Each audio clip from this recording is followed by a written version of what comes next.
On the majestic city wall, the man gazed at the endless darkness and decay in the distance. Behind him, the elven army stood in neat formation, well-equipped, and a chilling aura filled the air. The surrounding rock giants roared at the black sky. In the sky, dragons and phoenixes soared amidst flames. Today, I will surely break through the darkness and restore light to this world. Smack! Several pieces of chalk flew through the classroom and hit the boy who was fast asleep on the desk. Laughter erupted around them, and the other students couldn't help but laugh out loud. Yi-chun stood up helplessly. "Teacher, I was wrong. Yi-chun, you have the best theoretical grades in the whole school, but your physical fitness is the worst in the class," the homeroom teacher said earnestly. "You should take the Lord training camp seriously. I hope to see you here again a year from now." Yi-chun lowered his head and remained silent. He possessed the potential to become a lord, and the spark of hope had been awakened within him. "All right, sit down. Stop sleeping and pay attention in class." The homeroom teacher finally stopped saying anything more and made him sit down again. "Wow, Chun, you're really something. You even dare to sleep in your homeroom teacher's class." The fat guy in the front row turned around. "Were you still watching your future Elf Clan movie back then?" The fat man laughed. Speaking of the elves, Yi-chun had to admit that the night elves were indeed a race that people coveted.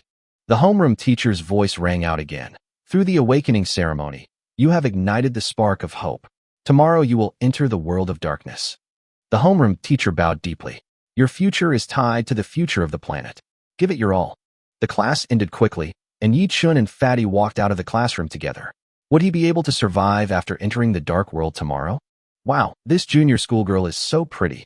She has such a great figure," the fat man exclaimed in surprise. Yi-chun was speechless. At this moment, Jianmingyi stood in front of them. Yi-chun was surprised. This was the girl who had been pursuing him for 6 years.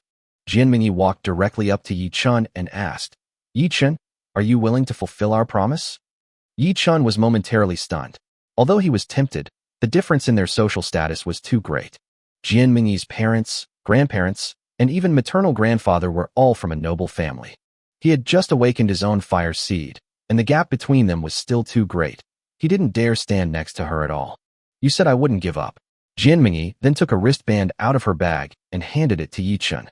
"This is the latest signal wristband, with almost no dead spots in the dark. We'll contact you tomorrow." Yi-chun finally nodded. "Okay, let's team up and make a decision after the trial is over." A happy smile appeared on Jianmingyi's face. This was the best progress she had made in 6 years. The fat guy next to him was so excited he almost jumped up. "Brother Chun, it's been 6 years, and you're finally going to say yes." Yi-chun angrily slapped the fat man's hand away and said irritably, "You're right. Get the hell out of here." The next day, the trials for newcomers began. The hopes of the entire world rested on the new lords. They were humanity's new force in resisting the darkness. On the high platform of the teleportation array, the young Grand Lord Wen Tianzong, clad in dark gold armor, addressed the assembled lords. "Young lords, may you all pass the trials." The new lords below looked with reverence at Wen Tianzong, known as the Immortal King, one of the most famous lords in Jiangnan province. Wen Tianzong is so handsome. He's over 600 years old, but he looks about the same age as us, Yi-chun said excitedly. The fat man laughed and said, "Of course, becoming a first-tier lord allows one to live as long as the territory itself. High-tier lords like Wen Tianzong can even live forever. But with my physique, I still got a goblin. What bad luck." The fat man looked at Yi-chun. Although goblins are weak in combat, they are very strong in scientific research. Many technological items in the dark world come from them.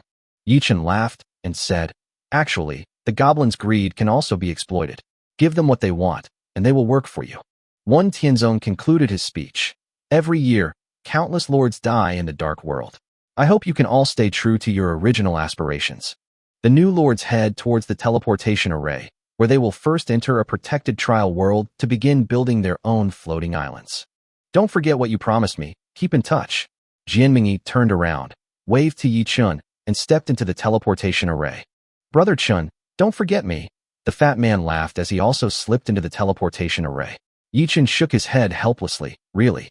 A dizzying sensation swept over him, and Yi-chun sensed the approaching aura of darkness, hearing the low murmur of a deity in his ears. Spark of hope detected. First entry into the dark world. No territory bound.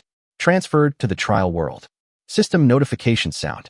Yi-chun stood on a dark island. in the center of which stood a 5-meter-tall silver tree. Silver leaf laurel tree? Yichen looked puzzled when suddenly information about the tree entered his mind. Silver leaf laurel tree, an ancient tree of life, evolved from a tree influenced by a special bloodline, capable of absorbing special energy. Growth potential, 0/9, growth conditions, free growth for 1 year, breeding species, silver moon elf, breeding times, 10,000. Number of offspring bred per birth, 2, energy cost, 100 points, current energy value, 100 points, generation rate, for points/day. Racial traits, keenness, night vision, moonblade, precision, accelerated growth, plant mastery, magic surge, moonlight power. Nest effect 1. Consumes energy to rapidly grow surrounding plants. Nest effect 2. Injured creatures can recover near the nest. Nest effect 3. Generates a moon well, which generates 1 drop of life water daily and has a healing effect. This is too powerful. Yichen stared at these attributes in shock. Even the strongest dragon's nest only has 7 growth cycles. He examined his lord's talent, bloodline reversion, which allows him to awaken the memories of his ancestors. The primordial bloodline bestows upon the territory's clans the bloodline of the ancient primordial era, causing them to undergo mutation. To actually receive the protection of the Chinese gods. Yichen was filled with excitement. Those lurking in the darkness, the Chinese gods have arrived. Beep beep, beep beep. Just as Yichen finished speaking, Jianmingyi called out from his wristband. He looked down and guessed that Jianmingyi had already adapted to her surroundings and was eager to contact him. Yichen answered the call, and Jianmingyi's figure appeared on the projector screen, along with 2 war angels. Yichen, have you summoned your familiar yet? Send me its location, Jianmingyi asked excitedly. Her clan is a powerful angel clan, which has a great advantage over Yichen's tree of life. Not yet. I just arrived at the floating island and am preparing to summon my familiars. Yichen's attention was still focused on his tree of life. Isn't the angel beautiful? Look at your tree of life, Jianmingyi urged. Yichen turned the camera, and the beautiful moment of the silver laurel tree caught Jianmingyi's eye. This is the ancient tree of life. Jianmingyi exclaimed in surprise. How come it's different from what I imagined? It's called the silverleaf laurel tree, and it was born from silverleaf moon elves, who should be a branch of the night elves, Yichen explained. Silverleaf moon elves? I've never seen an elf race before, Jianmingyi exclaimed. She continued. Yichen, this is a completely new elven race. Judging from the aura it exudes, it should be no less powerful than angels. That's all for today. Remember to send me your location and don't forget about forming a team, Jianmingyi said and hung up the phone. Yichen didn't say anything more. He knew Jianmingyi wouldn't continue the call. Keeping a secret wasn't that simple. Ding dong. After the call ended, Jianmingyi sent her location information, urgently urging Yichen to hurry up. When Yichen saw the distance, he was shocked. It would take almost half a galaxy to fly there, and it would take at least half a year to get there. Reluctantly, he sent his location to Wang Pengzi as well. Then, he began preparing to summon his familiars. Following Yichen's will, the energy of the silver leaf laurel tree began to gather. The ball of light gradually grew larger, and signs of life began to appear. The ball of light grew larger, and finally the 2 elves emerged from the light, dressed in silver-white light, using only silver leaves to cover their most private parts. Greetings, Your Majesty. The 2 elves bowed to Yichen with respect and elegance. Yichen's eyes widened, and he couldn't help but exclaim inwardly, "This is too fierce. I didn't expect the tree branches couldn't withstand it." System information appears. Name, unnamed, race, silverleaf moon elf, level, 1, loyalty, 100. Growth rate, 0/4, attributes, constitution 2, strength 2, agility 3, intelligence 2, spirit 3. Talent skill, precision, increases vision range by 20% and hit rate by 20%. Name, unnamed, race, moon goddess, rank, 3, loyalty, 100, growth rate, 0/7. Attributes, constitution 12, strength 11, agility 13, intelligence 30, spirit 20. Talent skill, moonblade, deals lunar magic damage to enemies. Moon essence, absorbs the essence of moonlight, healing injuries or accelerating plant growth.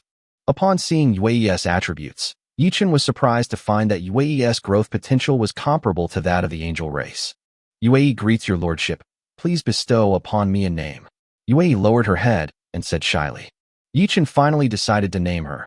Your name is Yi Shi, And as for you, the silver leaf moon elf, you will be called Yi Ling." The two elves were thrilled and thanked them, saying, "Thank you so much, Lord, for bestowing upon us names. All right, you guys go find a place to plant these seeds." He knows that the elves are far better at planting than he is. "Yes, my lord." The two women nodded in response and began searching for a suitable place to plant the seeds. Yichen looked at the food he took out of the treasure chest. There was some white bread, but it was far from enough. If food is scarce, the loyalty of the clan members will decrease, and in severe cases, they may even rebel. Yi Ling planted potatoes, while Yishi planted pine trees. Potatoes take 3 days to mature, while pine trees take a month. Although the effects of the silver leaf laurel tree and moonflower are still unclear, Yichun at least doesn't have to worry about food. However, pine trees take a long time to grow, so he couldn't rely on them to build his dwelling. He had to find another way. Through the workbench, we can quickly craft basic items, such as common tools and stones, Yichun thought. He took out the blueprints for the crafting table and examined them carefully. The crafting table recipe required the following resources: 10 wood and 5 iron ore. Function: creates a workbench and is used to make some basic tools. Note: blueprints are consumed once used and require sufficient resources. 10 pieces of wood and 5 pieces of iron ore? That's not simple. Yichun scratched his head. The floating island was currently empty. "Lord, the planting is complete." Yi Ling returned and respectfully said to Yichun. Yichun nodded and handed her a bow and quiver. "Your talent is precision. Use these weapons." Yi Ling bowed slightly and replied gratefully, "Thank you, my lord." Yichun dared not look any longer. He turned to look at Yi Shi and saw her gathering milky white moonlight power and scattering it onto the soil. The moonlight accelerated the growth of the potatoes. Instantly, tender sprouts emerged, and the growth rate was visible to the naked eye. "That's way too fast."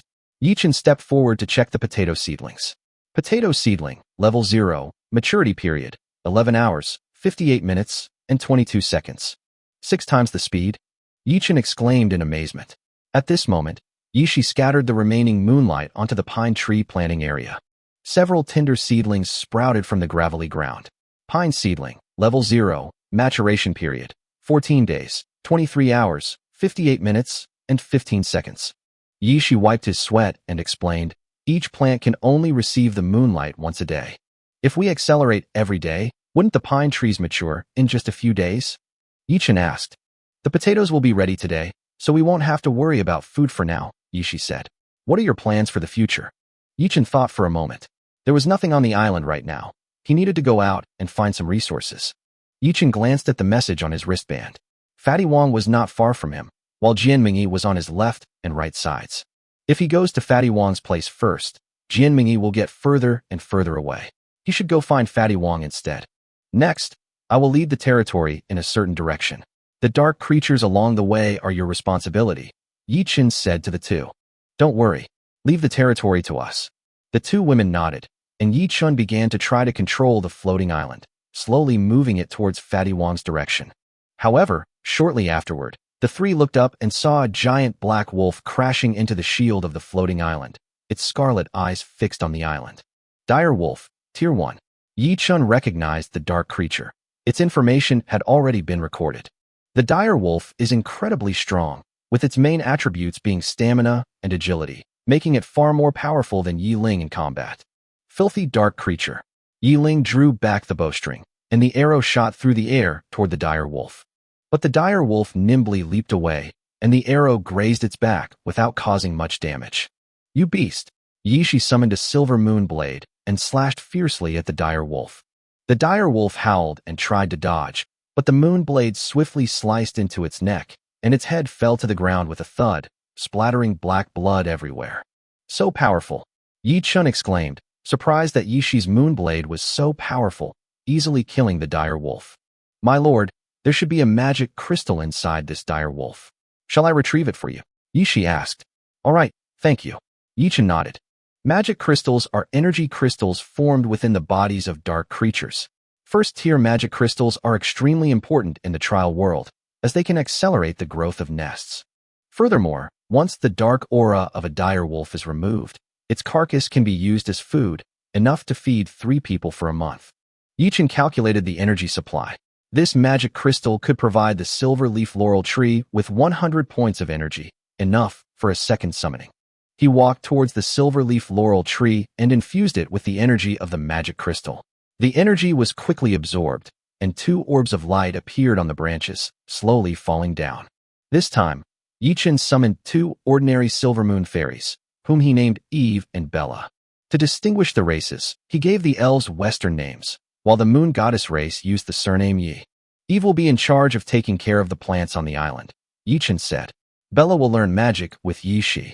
Each race has different talents. Yi Ling, Eve, and Bella each have their own strengths and will have their own future development. Just then, Yi Shi and Yi Ling walked over carrying the dismembered dire wolf carcass. My lord, the dire wolf carcass has been disposed of. Let's check if there are any scattered meteorites. Yi Chen instructed. These meteorites might attract dark creatures and gather their dark energy, forming dark treasure chests. The floating island continued to fly, and after flying for most of the day, they finally discovered a huge meteorite surrounded by more than a dozen dark ghouls. As soon as the floating island appeared, the ghouls pounced, their eyes filled with greed. They tried to break through the shield, but were all blocked. Yichen immediately gave the order. Yishi's moonblade swiftly killed 2 ghouls, and the group easily cleared out 10 ghouls. Afterwards, Yishi returned with 14 magic crystals and a dark treasure chest. Thank you for your hard work, Yichen said gratefully. My lord, quickly open the treasure chest and take a look, Yishi urged. Yichen excitedly opened the treasure chest. Inside are 10 pieces of pine wood planks, 10 pieces of iron ore, and 1 piece of inferior water spirit stone. These materials are perfect for crafting a workbench, and the water spirit stone solves the water source problem. Yichen smiled.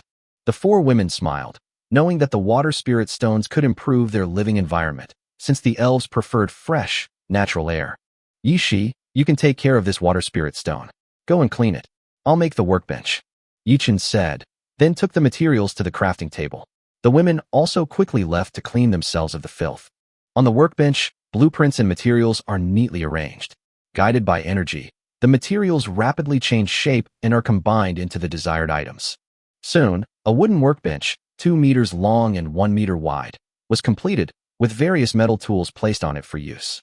The diagram next to it shows the recipes for basic tools, which can be crafted with just enough materials. Yi Chun examined one of the items. Leather jacket, 3 meters by 3 meters of leather. The hides of the dire wolf may only be enough to make 2 jackets. Yi Chun controlled the floating island to continue moving forward, flipping through other blueprints. Some basic tools, like a lumberjack's axe. Just then, Bella ran up and said, My lord, a large meteorite has been discovered, and other lords are attacking it. Let's go take a look. Yi Chun gazed into the distance. He saw a huge meteorite, and next to it was another enormous floating island. Yi Chun observed that the lord there was human, and he was fighting against hordes of dark ghouls with only 2 powerful companions by his side. It seems to be a high-ranking clan, capable of facing so many dark ghouls, Yi Chun thought to himself, deciding to go and take a look. As the floating island drew near, the enemy began their retreat. Yi Chun spotted over a dozen dark ghouls staring at them. Trolls? No wonder they're so fierce. The trolls are extremely powerful in combat, especially in the early stages when they have a significant advantage over the elves. Yi Chen's gaze shifted to the opposing lord, a handsome young man with a gloomy expression, as the floating island drew closer. Upon seeing this, Yun Rongshuan exclaimed, Hey, I'm Yun Rongshuan from the Yun family in the capital. Help me get this meteorite, and I'll give you 20% of the profits. Yi Chen frowned. He could handle those dozen or so dark ghouls on his own, and he could only take 20% of them. The Yun family of the capital is a prominent clan. Yi Chen thought to himself. The Yun family is one of the strongest families, with dozens of lords in control over multiple small worlds. Yun Rongshuan looked at Yi Chen smugly. You know my Yun family, right? Help me get rid of the meteorite, and my Yun family will definitely reward you handsomely when we return to Blue Star. However, his gaze fell on Yi Chen's 4 familiars. Name your price. How about you sell these 4 mutant elves to me? Yi Chen's face darkened. Coveting his clan was a major taboo among lords, and Yun Rongshuan clearly showed no respect. Name your price, troll, Yi Chen replied coldly. Yun Rongshuan retorted grimly. Who are you? State your name. I'm just an ordinary citizen, Yi Chen said dismissively. Looks like you're not selling your trolls anymore. How about we go get that meteorite over there?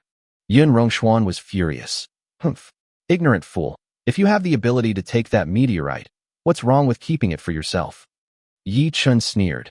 Yi Ling, Yi Shi. He commanded the 4 women to begin their operation. Soon, all the dark ghouls were wiped out. Yi Ling and Yi Shi each brought back their spoils, and a hint of jealousy flashed in Yun Rongshuan's eyes. Hey, I also killed most of the dark ghouls, so I should get half of what's in the treasure chest, right? Yun Rongshuan shouted immediately. Yichen was taken aback. Mostly, at most a third. He casually opened the dark treasure chest, took out 10 portions of wood and 5 portions of iron ore, and tossed them to Yun Rongshuan. Yun Rongshuan was stunned. He quickly took the materials, but cursed inwardly. There must be something better in the treasure chest. All right, handle it yourself. I have other things to do. After saying that, Yi Chun controlled the floating island to leave. Yun Rongshuan snapped out of his daze. This guy must have something even better. I have to get it from him. Yi Chun sat under the silver laurel tree, leisurely opening a treasure chest. The trolls of the clan are really simple-minded. The treasure chest contained a bag of tomato seeds, low-quality fire spirit stones, and a blueprint for the Lord's manor. These are the blueprints for the Lord's mansion, Yi Chun exclaimed upon seeing the blueprints. Once the Lord's mansion is built according to these blueprints, it will provide a significant boost. The list above specifies the required materials and the bonuses from the Lord's mansion. Increases territory area by 10%, accelerates plant growth by 5%, and improves soil quality by 5%. This bonus is significant, especially the increase in territory area, which can reach up to 100 acres. It's really great value. After entrusting the fire spirit stone and tomato seeds to Yi Shi, Yi Chun continued his journey across the floating island. He then arrived at the silver leaf laurel tree, preparing to recruit new members. This time, 4 orbs of light descended simultaneously, bending the tree branches. 4 silverleaf moon elves appeared before him. One of them was surprisingly Yue, who, like Yi Shi, possessed powerful attributes. The other 3 each had their own unique characteristics, with one possessing dual talents. Yi Chun named them Yi Chong, Alun, Panis, and Gina, among whom Alun was the silver laurel moon elf with dual talents.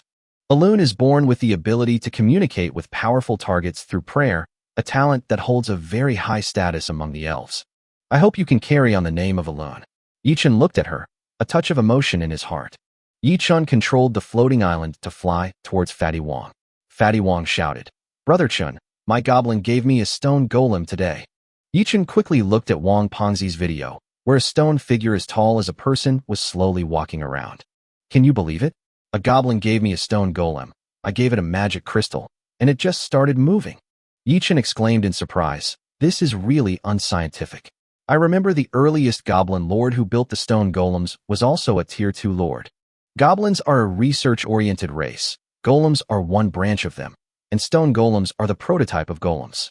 Many goblin lords did not pay much attention to this race in the early days, and it was not until later tier 3 lords that they discovered the goblins' scientific research capabilities.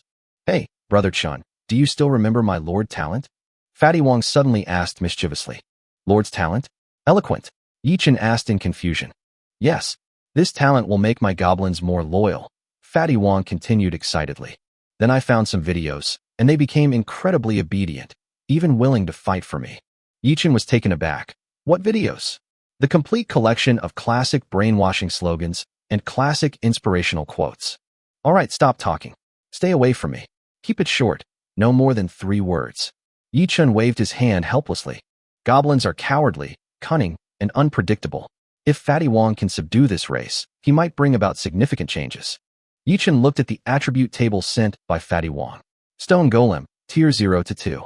Constitution 5, Strength May 10th, 20, Agility March 5th, 10, Intelligence 0, Spirit 0.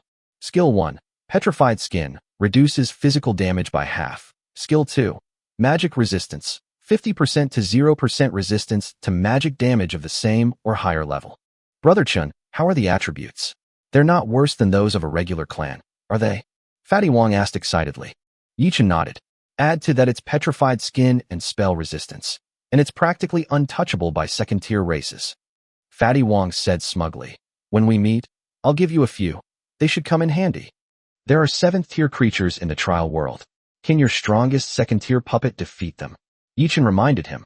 Yes, tomorrow will be the 7th day, and the protection period will end. The trial world will then experience a small-scale dark uprising. It's just the first dark uprising. We can hold on. Yichen reassured him, then began to observe the situation in his territory. The floating island has changed quite a bit compared to 7 days ago. It has expanded from the size of a football field to twice its size. Secondly, the territory now has 20 members, especially the Moon clan, with 4 rank, 3 moons. Yichen lay on the floor of the cabin. The first batch of pine trees matured, and Yichen finally built a simple cabin. My lord, this is the first batch of ripe tier 1 cabbages. Would you like to try some? Yishi approached, carrying a bowl of vibrant green boiled cabbage. Yichen took the bowl and took a bite. Level 1 cabbage, tastes about the same, but my mind is much clearer. Hehe. Lord, doesn't it taste even more delicious? Yishi asked with a smile. Even if it's fresh, it's still just boiled cabbage. If you like it, eat more. Can this be grown in large quantities? Yichen asked. It's ready. The necessary seeds have been harvested, and half of the crop area is planted with tier 1 cabbage, Yishi replied. Good. With stable planting of tier 1 cabbage, we have a reliable resource. Yichen nodded, then suddenly asked, is there anything major happening around here? No major issues, but we encountered a large meteorite flying parallel to us in the same direction, Yishi said. Twice the size of our territory. Upon hearing this, Yichen immediately became alert. The dark creature from that meteorite must be even more powerful. Yes, we can sense a powerful aura. It's quite threatening, Yishi said, pointing into the distance. Yichen looked into the distance and indeed saw a huge meteorite moving, indicating that the dark creature was also much stronger. Let's try to get a little closer and see how strong they are. Yichen decided to approach them first. Okay, Yishi nodded. Yichen contacted Fatty Wong, and they prepared to work together to deal with the huge meteorite. 4 new lords. Clearing a giant meteorite from a tier 1 creature can yield a large amount of resources. Chapter 9 Thick Fat. After a night of rapid travel across the floating island, Yichen began final preparations after contacting Fatty. The silver leaf laurel tree still had over 500 energy points, enough for 5 summons of his familiars, but he didn't rush into action.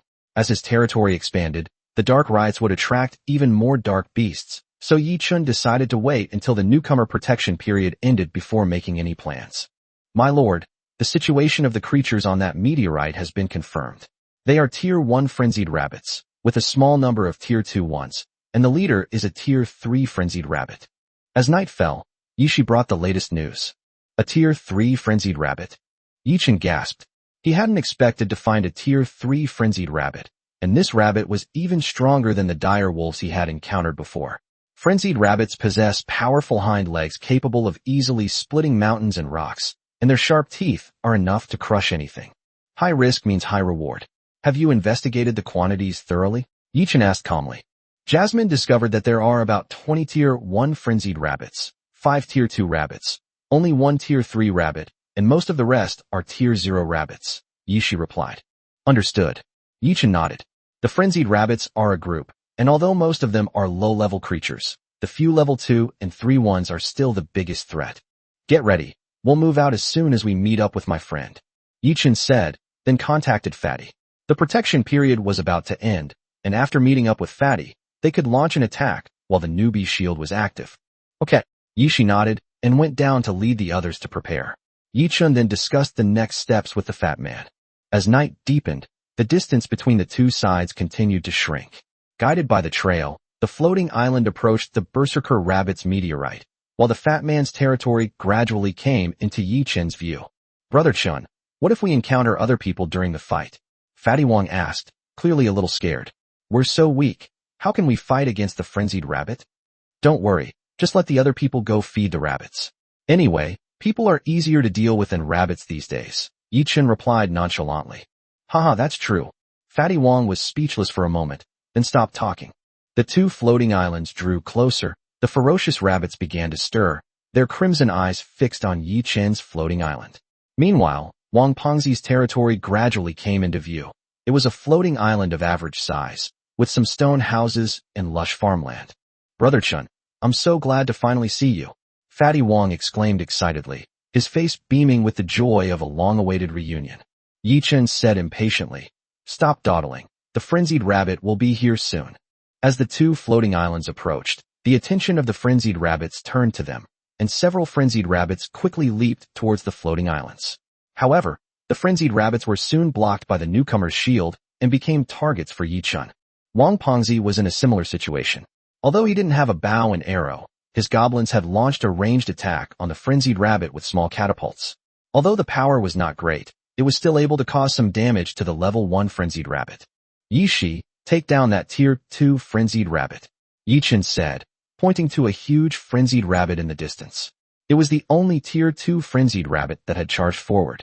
Okay, Yi Shi agreed, and the moonlight in his hand rose, the moon blade flying out.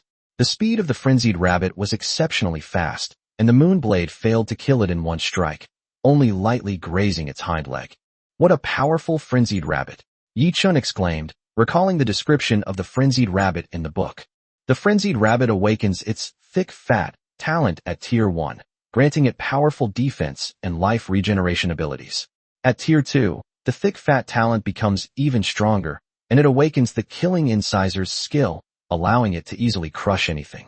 At tier 3, it awakens the bloodlust skill, making it even more powerful in combat. If a tier 2 frenzied rabbit can withstand the damage from Moonblade, how strong must a tier 3 frenzied rabbit be? Yi Chun worried inwardly. Moonblade was almost his strongest attack. What if even it couldn't break through his defenses? Squeak! Another painful cry rang out. Yi Shi activated Moonblade again, and finally killed the tier 2 frenzied rabbit. Brother Chen, you re-amazing. You took down the tier 2 frenzied rabbit in just 2 moves. Fatty Wong shouted excitedly, then dug out the frenzied rabbit's magic crystal. Don't get too excited yet. Grab the magic crystals and quickly recruit goblins. We need to prepare for the upcoming frenzied rabbits. Yi Chun reminded him. Looking at the remaining time for the new recruit shield, he knew that time was running out, and they had to act quickly. Chapter 10: The Fierce and Vicious Rabbit. Yes, you're right. Damn it, this shield is about to expire. Fatty Wong slapped his forehead, hurriedly activated the stone golem in his hand, and then picked up a low-level magic crystal to quickly recruit goblins. Yi Chun glanced at the goblin nest not far away and curled his lip. That nest is really ugly. The laurel tree is much prettier. The goblin's lair wasn't as beautiful as the silverleaf laurel tree, nor even as beautiful as Jianmingyi's angelic sanctuary. It was simply a downward-facing cave. As Fatty Wong threw in the magic crystals, goblins crawled out of the cave one by one, cautiously looking around. Loud thud, a towering tier 2 stone golem walked over. Fatty Wong shouted angrily, "What are you all crowding here for? Are you waiting for me to give you food? There's a battle going on up ahead. Go help." Wang Pengzi's roar was deafening. Yi Chun couldn't help but turn his head, surprised that the usually kind-hearted fat man could roar so powerfully. "Yes, my lord." The newly minted goblins, seeing the tier 2 stone golem, scattered in fear and ran towards their elders. Soon, the goblins took over the catapults and began attacking the frenzied rabbit. Meanwhile, Fatty Wong recruited 2 more batches of goblins, temporarily halting the operation. Goblins are rebellious, and recruiting too many would be difficult to manage. They need to be dealt with gradually. In contrast, Yi Chun's situation was much easier. The elves were highly loyal, especially the Moon, whose bloodline came from Yi Chun. Their loyalty was virtually unquestionable. While recruiting from the silverleaf laurel tree was as easy as from the goblin nest, Yi Chun didn't recruit too many, avoiding attracting trouble with his overwhelming strength. After 2 recruitments, he successfully added another Moon, further enhancing his power. Your name will be Yi Ching. Time is of the essence. Everyone find your teams and fight first. We'll talk about the rest later. Yi Chun handed them the 4 sets of clothes he had prepared, and then joined the battle. During the recruitment period, a constant stream of ferocious rabbits arrived, mostly at levels 0 and 1. Yi Shi and the others did not intervene, instead allowing the Silver Moon elves to hone their archery skills. Real combat is the fastest way to improve, and the Silver Moon elves' archery skills improved rapidly. Those with good talent even mastered some basic archery techniques, and their skill slots were thus expanded with new skills. Meanwhile, Bella and Yiling gradually mastered basic magic, and were able to cast simple water ball spells. Although they had no destructive power for the time being, it was a good start. Kill. Kill. Kill. Ha ha ha. Suddenly, a strange laugh came from Wang Pengzi's direction, attracting Yi Chun's attention. A little goblin stood beside the catapult and pulled the rope, sending pebbles flying like cannonballs toward the ravenous rabbit, its face full of excitement. What's going on? Yi Chun looked at Fatty Wong in confusion. The fat man looked at the goblin's attributes and suddenly became overjoyed. Holy crap, Brother Chun, it has completed its stage of growth, reached Tier 1, and even mastered 2 new talents. Explosives proficiency, able to master the manufacture and use of various explosives. Fanaticism, it allows one to focus more intently on something, not just research. Amazing, Yichen exclaimed. The mastery of explosives could give the fat man's military strength a leap forward, and the goblins were no longer just combat units. Hee, what can I do? He's handsome, the fat man said smugly. However, before the words were finished, the floating island suddenly shook violently, and 2 Tier 2 frenzied rabbits leaped into the air and fiercely attacked the newcomer's shield. Holy crap! Brother Chun, help! The fat man shouted in a panic. Figure it out yourself. I have some big guys coming too. Yichen didn't have time to pay attention to him. His eyes were fixed on the 3rd Tier frenzied rabbit, followed by 2 2nd Tier frenzied rabbits, which were rushing towards his territory. Boom! The territory shook, and Yichen began to doubt whether the newcomer's shield could withstand this Tier 3 frenzied rabbit. Squeak squeak, the ferocious rabbit was gnawing on the shield. Although it couldn't destroy it, the sound was terrifying. Yi Qing, Yi Lan, each of you deal with 1 Tier 2 frenzied rabbit, and the rest of UAE, focus your attacks on the Tier 3 frenzied rabbit. Yichen quickly gave the order. 1 moon, which is enough to deal with a Tier 2 frenzied rabbit, but the most troublesome one is the Tier 3 frenzied rabbit. Yichen is not sure if the moonblade can deal enough damage to it. Whoosh! Yishi's moonblade shot out, and the frenzied rabbit leaped up to dodge the attack. However, the moonblade was not fired all at once. Yi Chang's second moonblade followed closely behind, accurately hitting the frenzied rabbit's back and leaving a bloodstain. Yi Chen's heart sank. Their defensive capabilities are incredibly high. The moonblade has very strong attack power, but this frenzied rabbit seems to have exceptionally strong defense. Whoosh! The 3rd moonblade finally flew out, slashing the berserker rabbit's right leg, but the damage was still not as expected. This moonblade was unleashed by the newly recruited Yi Ying. Although her control over the moonblade was not as good as the other moon goddesses, she still did her best. Squeak! The rabid rabbit cried out in pain and rushed toward the floating island. Bang! The frenzied rabbit crashed into the shield, causing the floating island to shake violently, and Silver Moon Elf and Yichen almost fell over. Keep attacking, hit its right leg. Yi Shi shouted, taking advantage of the berserker rabbit's weakness. The moon blades continued to fly, and the 3 moon blades successfully hit the tail of the ferocious rabbit, cutting it off. Squeak! The ferocious rabbit roared angrily, slamming its legs against the shield with a dull thud. Continue, Yi Chun calmly ordered, and the 3 women attacked again, their moon blades still targeting the berserker rabbit's right leg. The berserker rabbit was unable to move easily due to its injury, making escape even more difficult. After several rounds of attacks, one of the berserker rabbit's huge legs fell from the sky, and blood splattered across most of its territory. Chapter 11, Magic Crystal Bomb. Fu Yishi, you guys recover your mana as soon as possible. Silverleaf Moon Elves, continue to clear out the remaining frenzied rabbits. With the death of the Tier 3 frenzied rabbit lord, Yi Chun breathed a sigh of relief. Using Moonblade continuously had consumed a lot of mana. He needed to conserve his strength to deal with the upcoming Dark Riot. Yes. Yi Ling accepted the order and led the Silver Moon Elves to continue clearing out the frenzied rabbits. During this time, she had been holding back a lot of anger. The Silverleaf Moon Elves were not as strong as the Moon Elves. They were almost useless against the Tier 2 and Tier 3 frenzied rabbits, which made her feel heartbroken. But Yichen had no time to worry about that. The shield only had 5 minutes left, and the level 2 frenzied rabbits on the fat man's side were still undefeated. The goblins' attack power was too weak, and they had no effective means against the level 2 frenzied rabbits. Moreover, the level 1 and level 0 frenzied rabbits were still there, and clearing them out would also take time. Yi Ling, send a small team to help Fatty. Yichen immediately ordered. The Silverleaf Moon Elves formed a team of 4, allocating a significant portion of their combat strength, while the remaining Moon Elves were sufficient to deal with the ferocious rabbit before them. Fatty, have your goblin try to get some explosives out. You're too slow. You won't be able to finish before the shield wears off, Yichen shouted. Okay, Fatty Wong nodded, anxiously pulling the goblin away from the catapult. Damn it, nothing works.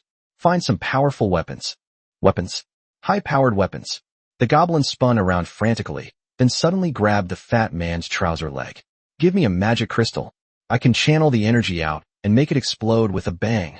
Give it a rank 0 magic crystal and see. Yichen nodded, and the fat man took out a rank 0 magic crystal and handed it to the goblin. That's it. The goblin, clutching the magic crystal, frantically ran towards a pile of miscellaneous materials, seemingly having discovered a treasure. Brother Chun, is this really going to work?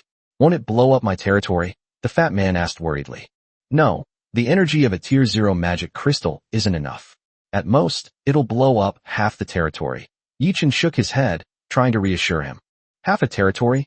The fat man's eyes widened. Really? Why don't we just wait and see?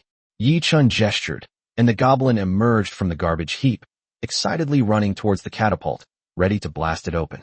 Prepare to detonate, the goblin shouted excitedly, pulling himself back with the rope, his target the tier 1 frenzied rabbit on the shield. Bang!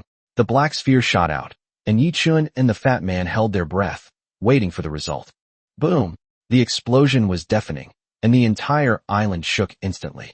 The impact was so great that even the fat man's floating island was momentarily displaced. Holy crap! Yi-Chun and Fatty exclaimed at the same time, their eyes fixed on the dust and smoke inside the shield. Several corpses of frenzied rabbits fell through the shield, including the tier 1 frenzied rabbit. This power is too great. The fat man was stunned, feeling that this bomb could even take down a level 2 frenzied rabbit. Ha! Magic crystals. I want more magic crystals, the goblin cheered, running towards the fat man, clearly already hooked on the thrill of the explosion. Give it 2 more tier 0 magic crystals, and let it deal with those 2 tier 2 frenzied rabbits, Yi-Chun said, looking at the still unresolved frenzied rabbits. Will this work? A level 2 frenzied rabbit, the fat man asked doubtfully. In terms of explosive power, it can definitely threaten a tier 2 frenzied rabbit. Let's see what it does, Yi-Chun said with a smile. The more the goblin is pressured, the greater its potential will be unleashed. The fat man nodded, gave the goblin 2 rank 0 magic crystals, and solemnly instructed, you must deal with these 2 rabid rabbits, or you can forget about getting any more magic crystals. No, I won't do it. I can do it, the goblin protested, starting to become somewhat arrogant. I am the Lord. You either do it, or I'll have the stone golems throw you to these big rabbits, the fat man threatened. All right, I'll go, the goblin muttered, and crawled back into the garbage heap. Remember, you only have 2 minutes, the fat man reminded him again, and Yi-Chun silently gave him a thumbs up. The savage rabbits had been mostly cleared out, and the Silver Moon Elves continued to help the fat man finish them off. Because these beasts were extremely defensive, the Silver Moon Elves were consuming a great deal of arrows, requiring multiple shots to kill a single savage rabbit. Hurry up, the fat man paced anxiously back and forth as time ticked by. If all else fails, let me take action, Yi-Chun said, glancing at the time. No, I can do it myself. I'm sure I can. The fat man shook his head firmly, not wanting to exhaust Yi-Chun's strength. Make your move in the last 10 seconds. Jasmine, get ready to go to the meteorite and get the dark treasure chest, Yi-Chun said. Only by completely eliminating the dark creatures can the dark treasure chest appear. Hurry. Finally, with 30 seconds left, the goblin burst out of the garbage heap. It quickly climbed onto the catapult, tossed the other goblin aside, and sat on the catapult itself. The great goblin Sherry is now challenging the tier 2 frenzied rabbit. Ready? 3, 2, 1. Explosion. Boom. A black sphere shot out, its target being a tier 2 frenzied rabbit. 2 spheres were quickly thrown in succession, hitting the frenzied rabbit one after the other. A dud, the fat man asked, puzzled. Suddenly, another loud noise came, and the force of the shock caused the fat man's floating island to crash into Yi-Chun's territory. Damn it, don't touch me. Chapter 12 Bloodline Crystallization. Boom. The 2 territories finally collided, and a large amount of rubble fell at the border, causing the territories to shake. Although the newcomer's shield still existed, it had begun to gradually dissipate. A dark uprising is coming. Yi-Chun stared at the disappearing shield, his heart filled with vigilance. After the newcomer's shield disappeared, not only would the territory be threatened, but all lords would be exposed to the dark creatures, facing deadly threats at any moment. My lord, the dark treasure chest is back. Jasmine ran back, carrying a chest surrounded by black mist, and handed it to Yi-Chun. Fatty, this meteorite is quite large, and the core should still be intact. We'll use it to expand our territory after the dark ride ends. Yi-Chun took the box and handed it to Fatty. There are 2 ways to expand your territory. One is through the territory foundation stones in the dark chest, and the other is by devouring meteorites or territory cores. Although this can expand your territory, the expanded area needs additional improvements. Hee. Then I won't be polite. The fat man excitedly arranged for the goblin to retrieve the meteorite core, while Yi Chun kept his eyes fixed on the dark treasure chest. Quick, Brother Chun, open it, and take a look, the fat man said impatiently. Yi Chun slowly opened the treasure chest, and the first item appeared, a low-level Earth Spirit Orb. Holy crap, Earth Spirit Orb. Isn't this a necessary item for upgrading a Tier 1 territory? We got it so early, the fat man exclaimed, his face full of disbelief. A pleasant surprise, but unfortunately it's only of a low grade. Yi Chun nodded. Earth Spirit Orbs are an upgraded version of Earth Spirit Stones. They improve the soil, absorb external energy to form a cycle, and can be used long-term. To upgrade to a Tier 1 territory, you must collect all 5 elemental spirit orbs to form a self-sufficient ecosystem. Otherwise, the ecosystem will collapse. Come on, Brother Chun, it's a pity. So many new lords have perished because they couldn't get the 5 element spirit stones. We just passed the protection period and got the Earth Spirit Orb, the fat man said. That makes sense.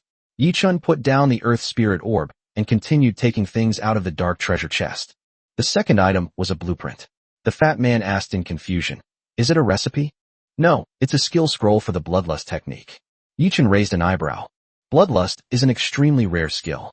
In the dark world, skill scrolls are the only way to acquire skills. Using a scroll allows you to learn the skill, which can then be passed on to other members of your race. Holy crap, Bloodlust technique. Fatty Wong's eyes lit up. Bloodlust increases attack power by 20%, life steal by 1%, disables pain, reduces sanity for 30 seconds, cooldown is 1 day. This skill has no learning requirements, but unfortunately the number of uses is limited. Yi Chun put away the scroll. 5 chances, choose 5 clans. Forget about the goblins, I'll save them for later. Okay, the fat man nodded, accepting Yi Chun's arrangement.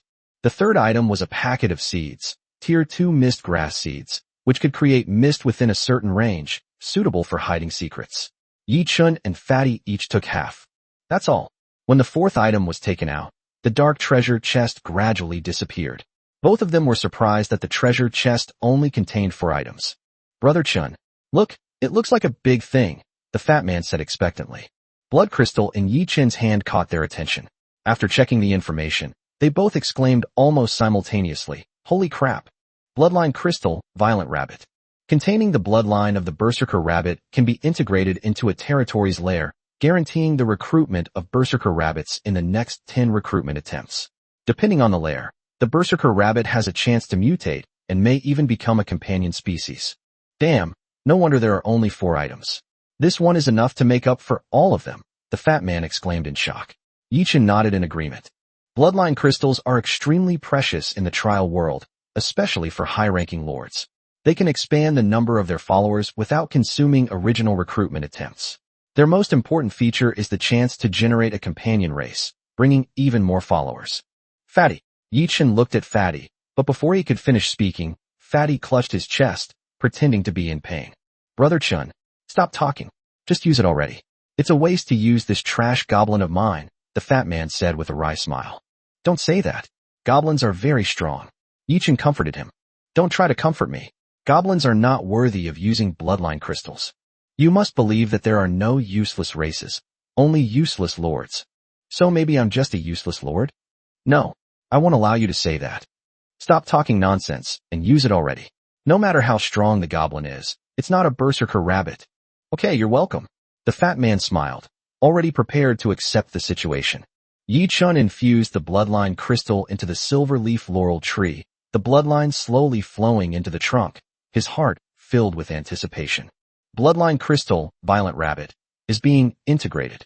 Influenced by the silver leaf laurel tree and the Lord's talent, the bloodline structure has changed, transforming into a completely new race, the Jade Rabbit. The Jade Rabbit bloodline and the silver leaf laurel tree have perfectly merged to become a companion race, which will appear when recruiting. Yi Chun looked at the moonlight shining through the laurel tree with delight, thinking to himself, nice. Chang'e and the Jade Rabbit, they are a perfect match. You succeeded? The fat man was speechless, completely unexpected that he had succeeded. Absolutely. Who am I? The most handsome man in the universe. Yi Chun said with a smug smile. However, suddenly, the territory shook, and a large number of dark ghouls appeared and rushed towards their territory. The dark uprising has begun. Prepare for battle. Yichen immediately ordered Yue and the Silver Leaf Moon Elf to set up defenses. Stone golems, move out. Goblins, launch a full-scale attack. Fatty also gave an urgent command, and the stone golems and goblins quickly joined the battle. Chapter 13. The Fat Man Who Was Implicated. Bella, you take a small team to support the island over there, Yichen commanded. Yiling, take a few agile moon elves and some magic crystals over there, and bring back a few stone golems while you're at it. While defending against the dark ghouls, Yichen also arranged tasks. The Silverleaf Moon Elves and Moon Moons primarily focused on ranged attacks and were not adept at melee combat, which the stone golems filled perfectly. The Fatty side was the opposite. Their goblin technology was still underdeveloped, resulting in insufficient attack power, so the stone golems served as a support, making their cooperation complementary. Damn it, get away from here as soon as the ride is over. Don't stay next to me, Yichen said irritably as he gave instructions. What's wrong next door? This is fine, isn't it? The fat man was a little stunned, but he didn't have time to think about it, as the dark ghoul was already approaching. You're quite something. Yichen scoffed and stopped talking. After arranging for Fatty's support, Yichen turned his attention back to his own territory. At this time, 7 or 8 dark ghouls were rampaging across the land. Although their numbers were small, clearing them out was still time-consuming and laborious, especially since the Silverleaf Moon Elves had just fought the frenzied rabbit. Yichen heard a delicate shout and turned his head to look. Yiling abandoned her bow and arrow and picked up a wood-chopping knife to chop at a dark ghoul. With a loud thud, the machete cleaved the dark ghoul in two, scattering its bones everywhere. At the same time, a layer of eerie light emanated from Yiling's body, and her figure seemed to instantly become a few inches taller. It has completed the first stage of growth. Yichen was stunned and quickly checked Yiling's attributes. Name, Yiling. Race, Silver Laurel Moon Elf. Level 2. Loyalty, 100. Growth rate, 1/4. This stage of growth normally takes about 6 months to complete. Attributes, Constitution 4, Strength 5, Agility 6, Intelligence 6, Spirit 6. Talent Skill 1, Precision, increases vision range by 20% and hit rate by 20%. Talent Skill 2, Blessing of the Moon, able to sense the power of the moon and summon the essence of the moon to strengthen allies. Talent Skill 3, Elemental Mastery, able to skillfully control elemental forces. As expected, the Silverleaf Moon Elf has completed its first growth, reaching Tier 2 directly, and has awakened 2 new talents. Yichen nodded, satisfied. Yiling advanced from Tier 1 to Tier 2, and also gained 2 powerful talents, Elemental Mastery and Moon Blessing.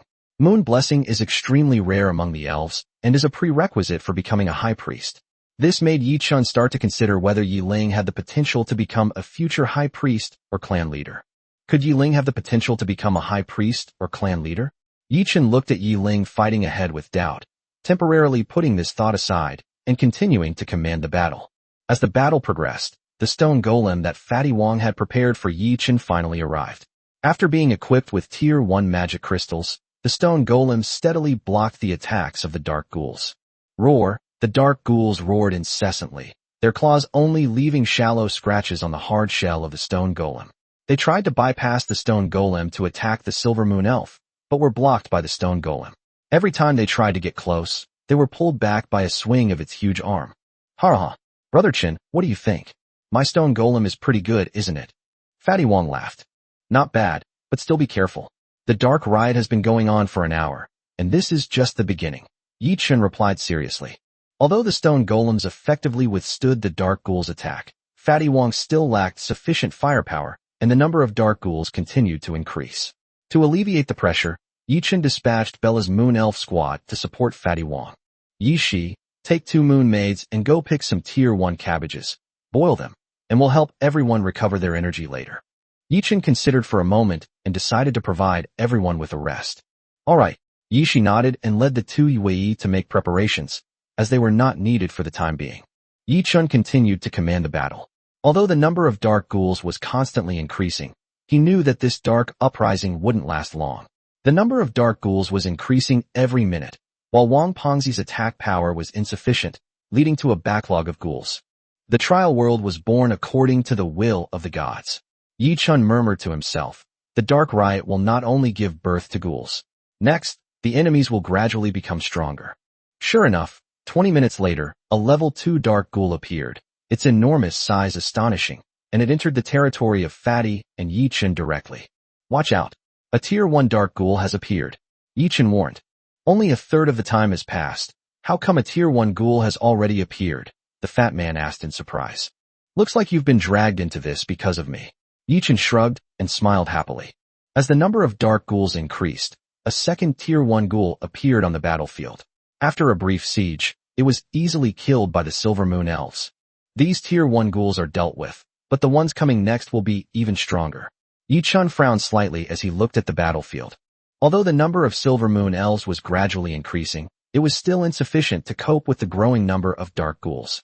Yi-Chen began to consider how to help these Silver Moon Elves grow stronger as quickly as possible and increase their combat power. Chapter 14 Earth Dragon. Yi-Chen's first Moon Maiden, Yi-Shi, has finally completed the first stage of her growth.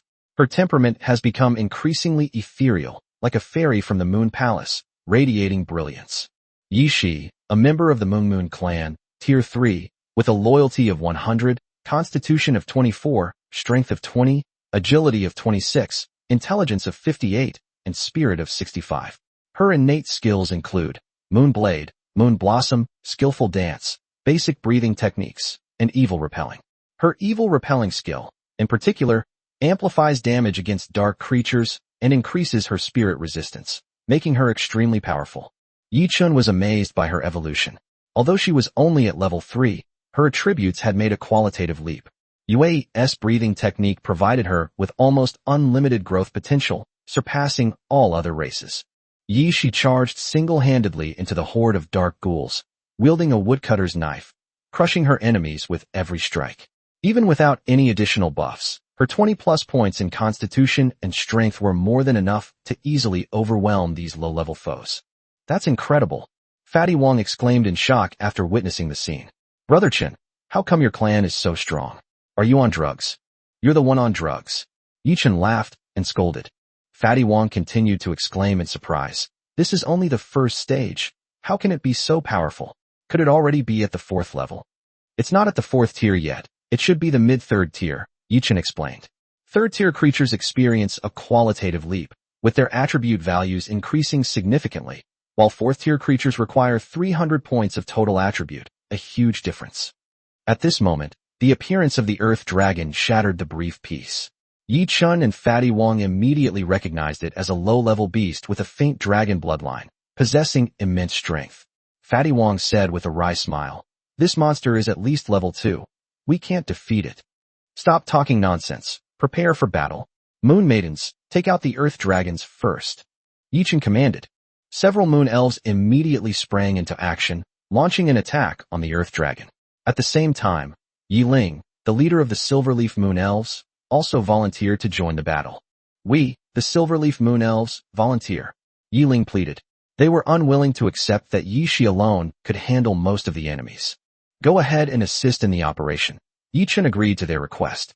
Yi Ling led her people towards the Earth Dragon and discovered she had acquired a new innate skill, leadership. This skill granted her greater benefits when leading her tribe. The Silver Moon Elves' arrows flew towards the Earth Dragon, but its thick hide remained unmoved. "Don't shoot the hide. Aim for its eyes and mouth, its weak points," Yi Ling quickly commanded. Although the arrows struggled to penetrate the Earth Dragon's defenses, they struck its vital points with pinpoint accuracy. Fatty Wong exclaimed in shock. "You couldn't even pierce its outer skin? That's incredible." At this moment, the Moon Elves' momentum grew stronger, and the battle escalated.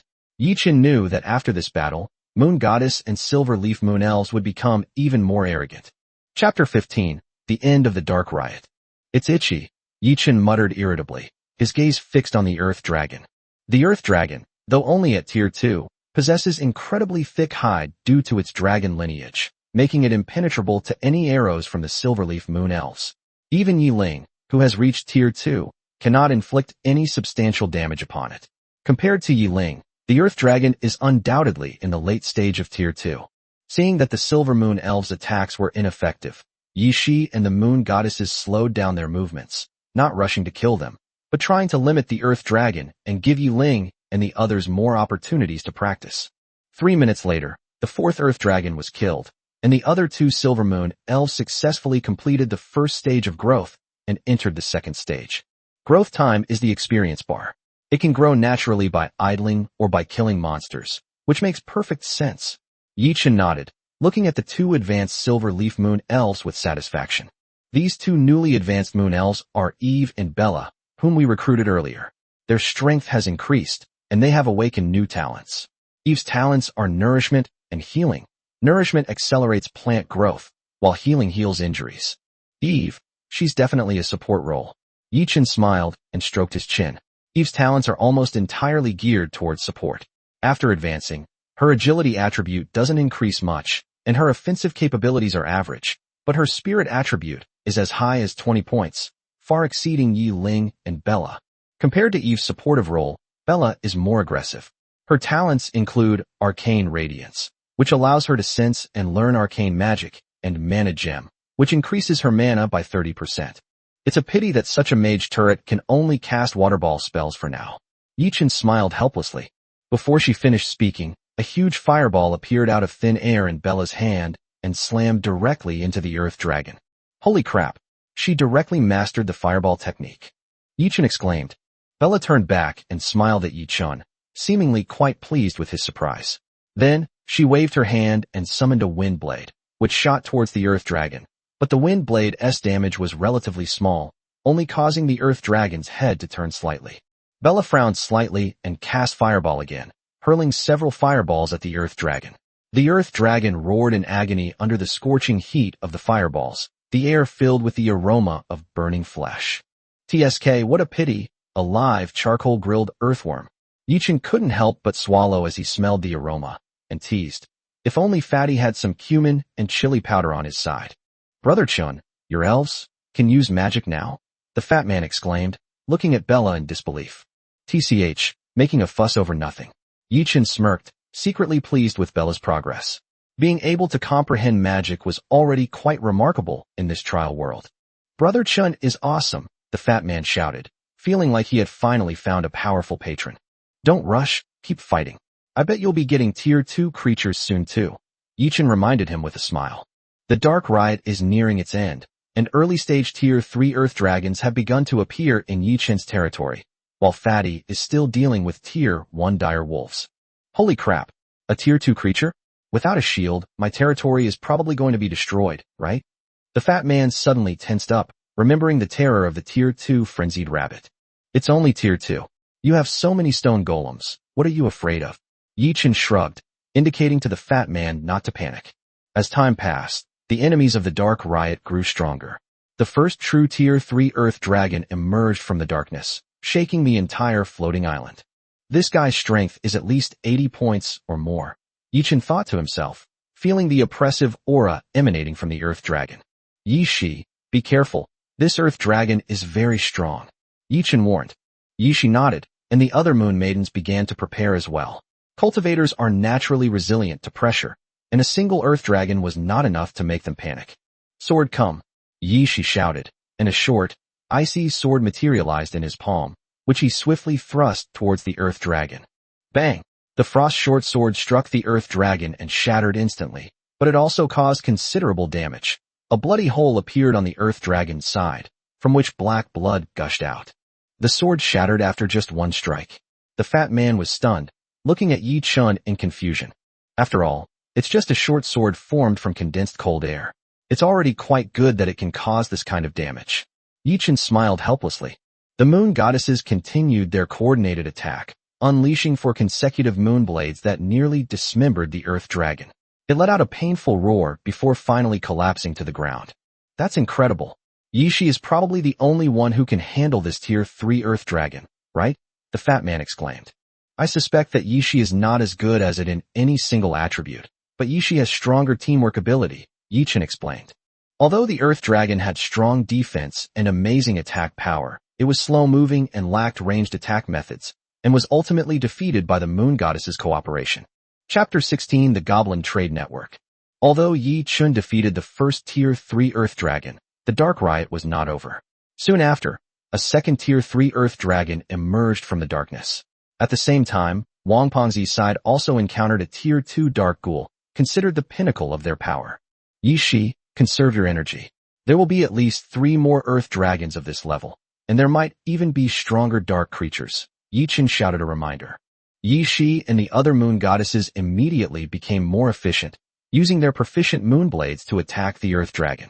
Although they could not sever its bones, they were enough to cut through its tough outer skin and injure its interior. If only we had some powerful weapons. Yi Chen shook his head helplessly. Currently, there were no powerful weapons. Neither the Elf clan nor the Chang'e clan were good at weapon crafting, and the predicament faced by all the new lords was the lack of various resources. Suddenly, Yi Chen turned to Fatty Wang, watching him direct the goblins to use magic crystal bombs to kill the dark ghouls. Fatty, goblins can research technology. Researching technology? Fatty Wang looked bewildered. Although goblins knew how to make explosives and magic puppets, researching technology? This wasn't mentioned in the books. Goblins are indeed capable of researching technology. Yi Chen said with certainty. Goblins have extremely high research capabilities, although few people have paid attention to them before. However, Yi Chen believes that goblins are fully capable of developing a teleportation array applicable to the entire trial world. What do you want to do? Fatty Wang shrugged helplessly. Although he didn't understand, Yi Chen would never explain it to him anyway. Have your goblins research trade networks, and then establish a trade system for this trial world. Yi Chen's eyes gleamed. Controlling the new Lord's trade network meant controlling the flow of resources throughout the world. A trade network? Goblins can build that. Fatty Wang asked, his eyes wide with shock. Teleportation arrays are usually a specialty of the Protoss race. Could goblins really do that? The Protoss's teleportation arrays are limited by their strength and cannot be widely used, but the goblins have strong research capabilities and can quickly develop teleportation arrays that can cover the entire trial space without relying on growth, Yi Chen explained. With this magic array, the goblins can establish an unparalleled trade network, bringing even more possibilities. Yi Chen said expectantly, the goblins' invention may bring unprecedented changes to the entire world. Fatty Wang was still confused, but Yi Chen's words excited him. All right, since you have a guarantee, I promise I won't hold you back and will research the teleportation array. Remember, if you don't produce it, don't even think about becoming a lord. Yi Chen said sternly. Don't worry, Fatty will never hold us back. Fatty Wang patted his chest and assured him.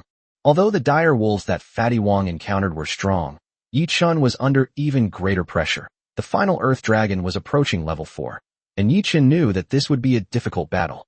You deal with the dire wolves yourself. I'm in big trouble here. Yi Chen shouted, and began to direct the moon goddesses to deal with the Earth Dragons. Bella, use Earth magic to create a deep pit to restrict the Earth Dragon's movement. Yi Ling, Silverleaf Moon Elf, aim your arrows more accurately at its eyes and mouth. Everyone, concentrate your attacks on the same spot, and try to sever its limbs to restrict its movement.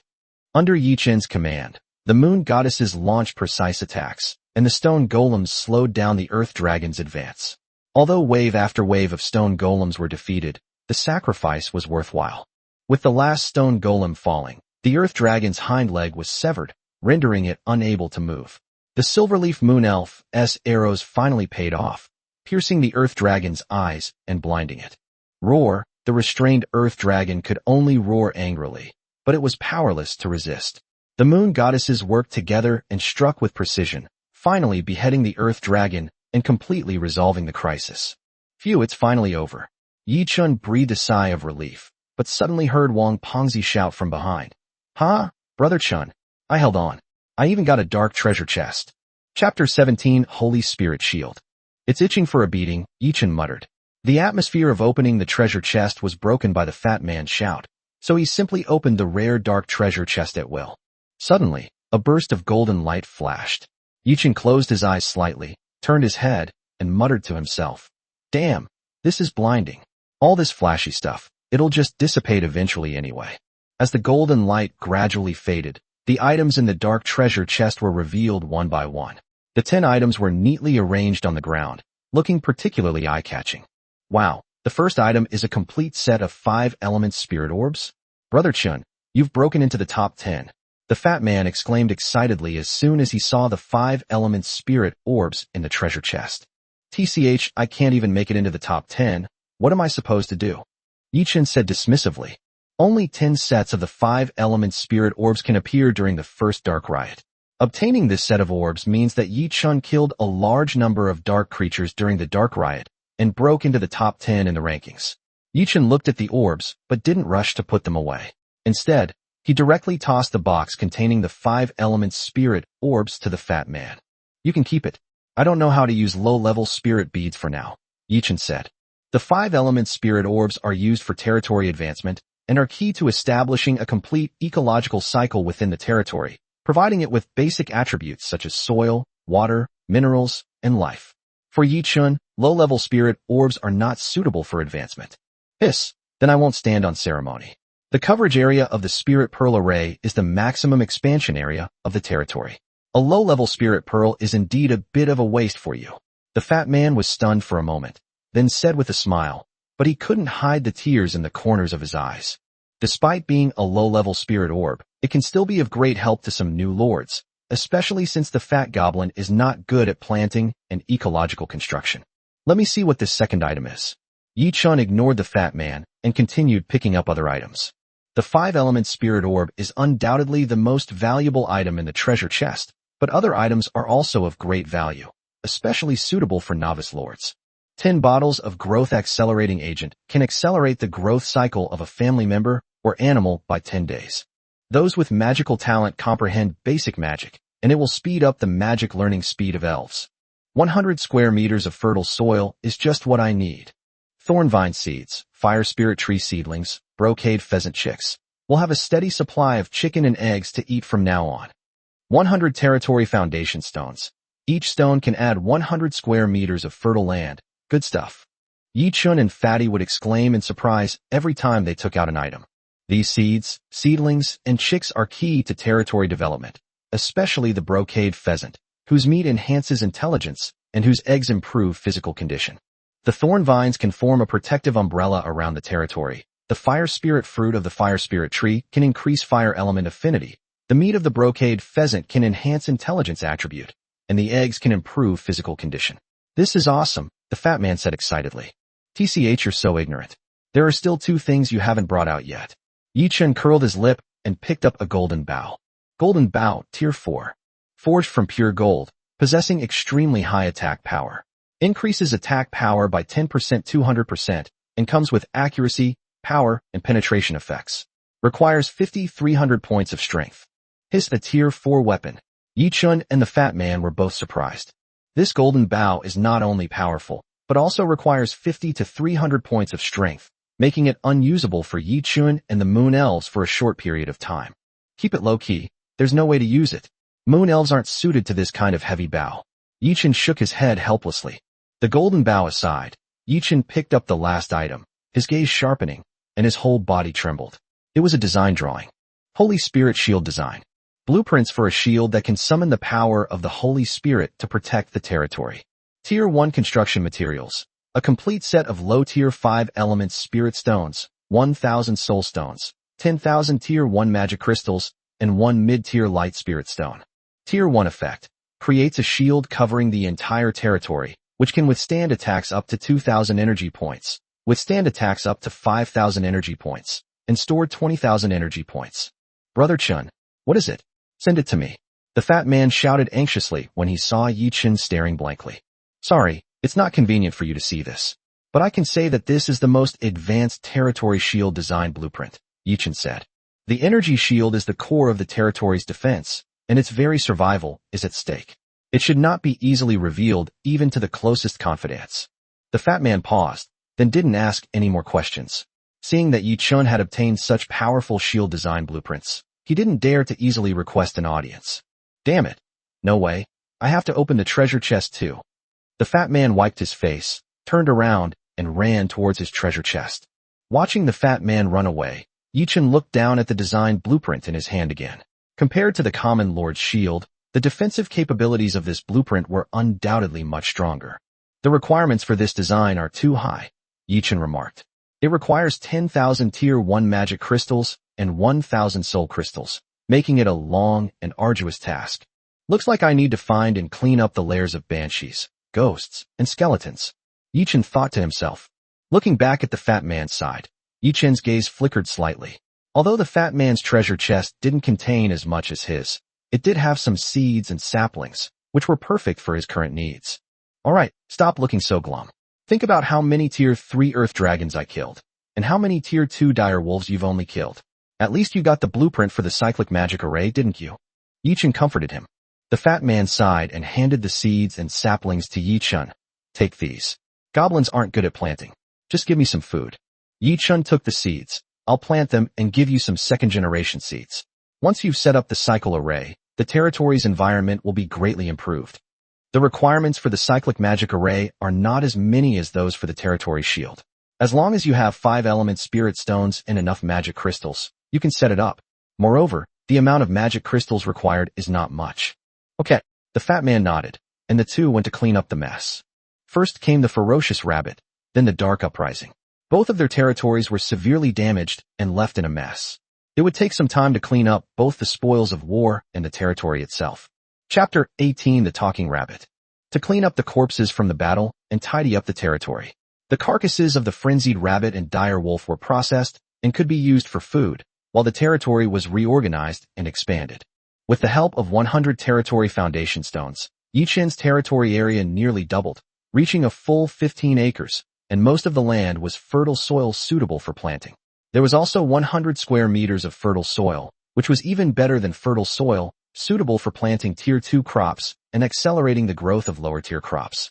Eve, plant the fire spirit tree in fertile soil and plant other crops on the fertile soil as well.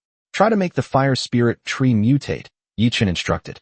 Yiling, scatter thorn seeds along the edge of the territory. They will grow on their own, but your magic will need constant attention. He continued to assign tasks. Bella, build a chicken coop and raise brocade pheasants.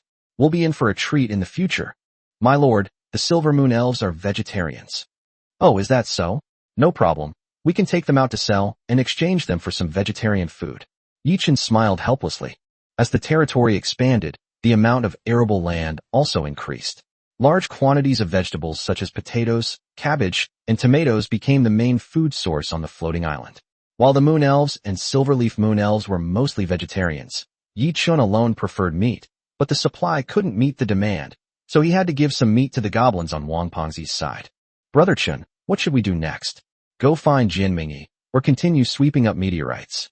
Fatty Wang asked as he walked to the edge of the territory. Let's go to sleep first, don't think too much, Yichun said. Clearly both of them were extremely tired. Okay, I'll go to sleep first. Fatty Wang lay down on the gravel and immediately fell into a deep sleep. Yichun looked at the laurel tree beside him. After everything in the territory was settled, he finally went into the wooden house to rest. When he awoke, most of the day had passed. The territory had changed dramatically. The former gravel ground was now almost entirely mud. The laurel tree's radiance bathed the land, and the Silverleaf Moon Elves around were busy at work. The entire floating island had been completely transformed. Most importantly, everyone has clothes to wear. Yichun looked around, filled with emotion. Although the territory was small, it was gradually taking shape. Currently, there are a total of 19 Silverleaf Moon Elves and 5 Moon Wings in the territory, which seems a bit insufficient, Yichun pondered silently. Next, he checked the number of magic crystals he had accumulated. 243 Tier 0 magic crystals, 107 Tier 1 magic crystals, 22 Tier 2 magic crystals, and 5 Tier 3 magic crystals. If we use these magic crystals to recruit, we can almost directly summon thousands of Silver Moon Elves and hundreds of Moon Moons. Yichun calculated to himself, but he quickly dismissed the idea, as the food shortage made him hesitant to recruit too many. But then, the first recruitment brought an unexpected result. Through the integration of the bloodline crystal, the Silverleaf Laurel Tree actually gained the ability to recruit jade rabbits. Of the 4 rabbits initially recruited, in addition to 2 ordinary jade rabbits, the other 2 were quite special rabbits, a moon-embracing rabbit and a medicine-pounding rabbit. The moon-embracing rabbit is not only enormous, but also possesses unique skills that can accelerate the growth of moon-type races and enhance their attributes. The medicine-pounding rabbit, on the other hand, is proficient in medicinal properties and can concoct medicinal ointments. Damn, are they really becoming sentient? Yichun was shocked. He never expected that these 2 rabbits would possess such powerful innate skills. This is outrageous. Even angels and dragons can't compare to these little rabbits. Yichun exclaimed. Just then, a moon-embracing rabbit spoke up. Hey, What are you looking at? Haven't you ever seen such a cute rabbit before? Yi-chun was stunned. You can talk? TCH, you're making a fuss over nothing. The rabbit said with a look of disdain, then turned and hopped off to eat the cabbage. The other rabbit spoke up shyly. Can I have some cabbage? I'm a little hungry. Sure, eat whatever you want. Yi-chun was still in shock as he watched them jump into the vegetable patch. After reviewing the information about these rabbits, Yi-chun was even more surprised. The moon-holding rabbit and the medicine-pounding rabbit not only possessed powerful innate skills, but also perfectly suited the development needs of the territory. This is truly amazing. Even the goblin's research capabilities probably can't compare to these rabbits, Yi-chun exclaimed. Chapter 19, The Wanwu Tower Trade Fair. In any case, the appearance of the moon-embracing rabbit and the medicine-pounding rabbit has added strength to Yi-chun's territory. Especially the moon rabbit, whose moon blessing directly increased the growth rate of all silverleaf moon elves and moon witches by 20%, allowing some of the familiars who were already on the verge of advancement to advance directly.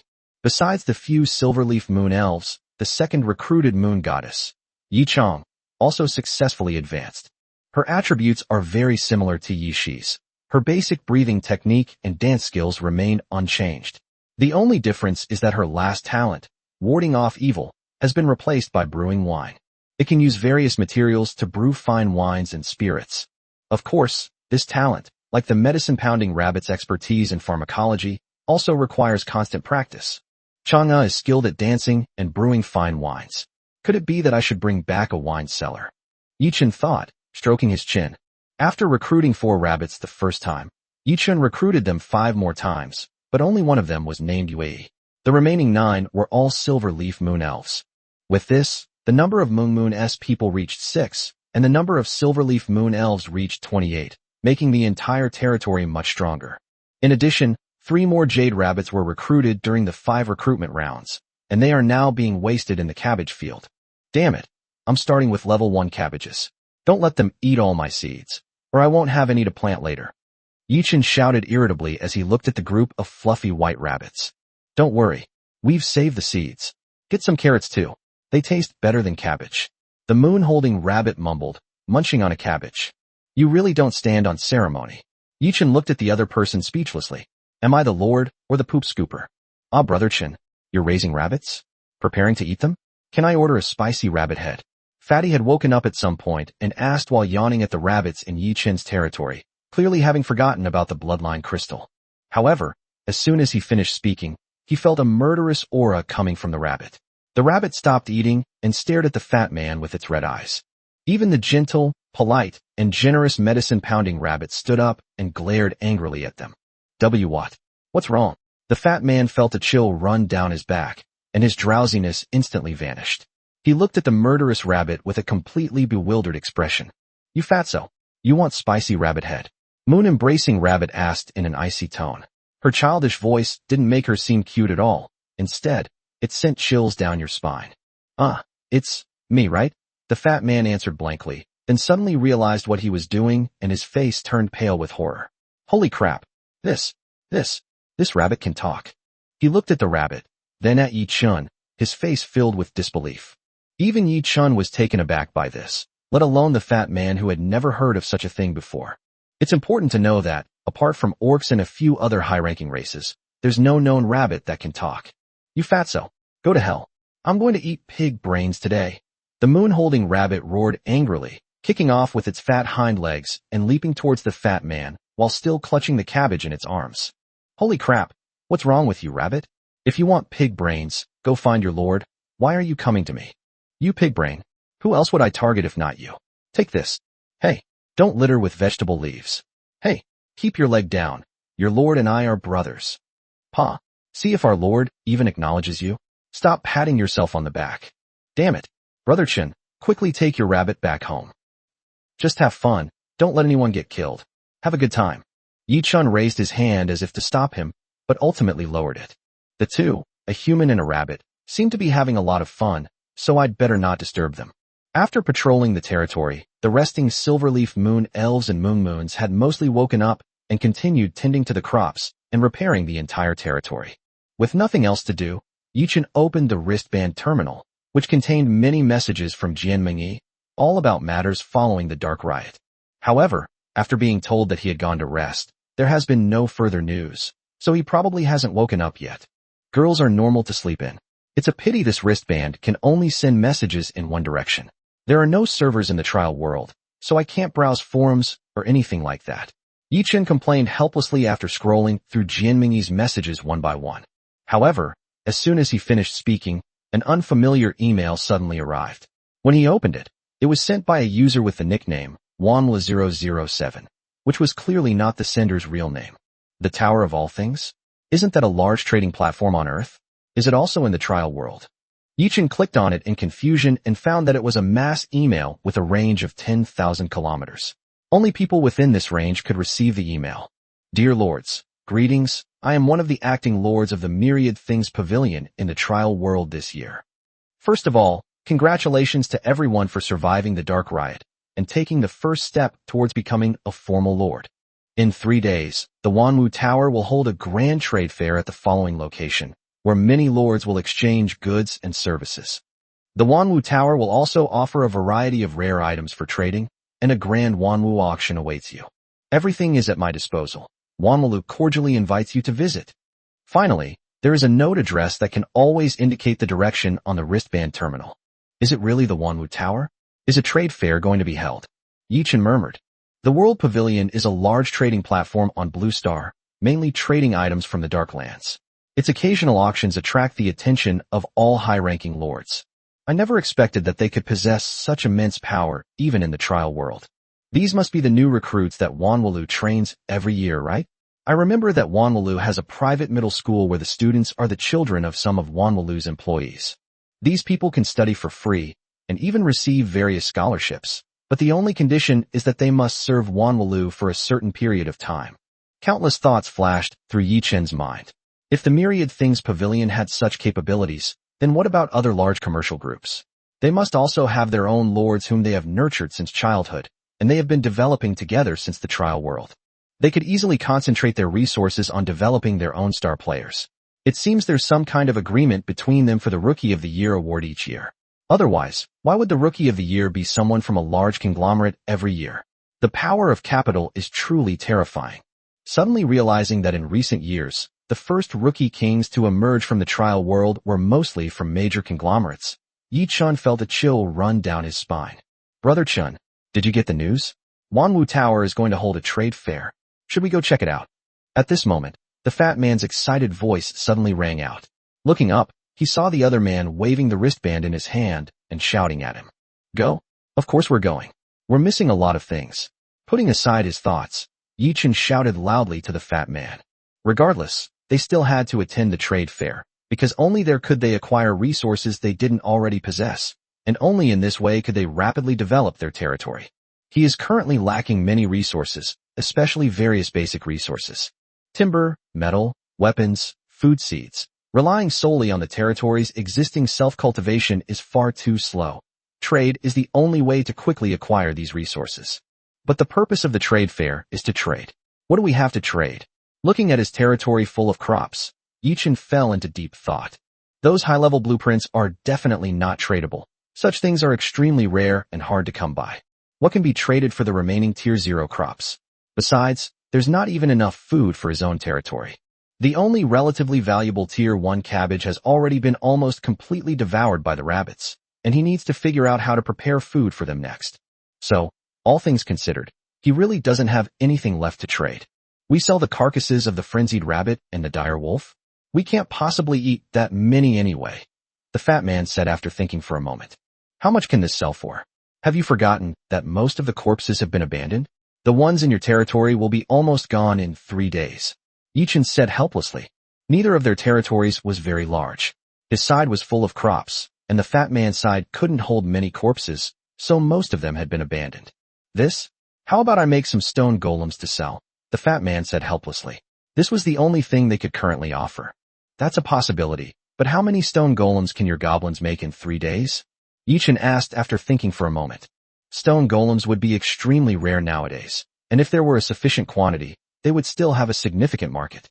On average, 3 goblins can make 2 a day, but of course, you need to have enough stone, the fat man replied after a rough calculation. Upon hearing this, Yi Chen's eyes lit up. If it was this efficient, then it seemed feasible indeed. Fatty, as long as you can control it, recruit as many goblins as possible and have them create as many stone golems as possible in these 3 days. Don't worry about the stones and food, I'll take care of that. And you can prepare more of those magic crystal bombs that your goblin made. Let's become arms dealers at this trade fair. Let's try to get all the materials we need in one go. Chapter 20 Advanced Potatoes. Over the next 3 days, Yi Chun and Fatty began a frenzied expansion and a sweep of the surrounding meteorites. The fastest way to acquire resources is by killing a large number of dark creatures. The remaining meteorite cores can be used to expand territory, meteorites can be used to create stone golems, and the corpses of dark creatures such as dire wolves can become food for goblins. The only thing that gave the two of them a headache was how quickly the fat man could influence the goblins. Perhaps due to recruiting too many at once, the fat man's persuasion of the goblins was very ineffective this time. It took him 2 whole days to completely persuade, brainwash, these goblins and turn them into obedient workers. However, they only had 1 day left to create the stone golems. You bastard, you haven't studied enough. When we get back to Earth, you'd better buy a few more books and read them. Yi Chun complained helplessly as he watched the group of goblins finally get to work.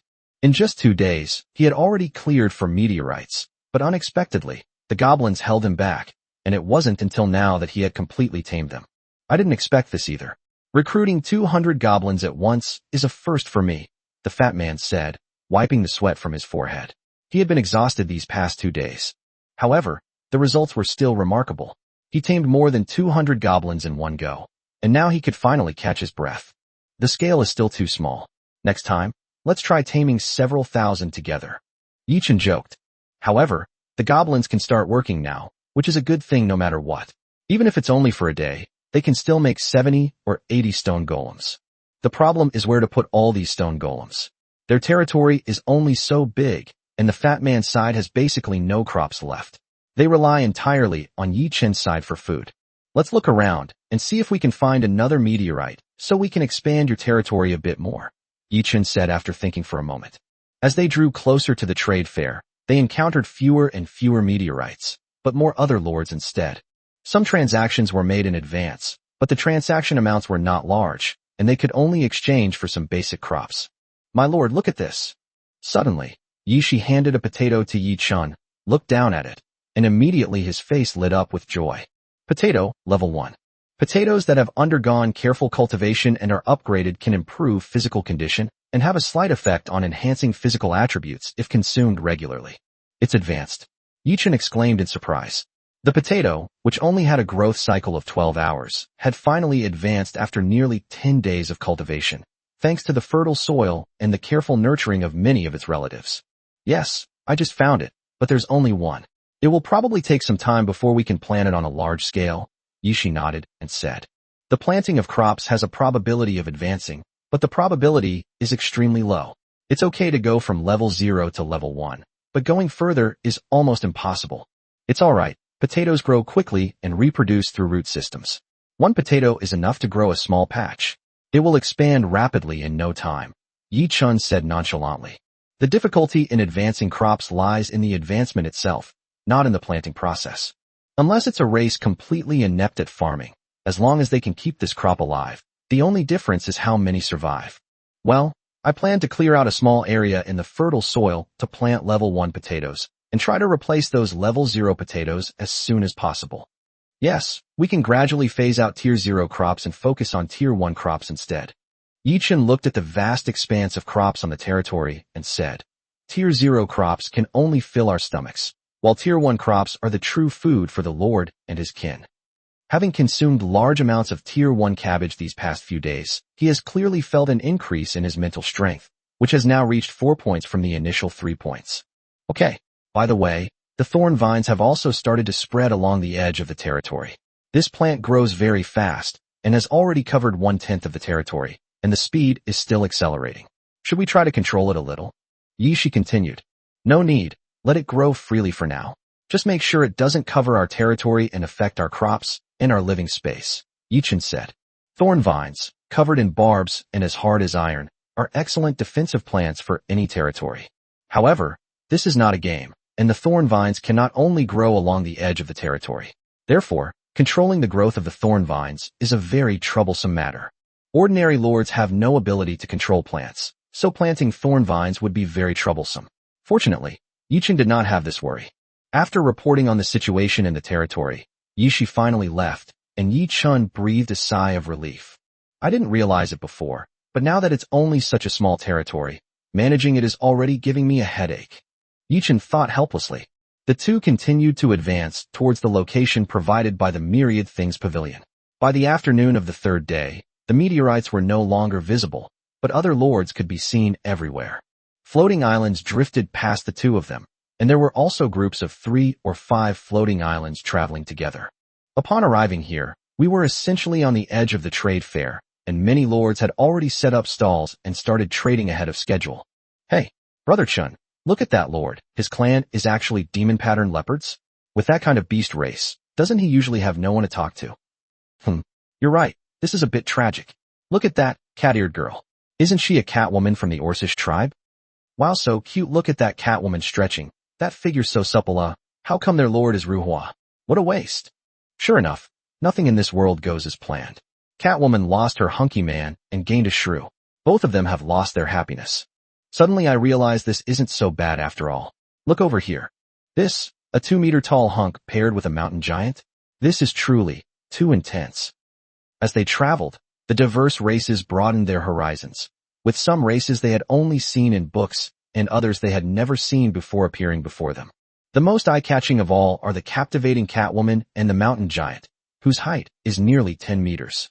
The former is famous for her captivating figure and is a prized possession kept by many wealthy families. The latter is a race comparable to dragons, possessing incredibly powerful and terrifying combat strength. Pa, you two perverts. Before they knew it, the moon-holding rabbit had come to their side carrying a cabbage. Hearing their conversation, it immediately scoffed with a look of disdain. Hey, you fat rabbit, haven't you ever heard of food and sex or human nature? You don't know anything. When you grow up, I'll find you a male rabbit to have some fun, the fat man said. You fatso, go to hell. I'll never forgive you today. The moon-embracing rabbit roared, pushing off with its hooves as it charged toward the fat man. Hey, you fat rabbit, get out of here. Can't you learn from that cat-eared girl over there? How docile she is. Don't you know what a lady is? No, I'm just a rabbit. I don't need to be a lady. I'm going to bite you to death today. Ouch, you actually bit me. Yi Chun, you need to control your rabbit. Why should I care? I have to listen to her. Yi Chun waved his hand helplessly and continued to look at the other lords around him. The moon-embracing rabbit was quite capable.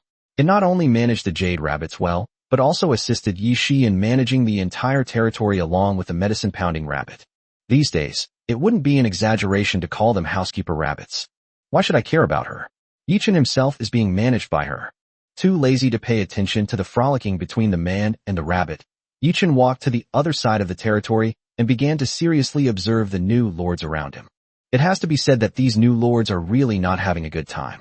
Basically, most of the clans are only at level 0 at present, with only a small number of clans that have completed their first advancement and reached level 1 to fill the gap. In addition, the territory is not large and the farmland is not much. Most of the land only has 2 or 3 kinds of tier 0 crops, which are barely enough to make ends meet. There are even large areas of gravel land.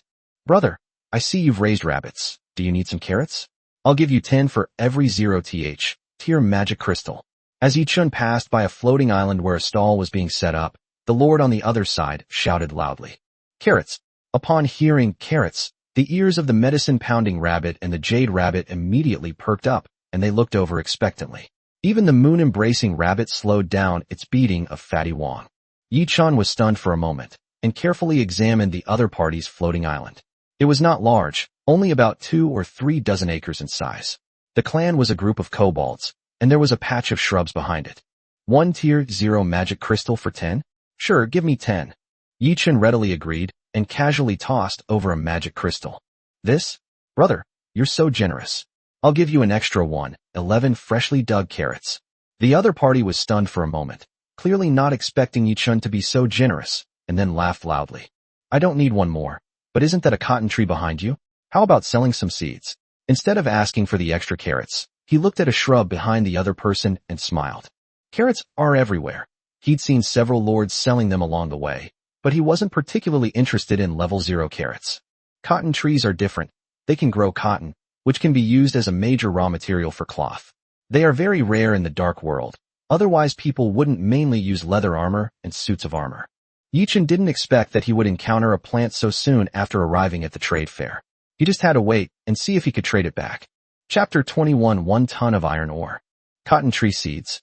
The lord opposite him was taken aback. Cotton clothing is not fashionable in this world. Animal hides and armor are more commonly used. These are convenient and offer much better protection than cotton. Therefore, cotton trees are not popular among lords. Only some low-ranking lords would use cotton clothing as a temporary measure when they couldn't obtain enough animal hides and armor, and then take it back to Earth for ordinary people to use. I have a lot of humanoid familiars here, and I need a lot of cotton to make some everyday clothes. Yichun pointed behind him, where many silver moon elves were passing by, all of whom could only simply wrap their exquisite figures in animal skins. All right, but I only have 5 cotton trees on my side right now, so I can only sell you 2 at most. How about 1 magic crystal per tree? The lord on the other side thought for a moment and said, tree species are difficult to propagate, so their value is generally much higher than that of ordinary crops. 1 magic crystal per tree is considered dirt cheap. However, we have only just entered the trial space, and no one has much spare money. The price of a magic crystal is not low. All right, 2 magic crystals. Will you transplant them yourself, or should I send my clan over? Yichen nodded and agreed immediately. 2 magic crystals were nothing to him. You're an elf, aren't you? Send someone over here. This kobold is really having a hard time handling this. The lord on the other side looked at the moon elves and said helplessly, kobolds, like goblins and gnomes, belong to the lowest level of intelligent races and are indeed not as good at things like farming as elves. Yichen nodded, and without saying much, he called Eve over to go transplant cotton trees on the other party's island. Meanwhile, the lord opposite was curiously observing Yichen's territory. However, Yichun had already planted cloud mist flowers, and the territory was filled with white mist, so nothing could be seen clearly. It was only after the jade rabbit ran out that the other party was able to see it. Hey, brother, your territory is pretty big. Is there anything I can use? While transplanting cotton trees, the other party asked Yichun. I have quite a lot of things here, but I don't know what you need. Yichun replied with a smile. Is there any staple food? You know, kobolds aren't very big, but they eat a lot, which is giving me a headache. As for the main course, I do have a batch of dire wolf carcasses that I can sell to you. Yichun said, but then suddenly fell silent, clearly waiting for the other party to make an offer. How about exchanging 10 kilograms of iron ore for a corpse? The other party's eyes lit up immediately upon hearing about the corpse of a dire wolf. Dire wolves are at least tier 1 in strength. High-level creatures contain a lot of energy, which can accelerate the growth of tier 0 kobolds. You have iron ore? Yichun was also taken aback. He didn't expect that there would be something like iron ore in the other party's desolate territory. Kobolds are good at mining and digging, aren't they? We found a meteorite containing iron ore and mined some of it. Hearing this, Yichun understood. Although the kobolds were not strong, they were an extremely skilled race in mining and prospecting. Therefore, it was not surprising that they were able to find meteorites containing iron ore. Yichun simply refused to believe that the other party had only mined a small amount. He assumed that all the iron ore in that meteorite must have been mined out. Meteorites capable of containing iron ore have reserves of no less than 1 ton, or 1,000 kilograms. So, interested, while he was thinking, the other person looked at Yichun and asked with a smile. Upon hearing this, Yichun smiled. Iron ore is a strategic resource. Who wouldn't be interested? But exchanging 10 kilograms of iron ore for a dire wolf carcass is a bit too cheap. 10 kilograms is cheap? Brother, you're going a bit too far. The other party frowned slightly, clearly feeling that Yichun was asking for an exorbitant price. He even retreated slightly to avoid Yichun suddenly launching an attack. 10 kilograms of iron ore for a tier 2 dire wolf carcass? Am I being unreasonable, or are you being unreasonable? Yichun shouted, feigning anger, and the lord opposite him was immediately stunned. Wait, tier 2? Not tier 1. 2 dire wolf is not worth a tier 1 dire wolf at all. Exchanging 10 kilograms of iron ore for the corpse of a tier 2 dire wolf is definitely going too far. Of course, what can you trade a tier 1 corpse for? How many can you even keep in the whole territory? Yichun said matter-of-factly, completely ignoring the surprise in the other person's eyes. 200 kilograms. I'll trade 200 kilograms for a tier 2 dire wolf. However many you have, I'll trade them all.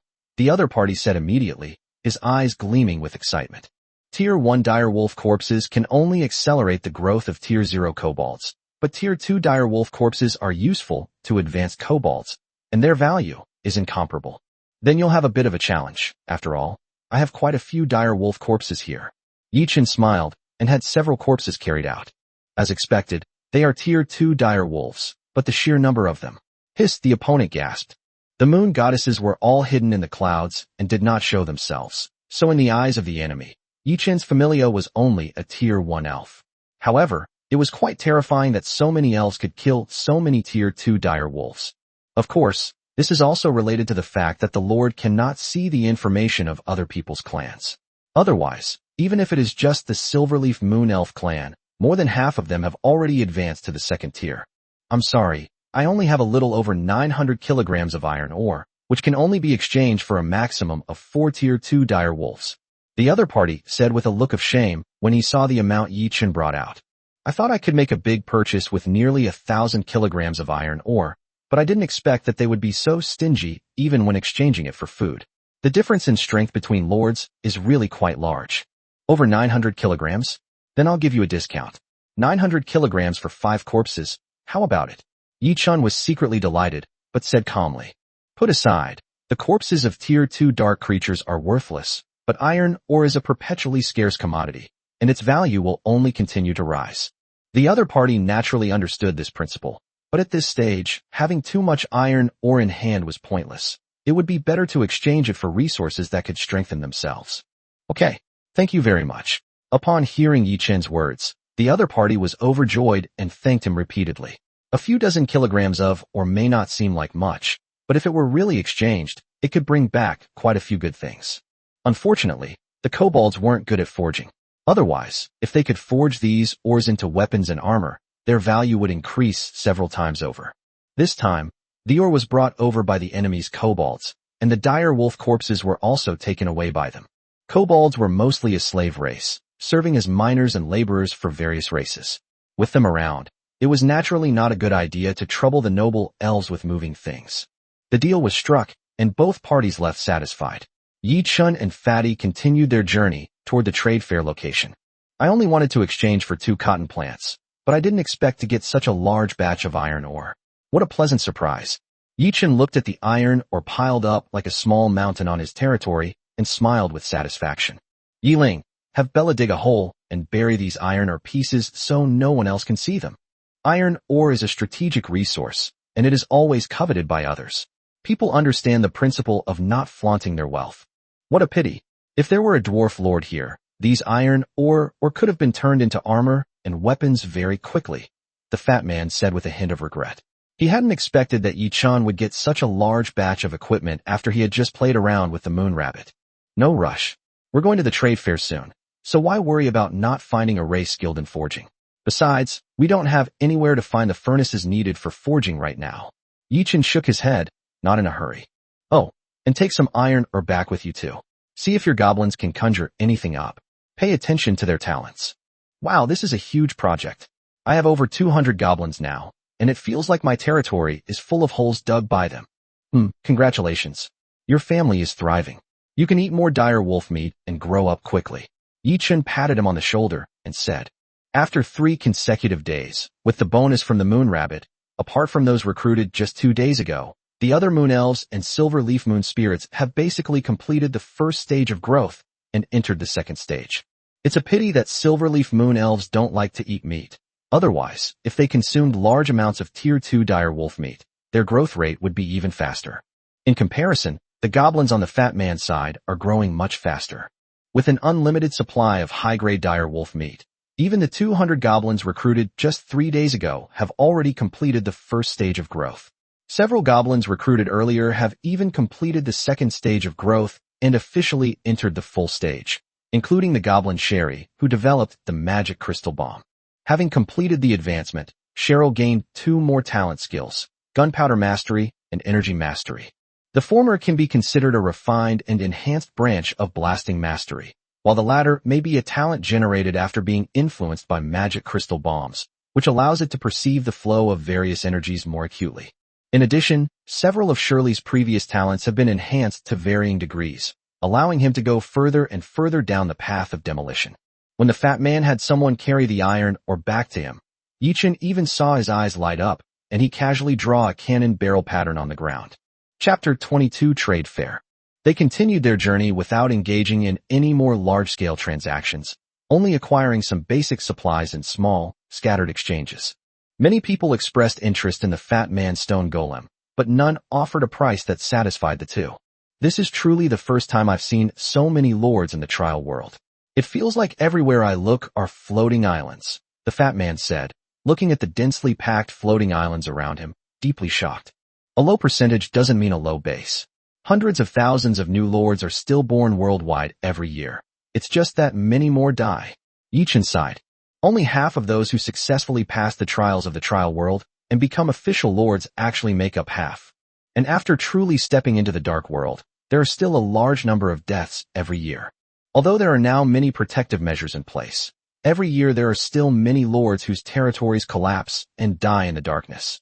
On television, we often see news of certain well-known, long-established lords dying while guarding a dark world.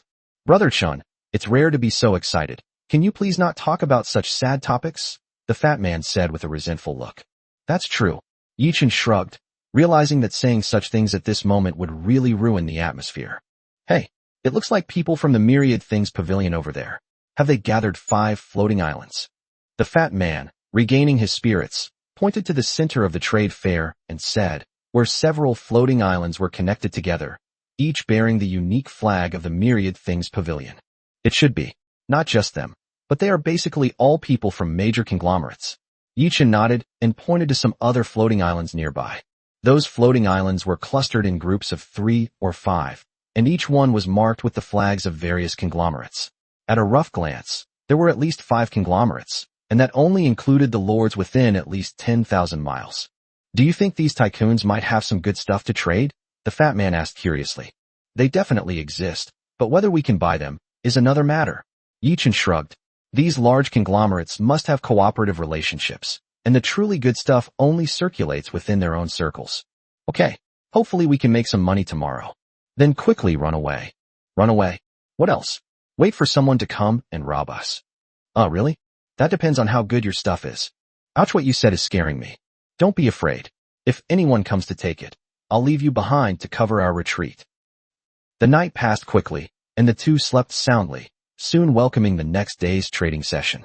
Floating islands around has increased, and some lords temporarily hired by the World Tower have begun to help maintain order. Even their territory is equipped with large loudspeakers provided by the Wanwu Tower, allowing them to hear the latest news from the Wanwu Tower in a timely manner. Dear lords, please dock at your respective territories as instructed. Afterwards, someone will lead you to the central floating island for the transaction. Rest assured, the Wanwu Tower will ensure your safety during the transaction and will never allow you to be harmed. Dear lords, please dock at your respective territories as instructed. Afterwards, someone will lead you to the central floating island for the transaction.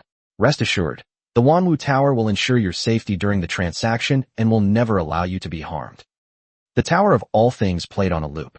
A lord who was assisting in maintaining order came to Yichun and his companions and guided them to dock their floating island. Let's go? So far, I haven't heard of anyone getting into trouble at the Wanwu Tower Trade Fair. Yichun said with a smile, seeing the slightly worried look on the fat man's face. Leaving behind many of his clans to guard the territory, Yichun, along with 4 disguised Yui and the fat man, set foot on the other side's floating island. Don't worry, all 4 of them have advanced to higher levels. Even if something unexpected happens, they can definitely lead us out, Yichun said softly, reassuring the slightly uneasy fat man beside him.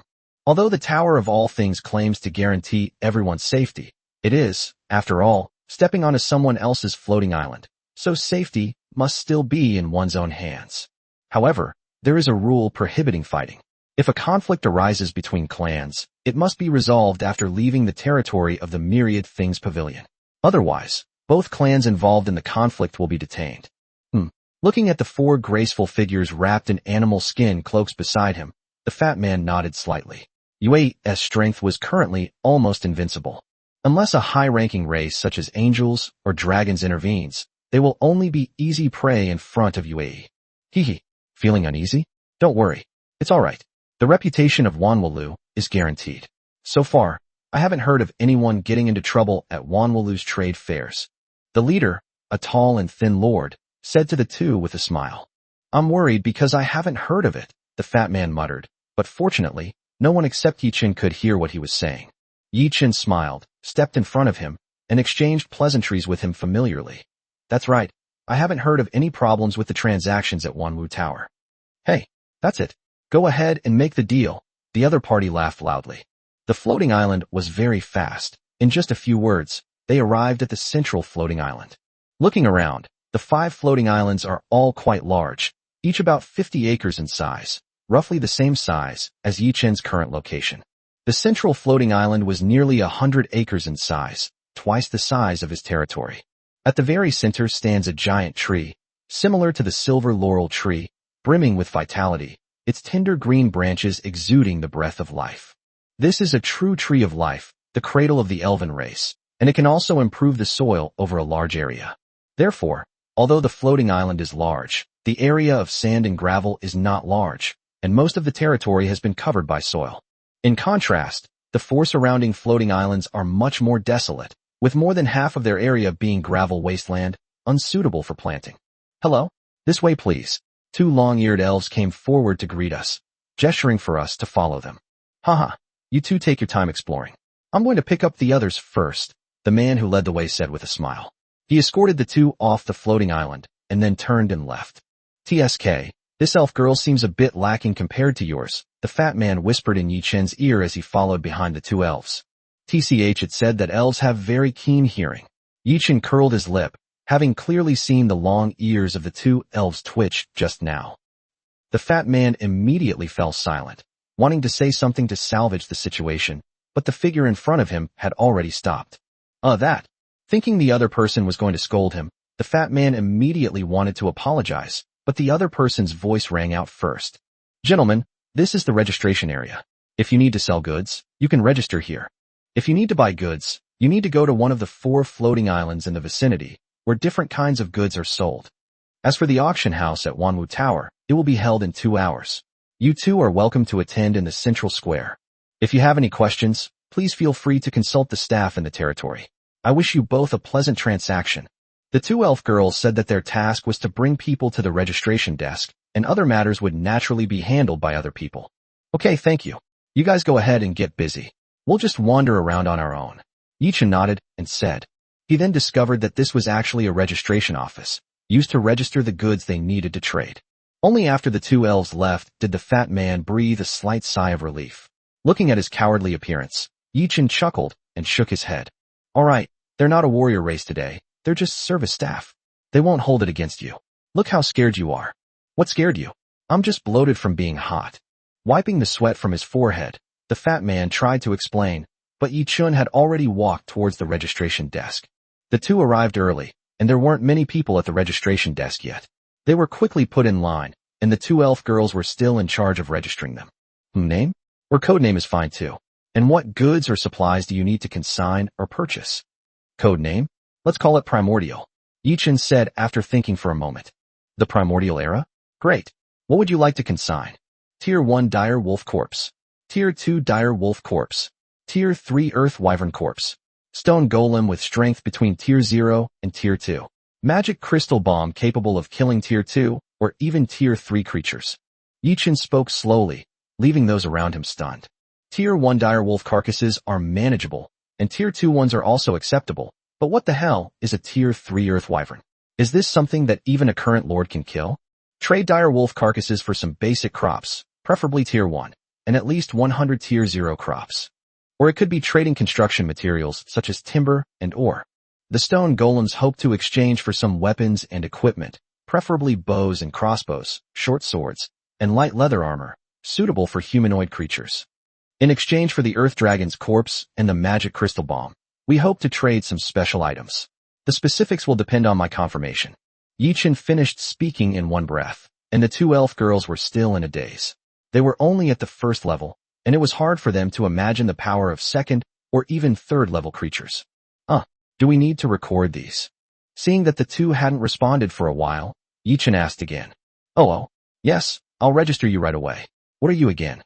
The two of them hurriedly registered Yi Chen's things.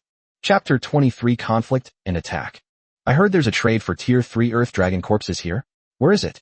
After registering, the two were about to leave when suddenly a group of people pushed through the crowd and walked over. The person in the lead was wearing an exquisite robe, obviously having come from a treasure chest. It's young Master Lin.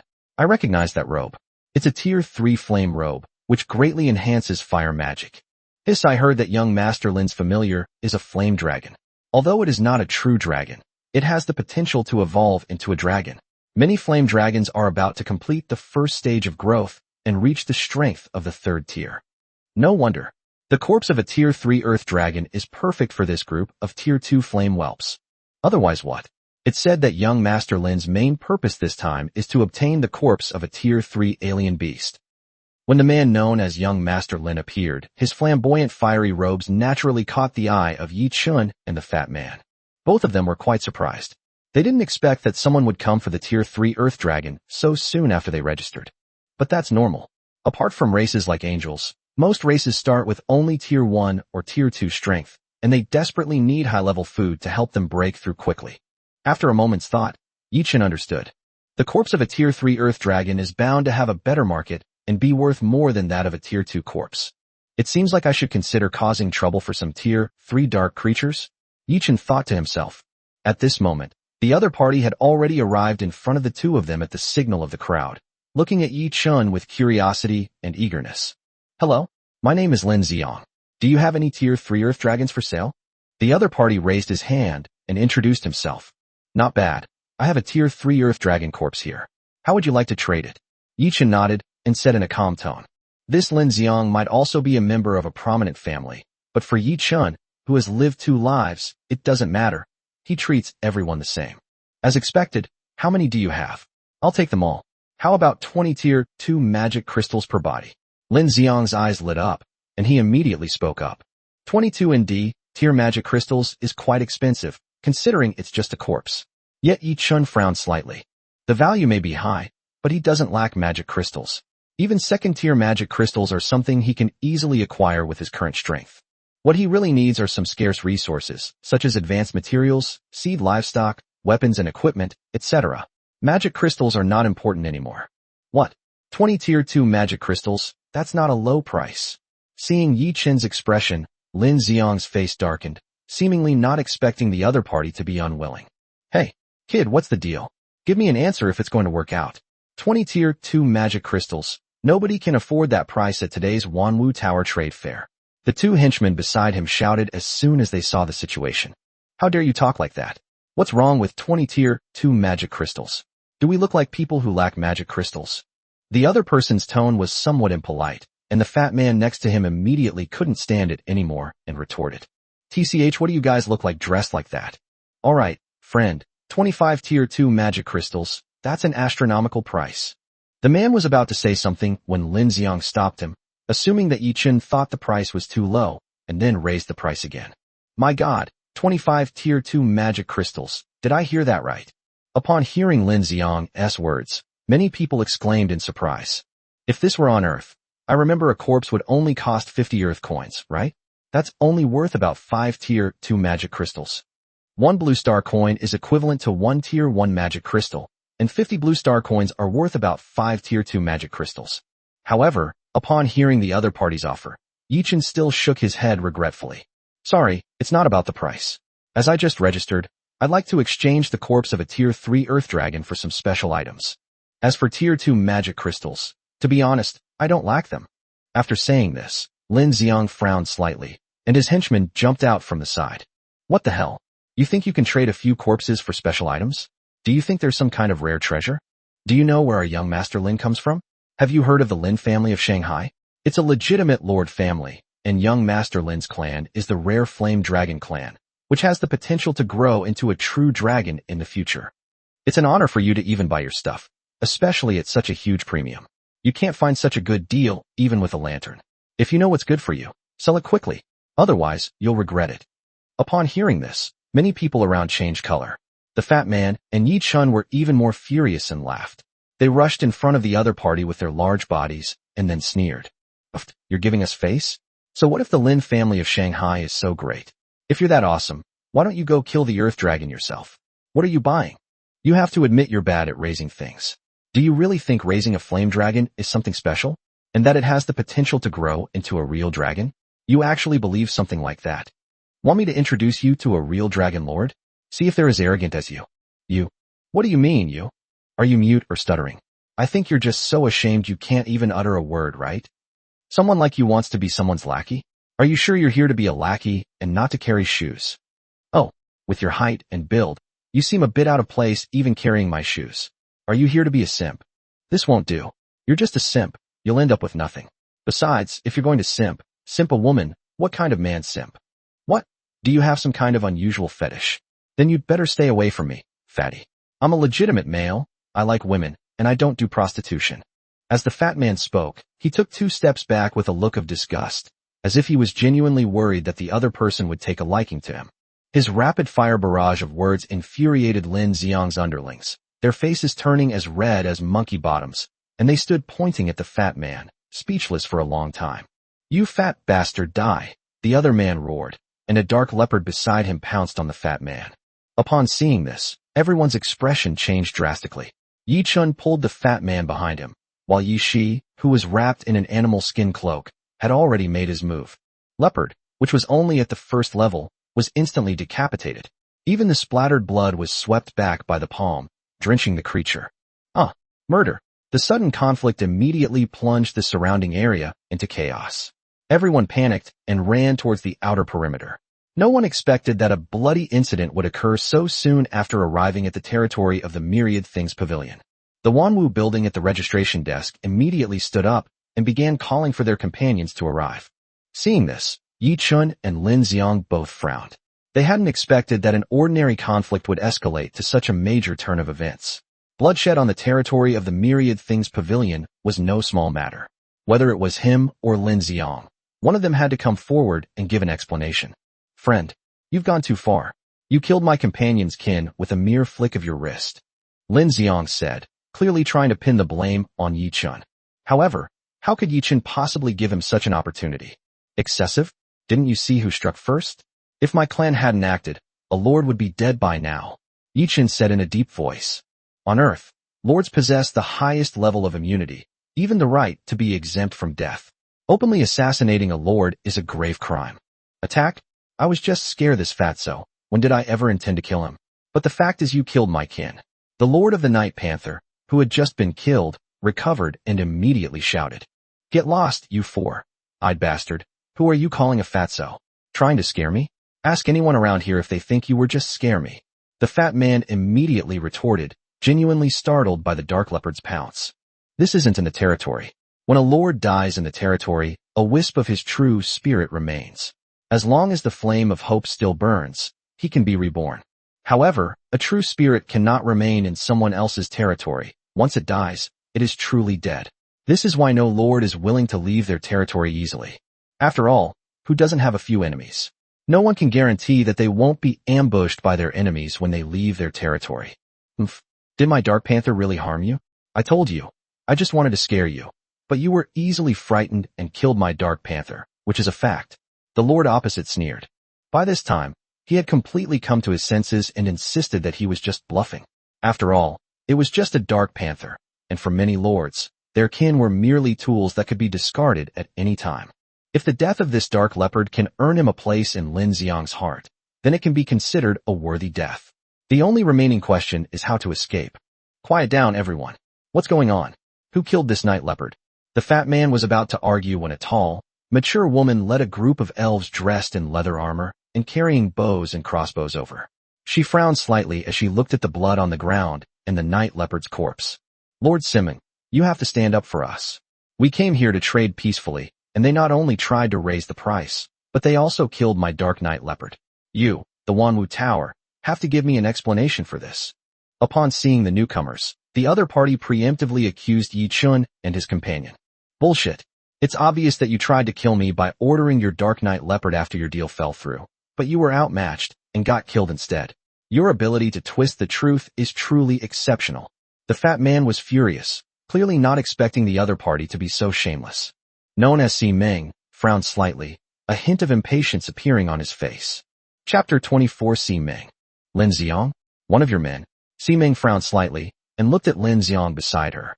The two obviously knew each other. Indeed, this person was arrogant. Yuanju only wanted to teach him a lesson, but he actually went to such lengths.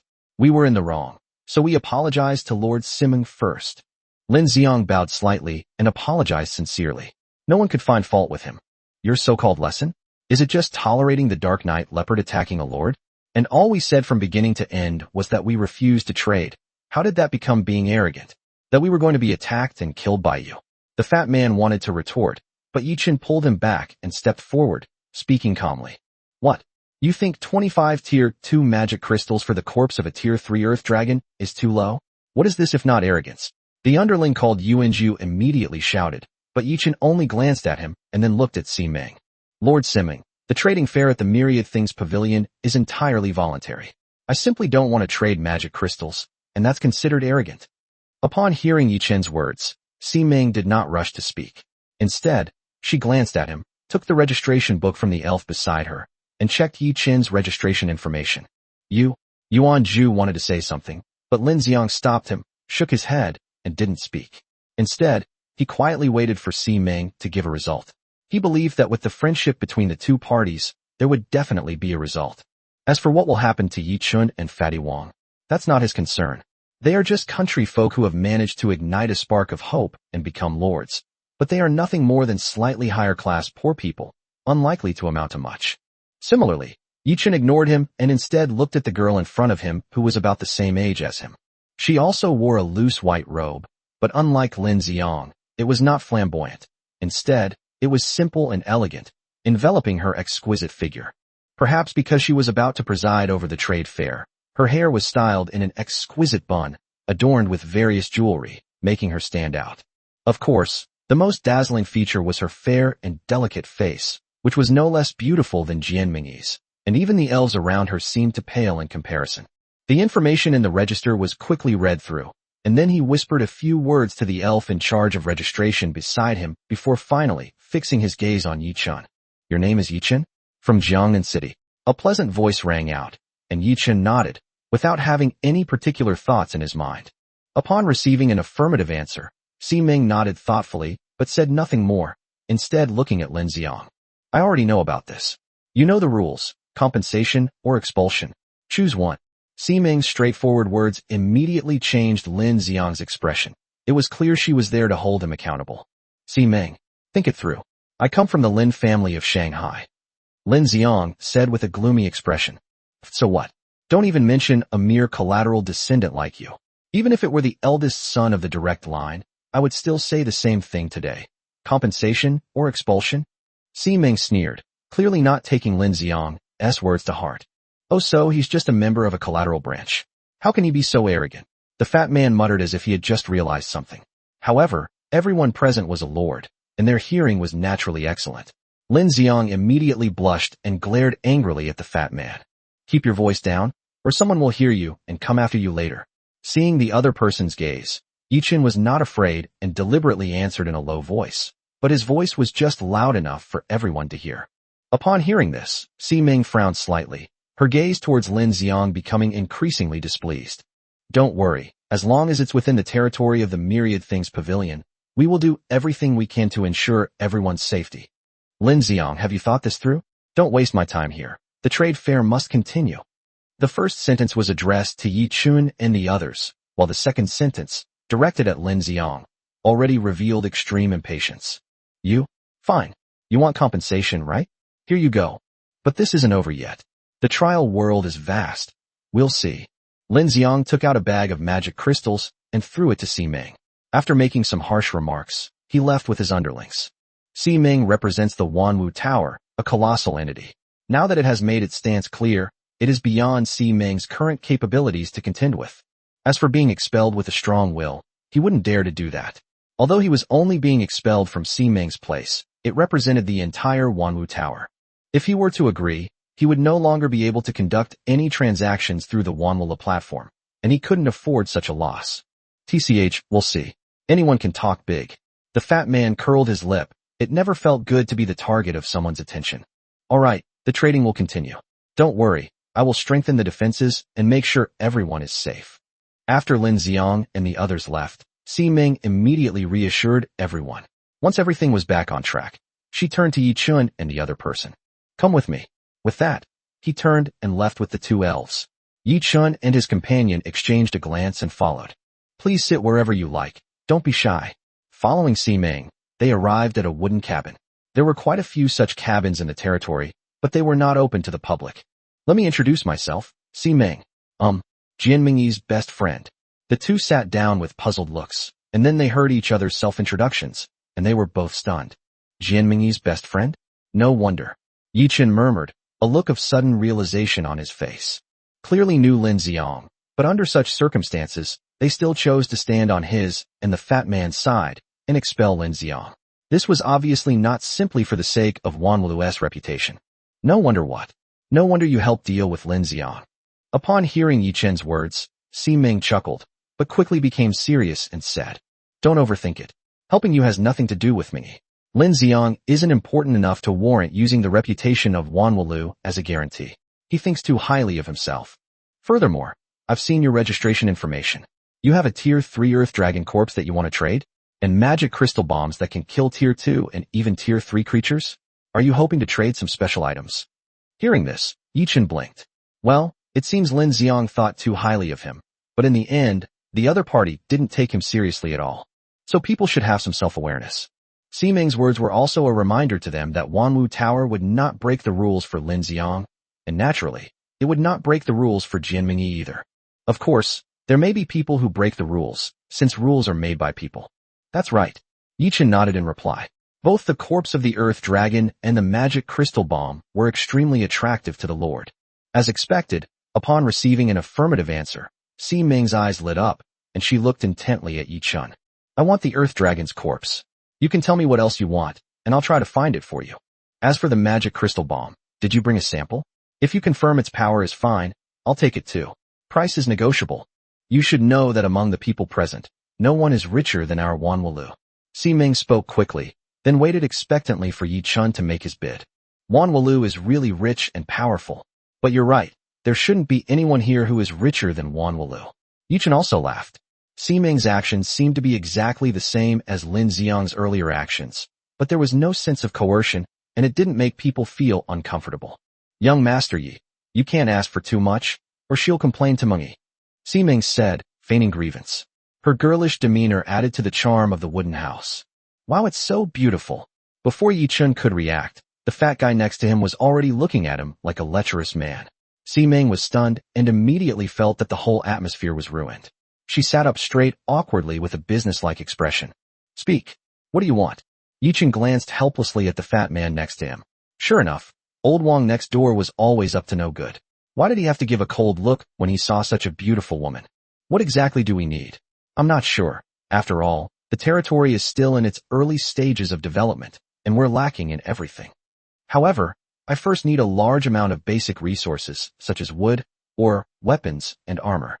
In addition, various blueprints, plant or poultry seeds and chicks are also needed, but at least level 1 or above is required. What's left are the various resources and special items needed for territory advancement. Yi Chun said slowly.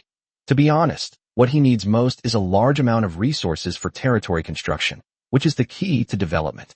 These things you want are currently in high demand. Si-Ming rested her chin on her left hand and tapped the armrest of the chair repeatedly with her right hand. So this is why I'm here to ask Lord Si-Ming for help, Yi Chun said with a smile. This is not a good favor. Si-Ming thought for a moment, then picked up another booklet and asked as she flipped through it. How many Earth Dragon corpses do you have, and how many magic crystal bombs? There aren't many corpses, only 5. As for the magic crystal bombs, there are 200 magic crystal bombs that can kill level 2 dark creatures, but only 5 magic crystal bombs that can kill level 3 creatures. The magic crystal bombs used to kill Tier 2 creatures are made from Tier 0 magic crystals, which are extremely cheap to produce, and the fat guy can now mass-produce them. The magic crystal bombs that can kill Tier 3 creatures were only recently developed by Shirley, and have not yet undergone formal testing. Moreover, they are made from Tier 1 magic crystals, so there are not many of them. 200. Upon hearing this number, Si-Ming was immediately shocked. She never expected there would be such a large quantity. Chapter 25 Long-Term Cooperation with Wanwalu. We can basically mass-produce magic crystal bombs that can kill Tier 2 creatures. Of course, it's only a possibility of killing it. The exact outcome depends on the location of the explosion and the strength of the dark creature. The same applies to magic crystal bombs that kill Tier 3 creatures, and the probability should be even lower. They are estimated to only pose a danger to dark creatures in the early Tier 3 stage. Moreover, these magic crystal bombs cannot be mass-produced at present, so the quantity is limited. Yichin nodded and explained that although the release of news about mass production would reduce the value of the magic crystal bomb, it might lead to a long-term transaction agreement with the Wanwu building. Sure enough, upon hearing this, Si-Ming's eyes lit up immediately. You can mass-produce it? What materials do you need? After saying that, he suddenly realized his mistake and waved his hand apologetically. Sorry, I was a little too excited. But can you really mass-produce magic crystal bombs? Of course, this is no joke. Not only can we mass-produce magic crystal bombs, but we can also mass-produce stone golems. This time we brought more than 70 stone golems. Before Yichun could speak, the fat man excitedly introduced. Whether it was the magic crystal bomb or the stone golem, it was all created by his group of useless goblins, which made him extremely proud for a time. More than 70 stone golems. Si-Ming exclaimed in surprise. She looked at the list, which only mentioned stone golems without specifying the number. She thought there weren't many. Hearing what the fat man said, he was completely stunned. More than 70 stone golems and over 200 magic crystal bombs. The value of these items alone would place them among the top at today's trade fair. Although the stone golem is not as powerful as the magic crystal bomb, it can be used for a long time as long as a magic crystal is placed inside. Especially for some lords of beast, like tribes, low-value stone golems are the best tools, capable of helping them complete a series of routine tasks such as farming and mining. Therefore, in the low-end market, the value of a stone golem is actually much higher than that of a magic crystal bomb. How about it, girl? Interested? Let's add each other as friends and talk more later, the fat man said with a lewd look. To his surprise, Si-Ming actually nodded, added each other as friends, and chatted happily. Yichun was completely astonished by this scene. That's right. Our Yichen's clan is the same as yours, the elf race, so they have a greater need for things like wood and seeds. I understand. After all, my kin are also elves. Here's the deal. The corpses of the 5 earth dragons will be worth 20 tier 2 magic crystals each. I'll also give you an additional 2,000 units of wood and 500 seeds of vine-like plants. Elves love living in trees. Haha, she's indeed beautiful and generous, unlike that Lin Xiang before, who was so stingy. Ugh, don't mention him, he's a downer. Let's talk about the long-term collaboration between the stone golems and the magic crystal bombs instead. I wonder how much you produce each day. Well, that depends on how big my territory is and how many people I have. After all, manpower is the primary productive force. Why don't you tell me what price you can sell it for? That's true. As the clan develops, the output will increase. If you want to sell them, how about I put them up for auction regularly? I'll only charge a 10% commission, and I guarantee to sell at least 2,000 stone golems for you every month at the price of 1 tier 2 magic crystal. What do you think? Only 1 tier 2 magic crystal as a minimum? Girl, your ability is lacking. If it were me, I would have to sell at least 3 tier 2 magic crystals per unit. You know, magic crystals are easy to obtain, but stone golems are not. What are you saying? On Blue Star, a stone golem only sells for 1 tier 2 magic crystal, okay? It's only in the trial world that there are many newbies and mass production is impossible, which is why it sells for a higher price. How about this? I'll guarantee at least 2 tier 2 magic crystals. If that's not enough, my Myriad Things Pavilion will personally subsidize it. Is that alright? Tisk, alright. Alright, what about the magic crystal bomb? That's made of real magic crystals. Well, how should I put it? If it's too expensive, it's not worth it. If it's too cheap, you'll easily lose money. Why don't you tell me how much it costs to manufacture 1 magic crystal bomb? While this cost is not cheap, after all, it is a magic crystal bomb that kills a level 2 dark creature. It costs at least 1 level 1 magic crystal. And that does not include auxiliary materials, and that is under the condition of good luck. If the failure rate is taken into account, the cost will continue to go up. The two chatted happily, and Yichin suddenly felt like he had become a bystander. It seemed like he had only started the conversation, but how did the two of them become the main characters? And that aloof goddess who just reprimanded Lin Xiang? How come she's about to be lured away by a sleazy-looking fat guy in just a few words? He's such a handsome guy, and he's sitting right next to me. All I can say is that old Wong next door is really something else. Luckily, he was single for all 6 years of high school. No, I have to find an excuse to kick this guy out right away. I absolutely can't let him live next door. The two chatted for over an hour, finally stopping reluctantly just before the auction was about to begin. A preliminary consensus has been reached regarding the transaction between the two parties. The 5 Earth Dragon corpses were traded for 20 Tier 2 magic crystals each, for a total of 100 Tier 2 magic crystals. In addition, 2,000 units of timber and 500 seeds of various vine plants will be given as a gift. Of the 70 stone golems, they will keep 10 for free, and the remaining 60 will be auctioned off at the next auction. As for the magic crystal bombs, they will keep 50 level 0 and 2 level 1 and put the rest at the auction. In exchange, they will give Yichin a special coordinate point. I'll arrange for 2 people to go with you to retrieve the items. Next, I'll be hosting the auction. It'll be a pleasure working with you. Siming stood up, straightened her pristine white robes, and reverted to her previous aloof goddess persona. No problem, no problem. You go ahead and get busy. The rest can be handled by the clansmen. The fat man laughed, making it seem to anyone who didn't know better that he was very familiar with the other person. Okay, I'll have someone reserve seats for you. A ferry will come and take you there in a bit. Excuse me. Thank you so much. Please go ahead with your work. No need to be so polite. All right, everyone's gone. What are you still looking at? As Siming left, Yichin patted the fat man who was still waving by the door and said helplessly, "Tisk, beautiful inside and out. So pretty." The fat man walked back reluctantly, his eyes still glancing towards the door. You like him? Then go after him, Yichin said with a smile. TSK, I may like her, but I'd rather not pursue her. Women only interfere with my money-making. Besides, women like her aren't so easy to win over, the fat man said with a slightly disappointed tone, pursing his lips. Yichin was stunned for a moment, but didn't say much. He just patted Ying on the shoulder and then called Ying over from among the 4 Yui he had brought out, asking her to take 2 of the Dream Fairy spirits to hand over the supplies. Brother Chun, when do you think we'll be able to build a behemoth like the Wanwu Tower?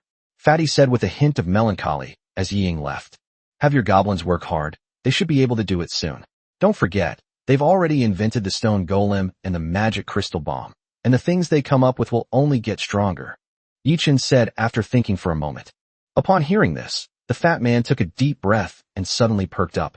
You're right, we'll only get stronger. We'll definitely be able to build a behemoth like the Tower of All Things.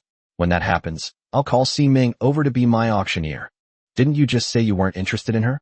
If you weren't interested, why did you bring her here to be your auctioneer?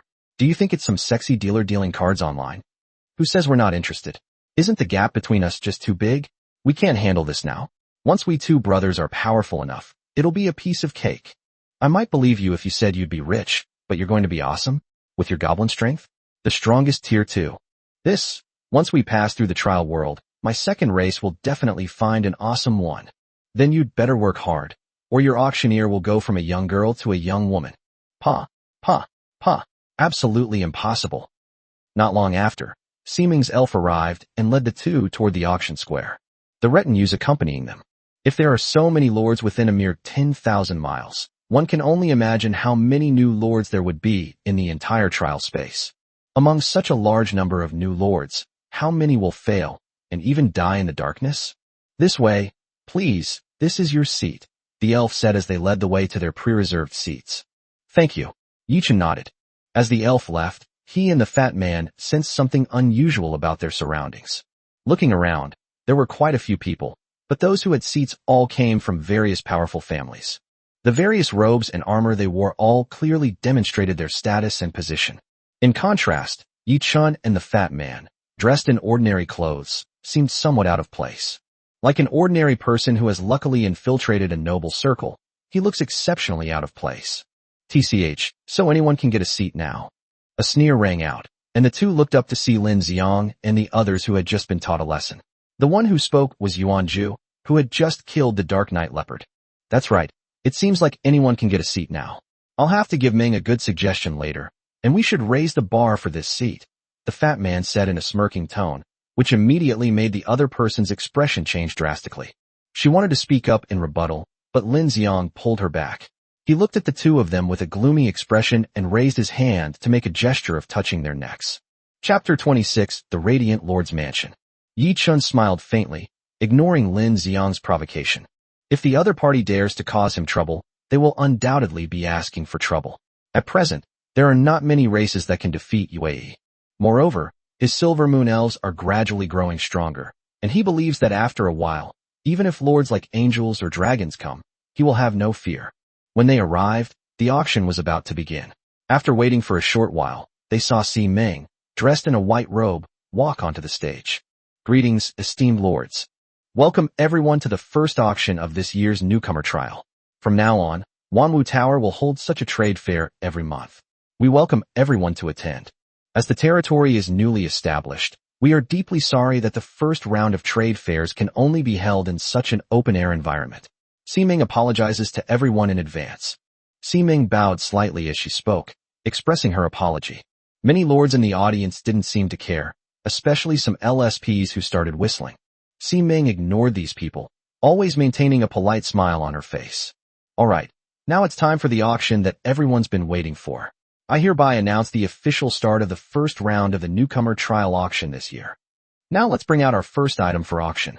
Just between us, this is one of the highlight items that Si Ming has prepared for everyone. Lord's Mansion Design Blueprints. Glorious Lord's Mansion. Wow. Upon hearing the name of the Lord's Mansion, many people exclaimed in surprise. Even Yi Chen looked up, not expecting the first item to be so exciting. It's important to understand that not every lord can own a lord's manor. A lord's manor that you build at will is nothing special. Only lord mansions built using lord mansion blueprints produced in the dark world can possess the various bonuses of a true lord mansion. Wanwu Tower is really going all out. The first item up for auction is a design blueprint for a lord's mansion. If this were taken back to Earth, it would fetch an astronomical price. I wonder where Miss Si Ming got this from? This blueprint is probably worth more than her entire territory, isn't it? It can only be said that the Wanwu building has a rich foundation. The crowd below the stage was buzzing with discussion, while Si Ming on the stage had already begun her introduction to the Radiant Lord's Mansion. As the name suggests, this is a Lord's Mansion with the main attribute of light. You should know that among the many attributes, light and darkness are truly rare attributes, and it is extremely difficult to obtain them. In addition, the Radiant Lord's Mansion can increase the territory area by 5%, up to 100 acres, which is the limit of the bonus for a Tier 1 Lord's Mansion. Furthermore, within the territory where the Radiant Lord's Mansion is located, light shines everywhere, and the ability to purify darkness will increase by 5%. You must understand that in the dark world, purifying the darkness means merit, which means that the territory can develop at a faster pace. Finally, due to the stronger sunlight, the growth rate of plants within the Radiant Lord's territory will also be increased by 5%, but this only applies to plants that require photosynthesis. This Lord's Mansion design is the best of the best, enough to ensure that everyone can directly reach Tier 3 without worrying about the Lord's Mansion. Upon hearing Si Ming's introduction, not only were the people present stunned, but even Yi Chun, who owned the Green Shade Lord's Mansion, was dumbfounded. This attribute is in no way inferior to his Green Shade Lord's Mansion, and may even be better. After all, the ability to purify darkness is an ability that all lords desperately need, which is more attractive than the speed of improving the soil. Lord Si Ming, how much material would such a lord's mansion require? And how many spirit stone inlay holes would it have? A lord asked. This friend has hit the nail on the head. In addition to the usual 1,000 wood and 200 stone, we also need 10,000 Tier 1 magic crystals and 100 radiant stones. Of course, it has a full 5 slots for inlaying spirit stones, which means that each lord can set up an additional 5-element cycle formation in their territory.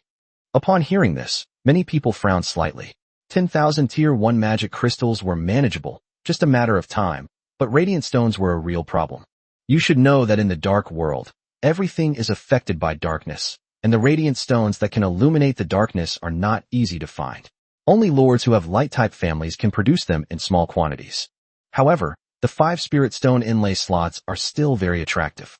The addition of a complete set of 5-element cycle formation means that one's territory has more complete 5-element cycle resources and even a larger territory.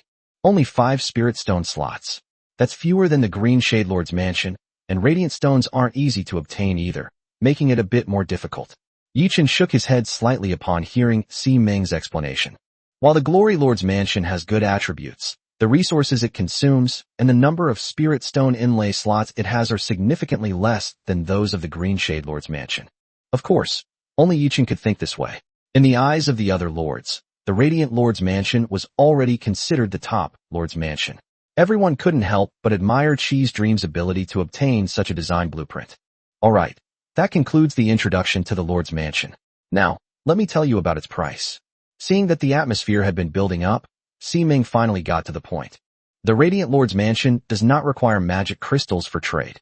It requires 4th tier or higher ingredients, or a fire-type Lord's mansion blueprint of equivalent value, or other special items of equivalent value. Upon hearing this offer, many people fell silent. Even Yichin couldn't produce something like this on the spot.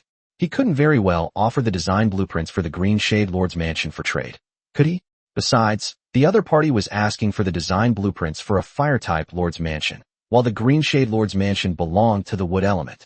A brief silence fell over the room, but Si-Ming remained unperturbed, continuing to stand on the stage with a smile, adding details to the product description while waiting for the bids from the crowd. This price is too high. Will it fail to sell in the first round? Yichin muttered to himself, while the fat man next to him shook his head mysteriously. No way. Look how calm these young masters in the front row are. It means they must have known about the auction of the Radiant Lord's mansion beforehand. There must be quite a few people here who are after this design. As an auctioneer, even if I have to hire someone to sell the first item, I will never let it go unsold. Si-Ming dares to do this because she is absolutely certain of success. After the fat man's analysis, Yichin couldn't help but look at him with surprise. When did this guy become so knowledgeable about trading? But then I thought about what the fat guy's family did, and suddenly it made sense. He was from a merchant family, otherwise he wouldn't have gotten so fat. Sure enough, as soon as the fat man finished speaking, a tall, thin boy stood up and was the first to call out his bid.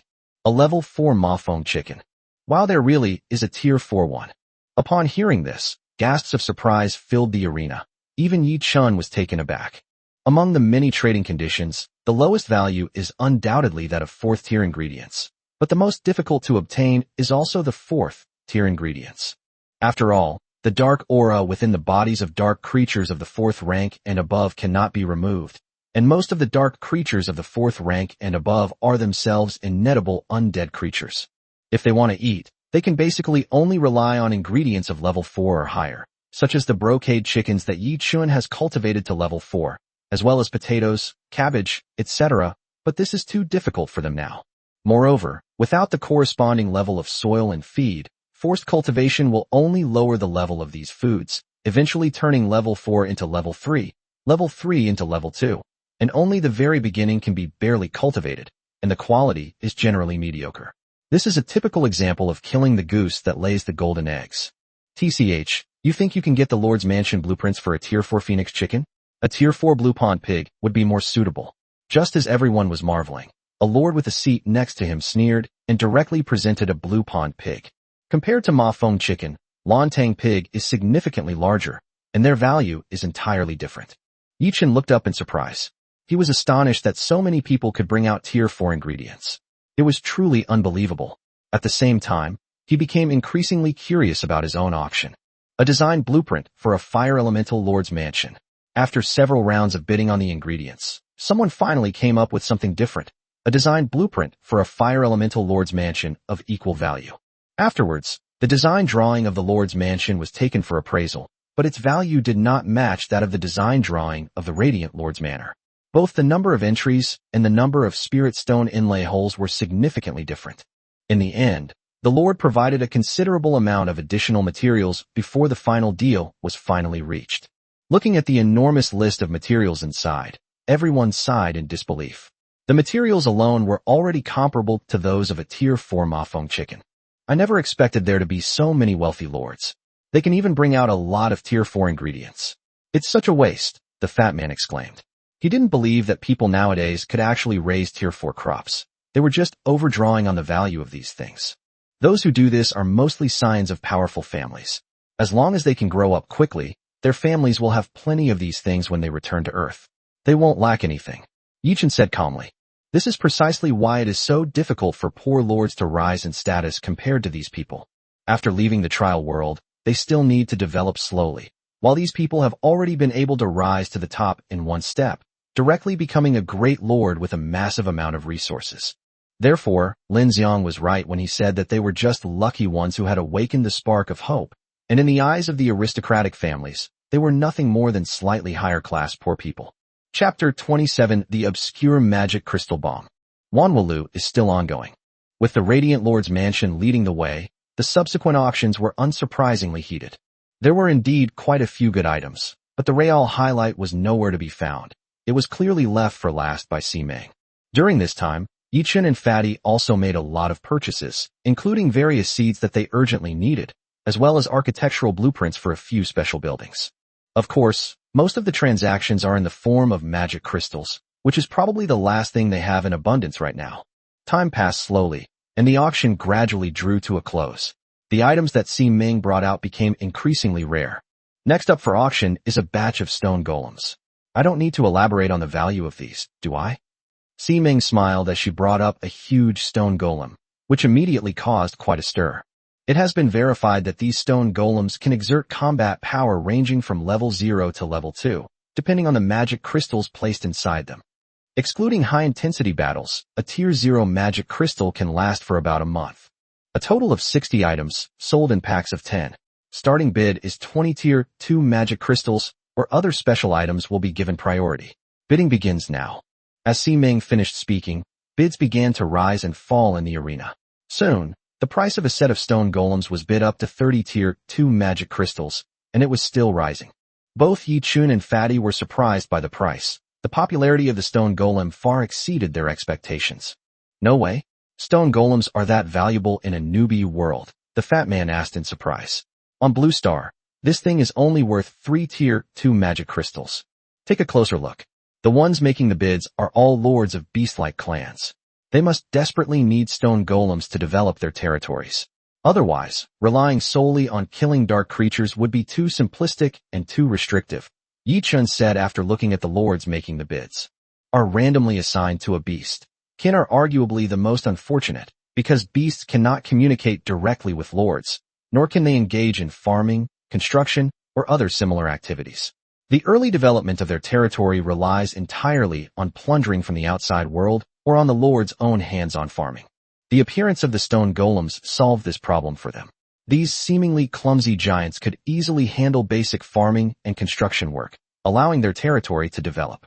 Ultimately, the first batch of stone golems was sold for 60 Tier 2 magic crystals, averaging 6 Tier 2 magic crystals per golem, which is considered a 100% premium.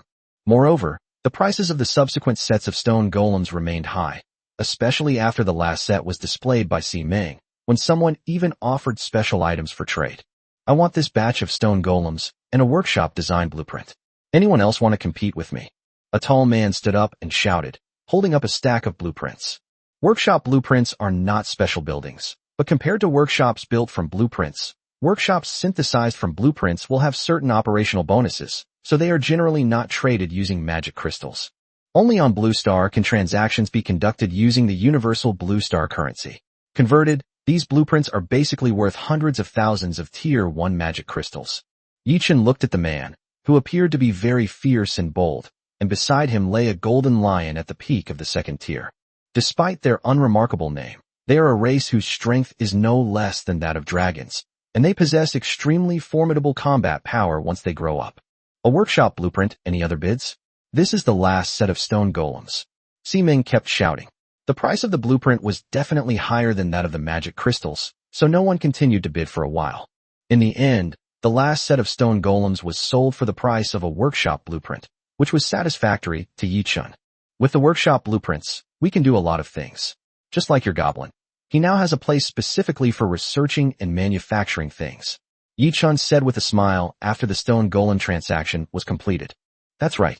I'm suddenly getting more and more confident in my goblins. No, I need to recruit some more goblins when I get back. It's just a matter of brains. Watch me, the fat man said with great enthusiasm. The successful transaction of the stone golem gave him immense confidence. Wow, the stone golems are incredibly popular. Unfortunately, time is tight, so there are only 60 stone golems available for trading today. Perhaps the Myriad Things Pavilion can find more stone golems later. After the transaction was completed, Ximeng didn't forget to pique everyone's curiosity. Upon hearing that stone golems could be traded, everyone became quite excited, with some even asking when the next batch of goods would arrive. Ming naturally wouldn't answer that question, and the conversation quickly shifted to the next batch of auction items. The next batch of auction items and the stone golem came from the same lord. As for the items, they are the familiar magic crystal bombs. After verification, the highest record of this magic crystal bomb is that it can kill a level 2 vicious rabbit. Its power is comparable to that of the more technologically advanced magic crystal bombs on Earth. There are 150 of these magic crystal bombs in this batch. They will be auctioned in groups of 50, with a starting price of 50 Tier 1 magic crystals. Special items will be given priority in the auction. As Ming finished speaking, a series of bids rang out, but the crowd's interest in the magic crystal bomb was clearly not as great as that for the stone golem. After all, this kind of thing exists on Earth, and it's not expensive. A magic crystal bomb like this, capable of threatening a Tier 2 creature, costs at least 5 Blue Star coins on Blue Star.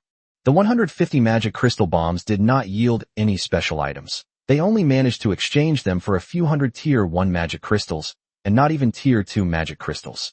This unexpected situation was something neither Yi Chun nor Fatty had anticipated. The magic crystal, capable of killing a Tier 2 dark creature, was now being completely ignored. Alright, the auction for the 3 sets of magic crystal bombs is over. Next up is another auction for magic crystal bombs, but only 3 of them. However, these 3 magic crystal bombs have the power to kill Tier 3 creatures, of course, even dark creatures in the early Tier 3 stage. After auctioning off the low-level magic crystal bombs, Ming brought out the high-level magic crystal bombs, and this time, these magic crystal bombs finally caused a sensation. A lord has already developed a magic crystal bomb that can kill Tier 3 dark creatures. Many people exclaimed in surprise. Seeing this, Yichen finally understood. So it's not that nobody wants magic crystal bombs, but that the level 2 magic crystal bombs are too weak and nobody wants them. Yichen thought with a wry smile. Second-tier creatures are easy to deal with.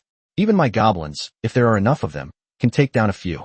But third-tier dark creatures require weapons with sufficient lethality, the fat man said after thinking for a moment. 2 magic crystal bomb was unexpected, but fortunately the Tier 3 magic crystal bomb was quite popular and attracted a lot of attention from the crowd.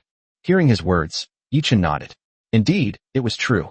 Tier 2 was not a must, so the price couldn't go up, while Tier 3 was currently the most lethal weapon, and its importance immediately rose several levels. 30 Tier 2 magic crystals. Before Ming could even announce the starting price, someone had already started bidding, starting directly with Tier 2 magic crystals and a full 30 of them. I heard someone bid 30 Tier 2 magic crystals. Let's go with that starting price. Of course, special items will be given priority. Upon hearing the bid, Ming smiled and said, silently changing her initial price in her mind. 35 level 2 magic crystals. 40 level 2 magic crystals. The price soared until it reached 70 Tier 2 magic crystals, at which point it gradually slowed down and finally stopped at 80 Tier 2 magic crystals. However, looking at the price, Yichen pinched the bridge of his nose. What he wanted was not magic crystals, but those special items. No matter how many magic crystals he was given, they wouldn't be of much use. Unfortunately, it's extremely difficult to trade for special items using magic crystal bombs. Perhaps it's possible with a level 4 magic crystal bomb. In the end, the two only managed to acquire 80 Tier 2 magic crystals, and all their items were auctioned off. Damn it, over 100 magic crystal bombs, and all we got in return were some magic crystals. This is really a headache. The fat man scratched his head and said helplessly. With Yichen by my side, clearing the meteorites was incredibly easy, so I stopped thinking about combat and focused solely on the development of our territory. Alright, you've already made quite a bit of money, haven't you? Don't forget your cost. It's only 1 Tier 0 magic crystal. Yichen said with a sullen smile. The transaction amount was so large that he forgot how much his cost was. Now that you mention it, it makes sense. A single magic crystal bomb can yield dozens of times the profit. The fat man paused for a moment, then became excited again, clearly having almost forgotten about it himself. So, now it's time to spend money. Yichen smiled, not taking it to heart, and continued looking at the other products. However, the items that followed became increasingly valuable, so he and the fat man could only look on. They held a pile of magic crystals, but not a single item could be traded using magic crystals. The final piece was even a bloodline crystal capable of mutating a companion race, which truly shocked the entire audience. However, no one could offer a satisfactory item for the transaction, and the auction ultimately failed. Yi Chun and Fatty even suspected that Si Ming might have brought out such a thing just to attract attention, and that she never intended to auction off this bloodline crystal from the beginning. This woman is so cunning, Yi Chun exclaimed. However, the fat man shook his head, looking melancholy. Deep in the world of mortals, it's just an act. She's only trying to survive. Get the hell out of here. Chapter 28 Departure. As the auction came to a successful close, everyone left amidst Si Ming's smile, trading back and forth between the 5 floating islands. Yi Chun and his companion were no exception, and they strolled around the 4 floating islands in the vicinity. It seems that the one on the east side is used for unloading cargo. The remaining 3 are used for trading seeds, supplies, weapons, and special items. Which one should we go to? The fat man asked, looking at the crowds coming and going. We've already bought quite a few seeds at the auction, and we don't have any special items that we urgently need. Besides, we might not be able to offer anything in exchange. Let's go check out the island with the weapons and equipment, Yi Chun said after thinking for a moment. Alright, it just so happens that our clansmen are all lacking suitable weapons. A few sets were offered at the auction earlier, but they were all sold for special items. These things are in high demand. The fat man nodded and complained. What can we do? In the early stages, weapons, equipment, and various medicinal materials are the most valuable. Yi Chun shrugged, and the 2 walked towards the floating island next to them. Upon arriving at this floating island, the most common sight is naturally a large number of shirtless men, and the forging of weapons and armor is predominantly done by men. As for female lords, they made more contributions to the manufacture of lightweight clothing, such as leather armor and robes. Dwarves, orcs, minotaurs. These lords' clans are all races that are quite skilled in forging, the fat man said curiously, looking at the crowd of people walking around him. You're just stating the obvious. If you weren't a race skilled in forging, would you come here to buy weapons and equipment? Didn't you see there are quite a few dwarfs, demi-humans, deer people, and so on over there, all skilled in leather and cloth armor making? Yi Chun said irritably. Speaking of which, I remember you have a friend named Yue who's good at fabric crafts, right? Can she make cloth armor? The fat man asked curiously, pursing his lips. Besides being skilled in singing and dancing, Chang'e in the Moon Palace also has the Weaver Girl as a member, and the palace is filled with many female officials from the heavenly court, so cloth crafts are naturally a given. Sure, but we don't have any silk right now, and we only just got our cotton plants back from the trade. Yi Chun shrugged, realizing that even a skilled cook can't cook without rice. Well, that's true, but it seems that cloth armor's defensive effect is only SOSO. Let's look at armor more. Anyway, elves can wear some light armor. The fat man nodded and said, TCH, you look down on cloth armor? I'll make some tomorrow and dazzle you. Yi Chun scoffed. These days, cloth armor is mostly used to make robes, and its defensive effect is indeed mediocre. Even for better magic conductivity, high-level robes are made from special animal hides, and cloth armor is rarely used. Even cloth armor made from high-grade cotton and silk of the 6th or 7th tier is mostly used for aesthetics and is rarely worn in actual combat. To put it bluntly, this is just for showing off. It's all show and no substance. However, Yi Chun, who was familiar with Chinese mythology, knew that cloth armor and leather armor were the most commonly worn clothing in the prehistoric world. Clad in a Taoist robe, he surveys the world below, his sleeves holding the universe within, his hand capable of summoning clouds and rain. I'm waiting. The fat man smiled and didn't take it to heart, thinking Yi Chun was just joking. As the 2 were talking, they arrived at a stall. There weren't many items there, only a few swords, spears, and other weapons, all made of iron. Boss, how much are these iron swords? Do you have any bows or other weapons? The fat man asked.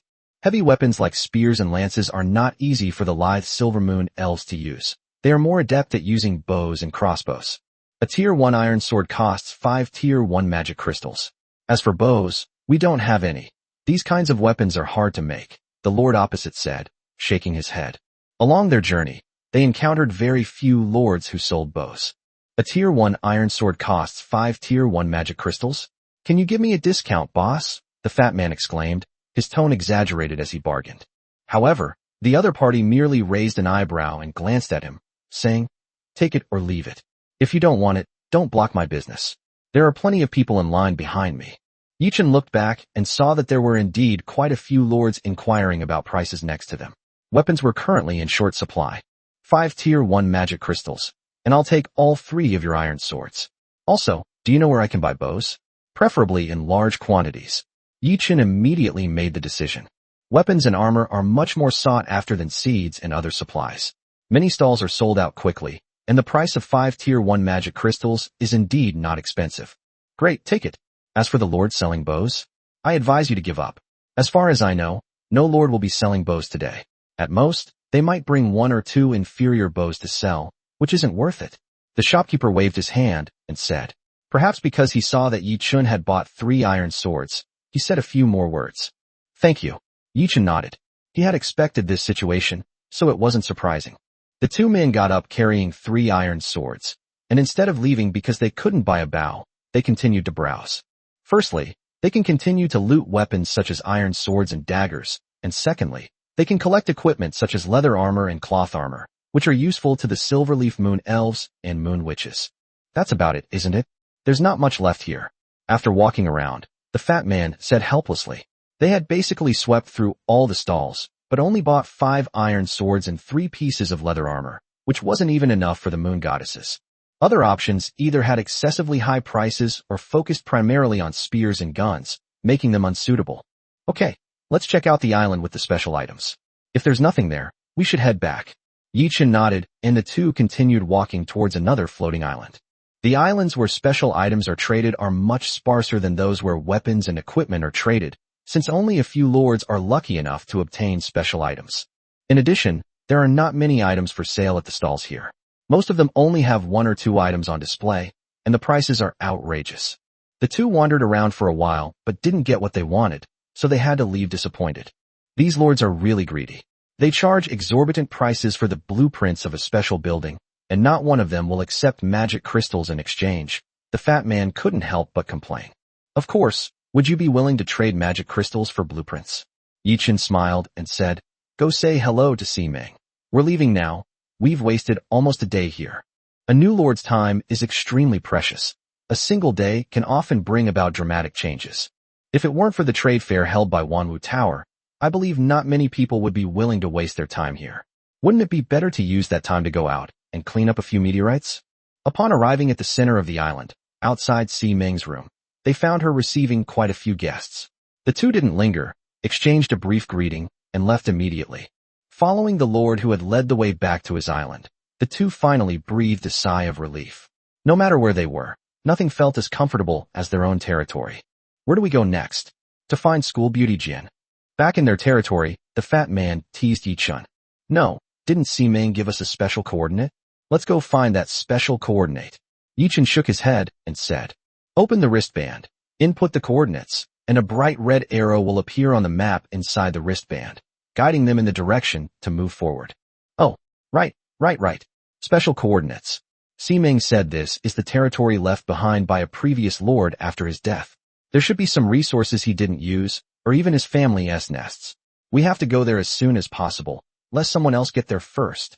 The fat man patted his forehead and said in a slightly hurried tone, every year, new lords enter the trial world, while the previous lords either successfully advance to become official lords or fail to advance and return to Earth. There are very few lords who die, but rare doesn't mean non-existent. There are always some special forces that can forcibly extinguish the lord's flame of hope, depriving him of the right to return to Earth and forcing him to sink into darkness forever. Or perhaps the lord died completely for some special reason, leaving the remaining territory to drift in darkness, eventually being swallowed by it. This special territory is hidden away each time the trial space is reset, sealed in a nearby spatial rift, and can only be seen when someone approaches this spatial rift. The location of this spatial rift is a special coordinate passed down among the lords. No rush. It's the territory of the previous lord, after all. It won't be easy for anyone to find us. Let's just leave normally to avoid being targeted, Yi Chen said in a deep voice, carefully controlling the territory to fly towards the outer perimeter. The Wanwu Tower's trade fair only guarantees the lord's safety during the trade period. Whether the lord lives or dies after leaving is none of their concern. On his way out, Yi Chen saw several lords followed by others. Although they seemed to be traveling in the same direction, a closer look revealed that they were actually being surrounded and attacked. Neither Yi Chen nor the fat man intended to pay attention to this. They were not related, and it was not their place to meddle, especially since there were too many people to manage. Being able to leave safely is already a blessing. However, Yichin soon realized that leaving quietly was not an easy task. 5 floating islands were already following behind him and the fat man, ready to surround them as soon as they reached a sufficiently large space. Chapter 29. Lin Xiang, who came after him. Brother Chen, what's going on? Are we being watched? We didn't buy anything valuable, did we? Fatty said in surprise when he saw the floating island chasing after them. They don't know if you bought anything valuable. Besides, this might be an old acquaintance of ours. Yichin said calmly, steadily controlling the floating island to leave. In any case, there were too many people here, which was not a good place to fight. Now that I've become a lord, battles are inevitable. Even if it's not a dark creature, there are other lords vying for my territory. After all, it's much easier and more enjoyable to seize a lord who is clearly inferior to oneself than to fight to the death with dark creatures. An old acquaintance? Damn. Lin Xiang? And his underlings? The fat man was slightly taken aback, then exclaimed in surprise. The only person Yichin could call an old acquaintance was Lin Xiang. Yes, for signs of such prominent families, compensation is a small matter, but losing face is a big deal. Yichin nodded. Both Yue and the Silver Leaf Moon Elf had excellent night vision and had already spotted the people behind them. Speak, Brother Chun. What are you planning to do? Fatty gritted his teeth and asked fiercely, looking at the person behind him. My family is from a merchant background, and in this world invaded by darkness, ordinary merchants can't survive. What are you doing? Let's retreat first. Look how many magic crystal bombs you have left. If you really want to fight, try to blow them back directly. Yichin said irritably.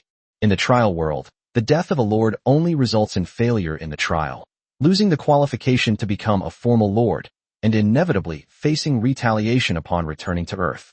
Therefore, Yichin still doesn't want to kill anyone unless absolutely necessary. Although he seemed much calmer than the fat man, the peaceful society of his previous life had made him lack the ruthlessness that the fat man possessed. Of course, even a rabbit will bite when cornered, and if things really come to a head, it won't hold back. Okay, I'll listen to you. The fat man nodded, knowing Yichin's concerns, so he didn't rush to make a move. As the two moved further away from the location of the trade fair, the surrounding space gradually became more open and spacious. Whether it was them or Lin Xiang and the others, they were all accelerating and flying towards the uninhabited area outside. They're speeding up. As the population thinned out, the fat man who had been watching behind him suddenly shouted. This sudden acceleration meant they were about to make a move. How many magic crystal bombs do you have left? Yichin glanced behind him and asked in a deep voice. As you said before, only 60 or 70 were reserved. There are only 2 tier 1 ones, the fat man replied. Except for those 2 tier 1 ones, throw out the rest all at once. Huh? In one breath? Throw it out. What do you mean, huh? Just throw it away when I tell you to. But wouldn't so many at once be too powerful? Then why don't you wait a little longer, until they get a bit closer, and then we can blow ourselves up too. I'll have someone throw it away right now. Goblins in the fat man's territory, with 60 or 70 magic crystal bombs. Even 2 goblins working together can throw them out with perfect accuracy. Suddenly, one after another, magic crystal bombs flew towards the island behind them like shooting stars in the darkness. Boom, boom, boom. A tremendous roar resounded behind us, and even from a great distance, we could feel the intense energy fluctuations emanating from it. The territory where the 5 people were located was already covered by a large area of fire. However, Yichin only glanced at it, and did not stop on the territory beneath his feet, continuing to fly into the distance. Awesome. These bastards, they must have been blown up, right? The fat man shouted excitedly, but Yichin shook his head. It's not that easy. Don't forget that these are just some level 0 magic crystal bombs. Normally, they might not even kill a level 2 creature. These magic crystal bombs are only made using level 0 magic crystals. They have the potential to threaten level 2 creatures, but that doesn't mean they can definitely kill them. As for the 5 floating islands behind them, there are bound to be quite a few tier 2 creatures. In fact, as long as these magic crystal bombs are detonated in advance with ranged attacks, they can be safely destroyed. This is one of the reasons why low-tier magic crystal bombs are not very valuable. Sure enough, as Yichin finished speaking, a floating island burst out from the flames and continued to chase after them. Damn, you were right. There really is someone who's alright. The fat man was on the verge of tears. Couldn't he have been proven wrong a little earlier? That must be Lin Xiang, dressed in a flashy flame robe. Do you think his territory's defenses can't withstand these magic crystal bombs you made from rank 0 magic crystals? Yi Chen teased with a smile, glancing behind him. Only Lin Xiang had chased after him. His 4 henchmen hadn't escaped the explosion of the magic crystal bombs. Oh, that's terrible. Now he's all alone, the fat man said with a sigh when he saw that there was only one person. He wasn't afraid of being alone. After all, Yi Chen's Yui was a proper tier 3 unit, and there weren't many who could deal with him at this stage. The attack by the magic crystal battle clearly angered Lin Xiang, and the floating island increased its speed even more, obviously wanting to catch up with Yi Chun and the others as soon as possible. Is this the burning magic crystal to speed up the territory? We can't let him catch up yet. We need to widen the distance a bit more. Yi Chun thought to himself as he glanced behind him. He then took out a tier 2 magic crystal, and the energy inside immediately flowed like a spring towards the ground beneath his feet. The floating island's speed increased even more, and even the clouds and mist on the island dissipated considerably. The 3 territories, 2 in front and 1 behind, moved swiftly through the darkness. Any foolish dark creatures that tried to cause them trouble were easily dealt with by the moon goddesses. With iron swords as their weapons, the fight became much easier for the group, and killing these 1st and 2nd tier dark creatures was a piece of cake. That's about it. Sensing that the energy of a tier 2 magic crystal was about to burn out, Yi Chen finally slowed down, while Lin Xiang behind him continued to rush towards them at high speed. Soon, everything on both sides' territories became clearly visible. Lin Xiang was standing at the front of the territory, his face full of gloom and resentment, his eyes filled with hatred as he stared at them. Around him, a dozen large red lizards paced back and forth, occasionally spewing out scorching flames from their mouths. These were his familiars, the flame dragons. Running away? Why aren't you running anymore? Have you run out of magic crystals? A bunch of useless trash. As the distance between the 2 sides closed, Lin Xiang's mocking voice rang out. TCH, I'm just on my way, why would I run? Do you really think you're so important that it's worth me running away? The fat man said with his nose in the air. When it's time to show off, he does it perfectly. I hope you'll still be so stubborn later. Lin Xiang said in a deep voice after hearing the fat man's words. He turned his gaze to the flame dragon beside him, waved his right hand, and immediately more than a dozen flame dragons roared out and charged towards Yi Chun and the others. Hee, just a tier 2 flame dragon and a bunch of red lizards. What's there to be arrogant about? Brother Chun, don't even need to lift a finger. Fatty can take care of you. Fatty said with great pride, and the goblin beside him threw out his only 2 tier 1 magic crystal bombs, aiming them at the oncoming flame dragon. Flame breath. Lin Xiang was prepared when he saw the magic crystal bombs thrown by the fat man. Several flame dragons opened their mouths and spewed out thick flames, which directly engulfed the 2 magic crystal bombs. Boom, a violent roar rang out. The power of the tier 1 magic crystal bomb was much stronger than that of the tier 0 magic crystal bomb. However, due to the great distance, it did not have a significant impact on either side. It only pushed Yi Chun and Fatty's territory forward slightly, but it was still within the range of the flame dragoness advance. Yi Shi, I want to eat lizard meat tonight, Yi Chun said calmly. Yi Shi, whose name he had mentioned, chuckled and said, Hee. Yes, my lord, I'll go catch a lizard for you right away. After some banter, Yi Shi led a group of moon maidens out, and with a swift slash of his moonblade, the 5 newly arrived flame dragons were instantly decapitated. Elves brought by Yi Ling attacked together, and a rain of arrows flew down from the sky. The arrowheads actually pierced through the thick dragon skin and embedded themselves in the flesh. Flame dragon! Lin Xiang exclaimed in surprise. He had not expected it to end like this. What race is the opponent's familiar? How could they kill his group of peak tier 2 flame dragons in just one exchange? After seeing Yi Shi and the others' achievements, the fat man's initial anxiety about the attack on his territory subsided, and he became much more arrogant. Your flame dragons are no good. The moon elf's arrows are just made of ordinary wood and can't even pierce the thick hide of a ground dragon, yet your real flame dragons can't withstand them. You? Impossible. What kind of race is this? Lin Xiang was both shocked and furious. He had not expected the other party to be so aggressive, and he was also heartbroken by the death of the flame dragon. These fiery dragons had the potential to evolve into true dragons. It's unbelievable that so many of them were lost in just one encounter. At the same time, there were also many doubts about Yi Chen's clan. Being able to kill a peak 2nd tier flame dragon with a wave of the hand, it was undoubtedly a 3rd tier race. However, Among the known initial third-tier races, none of them have an appearance that matches the moon goddesses. That noble and ethereal aura, like that of a fairy, was a beauty that these earthlings could not describe. Oof. Ignorant fool. Come here, kneel down and call me Grandpa 3 times. Then call me Brother Chin Dad 3 times, and I'll tell you. Get the hell out of here. Stop taking advantage of me. You're a generation above me for no reason. What? You want to be the father now that you're no longer the son? I was wrong. Brother Chun, I was wrong. I definitely didn't mean to take advantage of you. It just came out of the mouth, didn't it? So you planned this all along to become my father? No, really not. Absolutely not. Brother Chun, you have to believe me. I'm truly innocent. Chapter 30 Reparations, or Territorial Cession, paid no attention to their playful banter. Because the moon goddesses had already made their move again, another third of the flame dragons were killed. The remaining flame dragons were terrified and retreated. Impossible. This is impossible. Even a real dragon shouldn't be this strong. Lin Xiang's face was filled with disbelief, and his long-held strong belief seemed to have suddenly collapsed. Seeing that Yue was preparing to make her third move, if this round of moonblades were to strike again, his flame dragon would probably be completely wiped out. Stop! Lin Xiang shouted, fearing that his last bit of wealth would be completely destroyed here. Upon hearing his shout, Yi Shi and the others paused and turned to look at Yi Chen behind them. Take them down first, Yi Chen said after thinking for a moment.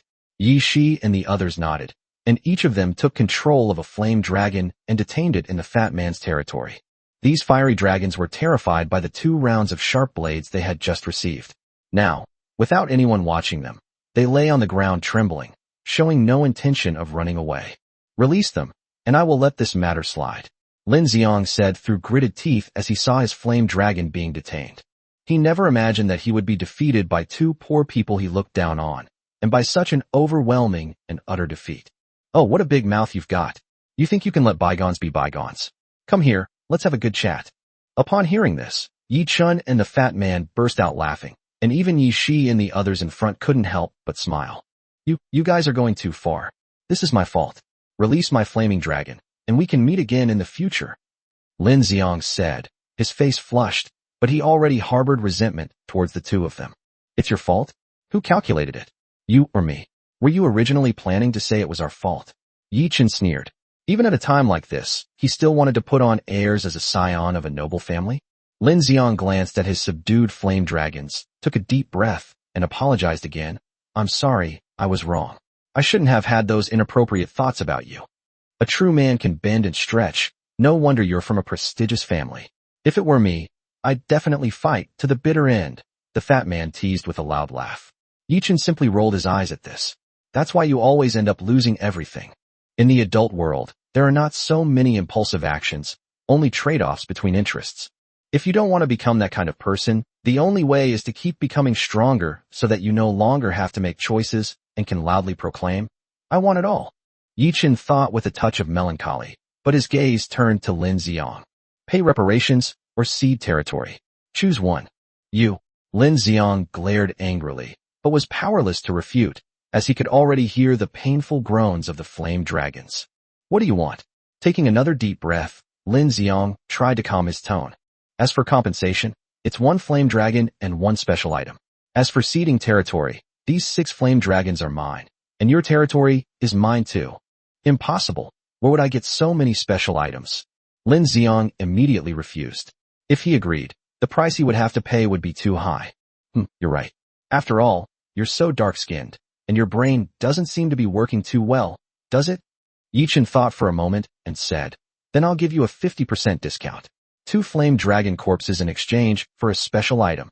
Impossible. At worst, I'll just give up these flame dragons, go back and recruit new ones, and we can still develop. Lin Xiang said angrily. He wanted to exchange 6 flame dragon hatchlings for 3 of his special items, which was undoubtedly an outrageous demand.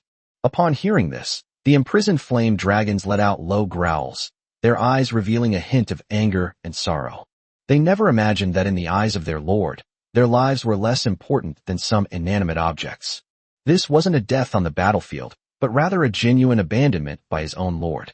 The family members are born through a nest. They have their own independent life and consciousness from the day they are born.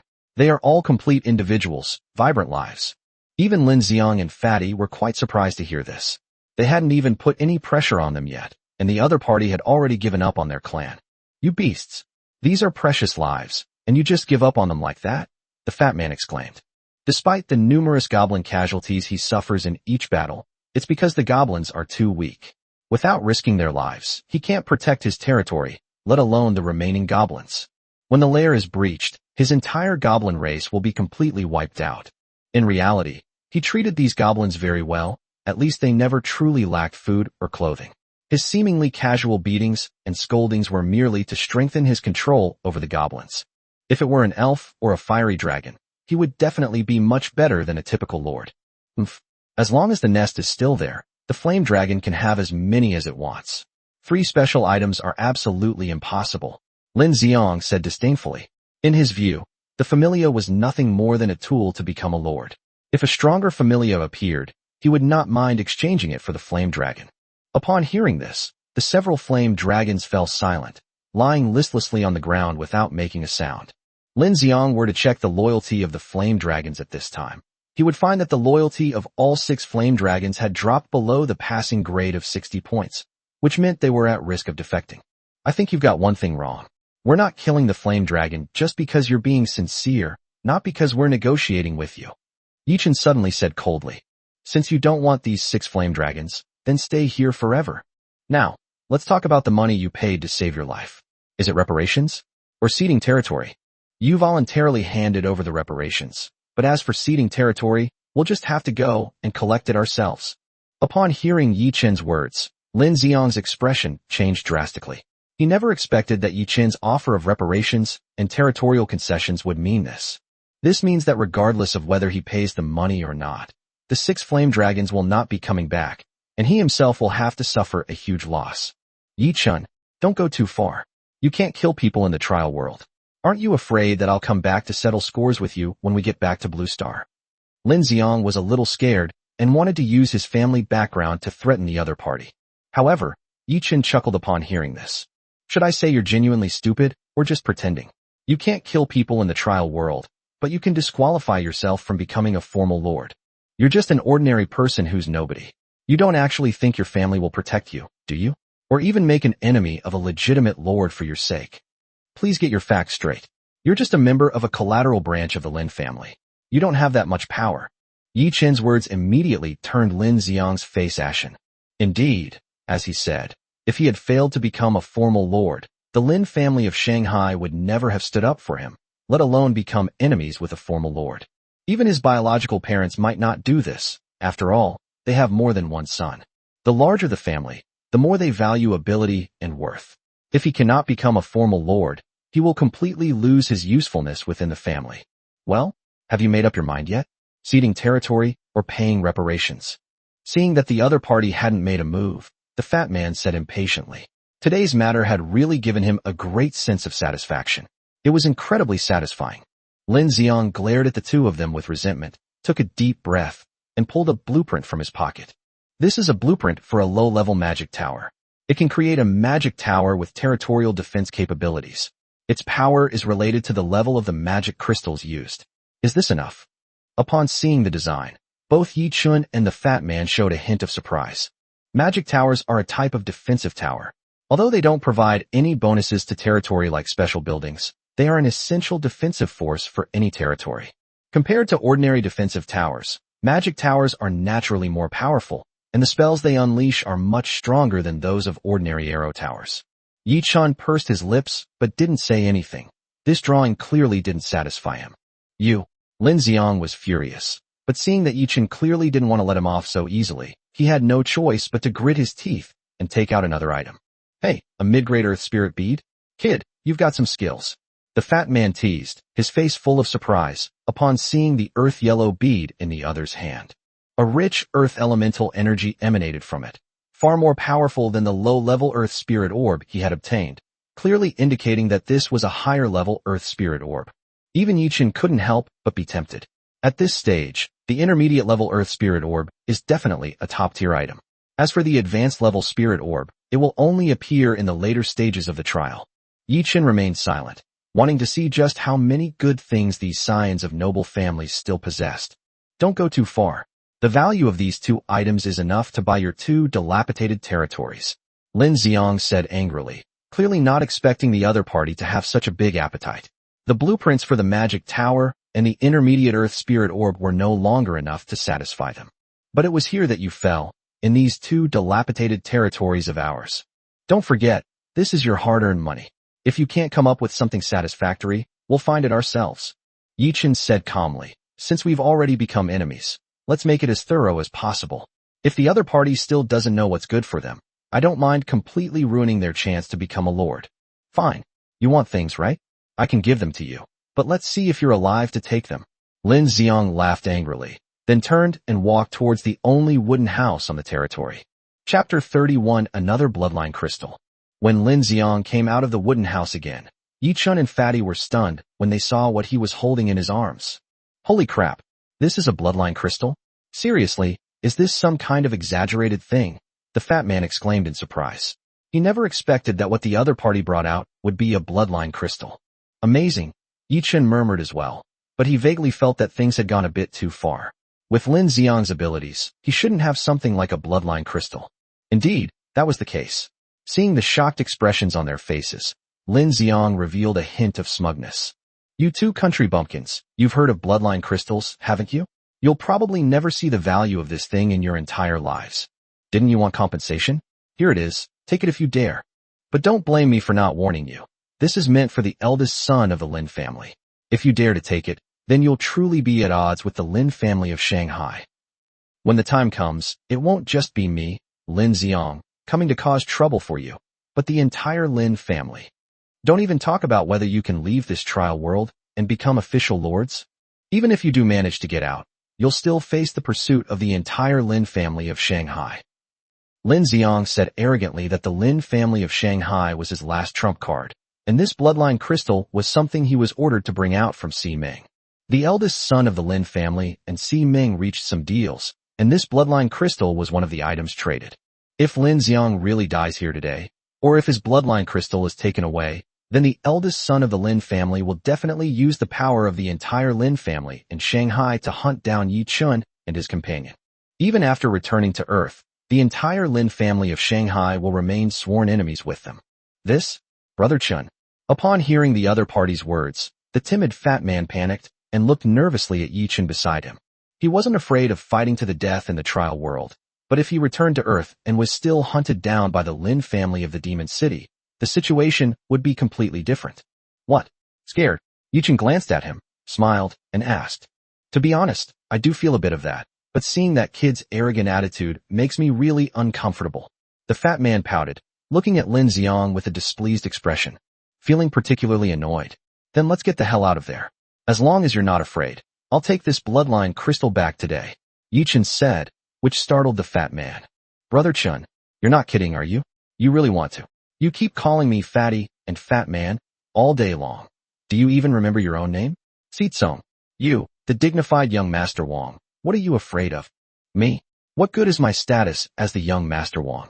My father isn't even a lord. Who said your father isn't a lord? Isn't Father Yi right here? Get the hell out of here. You're trying to take advantage of me at a time like this. Fatty Wong said irritably, but after being interrupted by Yi Chun, he was indeed less afraid and began to seriously consider the pros and cons of taking the bloodline crystal. Being enemies with the Lin family is inevitable. It's just a matter of how big or small the enmity is.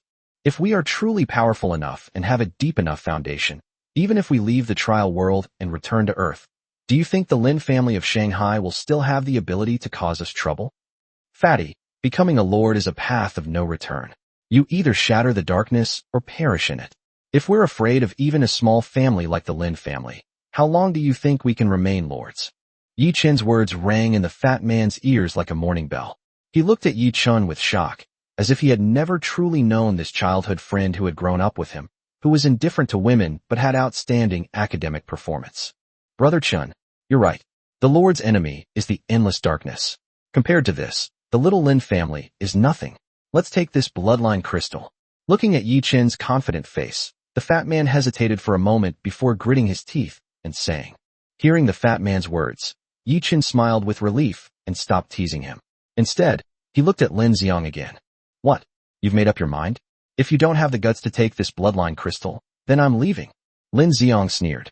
Anyone would have to think twice before making an enemy of the entire Lin family of Shanghai. Leave? I didn't agree to let you leave. Since you dared to take out the bloodline crystal, why would I refuse it? Yi Chun said with a faint smile, casually pointing to a blazing dragon. Yi Shi, put this flame dragon back and make it bring over the bloodline crystal. If it doesn't obey, just kill it and replace it with the next one. The icy tone sent a chill down the spine of the flame dragon in the territory. It dared not doubt the truth of the words, for it was a matter of life and death. Yi Shi nodded, casually releasing the flame dragon that Yi Chun had singled out. He didn't say anything, just silently watching it. However, the cold light emanating from the long sword in his hand made the flame dragon dare not question him in any way. Woo! With a low groan, the flame dragon turned and walked towards Lin Xiang. Seeing that his own clan was obeying the other party's orders, Lin Xiang's face darkened again.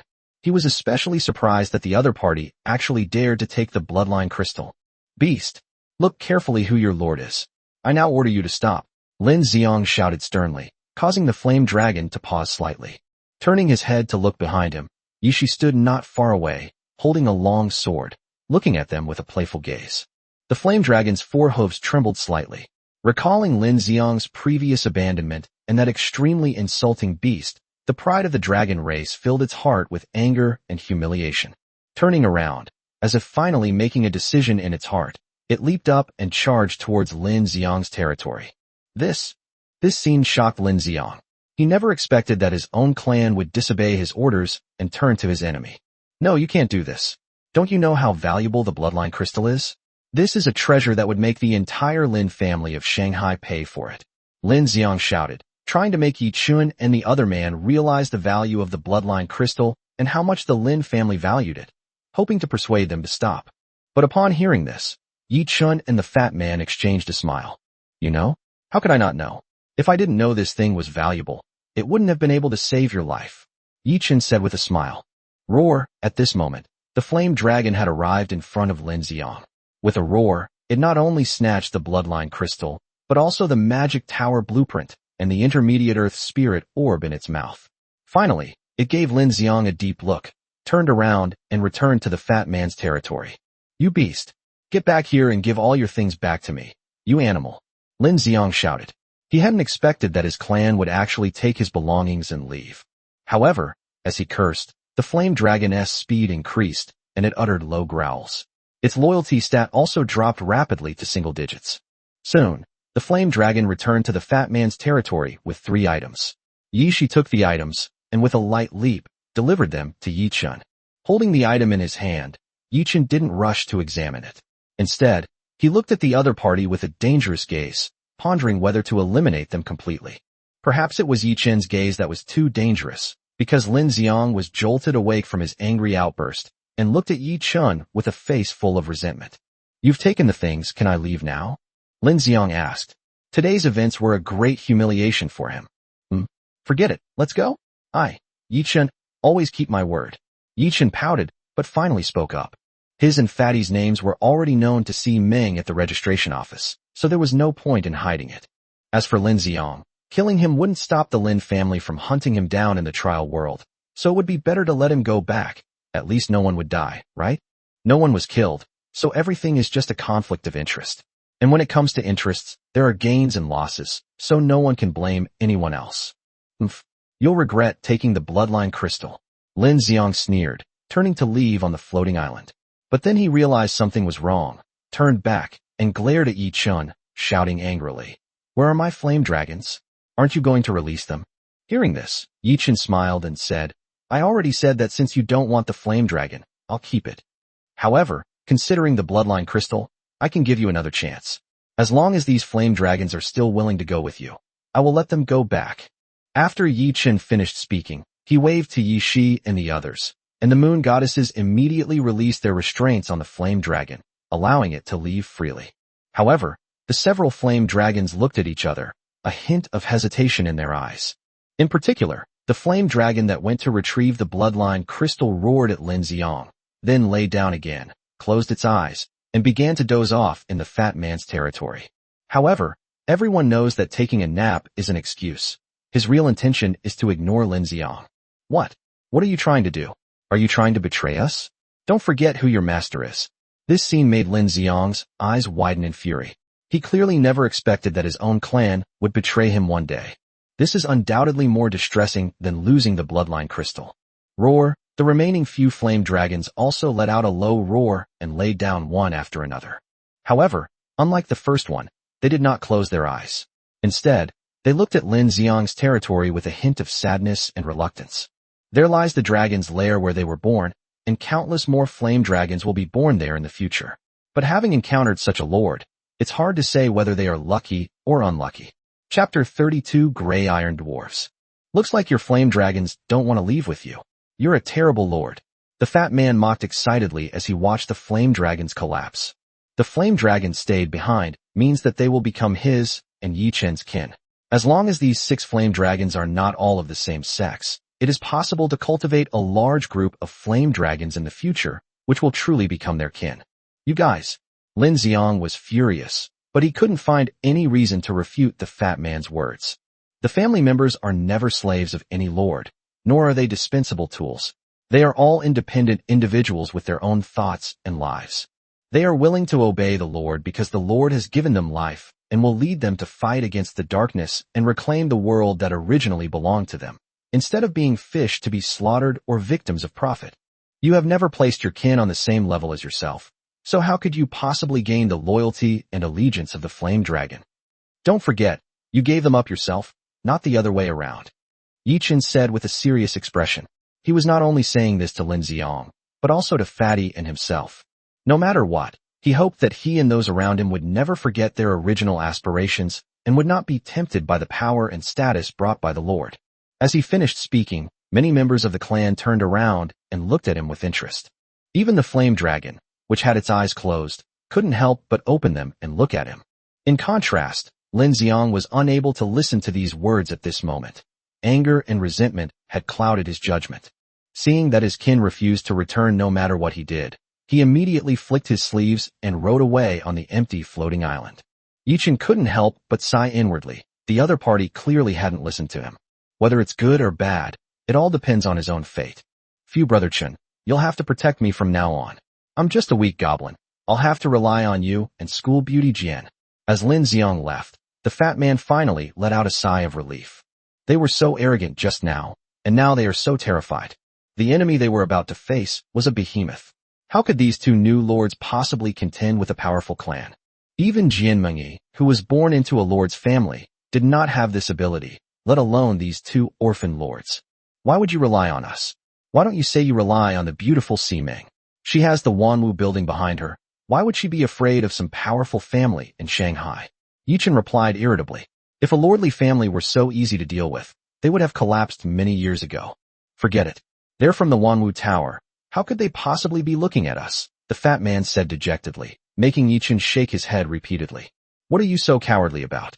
Haven't you already made a deal with Ximeng for the stone golem and the magic crystal bomb?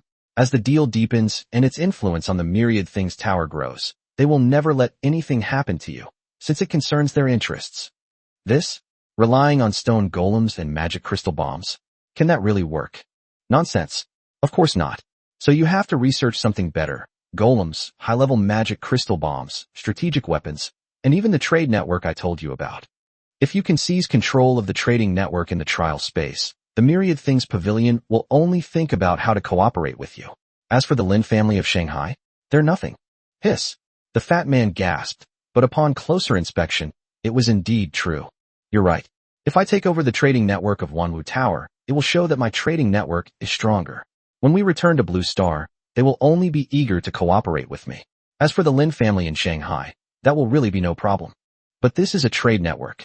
Can we really rely on these goblins? As the fat man spoke, he gradually lost confidence. After all, spatial teleportation arrays were a unique ability of the star spirits, and his goblin had never shown any talent in this area. He was completely at a loss as to how to proceed. How will you know if you don't try? Even if you can't seize the trade network, if you can research and mass-produce the golem, that will be enough to make the Lin family afraid to touch us.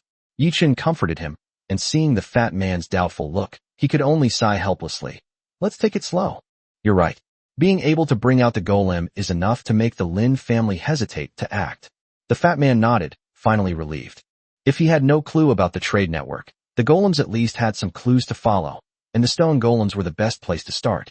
On the path of golems, the stone golem is the starting point, while the golem is the known end point. Stone golems can only unleash abilities at levels 0 to 2, but true golems can unleash power at level 7 or higher, making them capable of going toe-to-toe with angels and dragons. Unfortunately, there are very few lords who can create golems, and the production cost of golems is extremely high, which is beyond the reach of ordinary lords. Golems have always been among the rarest and most sought-after items on both Earth and in the Dark World. After calming the fat man down, the two activated the floating island's movement function and left the area. By the way, you can keep these flame dragons. They can help supplement the goblins' lack of combat power. Train them well, and maybe you can raise a few real dragons, Yi-Chen said, glancing at the flame dragons still in Fatty's territory. Huh? Brother Chun, you don't want it. The fat man was stunned. Although the flame dragon was not a real dragon, it was still a very powerful familiar, at least much stronger than the average elf. He didn't expect Yi-Chun to give it up so easily. My lord talent is different from that of ordinary lords, so it's not suitable for them to be kept here. Yi-Chen nodded and said, his primordial bloodline mainly affects the nests of his clans, and has little effect on the other clans he has subdued.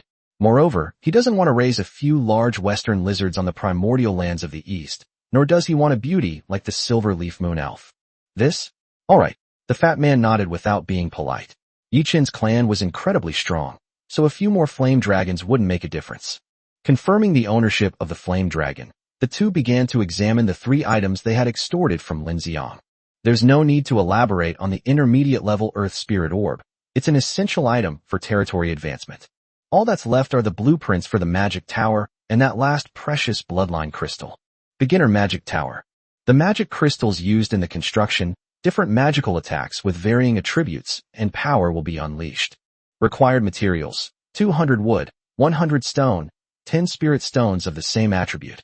Area occupied: 100 square meters. Power: can unleash up to level 3 spell attacks. Normal magic tower attributes: nothing special, but a level 3 spell attack is pretty good if you can actually create one. The fat man nodded and said, the attributes of defensive towers are basically the same. After all, they are just defensive facilities. Once the territory becomes large, 1 or 2 defensive towers won't have much effect, Yi-Chen said, casually handing the blueprint to the fat man. Take it. It's good for your survival. This stuff can be useful in the early game. Don't let a few dark creatures turn your place into chaos.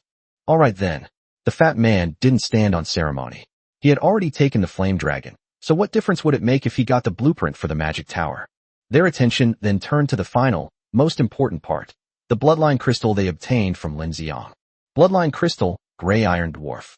The crystal containing the bloodline of the Gray Iron Dwarves can be integrated into the territory's lair, guaranteeing the recruitment of Gray Iron Dwarves in the next 10 recruitments.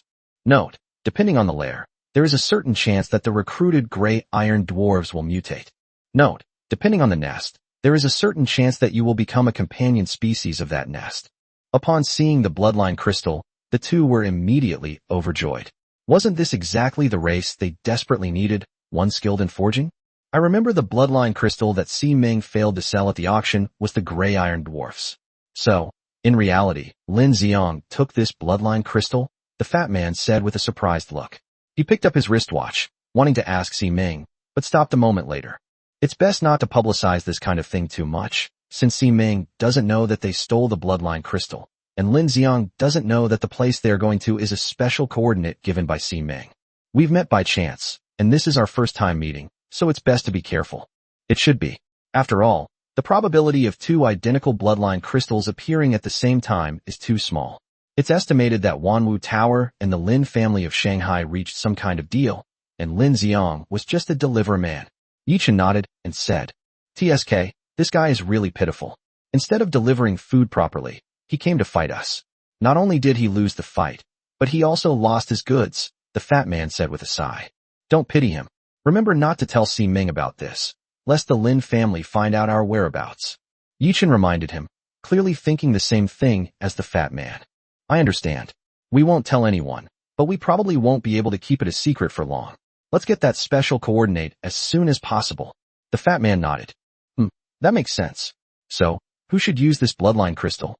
You or me? Go ahead and use it. Don't you have a special talent? Even the berserker rabbit can mutate, so maybe this gray iron dwarf can too. Maybe it'll even produce a moonlit youthful face. Get the hell out of here, the kind where your arms are thicker than your thighs. It's not that it can't be done. Your taste is truly unique. Soon, the two decided on the ownership of the bloodline crystal and then returned to their respective territories. The fat man still had to tame those fiery dragons, while Yi-chun took the bloodline crystal and went to the silver leaf laurel tree. The crimson bloodline power transformed into wisps of mist, drifting towards the silver leaf laurel tree and gradually merging into its trunk. Chapter 33 Mountain God and Earth God must read. As the bloodline crystals slowly flowed in, a series of messages reappeared in Yi-chun's mind. Bloodline crystals, gray iron dwarves, are being incorporated. Affected by the Lord's talent, the bloodline structure changed and was transformed into a completely new race's land. Affected by the Lord's talent, the bloodline structure changed, transforming into a completely new race, the Mountain God. With the bloodline crystal fully integrated, one land deity and one mountain god will definitely be recruited in the next 10 recruitments. A wisp of yellowish-brown mist appeared on the branches of the silver-leaved laurel tree, which was as white as the moon, and floated among the branches like ribbons. The recruitment options available to Yi-chun also changed accordingly. Moon elves, originally recruited, have now been replaced by the mountain god and the earth god. They actually mutated into mountain gods and land gods. Yi-chun was slightly taken aback. Then without any hesitation, he directly used up all 10 recruitment attempts by investing 10 tier 1 magic crystals. Suddenly, 10 burly men, each 3 meters tall and 10 short, hunched over old men with white beards appeared before him. They were the mountain god and the earth god from mythology. Mountain god/land god, greetings, Lord. The 20 men bowed slightly and addressed Yi-chun respectfully. Hello everyone. Please familiarize yourselves with the territory first. I'll assess your individual abilities before assigning you tasks. Yi-chun nodded and said, although these 20 people were merely the lowest-ranking Earth immortals in the heavenly court of mythology, the oppressive aura emanating from them was in no way inferior to that of UAE. Yes, sir. The 20 people responded in unison. The mountain god's earth-shaking voice attracted the attention of the fat man on the other side. The 20 people gradually dispersed, and Yi-chun began to examine their talents. After all, they were recruited through bloodline crystals, and barring any unforeseen circumstances, there would only be these 20 people in total. Name, unnamed. Race, mountain god. Rank, tier 3 loyalty, 100. Growth rate, 0 of 7. This stage of growth can be completed in 2 weeks under normal conditions. Attributes, Constitution 32, Strength 28, Agility 8, Intelligence 20, Spirit 20. Talent Skill 1, Mountain Moving. Possesses immense strength, capable of moving mountains, and increases strength attribute by 100%. Talent Skill 2, Mountain. Immovable as a mountain, damage taken is reduced by 30%, and the damage reduction is increased to 60% when standing still. Name, unnamed. Race, land. Rank, tier 3 loyalty, 100. Growth rate, 0 of 7. This stage of growth can be completed in 2 weeks under normal conditions. Attributes, Constitution 15, Strength 12, Agility 8, Intelligence 40, Spirit 20. Talent Skill 1, Soil Control. Possesses the ability to manipulate the soil. Talent Skill 2, Earth Escape. Allows you to burrow underground, making you undetectable. One is a strength-based character, and the other is a magic-based character. But if that's the case, then the forging I originally needed will be gone. Yi-chun was dumbfounded after seeing the information about a mountain god and a land deity. All he originally wanted was a group of gray iron dwarves who could forge weapons. Although they have now mutated into a stronger prehistoric race, they have lost their original forging talent. They don't know whether to cry or laugh. And asked in surprise as he looked at the suddenly appearing kin in Yi-chun's territory. However, as soon as he finished speaking, both the mountain god and the earth god looked at him with displeasure, which startled him again. Sorry. I'm so outspoken.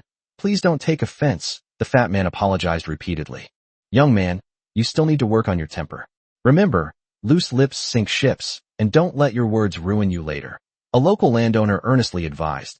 confirming that the fat man truly meant no harm. The poor fat man could only nod repeatedly, agreeing with everything he heard.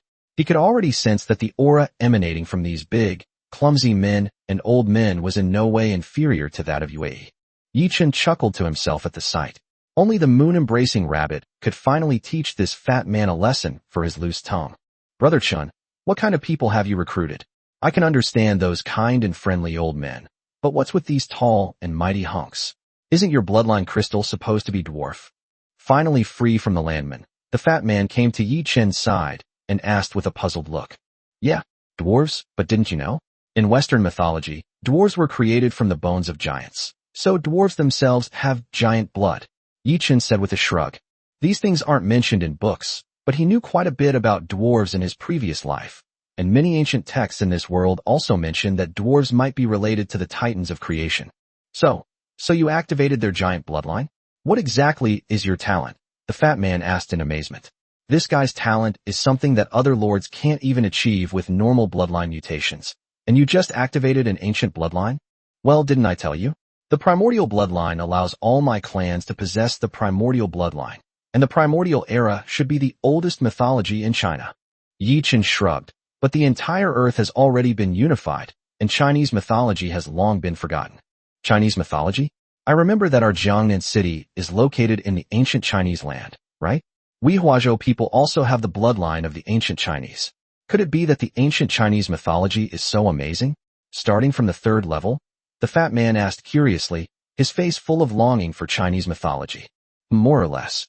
The earth god, the mountain god, and the moon goddess are all the lowest-ranking deities in Chinese mythology, roughly equivalent to angels. However, strictly speaking, the mountain god and the earth god should be slightly higher in rank than Yue. The former is at least a true god, while the latter is just a servant who has entered the ranks of immortals. It's like the difference between a county magistrate and a palace made in ancient times. It's hard to say who is better or worse. A county magistrate might remain a county magistrate for his entire life, but a palace maid could become a female official. Yi Chen thought for a moment and explained, this also explains why, even though they were both just recruited, the aura of the mountain god and the earth god is much stronger than that of Yue. Wow, amazing. How do you know all this, Brother Chen? The fat man asked with great curiosity, as if listening to a story. However, Yi Chen, who was checking the information about the clans, suddenly focused his attention. This is a special talent, he murmured to himself. He had indeed discovered several completely different talents in the other mountain gods and land gods. Racial talent, craftsmanship, skilled in forging, possessing unparalleled craftsmanship.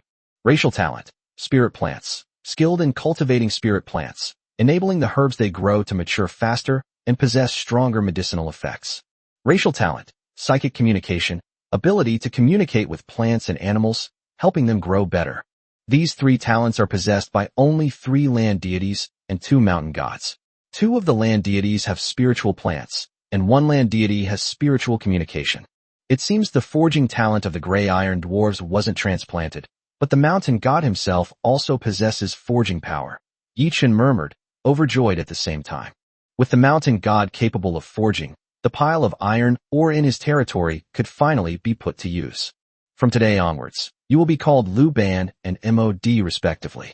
I hope you can be as ingenious as the real Lu Ban and Mod. Yi Chen immediately named the 2 mountain gods. Not only that, many other mountain gods and local deities also bestowed names upon them, which immediately earned them a great deal of gratitude from the people. The territory is a bit small now. I apologize for the inconvenience. I have already purchased the territory foundation stones and will soon expand the territory. At that time, you will all have a place to show your skills. Yi Chen said apologetically, looking at the territory that was already a bit crowded. A territory of 50 mu is already quite large, but after deducting most of the planting area, there is really not much space left for everyone to live in. With the arrival of 10 towering mountain gods, the territory suddenly became crowded. Your Excellency is too kind. We are already deeply grateful for the fact that we were born into this world and given a place to live, said an old man from the local area, and the others echoed his sentiments. It is my honor that you all understand. I will have to trouble you all with the construction of the land and territory in the future. Yi Chen nodded and said, while arranging the work for the mountain gods and land deities. 4 mountain gods and 2 land gods are responsible for the defense and guard of the territory, while 3 land gods with special talents are responsible for farming and raising poultry in the territory, and the remaining land gods are responsible for improving the soil of the territory. With the talent to control soil has an ability to improve soil conditions that is in no way inferior to some earth-type spirit stones, and is even easier to use. As for the mountain gods, apart from the 4 who were to take turns on guard duty, the remaining 6 were all engaged in the construction of their territory. Yichen planned to reorganize his territory, dividing it into 4 parts centered around the silver leaf laurel tree and the upcoming Lord's Mansion, and artificially dividing it into east, west, south, and north. The east and south sides will be used specifically for planting and raising livestock.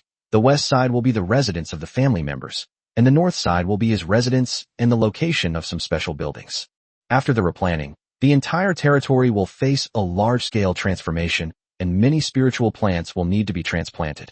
Fortunately, the Silverleaf Moon Elf is already skilled at planting, and now with the addition of land, the difficulty has been reduced considerably. After reorganizing the territory, Yichun began preparing for the construction of special buildings, such as the Lord's Mansion. Chapter 34 Building the Green Shade Lord's Mansion. Tisk, are we finally going to build a Lord's Manor? I'm so excited. Upon hearing Yichun say that he was going to build a Lord's Manor, the fat man excitedly rubbed his fat hands together.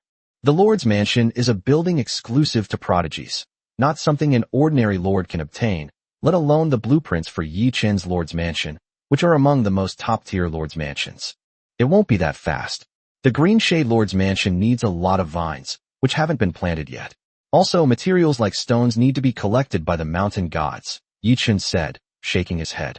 He was eager to complete the Green Shade Lord's Mansion as soon as possible, since then the territory would be able to enjoy all the benefits brought by the Lord's Mansion, and he would have a real Lord's residence. Unfortunately, things didn't go as planned. The Green Shade Lord's Mansion needed a lot of vines, which required him to spend a lot of time planting them.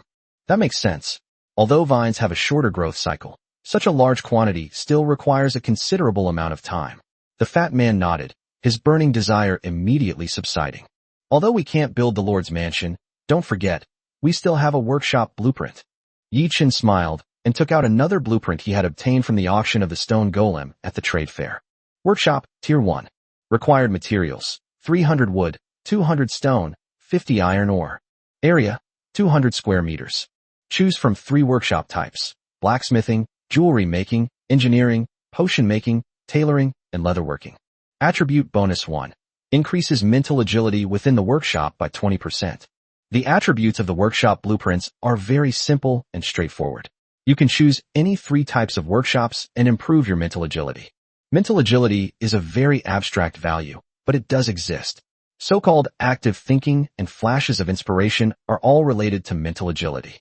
A 20% improvement means that the workshop can increase efficiency and creativity by 20%, to make the creation of clans easier to succeed and more innovative. The attributes are simple, but they are very powerful, the fat man said, looking at the attributes on the blueprint.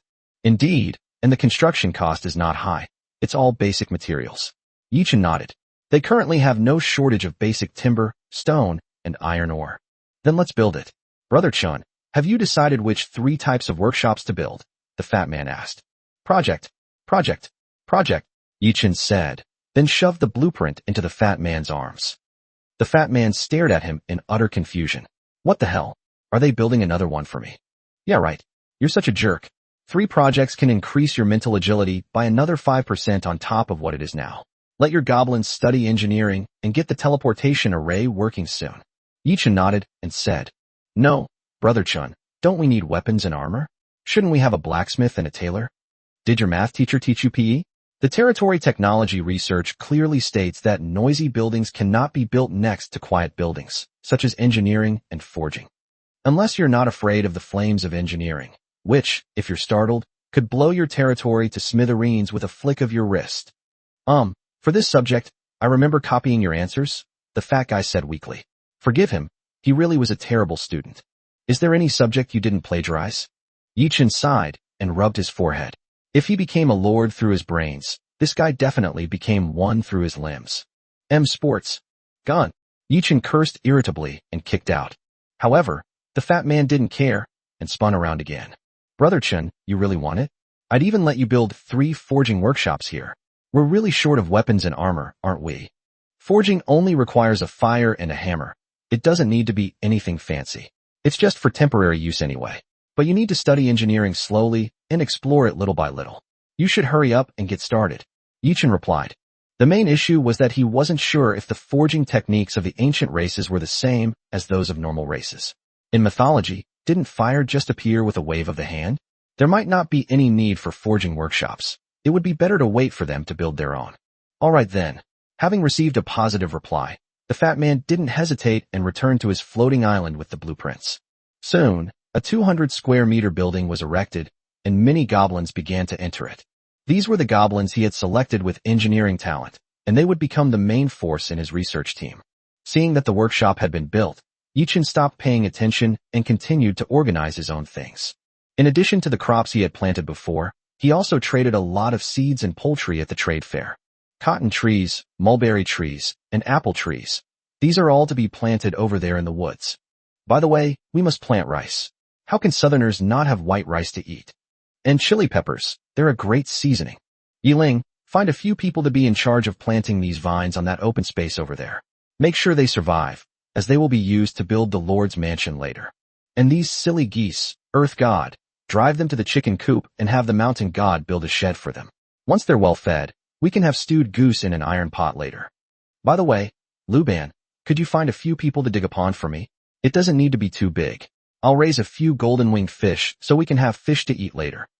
Yichen arranged things one by one, and the entire territory entered a period of vigorous development. 3 days later, all the materials were finally gathered, and the Green Shade Lord's mansion rose from the ground amidst everyone's expectant gaze. The entire territory was instantly enveloped in a vast expanse of vitality, and even the area of the territory expanded considerably in that instant. Furthermore, the discovery that tender green grass was even sprouting on the muddy ground delighted the Silverleaf Moon Elves. Yichun and the fat man arrived at the Lord's mansion with slight excitement. This is an extremely tall and magnificent building. Although it occupies the same area as the workshop, only 200 square meters, its height is twice that of the workshop. The entire building is made of sturdy wood and leans against a silver laurel tree, with vines hanging down, making it look like a building hidden in the woods. However, the front of the Lord's mansion is still very magnificent, with its usual grand gate. Although it is made of wood, one can still feel the solemnity and weight emanating from it. Wow, this is awesome, the fat man exclaimed. Such a Lord's mansion was undoubtedly what every lord longed for. Indeed, and his attributes are even more handsome. Chapter 35 The Green Shade Lord's Mansion. After Yichen finished speaking, he opened the attributes of the Green Shade Lord's Mansion. Green Shade Lord's Mansion, Tier 1. Upgrade materials required. 10,000 wood, 2,000 stone, 1 ton of iron ore, 10,000 Tier 2 magic crystals, and 3,000 various green plants. Area occupied, 200 square meters. Number of gem inlay holes, 0/10. Attribute bonus 1. Increases territory area by 10%, maximum 100 acres. Attribute bonus 2. Increases plant growth speed within the territory by 5%. Attribute bonus 3. Increases the speed of soil quality improvement within the territory by 5%. With the successful construction of the Green Shade Lord's Mansion, the growth rate of plants throughout the territory has accelerated to some extent, and the soil in the territory has also been significantly improved. The most obvious change is that the extra land around the outer edge of Yichen's territory has significantly expanded his territory's area. The area has expanded directly from about 50 mu to 55 mu. It may not seem like much, but it is about half the size of a football field, more than enough to house 3 or 5 mountain gods. The Green Shade Lord's Mansion can be upgraded? Upon seeing the attributes of the Green Shade Lord's Mansion, the fat man exclaimed in surprise. An upgraded Lord's Mansion means that it can be used for a long time. Most rare Lord Mansions can be upgraded, but for a Tier 1 Lord Mansion, upgrading twice to reach Tier 3 is already the limit. For Tier 4 Lord Mansion blueprints, we still need to find them again. Yichen nodded and said. This is also why rare Lord Mansions are valuable. With just a small amount of resources, they can be upgraded directly from Tier 1 to Tier 3, which saves the Lord a lot of resources and eliminates the hassle of obtaining blueprints for higher tier Lord Mansions. That's true. I'm so envious, the fat man nodded, then said with a look of envy. What are you envious of? Come on, let's go inside and take a look. Yi Chen smiled and led the fat man and many of his relatives into the Lord's mansion. The Lord's manor wasn't large, so it was impossible for so many people to walk in all at once, but the lighting inside was quite good, and it didn't feel dim. Moreover, the air is filled with a faint fragrance of flowers and herbs, which is refreshing and pleasant. A 200 square meter Lord's mansion, with a 100 square meter hall. That's exactly right. Upon entering the Lord's mansion, the first thing you see is a spacious hall. Apart from the window at the top and the small door at the back, the entire hall was completely empty. My lord, don't worry, we'll have a batch of furniture made for you soon. We'll make sure your manor is well furnished. Lu Ban and Mod said, seeing the empty hall. Thank you both very much. Just tell Yiling what materials you need. Yi Chen replied with a smile, not rejecting the relatives' goodwill. Passing through the main hall, there is a small courtyard behind it, with short corridors on both sides, covered with vines hanging down. Beyond the courtyard was a small house, which, barring any unforeseen circumstances, would be Yi Chen's future residence. 200 square meters is a very reasonable use of space. A 100 square meter living room, a 40 square meter yard, plus a 60 square meter house. This house should be bigger than the house you rent on Earth, right? The fat man joked with a smile. Okay, Yi Chen nodded. He was an orphan on Earth, having come from an orphanage, and he had to rely entirely on himself to make a living. If it weren't for having an older sister who also came from an orphanage, I probably wouldn't have been able to afford even a 50 square meter 2-bedroom apartment and would have had to sleep on the streets. The house in the backyard of this lord's mansion is now larger than his residence on Earth. Hey, once you become a full-fledged lord and return to Blue Star, upgrade this lord's mansion. Your living space will be huge. I remember a Tier 2 lord's mansion has a floor area of 1,000 square meters, right? The fat man said with a smile. The two didn't dwell on the topic too much, and instead went into Yi Chen's room. The 2-bedroom, 1 living room, 1 bathroom apartment, although not very spacious, has a reasonable layout, and the wooden structure makes it very comfortable to live in. However, just like the main hall, this room was completely empty. Everything had to be crafted by Lu Ban and Mod. After the excitement of building the Lord's mansion subsided, everyone left one after another. The fat man returned to his territory, while Yi Chen went to the hall, looked at the 5 round holes on the wall, took out an earth yellow bead, and slowly put it in. Suddenly, something seemed to change across the entire territory. The land beneath their feet became more moist and fertile. New soil even formed in some of the pits and hollows that had been dug. Small mounds of earth appeared in some unnoticed corners and slowly rose. As the territory expanded, it might one day become a hill or even a mountain. The changes brought to the territory by the intermediate grade Earth Elemental Spirit Orb are indeed enormous. Looking at the Earth Elemental Spirit Orb embedded in the wall, Yi Chen could already feel the changes in the entire territory. Intermediate Earth Spirit Orb increases soil improvement speed within the territory by 100%, with a high probability of altering the landscape, affecting a maximum area of 2,000 acres. This is the effect of the intermediate level Earth Spirit Orb. Even though it has not yet formed a true 5-element cycle formation, it is already enough to have a huge impact on the territory. A territory needs at least 100 acres to place 1 spirit pearl, but with the Lord's Mansion, even if the territory is less than 100 acres, I can place 10 spirit pearls directly. The development speed of the territory can undoubtedly be accelerated a lot. Yi Chen thought to himself as he looked at the remaining 4 round holes on the wall. These are the slots for placing spirit orbs. There are 5 in the main hall and 5 in his room, making a total of 10. Currently, only 1 mid-grade Earth Spirit Orb has been placed inside. After a moment's hesitation, Yi Chen took out another low-grade Water Spirit bead and placed it into another round hole. Suddenly, Yi Chen seemed to feel moisture rising in the previously dry territory, and the humidity in the entire territory was much higher. Low-level Water Spirit Orb can generate up to 100 million cubic meters of water per day within the territory, with a small probability of altering the terrain and a maximum impact range of 500 acres. 100 million cubic meters per day is enough for a 0th tier lord, but the difference between low-grade and mid-grade is really huge. Yi Chen couldn't help but sigh when he saw the attributes of the low-grade Water Spirit Orb. Putting aside everything else, just in terms of the range of influence, the intermediate-level Earth Spirit Orb is already 4 times that of the low-level Water Spirit Orb. Fortunately, the low-level Water Spirit Orbs are still sufficient for now, so there's no rush to replace them. Let's leave the remaining holes for now. Replacing the Spirit Orb might damage the holes, but there's no rush. Let's leave it like this. Yi-chan thought for a moment, then turned and walked out of the Lord's mansion without filling in the remaining holes. Chapter 36 Fight. Robbery. Over the next period of time, Yi-chan and Fatty developed their territory while rapidly approaching the special coordinates. They had roughly calculated that this location was more than half a month's journey away, and it was not something they could reach in a short time. Along the way, they continuously cleared away meteorites they encountered, acquiring various supplies while expanding their territory.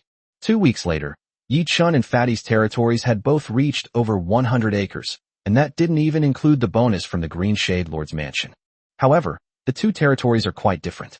Yi-chan's place is full of life, with large areas of vegetation planted in the soil and a winding stream flowing slowly, as if you have stepped into a paradise. In contrast, the Fat Man's territory seemed to be pieced together from various sources. Apart from the central ring, the outer edge was all rubble, with numerous holes and piles of rubble, which were the lairs of goblins and fire dragons. Without the bonus from the silver leaf laurel tree or the optimization from the spirit orb, relying solely on the slow effect of the spirit stones, it can only maintain the vitality of a small territory. The efficiency of land transformation is simply too low. Even with Yi-chan arranging for a landowner to help, it's questionable whether Fatty's territory could have expanded. Brother Chun, why don't you integrate this meteorite core into yourself? I really feel like I need to stabilize it, otherwise I feel like these bastards are going to tear it apart.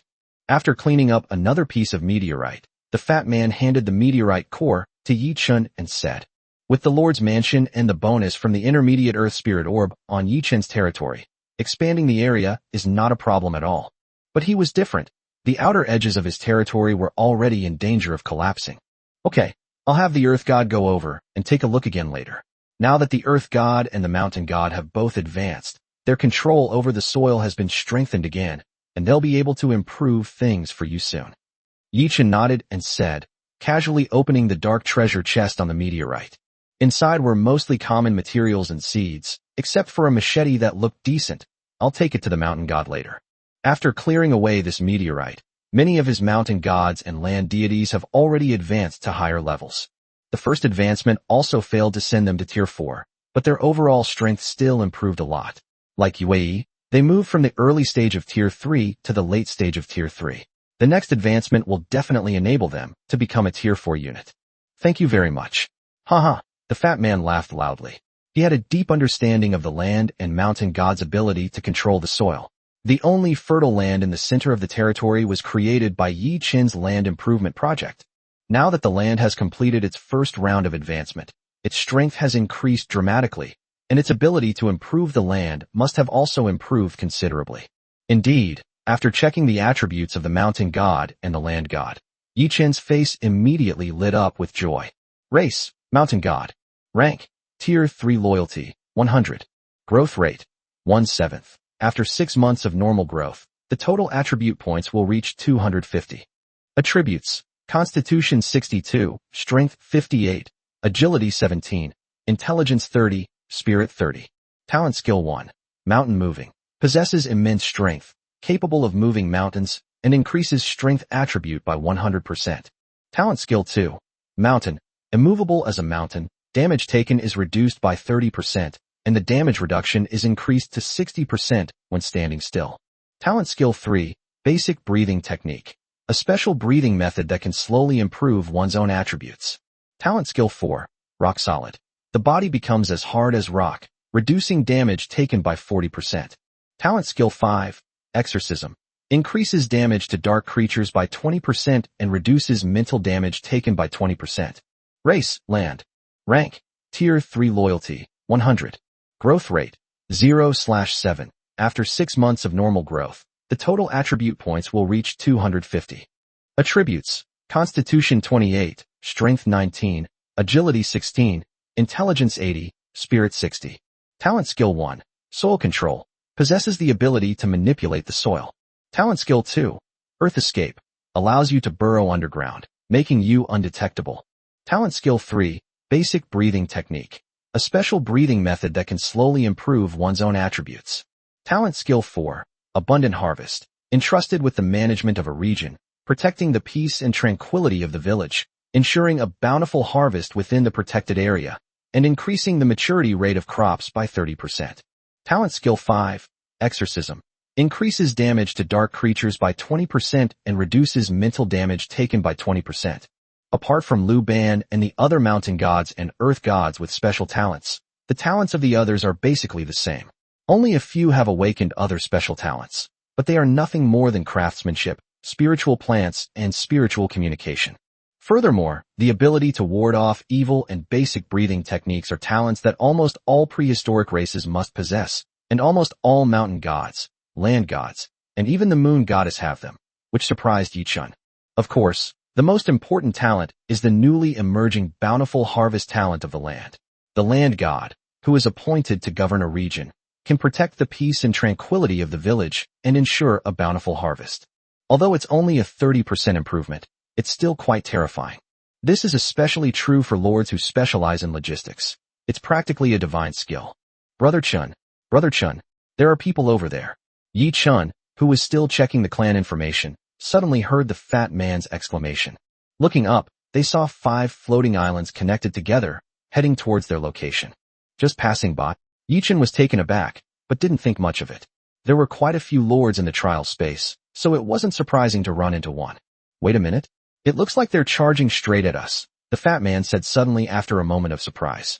Even without him saying it, Yi Chun had already figured it out. The target of these 5 floating islands was either them or their location. Everyone on alert. Yi Chun shouted in a deep voice. No matter what, it's always better to be prepared for battle than to be caught off guard. The floating island was moving very fast, and soon it arrived beside the 2 of them and began to slow down, clearly indicating that their target was them. As the 2 sides drew closer, the situation on the other island came into view for Yi Chun and Fatty. The 5 territories are all quite large. Although they don't reach the 100 acres that Yi Chun has, they are still 70 or 80 acres.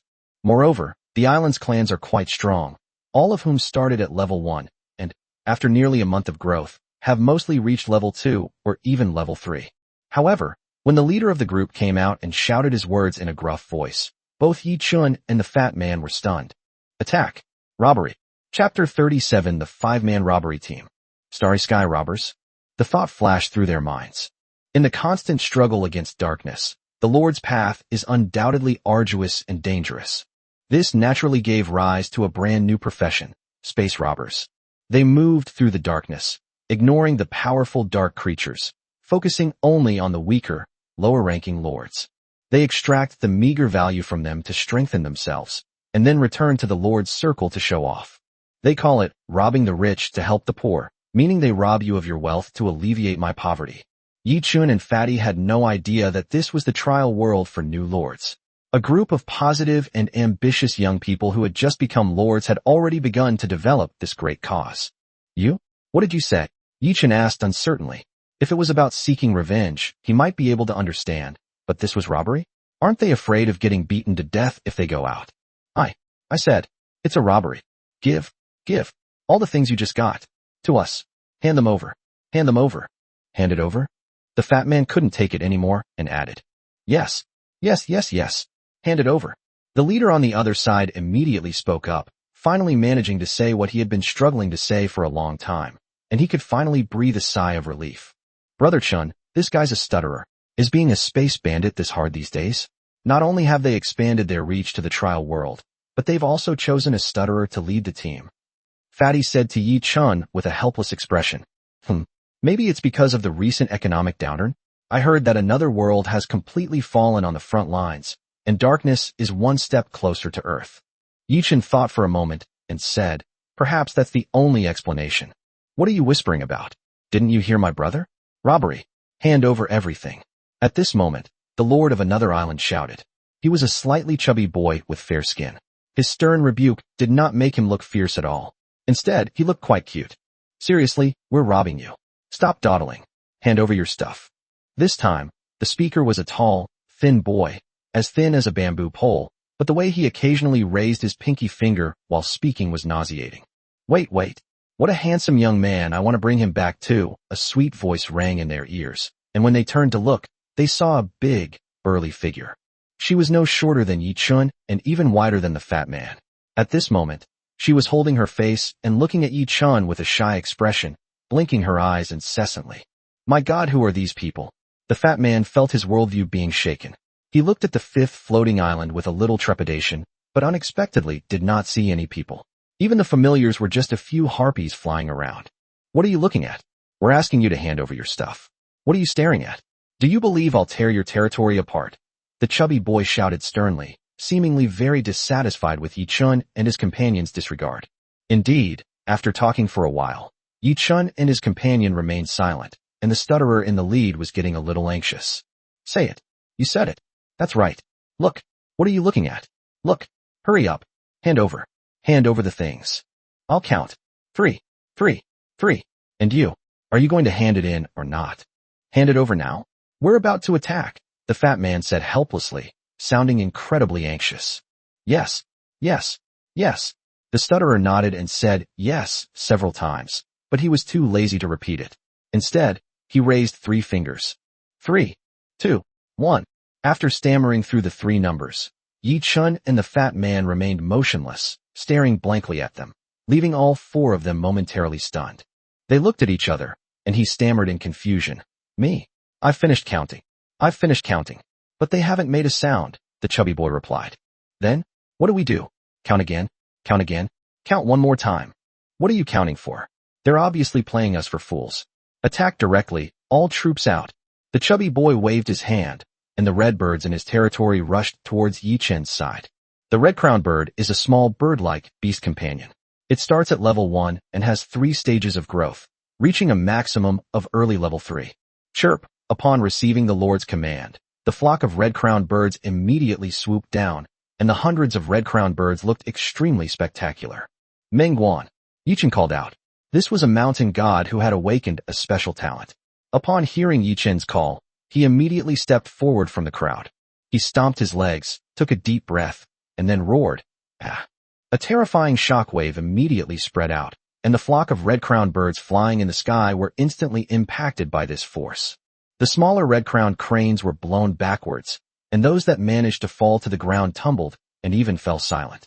Roar and howl, attacking the enemy in front with terrifying sound waves. The power of this skill is even more terrifying than I imagined.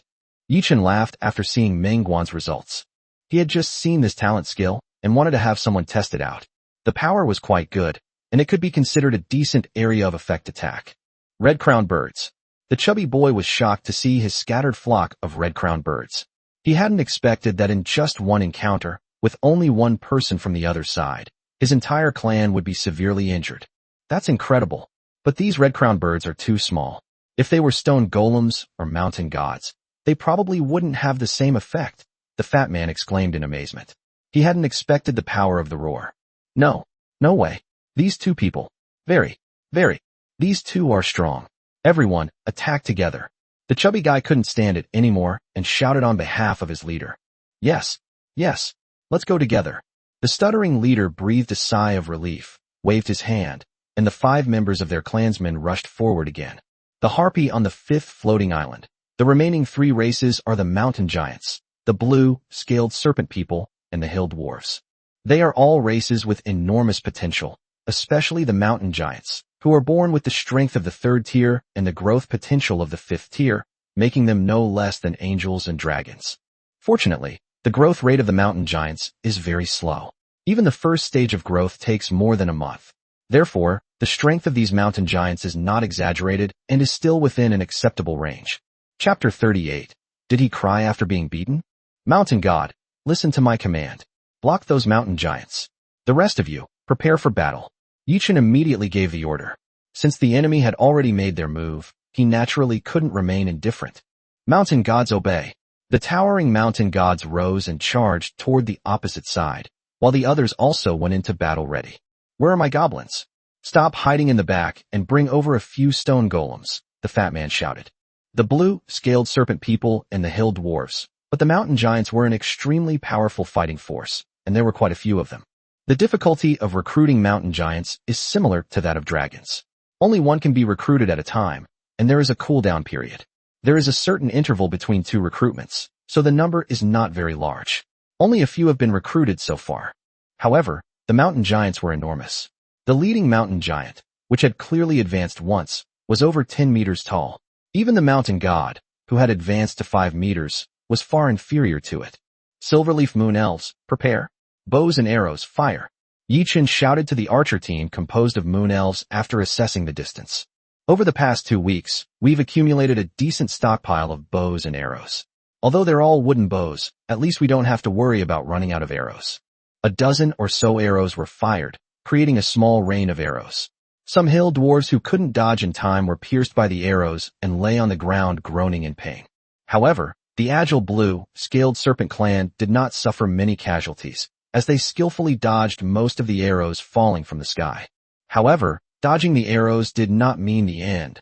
What awaited them were boulders falling from the sky. Where are the slingers? What are you doing? Aren't you going to attack and wait to die? The fat man yelled at the goblins around him. Having just survived the meteorite battle, his group of goblins had not left. They were setting up catapults in Yi Chen's territory and launching attacks behind the Silver Moon Elf. They're here.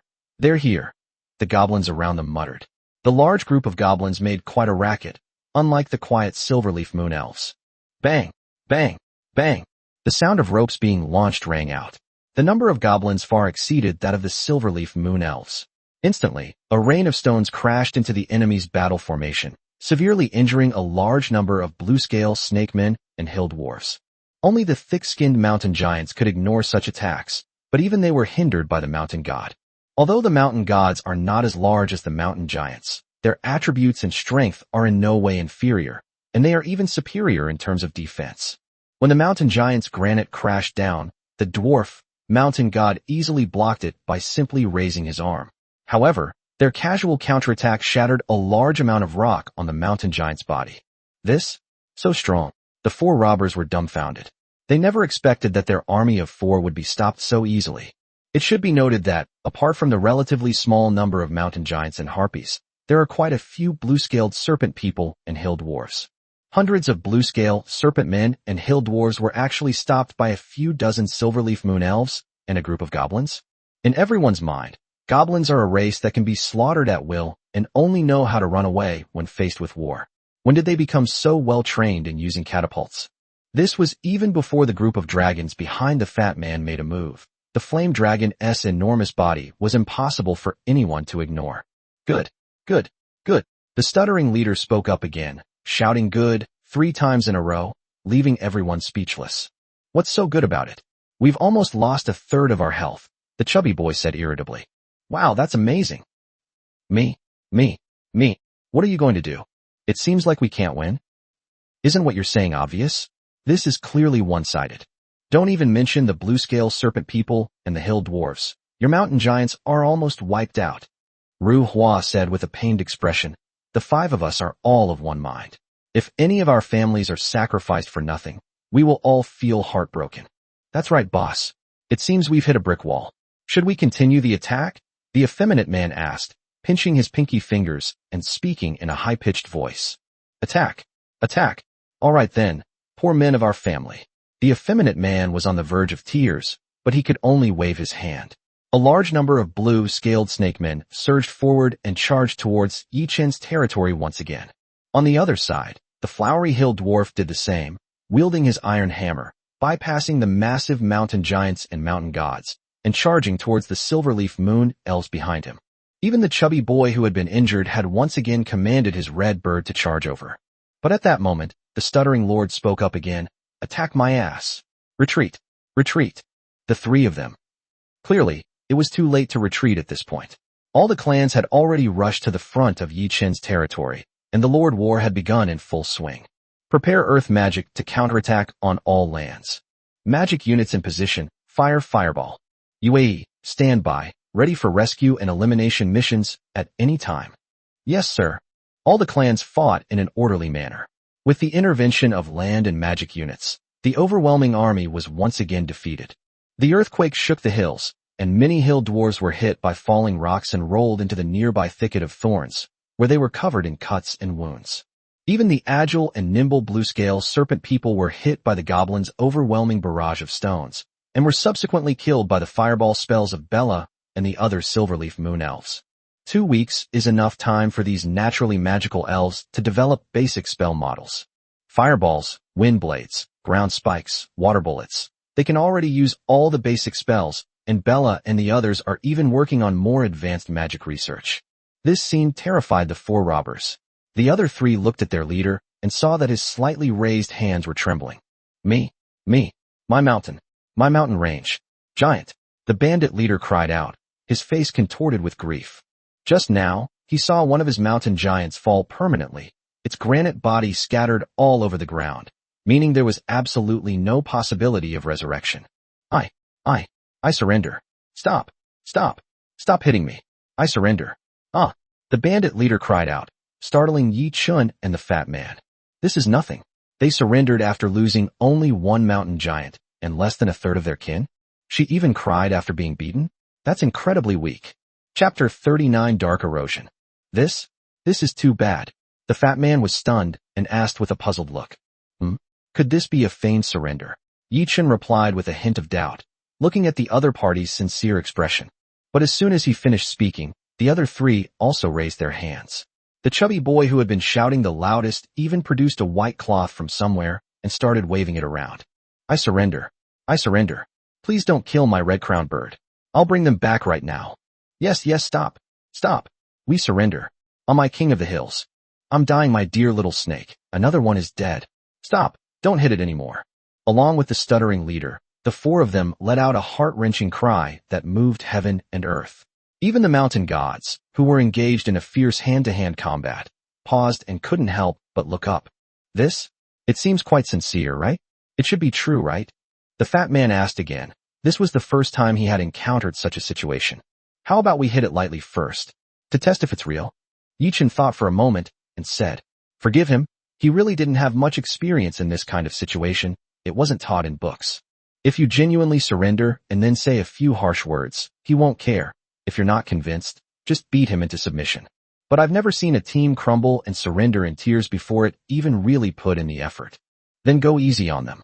They came to rob us. After all, we can't let them leave so easily. The fat man nodded, and the two of them gave orders to their respective clansmen to go easy on them and try not to cause any deaths. However, before long, the two felt that the surroundings had become even noisier. Of the clan who were seriously injured but not dead rolled on the ground and groaned. This scene made the four robbers even more distressed, their cries deafening, giving Yi Chun and the fat man a terrible headache. All right, tell all your men to stop. Anyone who dares to resist will be killed without mercy. Yi Chun shouted helplessly, which immediately made the four men's faces light up with joy. Stop. The stuttering leader shouted, which startled the three men beside him who had been overjoyed, and they looked at their leader with puzzled expressions. Even Yi Chun and the fat man were stunned. The fat man even cursed. Damn it. You didn't finish your sentence, did you? You were just faking your surrender. Yi Chun nodded in deep agreement. That's how it was with those stuttering shouts before. He would shout the first word so hard that there was always more to come. Else can come up with the word stop. Besides stop your hand, isn't it just stop your motherfucker? Does stop your hand really need to be stammered for so long? Yi Chun immediately prepared to have his clansmen go all out to wipe out the enemy's forces. Fortunately, the enemy reacted in time and finally finished shouting the rest of their words. Stop. Everyone stop. Upon hearing this, everyone, including the stuttering lord, breathed a sigh of relief. Damn it, just listening to him talk is driving me crazy, the fat man said irritably. He hadn't broken a sweat during the fight, but listening to this guy's words made him sweat. What era are we living in? With such advanced medical technology, people can become gods or Buddhas, yet there are still people who stutter? With the Lord's order, the four people's families stopped and accepted the control of Yi Chun and Fatty. The goblins, who were usually subjected to beatings and scoldings, finally had a chance to hold their heads high and were put in charge of guarding these members of their tribe. Tell me, what's the usual fate of space raiders after a failed robbery? After controlling the numerous familiars, Yi Chun asked the four people opposite him. Star raiders are universally hated by humans and lords, and are always severely punished once discovered. In the fight against darkness, the leaders of Blue Star will not allow anyone to hold them back.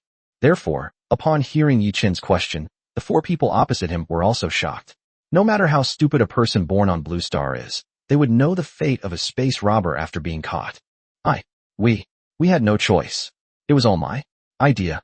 It has nothing to do with them. The stuttering leader stammered, making the fat man frown. Shut up, you speak. After saying that, The fat man pointed to the little fat man next to him, who was the only one who looked relatively normal among them.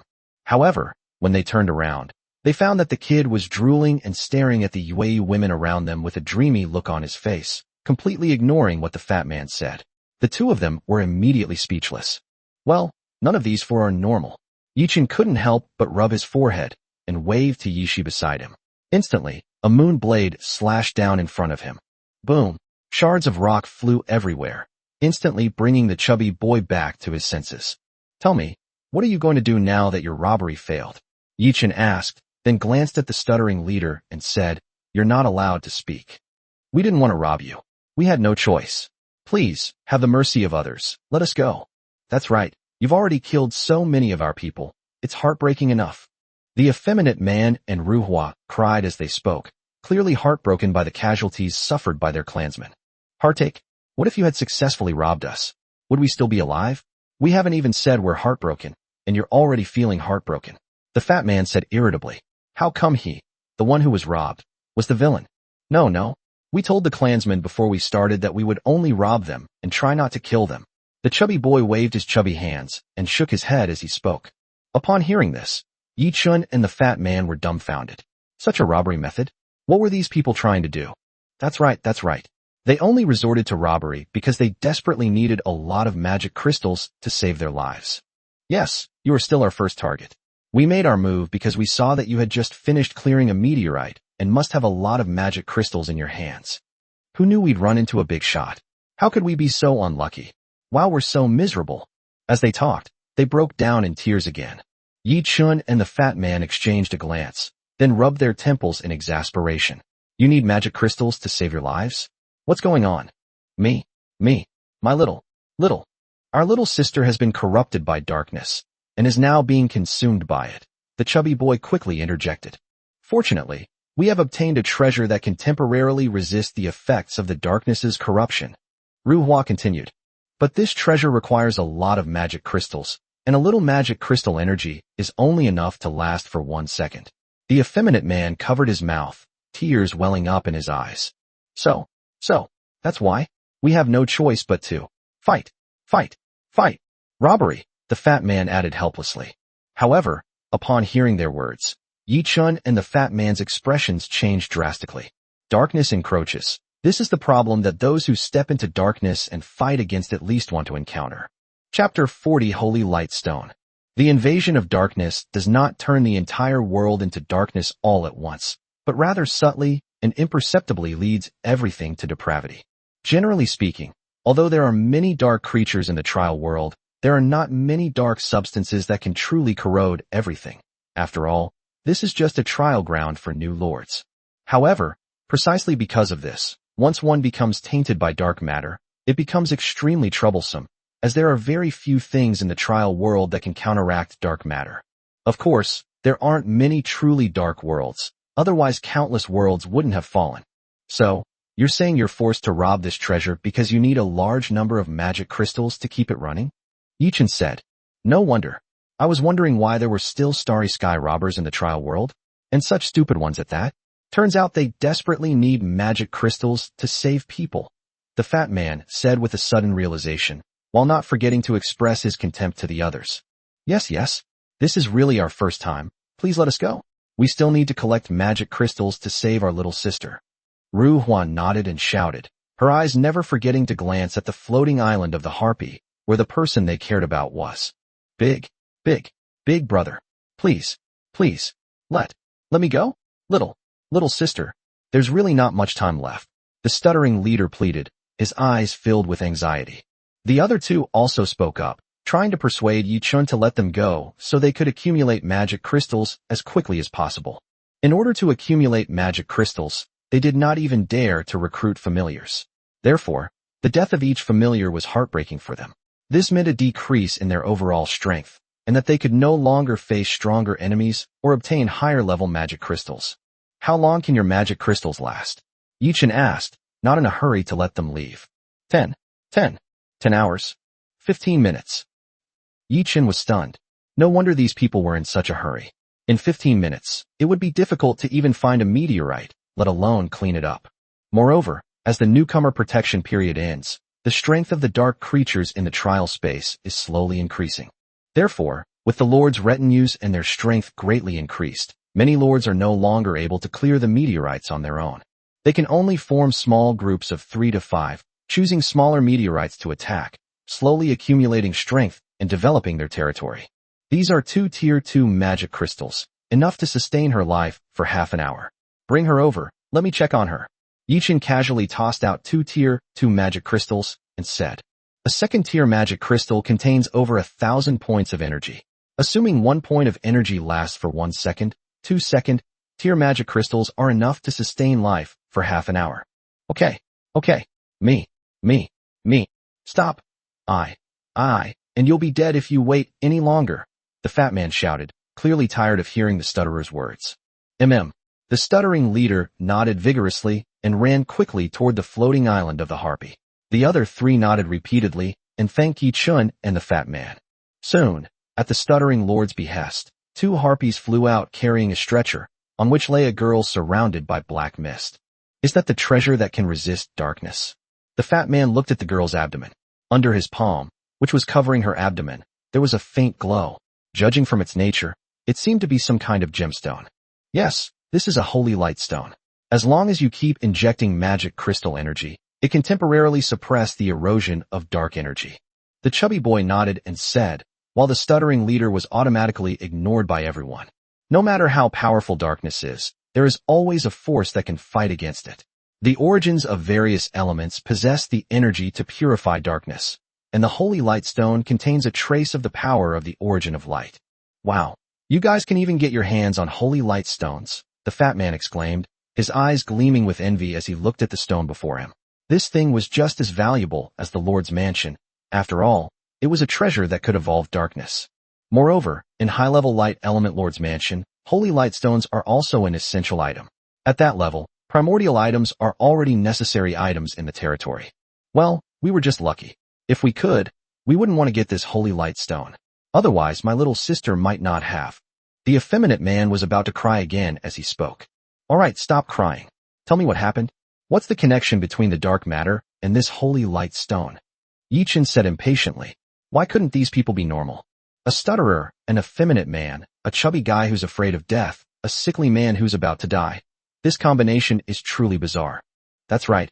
We found a spatial rift and went in to take a look. The group looked at each other, and finally the chubby boy spoke up. There are a large number of dark creatures inside, and they are all quite powerful. But with the formidable strength of the 5 of us lords, we can still barely hold our own. We kept walking and walking, but before we got very far, we saw a faint light flickering in the darkness ahead. We were greatly alarmed, not knowing what it was. So we discussed whether to go forward and investigate. The eldest stammered, That. What is that? What? We all shook our heads. Get to the point. Are you telling a story? And you're even mimicking your boss's way of speaking. So you're not afraid of dying, but a storyteller. The fat man felt increasingly uneasy and interrupted. Oh, that light is the holy light stone. After we picked it up, a wisp of dark essence emerged. My little sister was corrupted by the darkness while protecting us. Concise and to the point, very good. Fatty and Yi Chun nodded in satisfaction.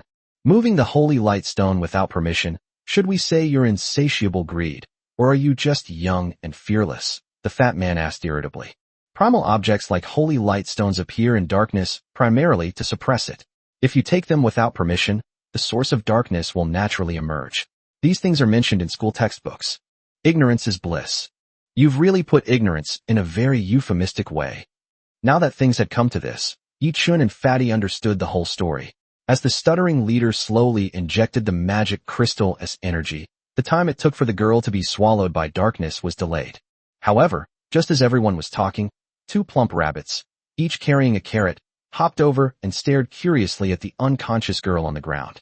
The moon-holding rabbit suddenly spoke. This is a sign of demonic possession. Even the light origin stone can only temporarily suppress it. Without treatment, even with enough energy, it won't survive more than 3 days. Chapter 41 Tools that Bear the Origin. The words of the moon-holding rabbit immediately drew everyone's attention. When they saw that it was a rabbit speaking, the 4 robbers were stunned. This. Just now it was. It was this rabbit. The rabbit was talking, speaking. the stuttering leader exclaimed, and the other three had already spoken up first.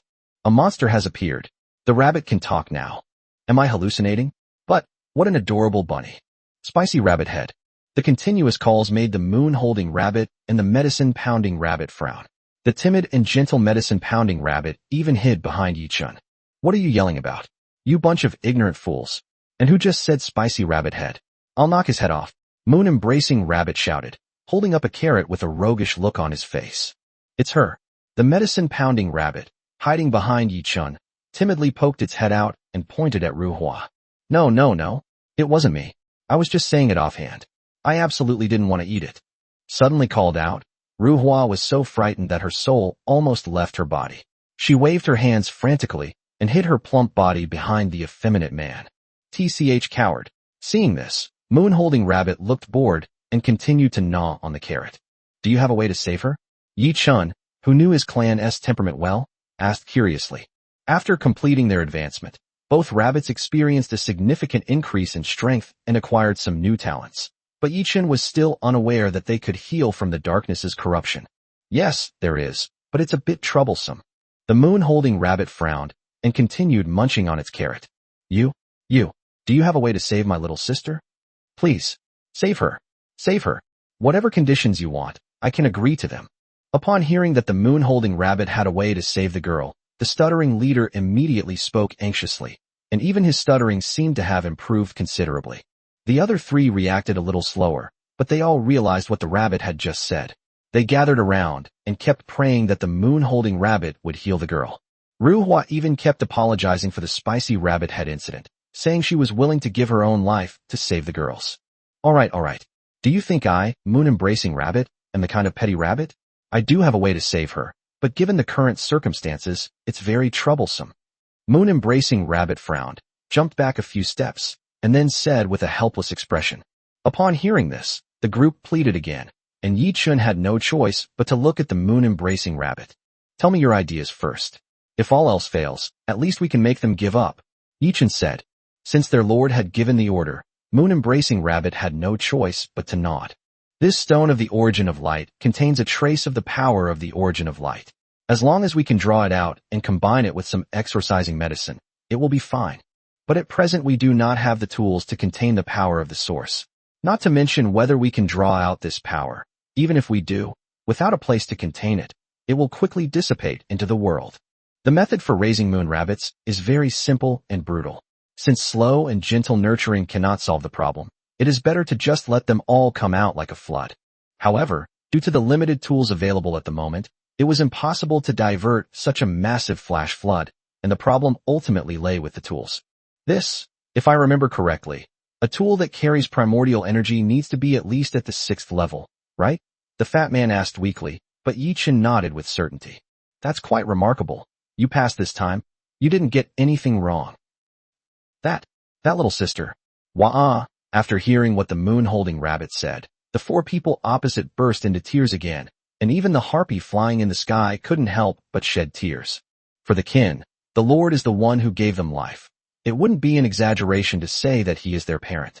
When they learned that the girl might never wake up again, all the harpies were plunged into grief.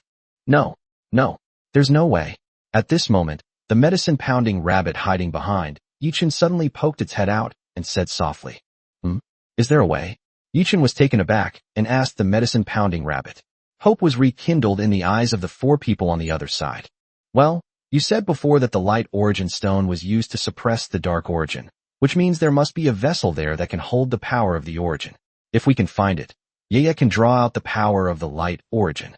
The medicine-pounding rabbit said slowly, which immediately made everyone's eyes light up. That's right. Wherever we find the holy light stone, there must be a vessel that can hold the power of the source. Why don't we just use that? The fat man shouted, clapping his hands. However, Yi-chun only glanced at him indifferently. What does this have to do with us? You're going to the place where darkness originates. Yi-chun said calmly. That place was incredibly dangerous. Even the four people on the other side had only explored the outer perimeter before and had not ventured deep into the area. Some people have already been corrupted by darkness, and he really doesn't want to take any risks at this stage. After all, he also had to be responsible for his territory and his people. That makes sense. The fat man was taken aback, but quickly understood what Yi Chen meant. No matter how much he disliked his goblins, he wouldn't be willing to risk their lives so easily. No, it's all right. We will go ourselves. We will definitely find the vessel, the stuttering leader said firmly, determined to save his little sister no matter what. But boss, when we left, wasn't that place already occupied by a group of Tier 3 evil, vengeful spirits? The chubby boy cried out with a bitter face. A Tier 3 dark creature race was far beyond their strength to deal with. Moreover, these are vengeful spirits, which are ethereal beings with no physical form, and their kin have no effective way to deal with them. This, the stuttering leader was also stunned. He had only broken his own bones to save his little sister, and for a moment he had forgotten about the evil spirit. And what's more, we don't even know what the vessel looks like. We're going in and out, fighting our way in and out, and we don't even know what the thing is. Ru Hua chimed in, making the stuttering leader even more bewildered. The effeminate man, however, didn't shout. Instead, he approached Yi Chun and the fat man with a rare serious expression and bowed deeply. Gentlemen, I know you are both exceptionally strong, so I implore you to help us and save our little sister's life. We have no way to repay you for this. But when I got the holy light stone, I took another look into the depths of darkness. The darkness was deep, and there were many treasures, including high-level spirit orbs and even rare inheritance stone tablets. Chapter 42, Expanding the Team. The effeminate man's sudden seriousness surprised Yi Chun and the fat man, and even the people opposite him showed the same surprised expression. However, compared to that, Yi Chun and the fat man were more concerned about what the other party had mentioned in their words. High-grade spirit orbs, and a legacy stone tablet. Are you telling the truth? Yi Chun asked in a deep voice. If it was true, then he would definitely need to make the trip. The 5 elements cycle array, energy furnace, merit monument, and energy shield, not counting the territory area and the massive amount of magic crystals, are the 4 essential items for advancing a territory to Tier 1. The 5 elements cycle formation requires a formation diagram and 5 element spirit stones. Yi Chen only wants to advance using high-level spirit beads, so high-level 5 element spirit stones are essential for him. In addition, the energy furnace is the energy core of the entire floating island, which is required to supply energy to the entire floating island. However, it is not difficult to build. As long as you can get the blueprints and the corresponding materials, you can build it. As for the energy shield, Yi Chen already has the blueprint. All that's left is to collect the materials. The only exception is the Monument of Merit. The construction of this thing only requires one item, namely the Monument of Inheritance. Once the Inheritance Stone is bound to the Soul Flame, it will be upgraded to a Merit Stone, becoming a crucial building on the territory. It not only records the Lord's achievements in defeating darkness, but also serves as a tool for communicating with the remaining will of the world. After communicating with the Lord, the Merit Monument can be used to exchange for items that have appeared in the current world by consuming the merit accumulated by the Lord. It can be said that the Monument to Merit is the capital for the future Lord to become powerful. Of course, my talent is dark vision, which allows me and my kin to see further in the dark, the effeminate man said. Looking into his eyes, Yi Chun and the fat man couldn't help but feel a chill. This talent must be more than just seeing further. Brother Chun. The fat man looked up, momentarily at a loss for what to do. Yi Chun didn't speak, his eyes narrowed slightly, looking at the group with a deep gaze. Whether it's a heritage steel or a high-grade spirit pearl, these are things he needs. However, the danger of the Dark Origin Land is also extremely terrifying. Even high-ranking lords dare not set foot there easily, let alone new lords like them. Although the danger of the Origin Land in the trial space is reduced, more than half of the lords who have died in the trial space did so by accidentally stepping into these places. Without the Holy Light Stone and Yi Chen's help, this little girl in front of me would have been the same. She might have perished before even leaving the Dark Origin Land. Moreover, Yi Chen should seriously consider the credibility of the other party. Although they do seem to be in a very bad situation and are indeed expressing their true feelings, who knows if it is true or false? How far is the place where you discovered the source of darkness from here? After a long while, Yi Chen asked again. Upon hearing this, the group immediately showed delight, which at least indicated that the other party was interested in what they were talking about. At full speed, it will take about a day. Ruhua replied excitedly. If Yi Chun was willing to go with her, the chances of saving her little sister would be much greater. Brother Chun, the distance isn't too far, and the direction shouldn't be too far off, so we should make it in time, the fat man said, calculating the time. He also looked at the direction they had come from, and it wasn't too far off from the special coordinates they were heading to. Hearing this, Yichin thought for a moment and finally nodded. There was no way around it. The temptation of high-grade spirit stones and inheritance stone tablets was indeed too great. Putting aside everything else, the value of the inheritance stone tablet that can be used to suppress the dark origin is definitely not comparable to that of an ordinary dark stone tablet. I can go with you, but she must remain in my territory until she is brought back to life. Yichin said, pointing to the girl lying on the ground. It's always good to be cautious. Keeping a lord in one's own territory is tantamount to holding that lord's lifeline. No matter how powerful one is, one can only be at the mercy of others. Upon hearing this, a hint of hesitation flashed in their eyes, but they ultimately steeled themselves and nodded. All right, we'll leave our little sister in your territory, as long as you can save her.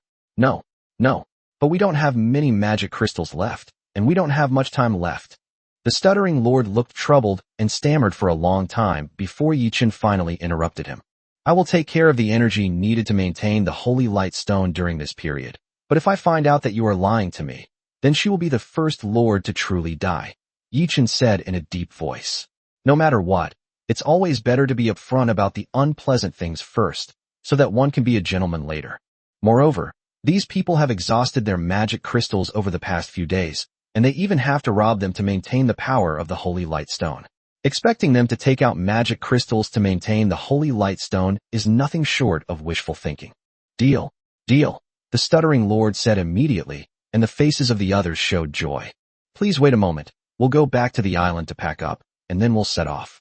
After Yichin finished speaking, he and the fat man returned to their territory with the spoils they had collected. Now, both of their territories are planted with a large number of cloud and mist flowers, so even though their territories are connected, it is difficult for the other to see the situation inside.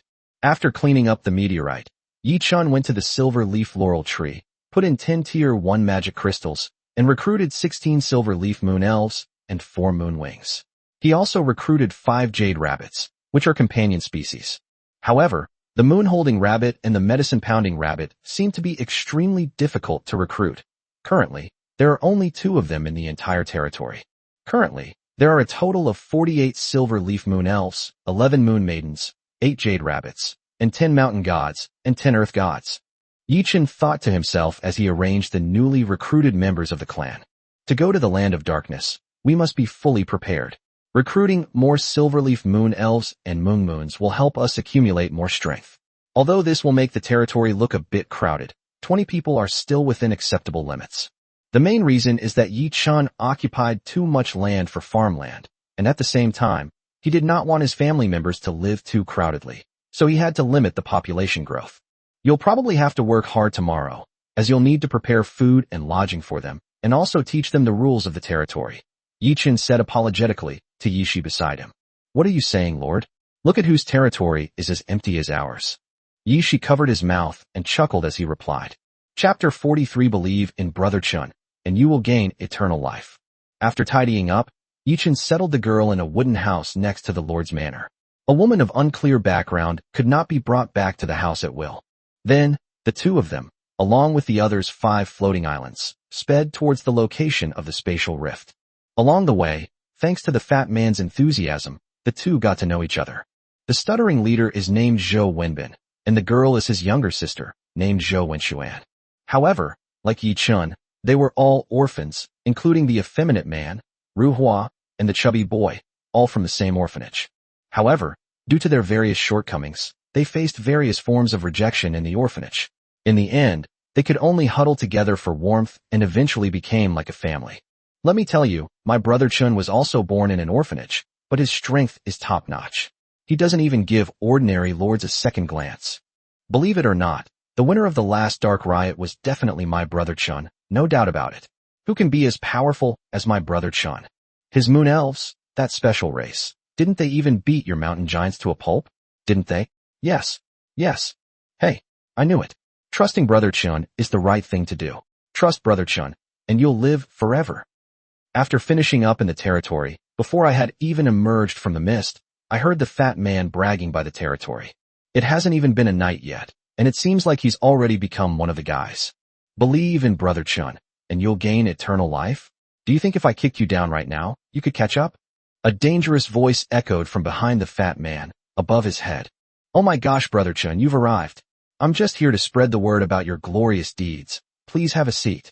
The fat man twitched all over his body, stood up with a smirk, and invited Yi Chun to sit on a small stool and listen to his story. I'll teach you to spread it. I'll teach you to spread it. I'll teach you to spread it. Yi Chun raised his hand and slapped him repeatedly. To deal with this guy, you have to treat him like you deal with those goblins. Give him a little sunshine and he'll flourish. Give him a little flood and he'll overflow. Wrong. Brother Chun. Wrong. I was really wrong. The fat man threw down his weapon and scurried back to his territory. However, Yi Chun did not chase after them, but instead looked at the 4 people next to him who were laughing heartily. A meteorite is approaching. Prepare for battle. Through the silverleaf moon elf, Yi Chun had already seen a meteorite on the path. Maintaining the power of the holy light stone requires a large amount of magic crystals, so he naturally wants to clear away as many meteorites as possible along the way to replenish his power. Moreover, with the high-level Earth Spirit Orb, his territory can be expanded at will without the risk of collapse that the fat man had to worry about. The Earth Spirit Orb is enough to repair everything. Alright, the 4 men's expressions changed, and they all stood up and quickly ran back to their own territories to notify their clans to prepare for battle. Soon, a huge meteorite appeared in front of everyone. As the area of everyone's territory continued to expand and the trial time went on, the meteorite could no longer be called a meteorite. It was no different from a miniature planet. Unlike floating planets that only have one habitable side, these miniature planets are densely populated with numerous dark creatures. As Yi Chun and the others entered their perception range, they all opened their scarlet eyes and looked at them with hungry eyes. Mountain giants, prepare to advance first. All other units, prepare for battle. Yi Chun immediately ordered. With the mountain giants around, there was no rush to send out the mountain god or the stone golem. Meanwhile, the battles along the way were also a test for Zhou Wenbin and his companions. The 4 understood this principle, so although Zhou Wenbin was heartbroken, he still resolutely sent out his mountain giant. Although they each have their flaws, they are not really stupid, they were just pushed to the limit. Roar, the towering mountain giant charged out first, blocking the advance of many dark creatures. Unfortunately, their numbers were too small, and the combined territory of the 7 people was too large a target, causing many dark creatures to bypass them and rush into the group's territory. Prepare to launch attacks from the Azure Scale Serpent Clan and the Goblin Clan. Yi Chun called out again. The Green Scale Serpent Man is that of a serpent. Its upper body has thick arms that allow it to throw short spear-like weapons for attack, and it also possesses considerable close combat abilities. In addition to the Azure Scale Serpent Clan and the Goblin Clan, he also dispatched the Silver Leaf Moon Elves. A rain of arrows fell from the sky, severely injuring a large number of dark creatures and halting their advance. Holy crap! Sissy, you snake men are something else. The power with which you throw that short spear is even slightly less than that of a moon elf's bow, the fat man exclaimed, speaking to the effeminate Lu Xiang beside him. Of course, their snake people are very strong, Lu Xiang said, pinching his pinky finger and speaking in a high-pitched voice. Could it be that he has something going on with the snake people? Is he a male or female snake? The thought sent a chill down everyone's spine. Roar, a terrifying roar rang out, and more dark creatures leaped from the planet toward the group. This time, the dark creatures are neither dire wolves nor dark ghouls, but a group of lowly inferior demons.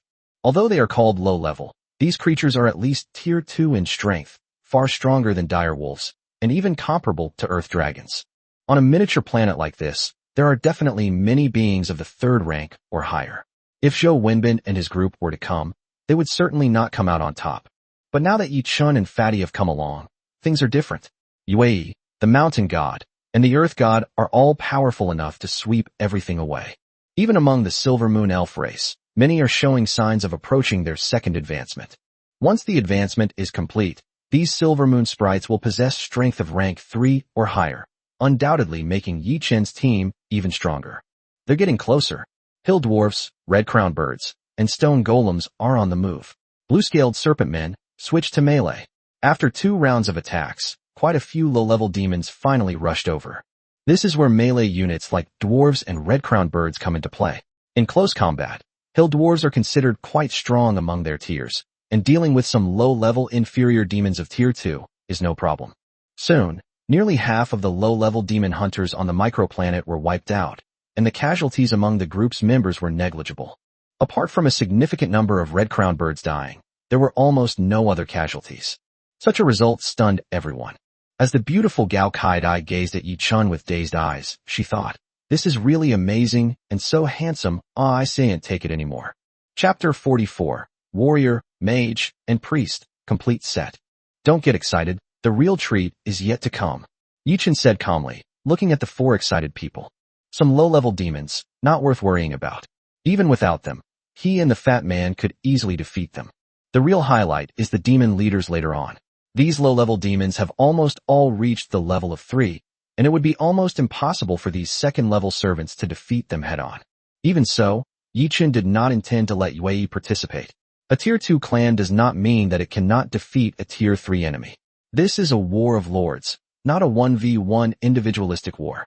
There are about 200 low-level inferior demons at the early stage of the 3rd rank, and about 50 at the middle to late stage of the 3rd rank. Yishi said. Although the moon goddesses did not participate in the battle, they had been observing the enemy situation. Fatty, how many Tier 2 magic crystals do you have? How many Tier 2 stone golems can you pull out? Yi Chun thought for a moment, then turned to the fat man next to him and asked, "Stone golems? About 100 or so. Should we send them all out?" The fat man thought for a moment before answering. "Send them out. Together with the mountain giants. They can hold off those inferior demons." Yi Chun nodded. To maximize output, they must first be able to withstand the most severe attacks. The role of the stone golems is to withstand the offensive and give the others a chance to act. Okay, the fat man nodded. They had lost nearly 1,000 stone golems in the past few days, so 100 more wouldn't make a difference. As for the deal with Si Meng, let's postpone it.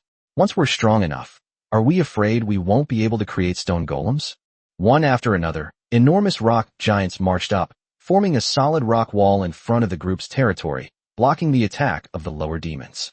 All the hill dwarves leap onto the back of a stone golem and attack the lower demons below. Azure Scale serpent men, goblin slingers, and silverleaf moon elves provide ranged fire support. Red crown birds are providing support and interference from all sides. Be careful not to get hurt by your own kind. The remaining low-level demons on the other side have already rushed out. Yi Chun continued to give orders. In the early stages of the Lord's battles, there is no art to it. The tanks hold the line, the ranged DPS deal damage, and the healers provide healing. The standard warrior mage priest strategy is the only difference between a tank team, a ranged team, and a healer team. Fortunately, the creatures of darkness are a group of beings consumed by desire, instinctively pursuing whatever their hearts desire, and have no ability to think about so-called tactics. Therefore, this extremely old-fashioned tactic is the simplest, easiest to learn, and most commonly used tactic in the dark world. Roar. The roar of the lowly demons rang out outside the stone wall, and with each of their attacks, large chunks of rock were knocked off the stone golem. Given enough time, the stone golems will surely be unable to withstand the attack. Fortunately, Yi Chun and the others were not simply passively taking hits. The hill dwarves on the stone golems kept swinging their spears and hammers, launching attacks on the lower demons below. Their short and agile bodies allowed them to easily leap across the stone golems, dodging the wrath of the inferior demons. The strength of a Tier 3 creature is terrifying, far beyond what the Tier 2 hill dwarves can withstand. Once hit by its attack, the result is either death or serious injury. No one would not cherish their own life. Chirp, hundreds of red birds flew all over the sky, constantly interfering with the attacks and vision of the inferior demons. Although they are not large in size and their attack power is not strong, these red-crowned birds are extremely fast and can control a certain amount of fire energy, which can scorch their opponents by spewing out scorching flames from their mouths. However, their flames are very cold, and unless several red-crowned birds work together, the damage they can cause is very limited. Splash! Suddenly, all the red birds scattered and fled, and the chaotic vision suddenly became clear. However, before the inferior demons could even breathe a sigh of relief, a rain of arrows and pebbles followed. Arrows, stones, and projectiles. The three races joined forces and, under the cover of the red-crowned birds, launched a deadly attack on the inferior demons. Although these races are only Tier 2 races and not very strong, they are unlikely to cause any real damage to Tier 3 low-level inferior demons. However, whether it's a bow and arrow, a stone, or a throw, you can use leverage. By shooting crossbow bolts into the sky and then using the force of free fall to accelerate them, they can unleash terrifying power. Goblin catapults, in particular, were even more powerful after 2 weeks of improvements. If they hit their mark, they were even more powerful than the Silver Moon Elf's arrows, which made the fat man quite proud for a while. Boom! A large amount of rubble and thrown spears fell, and a loud bang and the screams of the inferior demons came from in front of the stone golem. A huge rock fell from the sky, and even a level 3 inferior demon felt a sharp pain when it was hit. If someone is accidentally hit in a vital area, they could even die on the spot. Not to mention that during this brief moment of unconsciousness, the hill dwarfs and the red-crowned birds that charged down again finished him off. Redbird, flame throw. Little fatty Lu Xinghai shouted excitedly at his redbird. Having been in the trial world for so long, this was the first time he had ever fought so exhilaratingly. Each time, his red-crowned cranes were like cannon fodder, accompanied by a large number of deaths. But this time, not only were the casualties extremely low, but it also played a crucial role. How could he not be excited? Dozens of redbirds aimed at a wounded low-level demon and spit fireballs the size of human heads at it. Lowly demon roared in pain from the flames, then gradually subsided and finally turned into a pile of ashes. This scene unfolded around many low-level demons. Each flame was accompanied by the death of a low-level demon. However, the red-crowned birds did not linger. After only 1 round of attacks, they scattered and fled again, and a rain of arrows and pebbles fell from the sky once more. Level demons still engulfed in flames were pierced through, and many more lower-level demons were injured again. The red-crowned bird followed suit, not being greedy, attacking only once before leaving to await the baptism of arrows and falling rocks from the sky. A dozen minutes later, Yi Chun breathed a slight sigh of relief. All the low-level demons had finally been wiped out, and cheers came from Zhou Wenbin and the others around him. I won. I only lost a dozen or so redbirds. That's amazing. TCH, my hill dwarves only have a dozen or so injured, but not a single one is dead. Their Greenscale Serpent clan is the same. Amazing. So. Amazing. Chapter 45, Yi Ling's Advancement. Take stock of the casualties, clean up the battlefield. Yi Shi, go get the dark treasure chest and the meteorite core. Yi Chen quickly instructed, not giving everyone much time to celebrate. For new lords entering the trial world, every minute and second is precious. The sooner they become stronger, the greater the growth potential of their territory. It's important to know that the number of 5-element spirit orbs in each generation is limited, especially the high-level ones. Among the tens of millions of new lords, the number of lords who can obtain high-level spirit orbs for advancement is probably less than 300. If one cannot become stronger quickly, it is nothing short of a pipe dream to collect all the high-level spirit pearls. Not to mention, there are many other advanced conditions that need to be met. Okay, the fat man nodded habitually. He had gotten used to it over the past few days, but Zhou Wenbin and the others were stunned. So eager? Aren't you going to rest first? Quite a few of our clansmen are injured. Gao Kaidai asked. After clearing a meteorite, they usually rest for a while, treat the wounded, and then clean up the battlefield. Member of the clan will be sent to retrieve the treasure chest first, since it is related to the main benefits of clearing the meteorite. The dark world won't give you a chance to react, so we must always be prepared for impending war. This is a passage from the preface to A Brief History of Darkness, which has appeared on the college entrance examination 3 times in the past 10 years. You must have encountered it while doing practice questions, right? Yi Chun raised his head, looked at the group calmly, and then ignored them, going to find out more about his own clan. Silver Moon Elves recruited finally completed the 2nd stage of growth and entered the 3rd tier. There's this passage, the chubby boy asked, scratching his head. I don't know. We didn't have the money to buy practice problems before. Gao Kaidai shook her head, looking helpless. It seems to be in the textbook, but I've forgotten about it. Lu Xiang said sweetly. No, I don't know. Zhou Wenbin shook his head decisively. The 4 of them stared at Yi Chen's retreating figure with admiration. He could even remember the preface to the textbook. What a genius. Ignoring the admiring gazes of the 4 people behind him, Yi Chen passed through the clouds and returned to the Lord's mansion, where he checked the information of Yi Ling and the other Silver Leaf Moon Elves. Name, Yi Ling. Race, Silver Laurel Moon Elf. Rank, Tier 3 Loyalty, 100. Growth rate, 2/4. Advanced Direction 1. Recognition of the Silverleaf Laurel Tree, Recognition of more than half of the Silverleaf Moon Elf race. Advanced Path 2. Total attributes reach 300, and one or more of the talents such as Precision, Blessing of the Moon, and Elemental Mastery are advanced. Attributes: Constitution 10, Strength 10, Agility 20, Intelligence 20, Spirit 20. Talent Skill 1. Precision. Increases vision range by 20% and hit rate by 20%. Talent Skill 2. Blessing of the Moon. Able to sense the power of the moon and summon the essence of the moon to strengthen allies. Talent Skill 3. Elemental Mastery. Able to skillfully control elemental power. Talent Skill 4. Command. Enables better leadership of the team and clansmen and grants greater prestige. Talent Skill 5. Elven Heart. Able to communicate well with the Silverleaf Laurel Tree and master the basic abilities possessed by the Elven race. Blessing of the Moon, Heart of Elements, Heart of Keenness, Heart of Nature. As expected, Yiling's path of advancement is undoubtedly that of the future Elf Queen.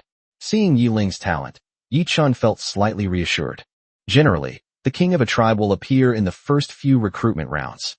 Of course, those who emerge are only those with potential, but whether they can grow into successful individuals depends on their efforts later in life. If someone dies midway through the process, then such a potential candidate will be recruited again in subsequent recruitment rounds. Yiling's first advancement method is clearly the same as that of a clan's king, requiring the approval of the mother tree and the consent of more than half of the clan's members. Of course, Yiling could also choose not to become the elf queen and develop herself along the second advancement path, but in that case, her leadership and elf heart talents would be wasted. Born to be a queen, how could I possibly let you become a lone warrior? Yi-chun smiled, setting aside Yiling's talent, and looked at the others. Silver Moon sprites completed their second advancement this time, and they were also the first 3 Silver Moon sprites recruited. Besides Yiling, the other 2 are Eve and Bella. After their second advancement, the 2 took completely different paths. Eve is clearly continuing to advance in the direction of plants. Her natural heart and spiritual gifts are both talents belonging to the nature system. The former allows her to resonate with nature more easily, while the latter can imbue some powerful plants with intelligence, giving them a faint consciousness. Bella, on the other hand, continued her journey on the path of elements, with both of her subsequent talents related to magic, the magic furnace and the heart of the elements. The former allows Bella's body to store more magical elements, while the latter allows her to get closer to the elements, making them easier to use and even control.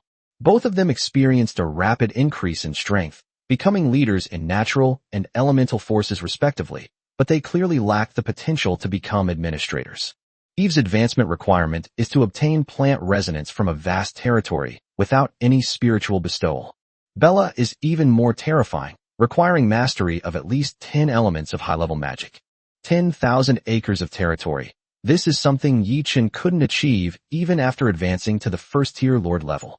At least a second-tier Lord level is needed to amass such a large territory. As for high-level magic of the 10 elements, his territory currently can't even gather 10 low-level magics, let alone high-level magic. In short, Eve and Bella's advancement had to be put on hold for the time being.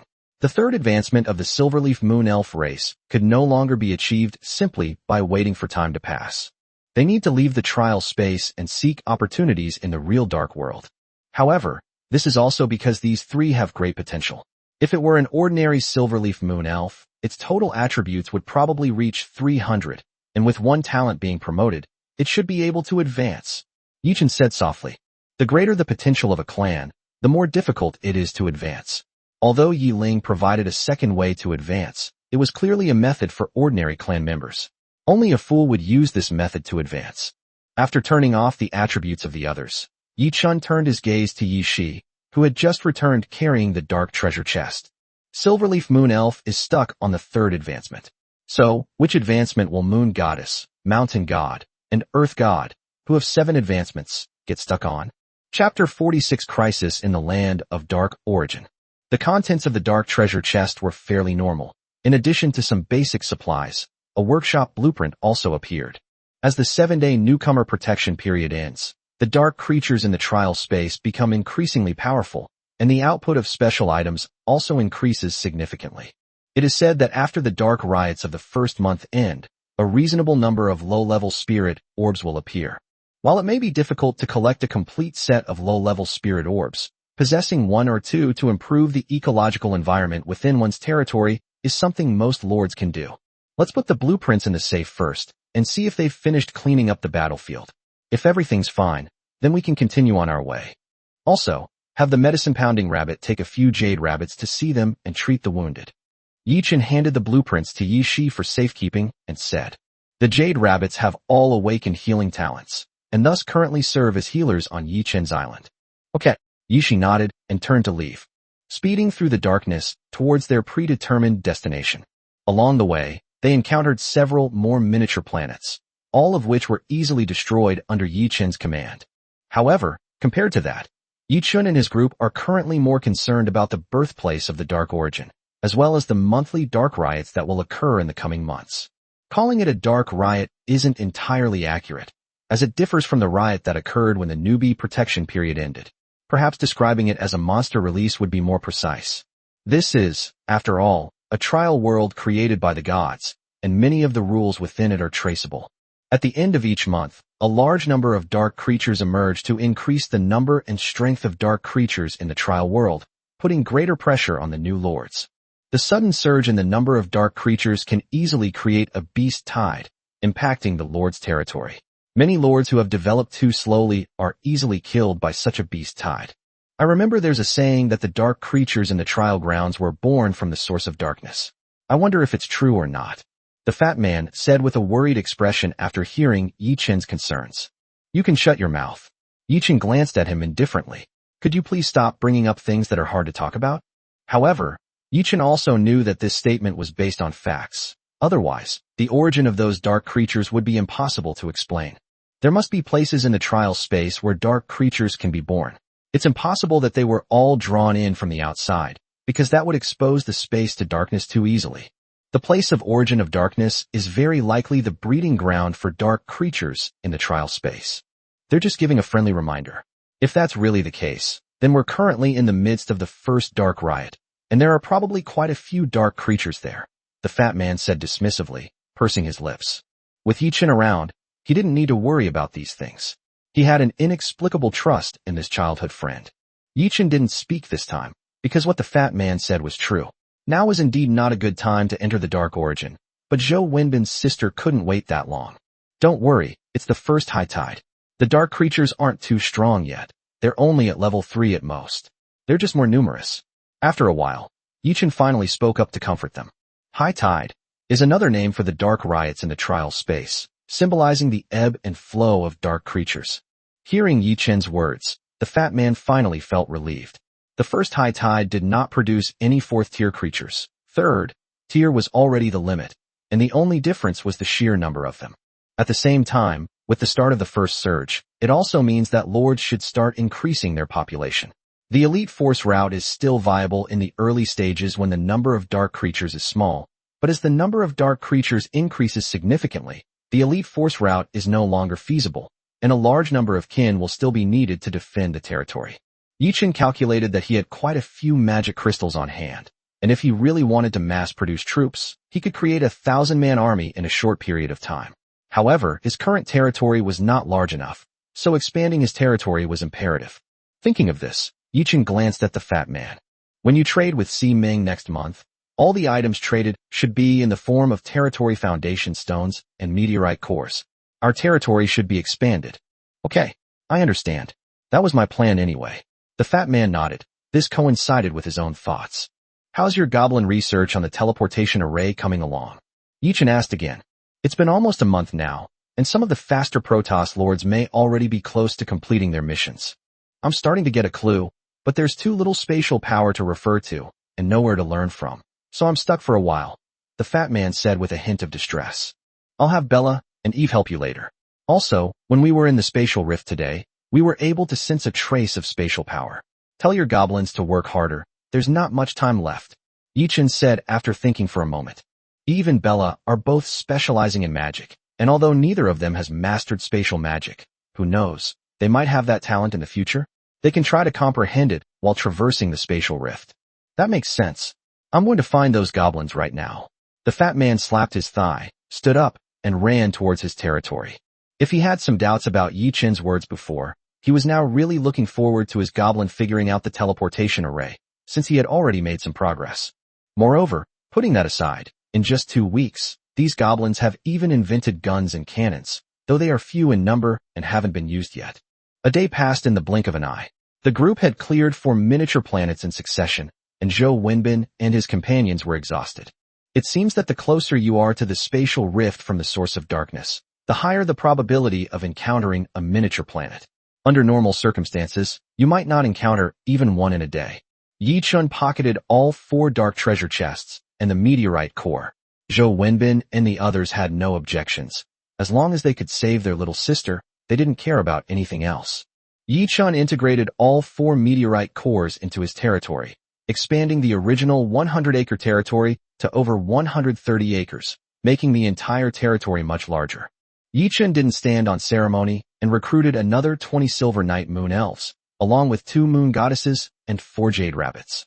Chapter 47 Dark Creatures Outside the Spatial Rift. About an hour ahead is the spatial rift we discovered earlier, but there seem to be quite a few dark creatures outside, the chubby boy said. About an hour ago, the number of dark creatures around us gradually increased. Although they were all small, scattered groups, the fighting in their respective territories never stopped. Like the red-crowned birds and goblins are manageable, but for Yi Chun, who takes an elite force approach, it's inevitable that he'll feel somewhat exhausted. Indeed, recruiting a group of Silver Moon Elves in advance was the right thing to do. Otherwise, relying solely on the initial group here, we probably wouldn't even have a chance to rest. Yi Chun thought to himself. Now, a 2-shift system has been implemented on his island, dividing all the new and old members into 2 groups to take turns guarding the territory and preventing attacks from dark creatures. Let's rest here for a bit, and set off in 3 hours. We'll charge in one go, Yi Chun said, glancing at the few remaining dark creatures around them. Throughout the day, the battles were almost nonstop. He was doing all right, but Zhou Wenbin and his clansmen were struggling to hold on.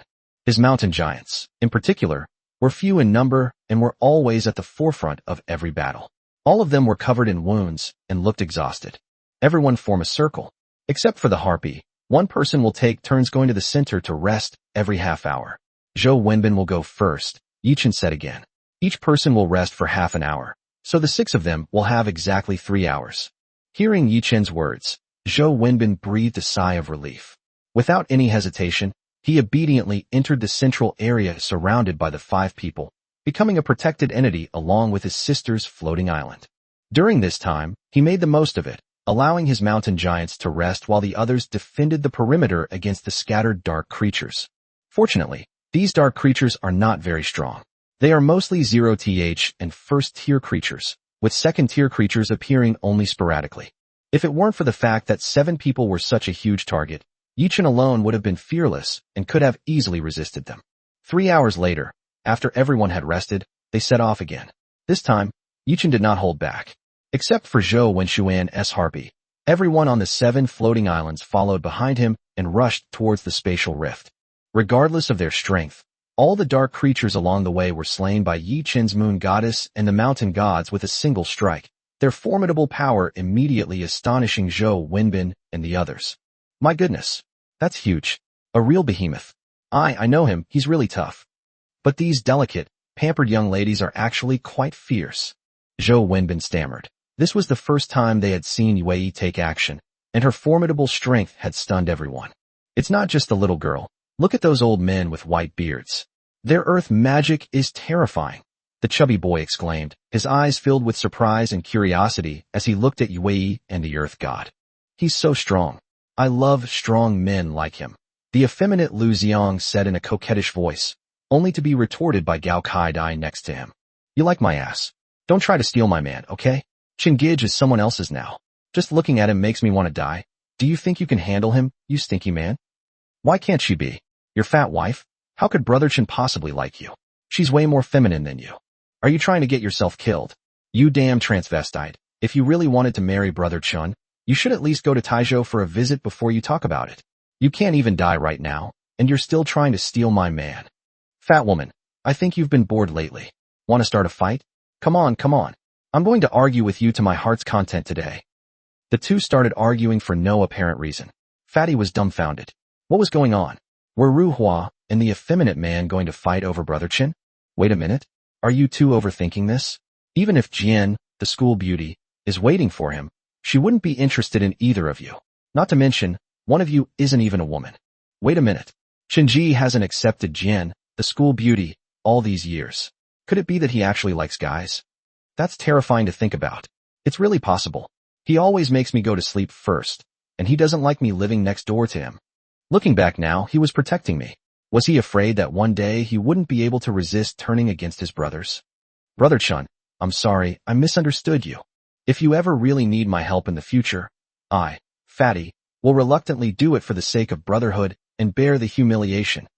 I only hope that if you become rich and powerful in the future, Brother Chun, you will not forget me. The fat man looked at Yi Chun with a humiliated expression, which made Yi Chun, who was in the middle of the battle, feel a chill down his spine, as if there was a wave of malice coming from behind him.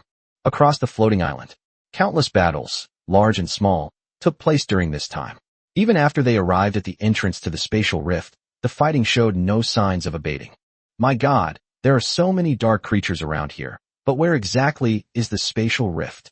The fat man looked around at the pitch-black surroundings, and apart from the dark creatures that kept appearing, there was nothing at all. Something's not right. There are so many more dark creatures here than when we came before. Before, there were only a few scattered dark creatures gathered here, but now there are more than on a typical miniature planet. The key is that they keep coming in. It feels like we can't kill them all. The chubby boy looked at the constantly fighting members of his clan with a puzzled expression. The first month of the Dark Riot is approaching, and the number of dark creatures here has increased considerably. Never mind that for now. Where is the spatial rift? Let's go in and get our stuff first. Yi Chin's territory was at the forefront of the group, bearing the heaviest pressure. Even he found it difficult to endure staying there for an extended period. No. It's too dark. We need light. Light to shine. It needs light to appear, but there are too many dark creatures here. Even if it emits light, it will be blocked, and the spatial rift won't be able to be seen. Zhou Wenbin stammered, but the chubby boy couldn't wait any longer and immediately helped him finish. Yes, that's it. Zhou Wenbin nodded repeatedly, but their words made Yi Chen frown. The sky was filled with countless dark beasts, regardless of their strength, and their numbers were so great that even if the sky were illuminated, little could be seen outside their territory. Chapter 48 Perseverance. Yi Shi, take two stronger and more agile Yui to venture into the darkness and find the location of the spatial rift. After a moment's thought, Yi Chun said to Yi Shi beside him, "This can't go on forever. The dark creatures emerging from the darkness seem endless. We can hold them off for a short time with our strength, but as time goes on, we will inevitably face defeat." Called Yi Chong and Yi Lan, who were fighting ahead, back to the scene, leading them into the darkness. The three moon goddesses are among the strongest of the Tier 3 units.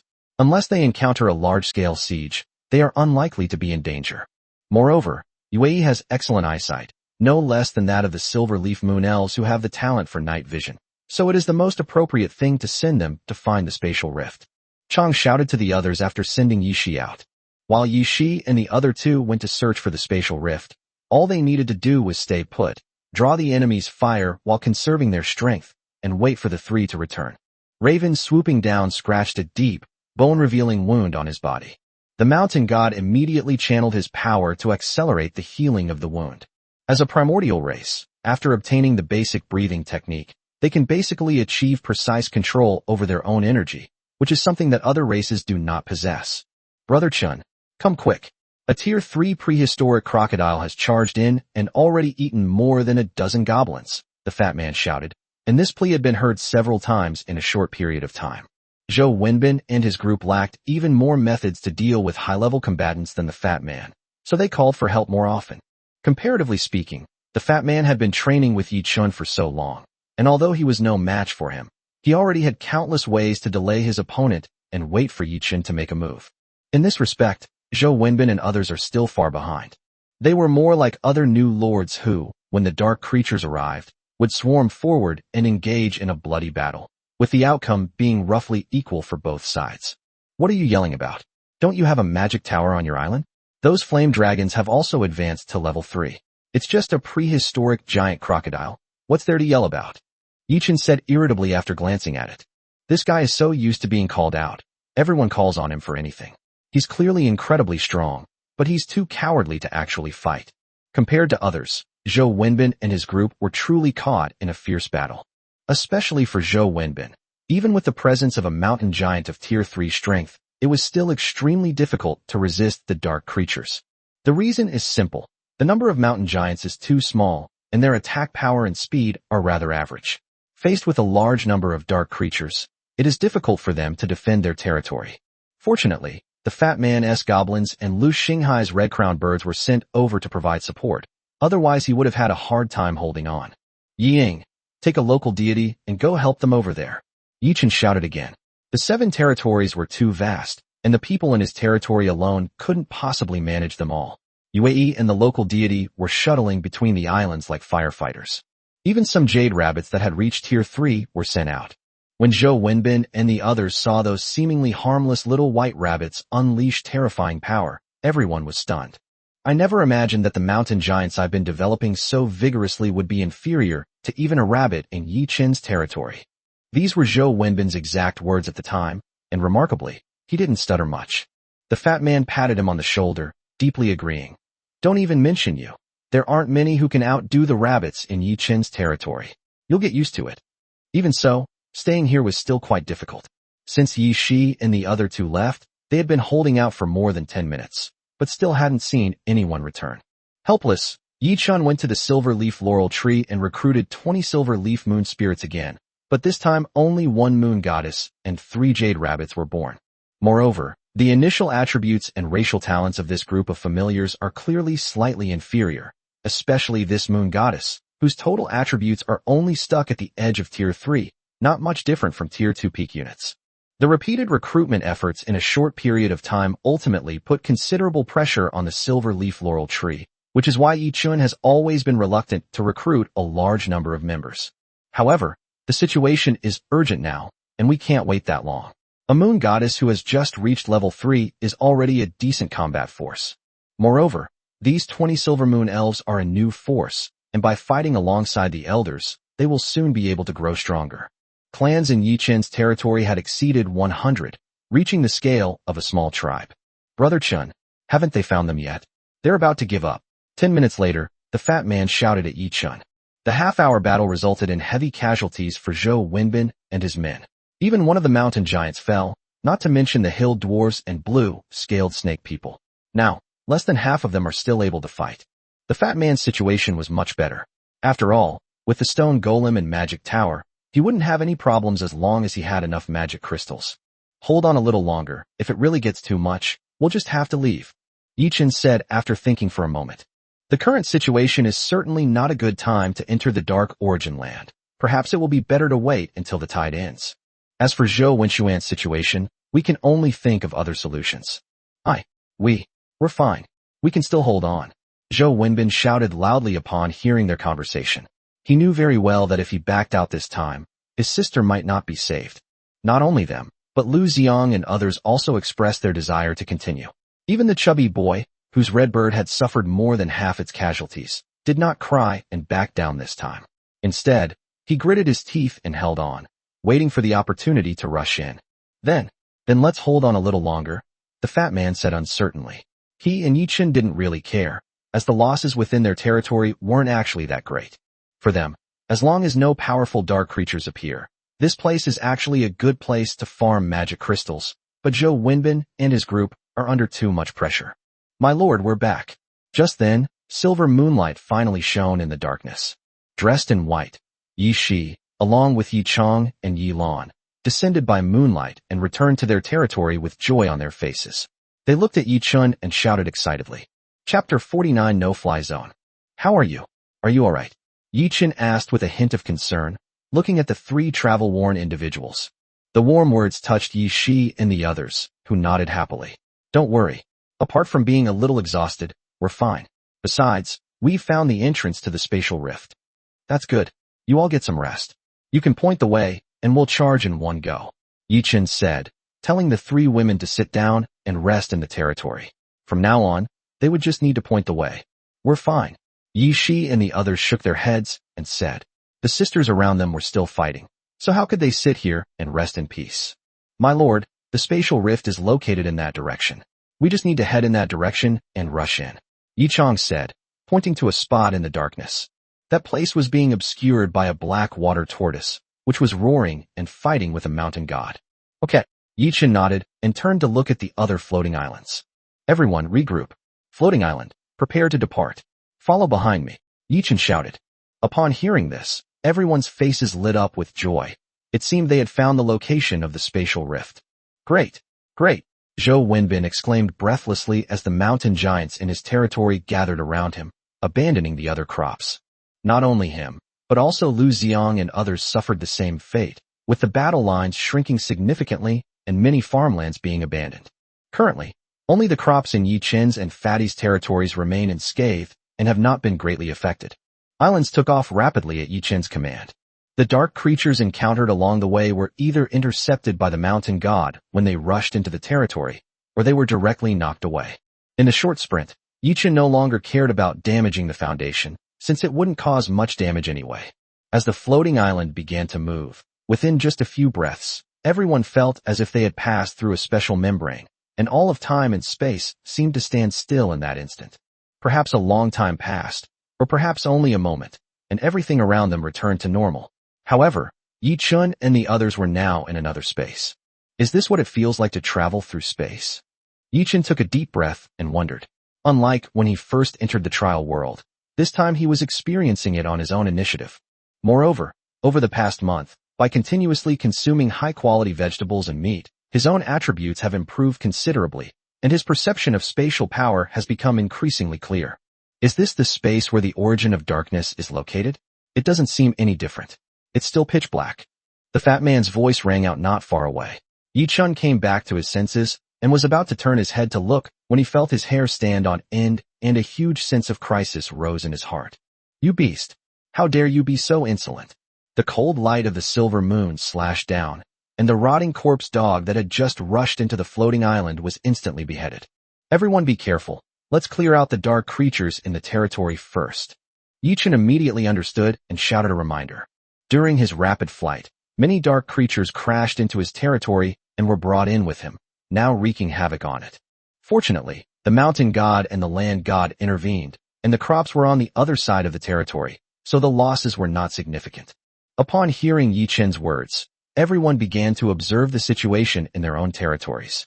Sure enough, many people had remnants of dark creatures in their territories, although the number was not as exaggerated as Yi Chen's, since he was the leader. Roar! Just as everyone was about to take action and clear out the dark creatures in their territory, a series of beast roars suddenly rang out from afar, and Yi Chen and the others' expressions changed drastically. That voice and aura? It's Tier 4. Yi Chen was shocked. A single Tier 4 creature would be fine, but this was the origin of darkness. If a group of Tier 4 creatures appeared, even he would perish here. No, it's alright. Don't be afraid. Those high-level creatures can't get out, Zhou Wenbin suddenly said calmly, as if they had become much more relaxed after passing through the spatial rift. Can't get out? Yi Chen and the fat man asked in confusion. The chubby boy, Lu Xinghai, flew over and explained. This place is strange. There seem to be many dark creatures, yet also very few. They all seem to have their own territories and rarely leave. The entrance and exit of the spatial rift seem to be a safe zone, where no dark creature would claim it as their territory. At the same time, as long as we don't step into the territory of those Tier 4 creatures, we don't have to worry about them attacking us. Hearing his words, Yi Chen and the fat man finally understood. So there was a rest area here? A group of dark creatures were staying in one place, and no one was allowed to wander off. Wow, this is something, the fat man exclaimed, then pointed to a dark area and asked, by the way, are you sure this is a safe zone? They won't attack us. Yes, it's very safe here, Lu Xinghai answered subconsciously. But as he spoke, he suddenly sensed something was off. Scarlet eyes suddenly appeared. As the firelight from within the territory shone outwards, rotting carcasses and ravenous dogs appeared before everyone, accompanied by a stench. Woof! Woof! The barking of dogs rang out one after another, quickly becoming a chorus, as the rotting, corpse-like dogs, as tall as a person, rushed swiftly towards the group's territory. Territory take off, adjust positions, organize defense. Yi Chen shouted, immediately trying to raise the territory's position, but found that the entire territory remained motionless, still stuck in place. Not only him, But the fat man also noticed this phenomenon and looked at Yi Chun in astonishment. No, we are standing on the earth, which is governed by special rules. Once you enter a territory, you can only move around on the ground or use spatial power to leave. If you want to explore the Dark Land, we have to go out. Lu Xinghai explained. Such a rule surprised Yi Chun. But there's no time to worry about that now. The corpse hound is right in front of us, and its primary target is our territory. Mountain God, step forward. Earth God, build walls to stop these rotting corpses and rabid dogs from advancing. The rest of you, launch an attack. Yi Chun shouted immediately. Since the territory cannot be moved, it's a good time to build city walls and temporarily construct a city. Chapter 50, A Terrifying Horde of Beasts. The 10 land deities attacked together. As land gods in the ancient Chinese mythology, they had an extremely strong control over earth-based magic. The solid earthen wall suddenly rose and rapidly increased in height, a feat that even a high-level mage might not be able to accomplish, immediately surprising Zhou Wenbin and the others. Bang! One after another, the huge, rotting carrion dogs crashed into the earthen walls, scattering large amounts of dirt, but they failed to knock the walls down directly. Wu, the rotting corpse dog, shook its dizzy head and paced back and forth under the earthen wall, seemingly thinking of a solution. However, the landforms ignored them and continued to reinforce the earthen walls to prevent them from being destroyed by the pack of jackals. Some of the more agile jackals had already begun digging dog holes under the earthen walls or even going around them. This is because the current strength of the land is not strong enough. The land beings in the late stage of Tier 3 are not able to build earthen walls in a short time to surround everyone's territory. They can only temporarily block the direction from which the pack of rabid dogs is charging. Wow, these old men are actually this strong, the fat man exclaimed. Normally, you can't really see the formidable strength of the landmen in their territory, but now that they've entered the Dark Origin Land, their strength has truly come to the fore. Build another earthen wall, leaving a gap in the middle for the pack of tadpoles to pass through. Yi Chun said after thinking for a moment, watching the pack of tadpoles trying to get around them. As the old saying goes, it's better to guide than to block. There wasn't a single opening. The solid city walls would only allow the pack of rabid dogs to constantly circle around, and the landowners were no longer able to completely enclose their territories. Rather than that, it would be better to leave 2 openings. If there is a way, the rabid dogs will not think of taking a detour outside the earthen wall. They will obediently enter through the gaps that Yi Chun opened for them. Once they entered through the gap, they were met with hordes of mountain gods and mountain giants, as well as a deluge of arrows, spears, and stones. Wow, I didn't expect you could fight like this. Those bastards are all obediently squatting behind the gap and lining up to enter. Not many of them went to the other side to take a detour. Seeing that the bastards' attack had finally been stopped, Fatty and the others breathed a sigh of relief and looked at Yi Chun with admiration. Fighting tactics are fixed, but people are flexible. Use your brain more often. Yi Chun curled his lip and continued to focus his gaze on the group of rotting corpses and rabid dogs.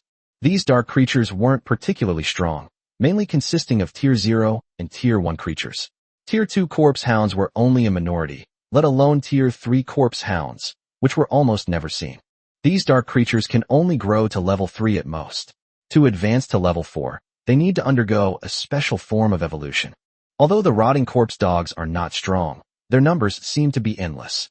After fighting for a few minutes, Yi Chun suddenly realized that the number of the enemy showed no signs of decreasing, and the rotting corpse dogs behind him still seemed endless. This number? Thousands. Or even tens of thousands. Yi Chun thought uncertainly. Even he felt considerable pressure from this number of rotting corpse dogs, considering that his entire clan only numbered a little over 100. Should, at least, 10,000. Zhou Wenbin stammered. This one-way resistance against the rotting corpse dogs was much more comfortable than facing the overwhelming dark creatures outside. At least most of the rotting ghouls were unable to break through the mountain giant's defenses, while the few remaining strong ones were easily killed by the concentrated attacks of the others. Starting at 10,000? The fat man exclaimed in surprise upon hearing his words. Zhou Wenbin nodded innocently, glanced at Lu Xinghai beside him, and the chubby boy once again took on the role of translator. That's pretty much it. The number of dark creatures here is terrifying, and once they're triggered, an entire group will come out. Otherwise, we wouldn't have had to flee last time. He shrugged and explained with a helpless expression. By the way, the place where we found the holy light stone is in that direction. There were no dark creatures guarding it when we came last time, But after we took the holy light stone, a pack of dire wolves suddenly appeared. We were a little slow in breaking through, which is why Wen Xuan was tainted by the darkness. So, the place where we got the holy light stone is now occupied by a pack of dire wolves. Yi Chen frowned slightly. Dire wolves are not like carrion hounds. If there are tens of thousands of these lowest-ranking dark creatures, even he would have to retreat. If those dire wolves didn't leave, then they probably did. Lu Xiang replied, picking up where he left off. Hearing this, Yi Chen rubbed his temples helplessly. Things were much more troublesome than he had imagined. The pack of tens of thousands of dire wolves, whose main strength was around level 1 to 2, was simply too much for him to handle with his current strength. There are too many of them. We need to think of other ways, the fat man said. He was well aware of his own strength, and he also knew that even with the earthen wall, they couldn't pose a threat to the dire wolf pack. How many magic crystal bombs do you have left? Yi Chen asked after a moment's thought. Magic crystal bombs? We've stockpiled quite a few these past few days. There should be over 1,000 rank 0 ones, several hundred rank 1 ones, and even dozens of rank 2 ones. Do you want to use them? The fat man replied. Once we've cleared out these rotting corpses and scavengers, have your goblins go out and dig holes to bury all the magic crystal bombs underground. Fatty, are you sure that once we step into the territory of the dire wolves, they will chase us relentlessly? Yes, that's certain. It seems to be a special rule in this space. Lu Xinghai nodded. No, this shouldn't be a rule, but a restriction that prevents the dark creatures in the space from making rash moves, Yi Chen said, shaking his head. Later, send out a few fast red birds to lure the dire wolves away from their territory. We'll use this earthen wall as cover to fight them. But these earthen walls shouldn't be able to stop the dire wolves, right? The fat man reminded him with a hint of worry. A temporary city wall is not acceptable, so we need to give the landowners time to reinforce and expand it. Also, there are those magic crystal bombs you buried outside. They're landmines. Try to clear out as many dire wolves as possible. Yi Chen explained that by using the magic crystal bombs as landmines, his small number of followers would be like a mayfly trying to shake a tree in such a large-scale war, unable to make even the slightest ripple. In many places, they were even inferior to the fat man's goblins. Then I'll have those guys make a few more while they have the time. Anyway, these things are quick to make. Upon hearing that his magic crystal bombs would be used, the fat man immediately nodded excitedly, as if his own value had been recognized, and excitedly ran towards his territory. Chapter 51. The black guy was actually himself. Woof! Woof woof! The pack of rotting corpse dogs charged toward the group's territory one after another, and soon Yi Chen discovered another troublesome problem. Rotting corpse dogs. Even though they were blocking the 2 entrances and exits, and could be killed quickly, they were still just 2 openings. Faced with a pack of tens of thousands of scavengers, the corpses soon piled up into a mountain, and the rotting scavengers would leap over the corpses in front, rendering the earthen wall useless. Land, let the mud pit at the breach sink down and bury the dog's corpse. Zhou Wenbin, your mountain giants, come and block the breach. Mountain god, retreat. Throw out all those rotting, scavenging dog corpses. Yi Chen quickly explained that the ground subsidence could only solve the immediate problem. The rest would still depend on the mountain god to dispose of the body. The mountain gods, who possess the power to move mountains, are now only able to do the work of disposing of corpses, which is truly a disservice to them. The familiars present, they were the strongest, even surpassing the larger mountain giants. The mountain gods easily hoisted the corpses of these rotting, rabid dogs onto their shoulders, then walked up the earthen wall and forcefully threw them outwards, causing the corpses to disappear into the darkness. The distance was so great that it had no effect on the nearby pack of scavengers. Only from the distant darkness could one hear the occasional screech of rotting carcasses being struck. Phew, it was so difficult. So difficult. Zhou Wenbin breathed a slight sigh of relief after finally taking over the mountain god's defenses. The mountain giant was much weaker than the mountain god, and blocking the 2 gaps was a bit too much for him, but he managed to plug them. What followed was a long and protracted war. The Silver Moon Elves, Hill Dwarfs, Blue-Scale Serpent People, Goblins, and Red-Crowned Birds, all the races combined numbered over 1,000. They fought for 3 hours through the 2 breaches before finally slaying the last corpse hound. As the last rotting carrion dog fell, everyone collapsed to the ground, utterly exhausted. Yi Chen noticed that the Silver Moon Elf beside him was trembling slightly in the upper arm, a result of constantly drawing and shooting arrows. Rest for an hour. Those who still have the energy can clean up the battlefield. Jade Rabbit should prioritize restoring the stamina of the land beings. Yichin quickly arranged. Seriously? We're only going to rest for an hour after all this hard work?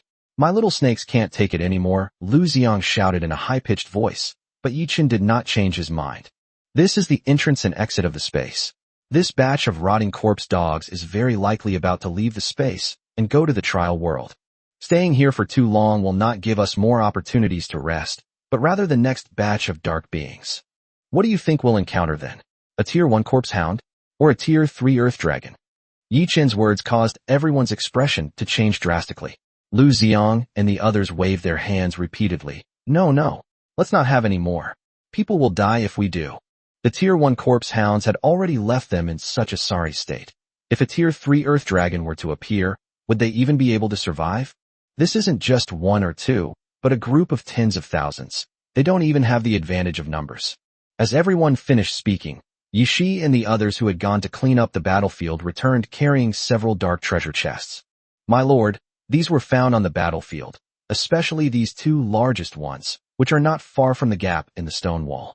Yishi said, causing everyone to be slightly taken aback. Killing the dark creatures here also gives you treasure chest rewards, the fat man exclaimed in surprise.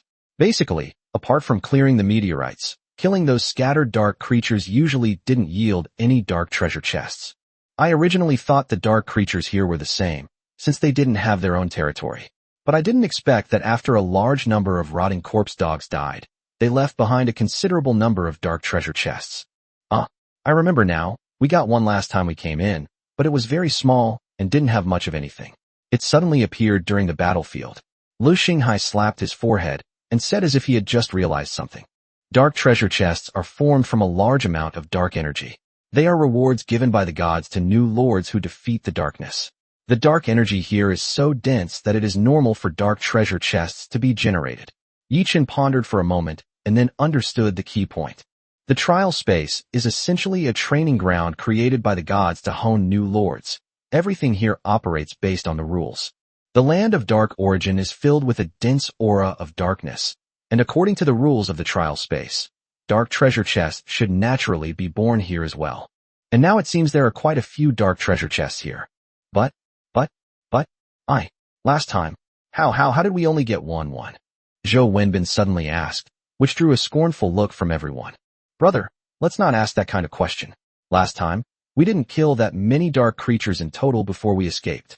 Lu Xinghai said, covering his face with shame. The fat man even raised his hand and patted him on the shoulder. Sigh. Let's not talk about this kind of thing. The withdrawn Zhou Wenbin immediately went to a corner to draw circles. Anyway, having a dark treasure chest is always a good thing. Let's all open the chests and see who's the unluckiest. Yichin said, casually opening the nearest dark treasure chest. 2 packets of seeds and a weapon, standard items, nothing special. The weapon is quite good, though. It's a Tier 4 mountain-splitting axe, perfect for the mountain god. With innate superhuman strength and a level 4 axe, the mountain god's attacks are enough to pose a threat to level 4 creatures. Holy crap! Blueprints, the fat guy next to him suddenly exclaimed, drawing everyone's attention. What luck! Yichin muttered, looking up to see that it was yet another design drawing for a 5-element cycle formation. The entire magic circle can expand the applicable area of the magic circle by an additional 30% and accelerate the territory improvement rate by 50%. Its effect is even better than the loop magic circle that the fat man gets from the treasure chest during the newbie protection period. It seems that he has also produced a blueprint. Lu Xiang's voice rang out, and everyone saw him take out a scroll from the treasure chest. While the blueprints for the magic tower are not as valuable as the 5-element cycle magic array, they are far more valuable than Yi Chin's mountain-splitting axe. I opened it, and a fire spirit orb appeared.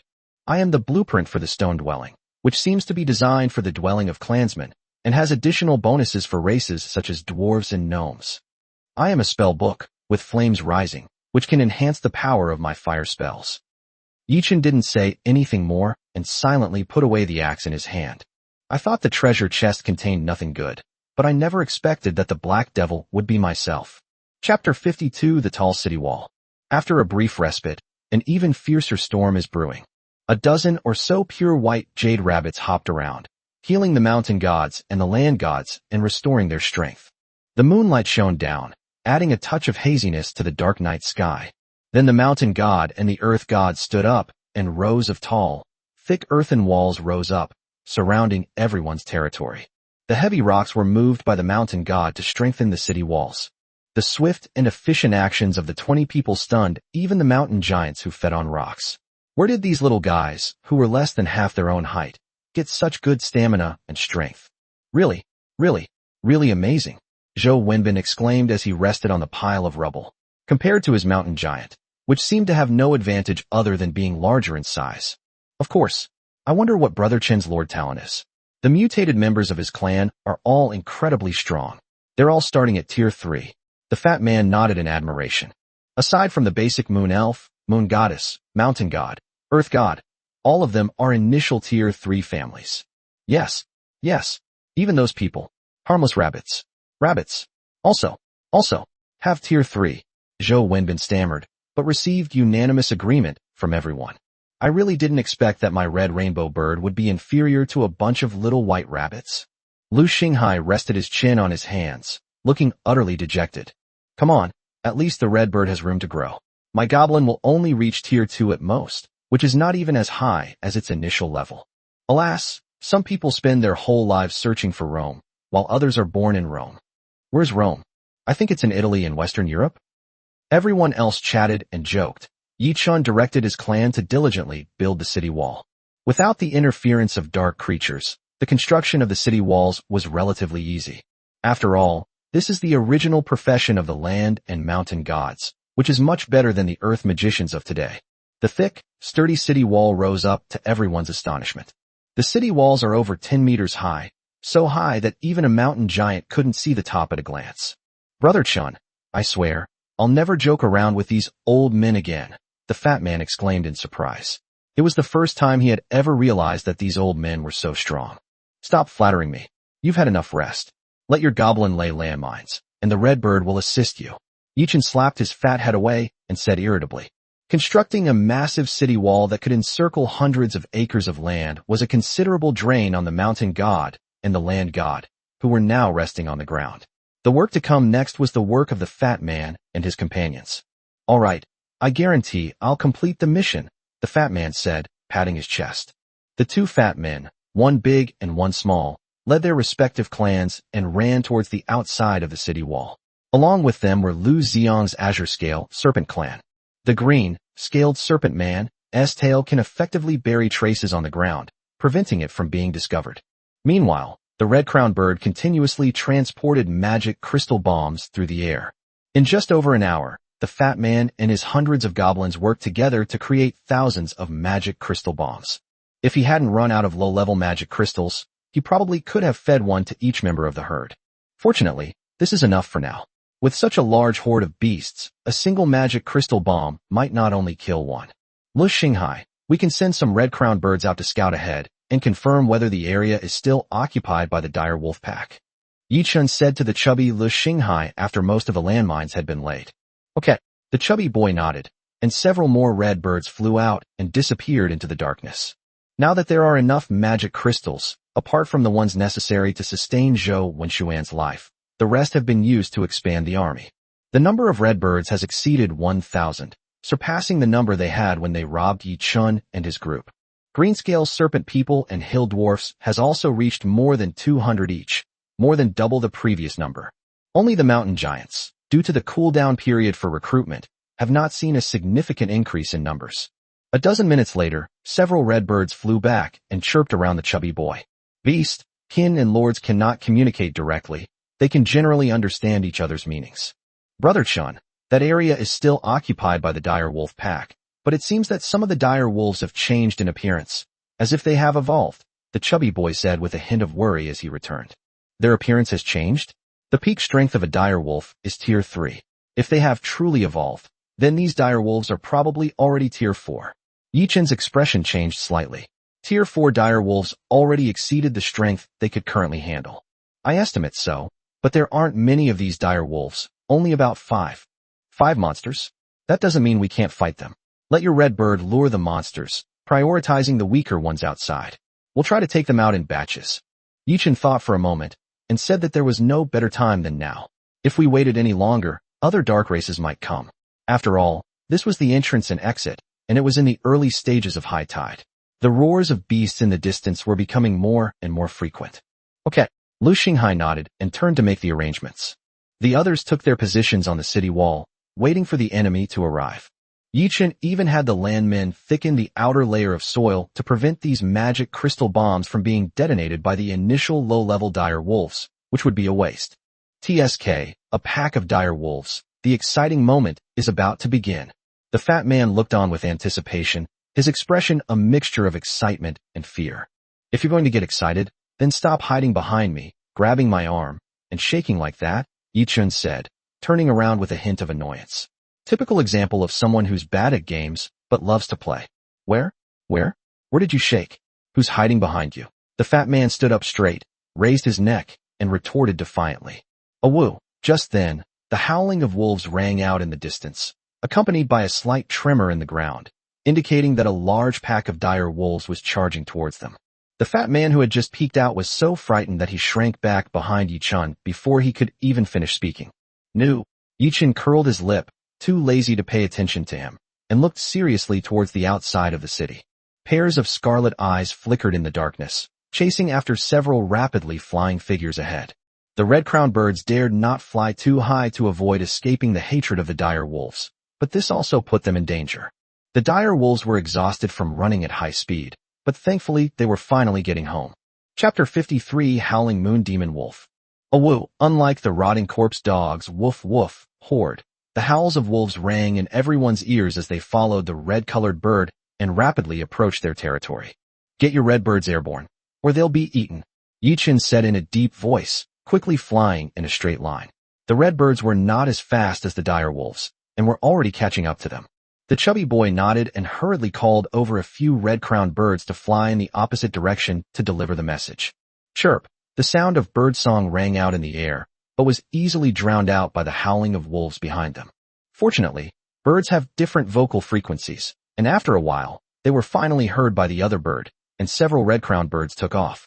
How could the dire wolves be willing to accept that their prey was about to be caught, and then just flew away? They all leaped forward, wanting to make a final desperate attempt, but it was all in vain. Woo!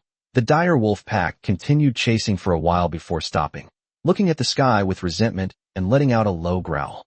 Unfortunately, this was not a void trial space. The gravity beneath their feet prevented them from leaping freely. Just as the many dire wolves were preparing to leave, a rich, vibrant life force entered their nostrils. Turning their heads, they saw a magnificent city before them, and the vibrant life on the city walls seemed to be inviting them to come. Awoo! The wolf howls rang out again, and the dire wolf pack, which was originally about to turn away, gathered again and stared silently at the distant city. Finally, as a massive dire wolf growled, all the dire wolves surged madly toward the colossal city before them. Archers, catapults, prepare. 3, 2, 1. Fire! Yichun stood on the city wall, constantly calculating the distance between the two sides. With a command, a rain of arrows flew out and fell towards the dire wolf pack. Awoo! Arrows and pebbles easily pierced the bodies of the dire wolves, and painful howls echoed in everyone's ears. Brother Chun, there aren't many of these dire wolves, and their strength is only around level 1 to 2. The fat man standing next to Yichun said with a frown. Since this batch of red-crowned birds didn't attract many, wouldn't it be better to divide them up? Yichun smiled. Although there were tens of thousands of dire wolves there, they did not come out as a group to cross the spatial rift into the trial space, so the red-colored bird did not need to lure them all out at once. Oh, is that so? That's great. The fat man patted his chest, breathed a sigh of relief, and then looked magnanimously at the dire wolf pack in the distance. You scum! Come and bite me if you dare! Roar! As soon as the words were spoken, a huge silver dire wolf suddenly emerged from the darkness, its cold gaze fixed on where Yichun and the others were. The fat man, who had just been full of pride, was immediately startled. Oh my god! What is that? A dire wolf? The fat man exclaimed, hiding behind Yichun again, only peeking out his head. Yes and no. It's the evolved form of the dire wolf, the howling moon wolf. A creature that starts at tier 4.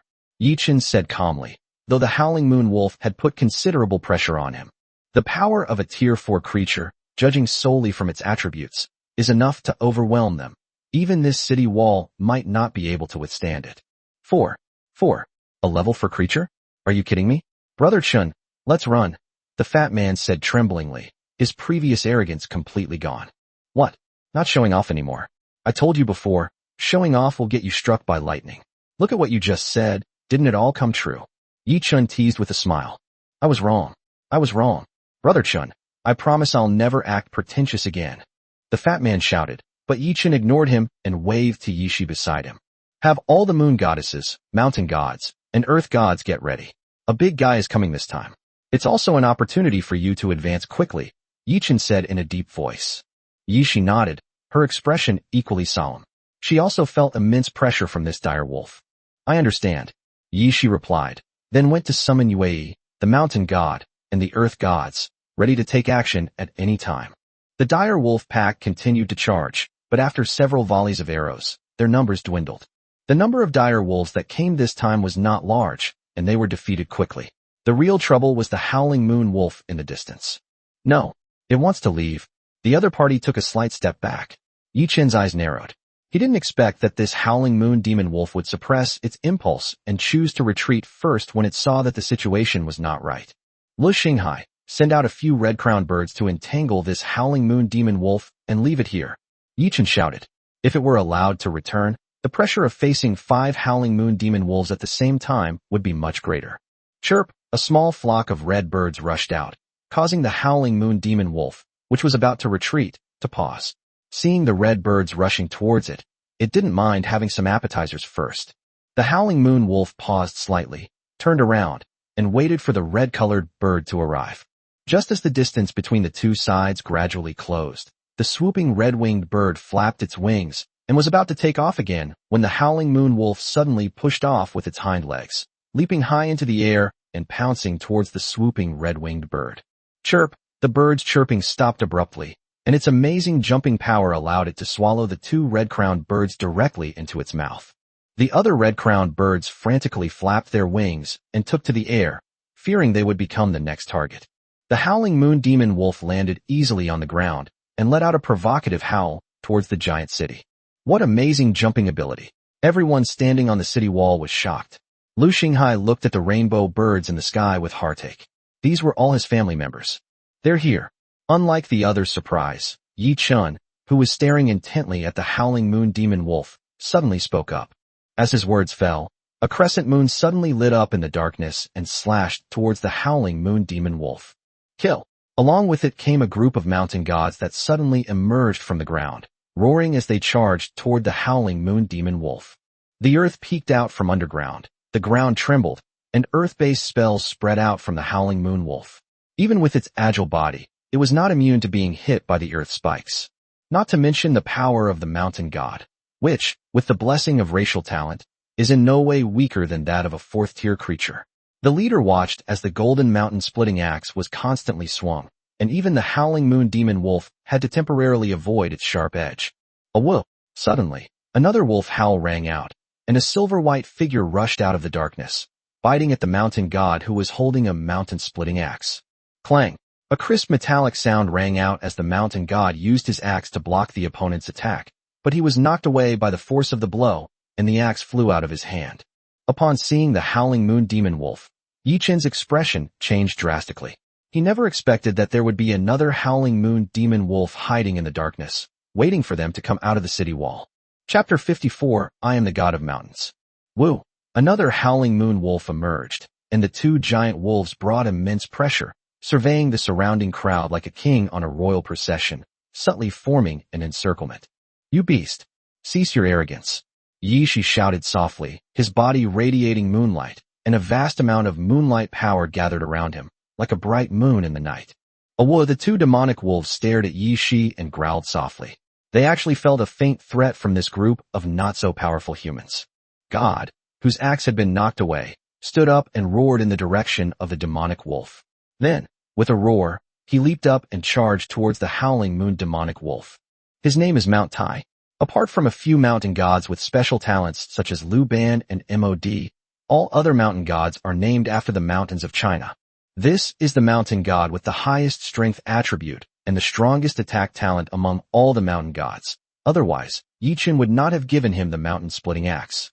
He had no talent in forging, but his strength was enough to help Yi Chun split mountains and shatter rocks.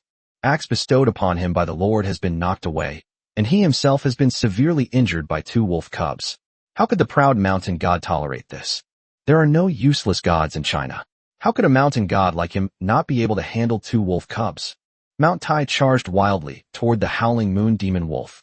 A spike extended from the ground in the distance, flicking the mountain-splitting axe stuck upside down toward Mount Tai, slashing at a howling moon demon wolf with unparalleled force. Awu, sensing the threat from the axe blade, the howling moon demon wolf turned around to dodge, only to find that a large number of mountain gods had surrounded it. Moreover, the surrounding spikes were actually the earth spirits casting spells to prevent the howling moon demon wolf from escaping. Kill! Taishan roared and swung his giant axe down. The howling moon demon wolf, unable to dodge, turned its head and took the blow head-on. Thump! His limbs went limp, and his entire body collapsed to the ground. Blood gushed from his left shoulder, splattering all over Mount Tai. However, Taishan, who was holding the axe, suddenly frowned. This axe blow had not actually cleaved into flesh. The axe blade merely struck down, unable to advance even an inch further. Awu, at this moment, a wolf howled in my ear, and a foul smell came over. It was the huge head of the howling moon demon wolf that turned around. Watch out! Dodge quickly! The moon blade slashed across, leaving another shallow bloodstain on the wolf's back. It was Yi Shi who had intervened and saved Taishan. The howling moon demon wolf stood up, and its immense power sent Mount Tai flying once again.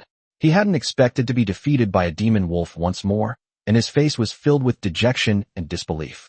You are the mountain god. You can't be defeated so easily, can you? Don't forget what you said yourself. Those who belong to the mountain god will die without return. After not seeing Mount Tai stand up again for a long time, Yi Shi turned his head and understood what he was thinking and shouted sternly. Belonging to the mountain god, there is no return until death. Mount Tai murmured, and its mouth regained its radiance. You're right. I am the mountain god. How could I be defeated by a mere little demon wolf? Mount Tai stood up and said. The situation had become extremely tense, with many mountain gods entangled with the 2 demonic wolves. Yue and the mountain gods continued to attack, leaving numerous wounds on the demonic wolves. However, these attacks could not truly damage its bones. The howling moon wolf had extremely high defense, and the attacks could only injure its flesh and blood, not sever its bones. At most, they could only slightly hinder its movements. I am Mount Tai, the god of mountains, who can summon clouds, bring wind and rain, control thunder and lightning, and protect peace. Mount Tai spoke with each step, and intertwined lightning suddenly appeared around him, moving at will. You vile creatures, fallen into darkness, wreaking havoc on humanity, you deserve to be punished. As soon as he finished speaking, Mount Tai leaped up, raising his giant axe high above his head, his entire body crackling with lightning that converged towards the axe in his hand. Boom! Thunder rumbled suddenly in the sky, and lightning flashed across the cloudless night sky, illuminating a patch of darkness in the distance. What is this? Everyone was shocked. Yi Chun quickly looked up information about Mount Tai and found a brand new racial talent listed among it. Race, Mountain God. Rank, Tier 3 Loyalty, 100. Growth rate, 1/7. After 6 months of normal growth, the total attribute points will reach 250. Attributes, Constitution 62, Strength 78, Agility 22, Intelligence 30, Spirit 30. Talent Skill 1, Mountain Moving. Possesses immense strength, capable of moving mountains, and increases strength attribute by 100%. Talent Skill 2, Mountain. Immovable as a mountain, damage taken is reduced by 30%, and the damage reduction is increased to 60% when standing still. Talent Skill 3, Basic Breathing Technique. A special breathing method that can slowly improve one's own attributes. Talent Skill 4, Rock Solid. The body becomes as hard as rock, reducing damage taken by 40%. Talent Skill 5, Exorcism. Increases damage to dark creatures by 20% and reduces mental damage taken by 20%. Talent Skill 6, Lightning Control. Possesses the ability to control lightning. His strength attribute has improved to some extent, but the key is his racial talent for controlling lightning, which is terrifyingly strong. Yi Chun thought to himself, while the fat man and others next to him exclaimed in surprise. There was no time to pay attention to them. Over there, the giant axe in Taishan's hand had already been transformed into a giant axe as tall as a person under the influence of lightning. Following the body of Mount Tai, the 5-meter-tall lightning axe slashed down towards the howling moon demon wolf. Awoo! At this moment, a trace of fear finally flashed in the eyes of the howling moon demon wolf. It felt a threat to its life from this attack. That axe blow could really kill it. I am Yishi. I shall wield the moonlight. A delicate voice rang out, but it was Yishi beside her who opened her palms and drew a ray of moonlight from the night sky. The pure moonlight emanated a chilling aura, and the surroundings were quickly covered by frost. The vast power of the moonlight enveloped the howling moon wolf, making it difficult for it to move even an inch. Awoo! With a long howl, the howling moon demon wolf frantically tried to escape, but the power of the moonlight firmly imprisoned it, preventing it from moving an inch. In the moment of crisis, a huge moon blade spewed out from its mouth, a racial talent of its own. However, this power, also of the moon element, barely managed to break through Yishi's moonlight cage. Before it could escape, Mount Tai's attack had already arrived. Boom! The enormous axe, enveloped in lightning, slashed down, destroying everything in its path, including the moonlight cage summoned by Yishi. Chapter 55 Tier 3 Magic Crystal Bomb. Wow, so powerful, everyone exclaimed. No one expected that a mountain god who was only at the 3rd level could unleash such powerful combat strength. The mountain god's power is not limited to splitting mountains and shattering rocks, moving mountains and filling seas. He can also summon clouds, bring wind and rain, control thunder and lightning, and protect peace. Yichen murmured. This is an introduction to mountain gods from ancient Chinese books. Don't underestimate the mountain god just because he's a minor deity. If you put him in the primordial world, he would be a powerful ruler, far surpassing the mountain gods and land gods later appointed by the heavenly court. It's just that there are too many talented and extraordinary people in the primordial world, so his fame is not well known. Boom! As the smoke and dust cleared, a wolf's head rolled to the ground, and dark blood gushed out of the mangled body like a spring. Woo! Another howling moon wolf let out a low growl, seemingly frightened by the scene, and beginning to feel a sense of fear towards the mountain god's power. Huff! Taishan collapsed to the ground, panting heavily. Yichang stepped forward and tried to use the power of the moonlight to heal him. However, at this moment, Mount Tai was severely depleted, and all his magical power had been exhausted, which made Yichang frown. Take him away first, then we'll deal with this howling moon demon wolf, Yishi said, also panting. At this moment, she was not much better off than Mount Tai. Her final moonlight cage attack also exceeded the limits of her own strength. As the #1 moon maiden in Yichen's territory and the leader of all the clans, she simply couldn't allow herself to fall. Alright, Yichang nodded, and had the land creatures use their earth elemental powers to send it back to the rear. The others then formed a circle around, and trapped the other howling moon demon wolf. Brother Chun, I'll arrange for someone to bring him back right away. Also, there's a magic crystal bomb made from a tier 3 magic crystal buried in that location. You can have someone try to lure it there, but remember to stay alive, the fat man said quickly. Yichen nodded and began to think about how to communicate with him. At this point, the two sides were extremely far apart, and the other side wouldn't be able to hear them just by shouting. Moreover, the howling moon demon wolf was clearly an intelligent being, and it wasn't necessarily going to fall for their tricks by shouting like that. After a moment's thought, the battle in the distance resumed. The howling moon demon wolf had lost its will to fight, and only wanted to break through and leave. But how could Yi Shi and the others let it go? If they let it go, they would have to face at least 4 howling moon demon wolves next. The crowd joined forces and surrounded him tightly. However, without the lightning from Mount Tai, they lacked effective means of attack and could only wear him down. Yi Ling, prepare the bow and arrow. Use that golden bow. Suddenly, Yi Chun wrote down a strip of cloth, tied it to an arrowhead, and shouted to Yi Ling beside him. Aside from cumbersome flag signals, this is the only way to transmit messages remotely. Yes, Yi Ling replied, and asked her people to bring the golden bow. This bow, made of pure gold, was not very suitable for the Silverleaf Moon Elves to use, but at this moment, only the golden bow could reach the proper range. At the same time, Yi Chun turned his gaze to the fat man beside him. With one more research project, a short-range war communication device, the difficulty of this thing should be much lower, right? The fat man's plump face suddenly froze, revealing a smile that was even uglier than a cry. Why am I always the one who gets hurt? Brother Chun, doesn't Wanwalu sell these kinds of things? Why do we have to research them ourselves? The technology of Wanwalu is someone else's. Using someone else's things means your life and death are in their hands. If you have the ability, you can rest assured using your own things. Yi Chen explained, and the fat man could only nod helplessly. Research funding was going to increase. Whoosh! Yi Ling's golden bow was finally in place, and an arrow shot out, heading towards Yi Shi, who was resting and recovering his strength and had not participated in the battle. Who? Yi Shi was startled when she sensed the arrow coming. She turned around and saw that the arrow was already firmly embedded in the rock next to her, deeply embedded. Yi Shi narrowed his handsome eyes slightly, removed the tattered cloth from the arrow, and Yi Chen's handwriting was clearly legible.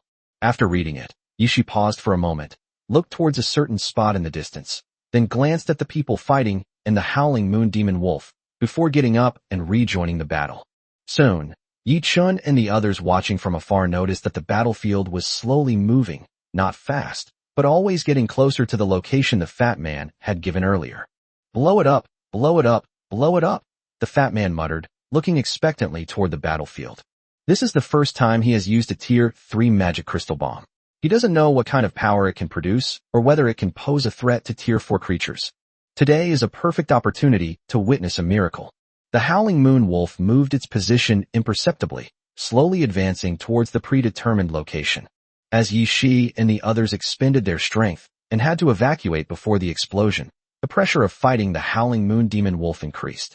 Yi Shi, in particular, had not recovered much energy to begin with, and was now relying entirely on her willpower to stay afloat. If she was not careful, she risked being devoured by the other party. Yi Shi persevered under these circumstances of pushing his limits. Yi Chen also kept a close eye on her condition. Like Taishan, her attributes also improved significantly. At the same time, her racial talent, Moon Essence, was also upgraded, becoming the talent of controlling Moon Essence, allowing her to use the power of Moon Essence more freely, which trapped the howling moon wolf, was developed based on this concept. As they drew closer to the location of the pre-planted bomb, the howling moon wolf seemed to sense a crisis, and its breakout became even more ferocious, bringing considerable surprise and pressure to Yi Shi and the others. The breach has been opened. Prepare to evacuate, Yi Shi ordered softly. The tight encirclement suddenly developed a gap, and the howling moon demon wolf, which was already desperately trying to break through, leaped out and charged forward. However, they did not notice that Yi Shi and the others who had been besieging it had stopped, their lips slightly curled up, and their figures were rapidly moving away. Sensing something was wrong, the howling moon wolf stopped and looked back, only to find that the group was not chasing after them, but instead running away. The already not-so-bright brain couldn't understand it at all, but it couldn't wait to think about it any longer. With the fat man's excited snap of his fingers, a huge impact came from below. Boom! Boom! The fat man snapped his fingers, his voice rising with the sound of the explosion, his face full of excitement and agitation. The ground trembled constantly, and the earthen city walls seemed to be shaking. However, Yi Chen and the others didn't care about these things. They stared nervously into the distance, all wanting to know whether the Tier 3 magic crystal bomb could kill the Tier 4 howling moon demon wolf. Chapter 56 Moon Well-Designed Drawings. Nice! As the smoke and dust gradually dissipated, everyone shouted out, and even the fat man screamed. The 200-pound fat man leaped half a person's height, startling Yi Chen. The once majestic howling moon wolf was now lying on the ground, its body a bloody mess, barely breathing. A Tier 3 magic crystal bomb really has the ability to threaten Tier 4 dark creatures. Everyone exclaimed in surprise, and even Yi Chen couldn't help but show a hint of joy on his face. Having mastered the Tier 3 magic crystal bomb undoubtedly grants the ability to defeat Tier 4 dark creatures, which is currently unparalleled in the entire trial space. Turn around and kill it. At this moment, Yi Shi and the others, who were dodging bombs in the distance, poked their heads out again and threw attacks at the howling moon demon wolf lying on the ground, completely reaping its remaining health. A few minutes later, Yi Shi returned with everyone, looking exhausted, along with 2 huge demonic wolf corpses. Even though they were dead, everyone could feel an immense pressure emanating from their corpses, as if 2 enormous howling moon wolves were howling at them. My lord, this is a dark treasure chest that appeared over there. There's only one, Yi Shi said, handing over a dark treasure chest. The treasure chest was surrounded by a dense black aura and decorated with exquisite patterns, making it clear that this dark treasure chest was much more refined than any of the ones encountered before. Brother Chun, wait, let go of it, let me do it. Yi-chun was about to open the treasure chest when the fat man stopped him. The name Black Ghost was still spreading among the group. Fine. Here you go. Hurry up and open it. Yi-chun said irritably. Where was he dark? Didn't he drive the Green Shade Lord's mansion before? It's just that he's been a little darker these past few days. After snatching the treasure chest from Yi-chun's hands, the fat man didn't stand on ceremony. He rubbed his hands together and opened it amidst the expectant gazes of everyone. Suddenly, a dazzling array of items appeared before everyone. Rice and tomato seeds? But they both seemed to be level 2. The fat man said with a helpless expression as he took out 2 packets of seeds. Seeds can be found anywhere. It just takes time, and it's very difficult for seeds to advance. Yi-chun's level 1 vegetables were purely due to luck. Will also be of great help to our clans. Yi-chun said, looking at the attributes of the rice and tomatoes. The Silverleaf Moon Elf starts at level 1, the Jade Rabbit at level 2, and the Fatty's Goblin at level 0. These level 2 ingredients can help them grow quickly. Of course, Fatty is known as Little Red Hand. The fat man proudly raised his head and continued opening the box. After the 2 packs of the most basic seeds, the third item the fat man pulled out was a low-level water spirit bead. The probability of the 5-element spirit orbs appearing has increased significantly after entering the Dark Origin land. This kind of thing is very useful for Fatty and others, but it's a bit of a waste for Yi-chun, since he can't use a low-level spirit bead to advance to the first rank of Formal Lord. Hurry up and see. What else is there? Yi-chun urged. There wouldn't be too many things in the dark treasure chest. 2 items have already come out, and there might be 1 or 2 more items left at most. Let me see. The fat man replied, continuing to search inside the treasure chest. Take 2 more items out of the treasure chest, and the dark treasure chest will disappear, indicating that these are the last 2 items in the dark treasure chest. These are 2 design drawings.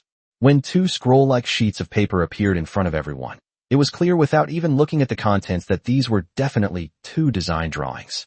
A moon well and a magic tower? Is this some kind of special building? The fat man said, surprised.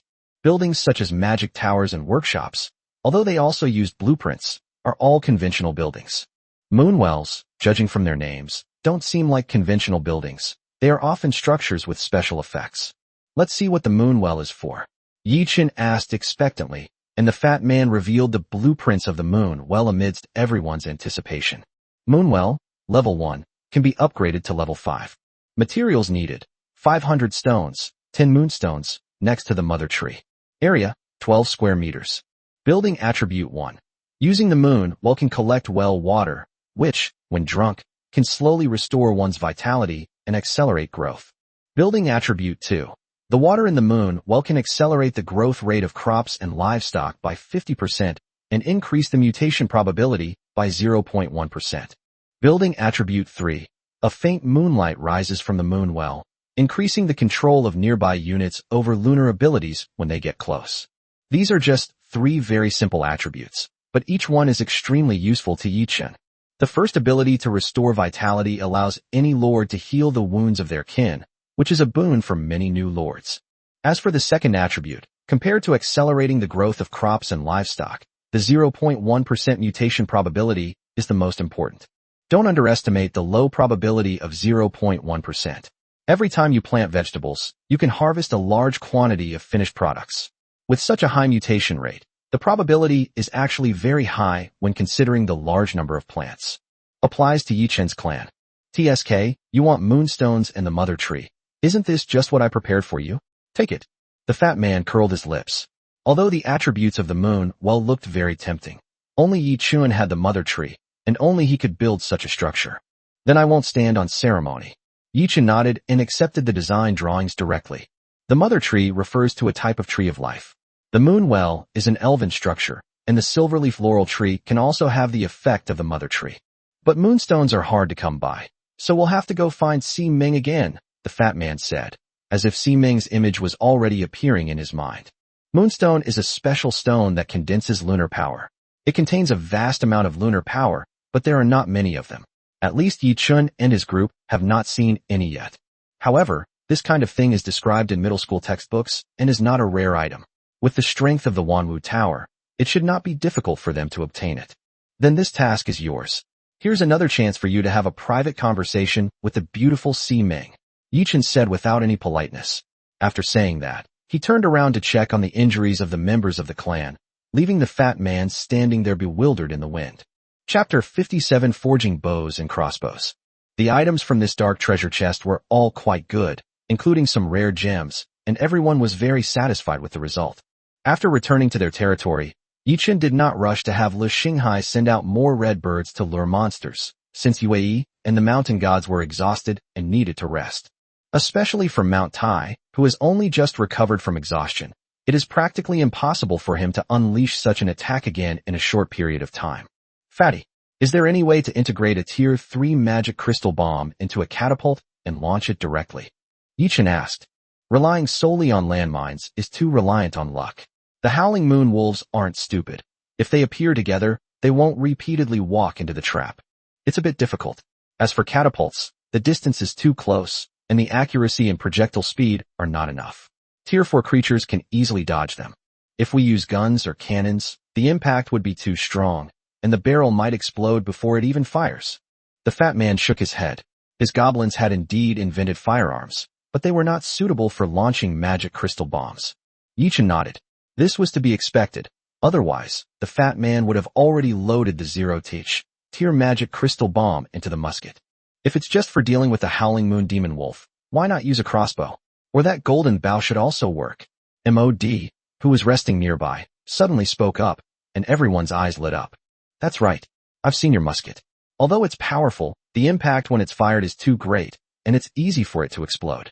There's no such worry with crossbows. Luban said with delight. This was indeed something that no one had thought of before. Crossbows and bows are often limited in terms of rate of fire and accuracy by the user, but the power of the golden bow should be sufficient, and the accuracy is also sufficient for the Silver Moon Elves. It just seems that the force is still a bit lacking. MOD continued. The biggest problem with the golden bow is that too few people can use it. It takes at least 50 points of basic strength to draw it, and even Yi Ling is slightly inferior. Just one forceful pull had already made her arms tremble slightly, as if she had used up all her strength. My lord, I can do it, Yi Ling said as she stood up, but her trembling arms betrayed her reluctance. No need. You should rest well. There will be a way. Yichen shook his head and did not agree. Yi Ling's strength attribute was too low. Even if she advanced to the 3rd level, she would still be far from meeting the minimum usage standard of the golden bow. This isn't just about sending a message. It requires posing a real threat to the Howling Moon Wolf. Otherwise, not only will it be a waste of a Tier 3 magic crystal bomb, but there's also the possibility of accidentally injuring your own people.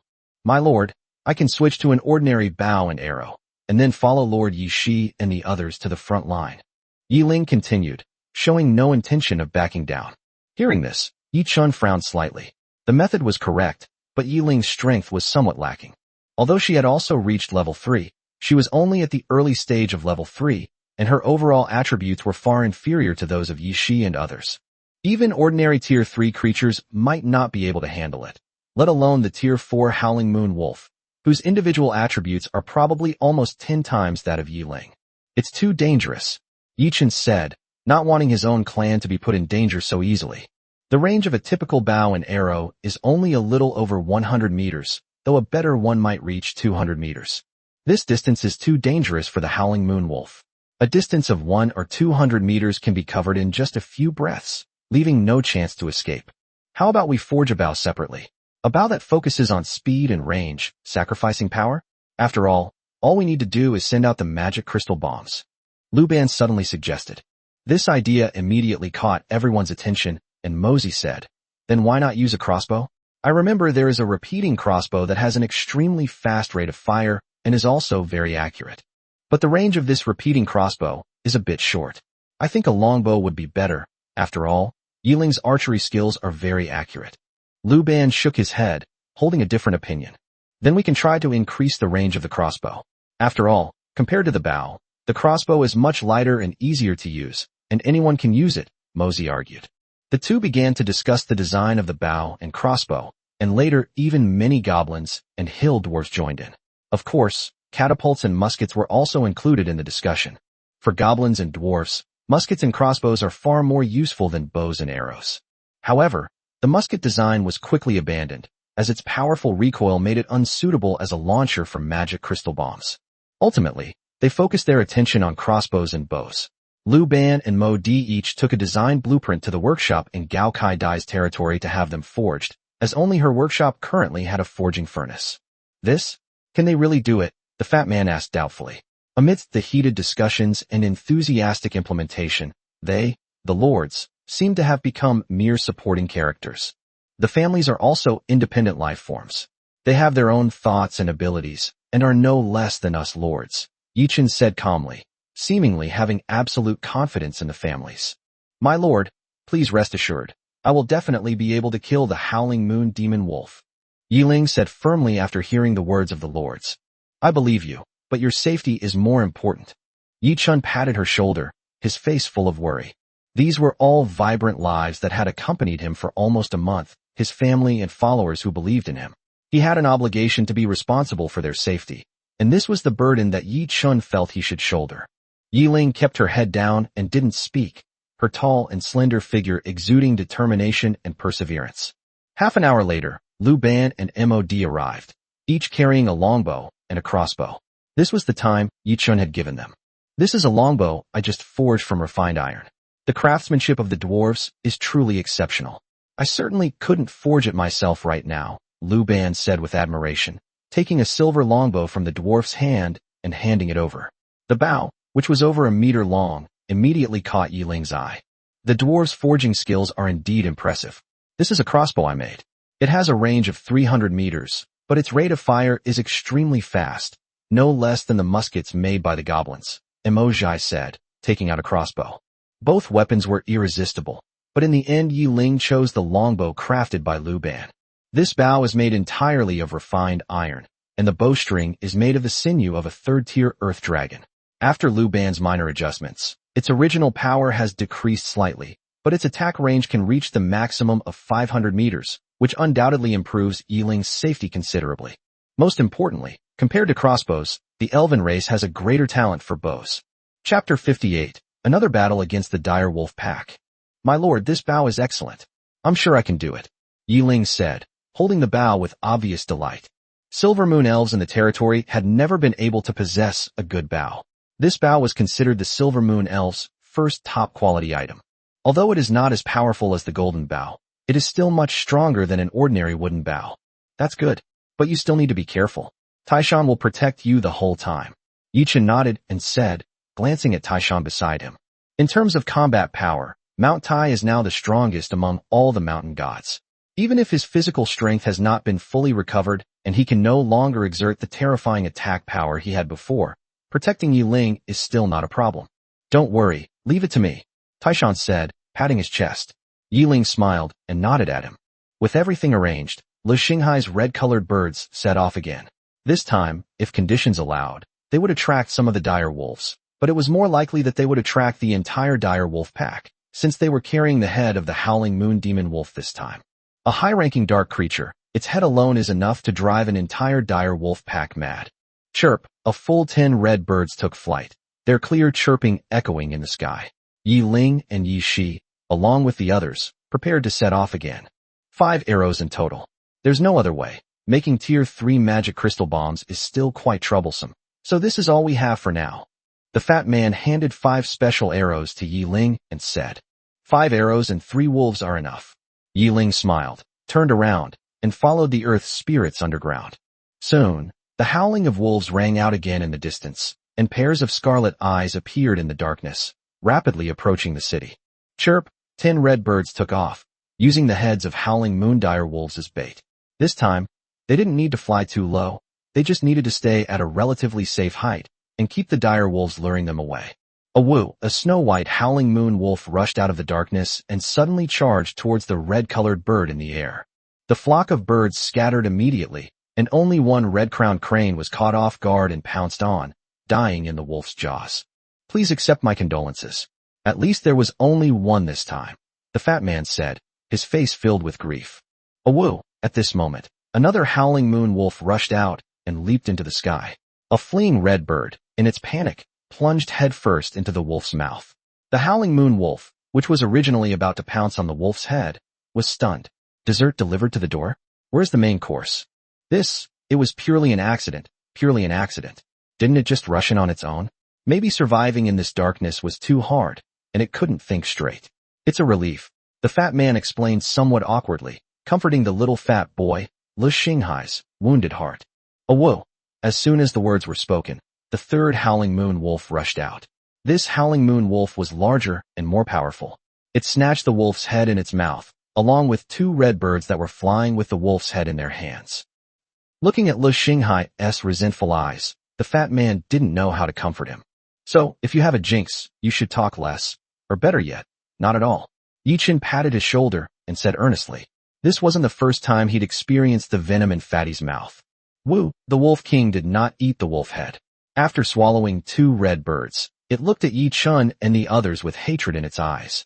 It knew that this city was the place where a large number of its people had perished. Whoa! A long howl rang out, and the Wolf King did not hesitate at all. With this howl, all the dire wolves emerged from the darkness and rushed towards the city wall. Catapult ready. 3, 2, 1, fire, the fat man shouted from the side. His goblin catapult had the longest range of all the familiars present. Following them, the Silver Moon Elves and the Azure Scale Serpent Men took turns attacking, unleashing a barrage of spears and arrows at the dire wolf pack. Boom! Before these attacks could arrive, the pre-planted magic crystal bombs had already detonated. One after another, magic crystal bombs exploded, wiping out large numbers of dire wolves and causing subsequent packs to hesitate, unsure of how to proceed. Woo! The 3 howling moon wolves growled, their eyes revealing vigilance, and they did not rush forward rashly again. The bait wasn't enough. They seem afraid to come forward, the fat man said unwillingly. The bomb hadn't killed many of them, less than 1/10 of the population. Of course, although they are not very rational, it doesn't mean they are not afraid of death. Yi Chen said with a smirk, this situation was already expected.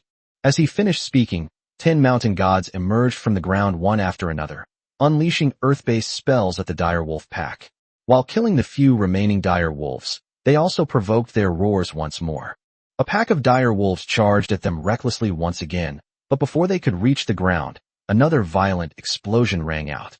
Boom!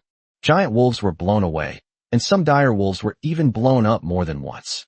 The dense wolf pack maximized the power of the magic crystal bombs. The explosion of each magic crystal bomb meant the lives of more than a dozen dire wolves.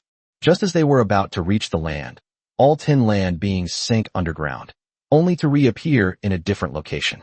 Whoa! Just as the dire wolf pack had been largely wiped out, 3 howling moon wolves suddenly let out a howl. All the dire wolves paused slightly, no longer chasing the mountain god, and stood still in place.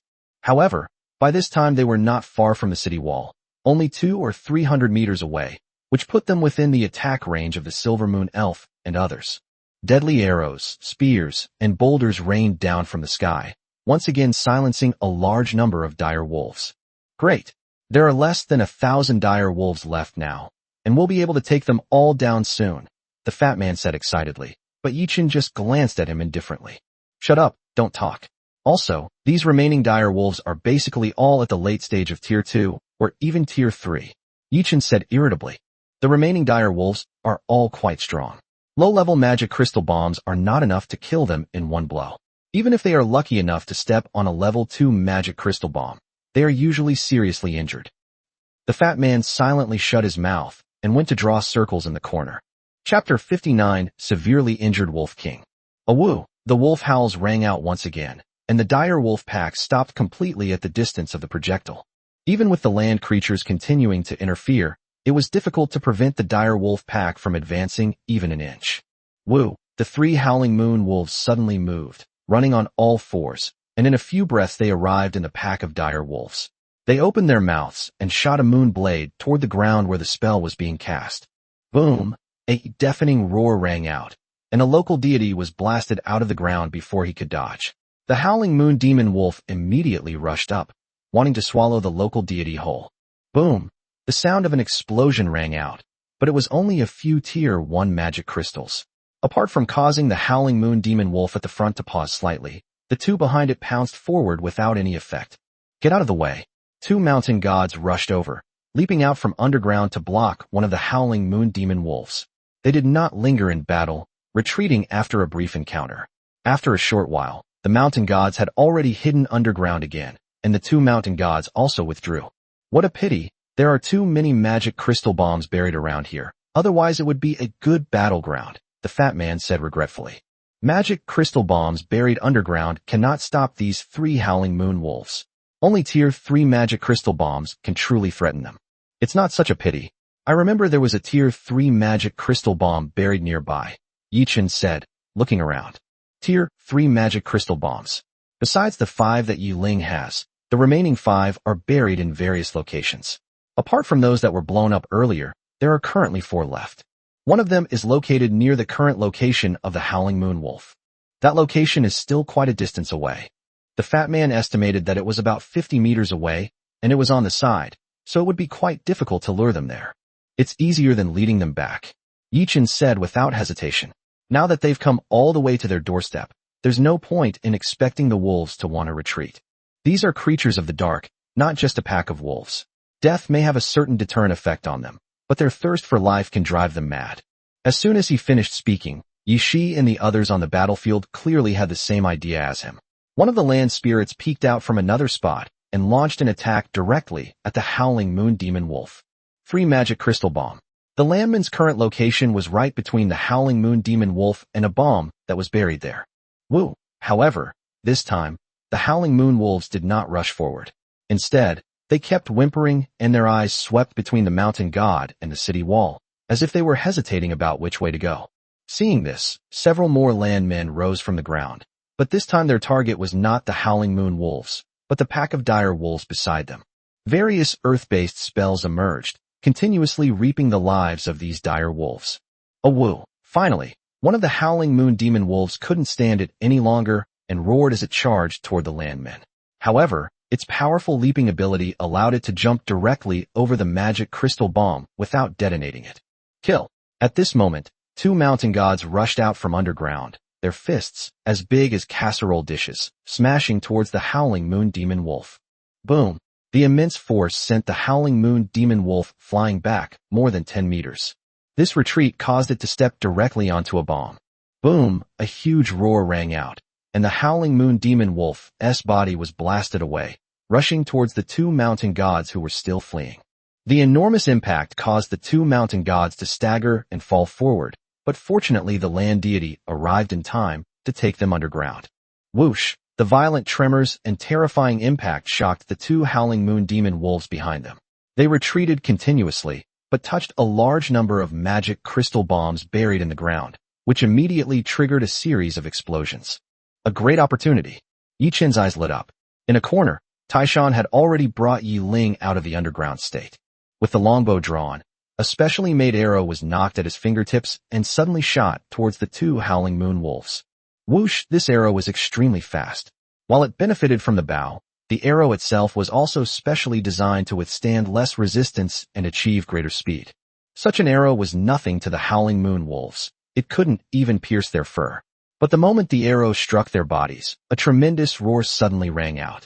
Boom! Before the first Howling Moon Demon Wolf was even out of commission, it suffered another heavy blow. Both Howling Moon Demon Wolves were blasted away and rolled on the ground.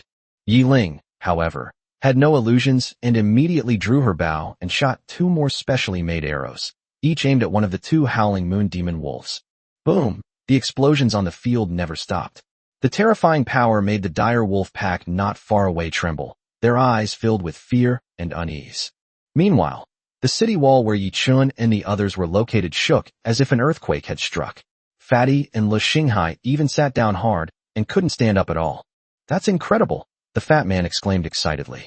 The continuous explosions of the magic crystal bombs filled him with confidence in the war. Woo! Just when everyone thought the 3 Howling Moon Wolves had been dealt with, the chilling howl of the wolves rang out again. A massive Howling Moon Wolf, the leader of the pack, burst out of the smoke, its body charred black, and pounced on Yi Ling, who had just fired a cold arrow. In its mind, it was this elven woman in front of it who had caused it such great harm. The Wolf King was extremely fast, covering the distance of over 400 meters in the blink of an eye. Taishan, who was prepared, immediately took Yi Ling and fled.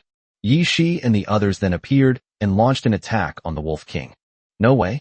2 tier 3 magic crystal bombs couldn't take it down? Could it already be tier 5?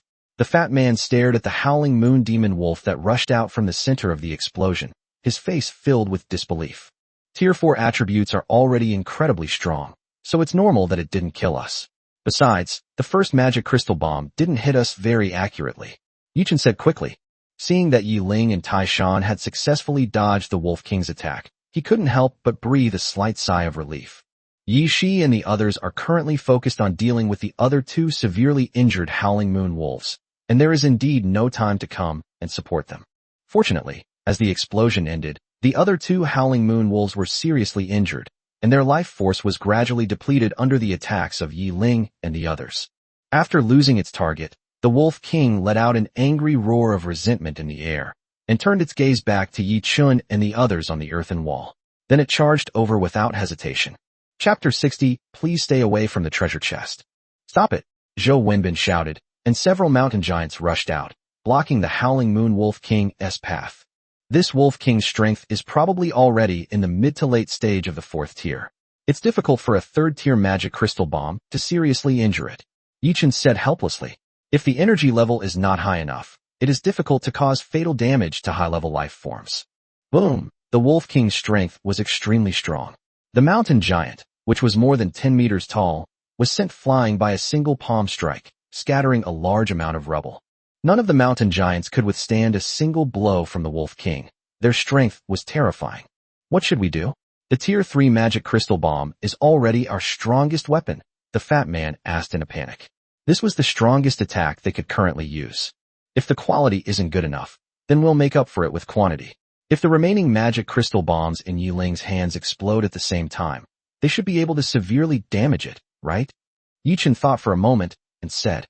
The Howling Moon Wolf King was fierce at this moment. It was still covered in blood. Although the magic crystal bomb did not seriously injure it, it still caused a lot of superficial wounds, indicating that it had some effect. If the quantity is increased, the remaining 3 magic crystal bombs could explode simultaneously, potentially severely damaging it, and giving Yi Shi and the others a chance to make a move. Then I'll go deliver the message to them. Lu Xinghai quickly replied, and soon several red birds flew out. The Wolf King has now charged to a point not far from the city wall. If it defeats the mountain giant, it can then charge directly onto the city wall, so everyone is in a panic. Despite receiving the order, Yi Ling and the others remained silent. Apart from the landmen who were still clearing out the dire wolf pack in the distance, the mountain god and Yui remained hidden underground. Roar! The Howling Moon Wolf King roared angrily, swatting away the last mountain giant, and the surroundings finally quieted down. Its scarlet eyes were fixed on the city wall, and it kept making low growls, which made the fat man and the others tremble with fear. A woo finally, accompanied by a wolf howl, the Howling Moon Wolf King suddenly leaped up and charged towards the city wall. Whoosh, whoosh, whoosh. Just then, 3 arrows shot out from the city wall, heading towards the Howling Moon Wolf King in midair. It turned out that Yi Ling and Tai Shan had somehow returned to the city wall and were waiting for the Howling Moon Wolf King to leap up.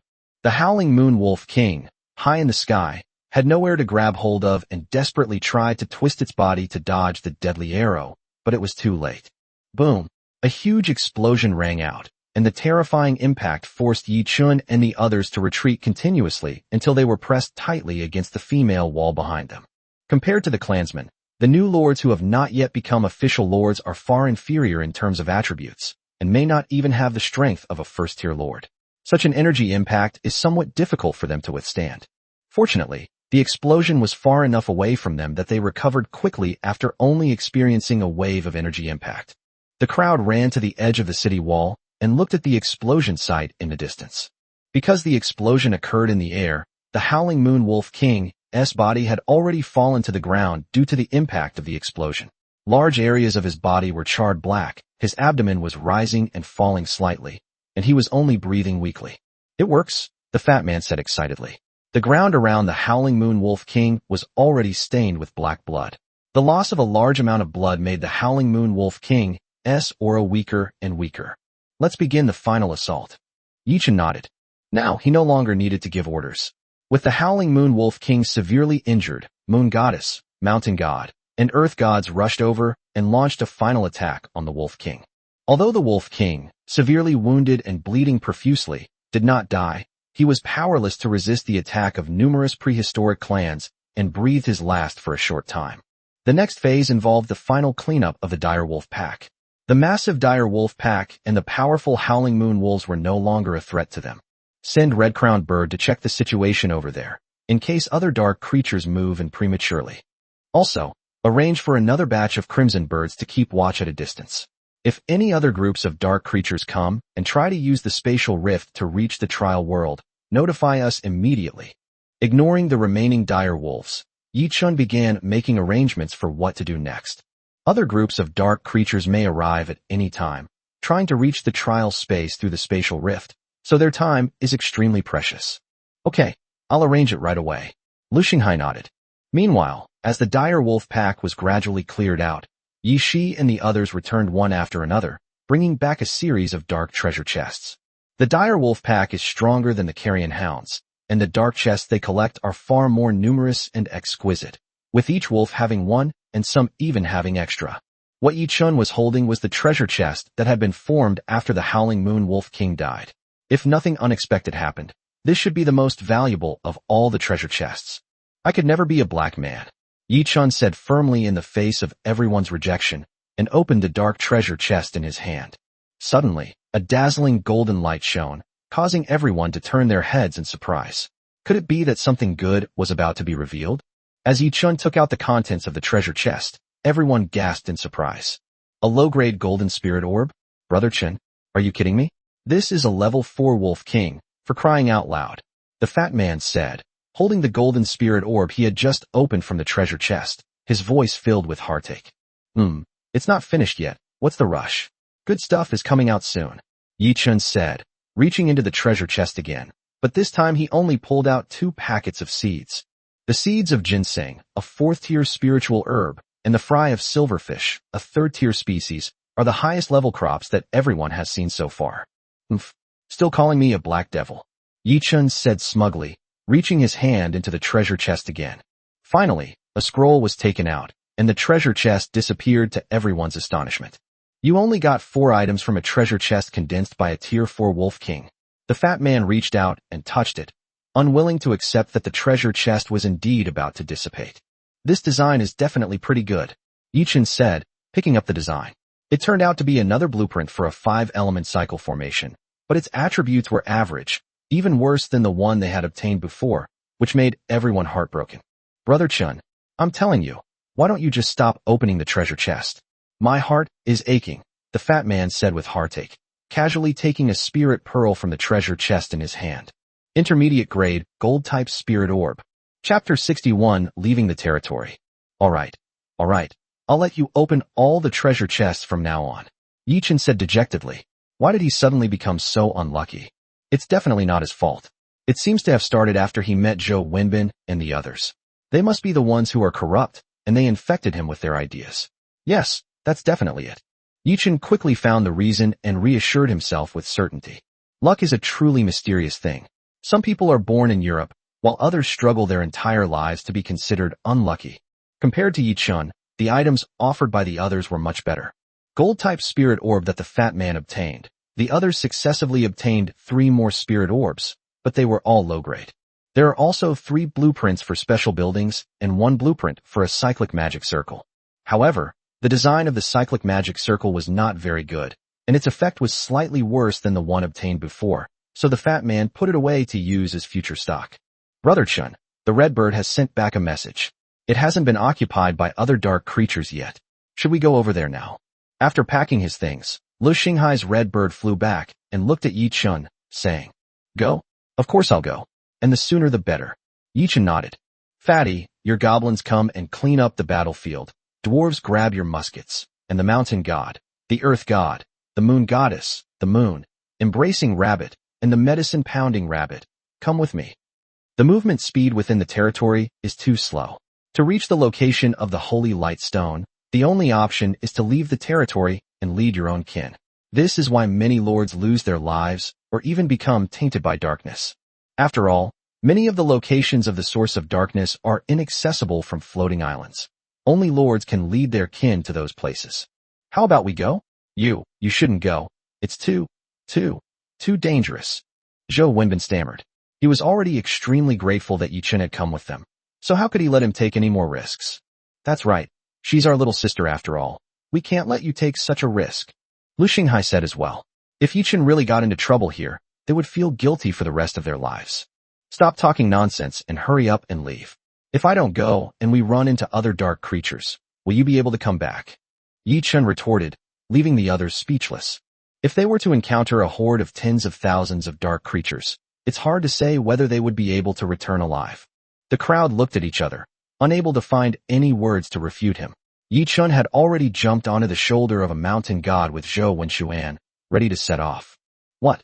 Aren't you going to wait for the banquet? Yi Chen turned around and said. Everyone else was fine, but Zhou Wenbin and Gao Kaidai would definitely go with him. After all, one was her brother and the other was the only girl. If there was any suggestive behavior like changing clothes, he could avoid suspicion, right? Let's go, let's go, let's go. Zhou Wenbin wiped his eyes, and together with Gao Kaidai and her goblin dwarves, they leaped onto the mountain giant's back and followed Yi Chen out of the territory. You must come back alive, the fat man shouted, only to be met with a look of disdain from Yi Chen. You can shut your mouth now. For the first time leaving their territory and venturing into the darkness, Yi Chen, Zhou Wenbin, and Gao Kaidai all appeared somewhat nervous. Without the protection of territory, the aura I could feel was slightly different. I have a rather uncomfortable feeling, and I'm feeling a bit irritable. Yi Chen thought to himself, this was one of the effects of darkness on the Lord. It's not just emotional irritability. Over time, even worse emotions will emerge, such as irritability, bloodlust, lust, and so on, ultimately leading one into eternal darkness, Gao Kaidai said. Her face flushed slightly, clearly indicating that she was also suffering from some kind of emotional distress. Yi Chen nodded, having gained some understanding of the dark erosion described in the book. It is precisely because of the power of darkness to lead to corruption that many lords or awakened beings have stood on the opposite side of humanity on Earth, becoming members of the darkness. Such people are absolutely suppressed by both the Blue Star government and the lords. If encountered in the dark world, they will be killed without giving the other party a chance to argue. With the mountain god and mountain giants as their shuttle, the procession moved quickly and soon arrived at the place where they had found the holy light stone. Instantly, a faint afterglow of holy light appeared in the three people's senses. Compared to the holy light stone used to sustain Zhou Wenxuan's life, the light aura here was even stronger. That's the darkness, the source of darkness, the fountain of light. The holy light stone from before was suppressed there, above that place, Zhou Wenbin said, pointing to a dark shadow on the ground in the distance. Seeing in the dark is already difficult, and all Yi Chen could see was a dark shadow on the ground. He couldn't see anything else. My sister got tainted by the darkness after touching that black water, but it wasn't this big back then. It probably all overflowed later, Gao Kaidai added. Without the suppression of the holy light stone, the dark source has transformed into more water droplets, Yi Chen said. However, how to get through the dark creatures on the ground is now the most urgent problem. Aside from dark creatures, normal life forms should not easily touch the source of darkness. Otherwise they will easily be infected and become beasts controlled by desire, helping darkness devour the endless world. The vessel that carries it must be that. Yi Shi scattered moonlight, and the scene in the distance finally appeared clearly in front of everyone. The moon-holding rabbit pointed to a trophy-shaped stone cup in the pool and said, Are you sure that's the tool that holds the power? Doesn't all this dark energy come from inside? Yi Chen asked uncertainly. Dark sewage was constantly flowing from the rim of the stone cup. Yet the moon-embracing rabbit was saying that it was the tool that held the power of the source. Of course, whether it is or not, the tools that bear the essence of darkness can naturally also bear the essence of elements, the moon-holding rabbit affirmed. He then stepped forward alone, following the edge of the dark, polluted water, and released a beam of moonlight toward the direction of the stone cup. A surge of energy caused the moonlight to slowly advance, dispersing the surrounding darkness and sewage. Yi Chen raised an eyebrow, surprised that there was such a way. That clever little rabbit, always squatting in the field munching on carrots, has been pretending to be a pig to catch a tiger all along. It's really going too far to slack off like that. Chapter 62 Black Sphere. This is too amazing. Zhou Wenbin and Gao Kaidai stared wide-eyed, completely unexpected that the dark sewage that had troubled them for so long could be blocked so easily. The moon-embracing rabbit has special lunar attributes and inherent purification abilities. By increasing the output of this power, it can achieve temporary isolation, but it cannot truly purify the source of darkness, Yi Shi explained. The primordial races possess power that points directly to the essence of the Great Tao. Fundamentally, they are no weaker than the source of darkness, making them much easier to contend with than the existing elemental powers. Unlike elemental mages, only light, lightning, and fire elements can effectively counter the source of darkness. Amazing! Amazing! Amazing! Zhou Wenbin exclaimed, while Gao Kaidai nodded in agreement beside him. At this stage, even the angels known as the gods of justice and the holy dragons known as the gods of light may not be able to have such a strong restraining effect on the source of darkness, but now a fat rabbit that is only level 3 has actually done it. There are no useless gods in China. Yi Chen smiled but didn't say anything, though he sighed inwardly. In the primordial era, all races vied for supremacy, and useless gods were long since eliminated, unlike the Western gods, many of whose descendants simply enjoyed offerings from the mortal world without doing any real work. At this moment, the moonlight slowly advanced, and a passage about 1 meter wide appeared in the dark sewage. However, the progress was only halfway done, and the moon-embracing rabbit's body had begun to tremble slightly. "I'll go help it," said one of the moon goddesses, who came behind the moon-embracing rabbit and poured her moonlight power into it. Immediately, the pressure on the moon rabbit was relieved considerably, and the moonlight began to continue moving forward. A path paved with moonlight appeared before everyone's eyes, waiting for them to enter. "This is too much pressure. I'll just go in," Yi Shi said, looking at the moonlight path that had stopped again, and then set off to walk directly into the moonlight path. Yue poured into the moon-embracing rabbit was not its own. Most of it was lost along the way. If this continued, it would be impossible to pave a complete road leading to the stone cup. Therefore, Yi Shi stepped directly into the dark sewage. The moonlight no longer needed to block out all the sewage. It only needed to spread out around Yi Shi. However, this would greatly increase the probability of Yi Shi being corrupted by darkness. If the moon rabbit's ability fluctuates even slightly, and the dark sewage touches Yi Shi, she will inevitably be infected. Therefore, as Yi Shi entered, the moon-embracing rabbit became increasingly nervous, and several more moon maidens came behind it, ready to replenish its moonlight power at any time. "It's all right. It'll definitely be all right," Yi Chen muttered to himself, his expression tense as he stared at Yi Shi's retreating figure. This was the first Yue he had recruited, and he had high hopes for her. If she were to perish here, it would be a great loss. For him, a lord he didn't even know was not worth the life of one of his own. Fortunately, it didn't require laying out a complete road. It was just a circle around Yi Shi, which actually reduced the difficulty for the moon-embracing rabbit. With the help of many Yue, Yi Shi arrived at the stone cup safely. At this point, there's no need to rush. The moon-embracing rabbit needs to carefully clean out the contents of the stone cup bit by bit. There's a continuous stream of dark, foul water flowing out, which naturally couldn't have been generated by the stone cup. There must be something else inside. As the power of the moonlight slowly approached, the dark sewage began to simply tilt to the other side, but it became noticeably more turbulent. There was even a considerable amount of dark, foul water that began to spray towards the moonlight barrier. Fortunately, the moon-embracing rabbit blocked the spray, preventing it from hitting Yi Shi. Once the dirty water on the stone cup had gradually cleared, Yi Shi picked up his longsword and stabbed it into the stone cup. A dull thud sounded, but the stone cup remained completely still, not even shaking. This stone cup is very heavy. An ordinary person couldn't lift it at all. Otherwise, we wouldn't have only taken the holy light stone.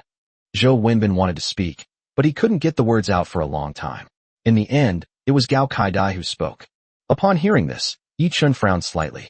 Yi Shi, who was in the distance, also noticed this phenomenon and immediately stopped holding back, forcefully slamming the back of his sword down on the stone cup. With a loud clang, the stone cup finally tipped over slowly under Yi Shi's powerful strike. Large amounts of dark, foul-smelling water flowed out in another direction and quickly spread to the surrounding areas. "What is that? A dark source pearl?" Yi Chen stared intently at the black sphere rolling out of the stone cup. It was this thing that was constantly producing dark sewage, polluting the surrounding land. "No, it's filthy. Filthy. The sewage is spreading," Zhou Wenbin suddenly shouted. As the black sphere appeared, a large amount of dark, foul water began to surge and rapidly spread in all directions, almost reaching the direction of the stone cup again. "Yi Shi, step back," Yi Chen shouted. The stone cup was too heavy for Yi Shi to lift, but the dark sewage was already spreading over. "The land is here. Earth, heed my command." At this moment, a land deity stepped forward, and the ground surged continuously, like waves, propelling Bei and Yi Shi toward the group, while Yi Chun and the others retreated continuously to avoid being contaminated by the dark sewage. "I'll take the stone cup," said the mountain god Taishan, rushing towards the stone cup against the flow of people. The stone cup, which was incredibly heavy for Yi Shi, was only slightly heavy in Taishan's hands. With a roar, Taishan finally lifted the stone cup and ran quickly towards the crowd. Seeing that he had the stone cup in his hands, Yi Shi did not linger and followed Taishan away from the crowd. Roar! Suddenly, a series of beastly roars rang out from the depths of the darkness, startling everyone. If nothing unexpected happened, these dark creatures were all attracted by this black sphere. To Yi Chun and his companions, this was an evil object, but to those dark creatures, it was a rare treasure that could help them advance and become stronger more quickly. "We can't leave.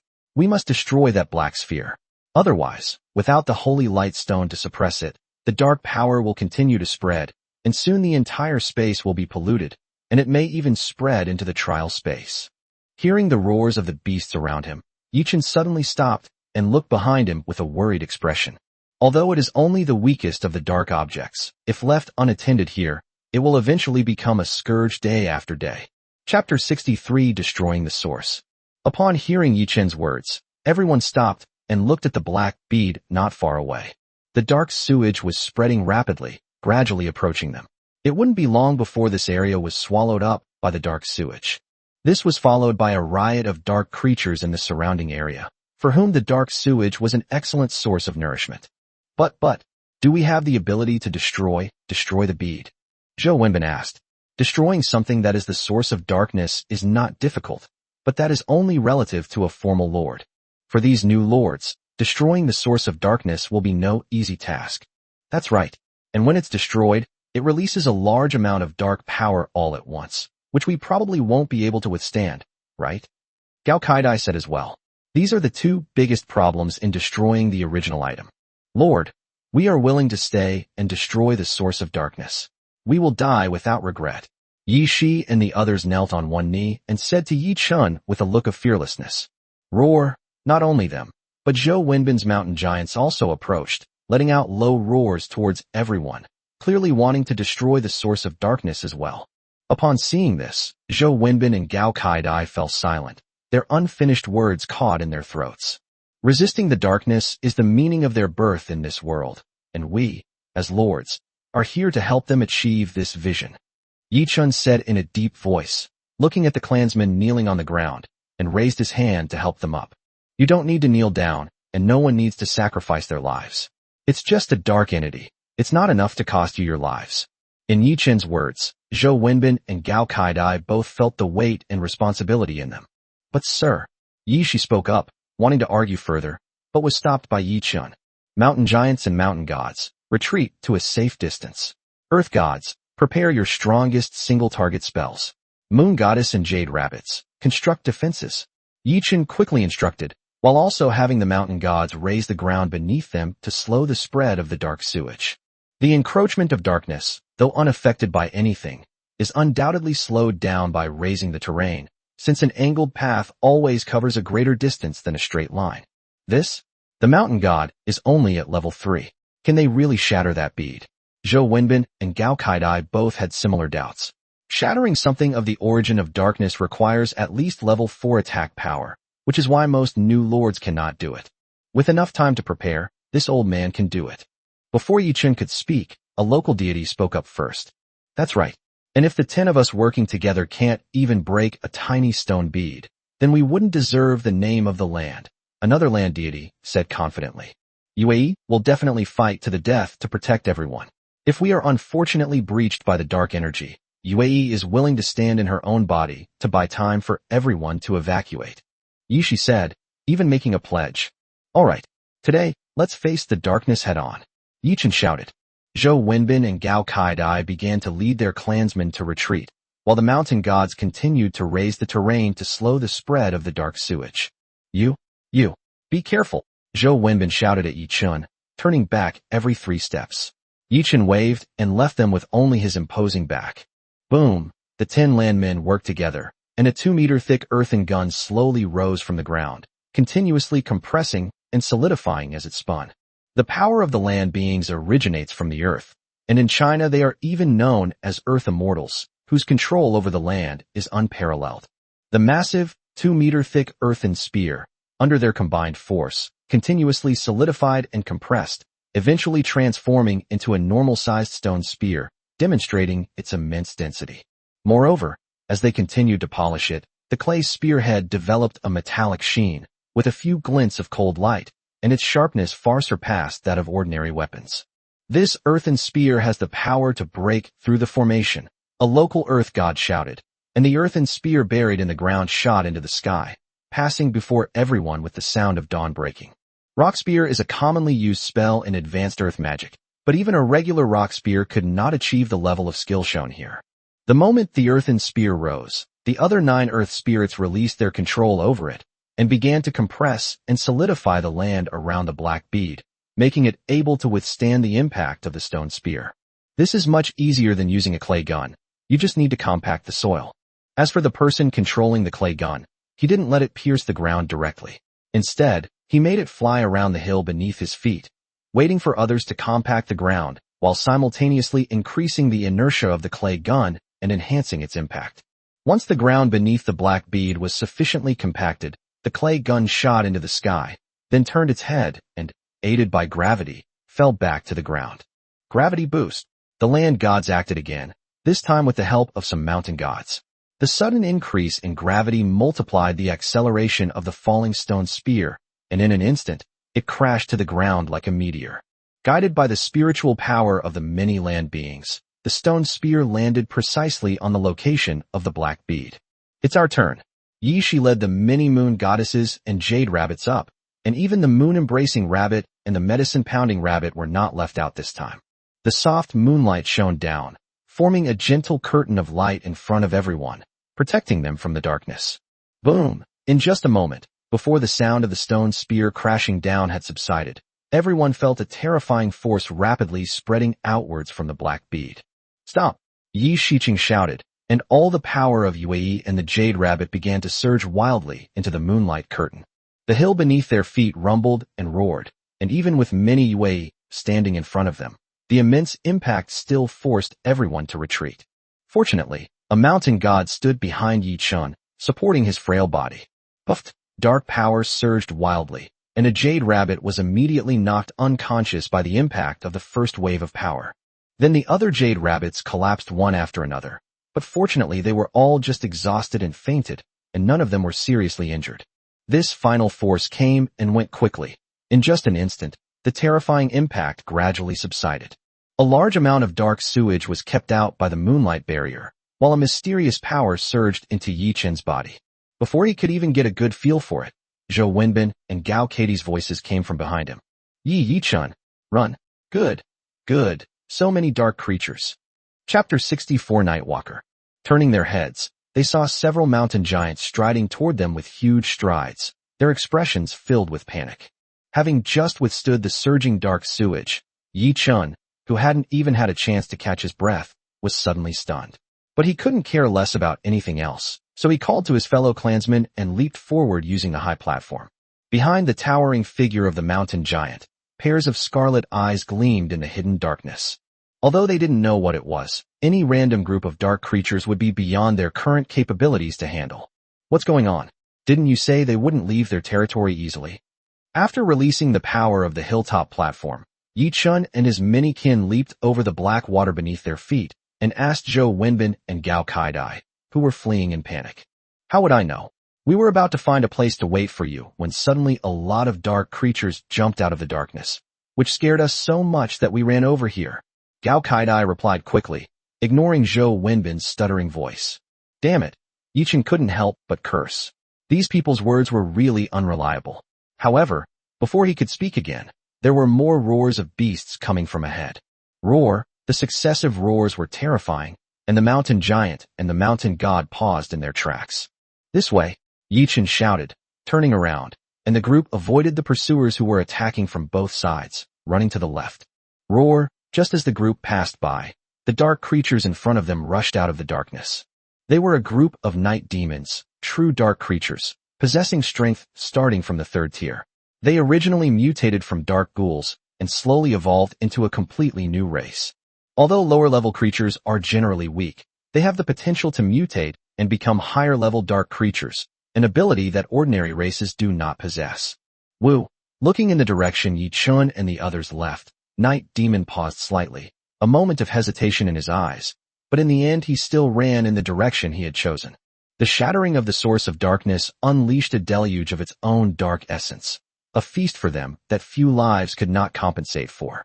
Seeing that neither of the two dark creature races behind them had chased after them, Yi Chun and the others breathed a sigh of relief and paused slightly in their steps. Huff, that was Nightwalker, right? Zhou Wenbin asked breathlessly, the aura emanating from those creatures almost suffocating him. Yes, Nightwalkers, at least Tier 3, with Tier 4 and 5 as the core force, and the leaders are mostly around Tier 6. Yi Chun nodded. The appearance of the Nightwalkers startled even him. If they were really targeting them, they probably wouldn't even have a chance to escape. This is too terrible. We should hurry, run, Zhou Wenbin said. Yi Chun nodded. This place was indeed not a safe place to stay. However, at that moment, Gao Kaidai suddenly clapped her hands and shouted. That's right. I remember now, the location of the high-level spirit orb that Lu Xiang mentioned before. Isn't it not far from the Nightwalker demon?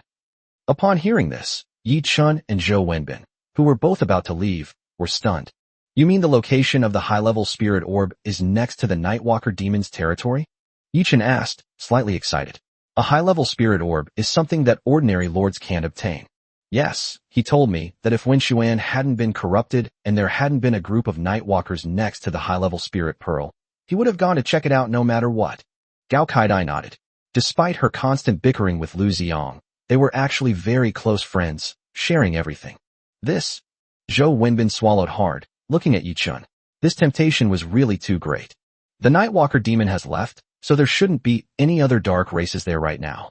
We can go and take the high-level spirit orb, but how to deal with the leaked dark energy is a problem, Yi Chun said in a deep voice. He didn't want to end up like Zhou Wenbin and his group, simply taking the holy light stone while leaving the source of darkness behind, ultimately leading to the widespread spread of darkness. This situation is quite common, both on Earth and in the trial world.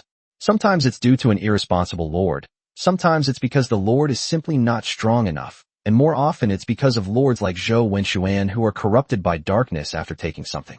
Every spread of darkness is a huge disaster. If it weren't for the special rules suppressing the trial space, a large number of high-level dark creatures would probably have already emerged from this spatial rift. For the new lords, it will be a catastrophic massacre. If we use the suppression array, I should be able to obliterate the source of darkness within the seal, Yi Shi suddenly said. You can obliterate the essence of darkness? Everyone was stunned. This was something they never expected.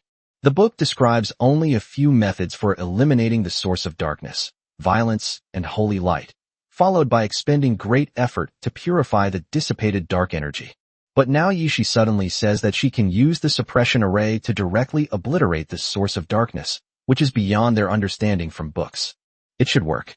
When I retrieved the stone cup just now, I glanced at the suppression array nearby. Although it was no longer effective, it felt familiar. Give me some time, and I should be able to do it. Yi Shi's words shocked everyone. If that were true, they could make a fortune here. You mean, that magic array looks very familiar to you?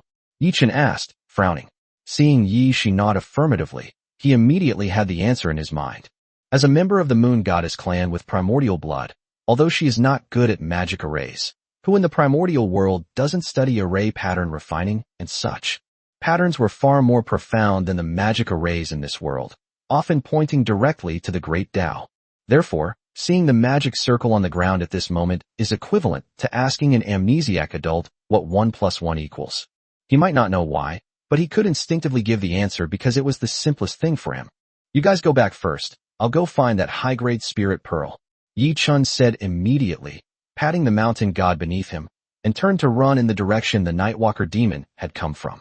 Zhou Wenbin and Gao Kaidai raised their hands, but it was too late to stop it. The mountain god was very fast and disappeared into the darkness in no time. Sigh, it's too dangerous. I hope he's all right. Zhou Wenbin sighed, and had no choice but to turn around and retreat with Gao Kaidai towards the territory. Chapter 65 Control Array. Carefully circling around to the path the Nightwalker had taken, Yi Chun and his many kin cautiously advanced, while behind them, the roars of beasts could already be heard. The deafening roar was accompanied by sounds of fierce fighting, suggesting a fierce battle was taking place in the rear. What's going on? A fight has broken out. Yichen looked behind him and wondered. It should be. Judging from the voices, the other race should have dragon blood, and should be a race no weaker than the Night Walkers. Yishi replied. He nodded, said nothing more, and focused his gaze ahead. There is only so much dark energy left there, and no one would be willing to share it with others. If the two races encounter each other, one side will inevitably be defeated. I hope the other side will be the ones to lose. Yichen thought to himself. Regardless of victory or defeat, the Nightwalkers will not be completely wiped out by the opponent. If they fail to seize the dark energy, the remaining Nightwalkers will inevitably return to their previous territory, and then Yi Chun and his group will not have time to obtain the high-level spirit orbs. They traveled smoothly, and although the roars of beasts echoed in the darkness, they did not encounter any other dark creatures. Yi Chun and his companions continued their journey without any major incidents. Finally, they arrived at a mountain peak, at the very top of which was a high platform. On the platform sat a bead that shone with a luminous green light, emanating a rich life force. Even the dark mountaintop was covered with lush green grass. That's the magic array on the ground. I'll go take a look, Yishi said, then jumped off the mountain god's shoulder and went to the magic array. The magic circle was not large. It merely enveloped the area around the high platform, emitting faint glows in the darkness. This magic array is not only used to suppress the dark source, but also to isolate the aura of this place, forming a seal to prevent the destruction by dark creatures. After all, things of the origin of darkness hold immense appeal for dark creatures. Seeing that there was no danger here, Yichen also came down and, together with the many moon goddesses and jade rabbits, observed the magic array on the ground. He couldn't understand a bunch of mysterious symbols, but some of them looked strangely familiar. Isn't this a magic circle? But this symbol? Why does it look so much like Taoist scribbling? Yichen murmured, looking at one of the symbols. If someone were to draw a scribbled character, everyone would probably produce a different one. But when you actually see a scribbled character, everyone can recognize it at a glance. This thing, which is used to deceive people on Earth, has actually appeared in this world, and it's even being used for sealing. Yichen didn't say anything, but raised his wristband and recorded all the images on the ground, planning to study them carefully when he had time later. 10 minutes later, Yi Shi and the others seemed to have finally found a clue and began to try to trace along the magic circle to familiarize themselves with its operation. Meanwhile, the roars of beasts in the distance began to subside, and even the sounds of the battle between the Nightwalkers had become almost inaudible. No, if we can't control the seal soon, there won't be enough time. Yichen thought anxiously. Although it is indeed difficult for dark creatures to find the area around the magic circle, they also lack the ability to break through the magic circle's protection and enter it. However, not far from this mountain, Yichun had already discovered a large number of traces of the Nightwalkers' existence, indicating that the Nightwalkers' original habitat was there. The distance between the two sides is less than a kilometer. Once the Nightwalkers return, they will definitely be able to find Yichun and his group. At that time, if a few 4th or 5th tier Nightwalkers come, Yi Chun and his kin will be doomed. My lord, the magic circle has been broken. Next, we will operate the magic circle at full power to completely destroy the dark orb inside. This process will take about 10 minutes, and there should be no interruptions during this time. So, next, we may have to ask the Lord for help. Finally, Yishi stood up and looked at Yi Chun. Upon hearing this, Yi Chun was overjoyed and immediately said that there was no problem and that he would do everything he could to buy the other party about 10 minutes of time. Yi Shi and the other Yue began their operation, pouring the remaining moonlight into the magic array. The array, which had only been emitting a few specks of light, suddenly became even brighter. The wood elemental spirit orbs on the high platform, which were originally just scattered specks of life energy, now have a surge in energy, and the surrounding grass has begun to grow in patches. Boom! Then, muffled sounds came from the high platform. Yichen clearly felt that there seemed to be some kind of huge power surging inside, but it was firmly sealed inside the high platform. Each time the light of a high-grade wood-type spirit orb falls, the surge of energy calms down a bit, followed by an even more violent upheaval. Just then, the roars of beasts in the darkness completely subsided, as did the roars of beasts that had come from the distant road. The battle between the two dark races seems to have finally ended, and it's unclear who won and who lost. Yichen asked when he saw Yue, who was taking a break after her shift. It's going relatively smoothly, but I'm still not very skilled at it, so it should take a little more time, Yue replied. The dark aura on the high platform churned and intensified, seemingly threatening to burst forth at any moment. However, with each collision, the magic circle on the ground shone even brighter, completely suppressing the dark aura. Roar, suddenly. A beastly roar could be faintly heard in the darkness, and Yi Chen's expression changed drastically upon hearing it. That voice was indeed the Nightwalker's voice. Did the Nightwalker win? Or did he retreat in defeat? Yi Chen wondered. If it's the former, that's fine. The Nightwalker's power still needs time to digest the dark energy. If it's the latter, then it's really troublesome. It doesn't take many. Just one Tier 4 Nightwalker returning could probably wipe out their entire group. The clansman on the way from the territory to the location before the Holy Light Stone, and then to here, has been too great. He needs to think carefully about how to avoid encountering other dark creatures on the return journey.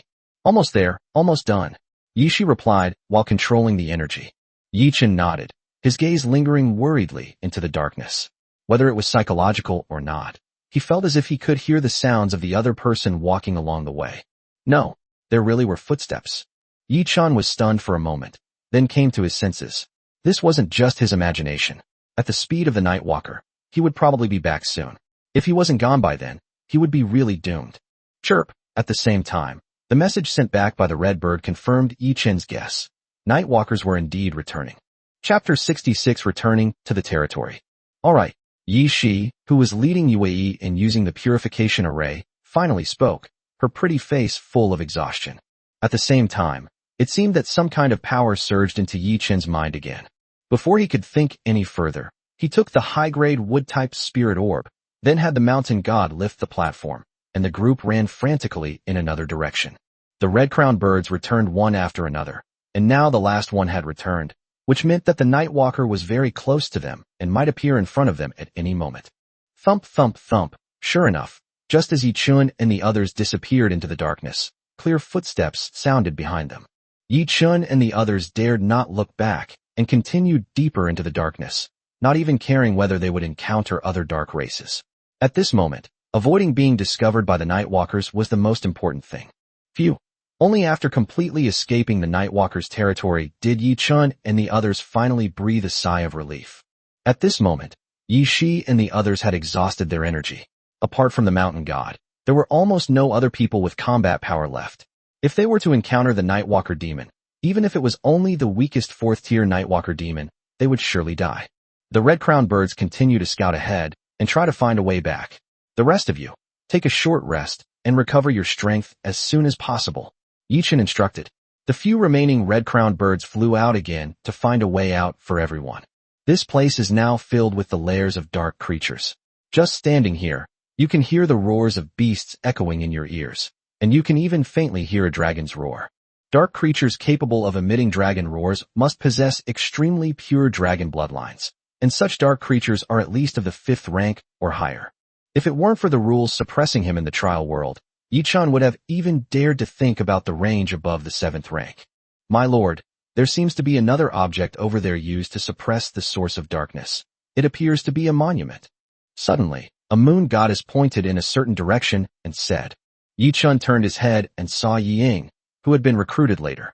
Her magical abilities were not strong, but during her second advancement, she awakened a talent for night vision, which greatly improved her vision in the dark.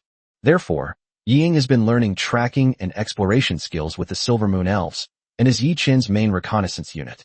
Monument. Yi Chen was taken aback, but quickly realized that it must be the inheritance stone tablet that Lu Xiong had mentioned before, which was also used to suppress the dark origin. Are there any dark creatures nearby? Yi Chen asked, frowning. Although the sealing array cannot be discovered or destroyed by dark creatures, a considerable amount of dark energy will still escape from the area surrounding the seal of the powerful dark source. These auras would be a good supplement for dark creatures, which is why they are often found in large numbers. Yes, it should be a group of skeletons, and there are quite a few knights among them. Yi Ying replied after taking a closer look. Upon hearing the name of this dark creature, Yi Chen immediately gave up. Don't be fooled by the fact that skeletons are low-level and weak, and can fall apart with the slightest touch. Skeletons have extremely high growth potential. In terms of the skeleton form alone, the strength of skeletons varies greatly, from level 1 to level 9 Skeleton King. Not to mention the various variants, such as skeleton archers, skeleton mages, skeleton warriors, and undead knights. This is an extremely diverse race. Their species alone are enough to form a complete ecosystem. Undead knights, starting at rank 5. These skeletons are probably rank 3 or higher. They're no match for us. Let's get out of here, Yichin said helplessly. With his current strength, he couldn't even dream of dealing with these dark creatures. Perhaps I can try it at the end of the Lord's trial, but for now, obtaining a high-level spirit orb is already the biggest gain. Chirp, the red bird finally returned, indicating that the road ahead had been explored. Yichun and the others did not linger and followed behind the red bird into the darkness. Having already taken a long detour, the only way back now would be an even longer one. Moreover, the surrounding area is the territory of various dark creatures, so for safety reasons, one often has to take an even longer route. Meanwhile, the fat man and his men, who were stationed in the territory, were once again in danger. A new group of dark creatures began preparing to travel through the spatial rift to the trial world, but were blocked at the entrance by Fatty and his companions. Thank goodness, it's just a dark ghoul. The fat man patted his chest and swallowed hard. Since they were terrifying beings like dire wolves or howling moon wolves, they weren't completely powerless, especially since Yichin's silver moon elves were still here. Have you figured out the true strength of this group of black, dark ghouls? Zhou Wenbin asked, having just returned to the city not long ago. Mainly Tier 1 and Tier 2, with only a small number of Tier 3, and we haven't seen any Tier 4 dark ghouls yet, Lu Xinghai replied. The reconnaissance work has always been carried out by his red rainbow bird. That's good. If it's just Tier 1 and Tier 2, it should be able to hold them off, Zhou Wenbin said with a sigh of relief, his tone unusually coherent for once. It's hard to say. Without Yichin's land to reinforce it, the city wall is just an earthen wall. It will be pushed down by the dark ghouls sooner or later. Moreover, dark ghouls are not dire wolves. They have the ability to crawl, so they can climb up directly without knocking down the earthen wall. In addition, time was too tight, so not many Tier 2 magic crystal bombs were made. The landmines laid outside were mainly Tier 1 magic crystal bombs, which have relatively less destructive power. The fat man shook his head and said that after following Yichun for so long, he had some experience in judging the strength of both sides. The earthen walls and magic crystal bombs were their main means of resisting dark creatures, but both methods were currently under some constraints. It's alright, just a bunch of dark ghouls, at most Tier 3 strength, we can definitely defeat them, Lu Xinghai said with encouragement. After killing the dire wolves, his number of familiars was greatly replenished, and now he has recovered to more than 1,000 red birds. As everyone was talking, the dark ghoul emerged from the darkness and appeared before them. The dark ghouls, who originally only wanted to enter the trial space through the spatial rift, roared and charged towards the territory as if they had taken stimulants when they discovered the large territory filled with a fresh and delicious aroma. Chapter 67 Dark Behemoth. Boom! Yichun and the others, who were moving forward in the darkness, suddenly heard a faint explosion and their expressions changed drastically. This place is full of dark creatures, and only the fat guy and his group can cause explosions. This situation can only mean that they have been attacked by dark creatures. It's a new race of dark creatures, Yichin said softly, quickening his pace as he turned back. Those that attempt to breach spatial rifts are not lone dark creatures. They must be an entire group. No matter what kind of race it is, it would be difficult for the territory to resist given its current strength. If he doesn't hurry back, his hometown might be destroyed. Chirp, chirp, chirp. Just then, the red-crowned bird that had been scouting ahead suddenly returned, chirping anxiously and blocking Yichen's path. A dark creature is passing by ahead, and it's very powerful, Ying said, looking ahead. Just looking at it made her forehead break out in a fine layer of sweat. Yichun was stunned, but there was nothing he could do. The dark creature that Ying described as very strong must be something they couldn't deal with right now. On both sides of this road, there are groups of dark creatures, so they can only wait for the dark creature to leave. How is it? Is it gone? Yichun asked. The darkness ahead was silent and seemingly without any movement, so Yichun had no idea whether the dark creature was still there. No. It stopped and is heading towards the flame lizard's territory, Yi Ying exclaimed, her expression changing. The flame lizards were a group of dark creatures located to their left and front. They had a faint dragon bloodline and were at least at the 3rd rank. Yet, This dark creature walked in so brazenly without any fear. Roar, roar.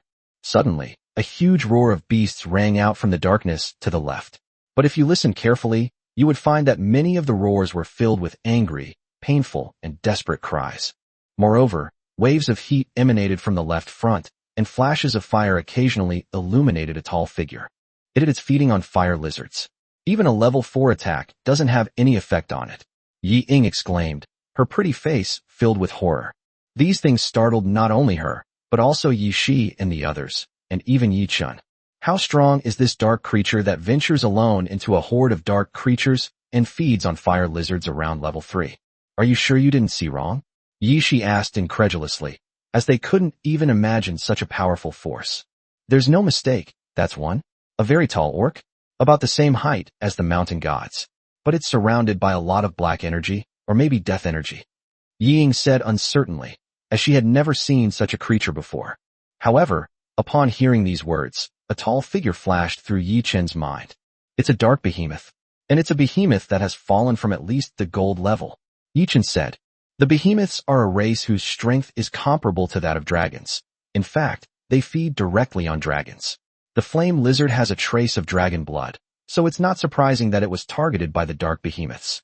Unexpectedly, they encountered a dark behemoth along the way, and judging from the situation, it was a dark behemoth with strength close to the 7th rank, which could be said to be the top power in the entire trial space. Only a powerful dark behemoth could withstand the flame lizard's attack and ignore its 4th tier flame power. Find a way around. We can't stay here. If it spots us, we're dead. Moreover, judging from its previous route, it is very likely to be heading towards the territory. We must leave as soon as possible and return to the trial space. Yi Chen spoke up, calling over the Red Bird and Yi Ying, and they began rushing towards the planned return route. On the other side, the fat man and his companions, who were desperately resisting the dark ghouls, suddenly felt that the dark ghouls outside the city walls had stopped moving and their attack efficiency had decreased significantly. Some dark ghouls even hesitated before choosing to leave, or even went directly to the trial space through the spatial rift, instead of continuing to attack the territory. What's going on? The fat man asked in confusion, the sudden reduction in pressure making him feel instantly relieved. It's important to understand that the dark ghoul population is enormous. The magic crystal bombs outside have only cleared out a small portion of them, and now they are truly at the city's gates. But at this critical juncture, a large number of dark ghouls began to retreat, or even flee, which was truly puzzling. This? Black, a creature of darkness. It also feels fear of death. Zhou Wenbin asked in confusion, but no one could give an answer.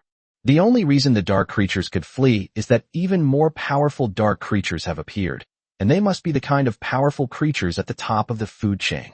Lu Xiong said, looking up into the depths of darkness, his eyes filled with horror. What did you see? A powerful dark creature is coming. Everyone was stunned and asked in unison. Impossible. How could such a powerful dark creature appear now? Shouldn't it be at least half a year before it appears? Lu Xiong muttered, finding it hard to believe what he was seeing. A dark behemoth with a strength of up to level 7 is powerful enough to roam freely throughout the entire trial space. What exactly is it? Explain yourself, the fat man said, nudging him. But Lu Xiong had a look of utter despair, his eyes filled with sorrow. No way. We're all going to die here. No, we have to leave. We have to get out of here quickly. It definitely can't enter the trial space. We'll be safe as long as we get back to the trial space. Lu Xiong said incoherently, turning around to control his floating island to leave. What's going on? What is that thing? What will happen to Yi Chun if we leave like this? He hasn't come back yet. The fat man grabbed him, wanting to understand the situation. Moreover, Yi Chun hadn't returned yet, and leaving like this would undoubtedly put Yi Chun in a deadly situation. We can't wait any longer. If we wait for him to come back, we'll all die here. Lu Xiong cried, his light makeup smudged. Chirp! At this moment, the sound of a red bird rang out in the air. Lu Xinghai looked up, and his face immediately lit up with joy. Yi Chun is back. Chapter 68 Evacuation and Remaining. Upon hearing his words, everyone was overjoyed and looked towards the outside of the city wall, but apart from darkness, they could see nothing at all. Where is he? Didn't you say he was back? The fat man grabbed Lu Xinghai by the collar and shouted. Just then, the dark behemoth arrived. If he really ran into Yi Chun, he would surely die. Yes, Yes, on the way. He sent a message to me through the red bird, saying that a dark behemoth would be passing through here and that we should leave immediately. He'll be there soon. Lu Xinghai said, panting. Upon hearing this, everyone breathed a sigh of relief. Lu Xiong even screamed and ran back to his territory, ready to break camp at any moment. As for Yi Chen's territory, it has been authorized to Fatty and Yi Ling, and will move with Fatty's territory. Let's go to the spatial rift first. We'll leave as soon as Yi Chen arrives, the fat man said, and together with the others, they controlled the territory to move towards the spatial rift. Boom! The towering city wall collapsed with a crash, and everyone's territory slowly moved away from its original position. Thump, thump, thump. As soon as they arrived at the location of the crack, they heard a rhythmic vibration.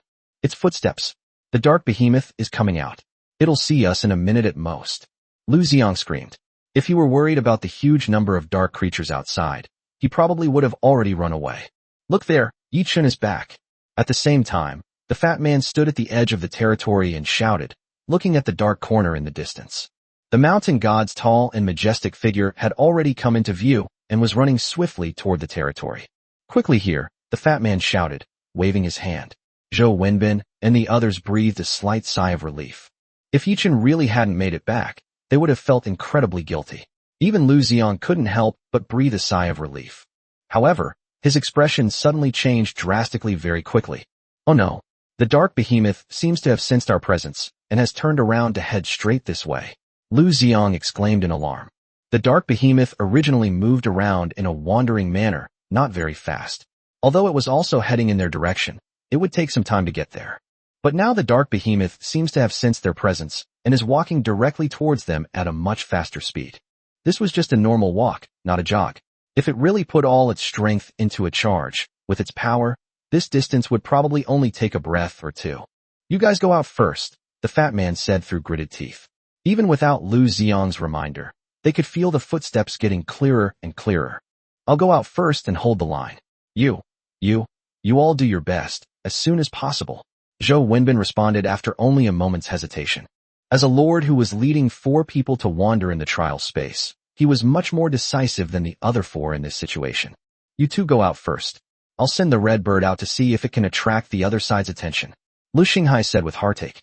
In this situation, the red bird that goes out will most likely not come back. But Yi Chen came here because of them, and if he were to die here, anyone would feel uneasy. Moreover, for them, the Lord's life is always far more important than that of his kin. Okay, be careful then. Come out as soon as you pick them up. We'll be outside. Lu Xiong and Gao Kaidai said. They didn't dawdle. Zhou Wenbin outside was under a lot of pressure. If the two of them don't go out, Zhou Wenbin's territory, which lacks offensive capabilities, definitely won't last long. Large numbers of red-crowned birds flew out of Lu Xinghai's territory and converged in all directions toward the dark behemoth. Yi Chen was obviously aware of the situation here and the things about the dark behemoth, as Ying had already informed him of everything. Land, sink underground, and escape using earth magic. Notify the remaining red-colored birds to leave first. At worst, we can hide in the dark behemoth and leave. Yi Chen said. The land gods cast spells, and everyone instantly disappeared underground, vanishing from the fat man's and the other's sight. At the same time, the few remaining red-crowned birds sped past, flying swiftly towards their territory. Chirp, chirp, chirp. As soon as they returned to their territory, the red-crowned birds chirped incessantly. The fat man couldn't understand what they were saying, but Lu Xinghai could. He immediately understood Yi Chen's meaning, and his face turned pale instantly. What happened? What did he say? Why did he suddenly disappear underground? The fat man asked anxiously. He told us to go first, and he'll hide until the dark behemoth leaves before coming out. Lu Xinghai said, stunned. Damn, this is a tier 7 creature. Does he really think he can get away with hiding underground? The fat man slapped the ground at the edge of his territory and said angrily. However, he quickly calmed down and instructed Lu Xinghai beside him to recall the released red birds. He prepared to lead Yi Chen's territory back to the trial space. As long as Yi Chen doesn't perish here, he'll always have a chance to get out after the dark behemoth leaves. Us? Are we really just going to leave like this? Lu Xinghai asked unwillingly as he recalled the red bird. What else? Hurry up and leave, the fat man said irritably, even controlling his own territory and pushing Lu Xinghai's territory towards the outside of the spatial rift. If they didn't leave now, it would really be too late. Lord, Yi Ling and the others watched the afterglow of the spatial rift with reluctance. Seeing the fat man and the others leave, Yi Chun breathed a slight sigh of relief. As long as the territory was taken out, with the earth, earth is a type of magic that allows one to escape from the earth ability. No matter how strong the dark behemoth was, it would be helpless against him. Thump, thump, thump. Less than 5 seconds after the fat man and the others disappeared into the spatial rift, a huge figure emerged from the darkness. Standing nearly 100 meters tall, even a mountain god wouldn't be able to reach its toes. Surrounded by black mist, it exuded an aura of evil and murderous intent. What do you mean by this? You call them almost as tall as the mountain gods. Peeking out from the distant mountain peak, Yi Chun looked at Yi Ying with a puzzled expression, then at the mountain gods beside him who were no more than 5 meters tall. Well, the distance is too far, so the judgment might be a little inaccurate, or maybe the person has changed their body shape. Yi Ying said coquettishly, blushing, refusing to admit that it was a misjudgment on her part. Roar. However, before Yi Chun could continue speaking, the dark behemoth in the distance turned its head to look in his direction. With a roar, it leaped up and jumped directly towards where everyone was. Chapter 69 7th Tier Skeleton King. Boom! In an instant, the mountains collapsed and the earth cracked, the power even more violent than a level 3 magic crystal bomb, and this was only a light leap of the dark behemoth. Yi Chun, who had retreated underground again, was filled with lingering fear. If he hadn't kept a close eye on the other side's belongings and caused the ground to recede at the slightest sign of trouble, they would probably be trampled into mincemeat by now. Continue to descend and avoid the dark behemoth's perception range. Yi Chun gestured to the landmen, but was stopped. My lord, the territory of those dark creatures isn't just above ground. There are also groups of dark creatures underground. If we continue to descend, we'll encounter them. A local deity spoke up after clearing out a small space. Upon hearing this, Yi Chun immediately understood. There are creatures that fly in the sky, swim in the water, run on the ground, and naturally, there are creatures that live in the soil. The underground is not necessarily much safer than the ground. Roar, beastly roars echoed from above, and large sections of the land were torn apart. It was the dark behemoths that had sensed their presence and were beginning to dig downwards. The dark behemoth is incredibly powerful. With a casual wave of its hand, it can create a huge crater that wouldn't take long to dig down.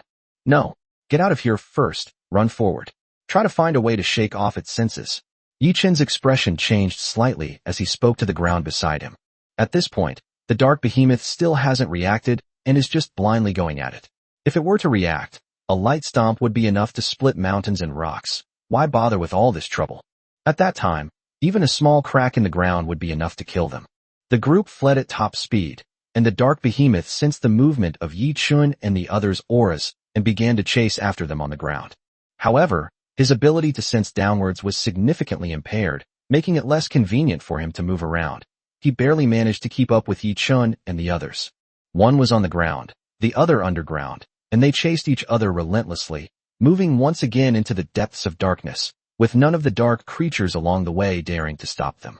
Even the dark races that Yi Chun and his companions occasionally encountered underground had to flee quickly, as they had no time to pay them any attention. The aura of the dark behemoth was enough to intimidate everything. What should I do? What should I do? Yi Chun was slightly anxious. If things continue— Gaga, just as I thought of this, a series of sounds of bones colliding suddenly came from the ground in front of me. The land creatures stopped in their tracks, sensing the dense aura of death ahead. Several hastily assembled skeletons appeared before them. What's this? I've wandered into the skeleton's territory. Yi Chun was stunned, not expecting that he had ended up here in his panic. Die! The mountain god attacked, and these skeletons, which were only at the first level, were instantly pulverized. However, a terrifying power fluctuation came from above everyone's heads. Boom! A huge roar resounded, startling everyone and causing a ringing in their ears. The land creatures sensed that the pressure on the soil above had decreased, indicating that a large area of soil had been leveled. Wait, is this the territory of the skeletons? You said you saw a skeleton knight earlier? Yi Chun came back to his senses and suddenly asked Yi Ying beside him. Yes, there are knights, but they're wearing armor. I don't know if they're skeleton knights, but among a bunch of skeletons, they probably are, right? Yi Ying nodded. She shouldn't be mistaken about this. The skeleton knights are only around level 3, but the headless knights are at least level 5. If we include the lords, they could be at the peak of level 6, or even level 7. Then this race has the strength to go toe-to-toe with the dark behemoths, which is why there is a battle going on up there right now. Yi Chen's mind raced as he thought about it. At the same time, another rumbling sound came from above, forcing the land beings to quickly move with everyone to avoid being affected. No, they're fighting right now. They can't care about us anymore. After escaping some distance, the group finally felt the calm above them again. The dark behemoth had no intention of chasing them anymore, but a flash of inspiration struck Yi Chen. I remember, the location of the inheritance stone tablet is right next to the skeleton territory. Yi Chen thought, his excitement rising uncontrollably. How powerful must an inheritance stone tablet be, guarded by a 7th-tier dark creature? Thinking of this, Yi Chen immediately ordered the land creatures to change direction and return to the edge of the skeleton's territory. At this moment, the territory was filled with the sounds of war drums, beast roars, and fighting. Yi Chen peeked out from a distance and saw a large number of skeletons rushing towards the dark behemoth, only to be casually swatted into ashes. Meanwhile, a dozen powerful headless knights were surrounding dark behemoth, keeping it at bay, while a gigantic skeleton king swung his bone sword, constantly slashing at dark behemoth's body. This is a 7th-tier skeleton king? Otherwise, it wouldn't be able to fight against the dark behemoth. Yi Chen thought to himself. As strength increases, the gap in power between those of the same rank also widens. Even though both are at the 7th rank, the skeleton king, leading the power of an entire race, can barely hold his own against the dark behemoth, demonstrating the significant difference in strength between them. But that's fine too. You guys take your time fighting. I'll go purify the darkness. Yi Chen turned to look at the inheritance steel in the distance. The 5-meter-tall steel was stuck in the ground, emitting a faint golden glow. Of course, this radiant dark creature is both loathed and a form of protection, preventing other dark creatures from getting close. My lord, leave the rest to us. You and the local deities can wait below with peace of mind. We'll be back soon. Yi Shi said before Yi Chen could even move. The location of the inheritance steel is not far from the skeleton's territory. If the purification begins, it will be easily affected by the opponent's battle. With Yi Chen's physical strength, he would probably be reduced to ashes if he just grazed it. Be careful. Make sure you protect yourselves first. Yi Chen was speechless for a moment, but could only agree. Not being a burden to the clan was a lesson that all lords had to learn. Having received Yi Chen's reply, Yi Shi left behind Tu Yui, a mountain god, and a land guardian, while she led the rest of the people to purify the source of darkness. Soon, a faint light appeared on the ceiling array, but the skeleton king and the dark behemoth were too busy fighting to pay attention to them. Don't be a coward. Fight a little longer. Yi Chen prayed in his heart. The longer they fought, the greater his chances of obtaining the inheritance stone tablet. Just how powerful would the inheritance stone tablet guarded by the 7th-tier skeleton race be? Chapter 70, Leaving the Land of Darkness. Unfortunately, compared to the naturally powerful dark behemoth, the skeleton king, who was only at level 7, was still much weaker and was forced to retreat under the dark behemoth's iron fist. Even his seemingly razor-sharp bone knife couldn't sever the dark behemoth's bones, only causing superficial wounds. Roar! The dark behemoth grew stronger with each battle, completely forgetting about Yi Chen and the others. The warlike behemoth fought the skeleton clan with all its might. Apart from the skeleton king, even the headless knight was unable to intervene and could only hide behind and watch his king get beaten. Boom! The moonlight surged on Yi Chen's side, and the radiance of the magic array was gradually dissipating. The dark origin that was suppressed by the inheritance stone tablet was gradually being purified. Alright, finally, under Yi Chen's expectant yet apprehensive gaze, Yi Shi wiped the thin layer of sweat from his face. Tai Shan, standing beside him, hoisted the inheritance stone tablet, and the group instantly submerged underground once more. Run, run. The skeleton king can't hold on much longer. Yi Chen shouted anxiously. The skeleton king, who was in the midst of battle, had been broken apart and had been forcibly resurrected once thanks to the undead's immortality, but the soul fire in its head had dimmed considerably. If he were to be resurrected at this point, he would only be destroyed once more. The skeleton king was no longer capable of fighting against the dark behemoth. The earth elemental energy underground surged wildly. The landforms exhausted their last bit of power and carried Yi Chen and the others away at high speed. This time, no one chased after them. They arrived at the spatial rift without any major incidents and rushed over without hesitation. Roar! As soon as they passed through the spatial rift, A deafening roar rang in their ears, and a large number of dark creatures passed by them, accompanied by the continuous sounds of battle. "They're out." A familiar voice rang in my ears. It was Fatty and the others shouting as they saw them. Floating islands connected together were still around the spatial rift, and a large number of dark creature corpses were floating around them. It was clear that they were being attacked by dark creatures all the time. Fatty. Upon seeing this scene, Yi Chen's eyes reddened slightly. Around their territory, there were not only the corpses of dark creatures, but also a considerable number of the corpses of their familiars. Even his silver moon elves had fallen more than a dozen times, not to mention those behind them who were seriously injured.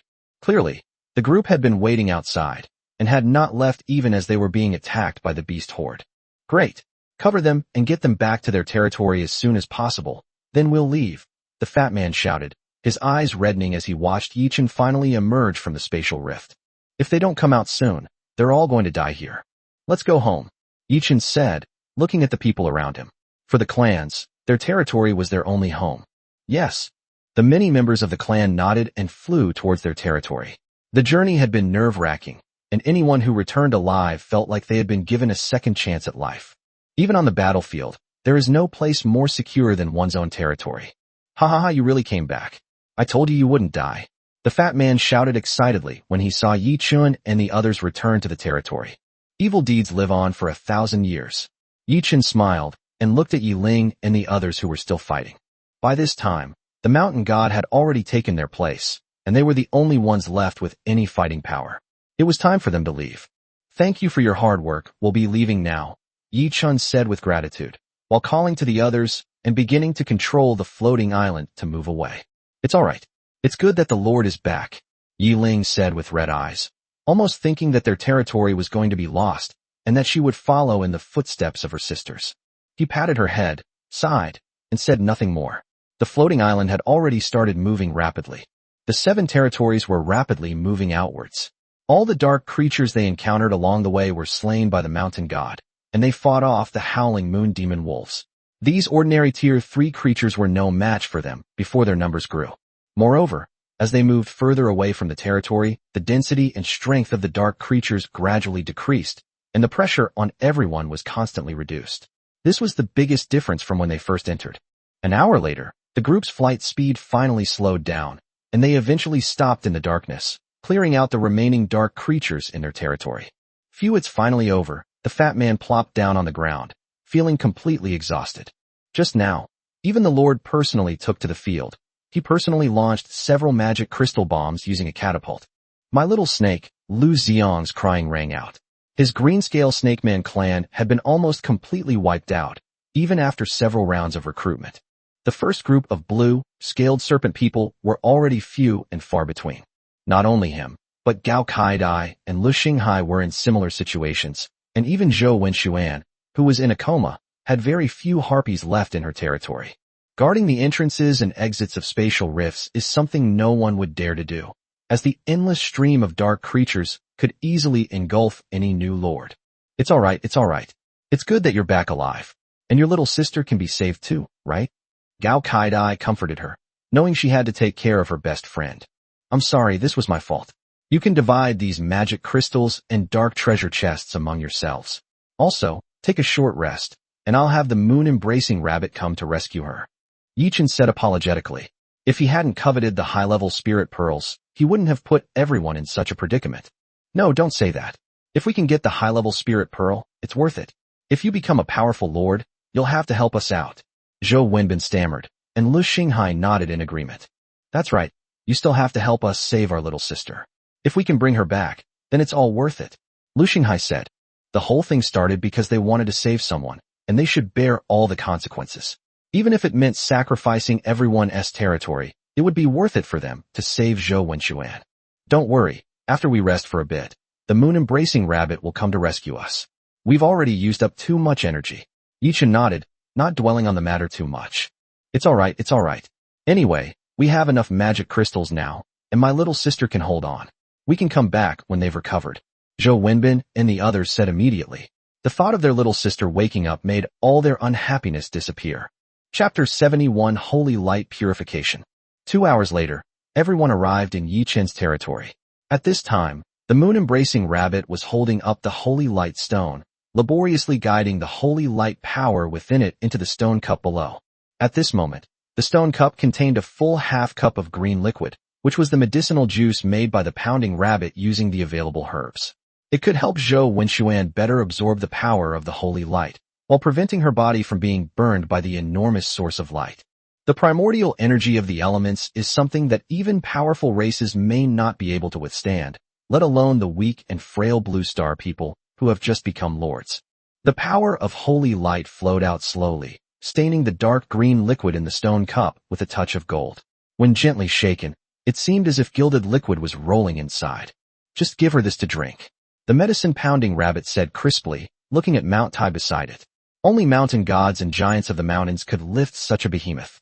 Okay, Taishan nodded, carefully picked up the stone cup, and walked towards Zhou Wenxuan beside him. Drink, drink, drink it down. And then, will that be enough? Zhou Wenbin asked nervously. More or less, and the holy light permeating her body is quite beneficial to her. However, since she has been corrupted by darkness, it will take some time for her to recover, the medicine-pounding rabbit replied dutifully. At this moment, Taishan had arrived at Zhou Wenxuan's side and carefully placed the stone cup containing the holy light source energy to her lips. Zhou Wenbin then held the cup and slowly fed it to her. In an instant, Zhou Wenxuan's entire body was enveloped in golden light and slowly floated up from the ground. This, bathed in holy light. Looking at Zhou Wenxuan, who was like a small sun in midair, the fat man couldn't help but exclaim. She really was too holy, wasn't she? The holy light source is improving her physique, and I estimate that her talent will also be enhanced to some extent. But that's not the point. Next, we'll start purifying her entire body, said the medicine-pounding rabbit. Sure enough, as soon as she finished speaking, a large amount of black energy began to emerge in the holy light, and a look of pain appeared on Zhou Wenxuan's face. Ooh, she cried out softly, her muscles twitching slightly as she endured immense pain. How could this be? She wouldn't be. Would something happen to her? Zhou Wenbin asked anxiously. Don't worry, this is an inevitable process. Once all the dark energy is cleared away, she will be able to recover, the medicine-pounding rabbit explained. Hearing its words, everyone breathed a sigh of relief, but still looked nervously into the air. At this moment, the black mist surging out was becoming more and more abundant, and even came the sounds of murmurs and weeping that seemed to come from hell. However, this black mist quickly dissipated under the illumination of the holy light. Wait, why is black energy also emanating from our bodies? The fat man suddenly exclaimed, pointing at everyone. At this moment, not only Zhou Wenxuan, but all of them had a faint black aura emanating from their bodies, but it was so weak that it was almost impossible to see. We've entered the land of darkness and even left our territory, so we've all been tainted by some dark aura. Now, under the light of the holy light, we've been purified, the medicine-pounding rabbit explained. Holy crap, we were just in there once, and we've already been tainted by darkness? What if we stayed there longer? Wouldn't we be corrupted by darkness too? The fat man exclaimed, his face filled with disbelief. Otherwise what? Do you think all those lords corrupted by darkness have entered the land of darkness itself? And why are those holy light lords who have awakened angels so popular? Yichen said irritably. These things are all mentioned in textbooks. It's obvious that he didn't study properly. Hiss after we heal her. Shall we go find School Beauty Jian? It feels like it's been so long since we've seen School Beauty Jian in her glory. The fat guy said shamelessly, only to be kicked away by Yichen. As time went by, the black aura around Zhou Wenxuan gradually diminished until it disappeared completely. The holy light that enveloped her body also gradually dimmed, leaving only a thin layer of radiance. Zhou Wenxuan landed slowly on the ground, and Zhou Wenbin and the others quickly surrounded her, but then hurriedly made room for the medicine-pounding rabbit. After checking on her condition, the medicine-pounding rabbit withdrew. It's all right, she'll wake up by tomorrow at the latest, but she'll probably be weak for a while. Just take good care of her, said the medicine-pounding rabbit. With the matter resolved, she and the moon-embracing rabbit each carried a carrot and went back to their rabbit hutches to rest. That's great. That's great. Zhou Wenbin shouted excitedly. Even his speech was no longer stuttering, and everyone else also showed joy on their faces. After paying such a high price, they finally managed to save the person, so all their efforts were worthwhile. Thank you. Thank you so much, Zhou Wenbin said excitedly, holding Yichen's hand. Yes, if it weren't for you, I'm afraid I would have Gao Kaidai was already so excited that tears streamed down her face, and she hugged Lu Xiang and cried. I won't say much else. If you need anything in the future, just come to me. Li Xinghai. The chubby boy said, his eyes red. All right, stop getting sentimental. She's still not awake. Yi Chun said apologetically. After all, he had also gained quite a bit from this matter. Besides, once she wakes up, we'll have to separate for a while. The beast tide is coming soon, and with so many of our territories together, we're likely to be hit hard. It's better to separate for a while. Yi Chun said. Although the spatial rift where they were located only required 2 waves of beasts, it doesn't mean that there is only that one spatial rift in the dark origin land. Otherwise, there wouldn't be so many dark creatures outside. An even more terrifying tide of beasts, like a lighthouse in the darkness. That's right. I remember the beast tide is the day after tomorrow, right? We only have 1 day left to rest. Lu Xiang, who was crying, suddenly paused, then said with a bitter face, almost bursting into tears again. It's all right. We have quite a few magic crystals on hand this time, and we'll be able to summon a large number of familiars soon. This dark beast tide will definitely be no problem. Gao Kaidai patted his back to comfort him. However, it would have been better if she hadn't said anything, because once she did, she started crying even louder. Wow, my little snakes, you died so tragically. Everyone. Yi Chun couldn't help but facepalm. Was this really the same sissy who had calmly told him that there were high-level lords and inheritance stone tablets in the spatial rift? Chapter 72, The Powerful Inheritance Stone Tablet. The next morning, Zhou Wenxuan finally woke up, her face pale and her voice weak as she thanked Yi Chun. She was a very quiet girl, unlike the other 4. At least in Yi Chun and Fatty's eyes, she was a very normal person. She also expressed understanding for her brother's stutter and the various situations her companions were in. Not bad. Your lordly talent has been enhanced, and your harpy even has the potential to evolve into an angel of light. You can say you've turned misfortune into blessing. Moon Rabbit said, taking her pulse and carefully examining her condition. Thank you so much. Zhou Wenbin held Yi Chun's hand and thanked him repeatedly. Zhou Wenxuan also wanted to say something, but she was too weak, and it sounded more like a murmur. No need to be so polite. We've just gotten what we needed. I also got a high-grade spirit pearl. Yi Chun said, but he didn't mention the inheritance stone tablet. It's better not to expose such things. I still have to thank you. We. Zhou Wenbin kept thanking him, but Yi Chun couldn't help but stop him. All right, you don't need to keep thanking me with that stuttering. It's tiring to talk about, and it's tiring to listen to. This matter can be considered perfectly resolved. We'll part ways here. Tomorrow is high tide, so it's better to separate as soon as possible. You 5 are setting your sights too high. It would be best to separate yourselves for now. Keep these magic crystals. Recruit more familiars. Don't let her be killed again right after you rescued her. All right, that's enough talk. Fatty and I are off now. See you later. After Yi Chun finished speaking, he didn't give the other party a chance to dawdle any longer, turned around, and pulled the fat man away. Thank you, Brother Chun. After walking a long distance, a deafening shout suddenly came from behind. Yi Chun and Fatty turned their heads and saw a large number of their kin lined up neatly in their territory. Led by Zhou Wenbin and the others, they shouted in unison, which could be considered their farewell ceremony for Yi Chun and Fatty. The 2 smiled, waved into the distance, and gradually disappeared into the darkness. Brother Chun, this trip was great. We even got our hands on high-grade spirit orbs, and they're the wood-type spirit orbs that are most suitable for the elves. With only the 2 of them left, the fat man came to Yi Chun's territory without any ceremony and smiled at Yi Chun. What if I said there was more than 1 high-grade spirit pearl? Yi Chun laughed, which surprised the fat man. Holy crap! What's going on? What else did you get? The fat man exclaimed. Judging from the other person's expression, the other items were clearly no less valuable than high-grade spirit beads. You'll find out later. First, get me a blueprint for a cyclic array. I'll place this high-grade wood elemental spirit bead in it. I remember you have quite a few 5-elemental cyclic arrays. Yi Chun said, keeping everyone in suspense. Wait, let me see it first. You didn't actually bring that inheritance stone tablet, did you? The fat man asked curiously, his eyes widening as he suddenly remembered another item that Lu Xiang had mentioned earlier.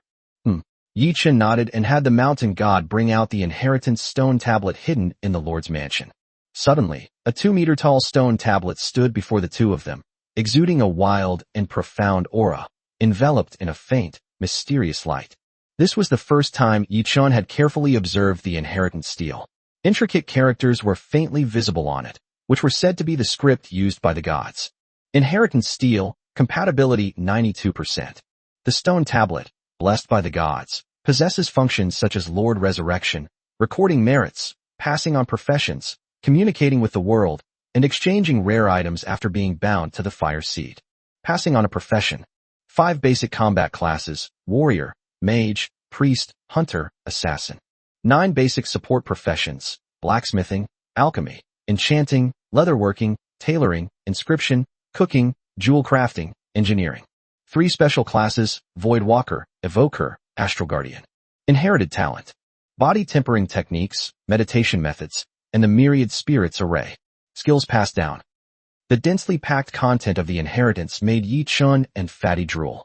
This was the first time they had ever seen a heritage steel that directly covered the 5 basic combat professions and 9 basic support professions.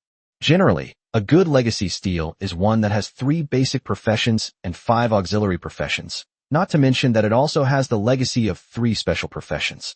Brother Chun, this inheritance stone tablet of yours? It's too powerful. The fat man swallowed hard, suppressing his greed. This was not a treasure he could keep. I didn't expect it to be this strong. But after all, it was taken from the territory of a level 7 skeleton king, so it's not unreasonable for it to be a little stronger, right? Yi Chun said calmly, which only shows that it is indeed a treasure that he risked his life to get back. No, I can't look anymore. If I keep looking, I'm afraid I won't be able to resist making a move. If you ask me, you should bind this inheritance stone tablet first and put it in your pocket. The fat man turned around, unable to bear looking at the inheritance stone tablet any longer, and said with his eyes closed, "That's true. Let's postpone the cycle array for now. I'll bind this inheritance stone tablet first." Yi Chun nodded, also feeling that it was better to bind it as soon as possible. Putting aside the other people he encountered, the fat man's green gaze alone made him feel uneasy. "Then I'll head back first," the fat man said, quickly returning to his territory. Looking at the inheritance stone tablet in front of him, Yi Chun thought for a moment and decided not to move it into the Lord's mansion, but instead placed it on an open space in the central square. The inheritance steel records a large amount of inheritance content, which the clan members need to comprehend on their own. Placing it in a spacious place where people gather can allow more clan members to come and comprehend it.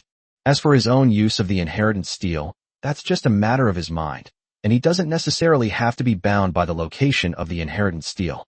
I didn't expect that before the cyclic array, energy furnace, and territory shield were even settled, this inheritance steel was the first thing to come out. Looking at the tall steel in front of him, Yi Chun couldn't help but sigh. A wisp of red flame was drawn out from his sea of consciousness. It was the spark of hope he had awakened, the symbol of his becoming a lord.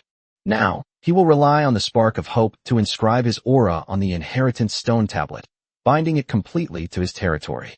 By then, this legacy steel would have become an integral part of his territory, suppressing the fortune of the entire land.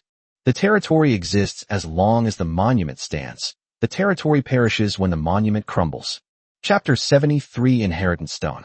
A slight tremor resounded within the territory, as the inheritance stone tablet resonated with the territory.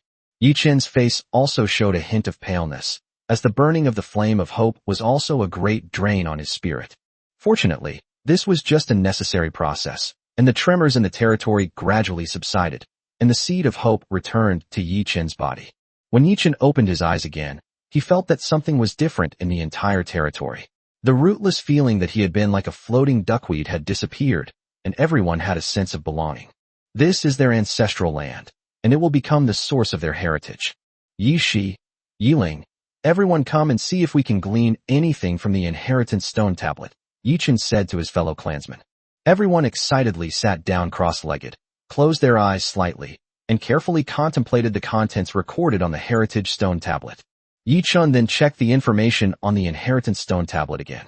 Having the inheritance stone tablet was not just about having the inheritance of one's clan. For the Lord, it also brought many new functions, the most important of which were talent sharing and merit calculation. With the inheritance stone tablet, Yi Chun was able to easily master any talent possessed by his clan. This is a crucial trait, granting the Lord the same combat power and talents as their kin. At this moment, Yi Chun clearly felt the difference between himself and before, and the huge changes brought about by the fact that everyone's talents had been mastered by him. Even under the influence of the mountain god's talent, Yi Chen felt that his strength had doubled and his body's resilience had also improved significantly. In addition, the calculation of merits is also one of the most important functions of the monument. The existing magic crystal drops. This is a gift from the gods. Once you truly enter the dark world, there are no magic crystals, only merits. Of course, magic crystals can still be exchanged using merit points, and the exchange location is the inheritance stone tablet. Therefore, the heritage stele is one of the most important buildings in a territory. Without the heritage stele, the lord is like a rootless duckweed, drifting in the darkness. Besides magic crystals, there are many other things that merit points can be exchanged for. The most common are relics that lords retrieve from world fragments after reclaiming a world invaded by darkness. In a world, there is technology, magic, weapons, plants and animals, life forms. It all depends on which civilizations once existed in the dark world you reclaim. Isn't the initial merit point 0? Browsing through the items that could be exchanged, Yi Chen's gaze was suddenly drawn to the merit point value above. All new lords, regardless of how many dark creatures they have killed, should start with 0 merit points. But he now has a whopping 20,000 merit points, something he never expected. 20,000 merit points, if used to exchange for Tier 1 magic crystals, can directly yield 20,000 crystals. Not to mention that magic crystals themselves are much more precious than magic crystals. Wait, there are 3 more special exchange items below, inheritance stones? Could they be those purified primordial items? Feeling the 2 exchange items that looked like bright flames in his consciousness, Yi Chen was stunned for a moment, and suddenly thought of those dark primordial items that he had purified. The inheritance stone can only be exchanged after the source of darkness has been purified. This is a reward from the gods for purifying darkness, and the merit points required are the same as those obtained by the Lord. The 3 inheritance stones have exchange prices of 2,000, 5,000, and 13,000 respectively, which together amount to 20,000 merit points. I remember that after each purification of the source of darkness, something would enter my sea of consciousness. It seems that these are the merits and inheritance stones that I stored in advance. After a moment of contemplation, Yi Chen finally had an answer. Purifying the source of darkness is different from killing dark creatures. This is a great achievement that will truly be remembered by the gods. Because no matter how many dark creatures you kill, you cannot recover the fallen world. But if you purify all the dark source, you can. Buy them all. Having figured out the key point, Yi Chen stopped hesitating and directly purchased the 3 inheritance stones. Each inheritance stone adds an inheritance to the inheritance stele. The strength of the inheritance varies depending on the inheritance stone and the territory it represents. Use the inheritance stone to obtain the inheritance talent Dance. After using the first inheritance stone and sensing the changes in the inheritance stone tablet, Yi Chen couldn't help but feel a few black lines appear on his head. He never expected that the newly added inheritance would be Yi Shi's Dance. Undeterred, Yi Chen slapped down both inheritance stones in one go, and 2 new entries appeared on the inheritance stone tablet. Use the inheritance stone to obtain the inherited skill Moonblade. Use the inheritance stone to gain the inherited talent, Basic Breathing Technique. The appearance of the latter 2 inheritances immediately filled Yi Chen with joy. Moonblade is currently a skill that only Moon can learn. However, once they master the power of the moon, Moonblade is no longer a powerful skill. It becomes something they can use effortlessly. It can be recorded on the back of the inheritance stone tablet, and then it can be understood by the Jade Rabbit, the Earth God, the Mountain God, and even the Silver Leaf Moon spirits. This would be a huge boost to the overall strength of the territory. As for the best basic breathing method, it can be said to be a divine skill among the ancient clans. With this talent, all the prehistoric races grow at an astonishing speed. In just 1 month, Yi Shi's attributes, which he gained through the basic breathing technique, have increased by more than a dozen points. Yi Ling and the others, however, could only wait for their own improvement through continuous combat and training. The clansmen sitting around the inheritance stele, Yi Chen sighed inwardly and turned to walk towards the fat man. Inheritance is not something that can be accomplished overnight. It requires accumulation over time. The knowledge of the clan will be engraved and expanded in the inheritance stone tablet, and future generations can also appreciate the knowledge and creativity of their predecessors in the inheritance stone tablet. Hey, it's done. Let me see the blueprint for the cyclic magic array. I'll pick one to use. Yi Chen shouted to the fat man as he reached the edge of the territory. The inheritance stele is already bound. Now it's time to see how the cyclical magic array works. Fortunately, The difficulty lies in the 5 element spirit orbs. As for the cycle arrays, they are all basically the same. There is no need to deliberately look for rare blueprints. In terms of the attributes of the blueprints, all cycle arrays are almost the same. The only difference is the focus. Some tend to expand their territories, while others tend to improve them. Different cyclical magic arrays also have their own unique characteristics, thus creating many different Lord worlds from very early on.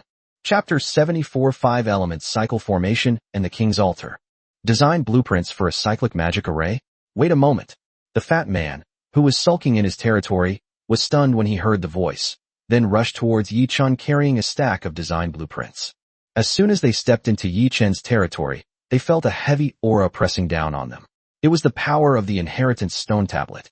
A territory with inheritance instills a sense of instinctive awe in people.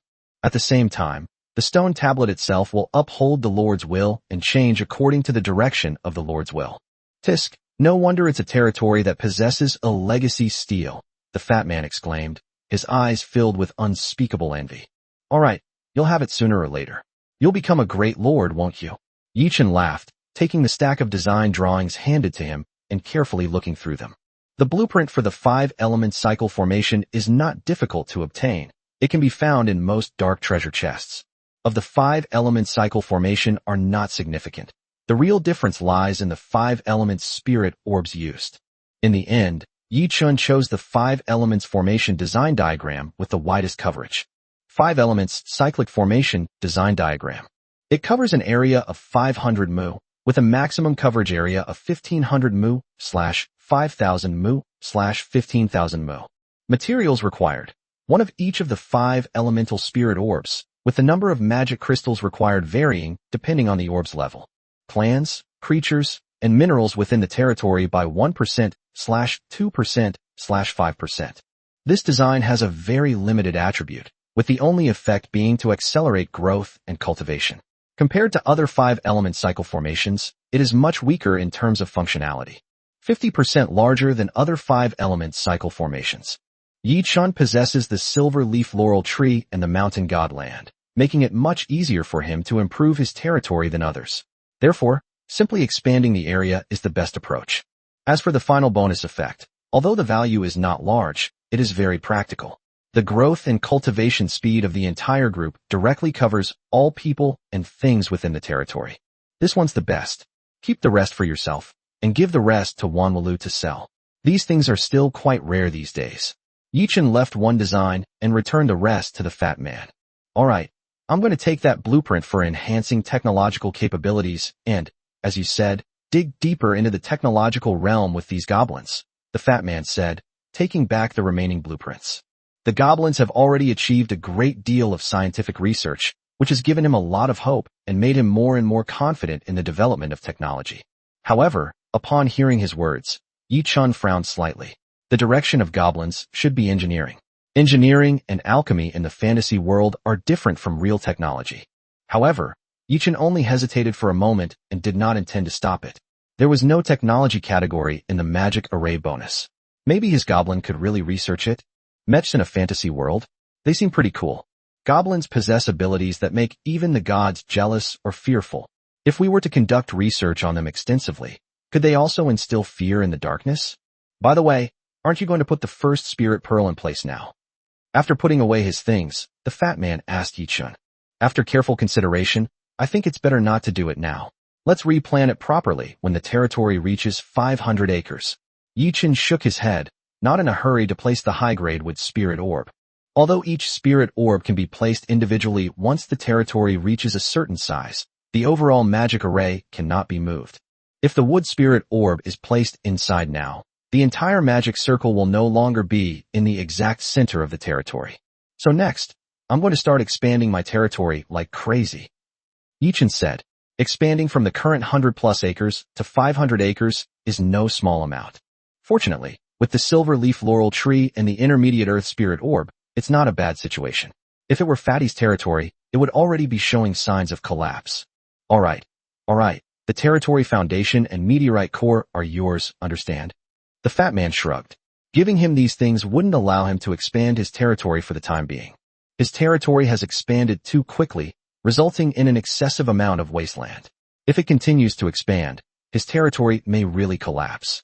It's best if the wasteland area doesn't exceed half of the territory's area, so you should focus on purifying the land. Yi Chun patted his shoulder and laughed.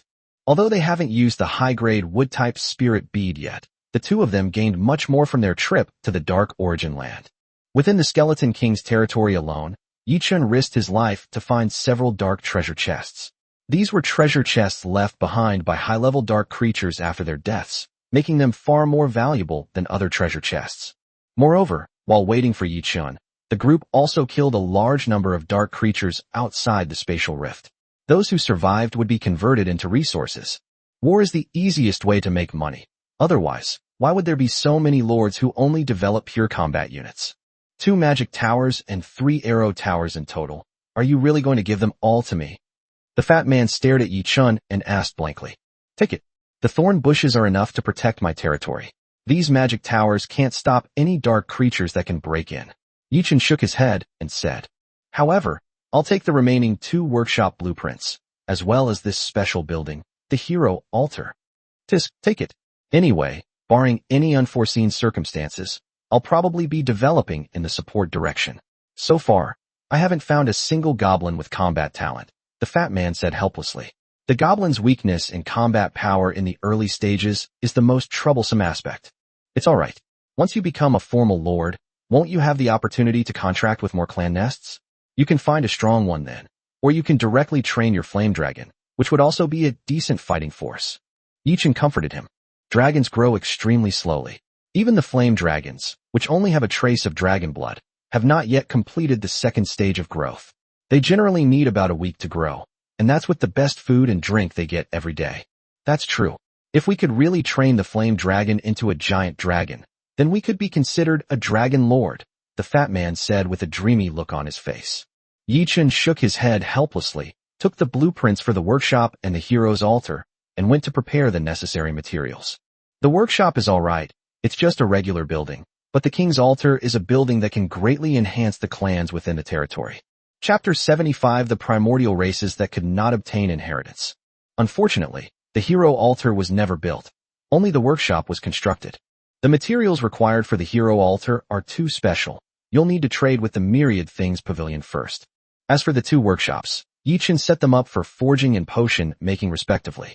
The former was for the mountain gods to use, and the latter was for the jade rabbits to use. Of course, among the Silverleaf Moon Elves and Moon Witches, there are also some skilled in forging and potion making, and they can also use these 2 workshops. With the forging workshop, Yi Chun's territory had a stable source of equipment.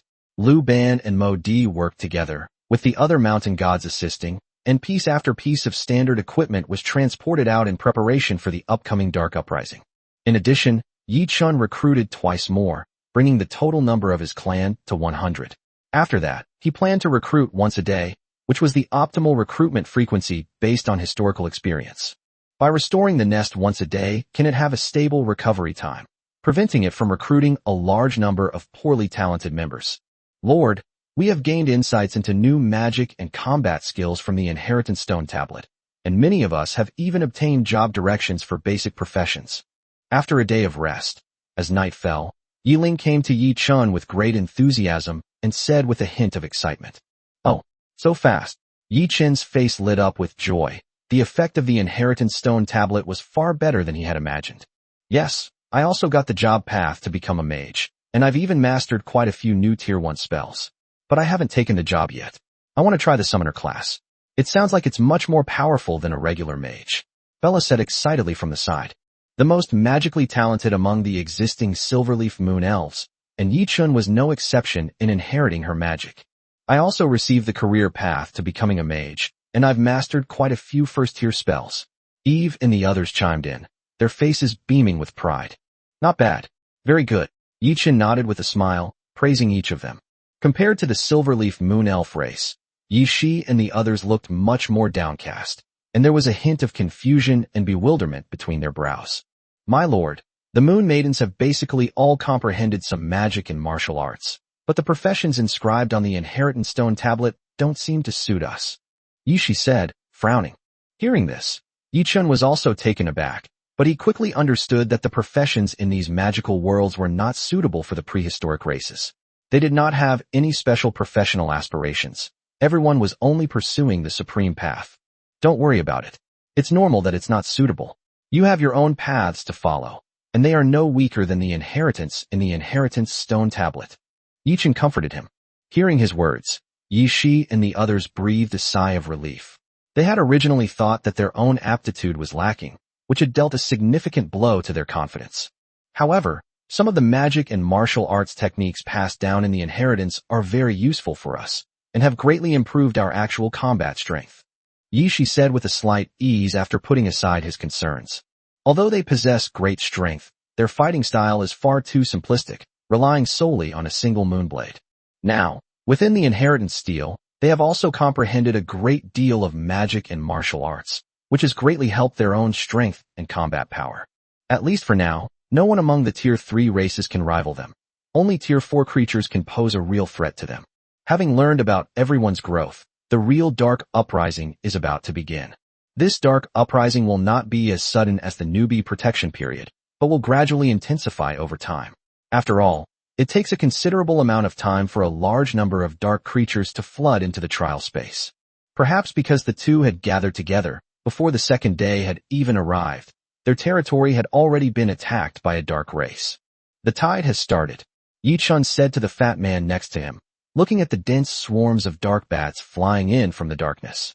Hee, we've been ready for a long time, the fat man laughed, as hundreds of goblins pulled the catapults, hurling magic crystal bombs into the darkness. Boom, a huge roar echoed in the darkness, accompanied by the hissing of a large number of dark bats. The enormous impact forced the two people's territory to retreat continuously. Tsk tisk, there's nothing a bomb can't handle. If there is, then two will do. The fat man looked at the dust in the distance and laughed smugly. The 2 rounds of magic crystal bombing ended. All that was left was for the dust to settle before the goblins could be sent to clean up the battlefield. TCH, stop showing off. Your Tier 1 magic crystal bombs can't kill Tier 3 dark bats, can they? Yichen chuckled. As soon as he finished speaking, dozens of Tier 3 dark bats rushed out, covered in wounds, and pounced on the two's territory. Damn it, I forgot. Dark bats have a Tier 3, the fat man cursed. To save costs, he used Tier 1 magic crystal bombs in both of his attacks, which he now has an abundance of. However, the power of a Tier 1 magic crystal bomb is limited and cannot harm a Tier 3 dark creature. But if a Tier 2 magic crystal bomb is used rashly, the cost of the war will be increased significantly. Idiot, shall we go or not? Yichen laughed and scolded. Hearing this, the fat man shook his head. You go? My appearance fee is too high. These dark bats are not worthy. Go to hell. Yichen slapped him, but didn't refuse. The fat man's explosive war was indeed expensive. Nodding to Yi Ling, the Silver Moon Elves, carrying bows and arrows, immediately attacked, unleashing a rain of arrows that poured down into the darkness, piercing through a large number of dark bats. Intermediate spell, Meteor Shower. Immediately after Bella's command, the group of mages joined forces and summoned the intermediate spell, Meteor Shower. A rain of fire poured down from the sky, and the level 3 dark bats were no match for it. They were hit and burned to ashes before they could even get close to the two people's territory. In the blink of an eye, the dark bats that had caused headaches and even fear among many new lords had been completely wiped out and transformed into tempting dark treasure chests. Wow, so cool. Magic really does look amazing, the fat man exclaimed with envy. Regardless of race, mages are the most powerful and noble class of warriors. Feels good. Then why don't you hurry up and clean up the battlefield? Oh, I forgot, I'll go now. Chapter 76 Arrival at the Coordinates. The appearance of the dark bats was like a signal that something was about to happen. Every hour thereafter, 1 or 2 groups of races from the darkness would appear. Although their numbers weren't as exaggerated as in the Dark Origin Land, they were still large groups of thousands. If it weren't for Fatty's goblins, Yi Chen's kin would probably be exhausted. Yi Chun was also aware of this problem and had recently been speeding up the recruitment of his own kind, but it was unrealistic to recruit as many as Fatty had done. Moreover, the Silverleaf Moon Elf race has another major problem. All those recruited are female, making it difficult for the race to reproduce on its own. For example, among the fat goblins, quite a few female goblins have become pregnant in the past month.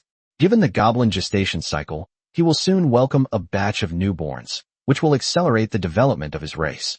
How to ensure the survival and reproduction of the entire clan will be the biggest problem Yichen will face. Otherwise, goblins like the Fat Man's, with a gestation period of 2 or 3 months and a growth period of less than a year, can produce 5, 6, 7, or 8 offspring per litter. After a year, the number of goblins they naturally reproduce can be several times that of Yichen's group. Recruiting alone is not sustainable, as there is a limit to the number of people a lair can recruit, and in the end, it often becomes just a landmark building in the territory of each lord. Almost all powerful races face the problem of difficulty in reproduction and can only solve it by waiting for the next nest. Yichen shook his head helplessly. Let alone procreation, in the primordial world everyone became a god, pursuing the path to immortality. How many of them would actually get married and have children? Yichen felt that he could already foresee the hardships to come. For most new lords, the dark tide is an absolutely heartbreaking period, but for Yi Chun and Fatty, it's a time to amass resources on a massive scale.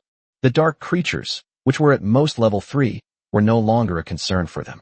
Apart from being a little tired, this dark tide had become a resource harvesting machine for the two of them. As the dark tide gradually subsided, the two of them had accumulated tens of thousands of Tier 1 and Tier 2 magic crystals, not even counting the magic crystal bombs that the Fat Man had used and stored. As for regular buildings such as workshops, each of them has already placed 4 or 5 on their territories, so that almost every type of support profession can have an independent workshop for use. What pleased Yichen the most was the number of territory foundation stones. In just one day, his territory had successfully expanded to 200 acres. It was just a pity that the expansion of territory foundation stones was too slow. If he had a meteorite core, the speed would be much faster. Is this near the coordinate point? After resting for a day, the two finally arrived near the coordinate point given by the god of fate. However, it was dark all around, and it was not easy to find the coordinate point. Yes, according to the map, this is roughly the place. Yichen nodded. After more than half a month of travel, they had finally arrived near the coordinates given by Si Ming. They just hoped that this space had not yet been discovered by others. Tisk, it's a pity that Miss Simming didn't say what kind of clan this lord belongs to. I wonder if my little goblins can handle him. The Fat Man rubbed his hands together, looking on with anticipation. He was now increasingly looking forward to the growth potential of the goblins. With magic crystal bombs and magic crystal guns, he can now face a large number of Tier 3 dark creatures, just like Yi Chun. If they really get ruthless, they can detonate a large number of Tier 3 magic crystal bombs, and even Tier 4 creatures will perish. Come on, let's find the spatial node first. Send your goblins out. Aren't they researching spatial teleportation arrays? Let them go out and look for them. Maybe they'll get some inspiration. Yichen said, still thinking about the teleportation array. That makes sense. The Fat Man nodded and immediately dispatched a large number of goblins to explore. At the same time, he turned to Yi Chun and said, speaking of which, it seems they have indeed figured out something about the space teleportation array. Yesterday I saw them, and they were already able to teleport items within their territory. You can already teleport items over short distances? Yichen was taken aback. Despite his constant urging, the progress was much faster than he had imagined. But it seems unstable. I've seen it fail several times. The teleported items are cut off by the void. It seems there's a problem with the positioning. The Fat Man nodded and said, as he knew something about his own clan's affairs. Location problem? That is indeed a big problem. Other races that are good at spatial magic seem to be stuck here as well, Yichen said thoughtfully. Space-time is constantly changing, and how to achieve precise and stable positioning within it is a problem that plagues everyone. This is different from the coordinates they found today. The location of the coordinates will not change, but the time is consistent with the time point they are at. However, the most difficult part of teleportation arrays is finding stable time and space nodes in a constantly moving and changing territory. Let's see. Anyway, I think at least the teleportation arrays that can be used in the trial world should be fast. This efficiency should be much faster than those Star Spirit guys, right? The Fat Man chuckled. He never expected that the goblins could be developed to this extent. Indeed, as long as we can get it out before the next high tide, it will be enough for us to make a fortune, Yichen nodded. With a large number of goblins mobilized and no longer hindered by dark creatures, they quickly found spatial nodes, and soon goblins returned to report. Let's go take a look. The two moved through their territory and soon arrived at the location marked by the goblin. However, it was still dark all around, and they didn't feel anything different. The fat goblin took out a wooden stick inlaid with magic crystals and stretched it forward.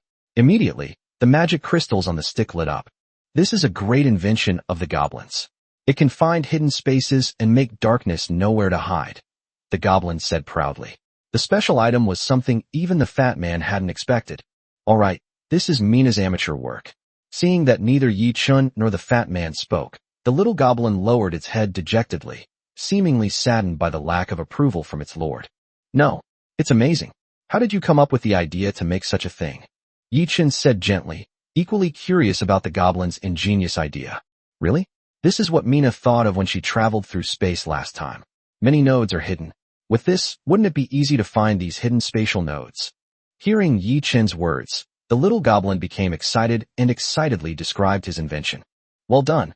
You're from the engineering research side, right? Your citizenship level has increased by 1. The two exchanged a glance, and the fat man immediately rewarded her, as this was part of the class system within his territory. Chapter 77, a territory filled with deathly silence.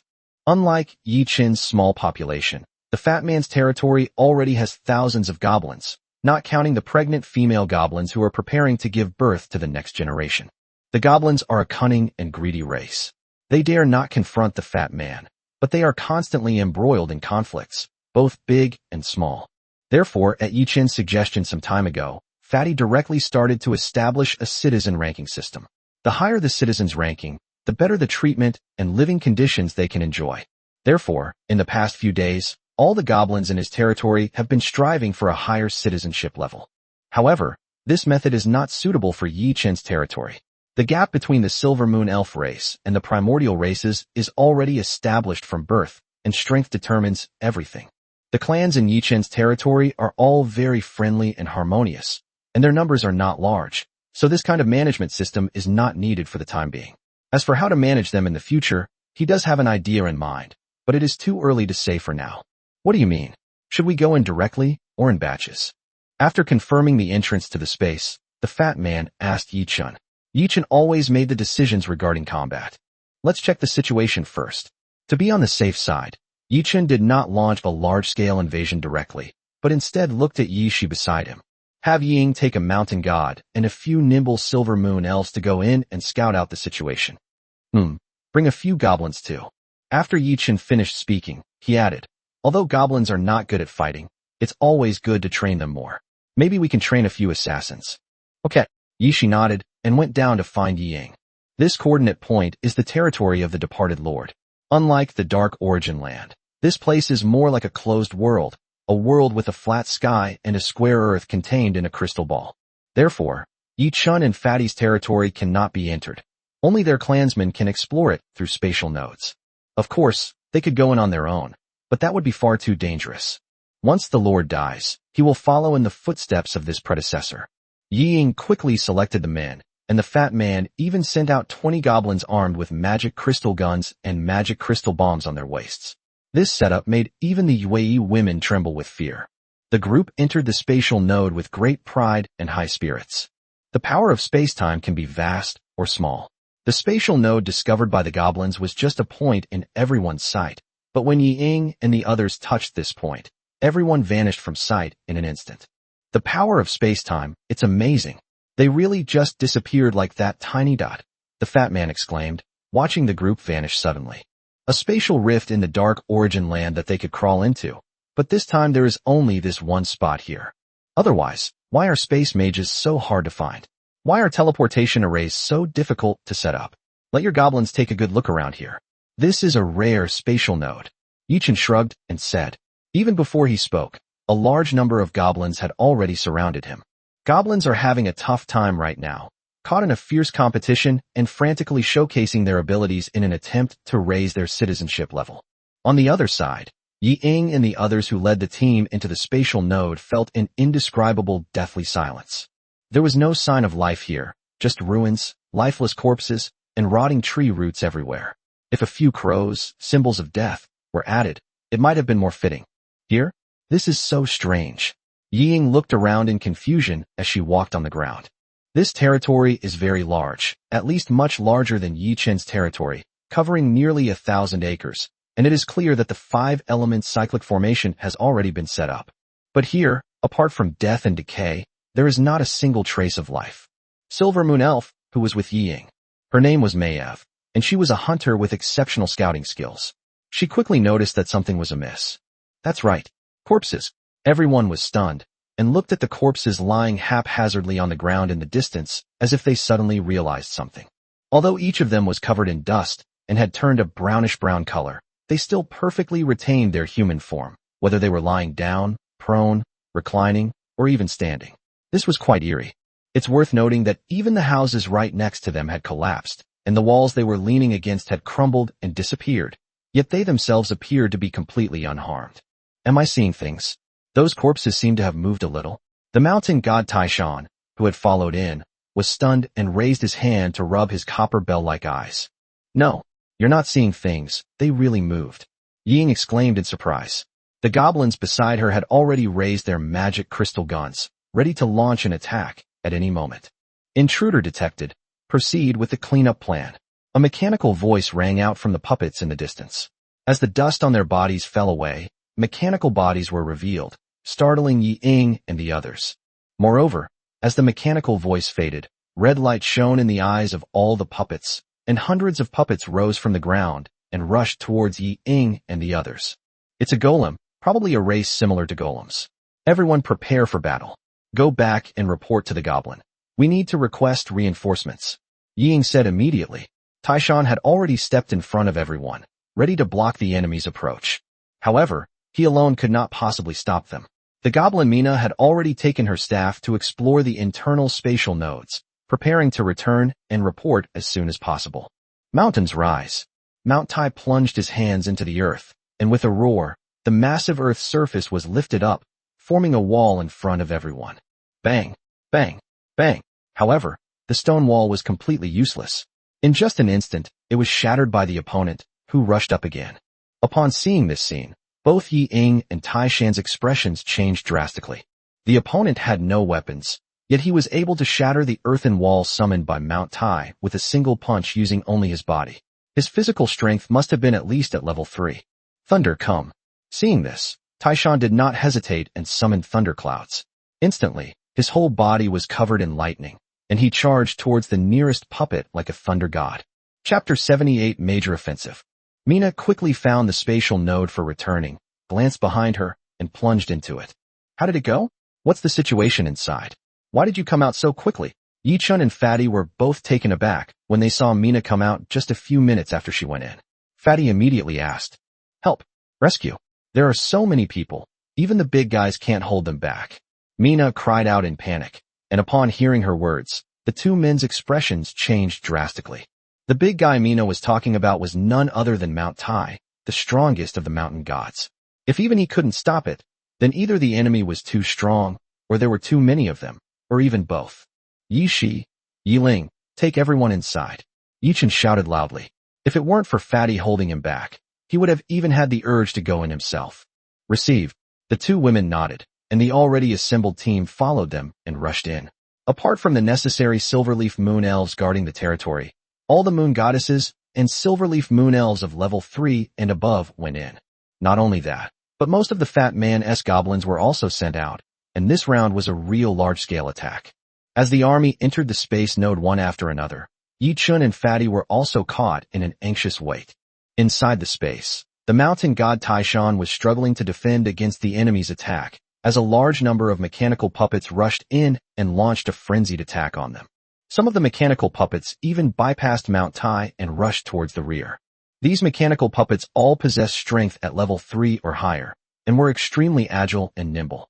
Apart from Yi Ying, the other Silver Moon Elves were powerless to resist them, and could only rely on their high agility to maneuver and wait for reinforcements to arrive. Bang! Bang! Bang! Seeing that they were outnumbered, the goblins hiding in the back fired their magic crystal guns. The level of the magic crystal used. The magic crystal gun can unleash attack power ranging from level 1 to level 3. However, it consumes a lot of power, and one magic crystal can only unleash 3 attacks of the same level. Therefore, the Fat Man only equipped them with magic crystals of the highest level 2. This kind of powerful attack might be enough to deal with some ordinary tier 3 dark creatures, but against these mechanical puppets who are also mechanical beings, even breaking through their defenses becomes a problem. We're going to die? We're going to die? Wah! A a group of goblins kept muttering to themselves. Seeing that the magic crystal gun was useless, fear was written all over their faces. Boom! At this moment, white light flashed one after another around them, and the first to be hit were the mountain gods and the moon goddesses. The mountain god's towering body trembled as it stepped on the ground, while the moon goddesses nimbly rushed forward to rescue their companions. "They're here." Ying smiled with relief upon seeing the person who arrived. If they hadn't come soon, she was afraid she would have died here. "What's going on here? What races are these on this land?" She asked Ying as he took her opponent from her. At the same time, she lightly flipped over, her long legs sweeping out, and the mechanical doll that had been entangled for so long was immediately overturned to the ground. "Don't even mention it. As soon as we landed, these guys woke up and charged at us like madmen. The worst part is that they're not weak either. Almost none of them are below level 3. Ying said with a bitter face. These guys really scared her and Taishan. Judging from the situation, they seem to be mechanical life forms who have mistaken you for intruders. You should go back and report the situation to the Lord. We'll take care of these guys first." Yishi frowned as he repelled another mechanical puppet. "All right." Ying nodded without being polite. Looking at the endless stream of silver moon elves behind her, she knew that her dear lord must be getting anxious. Ying chuckled softly, then turned and ran towards the spatial node. After Ying left, the silver moon elves and goblins were basically in position, and the numbers of the two sides immediately reversed. A large number of goblins surrounded the other side, and Yiling's silver moon elves launched an attack directly. These are mechanical beings. Attack their joints as much as possible to hinder their movement. Yiling shouted. Arrows are only so effective against mechanical beings. The only way to limit them is by targeting their joints. Bang, bang, bang. Compared to the arrows of the silver moon elves, the goblins' magic crystal guns had already fired in unison, with remarkable effect. Even if it couldn't cause too much damage, or even break through the metal skin of the mechanical dolls, the enormous impact still significantly restricted their movements. Then the moon goddesses wielded their moon blades and slashed down, directly destroying the core of the mechanical dolls, and these mechanical beings successively lost their combat capabilities. Their core is in their heart. Destroy it, and they will lose their power. Yishi reminded them after killing the two mechanical puppets. With the exact attack location identified, the resistance became much easier. The mountain god only needed to temporarily control it, and even a group of goblins using magic crystal guns could shatter its core directly. Bang, bang, bang. More than a dozen goblins opened fire at the same time, and even using only tier 1 magic crystals, they successfully shattered the core of a mechanical puppet. Pa, pa, pa, all that fancy stuff. Taishan, who was holding the mechanical puppet, was knocked back by the impact and complained, spitting out a mouthful of dust. What was supposed to be a punch had turned into such a mess. Hundreds of mechanical dolls were quickly reduced to scrap metal by the combined attack of the numerous clans. The mountain god sat on a pile to rest, while Lu Ban and Mod began to study the body structure of these mechanical puppets. Yi Shi, however, looked towards the depths of this territory. In such a large territory, there could be more than just 100 mechanical puppets. There might be even more powerful beings among them. She wasn't the only one with this idea. Yi Chun, who was outside the space, also instantly realized after hearing Yi Ying's report that there must be something of even greater value inside the territory, and that these things might be guarded by other creatures. Go back and tell Yi Shi that mechanical beings don't have the concept of bloodlines. So far no race in any territory is a mechanical being. There must be higher-level life forms in that territory. Tell them to be careful. Yi Chen instructed. Yi Ying was stunned for a moment, then nodded and went back to deliver the message. Watching Yi Ying disappear into the node again, Yi Chun and Fatty exchanged a glance, their eyes filled with worry and confusion. Chapter 79 Skeletons and Ghosts. Something's not right. In this situation, shouldn't the familia be the ones rushing out? Why are the mechanical beings rushing out first? The fat man asked in confusion. This kind of question was clearly beyond his level. Either the entire clan has died, or there are other unforeseen events. Yi Chen said, otherwise there would be no reason to use mechanical bodies to resist the invaders. The kin corrupted by darkness have become dark creatures. Although they retain the instinct to guard their territory, they cannot suppress their inner desire for life unless they die. So they're all dead, right? What else could have happened? The fat man said, pursing his lips. This was the only explanation he could offer. That makes sense, unless they weren't corrupted by the darkness. But how is that possible? The Lord is dead, and the clans have lost the protection of the spark of hope, so how could they possibly survive? Yichen nodded and said, but he was still puzzled. At this moment, in the spatial node, after a short rest, Yishi watched as he and his men cautiously began to approach the center of the territory. There is a relatively tall building there, and it is much less dilapidated than the other buildings. If nothing unexpected happens, it should be the location of the Lord's mansion. This place feels very strange to Mina. She seems very uncomfortable. Mina, who was hiding behind the crowd, said, which made Yishi and the others turn their heads. That's right. I have a similar feeling. It seems to have a very strong death energy. Yiling nodded in agreement. Recently, she has been studying various types of magic, so she is quite sensitive to elemental energy. Death energy? Yishi was taken aback. Something flashed through his mind. He looked in horror at the dark earth in front of him, and he seemed to smell a faint fishy stench. Everyone back off.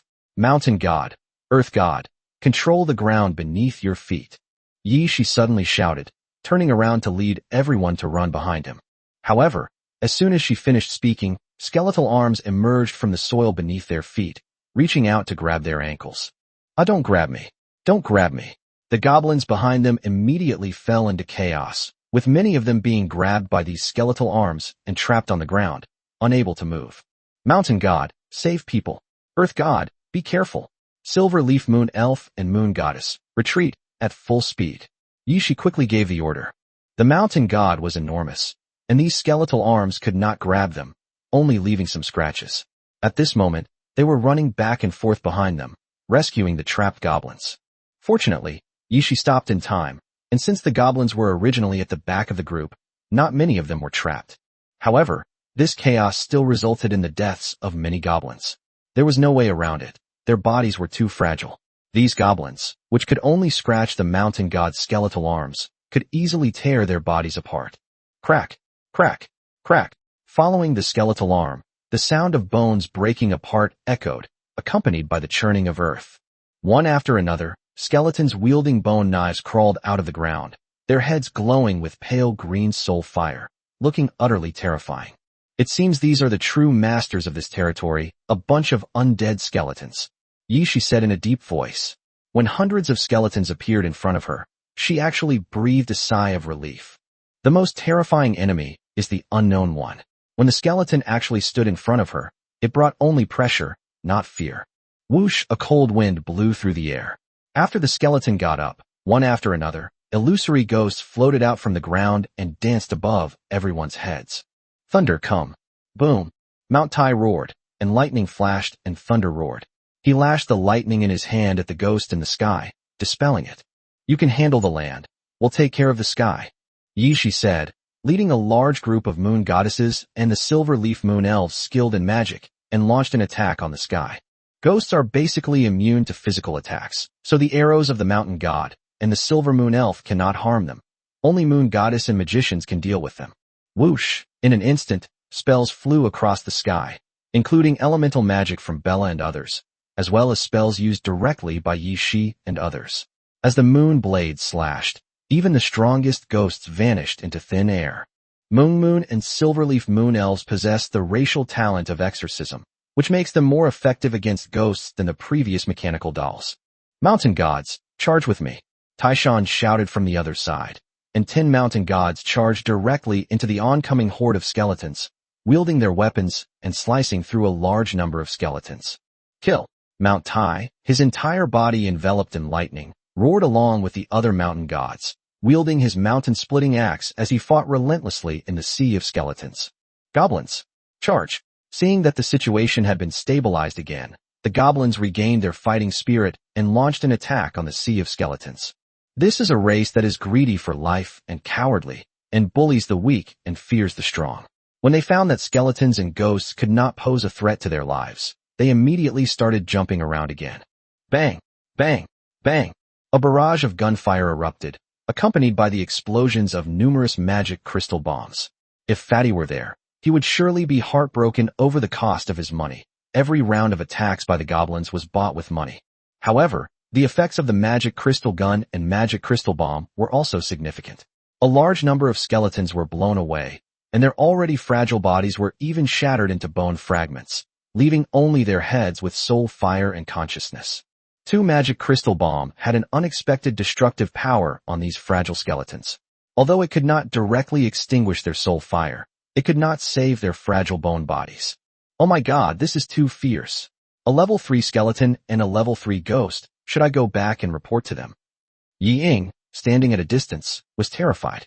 She never expected to encounter such a scene as soon as she returned. He immediately turned around and returned to the spatial node, muttering to himself, "No, I have to go and report to the Lord again. What if even stronger creatures appear later?" Yi Chun and Yi Ying, who were anxiously waiting outside, never expected that Yi Ying, who had just gone in, would come out again. They immediately surrounded her and asked, "How is it?" Yi Ying took a breath before answering, "Skeletons. So many skeletons. And ghosts too. They're really scary. And they're very strong, mostly around level 3. The two were taken aback. Weren't they mechanical creatures?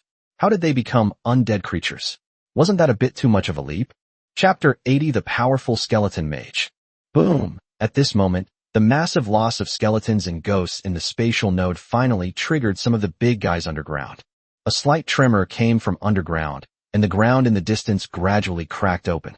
Skeletons wearing tattered cloaks crawled out of the ground, holding a withered bone staff, and began to gather a large amount of death energy. Whoosh! A cold wind blew all around, and the scattered bones actually gathered together again under the influence of this force. Soon, brand new skeletons reappeared in front of everyone. "It's a skeleton mage," Yishi exclaimed. These skeletons and ghosts were already difficult to deal with, and now so many skeleton mages had arrived. They would be facing an endless stream of enemies. "I'll deal with them. All archers, switch to explosive arrows," Yi Ling shouted, and all the Silver Moon Elf archers switched to specially made arrows, which were made by the goblins. The explosive arrows used when facing the Howling Moon Demon Wolf gave Yi Ling and Lu Ban a lot of inspiration. After returning, they created many special arrows, among which the explosive arrows were the most numerous. "Archers, prepare. Fire." Yi Ling gave the order, and dozens of explosive arrows flew out. The bow and arrow have a slightly longer range than the magic crystal gun, and the magic crystal bomb has a much greater power and range than the magic crystal gun, making it perfect for dealing with skeleton mages. Whoosh boom. The arrow flew past and landed beside the group of skeleton mages in the distance, followed by a huge explosion, which blew many of the skeleton mages to pieces. "Well done." Yi Ling's face lit up with joy. The explosive arrows were much more effective than she had imagined. Their arrows were completely useless against these undead creatures, unless they hit their bones, in which case they could barely repel them. Otherwise, they were basically just decorations.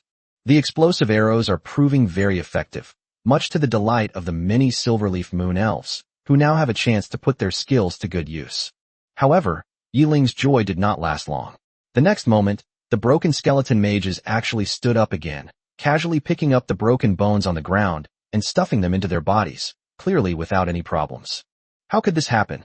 Yi Ling exclaimed in surprise, clearly not expecting such an outcome. After the skeleton warriors were shattered, not one of them could stand up again.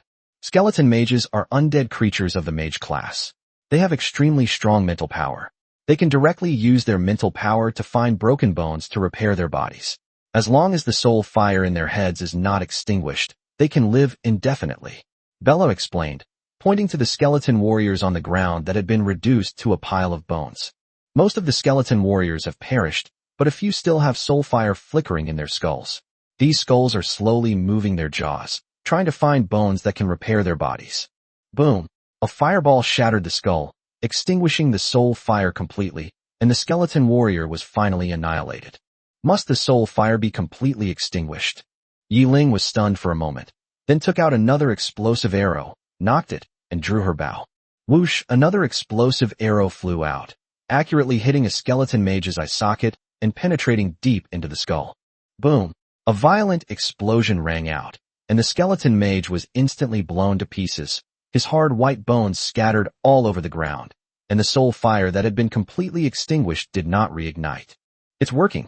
Shoot the explosive arrows into their skulls," Yi Ling said with delight, giving the order again. The Silver Moon Elves struck again, their innate archery skills making their arrows extremely accurate, and in an instant, 5 more skeleton mages fell forever. This scene seemed to startle the enemy, and the remaining skeleton mages paced back and forth, trying their best to dodge the arrows from the Silver Moon elves. Boom, boom, boom. The roar continued, but the subsequent explosive arrows were unlikely to penetrate the skulls of the skeleton mages. These were, after all, a group of nearly fourth-tier skeleton mages. Although their mobility was not high, their immense mental power allowed them to accurately pinpoint the path of the arrows and easily dodge them. However, although the explosive arrow failed to kill them, it greatly hindered their spell casting to resurrect the skeleton warriors. Yi Ling and the others simply gave up on killing them. Each of them focused on one skeleton mage and prevented them from resurrecting the skeleton warriors. Whenever a skeleton mage stood up, they would shoot an arrow at it. Although this approach consumes a great deal of resources, it is very effective in stopping the skeleton mages from moving. The tide of battle gradually turned, and the unresurrectable skeleton warriors and ghosts were gradually driven back, with the battle lines advancing little by little. In some areas, they can even free up their hands to sweep away the soil buried deep underground, preventing new skeleton warriors from appearing. Roar.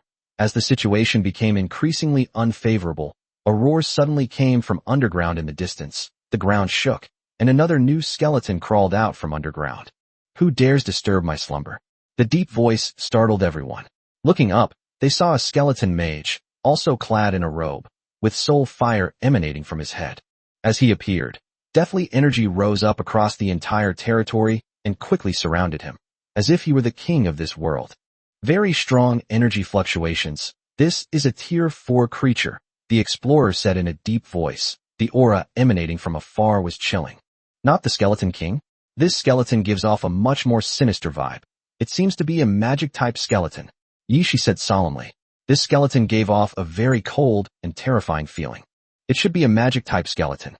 Let's bomb it first, Yi Ling said without hesitation, taking out the few tier 3 explosive arrows she had, knocking them on her bow, and shooting them at the enemy.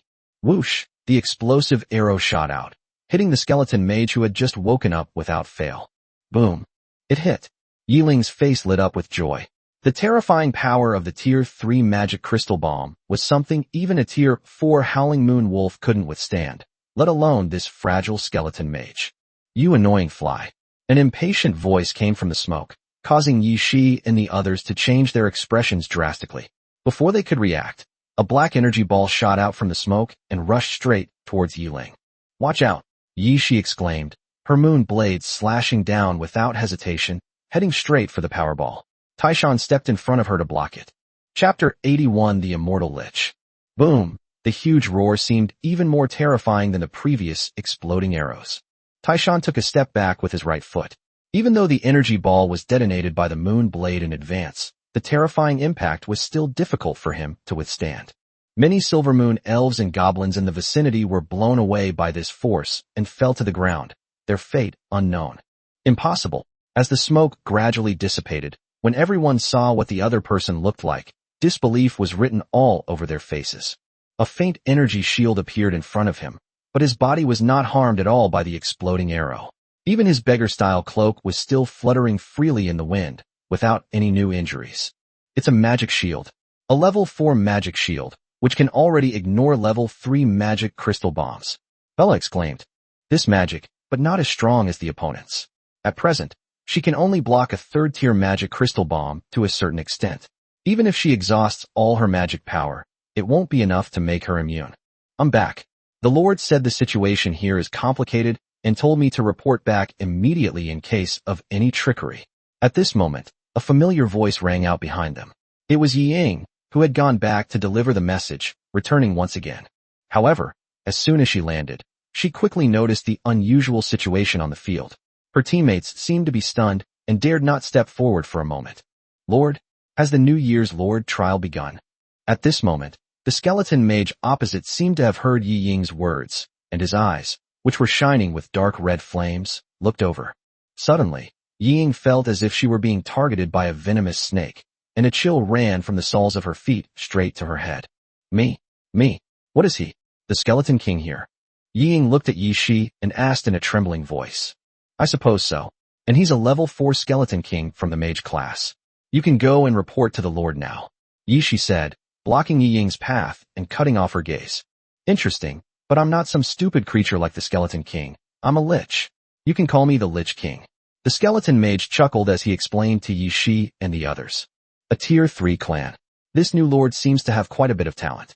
But the races are too mixed.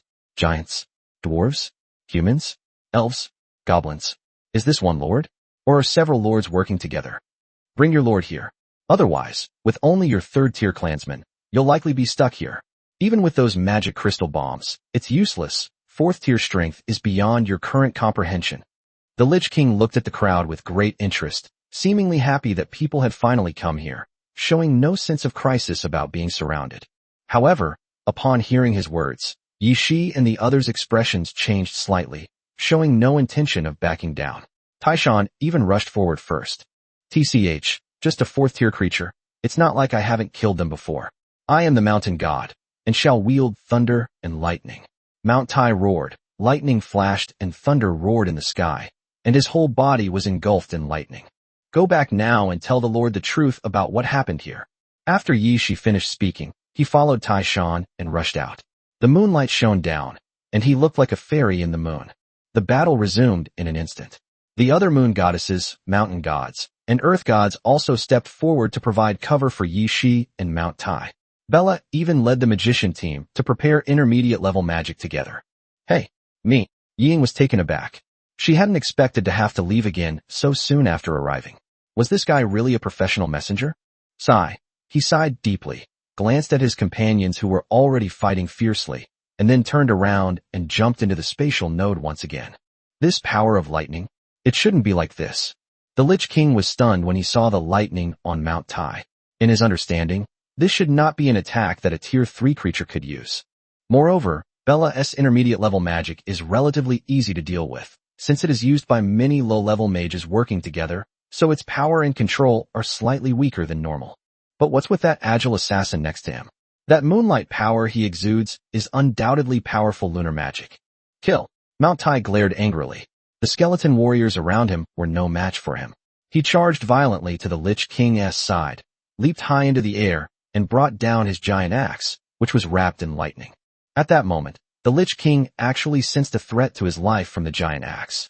He immediately tried to turn around and dodge, but the next instant, the bright moonlight shone down and shone on him, instantly trapping his entire body and rendering him unable to move. Moonlight Cage.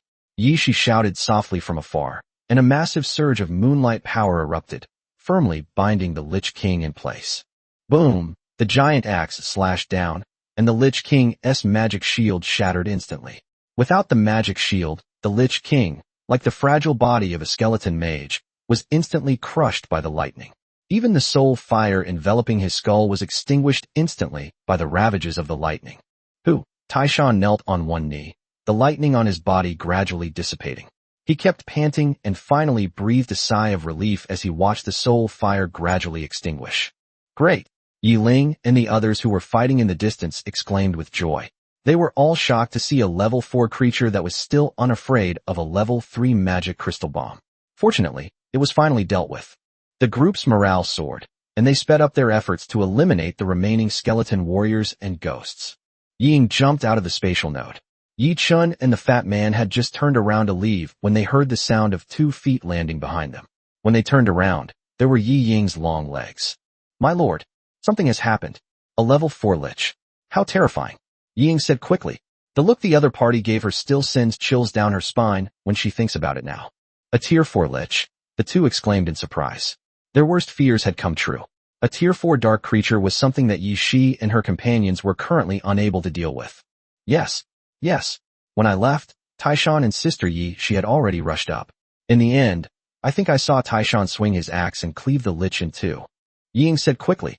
The battle was quick. She had barely returned to the space node when Taishan charged in, and in the last instant, she saw Taishan wielding lightning and shattering her opponent. Are you sure it's a lich? Not a skeleton mage. Unlike Ying, who breathed a sigh of relief, Yi Chun and the fat man asked with serious expressions. Yes, he said it himself, that he is some kind of Lich King. Ying nodded, but the two of them changed their expressions drastically upon hearing this. Go back quickly and tell Yi Shi and the others that the Lich King is immortal. As long as the soul box is still there, no matter how many times you kill him, you can't kill him. You have to find his soul box. Yi Chun said quickly, pushing Ying to turn around and go back to report the news. Huh? It's over there again. Chapter 82, Entering the Space Node.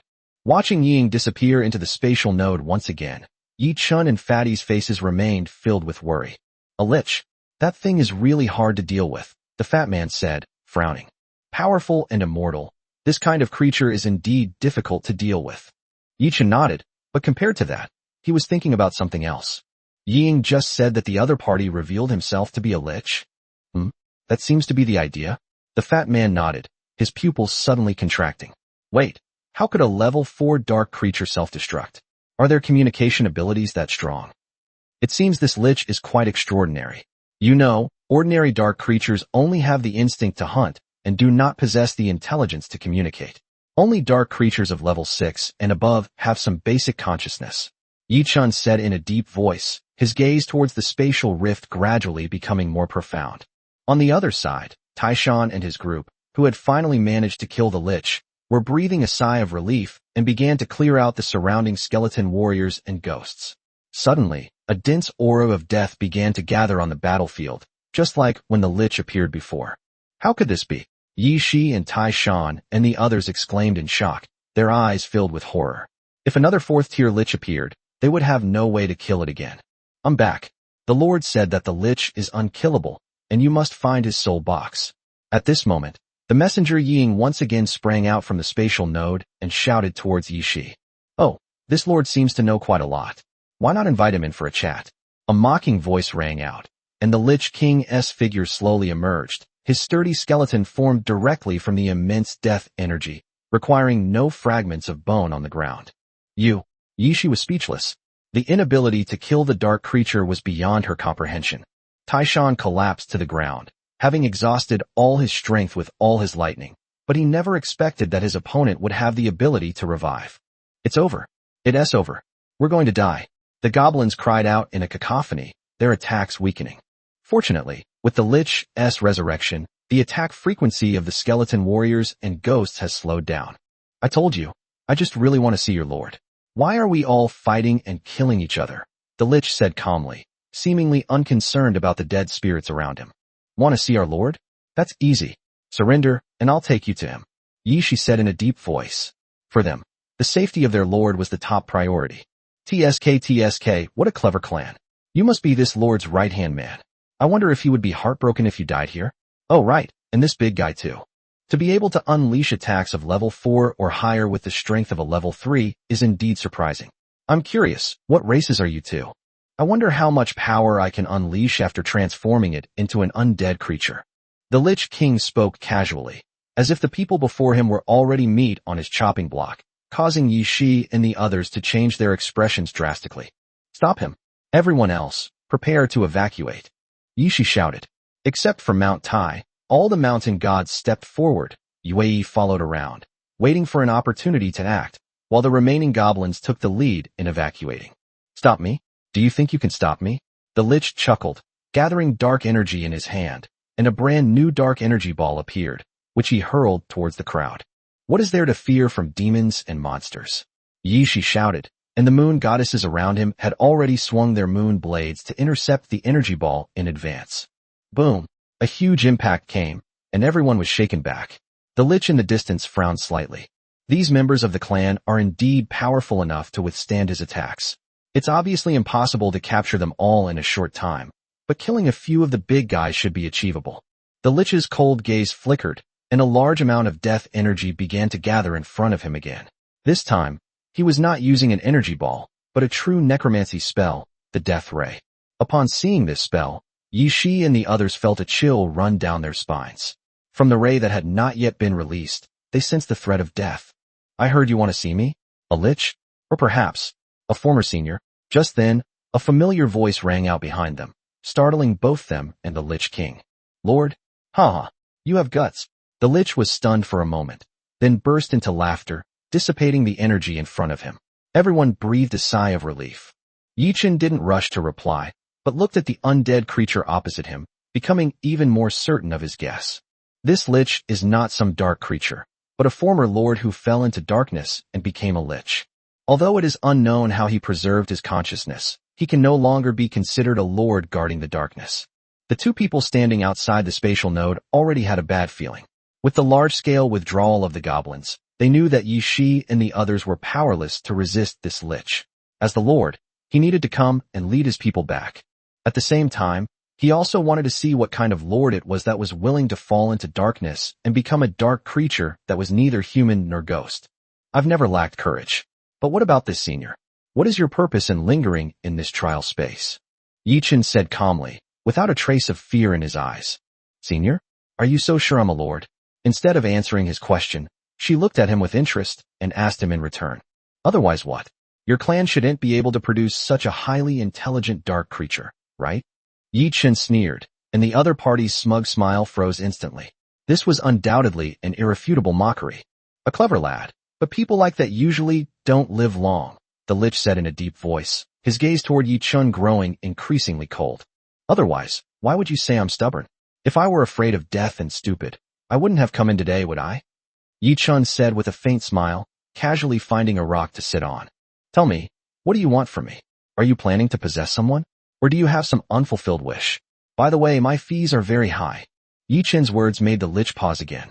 The lich stared at him silently with its crimson eyes, feeling as if the other party had guessed everything in its heart. However, upon hearing Yi Chen's words, the lich sneered. Haha, then guess what?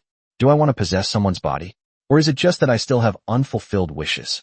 Chapter 83 Transactions. You have been corrupted by darkness, otherwise you would not have become this inhuman and ghostly creature. But you somehow managed to survive the polluted darkness, and that's another story. Although I have never heard of any lord who has survived while being corrupted by darkness, not having heard of it doesn't mean it doesn't exist. It's just that the price seems to be much higher than I imagined. You probably initially wanted to possess someone else's body, right? That way you could have started over with a different identity. But you can't bear the pangs of your conscience? Or is there some other reason that makes you unwilling to choose this method? So you had to find another way, and I just happened to barge in at that moment, which perfectly met your requirements. The more Yi Chen spoke, the stronger the chill emanating from the lich became, clearly indicating that what he said had come true. You're a freshman this year, aren't you? You're quite clever, otherwise, how could your weak body bear the flame of hope? The lich said coldly. I know what your purpose is in coming here. The inheritance stone tablet, the 5 elemental spirit pearls, the energy furnace, I have them all. If it weren't for the search for high-level spirit pearls, I would have already become a formal lord. You can have all of these things you want, as long as you do 3 things for me. It seems you still have some wishes left. Tell me what your wishes are. Today I'll act as Aladdin's lamp, and see if I can grant you 3 wishes. Yi Chen said with a smile. We are not afraid of powerful enemies. As long as they have something to ask of us, they may not necessarily be enemies. Haha, I don't know what Aladdin's lamp is, but if you can grant me these 3 wishes, you can have anything you want here, the lich sneered, then stated his demands. First, you must become a lord, leave this world, and then tell my family that I am living well and have become a powerful lord. Okay, but are you sure you want to say that? If you become a formal lord, you can't possibly lose contact with your family, can you? Yi Chen said, frowning. You don't need to worry about that. You just need to agree or refuse. It seems you've already planned your escape route. Fine, I agree to this. Becoming a formal lord is a given for me, Yi Shi said confidently. Haha, I hope so.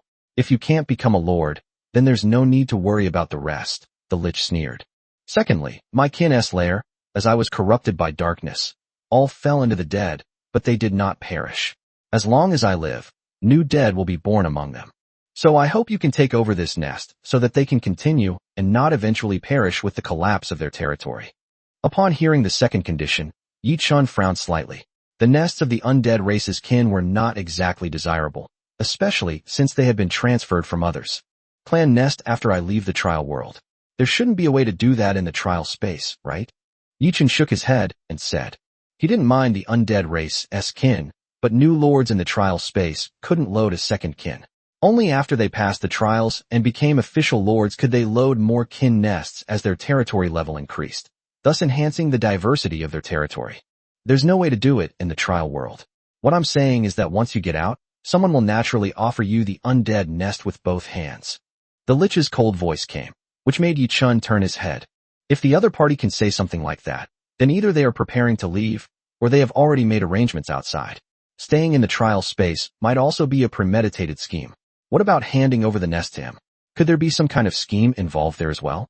Yichun pondered for a moment and did not give an answer immediately, while the other party did not seem to be in a hurry and stated the third condition on his own. As for the third condition, once you become a formal lord and step into the darkness, I want a world in your hands. This last condition made Yichun raise an eyebrow slightly, looking at the other party with a mocking expression. You've got a bit too much to ask for, don't you? Do you really think you can get such conditions? Yichun sneered. A world. This is not a joke or a Zen saying. It is a serious request for a world larger than the trial space, with endless resources. These worlds are lost territories reclaimed from the darkness by numerous lords, often guarded by several lords, and reported to the authorities. But the emergence of each world signifies a great victory for the lord in the darkness, something everyone should celebrate. However, such worlds were all reclaimed by the combined efforts of many powerful lords. To this day, no lord has ever been known to conquer darkness on his own. Therefore, the other party's claim of creating a world is undoubtedly a fantasy. Haha, my undead want a place of rest, so they can only turn to you, right? After all the worlds they've reclaimed are under the Federation's control, the Lich chuckled. You also came from the ranks of a new lord, so there are some things I don't need to say. I'm sure you understand. A world is definitely not something we can obtain right now. Yichun shook his head and did not agree. A world is not just a matter of price, it also involves a change of ownership. That makes sense. It's really too difficult for you to take over a world with your strength. Let me lower my requirements a bit. I just need qualified leaders in a world. That should be easy to get, right? The Lich said after thinking for a moment. It sounded like he was settling for second best, but Yichun knew that this was the other party's real purpose. The rights of a resident are different from those of a lord. A lord has much greater rights, while a resident is essentially just someone who has registered for a household. They don't even know if they will come back in the future. It's very relaxed and free, with no restrictions. Moreover, depending on the territory, the terms and conditions for the subjects set by different lords are not the same. Yichun could even simply place him in his own territory under a nominal name. That's more like it. Yichun thought to himself. Demanding a whole world is really an exaggeration. Regardless of whether it's possible or not, such a place is under the surveillance of the entire country. Any tiny little move could be caught and then given away. Therefore, Yichun was very clear that this was the other party's main objective, and also what he could actually obtain. Okay, I can get you civil rights, but only for the first time. If you violate the rules after that and get expelled early, I won't be responsible. Chapter 84 Sweep. Of course, I've always been a law-abiding citizen, the Lich chuckled. Yichun revealed a mocking smile. A law-abiding citizen? Would he degenerate into a Lich? And even try to trick a new lord? To show my sincerity, I'll give you all 5 spirit pearls here, along with 1,000 acres of land. After the transaction was completed, the Lich didn't stand on ceremony and immediately prepared to hand over the items to Yichun. However, upon hearing these words, Yichun frowned slightly. Your sincerity seems a bit lacking, doesn't it? You almost became a high-level lord. You can't possibly only have this little bit of stuff, can you? Yichun sneered. Haha, I may have a lot of things, but are you capable of taking them now? I can allow you to take other things after you become a lord. Otherwise, not to mention anything else, you might not even be able to take over these 1,000 acres of land. The Lich sneered, clearly not believing that Yichun could take over 1,000 acres of land. After all, if the territory expands too rapidly and there is no time to digest it, there is a possibility of collapse. That's not your concern. As for the other things, I'm taking them with me this time. After all, as the old saying goes, only when the bag is in your pocket is it safe. Yichun said, showing no intention of backing down. Kid, don't be too greedy, or you'll end up eating yourself to death, the Lich said grimly. Whether I'll overeat or not is none of your concern. Since it's a transaction, it has to be fair, right? You don't mean I really just barged in without any planning, do you? Yichun said fearlessly, raising his right hand and playing with a delicate crystal diamond in his palm. Upon seeing the crystal diamond, everyone's pupils contracted, and the flames in the Lich's head trembled. He truly felt a threat from this crystal. A tier for magic crystal bomb? What a grand scheme. But you should know that Liches are immortal, a sinister voice said, as a large amount of death energy was already gathering around the Lich. Life and death are just two sides of the same coin, so why be so fixated on life? I think your soul box should still be in this territory, right? I wonder if it will dissipate along with this territory. Yichun said, taking out 2 more crystal diamonds and placing them in his palm. Anyone who didn't know better would think he was admiring some rare work of art. But when the Lich heard his words, he understood that the other party was planning to perish together with him, and that if he blew up the entire territory in one go, his soul box would definitely be blown out. The Lich's eyes flickered with flames. His soul box was indeed in his territory, so he dared not gamble. After all, Yi Chun had a spatial node behind him, so he could retreat unscathed at any time, at most abandoning this group of familiars. If the other side really risks losing their entire clan by detonating a large number of magic crystal bombs, he will be the one who suffers in the end, and may even lose his life. Haha, little guy, if you really want something else, that's fine, but you have to leave me the necessities to maintain my territory, right? After a while, the Lich spoke again, but his tone was completely different. Here's what we'll do. I don't need the materials and seeds in the warehouse anymore, so I'll give them all to you. You can also take some special design blueprints. However, I've already used the blueprints for the territory shield and the mana furnace, so you can't take them away. As for the inheritance stone tablet, it is necessary to maintain the territory. This territory cannot collapse for the time being. Come find me when you leave the trial space, and I will give you the inheritance stone tablet then. Is this all right now? The Lich said helplessly. I just happened to run into someone who doesn't care about his life. If I didn't have some things to do in the trial space, I would definitely have rushed out of the space node and taken down Yi Chun. It's barely passable. Speaking of which, you're a bit poor for a quasi-official lord. How come you only have so little stuff? What about these mechanical puppets? Were they also developed by your clan? Don't mind if I take them back and study them. Yi Chun said with a pout, his tone full of dissatisfaction. That was developed by my clan. My clan was once the celestial craftsmen, and they are most skilled in this kind of thing, the Lich said unhappily, as if he still cherished the glory of his clan.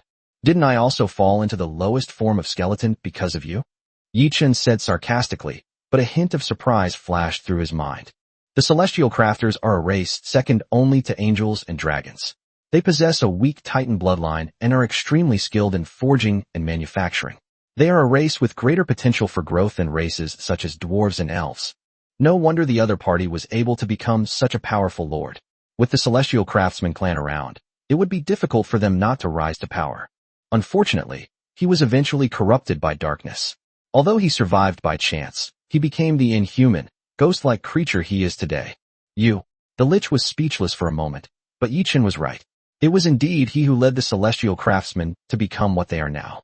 What? If there's nothing else, I'll be leaving now. Send the things out to me as soon as possible. You know, a new lord's time is very precious. Yi Chun didn't give the other party any more time to talk. After sorting everything out, he turned around and left the spatial node. The Lich was furious, but he didn't know what to say. He could only stare intently in the direction where Yi Chun had disappeared, as if that would vent his anger. Lich, it's time for you to keep your promise. Yi Shi's cold voice rang out.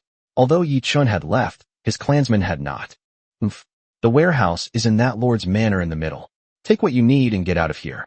I'll give the territory away later, the Lich said irritably, and together with the many undead creatures, he sank back into the ground. His territory covered more than 1,000 acres. Although most of it was given to Yi Chun, the remaining few hundred acres were enough for him to sleep in. So he simply chose to stay underground and sleep, preferring to avoid seeing the problem altogether. Upon receiving the order, Yi Shi directed everyone to begin a thorough looting spree, leaving nothing behind that had even the slightest value. They even called back the goblins who had just fled back. With land clearing the way, the goblins plundered everything, almost taking the land with them. The Lord's Manor warehouse was completely ransacked, leaving nothing behind. The way these bandits swept through the area caused the Lich's soul fire to flicker incessantly, almost leaping out of its skull and truly turning into a pure ball of soul fire. After a full hour of sweeping, Yi Shi and the others finally returned to the trial space with all the supplies. Chapter 85 Receiving the Skeleton Familia. This, Brother Chen, this really came from the Lord inside. Standing outside the spatial node, the fat man stared in astonishment as his goblins carried things back and forth, completely dumbfounded. Calm down.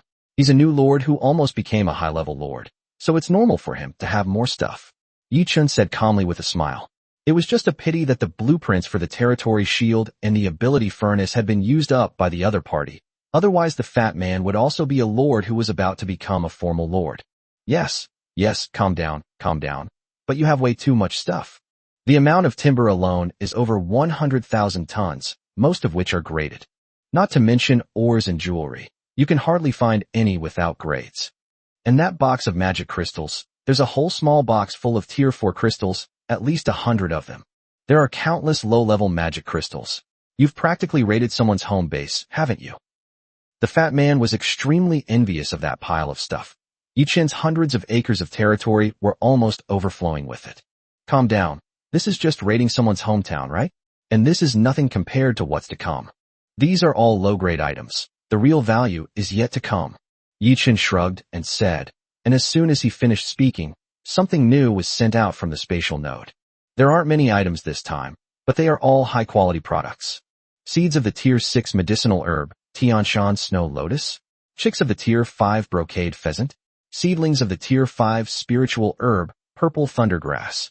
His brother Chun, are all of these really ours? The fat man's face was filled with disbelief. These things were incredibly valuable to a new lord. Moreover, they currently lack the ability to cultivate or raise these high-level spiritual materials. They're ours now, but we can only leave them for now. We need to get the materials to raise them first. Yichen nodded. This was indeed a bit of a headache. Plant seedlings need spirit soil of the corresponding level to cultivate, and chicks and other young animals need food of the corresponding level. Otherwise, it would be a waste of resources. So where can a new lord get these things? Even for established lords, obtaining high-level planting materials is an extremely difficult task. That's true. It's a waste to do all this now. We can only slowly improve the soil quality in our territory, the fat man said helplessly. It is difficult to obtain high-grade soil through other methods. It can only be gradually improved through the advancement of one's territory. Just like the earth spirit orb in the 5-element cycle formation, which improves soil, the water spirit orb can improve water quality. Over time, as long as the magic array is in good condition, the soil and water quality in the territory will gradually improve, thereby increasing the level. As the quality of soil and water improves, the quality of crops will also improve, and the quality of poultry that feed on crops will naturally improve as well.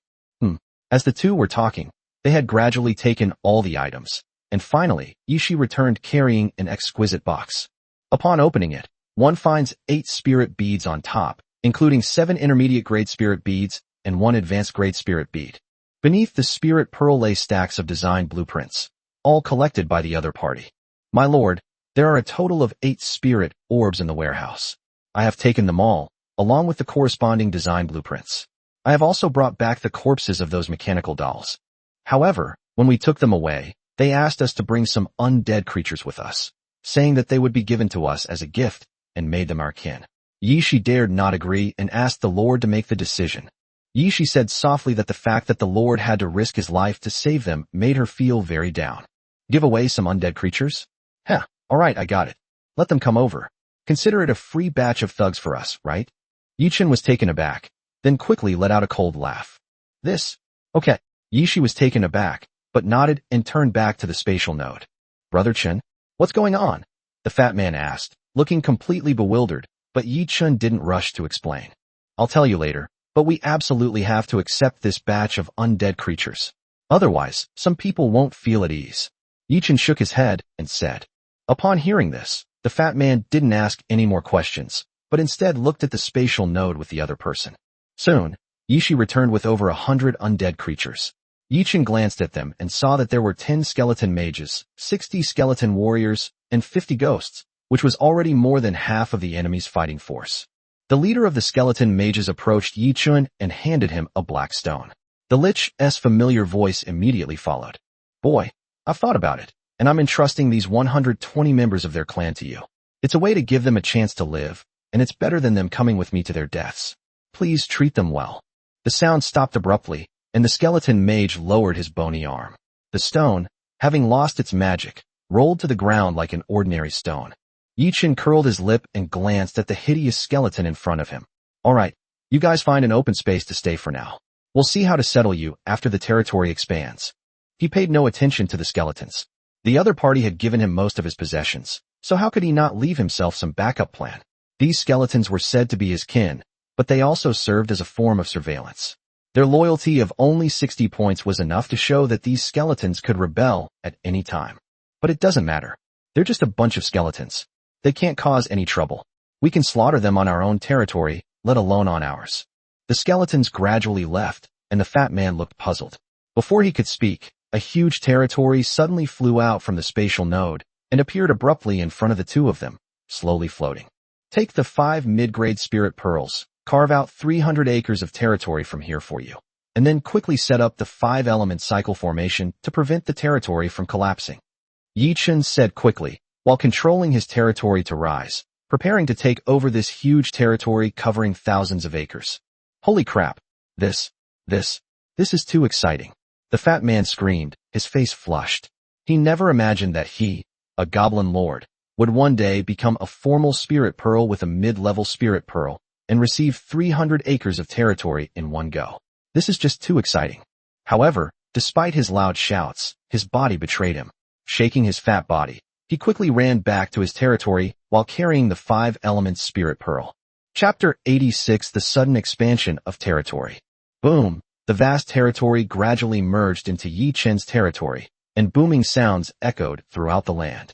Fortunately, Yi Chen's territory was maintained by the Lord's Mansion and the intermediate-level Earth Spirit Orb, so it did not collapse. However, the entire territory was in a mess due to the earthquake.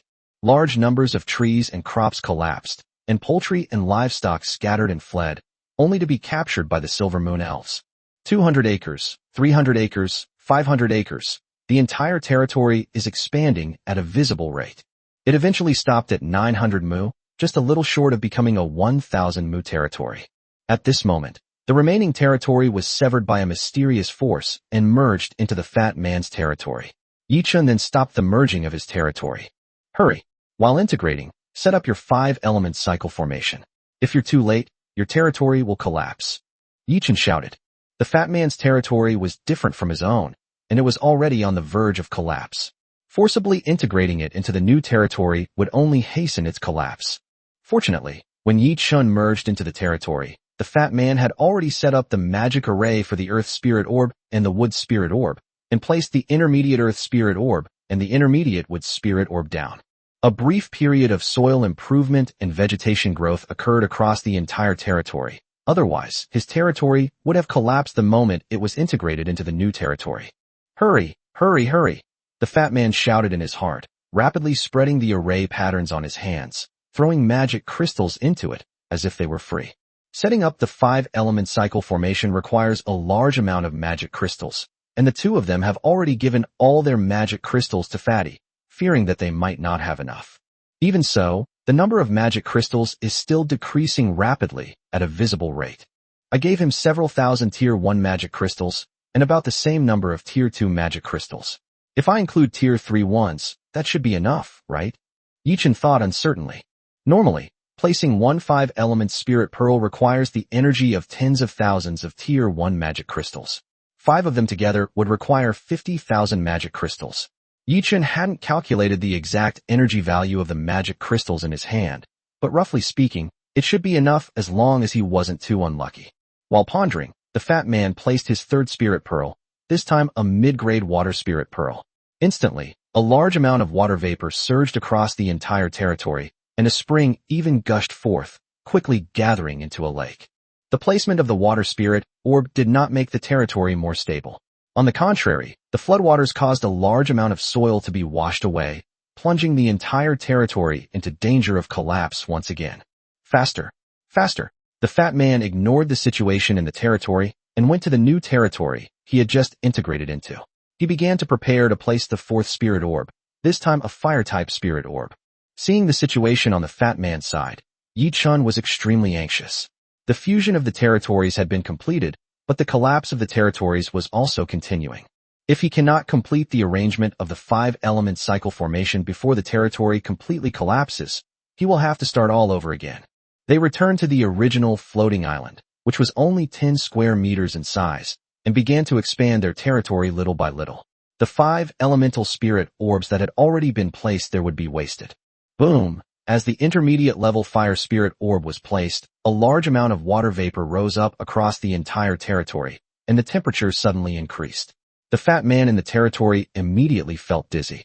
Fortunately, the Lord possessed absolute vitality within his territory. Even as the surrounding vegetation withered and turned yellow from the scorching heat, the fat man persevered and made his way to the last magic circle. As the territory collapsed, the metal magic circle was gradually completed, with a large number of magic crystals being poured into it. However, when the fat man put in the last magic crystal, he found that the energy was still a little short. The fat man felt dizzy.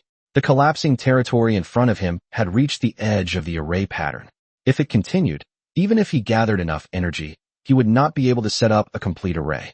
Fatty, catch! Seeing the predicament, Yi Chun, who was standing at the edge of the territory, shouted and took out 3 magic crystals, tied them to an arrow, and had Yi Ling shoot it over. This is the Tier 4 magic crystal bomb that the fat man gave him before. After he removed all the detonation devices, it was restored to its original magic crystal form. The two hadn't originally planned to use these Tier 4 magic crystals, but if they kept them now, the loss would be enormous. Bang! Looking at the arrow stuck beside him, its fletching still swaying, the fat man's eyes regained their light. Go to hell. 5 elements cycle formation, get it done. The fat man shouted, pressing down the last intermediate level golden spirit orb. Instantly, the entire territory trembled, and the edge of the territory, which was on the verge of collapse, came to a stop. Immediately afterwards, a fresh scent began to rise in the territory. It was the kind of air that only existed on Earth. The scorching heat vanished, replaced by softening sand and growth of vegetation, and a thriving scene began to appear across the entire territory. It's done. It's done. Brother Chun, I did it. The fat man shouted, his eyes filled with joy and excitement as he looked at Yi Chun. Congratulations, Yi Chun said with a smile, his gaze sweeping over the fat man's territory. The territory that was once full of gravel and burrows is no more. The gravel has softened at a visible rate and then merged into the soil. A winding stream flows through the territory, and tiny shoots grow along the riverbank, gradually spreading outwards. Most importantly, the slowly rising air is essential for a territory to survive in the darkness. Ha ha! The fat man looked at the territory around him and kept laughing like an idiot. He never thought that he could become a formal lord with a mid-level spirit pearl. This is something that so many people dream of. Not only him, but the goblins in the territory were also cheering, for this was a territory that belonged only to them. Yi Chun didn't disturb them, but turned to look at his own territory. Even with the support of the intermediate-level Earth Spirit Orb, the Lord's Mansion, and the Silver Leaf Laurel Tree, expanding his territory by 700 acres in one go still brought him considerable pressure. Basically, the area beyond 500 mu is already a wasteland, essentially uninhabitable and uncultivable land. The outermost 900 mu are already showing signs of collapse, with some sections ready to fall off at any moment. Next, I need to accumulate a large number of magic crystals. Otherwise, relying on just one intermediate-level Earth Spirit bead will be too slow for land improvement. Yi Chun thought to himself. Chapter 87, The Forgotten Jianmingyi. Drawing the 5-element cycle array and placing the 5-element spirit orbs requires a large number of magic crystals. The fat man alone had already exhausted all the magic crystals they had stored, and there were no more magic crystals left for Yi Chun to place the Earth Spirit Orb and the Wood Spirit Orb. Moreover, the situation when the fat man was drawing the magic array also reminded Yi Chun that although the 5-element spirit orbs could be placed one by one, the territory must bear the consequences of placing the spirit orbs. Otherwise, the immense water from the water spirit orb and the extreme heat from the fire spirit orb would be unbearable for most territories. I'll have to work hard now, Yi Chun said to the land gods and mountain spirits around him. They also had the ability to improve the land, and when used actively, the combined effect of the 20 of them was no worse than that of a mid-level Earth Spirit Orb. It's our duty. The 20 people nodded and dispersed to begin land reclamation. That said, although Yi Chun's territory did not have a complete 5-element cycle formation like Fatty's, the presence of the Earth God and Mountain God made his territory have undulating mountains, giving it a more layered feel and making it more like a complete world than other people's territories. I'll leave the crops, plants, and livestock to you, Yi Chun said to Yi Ling and the others, as these things had always been the responsibility of them and the Jade Rabbits. You're too kind, sir. This is our home after all. Yi Ling smiled, and the Silver Moon Elves had already sprung into action.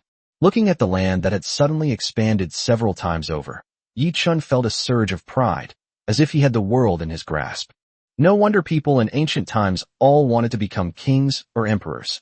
No wonder everyone wanted to become a lord.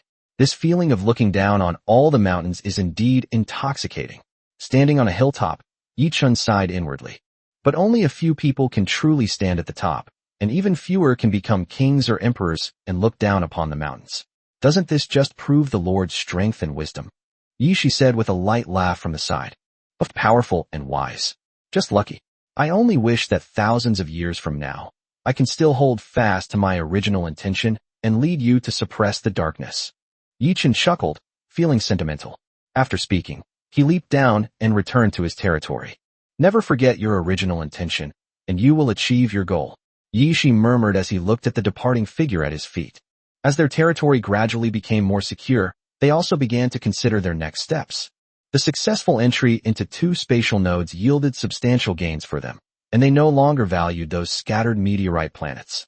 How about we go back to the Dark Origin land and go on another killing spree? Maybe we can bring back some good stuff, the fat man suggested excitedly. Are you looking for death? Is that a place we can go now? Don't forget, after the next round of the Dark Tide ends, Tier 4 creatures will appear. Yi Chun said irritably. Not to mention the horde of dark creatures gathered outside the Dark Origin land. This time they will likely encounter a large number of Tier 4 creatures, possibly several times their current size, which is far beyond their current capabilities. Then what should we do? Continue scavenging these meteorite planets? But the profits are too little for us right now, aren't they? The fat man scratched his head and said reluctantly. That's why I told you to hurry up and get the teleportation array working. If that were the case, we could be sitting here counting our money right now. Yi Chun said irritably. More than a month had passed, and there wasn't even a trace of the teleportation array. If this continued, the Star Spirit clan would have already built one. After all, they have templates to follow, as long as they have the skills. I wanted to be faster too, but they're still in the research stage. It seems they've been observing the spatial nodes for a long time, and this time they've finally made some progress and are already trying it out. Unfortunately, the magic crystals have all been used up, so the experiment has to be suspended for the time being, the fat man said helplessly. He had finally gotten a clue, but he was stuck on the magic crystals. Why didn't you tell me sooner? Let's go? Let's clear out a few meteorite planets first. Yi Chun said irritably, immediately pulling the fat man to his feet, ready to go find the meteorite planets. Let's go? Don't pull me. I can walk by myself. You're walking too slowly. But speaking of which, it seems like we've forgotten something? Now that you mention it, I think I have the same feeling. What exactly is it? Upon hearing this, Yi Chun paused, lost in thought. This didn't seem like a joke. It seemed like he had genuinely forgotten something. I can't remember either, but I feel a little uneasy, like we've forgotten something, the fat man said, scratching his head. Damn, now that you mention it, I feel it even more strongly. It seems like I really have forgotten something. Yi Chun's expression was slightly anxious, but he couldn't remember what he had forgotten. Beep beep. At this moment, his wristband beeped, which was the notification sound of someone sending him a message. But as he raised his wristband to answer the call, the two of them froze. Holy crap, did we? Forgot about school beauty, Jin? The fat guy looked up with a conflicted expression. Gulp. It seems I really forgot about her. Silently swallowing a mouthful of saliva, Yi Chun slowly tapped the wristband, and immediately a familiar voice rang out. Yi Chun, where have you been? It's been over a month. Did you get lost in the trial world? You promised to team up with me once we entered the trial world. Are you going to go back on your word again? The voice call had barely connected, and before Jian Mingyi's 3D image even appeared, a barrage of voices had already come through. The two listened to each other silently, not daring to utter a single rebuttal. It was better not to reason with a girl in this situation. Why, you bastard, after all these years, haven't you felt anything at all? What's wrong with me? Tell me, I'll change, okay? Wah. As the girl spoke, tears streamed down her face, making Yi Chun's head spin. No, don't cry. It's not what you think. I was just held up by something. Yi Chun explained, forcing himself to speak. Although he had rejected countless beauties, seeing a girl cry still gave him a headache. What do you mean? Tell me. I came all this way to find you, and you've completely forgotten me. Why, you heartless man? The girl cried harder and harder. They had known each other for so many years, and this was the first time they had ever seen Jian Mingyi like this. No. Here's what happened. Yi Chun forced himself to explain what had happened along the way, while the fat man had already quietly slipped back to his territory. He absolutely couldn't make a sound at a time like this. He absolutely couldn't let Jian, the school beauty, know that Yi Chun had given up on the pretty girl and come to him first. Chapter 88, Wasteland Planet. After hearing Yi Chun's words, Jian Mingyi stopped crying, her face still streaked with tears and filled with shock. You said you entered the Dark Origin Land and found the inheritance stone tablet guarded by a 7th-tier undead and obtained 2 high-level spirit orbs. Jianmingyi asked incredulously, finding Yi Chen's achievements truly hard to believe. You should know that even though she possesses the angelic holy court and commands hundreds of angelic followers, she doesn't dare to enter the Dark Origin Land, let alone take the inheritance stone from a group of 7th-tier undead. Moreover, so far, she has only managed to acquire 1 mid-level spirit orb. She hasn't even seen a high-level spirit orb, let alone obtained one. Yes, look, 2 high-grade spirit orbs. Fatty has already completed the intermediate level 5 elements cycle formation, Yi Chen said, taking out the 2 high-grade spirit orbs and waving them around, then turning his gaze to Fatty's territory. The 5 elements cycle formation was set up, and the most direct manifestation of this was the white mist rising from the territory, which was the air in the territory solidifying. Over time, it will also transform into clouds, rain, and the atmosphere. Seeing the scene in the fat man's territory and the high-grade spirit pearl in Yi Chen's hand, Jianmingyi had no choice but to believe that it was all real. What? He's just a goblin clan, yet he's developed so quickly? My angelic holy court only has 1 mid-level spirit orb.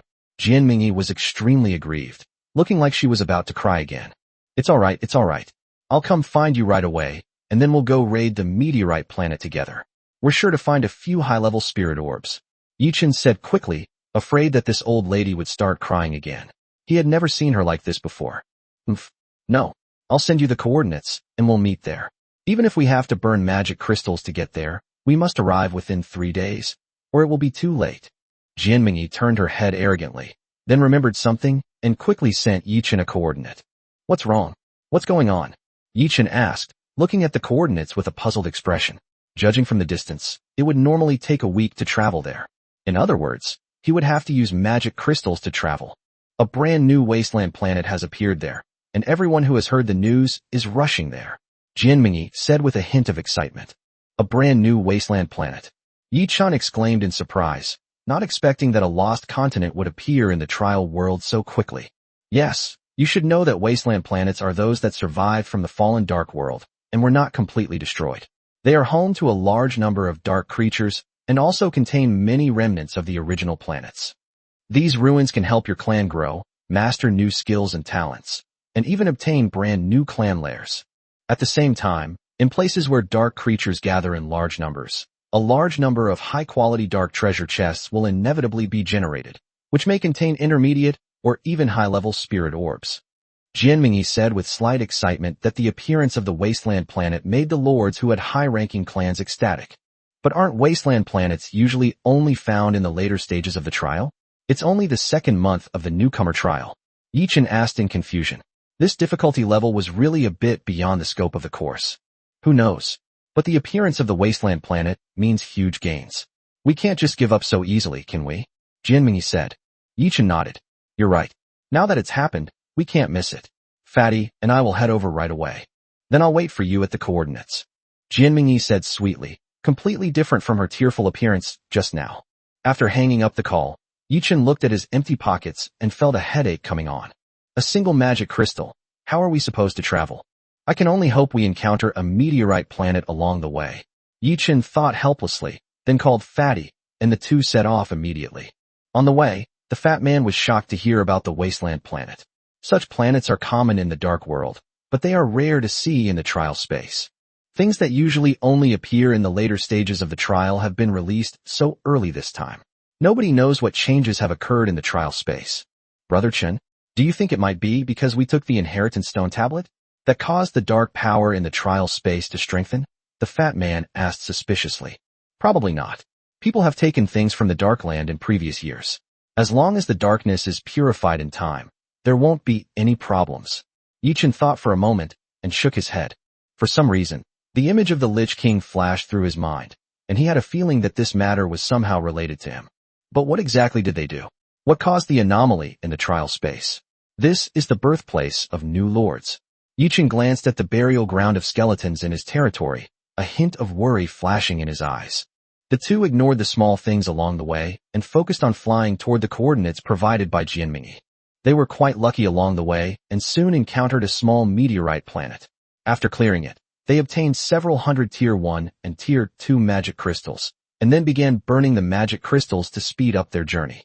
Their lightning-fast travel speed left them no time to pay attention to anything along the way, only stopping to replenish their magic crystals when they encountered meteorite planets. The lords they encountered along the way all looked at the two of them with astonishment, wondering what they were rushing to do. However, due to the vast territory the two had, no one dared to stop them. The amount of magic crystals burned during accelerated flight also increased significantly. They couldn't even use these magic crystals to refine magic crystal bombs, and instead devoted them all to transportation. 3 days later, the two finally approached Jianmingyi's coordinates, but by then, many lords had already stopped there, clearing out the occasional dark creatures that rushed out. Further in, however, lay the territory of numerous dark creatures.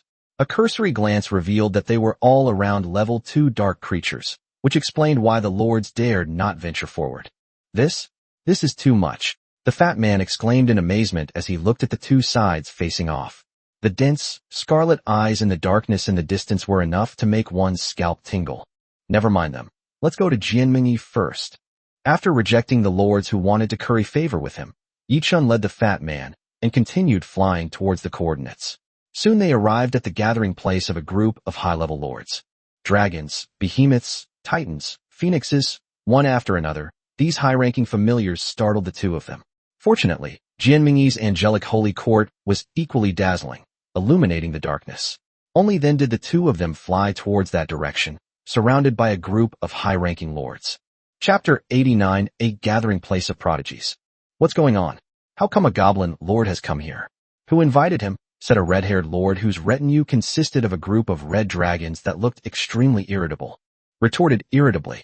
These past few days, being by Yi Chen's side had emboldened him considerably, but unfortunately, the few flame dragons that did exist in his territory were cowering in a corner, trembling with fear. There was no way around it. The flame dragon's extremely thin dragon bloodline originated from the red dragon, a suppression stemming from its bloodline. Insolence.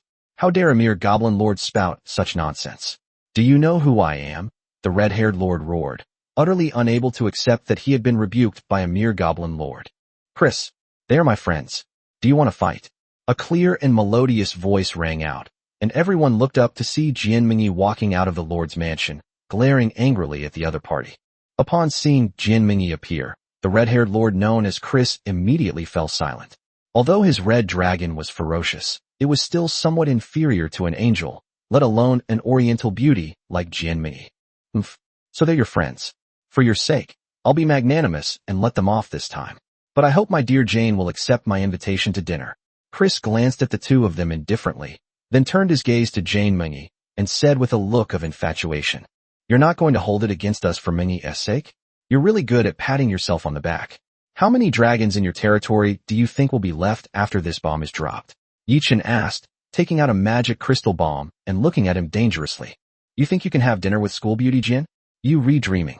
Believe me or not, I'll blow you to bits and your own mother won't recognize you. A bomb. What era are we living in? Still using this kind of junk to scare people? Chris sneered, but before he could finish speaking, he was stunned when he saw the bomb in Yichen's hand. If I'm not mistaken, that bomb was made from a Tier 4 magic crystal. It was a Tier 4 magic crystal bomb. If that bomb were to come down, I really don't know if his group of Tier 3 dragons could withstand it. Although a month has passed, no one's territory has seen a Tier 4 unit yet. Even those that have completed one upgrade are still stuck at the Tier 3 level. Only after the next growth phase ends will Tier 4 familiars begin to be born one after another. Whether it's an angel, a dragon, or even Yi Chen's moon goddess, the same applies. A Tier 3 creature cannot possibly withstand a Tier 4 magic crystal bomb. Yeah, what era are we living in? This kind of junk is only good for setting off as fireworks, don't you think? Your Excellency Chris, Yichun said with a smirk and a dangerous glint in his eyes. You, setting off fireworks pollutes the environment too much. It's better to do less of it. Humph. Chris held back for a long time before finally letting out a cold snort and controlling his territory to fly to the other side. Ha. Fireworks pollute the environment, you son of a bitch. I'm dying of laughter. The fat man laughed loudly, his fat body trembling. Yichen silently retrieved the magic crystal bomb. It was the last one they had left. It was the one Fatty had left over and kept as a trump card, which had scared off quite a few people. You too. You made such a big commotion as soon as you arrived. You're really something. A familiar voice rang out, but it wasn't Jian Mingyi, but Si Ming who had appeared out of nowhere. The two looked up and saw her standing next to Jian Mingyi, with her arm around her waist, looking at Yi Chun with a provocative expression. Get lost. Their clan isn't strong, so it's normal for them to be targeted. I was the one who didn't think things through. Jian Mingyi patted her best friend's hand, looking guilty, and then looked at Yi Chun. You have a lord's manner now. Want to come sit on your territory? Generally, lords who are not familiar with each other will not easily step into someone else's territory. Jian Mingyi's words showed her absolute trust in Yi Chun, which made Si Ming beside her glance at her slightly. Sure, I'll move my territory closer. You can come over. Yi Chun nodded, not standing on ceremony. Since the other party was so generous, he naturally wouldn't be stingy either. In any case, the important places in his territory were surrounded by cloud mist grass, so no one could tell anything. Then, can I go up and take a look at this rare lord's mansion? Si Ming asked with a smile after a moment's thought. She had a good relationship with Jian Mingyi and also cooperated with Fatty Yi Chun, so she naturally had nothing to be afraid of. Of course, it's my pleasure. I happen to have a business deal I'd like to discuss with you. Yi Chun said with a smile. Upon hearing this, Si Ming raised an eyebrow and looked at the fat man.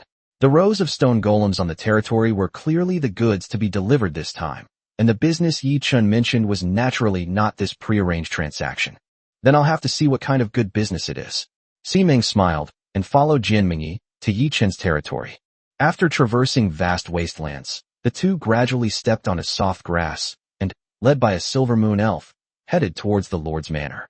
Looking with great interest at the silver moon elf's pointed ears, Si Ming clearly remembered that the familiar that followed Yi Chun at the trade fair was not an elf. Mingyi, you have quite a few competitors. Look, this territory is full of beauties, not a single male. Si Ming teased, linking arms with her friend. This. Jian Mingyi was stunned when she heard this. Looking around, she found that there were indeed only beautiful women, not a single man, and all of them were silver leaf moon elves whose looks were not much worse than hers. Hee. Lord Siming, don't tease her. If you really cause trouble, you'll be responsible. The fat man who arrived from the other side laughed, which helped Yi Chun out of the predicament. Hee. That's true. Don't be afraid, Mingyi, it's just a clan.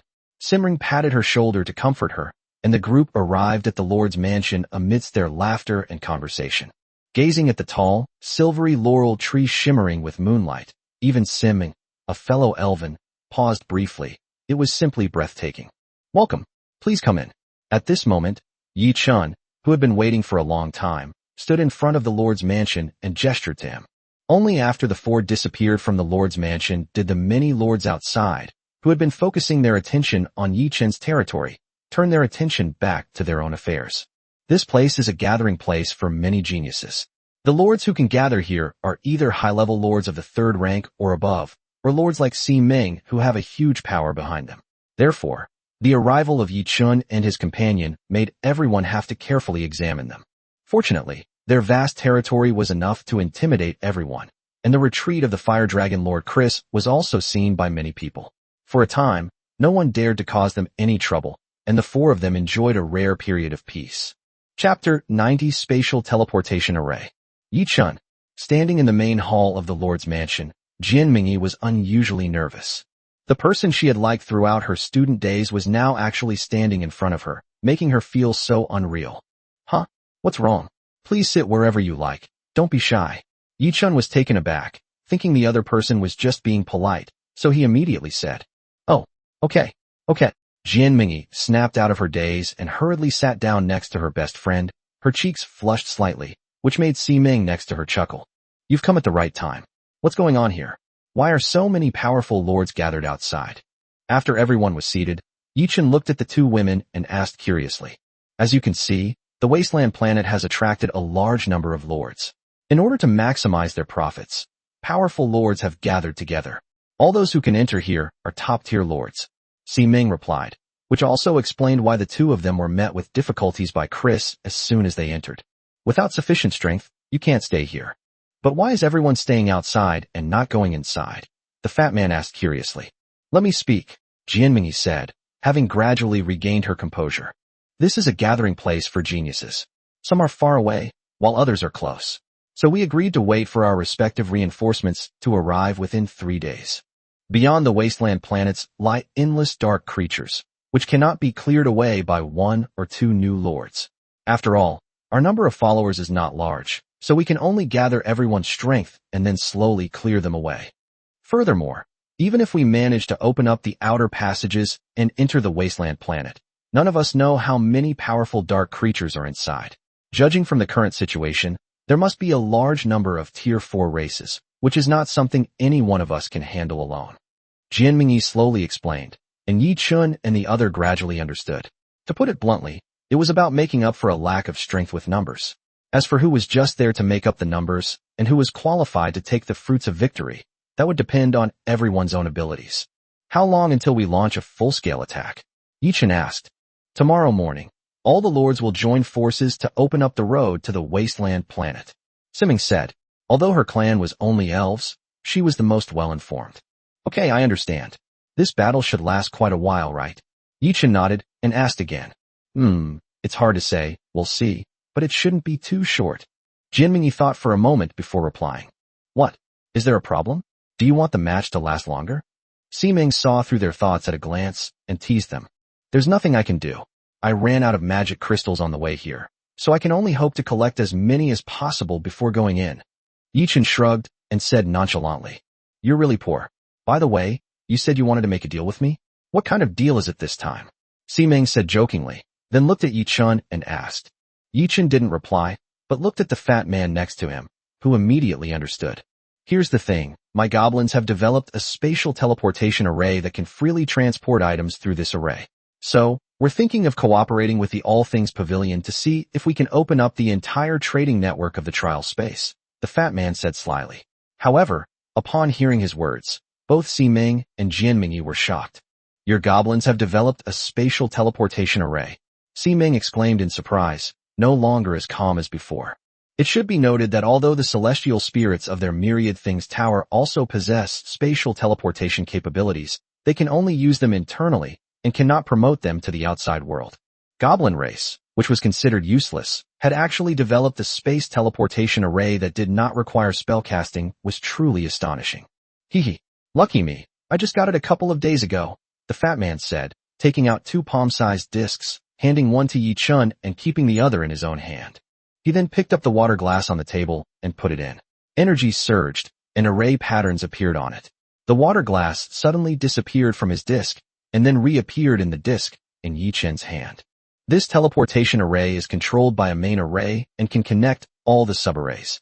In other words, lords who want to trade with the World Pavilion only need to purchase one of these teleportation array discs to easily conduct transactions with the World Pavilion anytime, anywhere. The fat man said with a smug look on his face that he had only just figured out this thing a couple of days ago, and that he had wasted a lot of magic crystals on it. Otherwise, the two of them wouldn't still be so poor after all this time. That's amazing. Siming covered her mouth, her face filled with shock. This thing is much more convenient and practical than the Protoss S teleportation array. After all, the Protoss S array needs to be inscribed on the territory of the opposing lord, and it also needs to be maintained regularly. But this disc can be used anytime, anywhere, even when the lord is not in the territory. Hee. How about it? Interested in this collaboration? The fat man said with a smug smile. This was something his group of goblins, whom he called useless, had come up with. How far can it teleport? Is it safe? Siming asked in a deep voice, a question that all teleportation arrays must address. Don't worry, teleportation is not a problem within the same world. As for crossing worlds, we can only try again after we leave the trial space. Yi Chun said. Although they hadn't actually tested it, they chose to believe the goblin when he told them so confidently. So how do you plan to cooperate? Siming asked with a serious expression, taking a deep breath, not even paying attention to her girlfriends next to her. That depends on how sincere Lord Siming is. I think that with this, we can create a new trading platform, a platform that is independent of the Wanwu Tower. What do you think? Yi Chun said calmly, but Siming's pupils shrank slightly upon hearing this. What are you planning to do? Siming gasped. They were asking her to betray them. Let's set up a new trading platform. Me, Fatty, Wanwu, and even Lord Siming, Mingyi, we will each hold shares. Of course, we will control the majority of the shares. After all, with this kind of technology, Wanwu is not a threat. Do you agree? Chapter 91 Confession and the New Trading Platform. Hearing Yi Chen's words, Si-Ming felt her breathing become much heavier. On the one hand, her upbringing taught her to be loyal to the Myriad Things Tower. On the other hand, the teleportation array was constantly tempting her, presenting a good opportunity to escape the Myriad Things Tower. For children like them who have grown up under the tutelage of various powerful forces, it is very difficult to break free from the forces behind them unless you possess absolute power. However, when your power reaches a certain level, the forces behind you will become a hindrance, preventing you from becoming even stronger and thus escaping control. But now Yi Chun and Fatty have undoubtedly provided her with such an opportunity. As long as this brand new trading platform can be developed, she will be fully capable of using it to break away from Wanwu Tower and become truly free. This? Yi Chun, are you telling the truth? Si-Ming remained silent for a long time, but Jianmingyi couldn't sit still any longer. Even if she didn't understand much, she knew that this was like pulling teeth from a tiger's mouth. How could Wanwu Tower let them off so easily? Yi Chun nodded, not saying anything more, but looked at Si-Ming, waiting for her reply. The reason she was invited was precisely because of this. If he and the fat man tried to snatch a piece of meat from the mouth of the Wanwu Tower with their own strength, they would undoubtedly be met with terrifying attacks. However, if they could bring Si-Ming in, the trial space would become their domain, and no one would be able to hinder the promotion of the new trading platform.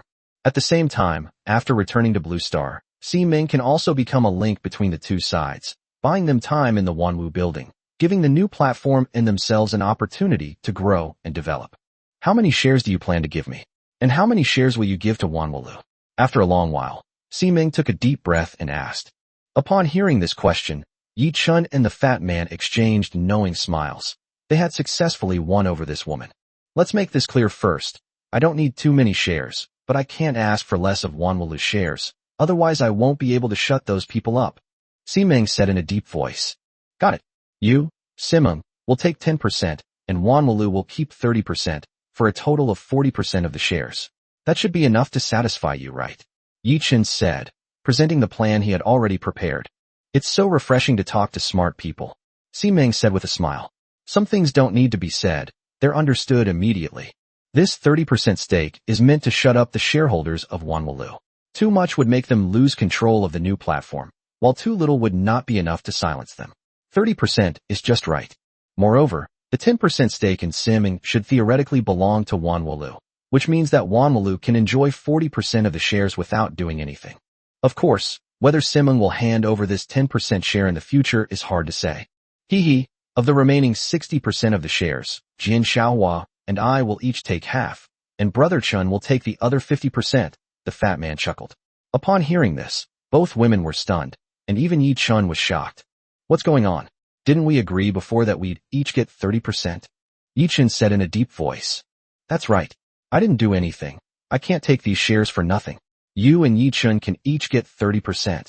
Jianmingyi also waved her hand to refuse. Although she was very envious, she was the last person who should take the shares.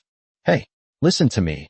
Once this new platform enters Earth, it will inevitably face suppression from all sides, and we will also encounter endless temptations. You all know me, fatty. I'm lazy and love to eat.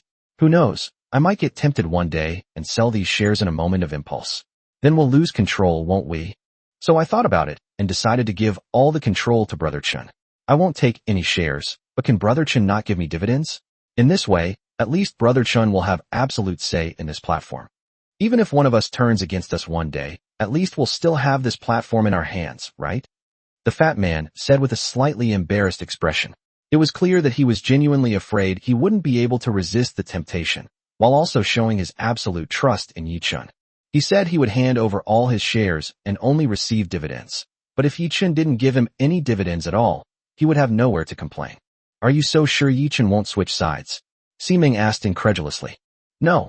Jianmingyi and the fat man spoke at the same time, but Jianmingyi quickly blushed and lowered her head. Brother Chun is going to become a powerful lord who suppresses darkness. This little thing is nothing to him, right? The fat man chuckled, not forgetting to flatter Yi Chun. Get lost. You're the best at flattering people. Yi Chun kicked him irritably, but he was still very touched by the fat man's trust. Fine. If you think it's okay, then it's okay. Anyway, it was your decision to make this in the first place. The beautiful Si Ming reluctantly chose to lie down, but her face was full of anticipation for the future. All right, let's settle on this. But Fatty, even though I own 50% of the shares, I'll give you another 30% of the dividends. Yichin said after thinking for a moment. Perhaps, as Fatty said, this was a better solution. And for me, if you need it, I'll just put my name on it. You don't have to give me any of the profits. Jian Mingyi said quickly, as she was the one who felt the most uneasy about receiving the profits. Hee, school beauty Jian, just take it, who knows? This is Brother Chen's betrothal gift to you, the fat man said with a sly smile. What are you saying? Yichin kicked him without any politeness, then looked at Jian Mingyi apologetically. You, don't be shy, he's just talking nonsense. Jian Mingyi lowered her head, the blush on her face spreading all the way to the roots of her neck. Oh, what's there to be shy about? It's bound to happen sooner or later. Lord Yichin, are you willing to be with our Mengyi? To never leave her no matter what. Si Ming teased from the side, and simply gave the two of them a push.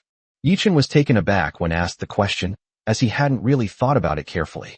Jian Mingyi also looked up, unusually not teasing her friend, but looking at him expectantly. Yes, Mengyi, I like you, be my girlfriend. Yichin glanced at the fat man next to him, and finally gritted his teeth and confessed, even controlling the surrounding vines to deliver a bunch of unpicked flowers. A good relationship always starts with a bouquet of flowers and a formal confession. As for old Wang who lives next door, you can only keep a close eye on him yourself. If that doesn't work, you can kick him out. Isn't there a beautiful woman next door? Chapter 92 Duo Bao Trading Network. Great, great. Jian Mingyi raised her head, tears welling in her eyes. The love she had longed for so many years had finally been reciprocated. Hee, Si Ming waved to the fat man, and the two quietly left, leaving the space to the two who had just been together.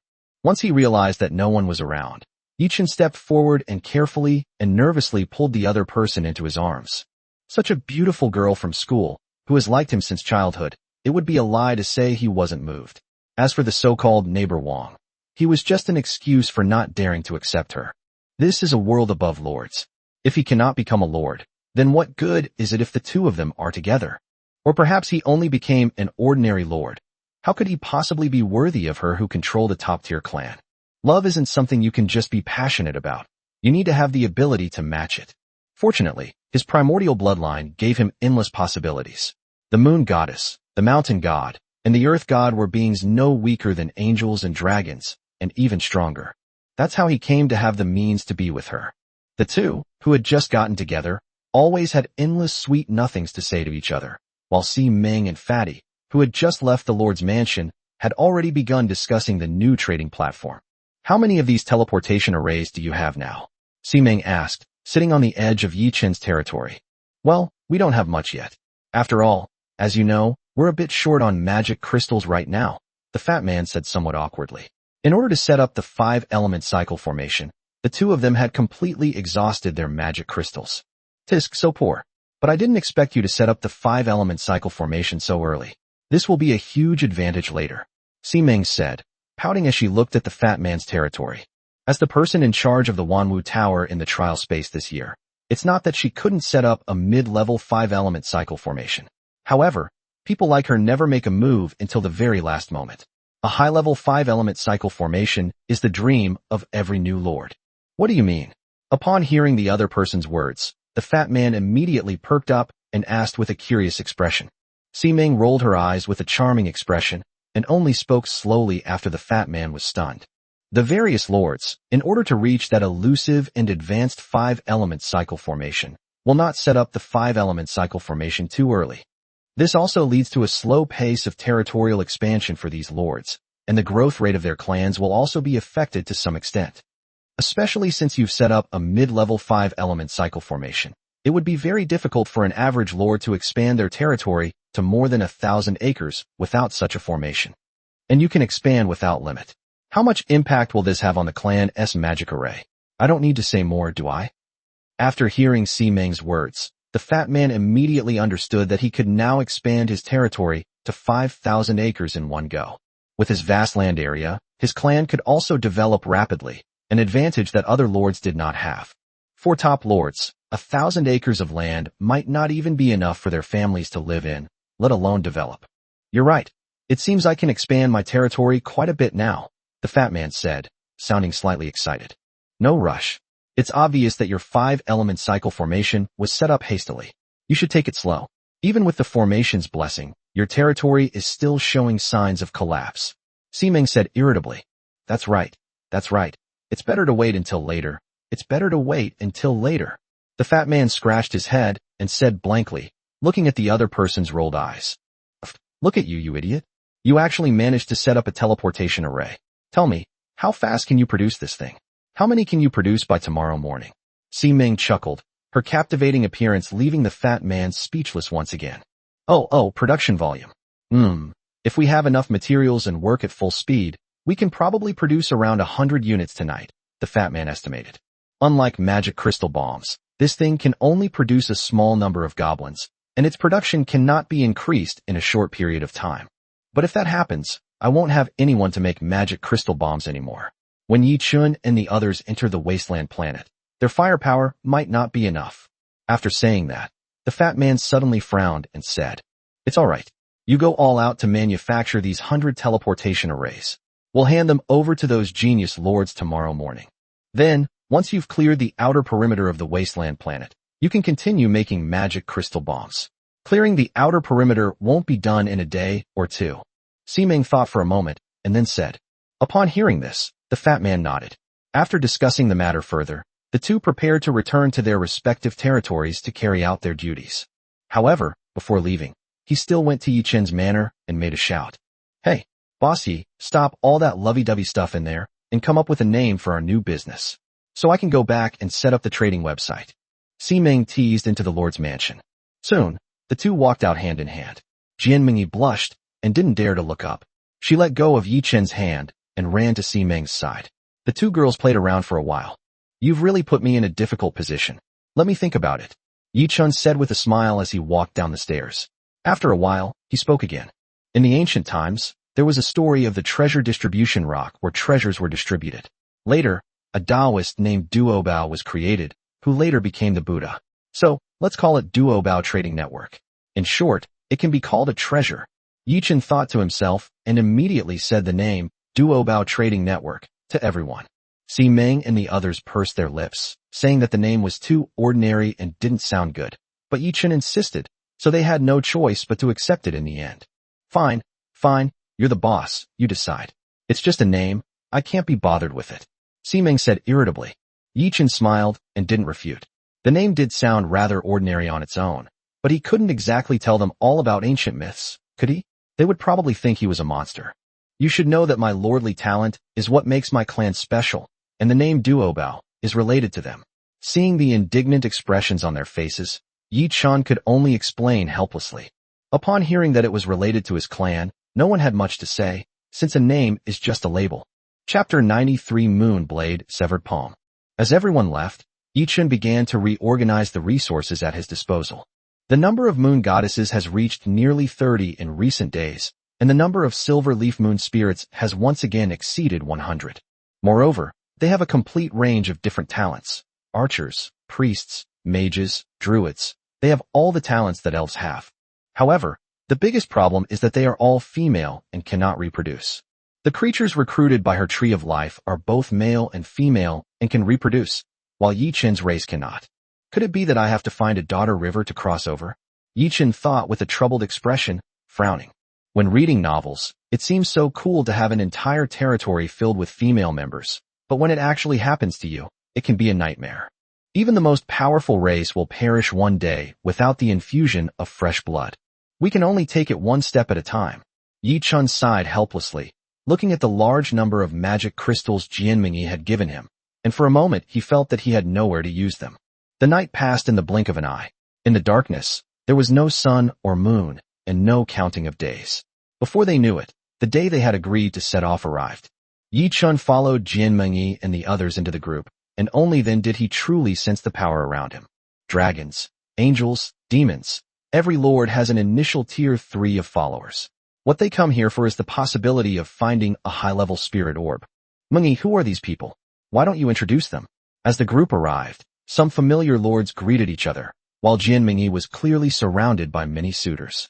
In this world, powerful female lords are still rare, and lords like Jianmingyi who have awakened the angelic sanctuary, are even rarer, undoubtedly making them highly sought after by everyone.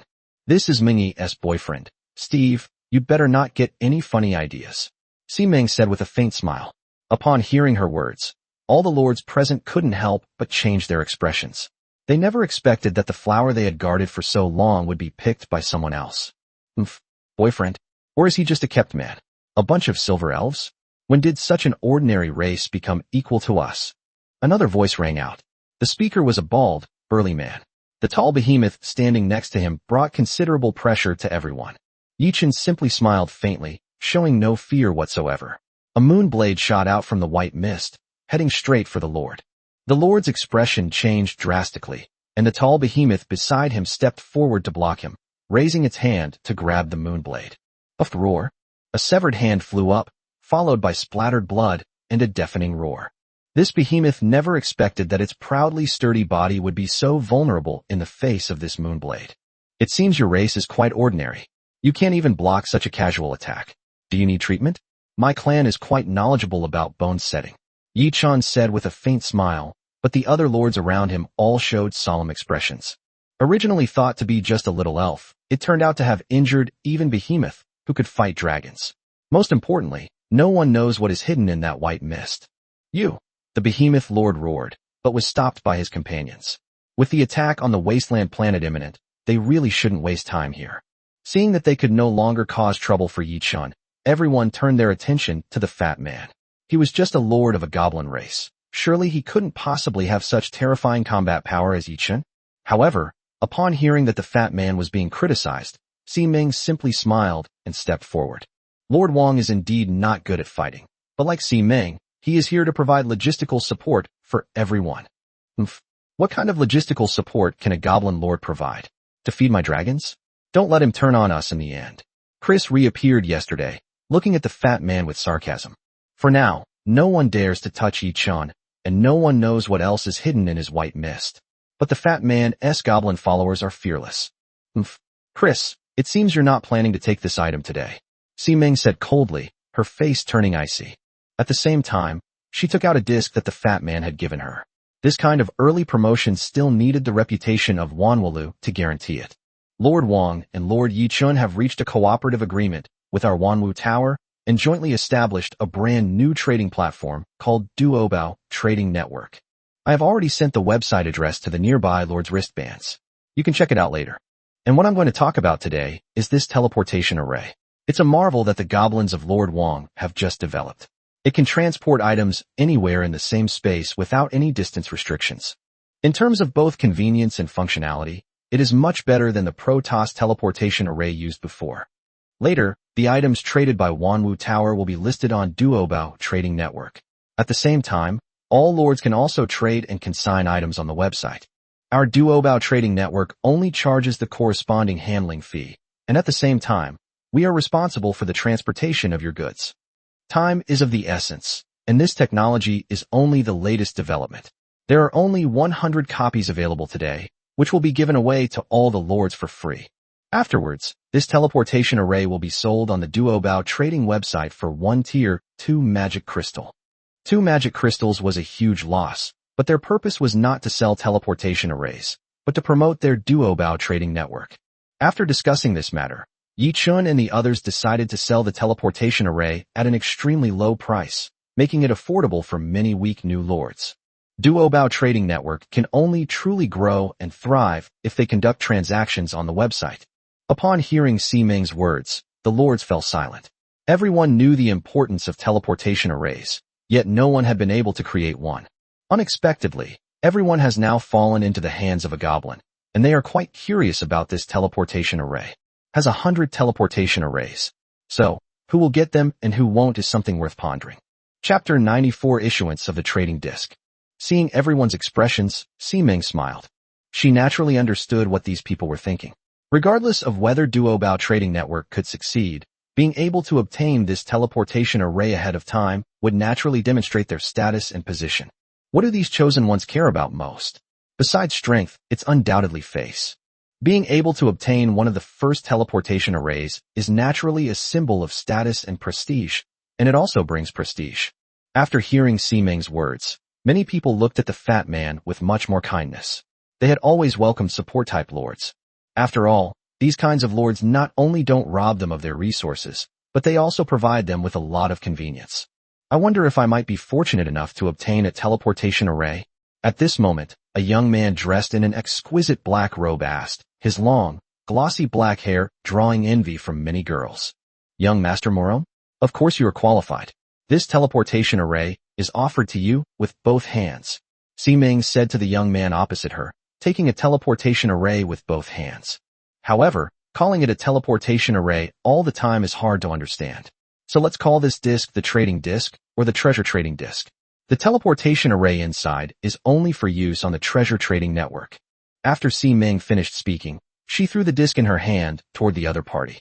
Without the effect of gravity, the multi-treasure trading disc easily flew into the other party's territory. Alright, then Murong thanks you, young lady. The young man took the plate, smiled and thanked her, then stood aside to check the newly launched Duo Bao trading network, which also served as a form of protection for Ming and the others. Lord Simon, I wonder if I am qualified to take one. More people spoke up one after another.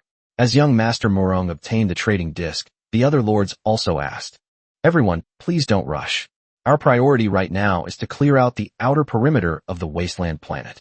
As for the treasure trading discs, Ming regrets that there are not many available this time, and they can only be distributed according to everyone's trading volume ranking in the Wanwu Tower. But everyone can rest assured that before we officially enter the wasteland planet, Ming guarantees that everyone will be able to get it, and it will all be free. Ming's words caused quite a stir in the crowd, but no one had any objections. After all, they prioritized their big clients, and it was understandable that they would pay you later if you paid less. Anyway, the other party promised that everyone would receive it before entering the wasteland planet, and it would all be free. Next, Ming began distributing the Duo Bao trading discs based on the list she had previously compiled. The list was published directly, with their transaction amounts noted at the end. Seeing that there was nothing to argue about, those who got it naturally showed friendly smiles, while those who didn't could only wait. After all, their transaction volume is larger than yours, which largely indicates that they are stronger. The 100 multi-treasure trading discs were quickly distributed, and the fat man, who had no shortage of resources, continued to work tirelessly to produce more. At the same time, he also assigned some people to make magic crystal bombs for everyone. According to Ming, their role in this campaign against the wasteland planet was purely supportive, focusing on logistics while leaving the combat to others. This time, they were also there to profit from the war. Yichen agreed with this decision, since the fat man's goblin form was indeed not good at fighting, and his fragile body was too easy to die. However, he had already figured out the goblin's next research direction: interstellar warfare. What could be cooler and safer than mechs? Moreover, this is a magical world where the mechs created might be more intelligent than those in science fiction movies, and they might even be able to have their own lives. Lord Siming, your treasure trading disc and treasure trading website are really convenient, but it seems there are still very few items available. Many lords who had obtained the disc asked Siming after tinkering with it. The Duo Bao trading network has just been established, and everything is still in preparation. Items from Wanwalu will be listed on the Duo Bao trading network one after another. Ming replied with a smile. Lord Siming, I see that your trading website also has a consignment function. Won't these items get lost? Another person asked. Don't worry, everyone. We provide corresponding guarantees for all transactions on Duo Bao trading network. Not only will there be a corresponding recording stone when sending items, but Duo Bao trading network will also provide compensation if any damage occurs. Yichun had already thought about the after-sales issues, and the recording stone was the evidence. Furthermore, in transactions involving valuable items, the receiving lord will also send a recording stone along with the goods, which will be automatically retrieved upon arrival to prevent the other party from taking the goods and running away. Having experienced the era of online shopping on Earth, Yichun has filled in as many of the pitfalls in Duo Bao trading network as possible. Moreover, as Fatty improves the Duo Bao trading disc, the rules will become more and more perfect. The lords bombarded Ming with questions, while those who hadn't obtained the treasure trading disc could only watch with envy. Some lords who are on good terms with you can try it out through your friends, but those who are less popular can only complain endlessly. Girl, are you planning to rebel against the All Things Pavilion? Start afresh. The behemoth lord, whose palm had been severed earlier, mocked with a gloomy face. He hadn't made many transactions in the All Things Pavilion since entering the trial world, so he hadn't obtained the treasure trading disc this time. However, Si-Ming was prepared for his words. Even without these outsiders, Wanwalu itself would have many competitors and would not so easily allow her to rebuild a completely new trading platform. Luca, stop stirring things up here. Duobao Trading Network. Wanwalu has a more than 40% stake, which is much higher than the shares of Wanwalu owned by the owner. Si-Ming said with a faint smile. Wanwalu has been diluted, and the owner of Wanwalu currently holds less than 20% of the shares. Even if we include his family and children, it's only a little over 30%, not even reaching 40%. The emergence of Duobao Trading Network undoubtedly provided an opportunity for Wanwalu to restructure its assets, which is one of the reasons why Si-Ming dared to go against Yichun. More than 40% ownership? Upon hearing this, Luca immediately fell silent. This shareholding percentage was not low. Little did people know that Wanwalu actually only held 30% of the shares, with the other 10% belonging to Si-Ming personally, let alone more than 40%, which was complete nonsense. But it can fool outsiders. After all this fuss, the departure time is approaching. The Wanwu Tower and the Duobao Trading Network. Everyone began to work together to approach the wasteland planet. Chapter 95 Bombarding the Wraith. Roar. The roars of beasts continued all around as Yichun and Jianmingyi led the two of them slowly closer to the wasteland planet. As the official cleanup operation began, many lords dispersed one after another, but maintained a relatively safe distance to facilitate support from those around them. The first thing Yichun and the others faced was a group of vengeful spirits floating in the air, their ethereal bodies groaning as they charged toward them. Hiss, there are too many, aren't there? Even the dark races in the Dark Origin Land don't have this many, the fat man said with a frightened expression as he looked at the vengeful spirits rushing towards him. This is a wasteland planet, after all, with endless dark creatures. It wasn't meant for us new lords. He just arrived too early, Yichun said. The Silver Moon elves around him had already taken action, bombarding the area with a barrage of spells of various elements to prevent the wraiths from getting closer. Belonging to the Holy Temple, Radiant Holy Sword. On the other side, a dazzling white light suddenly shone on Yi Ling's territory. 100-meter-high beam of light swept out, burning countless vengeful spirits to ashes amidst their wails. Tisk, as expected, angels of light are the nemesis of all dark creatures. The warm light shone on him, and the fat man no longer felt afraid, exclaiming with emotion. Stop showing off and save your energy. Where's the magic crystal you made? Also, control your stone golem and go collect the magic crystal and materials. Oh, and don't forget I need the soul stone, Yichun said irritably, glancing at the fat man gesturing in the distance. Oh, okay, coming right away. The fat man snapped out of his daze and immediately controlled the stone golem to transport a large number of magic crystal bombs to the two of them. Then he went into the darkness to collect soul stones from the dead vengeful spirits. These are the materials Yichun needs. The Holy Spirit Shield alone requires thousands of soul stones, which would require killing at least tens of thousands of vengeful spirits. Vengeful spirits here. Killing them all should be enough to collect over 1,000 soul stones. Boom! A large number of magic crystal bombs were thrown out. They were all Tier 1 magic crystal bombs, but they still caused a series of booming sounds. A large number of Tier 2 vengeful spirits perished instantly, with only Tier 3 spirits able to survive thanks to their powerful vitality. However, what awaited them was the Holy Sword of the Angels. Holy crap, is this how you guys usually fight? The loud explosion startled Si-Ming. She was organizing the Duobao trading website and couldn't help but look up into the darkness. The massive explosion stunned her. Yeah, they're just first-tier magic crystal bombs, not worth much. The fat man nodded and answered matter-of-factly. He and Yichun had always fought like this, and they didn't think there was anything wrong with it. But in Si-Ming's opinion, this way of fighting was really too extravagant. Basically, only lords would do this in desperate situations. Who would throw a bunch of magic crystal bombs out to play every day? Now I understand why you two are so poor. You really don't value money. Si-Ming swallowed hard and sighed. Even a wealthy woman like her felt heartbroken watching this kind of fighting style. Hey, it's alright. We only threw some Tier 1 magic crystal bombs, but look, we got back at least Tier 2 magic crystals. No matter how you look at it, we're making a profit. The fat man said nonchalantly, pointing to the Tier 2 magic crystals he had retrieved in the distance and showing off. Indeed, but only you guys would dare to use this method.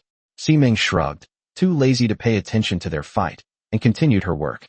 Magic crystal bombs has been considered before, but it's only effective at lower levels. At higher levels, even a single magic crystal bomb of the same level might not be enough to kill a dark creature of the same level, so this method becomes ineffective. Create magic crystal bombs on their own? It seems that only a few races, such as dwarves and gnomes, are known to be able to do so. These races do not have the terrifying rate of reproduction of goblins, and their limited population means that the production of magic crystal bombs is simply insufficient to sustain their unrestrained use. The fat man scratched his head, not knowing what the other person was sighing about, so he could only shrug and continue to urge his familiars on. Although they had a brain, there were no lazy ones, but conflicts would always arise due to people vying for work and the uneven distribution of tasks. It was at these times that he had to step in to mediate. I feel like I'm a lot like the village committee aunties, someone who specializes in mediating neighborhood disputes. The fat man thought to himself with a strange feeling. On the other side, Yichun's bombardment of magic crystals also startled Jianmingyi, but seeing the still lively Tier 3 wraiths, many angels immediately stepped forward and cut them down. Having already completed one growth, the angel, like the moon goddess and the others, possesses the strength of the late-stage rank 3. Coupled with the elemental advantage, dealing with these vengeful spirits is as easy as cutting vegetables. Unfortunately, there were simply too many vengeful spirits, and the angels could only guard one side. Clan with a very low birth rate. Only 2 can be recruited at a time, and there is a one-day recruitment cooldown. This has resulted in Jianmingyi only having about 70 angels so far, some of which are still in their initial form and have not yet completed the first round of growth. The numerical disparity made it even more difficult for Jianmingyi to cope. If it weren't for the group attack combo skill like the Radiant Holy Sword, her territory would probably have been overwhelmed by vengeful spirits long ago. Mengyi, use magic crystal bombs as needed, don't be stingy. Yichun shouted to Jianmingyi, while the fat man stone golem also carried a basket of magic crystal bombs over. These were all just made by the goblins. They were their hope for clearing out the wasteland planet. Okay, Jianmingyi nodded, and the angel beside her flapped its wings, throwing magic crystal bombs one after another into the darkness. Boom! Suddenly, one explosion after another rang out, and a large number of vengeful spirits were blasted away, creating a brief gap in the darkness. Ah! Jianmingyi exclaimed excitedly. This kind of exciting fighting style was something she had never experienced before. Yichun smiled, and took a short break during this lull, while the fat man quickly collected the magic crystals and soul stones.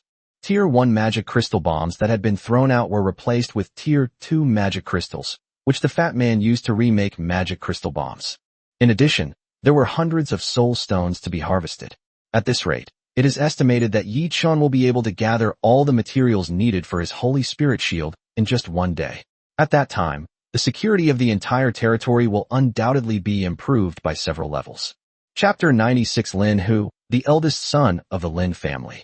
However, such battles obviously cannot last long. At present, the number of their respective clans is not large. After a few rounds of fighting, most of the lords retreated one after another, leaving the attack range of these dark creatures and returning to the rear to rest. This is the advantage of many lords acting together. Otherwise, if only 1 or 2 people fight alone, they might not even be able to retreat in the end. Those 2 are still killing each other. Some lords who had already retreated to the rear exclaimed in surprise when they saw Yichun and the others still fighting in the darkness. They were aware of Jianmingyi's angelic combat power, but since she had brought along 2 support-type lords, their difficulty was much higher than that of the other lords. Even under such circumstances, these people continued to fight in the darkness, lasting longer than the armies of these powerful lords. No, they're bombarding us with magic crystal bombs. Even the angel's holy sword has stopped, someone exclaimed, just in time to see Yichun scatter a barrage of magic crystal bombs, and a series of booming sounds immediately echoed in the darkness. Immediately afterwards, a large number of stone golems were deployed, quickly cleaning up the battlefield. This extravagant tactic stunned all the lords. The fact that stone golems, whose strength was comparable to Tier 2 units, were used to clean up the battlefield was something no one had expected. Not to mention the magic crystal bombs that are casually scattered. A single scattering would cost at least hundreds of magic crystals. How many familiars could be recruited with that? As expected of the Wanwu Tower, they are truly wealthy and powerful. Only they could pull off this kind of fighting style, one lord sighed. They just fought a lot of battles, took their spoils, and came back to rest. The other guy carved out a vacuum and brought it back. They can't compare. Many vengeful spirits left in front of Yi Chun and the others, as they had all been reduced to ashes by the bombardment of the magic crystal bombs. A few rank 3 vengeful spirits escaped. They were quickly killed by the angels who followed. That was great. Yi Chun laughed loudly, waved to Jian Mengyi, and returned to the rear with the dark treasure chest that the stone golem had retrieved. With their return, they immediately attracted the attention of many lords. Not only were they among the last to return, but their achievements were also undoubtedly the most fruitful. The rows of dark treasure chests placed at the edge of the territory made many lords' hearts flutter. The Wanwu Tower is indeed extravagant.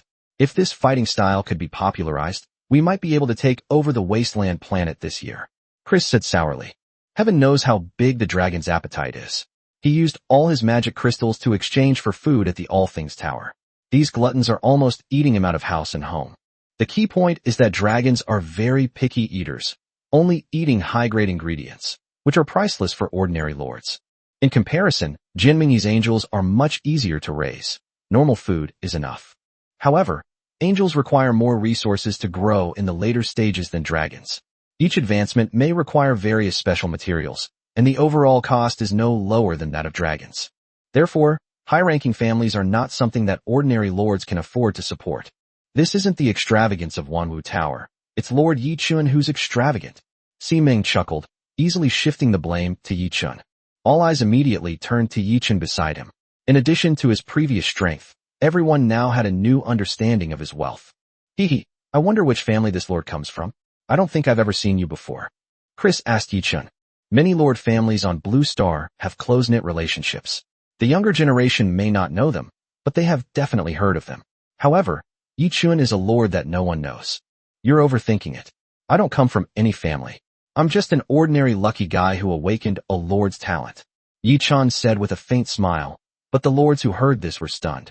How could a lucky guy with nothing stand alongside these privileged individuals? What makes him so special? Everyone's gaze towards Yi Chun changed. Even some lords who had previously been indifferent looked at him with strange eyes. Fortunately, the previous Moonblade was powerful enough to deter anyone from suddenly coming to cause trouble, except for those who really had a grudge against him. Your name is Yi Chun? A lord dressed in a red python robe flew over, controlling his floating island. Everyone turned to look, and his kin were the same as Chris's, a group of red dragons skilled in fire. However, his red dragons were clearly much better raised than Chris's red dragons, both in terms of quantity and overall strength. Upon seeing the newcomers, Yi Chun and the fat man remained unfazed, but Si Ming and Jian Mengyi's expressions changed drastically. Jian Mengyi even used her floating island to block Yi Chun's path. Lin Hu, is there something you need? Jian Mengyi asked in a low voice. The man called Lin Hu only glanced at her indifferently before continuing to focus his gaze on Yi Chun. What? Planning to hide behind a woman? Lin Hu asked in a deep voice, leaving Yi Chun completely confused. May I ask, do we know each other? Yi Chun asked in confusion, but the other person frowned. That's right. Let me introduce myself. I'm Lin Hu, the eldest son of the Lin family. Now do you remember what grudge we have? Lin Hu said again. Upon hearing his words, Yi Chun and the fat man suddenly realized that the eldest son of the Lin family was the same family that Lin Xiang belonged to. The fat man had even taken the flaming dragon from him. Moreover, the bloodline crystal obtained from Lin Xiang brought 10 mountain gods and land gods to Yi Chun's territory. These are all extremely powerful combat forces. Otherwise, relying solely on Yue, Yi Chun might not have the strength to confront so many lords here. The eldest son of the Lin Xiang family? I remember now. What? Planning to ask for your things back? Too bad they've already been used up. After understanding the key point, Yi Chun sneered. A group of red dragons, nothing to be afraid of. In the eyes of the people of the prehistoric world, they were just a group of flying lizards. I never thought I could keep the bloodline crystal after you took it. But since you took my things, you have to give me an explanation, right? Lin Hu said in a deep voice, his face darkening. An explanation? Shouldn't you be asking your Lin Xiang for it? You're not as skilled as him, yet you try to bully others by relying on your power. Is this what your Lin family's upbringing is like? Yi Chun mocked. Expecting him to spit out what he had already obtained was out of the question. You've got guts. But the Lin family also has its pride. Don't say I didn't give you a chance. As long as you can walk out of this wasteland planet alive, I, Lin Hu, will let bygones be bygones. It seems this matter is over. After all, my lifespan is not yet over, and a mere wasteland planet cannot take me away. Chapter 97 Yi Ling becomes king. Oomph. You can say that when you come out of this wasteland alive. Lin Hu sneered, then turned and left without saying anything more. During her short break, Si Ming had already listed a large number of supplies on the Duobao trading network. These were originally items from the Wanwu Tower, but were now being consigned for sale on the Duobao trading network. In addition, many lords also put their harvests on the website for consignment in exchange for what they need. Yichen alone needs no fewer than several thousand soul stones. Unfortunately, besides soul stones, the Holy Spirit Shield also requires a complete set of 5-element spirit stones and special mid-level light element spirit stones, which are currently unavailable. Mid-grade light type spirit stones. Jianmingyi's angelic court can produce light-type spirit stones, but the current output is very low. It would take at least several months for a mid-grade one to appear, which is too slow. Moreover, the advancement of angels is inseparable from light element spirit stones, which makes the spirit stones in Jianmingyi's hands extremely precious. Giving the spirit stones to Yi Chun in the early stages of the territory's rapid development would undoubtedly slow down her development speed significantly. It's a pity. We have no shortage of low-level 5-element spirit pearls, but mid-level light element spirit stones are not so easy to come by. The fat man sighed. What's the rush? We can't get the Holy Spirit Shield yet, but we've gathered all the materials for the moon well, and also the materials for the hero's altar, Yi Chun said with a smile. Unexpectedly, the Duobao trading network has only just been established, yet this small group of top lords alone can bring so many rare resources. In fact, he already had a moon well, which was a moon well that grew alongside the silver leaf laurel tree. However, this moon well grew out of the silver leaf laurel tree, and the water inside currently only has the effect of healing injuries. The rebuilt moon well is now a truly special building, capable of gathering well water to heal injuries and accelerating the growth of its members. Furthermore, it can be used to irrigate crops, increase the chance of mutation, and enhance the abilities of the Moon Fellowship. In addition, the Hero Altar is a very important building. It allows heroes from the clan to live there, gain special inherited power, and thus have an extra opportunity to advance. Of course, this bonus only applies to clans that have advanced to the 5th rank or below, and the construction conditions are extremely demanding. It requires a special construction material called the Heroic Spirit Stone Tablet, and each enhancement requires a large amount of faith stones. Faith stones are a special kind of energy substance. Unlike magic crystals, which contain direct energy, faith stones require a vast amount of faith power to condense, and can only be possessed by a lord who has attained a certain level of divine authority. However, the power of faith is also very strong. It can easily change everything intangible, turning foolishness into wisdom, misfortune into fortune, and suffering into happiness. This is also why it can change the physical structure of its members, providing them with additional opportunities for advancement. The Faith Stone was sold by a lord who followed the path of theocracy, while the Heroic Spirit Stone and Magic Crystal were provided by the beautiful Si Ming. The group was already on the same boat, and Si Ming didn't hesitate to bring over anything that could enhance their fighting power. The Hero Altar has no effect on the Moon Witches, but the Silver Leaf Moon Elves can enter to strengthen themselves. Yi Ling became the first person to enter the Hero Altar. After exhausting all the Faith Stones, Yi Ling's growth limit not only increased by 1 level, but she also gained a new talent, Summoning Spirits. Being able to increase one's total attributes by 20% in a short period of time is a very powerful status-based talent. Moreover, after inheriting the legacy, Yi Ling's total attributes were greatly improved. The original total attribute value of only 80 points jumped to more than 160 points, doubling all attributes. Looking at Yi Ling's powerful attributes, Yi Chun nodded slightly. Yi Ling, are you willing to become the queen of the entire Silver Moon Elf race? To lead your people to survive in this dark world? Yi Chun thought for a moment, and then asked. Yi Ling has only 2 paths to advancement. One is the hero path, which involves improving physical attributes to advance, and the other is the king path. This route doesn't have high physical requirements. You just need to gain the approval of the Silverleaf Laurel Tree and the Silverleaf Moon Elves. After such a long period of fighting, Yi Ling has already accumulated enough prestige among her clan. Now, with the significant improvement in her attributes, she has become the strongest among the Silver Moon Elves. Therefore, it is time for her to become the queen of the entire elf race. Can I do it? Yi Ling was startled and looked at Yi Chun expectantly. In her heart, Yi Chun was the king of all of them, and it was an honor for the entire Silver Moon Elf clan to lead the entire clan to be loyal to him. Of course, you should be their king, Yi Chun said with a smile, leading Yi Ling to the Lord's mansion and summoning all the Silver Moon Elves over. She is one of the earliest Silver Laurel Moon spirits, loyal, brave, intelligent, and resourceful. For the past month or so, she has led the entire Silver Moon Elf race in a constant struggle against darkness, and has been quietly developing our territory. She fought on the front lines with her frail body, risking her life to kill the mid-level dark creature, the Howling Moon Demon Wolf. She once led the entire Silver Laurel Moon Elf clan to develop attribute arrows, enhancing everyone's combat power. Today, as the Silver Laurel Moon Elf race continues to expand, she will become your queen, leading your entire race to carve out a place for yourselves in this dark world. Yi Chun finished speaking with great enthusiasm, and a cheer immediately erupted from below. Yi Ling becoming their queen was something that everyone had already destined in their hearts. Whether it was her awakened talent for command or her later awakened talent for leadership, it was all destined that Yi Ling would be the woman who would become queen. Thank you, fellow clansmen. In the days to come, I will definitely lead you all to defeat the darkness and restore the light, Yi Ling said with a touch of excitement. At this moment, Yi Chun manipulated the silver-leafed laurel tree, and the faint moonlight shone down, instantly enveloping Yi Ling's entire body in a moonlit glow. The power of the moonlight is constantly cleansing her entire body, simultaneously propelling her third advancement. At this moment, Yi Ling was like the most dazzling center position on a dark stage, with everyone's eyes focused on her, dazzling and eye-catching. Chapter 98, The Powerful Elf Queen. What's going on? It looks like the coronation ceremony of a race's king, Jian Mingyi and the others asked in confusion.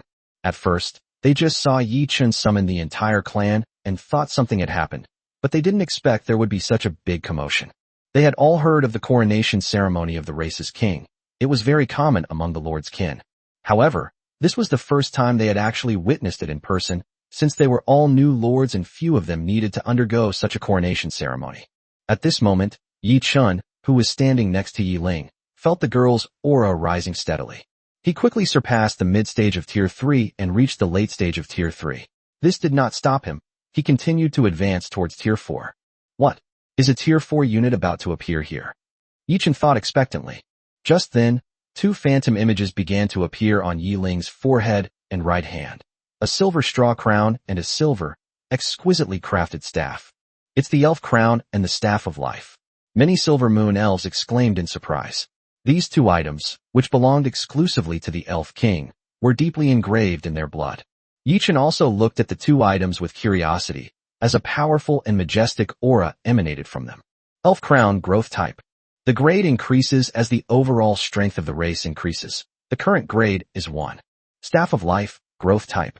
The grade increases as the overall strength of the race increases. The current grade is 1. The former is the symbol of the Elf Queen, and in addition to boosting all attributes, it also has various other effects. However, it is currently only at level 1, and only has one effect: accelerating mental recovery. The Staff of Life is similar. It is formed from a rich life force, and possesses powerful restorative effects. Of course, right now it can only heal some external injuries. Both of these elven artifacts need time to grow and become stronger. What truly concerned Yi Chun was Yi Ling, who was undergoing baptism. As expected, after becoming the Elf King, her strength easily surpassed Tier 3, making her the first Tier 4 unit in Yi Chun's territory. Moreover, this attribute continued to grow until Yi Ling reached the mid-stage of Tier 4, when the two artifacts were fully formed, and only then did Yi Ling's growth gradually slow down. Finally, as the power of the moonlight dissipated, Yi Ling slowly opened her tightly closed eyes. Instantly, a kingly aura emanated from her, and the surrounding Silver Moon spirits all lowered their heads. "Greetings, Your Majesty," the many Silver Moon elves shouted in unison, and Yi Ling's terrifying aura slowly receded. "Few no need for formalities, everyone," Yi Ling said in a clear voice, and everyone stood up again. Yi Ling's gaze had already turned to Yi Chun. "Thank you for your kindness, Lord," Yi Ling said gratefully.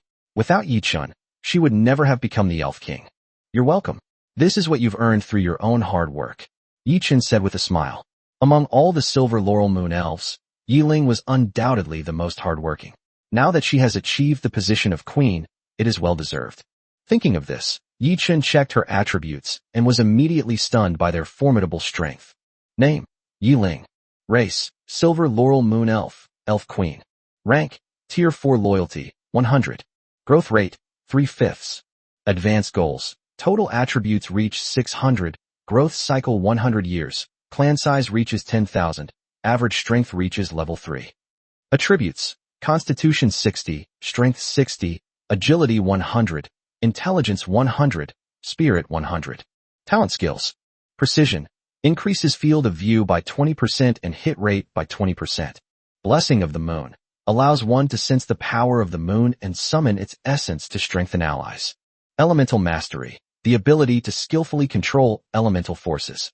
Commander: can better lead the team and clansmen, and has higher prestige. Elven Heart: able to communicate well with the silverleaf laurel tree and master the basic abilities possessed by the elven race. Blessing of the Moon: Heart of Elements, Heart of Keenness, Heart of Nature. Leader: born with the demeanor of a leader, the more people they lead, the greater the boosts they and their people receive. Summoning Spirits: strengthen yourself by invoking the power of ancestral spirits, increasing all attributes by 20% for 1 minute. King's Power: as the king of a race, you can use the power of the entire race to increase all your attributes for 10 minutes. The increase increases with the strength of the race, currently at 30%. Imparting Knowledge: imparting the knowledge you have to more people in your tribe, and increasing their comprehension ability by 100%. The sheer number of innate skills stunned Yi Chun. Moreover, their strength far surpassed that of Yi Shi and the others. A Tier 4 unit was significantly stronger than a Tier 3 unit. Finally, we have a combatant we can truly rely on. Yi Chun thought to himself with emotion. Tier 4 units are currently a formidable force in any territory, and even powerful Tier 3 races have to bow their heads in respect. Not to mention, Yi Shi and the others are about to complete the second stage of their growth. With a whole host of bonuses such as the Moon Well and the Moon Embracing Rabbit, as well as constant battles, Yi Shi and the others are growing at a rapid pace. The second stage, a growth cycle that lasted for half a year, is already halfway through. In less than a month, they will all be entering the peak period of the fourth stage. By then, the gap between Yi Chun and the other lords had truly widened. The fourth-tier moon goddess is beyond the reach of these so-called high-level races. Even the third-tier angels are now somewhat intimidated by Yi Chun's followers. A fourth-tier king. A weak race. As Yi Ling completed her advancement, many lords were filled with envy, and Chris even mocked her with a sour tone. Yi Chun ignored this. At this time, everyone's rest time was almost over, and many lords had already set off again to wipe out the dark creatures outside the wasteland planet. Yi Chun, are you done? Ximing called out from afar.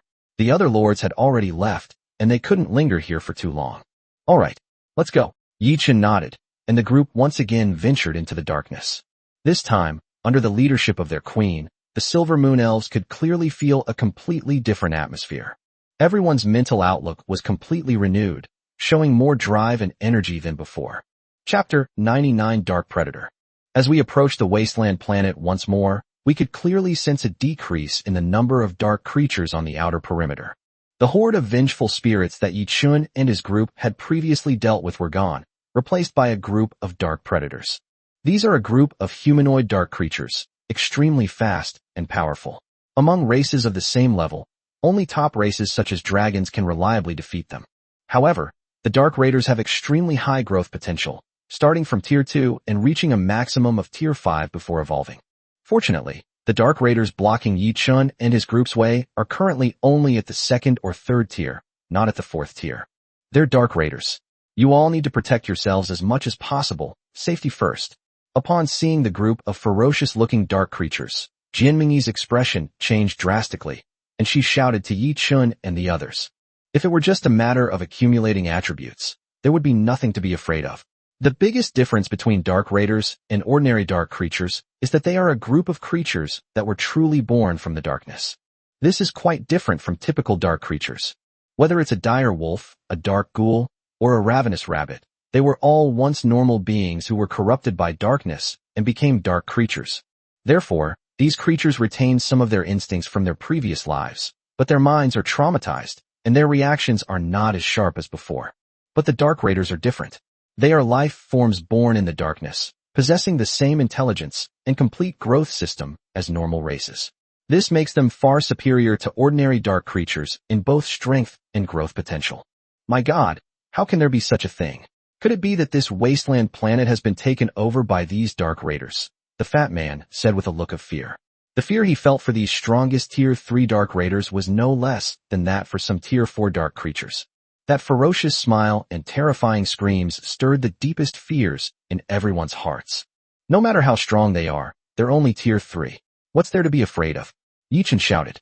The skeletons buried deep underground stood up, and each of them picked up a magic crystal bomb and threw it into the darkness. Boom! The familiar roar rang out again, with an even greater impact than before. These were all magic crystal bombs that the fat man had just made using Tier 2 magic crystals. Their power was several times greater. Hundreds of them were thrown out at once, causing the entire space to tremble. However, as the smoke dissipated, Yi Chun and the others felt a sudden sinking feeling in their hearts. This batch of magic crystal bombs killed thousands of dark raiders. Many more dark raiders only suffered minor injuries, and there were no large-scale casualties like the previous Wraith Horde. No, their reaction speed is too fast. The magic crystal bombs are unlikely to have the same effect as before. Moreover, given the current situation, we don't even have a way to retrieve those corpses. Ximing saw the key point at a glance, and said urgently to Yi Chun, Fatty, postpone the manufacturing of the trading disc and magic crystal bomb. Prepare the magic crystal gun. Archers, prepare explosive arrows. Yi Chun shouted loudly. At this point, with the magic crystal bombs no longer effective, all that's left to rely on are the magic crystal gun and the explosive arrows. Although the magic crystal gun isn't very effective against skeletons, it's quite effective against creatures with bodies. Their immense impact and small-scale explosive effects are enough to shatter everything. All right, the fat man nodded and immediately ordered the goblins who were rushing to make magic crystal bombs and trading discs to take up their weapons and begin to block these dark predators. Meanwhile, Yi Chen's Silver Moon Elves, under the leadership of their new elf queen, began their first battle against the darkness. Silver Moon's forces attack, Yi Ling shouted, drawing her golden bow to its full extent. As soon as she finished speaking, a rain of arrows shot out, heading towards the dark predators in the distance. The elves are highly skilled archers. Their precise archery leaves these dark creatures nowhere to hide. Once hit, the magic crystal explodes. Boom! Although it was only a Tier 1 magic crystal, the explosion that pierced into flesh was something even some Tier 3 dark predators couldn't withstand, and they were all blown to pieces in the roar. This volley of arrows, though it only killed less than 100 dark predators, was done at an extremely low cost, which made Ximing's eyes light up. Her clan was also of the elf race, and they were also skilled in archery. It's just that she never developed her skills in combat. Seeing Yi Chen's Silver Moon Elves displaying their might, he couldn't help but feel moved. He stopped organizing the data on the trading network, sent some of the elves to the warehouse to get bows and arrows, and walked to the edge of the territory. Fatty, give me some of your exploding arrows over here too. Ximing shouted excitedly. Who would be willing to remain in the rear forever if they could become a lord with combat power? The Wanwu Tower didn't give her such an opportunity, but now she's discovered it herself. Huh? Oh, okay. The fat man was taken aback at first, but quickly agreed. How could he not obey the goddess's command? A large number of explosive arrows were transported towards Ximing's territory. At the same time, his goblins finally lined up, aimed their cannons, and opened fire with their magic crystal guns. Bang! Bang! Bang! Gunfire erupted one after another. Although the explosive power of the magic crystal gun was not as strong as that of the exploding arrow, its impact was much stronger. Even if a shot did not hit a vital spot, it could still make the opponent's body tremble, and then be annihilated by the others. Moreover, the magic crystal gun is much more difficult to use and has a faster firing rate than a bow and arrow. Combined with the fat man's thousands of goblins, they actually managed to stop the dark predator by relying on the magic crystal gun, preventing it from getting any closer to them. Holy crap, that's amazing. Before Ximing's elven race even made a move, seeing the fat man's actions, she immediately started swearing, abandoning all pretense of being a goddess. Hee. It was all Brother Chun who made me do this research. I never thought these little guys could actually figure it out. The fat man scratched his head and said embarrassedly, but Ximing's mind was no longer on him. Elves in the territory were ready, each drawing their bows and knocking arrows, and a large number of arrows flew towards the dark predator. Unfortunately, Her elven race doesn't fight often, and their strength is somewhat lacking, resulting in lower accuracy. But even so, it was enough to excite Simeng. Ha ha ha again and again. Kill them all, rich woman Simu shouted, and her clansmen were equally excited, firing arrows one after another, killing the dark predators who were blocked outside the barrage. Chapter 100. You're too fast. Simeng had gone berserk, completely ignoring the data processing on Duobao Trading Network. She led a group of elves, constantly drawing their bows and shooting arrows, launching attacks on the dark predator. Soon, the arrows the fat man had given her were all used up. Quick, quick, bring some more explosive arrows. This is so satisfying. Simeng shouted excitedly, but the fat man who was about to bring her more explosive arrows paused. Arrows in their inventory was running low, and the rest were being transported to Yi Chen's side. While the elves here at Simeng's place are also skilled in archery, their killing power is still much weaker than Yi Chen's Silver Moon elves, and the number of dark predators they can actually kill is very limited. Minger, there aren't many of these explosive arrows, and they're not easy to make. I'm out of them, the fat man said with a bitter face, startling Simeng, who was in the middle of her excitement. That's it. We're out of ammo already, Simeng said subconsciously, and the fat man could only nod helplessly. That was way too fast. The beauty blinked her big eyes and had no choice but to give up in disappointment, while the fat man who heard this was practically on the verge of tears. Wait a minute. I'm not fast, you're too fast. No, that's not right either, the fat man struggled to explain, but the beauty had already gone far away. With no time to concern themselves with the fat man's love-hate entanglements, Yi Chun and Jianmingyi were engrossed in a frenzied battle. Although the goblin's firepower was very effective, many dark predators still charged out, and a large number of angels spread their wings and took to the air to fight them. Blazing sword, an angel shouted, and the fine iron longsword in his hand suddenly burst into flames, slashing at the dark predator in front of him. The dark predator, which had reached the 3rd level, was instantly cleaved in two by the sword. However, right beside him, another dark predator rushed out, its sharp claws about to pierce his heart. Whoosh! At this moment, a sharp arrow flew over and pierced through the head of the dark predator. Its entire body was carried away by a huge force and flew more than 10 meters away. It was Yi Ling, who had been watching the battlefield situation closely, who made her move. Having reached the 4th level, she wielded a golden bow and didn't even need explosive arrows. One arrow was enough to take the life of a dark predator. The angel glanced at her, a look of gratitude in his eyes, before continuing his fight. Yi Ling was stunned. She never thought that one day she could help the legendary angels and even earn their gratitude. It was such a strange feeling that someone called a god would need to seek help from someone as insignificant as himself. Thinking of this, Yi Ling turned around and glanced at Yi Chun behind her. All of this was given to them by this man. Suppressing the unease in her heart, Yi Ling continued to focus her attention on the battlefield, firing arrow after arrow, reaping the lives of the dark predators in the distance. This battle was clearly much more difficult than the previous encounters with vengeful spirits. Following the angels, the skeletons also joined the fight, but their results were rather dismal. As a Tier 3 race, skeletons have always been the weakest in combat.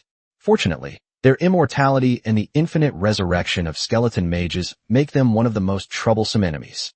When the group of dark predators was finally cleared out, Yi Chun and the others returned to their resting place one after another, only to find that they were the last group to return to the Lord. TCH, I thought he was so powerful. Could it be that he's entangled with some dark creature and can't get away? A lord sneered. He had always wanted to get on the good side of the Lin family in Shanghai, but he had never had the chance. Now that Yi Chun had a grudge against Lin Hu, he naturally wouldn't let go of the opportunity to ridicule him. Humph, Simeng sneered, and the corpse of a dark predator was thrown beside the territory, causing all the lord's expressions to change drastically. What is this? A dark predator? You've encountered a dark predator? Someone exclaimed, looking at Yi Chun and the others with astonishment. As 3rd-tier creatures, the dark predator is far more powerful than any ordinary dark creature. The fact that Yi Chun and his companions were able to escape unscathed after encountering the dark predator is truly remarkable. What else? We're selling the corpses of dark predators. Tier 2 corpses are worth 3 Tier 2 magic crystals or items of the same level, and Tier 3 corpses are worth 5 Tier 3 magic crystals or items of the same level. They're already listed on Duobao Trading Network. If you want them, go buy them, Simeng said proudly, then swayed her slender waist as she returned to her territory. Upon hearing her words, the lords were taken aback at first, then quickly took out their trading discs and began to scramble to buy the corpses of the dark predators. These purebred dark creatures are different from ordinary dark creatures. Their physical attributes are much stronger. Although they cannot be eaten, many of their parts are excellent materials for refining weapons. Take, for example, the claws of the dark predator. Each one is a natural dagger, incredibly sharp. A level 2 claw can even break through the defenses of many level 3 creatures. This is why the angel expressed gratitude to Yi Ling earlier. Other parts, such as the heart and eyeballs, are also top-quality alchemical materials. Otherwise, a level 2 corpse could not have been sold for the high price of 3 level 2 magic crystals. The tens of thousands of dark predator corpses were quickly swept away. Yi Chun and the others only kept a few for their own use. Their kin were not numerous, and 1,000 or so corpses would be enough. This wave of transactions immediately brought them a large amount of magic crystal income, not only making up for all the previous losses, but even leaving them with a slight surplus. Furthermore, the dark treasure chests created by the dark predator are of much higher quality than those created by ordinary dark creatures.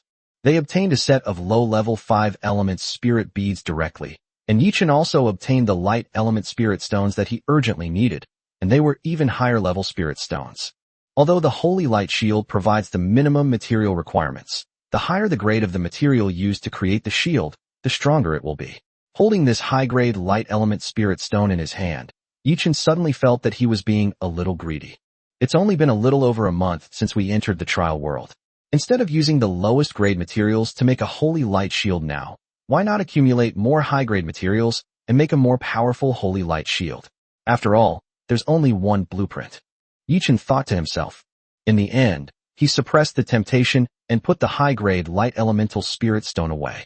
If he really couldn't find a higher-grade light elemental spirit stone in the future, he would use it again. As for now, let him continue to hope for a while. Chapter 101 The Heavenly Emperor. In addition to rare high-grade light element spirit stones, some special buildings have also been discovered. At least for now, many defensive towers have been erected in the Four People's territories, especially magic towers that can cast spells, which are powerful weapons for protecting their homes and countries. As long as you have money, it can give you a whole world. After a short rest, the group continued on their way. This time, the dark creatures Yi Chun and his companions encountered were not as extreme as the dark predators. They easily dealt with a group of common dark ghouls using magic crystal bombs in combination with explosive arrows. After 4 rounds of clearing, the battle officially ended, and the lords returned to their original gathering points for a short rest. After a day of cleanup, the number of dark creatures on the outer edge of the wasteland planet has decreased by a visible rate. If yesterday the dark creatures surrounding the wasteland planet stretched for tens of thousands of miles, now they have shrunk to 7,000 or 8,000 miles. At this rate, about 3 days should be enough. That was so great.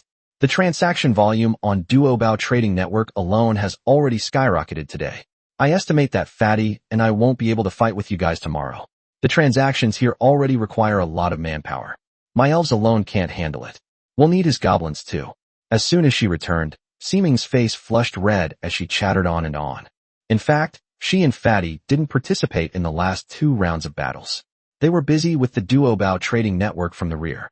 A large number of orders and transactions needed to be handled by someone.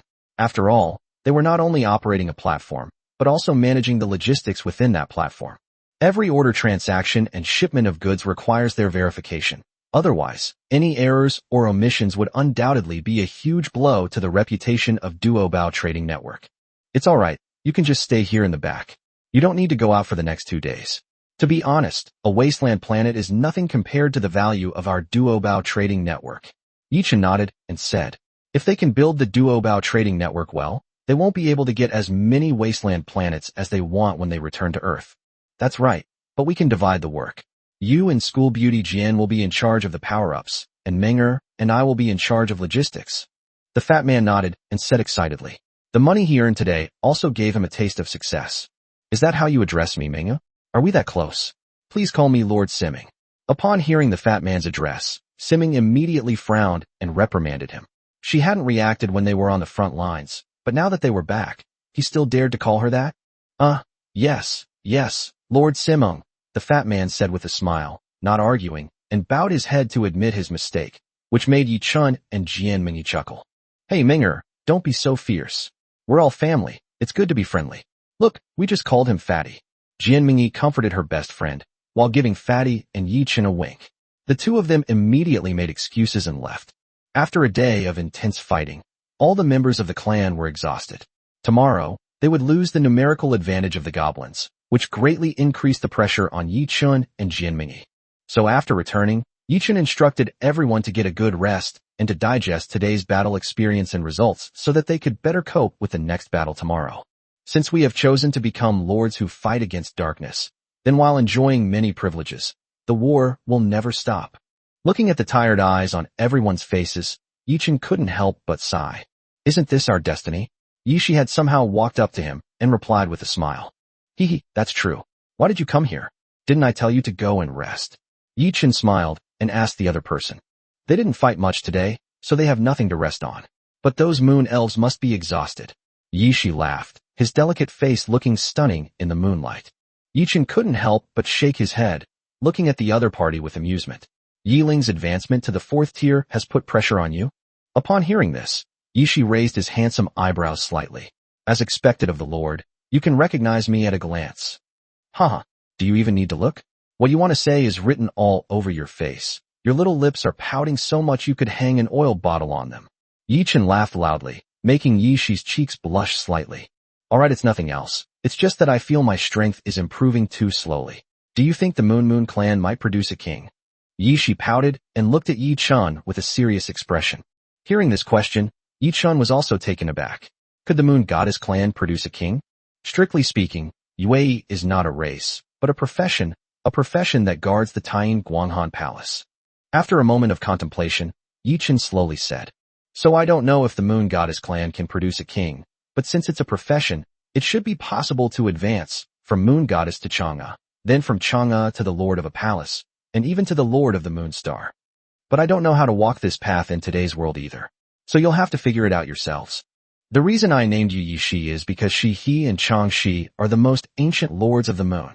Yichun spoke slowly, and Yishi listened attentively. The story was one they had never heard before. They had only occasionally glimpsed those powerful figures who could split the heavens and the earth in their bloodline memories. Shiha and Chang'e, the most ancient lords of the moon, Yishi murmured, his eyes gradually shining, as if he had found a path to the future. The basic breathing technique began to operate unconsciously, and a large amount of spiritual energy poured into her body, causing her strength to visibly increase. Although he didn't leap to become a Tier 4 unit like Yiling, Yishi still managed to advance to the late Tier 3 stage, just one step away from completing this second stage of growth.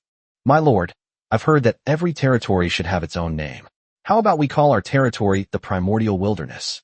And you are the Heavenly Emperor who rules over heaven and earth in the Primordial Wilderness. From now on, we will call you Heavenly Emperor. Yishi suddenly stood up and said excitedly to Yichun, Primordial Era? Heavenly Emperor? Yichun was taken aback. The name of the territory and the title of the Lord should exist, but that was something to do after one had reached the strength of a newcomer and become a formal lord. However, given his current resources, becoming a lord is a foregone conclusion, so if it's a little earlier, that seems like it might work. Chapter 102 The Shortage of Magic Crystal Bombs. The night passed in the blink of an eye, and the next morning, a new round of attacks would begin again. The closer they get to the wasteland planet, the stronger the overall dark creatures become. They have gone from being mainly Tier 2 creatures to being mainly Tier 3 creatures. It is now very difficult to see Tier 2 races. The war pressure on many lords has increased dramatically. It should be noted that although their kin are powerful, they are actually only Tier 3 units, and their numbers are mostly in the dozens. This small number of kin were invincible among their peers. It would be impossible for them to deal with tens of thousands of third-tier creatures. Even Yichun and Jianmingyi could only fight and retreat. However, with magic crystal bombs in hand, their spoils were the most abundant among all the lords. A large number of dark creatures did not even need to fight. Throwing a magic crystal bomb was enough to blow them to pieces. Then, stone golems are sent forward to collect magic crystals, thus forming a perfect cycle. The fruitful results naturally attracted the attention and envy of other lords. During their rest, many lords had already walked towards the four of them. Lord Simon, I wonder if you have any magic crystal bombs left over? I'd like to buy some, a lord said. His familiar is the Golden Lion, a beast-type race, a purely melee-based familiar like the behemoth. Therefore, Facing thousands of dark creatures, his lack of group attack methods made his battles increasingly difficult. I'm really sorry. As you can see, he's busy making both the trading discs and the magic crystal bombs. He's really overwhelmed. The magic crystal bombs he has are not even enough for his own use. Si-Ming said with a troubled expression. It wasn't that she didn't want to do this business, but the production capacity was simply too limited. The daily production of magic crystal bombs is barely enough for Yichun and Jianmingyi to use, with no more left over. I can offer double the price. 500 coins per day is feasible. The Lord gritted his teeth and said with a troubled expression. 500 magic crystal bombs, double the price, is a considerable expense. You have to know that magic crystal bombs are not sold at the original price. They are usually sold at a premium of 3 to 5 times. If the price is doubled again, he might end up using up all the magic crystals he has accumulated in a day of war. Well, I'll go ask around for you. Hearing the price, Si-Ming was somewhat tempted, but whether it could actually be produced was something she could only ask Fatty. After all, her elven race couldn't make this thing, nor did they have the time to do so. The maintenance of Duobao trading network and the distribution of goods are already becoming a challenge for her elves to handle alone. Lord Simon, please ask him for me too. I only need 300. Yeah, I don't have many, just 400. Could you ask around for me? I want 600. I'd be happy with 100 of them too. Hearing that there was a chance, the surrounding lords immediately spoke up, wanting to be able to buy a batch, which startled Si-Ming so much that she had to stop and look at everyone with a helpless expression. Everyone, please be patient. I'll go see how much I can spare, but I can't guarantee exactly how much. Don't get your hopes up too high. Si-Ming said helplessly, then turned and ran towards the fat man's territory. At this moment, the fat man was extremely busy. If it weren't for the fact that he had recruited too many goblins last month, he would have liked to recruit them on a large scale again. Magic crystal bombs? There's no time to make those now. The ones for Yichun and Jian Shaohua were all made at night. Upon hearing Si-Ming's words, the fat man exclaimed with wide eyes. They offered double the price. Si-Ming shrugged. He wasn't worried about not being tempted by such a price. Sure enough, upon hearing this, the fat man was stunned for a moment. He paced back and forth in his territory, and after a while he gritted his teeth, took a pile of magic crystals, and headed towards the goblin's lair. Although it's no longer suitable for large-scale recruitment in the short term, recruiting only a small batch won't have a significant impact. Having these goblins to manufacture magic crystal bombs will be sufficient. However, it will take some time to learn how to make magic crystal bombs, so today's production will definitely be affected to some extent. Go tell them that they can produce about 1,000 magic crystal bombs a day, of varying quality. Then auction them off in groups of 100 on the Duobao trading network, with the highest bidder winning. After recruiting 180 goblins in one go, the fat man said to Si-Ming, and then took the group of goblins to train. Not only should we brainwash them, but we should also teach them how to make magic crystal bombs as soon as possible. Otherwise, even if we recruit them, they will be useless and just a few freeloaders. Alright, seeing the fat man's actions, Si-Ming smiled and turned back to deal with the many lords. That magic crystal bombs were finally available for sale. Everyone's faces lit up with joy. However, when they heard about the quantity and the auction format, their spirits immediately dampened. As for the auction, the price is hard to say. Double the price is their target price. Any higher, and they might not be able to break even. Moreover, 1,000 is a bit too few. In such a dense horde of monsters, a group could probably be blown up in 1 or 2 rounds, unless they manage to snatch a few more groups of magic crystal bombs. A mere 1,000 coins? Are you trying to fob me off like a beggar? That Yichun could easily earn more than 1,000 coins in a single battle, right? And you're even auctioning it off? Using this opportunity to rake in money. I think you just don't want to help everyone clean up the wasteland planet as quickly as possible, so you can reap all the benefits yourself. A lord called out. This person was the same behemoth lord from before.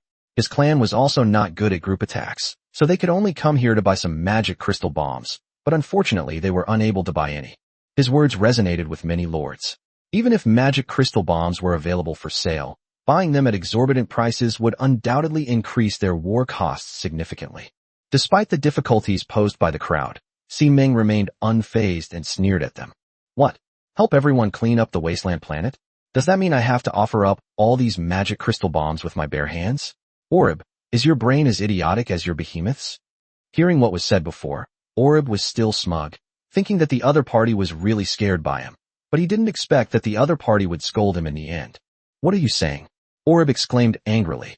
It was one thing to say he was stupid, but to bring his own clan along? Was he saying he was stupid, or that his clan was stupid? Orib was instantly enraged. Can't you understand human language? I told you to stop sleeping during the day and daydreaming. Yi Chen's sneer rang out, with the moonlight shining behind him. Just Yi Ling alone was enough to silence everyone. Chapter 103 is all about being poisoned by pay-to-win mobile games. The Behemoth clan was furious, but he was wary of Yi Ling beside Yi Chun and dared not step forward. He knew very well that Yi Ling had advanced to the next level later, and it couldn't have been her who had severed Behemoth's hand with a single move.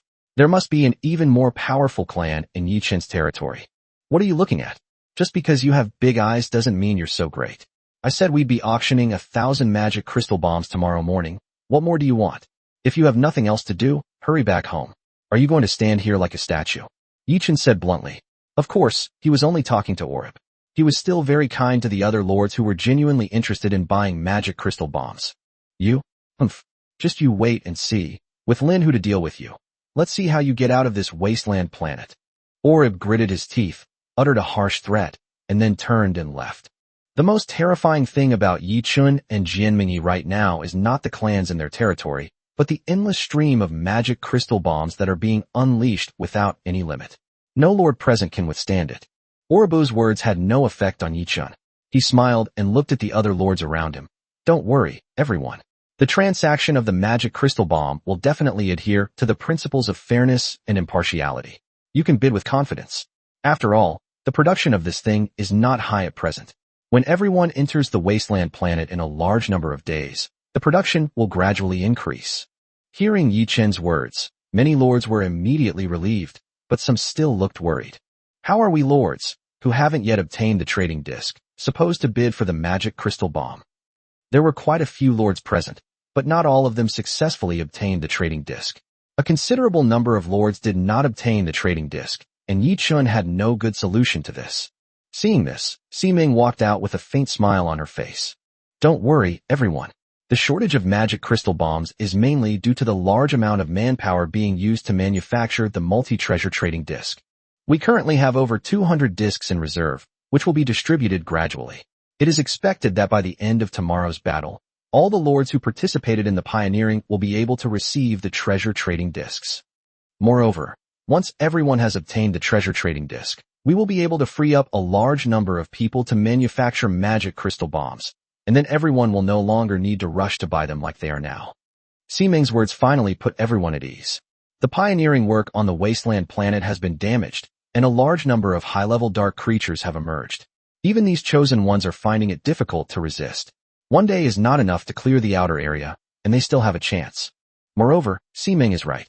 Currently, it is only these lords who are trading on the Duobao trading network. Once the Duobao trading disc market becomes saturated, the goblins on Fatty's side will be free to do their bidding. The current 1,000 magic crystal bombs are just a temporary measure for them. After hearing this, many lords were already considering whether it was necessary to rush to spend a large sum of money to buy this batch of magic crystal bombs. However, some lords are quite shrewd. Although there will be no limit in the future, the consumption after entering the wasteland planet will definitely be greater. It is hard to say whether they will still be able to seize the magic crystal bombs then, so it is better to secure their gains. Then we'll go back and wait patiently for the magic crystal bombs to be put on the shelves. Having received a satisfactory reply, the lords, each with their own thoughts, returned to their resting places, and Ximing's territory was finally able to quiet down. Yi Chun and Jianmengyi arrived at her territory, looking at the busy elves around them with a hint of curiosity in their eyes. What's going on?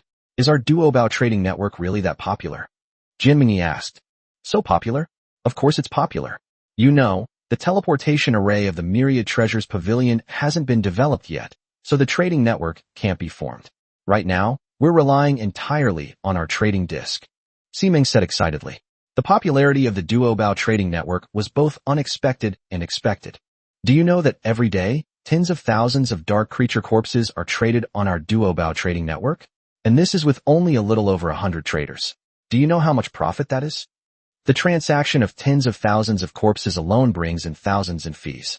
Add to that the transactions of magic crystals and special items, and our earnings in one day are already equivalent to what you two would earn in a day fighting outside the wasteland planet. And that doesn't even include the magic crystal bombs, recovery, and healing potions you two used up in the battle. As Si-Ming spoke, her gaze towards the two gradually turned disdainful. This pair of spendthrift men and women, do they even know how much money they would spend on magic crystal bombs every day? In today's situation, it would cost at least tens of thousands of magic crystals of the same level. However, their visit today has nothing to do with Duobao Trading Network. It's mainly because your magic crystal bombs are such a popular pay-to-win tactic that people hate. So they wanted to try it out and came to us to buy magic crystal bombs. Thinking of the magic crystal bombs, Si-Ming brought the topic back. Hearing this, Yichen nodded. The pay-to-win tactic was indeed hateful, so it wasn't surprising that those people wanted to buy magic crystal bombs. However, this did open up a new idea for Yichen. Do you think they'll be willing to continue fighting so hard like before if they get used to the pay-to-win tactic? Yi Chen's words startled the two women. Si-Ming immediately stopped and looked at him in astonishment.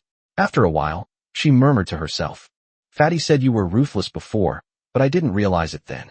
Now I know, you really are ruthless." Si-Ming's words made Yi Chen's face darken, and the key point was that Jian Mingyi was still nodding in agreement. "But I like it." Suddenly, Si-Ming burst out laughing and raised her hand to slap Yi Chen. "Why didn't I think of that before? I was only thinking about selling magic crystal bombs, not about changing everyone's fighting style." "You're right. Once you're used to eating delicacies, who would want to keep eating radishes and cabbages? Once everyone gets used to the pay-to-win tactic of using magic crystal bombs as a strategic resource, will the sales of magic crystal bombs still be bad? We can even set the price ourselves."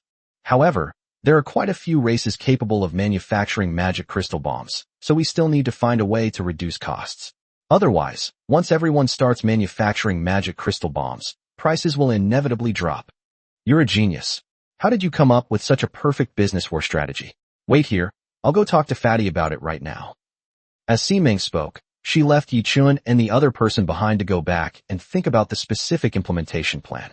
Yi Chen stared blankly at the departing figure, a bitter tear rising in his heart. What kind of genius am I? Wasn't I just poisoned by those pay-to-win mobile games in my past life? These tricks are just second nature to me. Chapter 10 for the magic crystal bomb that made a huge profit. Soon, Si-Ming and Fatty drafted a complete business plan and showed it to Yi Chen. But how could he understand any of this? Looking at the densely packed pages, he threw them back with a headache. "You guys do what you want." He then took Jian Mingyi and continued to clear out the outer perimeter of the wasteland planet. As two big spenders, their summoned creatures consumed far less stamina during battles than other lords, and often they even sent out tireless skeletons. A barrage of bombardments. Well, apart from being a bit pricey, there's nothing wrong with it. The two carried back a large number of dark creature corpses and dark treasure chests, and the four people's territories were growing rapidly. "Here's a bottle of life essence.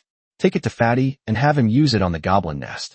That should eliminate the side effects of continuous recruitment in the short term," Yi Chen said, handing a bottle of light green potion to Si-Ming. This was something he obtained from countless dark treasure chests. It could alleviate the target's fatigue, revitalize their body, and even allow them to advance further.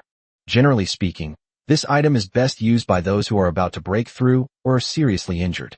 Unfortunately, the Fat Man's goblin nest has been recruiting too many times recently, which has made it too burdensome and it no longer produces goblins with talent.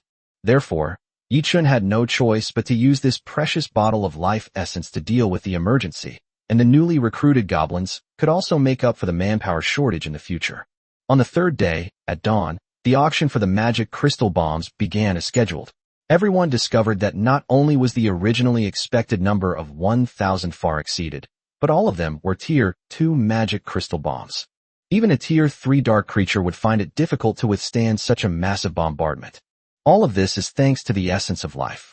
After the recruitment of goblin nests was restored, the Fat Man recruited another 200 goblins in one go, which immediately doubled the number of goblins that could make magic crystal bombs, resulting in a significant increase in the production of magic crystal bombs. A total of 1,600 coins were put up for auction this time, divided into 16 groups of 100 coins each. All the lords immediately went berserk, bidding recklessly, hoping to make a fortune on the third day using the magic crystal bombs. The final result was that all of these magic crystal bombs were auctioned off for more than 2,000 Tier 2 magic crystals, a full 20 times the price, which made Ming scream with excitement. It's important to understand that things are different now compared to the Wanwu Tower Trade Fair, where a few Tier 2 magic crystal bombs could fetch 80 times the price. As more and more lords are now able to manufacture magic crystal bombs, the price of low-level magic crystal bombs has gradually returned to normal, at about 2 to 3 times the original price. The price of 20 times the original price has not been seen for a long time. Great. 1,600 Tier 2 magic crystals, and we've exchanged them for a whopping 32,000 Tier 2 magic crystals. These lords are truly wealthy. Ming grinned. This income was far more lucrative than Yi Chun and his cruise battles on the wasteland planet. It was practically robbery, and they practically handed it to them. Alright, you all need to be careful in the rear, lest other lords get jealous and do something irrational. Make sure you have the necessary defenses. Yi Chun instructed. Those high-achieving individuals present wouldn't do such a thing, but it's hard to say about their subordinates. With such a large piece of the pie like Duobao Trading Network, no one would be willing to give it up. Don't worry. Don't forget, we have more than a dozen defensive towers in our territory. Even the two of you might not be able to break through. The fat man laughed loudly. The defensive towers that were opened from the dark treasure chests in the past few days were all given to Fatty and Simming. The two of them only symbolically erected a few for guard duty. In terms of defensive capabilities, no one present could compare to them. Alright, you guys be careful, Mingyi and I will be leaving now. Yi Chun nodded and said, he and Jian Mingyi belong to the Battle Lords, and fighting against darkness is their responsibility, which they can never slacken under any circumstances. The two left, and, together with the other lords, once again approached the wasteland planet. Yi Chun clearly sensed that today's battle was different from the previous ones. From the darkness in the distance, rumbling sounds echoed continuously, clearly indicating that some lords were using the same pay-to-win tactics as them to accelerate the clearing of the dark creatures. The support from many lords has greatly reduced the pressure on Yi Chun and Jianmingyi, since other dark creatures will fill the vacant positions. This made the morning's cleanup operation go exceptionally smoothly. It only took 2/3 of the originally planned time to clear out the planned number of dark creatures, and many lords even wanted to go deeper into the area. Unfortunately, they didn't have enough magic crystal bombs left.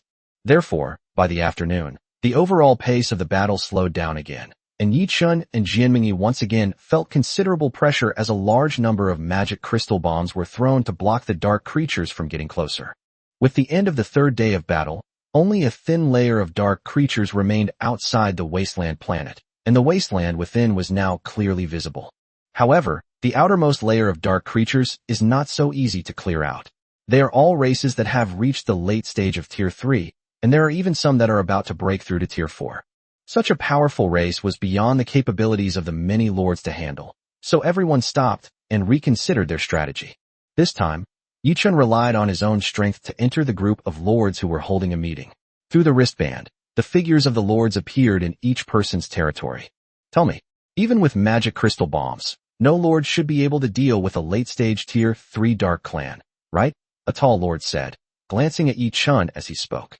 Unfortunately, their magic crystal bombs had been incredibly effective these past few days, but ultimately they were defeated by these late-stage Tier 3 races, much to the delight of many lords who couldn't afford magic crystal bombs. Yi Chun watched the group of people quietly, without saying a word. There were too many people, so someone had to step forward to lead them. This tall lord was clearly not the leader. Lord Yi Chun, can your magic crystal bombs deal with late-stage Tier 3 dark races? Seeing that Yi Chun didn't speak, the crowd discussed amongst themselves for a while before a lord dressed in a white robe finally asked Yi Chun. Upon hearing his name called, Yi Chun finally looked up and smiled faintly. Didn't you see the results today? What else is there to ask? Chapter 105 The People in Trouble.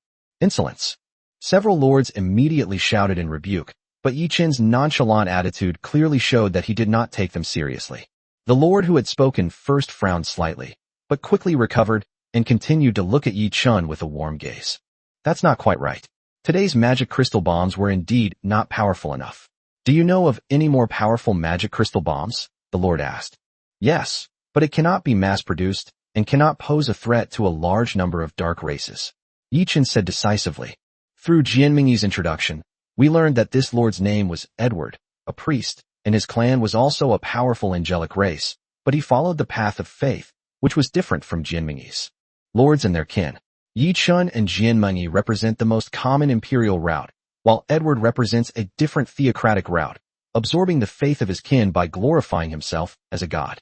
The faith stones that Yi Chun used before were also condensed from the hands of such lords. Neither path is inherently better or worse. They are simply different directions of development. TCH, what a waste. Your magic crystal bombs can only clear out a few small monsters. Chris, who had a grudge against the two, immediately said, not letting go of any opportunity to strike at Yi Chun. Indeed, it's a bit useless. I wonder if it can even blow up your territory? If it gets blown up by this piece of junk, what are you then? Yi Chun said with a faint smile. You. Chris's face immediately turned red, and he didn't know how to refute it for a moment. Alright, what's all the noise about? If only a few magic crystals explode, then we'll just collect more. It's just the outer ring anyway. Based on past experience, the dark creatures on wasteland planets are slightly weaker than those in this area. So once we create an opening and enter the wasteland planet, we won't need the magic crystal bombs anymore. Lin, who spoke sternly, and everyone immediately fell silent, their gazes turning back to Yi Chun. I admit you do have some strength, but I'll say it again. As long as you can leave this wasteland alive, I can let bygones be bygones. But now, let's talk business. How long will it take to accumulate magic crystal bombs? Lin, who looked at Yi Chun and asked. Faced with so many peak tier 3 dark creatures, the magic crystal bomb is their only hope. I think you've got something wrong. Even if accumulating magic crystal bombs is really possible, why would I provide them to you? What benefit would I get from that? Yi Chun said with a smile. The wasteland planet is definitely not as safe as Lin, who said. The average strength of the dark creatures is indeed slightly lower than that of the outer areas, but their peak strength is far greater than that of the outer areas. If we can't gain enough benefits from this, then providing a sufficient amount of magic crystal bombs would be a waste of money. Are you courting death? Orb roared, and the other lords also showed anger upon hearing Yi Chun's words. In this way, he offended all the lords in one fell swoop. The magic crystal bombs are ours. We can easily clear out the dark creatures on the periphery with our own strength. It will just take a little time. Why should we provide you with magic crystal bombs and then share this wasteland planet with you? You're right. In business, it's about making a profit. Since it's a business transaction, it can't be just one party making the sacrifices. You all have to contribute something too, right? Ignoring the anger of the crowd, Yi Chun looked at the many lords and spoke. After the words were spoken, many lords calmed down. Indeed, since it was a transaction, they had to give something in return for it to be reasonable. They simply didn't want this kid to take advantage of them, since they currently outnumbered them. Therefore, although many lords calmed down, they did not speak up for Yi Chun. Instead, they quietly watched this farce unfold, while some hot-headed individuals would always rush to the front. Fair trade? Do you think you're qualified? You, a commoner lord, dare to do business with us, the chosen ones. Chris sneered, his words clearly echoing the sentiments of many lords. However, Yi Chun didn't indulge him this time. He glanced at Yi Ling beside him, who nodded and immediately drew the golden bow in her hand. Whoosh, a sharp arrow shot out and disappeared into the darkness. A loud booming sound rang out, and Chris's projection shook violently, his face showing a look of terror. How dare you? Chris roared, and the other lords were also moved. If nothing unexpected happened, it was Yi Ling's explosive arrow that had shot towards Chris's territory, and it was an extremely powerful tier 3 explosive arrow. Chris's 2 red dragons were immediately severely injured, and it will probably take them a long time to recover. Yi Chun, you're too arrogant. Lin, who roared, glaring angrily at Yi Chun. Outrageous. How could you be more outrageous than us? You just love getting things for free, and you even feel justified in doing so. Besides, I was just testing the power of a tier 3 explosive arrow. Why don't you ask this piece of trash if the power is enough? Yi Chun also rebuked him with a serious expression, not taking Lin Hu's threat seriously at all. Upon hearing his words, the other lords were all taken aback and turned to look at Chris. His projection had been restored, and behind him was a large crater. Some of the closer lords even saw the heavily wounded red dragons in his territory. Enough. This power severely injured 2 of Chris's red dragons, and several others were slightly injured. And this was just from the explosion of a magic crystal bomb. Many lords exclaimed with joy, all delighted to have found a way to deal with the dark creatures. Their words also made Lin Hu stop his further threats, and he looked at Yi Chun with a complicated expression. Unfortunately, Yi Chun is currently the only one capable of dealing with those dark creatures. In contrast, Chris, who was made an example of, could only grit his teeth and swallow the blood. He was also afraid that Yi Ling would shoot another arrow, which would greatly weaken his strength. At the same time, Yi Ling's actions made everyone realize that this great god in Yi Chen's territory was a true existence beyond the third rank, a real intermediate unit. With Yi Ling around and an unlimited supply of magic crystal bombs, no lord could stand against them. Having grasped the situation, Lin Hu took a deep breath, suppressed his anger, and looked intently at Yi Chun. I don't think you want to be stuck here like this, do you? Who knows when you'll be able to clear out the dark creatures on the perimeter by yourselves. So let's get straight to the point. What conditions do you want for clearing out the dark creatures on the outskirts? Chapter 106 Talent is the primary productive force. Lin Hu's words completely revealed the nature of the deal. Want to clean up the wasteland planet? Sure, I'm willing to pay the price. It's up to you, Yi Chun, what price you want. Seeing the angry gazes of the many lords around him, Yi Chun smiled indifferently and held up 3 fingers. 3 high-grade 5-element spirit orbs, 1 light element spirit orb, 1 inheritance stone tablet, and 1 blueprint for a magic furnace. Impossible, Lin Hu exclaimed immediately. This value was beyond their means. Not to mention anything else, no one could produce so many high-grade 5-element spirit pearls. Moreover, what was their purpose in coming to clean up the wasteland planet? Wasn't it precisely for that rare, high-grade 5-element spirit pearl? I think you all know the value of a wasteland planet. 1 wasteland planet is enough to create 3 to 5 high-level lords. I only want 3 high-grade 5-element spirit pearls. Is this price too high? As for the inheritance stone tablet, the blueprints for the magic furnace, and the light-type spirit orb, to put it bluntly, I only asked for the resources of a formal lord, not even a high-level lord. You, the young master of the Lin family, surely don't even have this much ability. Yi Chun said calmly. The best way to maximize profits is to take a cut of the profits earned by everyone after they enter the wasteland planet, which would be more acceptable to them. But this isn't a peaceful Earth where everyone has a sense of contract. Once they come out of the wasteland planet, who will still be willing to give them a cut? Only when you have the money in your pocket can you be safe. Therefore, Yi Chun had no intention of discussing the future. He was talking about the present, now, immediately, right away. You pay me, I do the job. Upon hearing Yi Chun's words, Lin Hu was speechless for a moment. Indeed, as Yi Chun said, these resources are not enough to create a high-level lord, and are a drop in the ocean compared to the wasteland planet. It would be heartbreaking for anyone to have them hand over so many resources to Yi Chun. Okay, but we have to wait until we get back from the wasteland planet. Lin Hu glanced at everyone and said through gritted teeth. Then there's nothing to talk about. Who knows if you'll still keep your word once we're on the wasteland planet. If we're going to talk, you have to give us the goods first. There's no room for negotiation on that. Yi Chun said firmly. Do you really think we wouldn't dare do anything to you? Lin Hu suppressed his anger and roared at Yi Chun. TCH, do you really think I wouldn't dare do anything to you? Yi Ling retorted in kind, her bow drawn to its fullest extent, aimed into the darkness. In an instant, a sense of death threatened her from head to toe. I dare not say anything else, but at least Yi Ling could kill him if she gritted her teeth. All right. Everyone, calm down. Lord Yi Chun is right. If we want them to put in the effort, we should give them some compensation. There's no such thing as a free lunch. At this moment, a long-haired lord stepped forward to smooth things over. It was none other than Lord Murong from before. However, the price of 3 high-grade spirit beads is indeed too high, and we cannot raise that many at the moment. Lord Yi Chun, how about 2? Young Master Murong said, looking at Yi Chun with a troubled expression. Hearing his words, Yi Chun nodded, his expression softening considerably.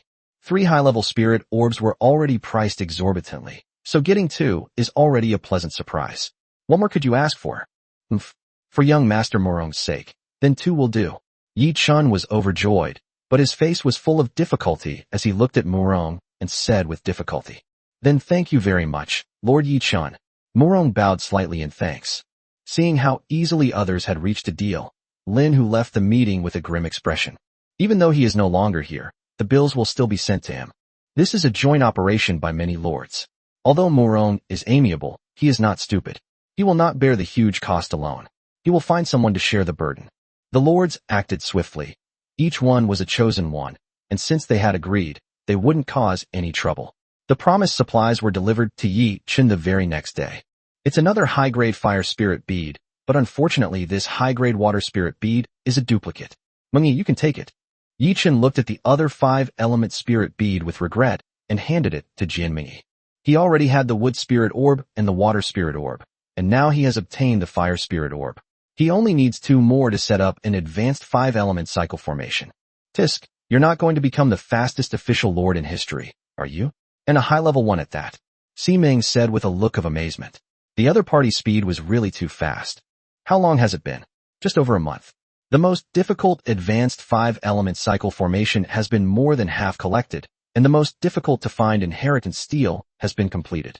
Everyone else starts with the easy parts and works their way up to the difficult ones. But you've gone straight to the hardest part, the fat man remarked with a similar sentiment. Not only have we finished, we have even more. Jianmi gestured to the high-grade water spirit orbs in her hand, immediately making the 2 of them green with envy. All right, standard procedure. Standard procedure. Yi-chan was a little embarrassed by what he was being told, so he quickly changed the subject. Fatty, how's the preparation of the Tier 3 magic crystal bomb going? Having accepted someone's gift, you have to be responsible for getting things done, and the most important of these is undoubtedly the Tier 3 magic crystal bomb. If we can't produce a sufficient number of magic crystal bombs quickly, we'll have to give back everything we've got sooner or later. Don't worry, there won't be any problems.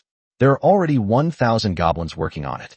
Although the manufacturing speed is slower than that of Tier 2 magic crystals, it's still no problem to produce 2,000 or 3,000 crystals a night.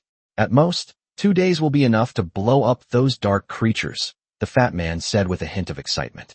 It was less that Yi-chun was responsible for the deal, and more that his useless goblins were the reason the business was made. He never imagined that a goblin lord like himself would be looked up to by so many high-ranking lords. That's good. This is a big order. If anything goes wrong, I'll whip you up. Yi-chun said fiercely.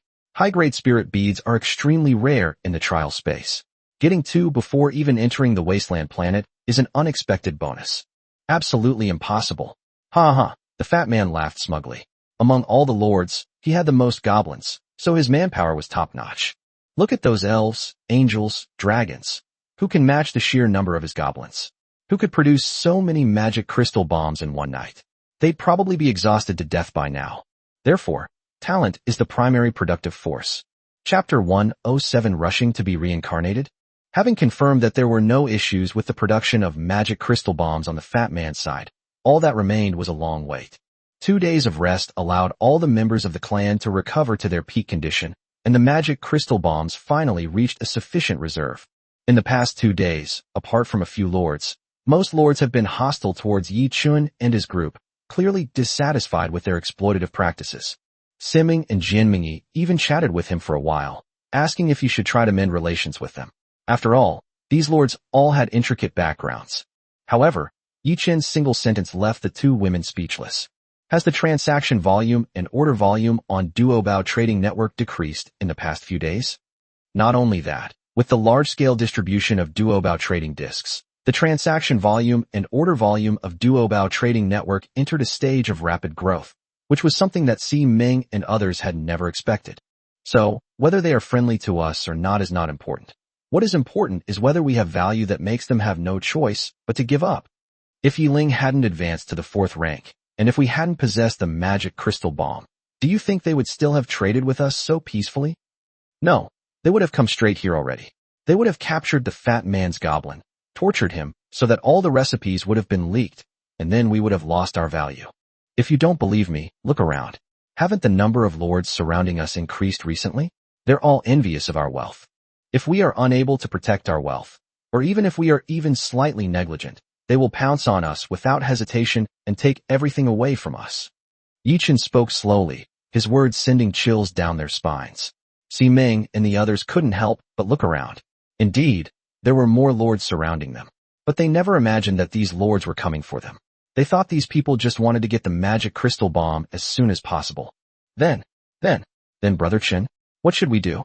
If you and School Beauty Jin go to the wasteland planet, leaving only Ming and me, they will definitely come after us.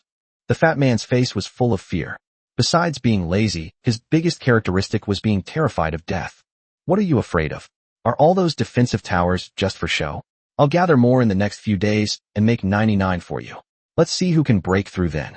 Yi-chun said irritably. How could he have such a cowardly brother? That makes sense. I'll go buy some more right now. All the defensive towers I can buy are mine. The fat man nodded, hurriedly taking out his wristband and searching for defensive towers online.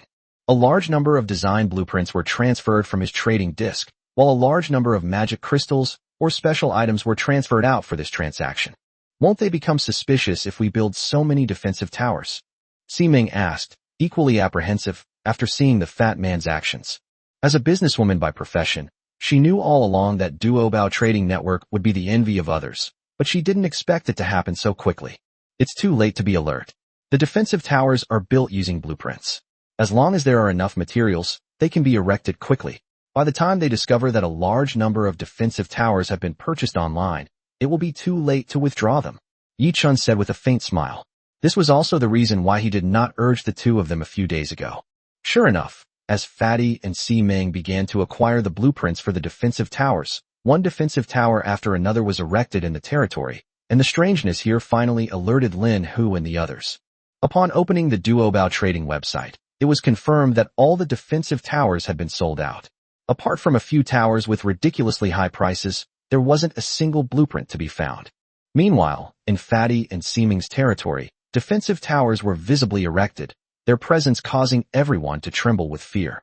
Damn it, Chris roared.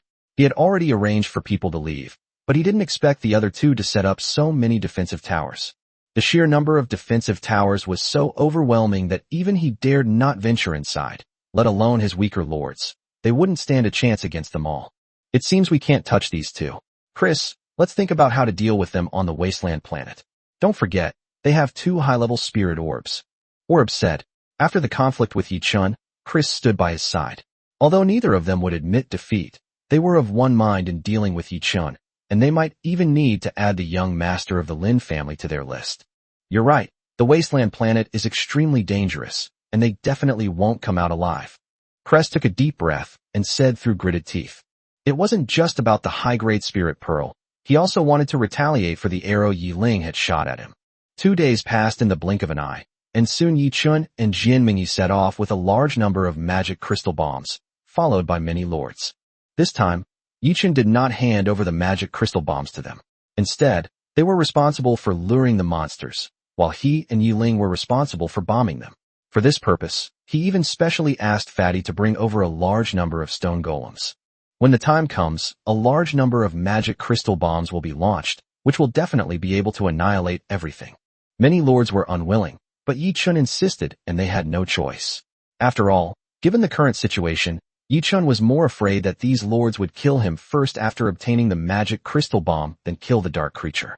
However, this would slow down the clearing of the dark creatures considerably, since they would have to wait for the dark creatures from the other side of the wasteland planet to gather again.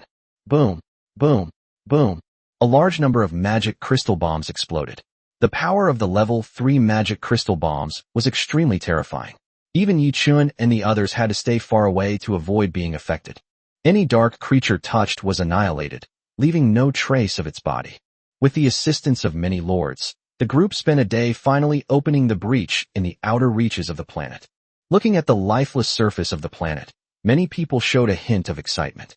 An undeveloped wasteland planet means endless resources and harvests, and the materials they need to become lords will also be gathered here. The breach has been opened. Let's charge, many lords shouted excitedly, controlling their territories as they rapidly swooped down towards the wasteland planet. Chris and the others were equally excited, giving Yi Chun a disdainful look before joining the group heading towards the wasteland planet. Have a safe journey. I hope you come back alive. Lin Hu flew past the two of them, leaving behind only a murderous utterance. Yi Chun chuckled and, with Jianmingyi in tow, followed behind the group, leisurely swaying towards the wasteland planet. TCH, shouldn't you worry about yourselves first? So fast. Are you in a hurry to be reincarnated? Chapter 108 No Empty Boxes. The two's territory slowly approached the wasteland planet, and under the influence of gravity, their speed continued to increase. Without hesitation, everyone placed magic crystals to control the descent speed of the territory. This is what makes wasteland planets different from other places. It has its own gravity, so when the Lord's territory approaches or leaves, it can only rely on the burning power of the magic crystal.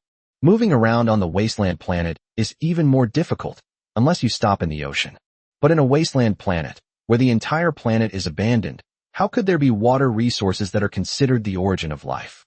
Here, There are only countless dark creatures and ancient ruins that once stood on this planet. With the help of the Flame of Hope, these ancient ruins can be revitalized to some extent, but how much they can be revived is hard to say. The landing locations for all the lords have already been marked out. Let's head over there, Jianmingyi said to Yichun. There's no need to fight over a huge wasteland planet. Each side can easily divide up their territory, which is more than enough for these new lords to explore. All right, be careful. There are quite a few kinds of dark creatures on this wasteland planet. Yichun nodded and traveled through the area. He had already seen quite a few dark creatures, but they hadn't caught up with him because they were descending too fast. Yes, and their strength is not weak, especially those in the sky. Most of them are around level 2 to 3. Jianmingyi nodded. It's alright. We can still use the treasure trading disc here. Fatty and the others will use the trading disc to teleport over the magic crystal bombs later. We don't lack firepower. As long as there isn't a large-scale appearance of Tier 4 creatures, there shouldn't be any major problems. The most important task now is to find a suitable place to stay, Yichun said. This is precisely why he urged Fatty to develop the multi-treasure trading disc. With this thing, as long as they are in the same world, they don't need to worry about the shortage of resources. There's a valley over there. Let's stop there, Jianmingyi shouted, pointing to a valley. All right, Yichun didn't hesitate and immediately controlled the territory to fly over. On wasteland planets, once a territory is landed, moving it becomes troublesome, requiring a large amount of magic crystals, which can be counterproductive. Therefore, choosing a landing point is very important. A secluded mountain valley provided excellent cover, allowing them to avoid a lot of trouble. As for subsequent wilderness exploration, that would require going out. Boom, the two landed one after another, and a large number of dark creatures were crushed into mincemeat. The powerful ones scattered and fled, and then rushed towards the two's territory. Archers, prepare, fire. Yi Ling, who was well prepared, led a large number of silver moon elves, and a rain of arrows fell from the sky, piercing through many dark creatures and leaving behind dark treasure chests. Wow, I don't know if the treasure chests are any good or not, but the quantity is much better than outside.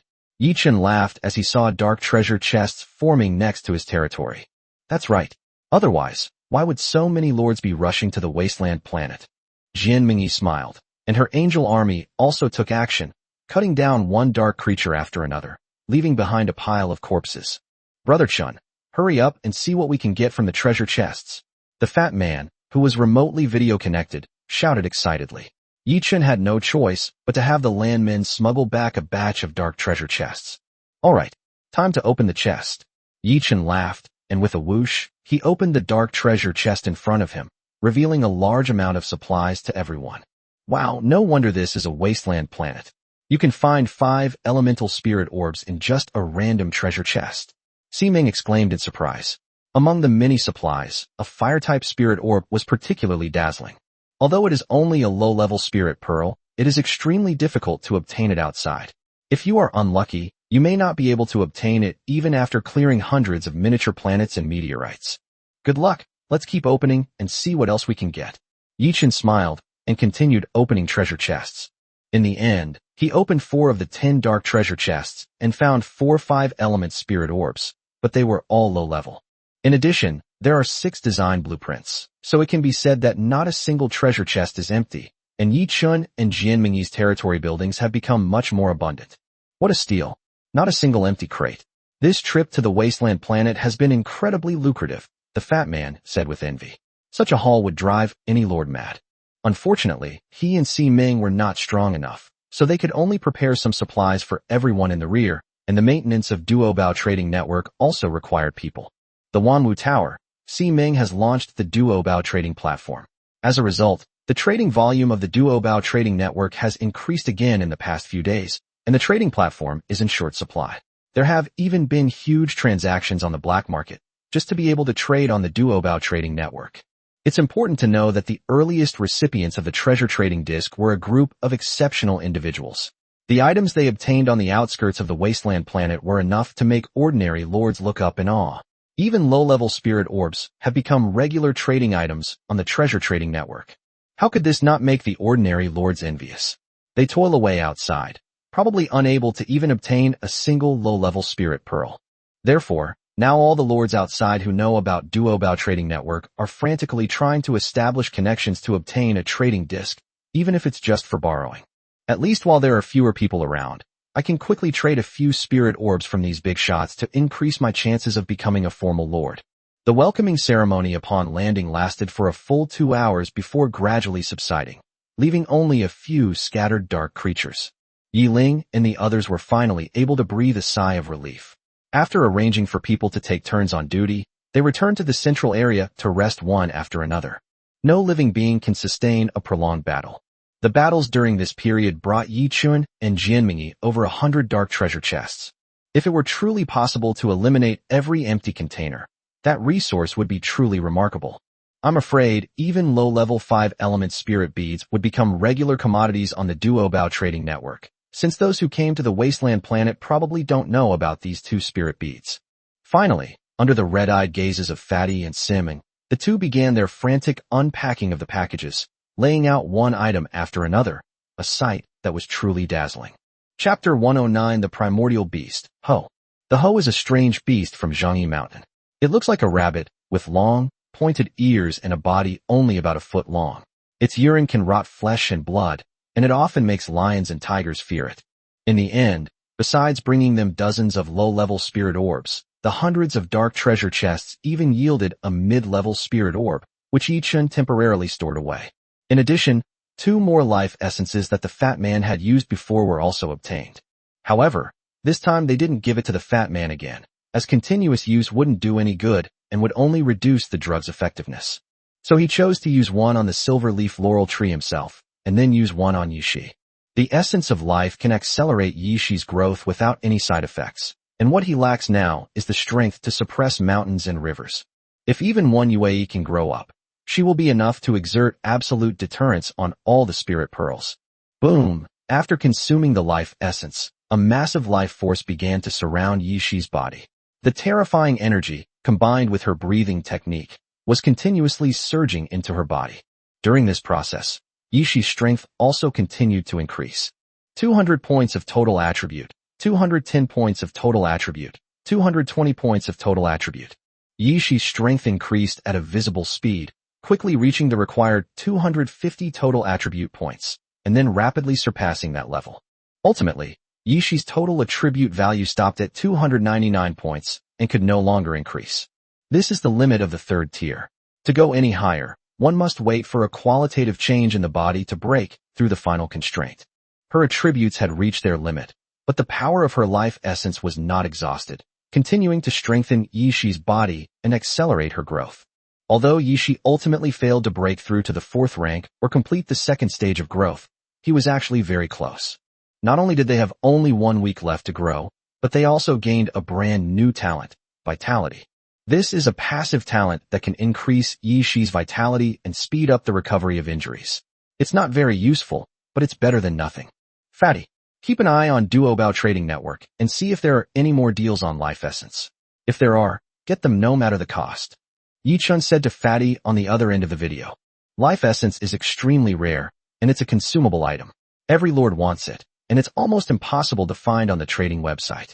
However, once they arrived on the wasteland planet, Yi Chun believed that as the lords acquired more special resources, such items would gradually become more abundant. Alright, although we don't have any life essence, we do have a few nest reset potions. Do you want them? The fat man nodded, took out 5 red reagent bottles, and asked the 2 of them. Nest reset potion is a potion specifically used to reset the number of times a nest can be recruited. It allows you to recruit a familiar without losing any resources, making it a rather rare item.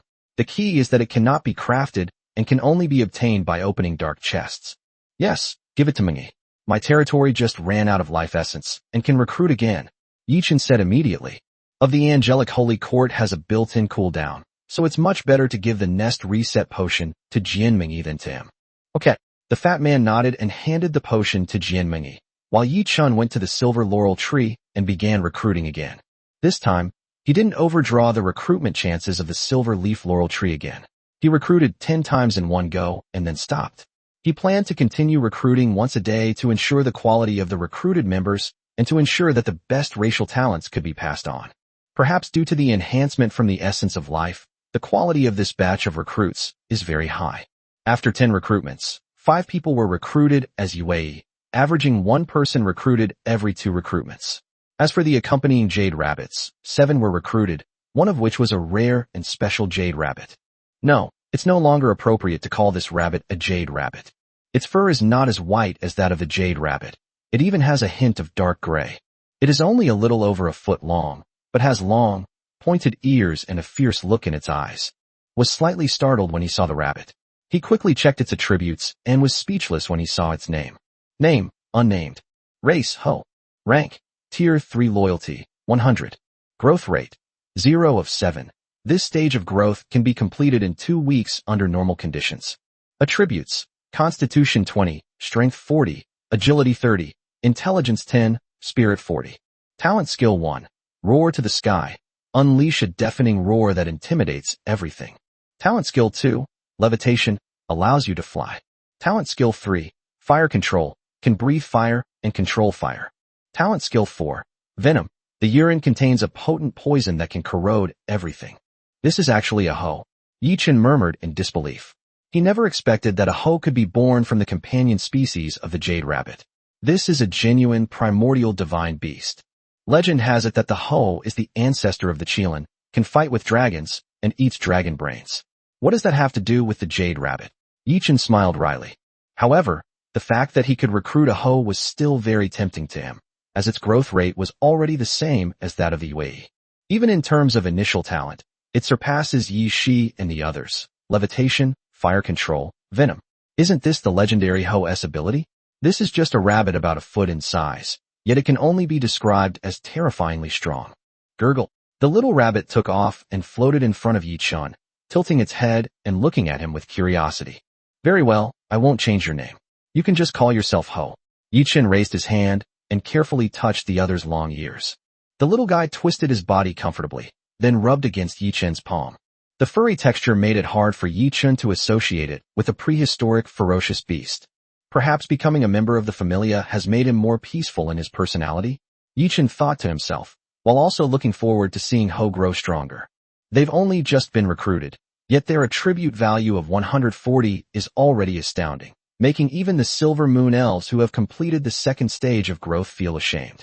Even the Moon Goddess clan is slightly inferior, making them an extremely powerful force from birth. Gurgle. The little guy rolled over again, and a muffled sound came from his round belly, clearly indicating that he was hungry. Before Yi-Chen could even give a signal, Yi-Chen turned around, looked around, and then rushed toward the edge of the territory. There had just been a battle there, and the corpses of many dark creatures were piled up and had not been cleared away. The little guy didn't hold back either. During flight, its size suddenly increased, its rabbit lips opened, and it bit down on the dire wolf carcass on the ground. Roar. With a beastly roar, the several-meter-long dire wolf was bitten in half, black blood splattering everywhere. The little guy didn't mind, wolfing it down, and even the black mist that lingered around it couldn't penetrate it at all. Yi-Chen stared blankly at the fierce look on the other party's face for a moment, and finally believed that the other party was a hoe and not a rabbit. Truly worthy of being called a ferocious beast from the primordial era. Chapter 110, A Bottomless Ravine. The hoe filled Yi-Chen with confidence for this exploration of the wasteland planet.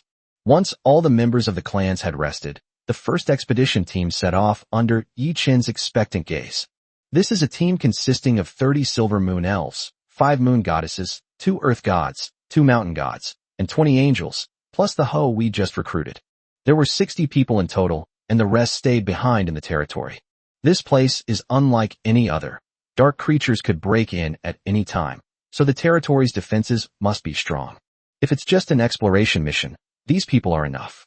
You know, other lords might not be able to field such a large Tier 3 squad. Moreover, Yi Ling, who has already reached level 4, and Yi Shi, who is at the peak of level 3, are both in the team, as is Jianmingyi's Archangel. This can be said to be the most elite team formed by the two of them. Through remote projection, Yi-Chen and Jianmingyi kept a close eye on the team's situation. Apart from ruins and dark creatures, there are no other life forms on the wasteland planet, so as the team left the territory, they were plunged into darkness. Fortunately, both the Moon Goddess and the Angels were born with their own light, so there was no problem with their vision. The group carefully groped their way forward in the darkness. Is this the wasteland planet? It's truly desolate. Jianmingyi was shocked as she looked at the images projected from the remote screen. There was a deathly silence all around, with only the occasional roar of beasts. The ground was littered with ruins and rubble, and even the earth itself was cracked. The seemingly solid rocks could be turned to dust with the slightest touch, making them incredibly fragile. The fact that it can be called a wasteland planet means that this planet is completely dead. Even the core, which symbolizes the life of the planet, no longer burns with any energy, Yi Chen said softly. Through a ravine more than 10 meters wide, one can see that deep within the earth, where the energy has ceased to pulsate. This planet is no different from the meteorites and microplanets outside, except that it is larger. Sigh. Jin Mingyi sighed deeply, feeling sorry for the death of this planet. Darkness is everywhere. Even on Earth now, the lords can only barely hold on in the darkness, and there is no hope of truly defeating it. Avoid that ravine, don't go in. First, search the outer perimeter for any other dark creatures or ancient ruins, Yi Chun said to the other side of the projection. Such ravines often connect to the Earth's core, where there are small amounts of residual energy. This also means that there are a large number of dark creatures there, or even high-level dark creatures. Rashly confronting them may not yield any good results, and could even lead to the complete annihilation of such a small team. Alright, let's walk along the edge of the ravine and see. Yi Shi nodded in agreement, and the group of 60 people began to slowly move forward along the ravine. After walking for a while, apart from a few scattered dark creatures, no more dark creatures appeared. This phenomenon isn't quite normal, is it? Jin Mingyi looked at Yi Chun with a questioning gaze, only to see that he was also thinking about the anomaly.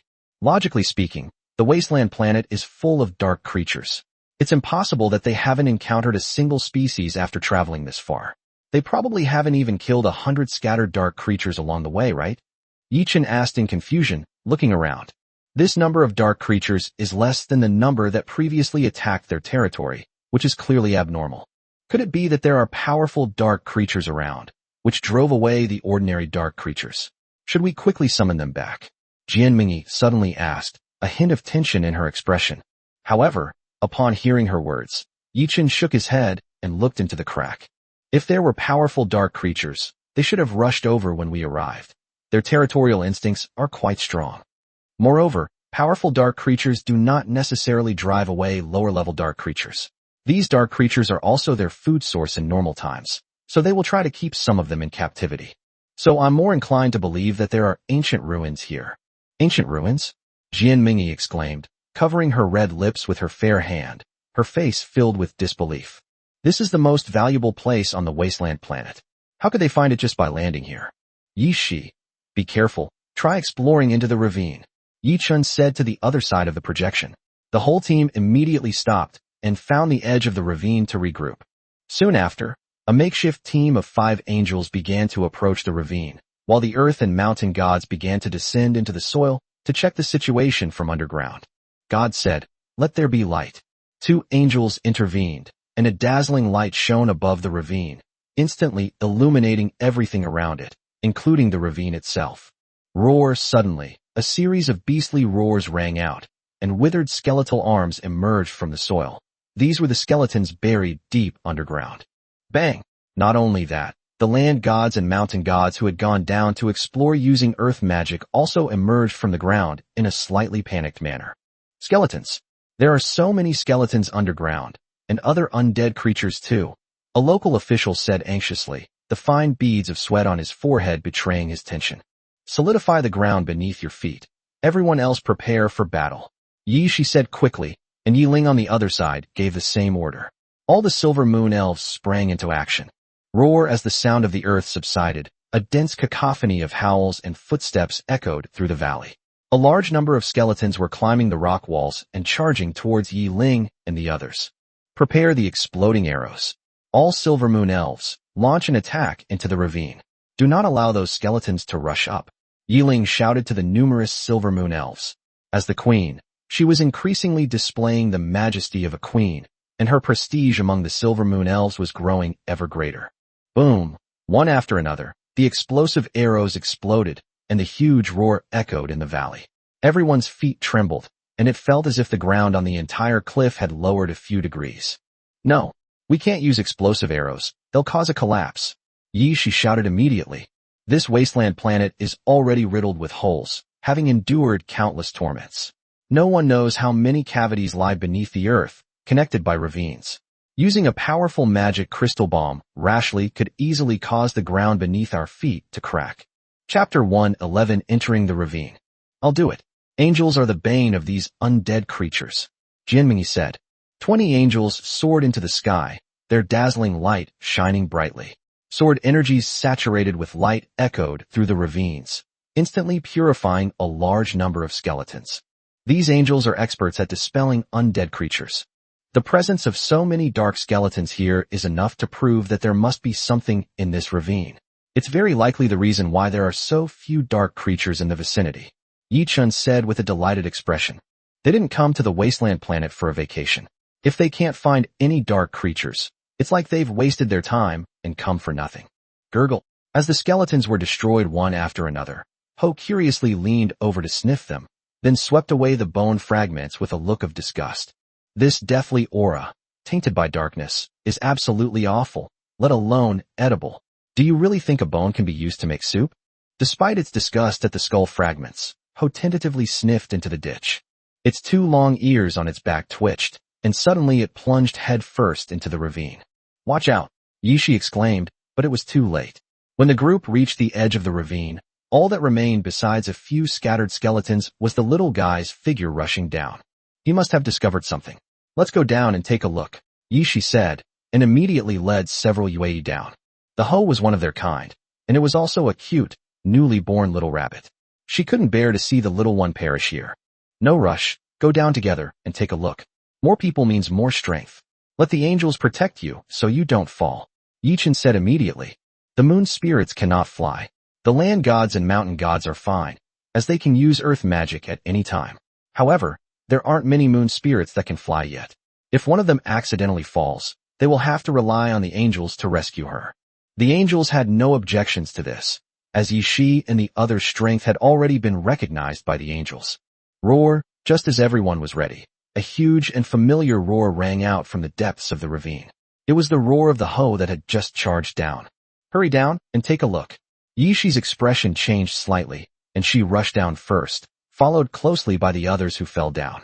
As the group continued to descend, the area covered by the angelic light grew larger and larger. However, before they could reach the deepest part, they encountered a huge problem, a group of dark crawlers. Everyone be careful. If things get too difficult, ask the angels for help.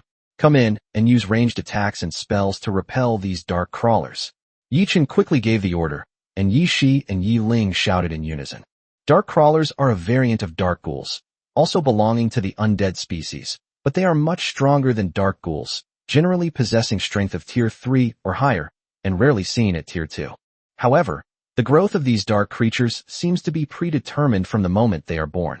It is rare to see a 4th order being, or rather, once they reach the 4th order, they have already evolved into another biological form. Boom! Several moon blades swept out, instantly wiping out any dark crawlers they encountered along the way. The land and mountain gods manipulated the earth, and sections of earth spikes pierced along the rock walls, either piercing through the group of dark crawlers or knocking them to the bottom of the valley. The silver moon elves, hampered in their movements, had to rely on their agility to hang upside down on the protruding rocks, firing crossbow bolts to hinder the dark creepers from getting closer. Unfortunately, the rock formations on the wasteland planet were too fragile, and many silver moon elves had to seek help from the angels after the rocks broke, which made many silver moon elves feel ashamed. Yi Chun, look what you got from that dark treasure chest. While the battle raged on one side, Yi Ling ran over excitedly, holding the contents of the dark treasure chest she had just opened. At Yi Chun and Jianming's instruction, all the dark treasure chests obtained from killing the skeletons were opened, and then teleported back via the treasure exchange disk. Jianming has just been sorting out the spoils from this operation. What? Yi Chun was taken aback, his gaze fixed on the projected image of the battle, and he didn't look over. Hehe, it's a metal type 5 elements spirit pearl. Intermediate level, Jianming said excitedly. Yi Chun looked back with slight surprise, then continued to stare at the projection on the battlefield. Then you can keep it for now. The situation here is a bit dangerous. I'll come back later, Yi Chun said. Jianming pouted and had no choice but to put the spirit pearl aside. The battle was indeed dangerous. There were far too many dark creepers, tens of thousands of them. Even with the use of explosive arrows, the few dozen Silver Moon elves couldn't possibly defeat them all. Dark creepers were breaking through the defenses and rushing in, only to be cut down by the angels who were constantly guarding them. Firewall. A raging fire erupted beneath them, Bella's fire magic attempting to stop the dark crawlers from getting closer, but unfortunately, it had little effect. Aren't the angels going to help? The situation looks a bit bad. Jianmingyi ignored the dark treasure chests and stared intently at the projection. She hadn't expected the situation to be so much more difficult than she had imagined. No, the angels' power recovers extremely slowly. There are still countless powerful dark creatures below. If we exhaust our energy here, what will we do if we encounter even more powerful dark creatures down there? Yichen shook his head and rejected her suggestion. 20 angels, using light magic without regard for cost, could indeed easily kill these dark crawlers, but what followed was a 24-hour rest and recovery period. Angels are like weapons. When you have plenty of ammunition, it's very fun to fight them, and you can just unleash a crazy barrage of attacks regardless of cost. But once the ammunition runs out, you can only wait for a long recovery process. Therefore, many powerful clans are particularly good at sleeping, in order to reduce the consumption of energy in their bodies. If all else fails, let's use the explosive arrows. Everyone, just charge down, Yichen said through gritted teeth, seeing the group struggling to hold off the enemy. The explosive arrows will shatter the underground structure, causing the entire trench to sink or even collapse, but by then there's nothing that can be done. If we don't use the explosive bombs, we'll have to use the energy stored by the angels. Once we're deep underground, without any means of restraint, even escaping might be a problem. Now we can only hope that the dark creatures underground aren't too strong. Even if there are a lot of them, it's fine. As long as their strength doesn't undergo a qualitative change, their numbers are just numbers in the face of magic crystal bombs.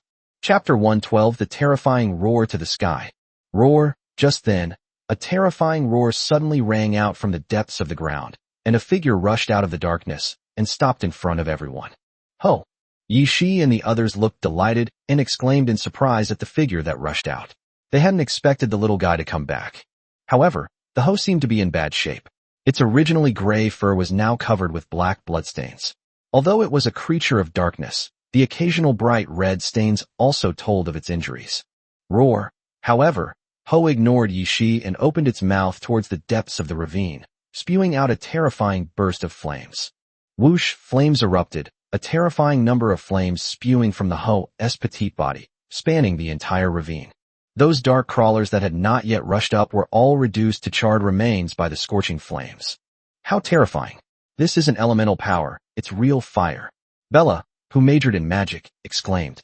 She was the strongest mage in the Silver Laurel Moon Elf race, and was about to become the race's true great elementalist. However, at this moment, she did not feel any elemental power at work in the flames spewed out by the Ho. It was just a vast expanse of terrifyingly high-temperature flames. No way. Real flames? How many flames must it be hiding inside?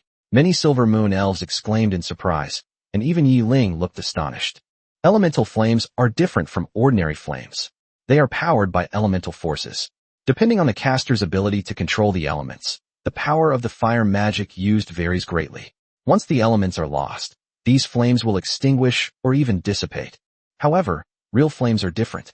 They contain a rich amount of fire element, but they do not rely on the combustion of fire element. They can be burned using ordinary fuels. Therefore, the temperature of a normal flame is extremely unstable and greatly affected by the fuel, but it will not go out due to the lack of fire element, and its own combustion can even produce new fire element. Therefore, Ho's flames completely overturned their understanding of magic. Bella could sense the rich fire element in these flames, but they were not fire magic, they were real flames. This is incredible. I have to ask the little one about it when we get back, Bella said excitedly.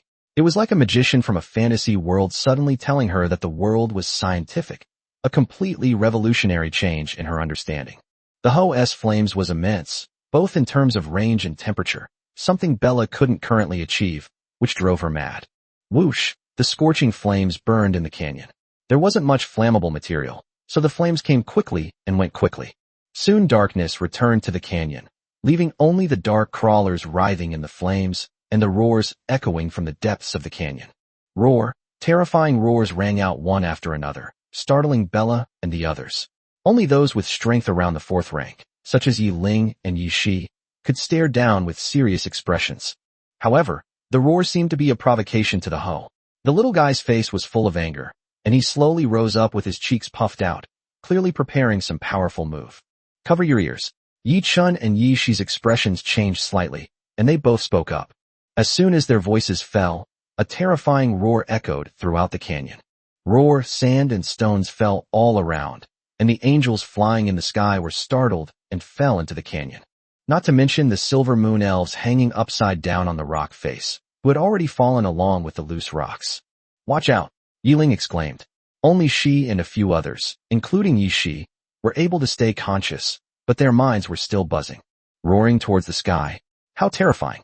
Yi Chun exclaimed in surprise, recognizing at a glance that this was Ho's true ultimate move, but its power was truly beyond his imagination. With its roar, the entire ravine fell silent. Apart from the lingering echoes and the sounds of the silver moon elf and the angels falling, no other roars could be heard. Land god and mountain god, save people, Yi Shi shouted loudly. The land and mountain gods hiding underground were also confused, but even without hearing Yi Shi's words, they still took action immediately, as it had been planned in advance. In the event of an accident, they must cooperate with the angels to rescue people immediately and prevent casualties caused by the fall. Boom! One by one, spikes emerged from the rock wall, blocking the path of the silver moon elf and the angels as they fell, stopping them from falling. Otherwise, if they were to fall directly to the bottom of the valley, probably very few would survive. Not to mention the dark creatures below, the height alone would be enough to kill them. Bang! Bang! Bang! One by one, everyone crashed into the stone pillar. Although they would suffer some minor injuries, it was better than losing their lives. Thank you, Jianmingyi said, grabbing Yi Chen's arm with lingering fear. Her group of angels almost fell to their deaths. The idea that an angel was thrown to his death is undoubtedly a huge joke. Moreover, these 20 war angels were the strongest fighting force in her territory, and she simply couldn't afford to lose them. It's all right, but things aren't over yet, Yi Chun said with a serious expression, looking into the depths of the canyon. Having just finished roaring, looked noticeably tired. He slowly landed in Yi Shi's arms, closed his eyes, and fell asleep, completely oblivious to the chaos outside. Those who had fainted from the roar slowly recovered and regrouped, their eyes warily fixed on the darkness below. As the roar subsided, a brief silence descended below. However, as everyone awoke, powerful auras began to emanate once more. Something is coming up, Yi Shi said in a deep voice. A large amount of dark energy was rising from the bottom of the valley, and some of the energy even made her feel afraid. We can't fight here, let's go up first, Yi Ling said immediately, climbing the rock wall, as this kind of battle location was very disadvantageous for them. Everyone nodded, and, with the help of the angels and the earth, quickly returned to the edge of the ravine. At the same time, the creatures that had crawled out of the ground finally came into view. What is this? A bloodwing wyvern. Yi Chun exclaimed in surprise upon seeing the dark creature below, his expression revealing horror.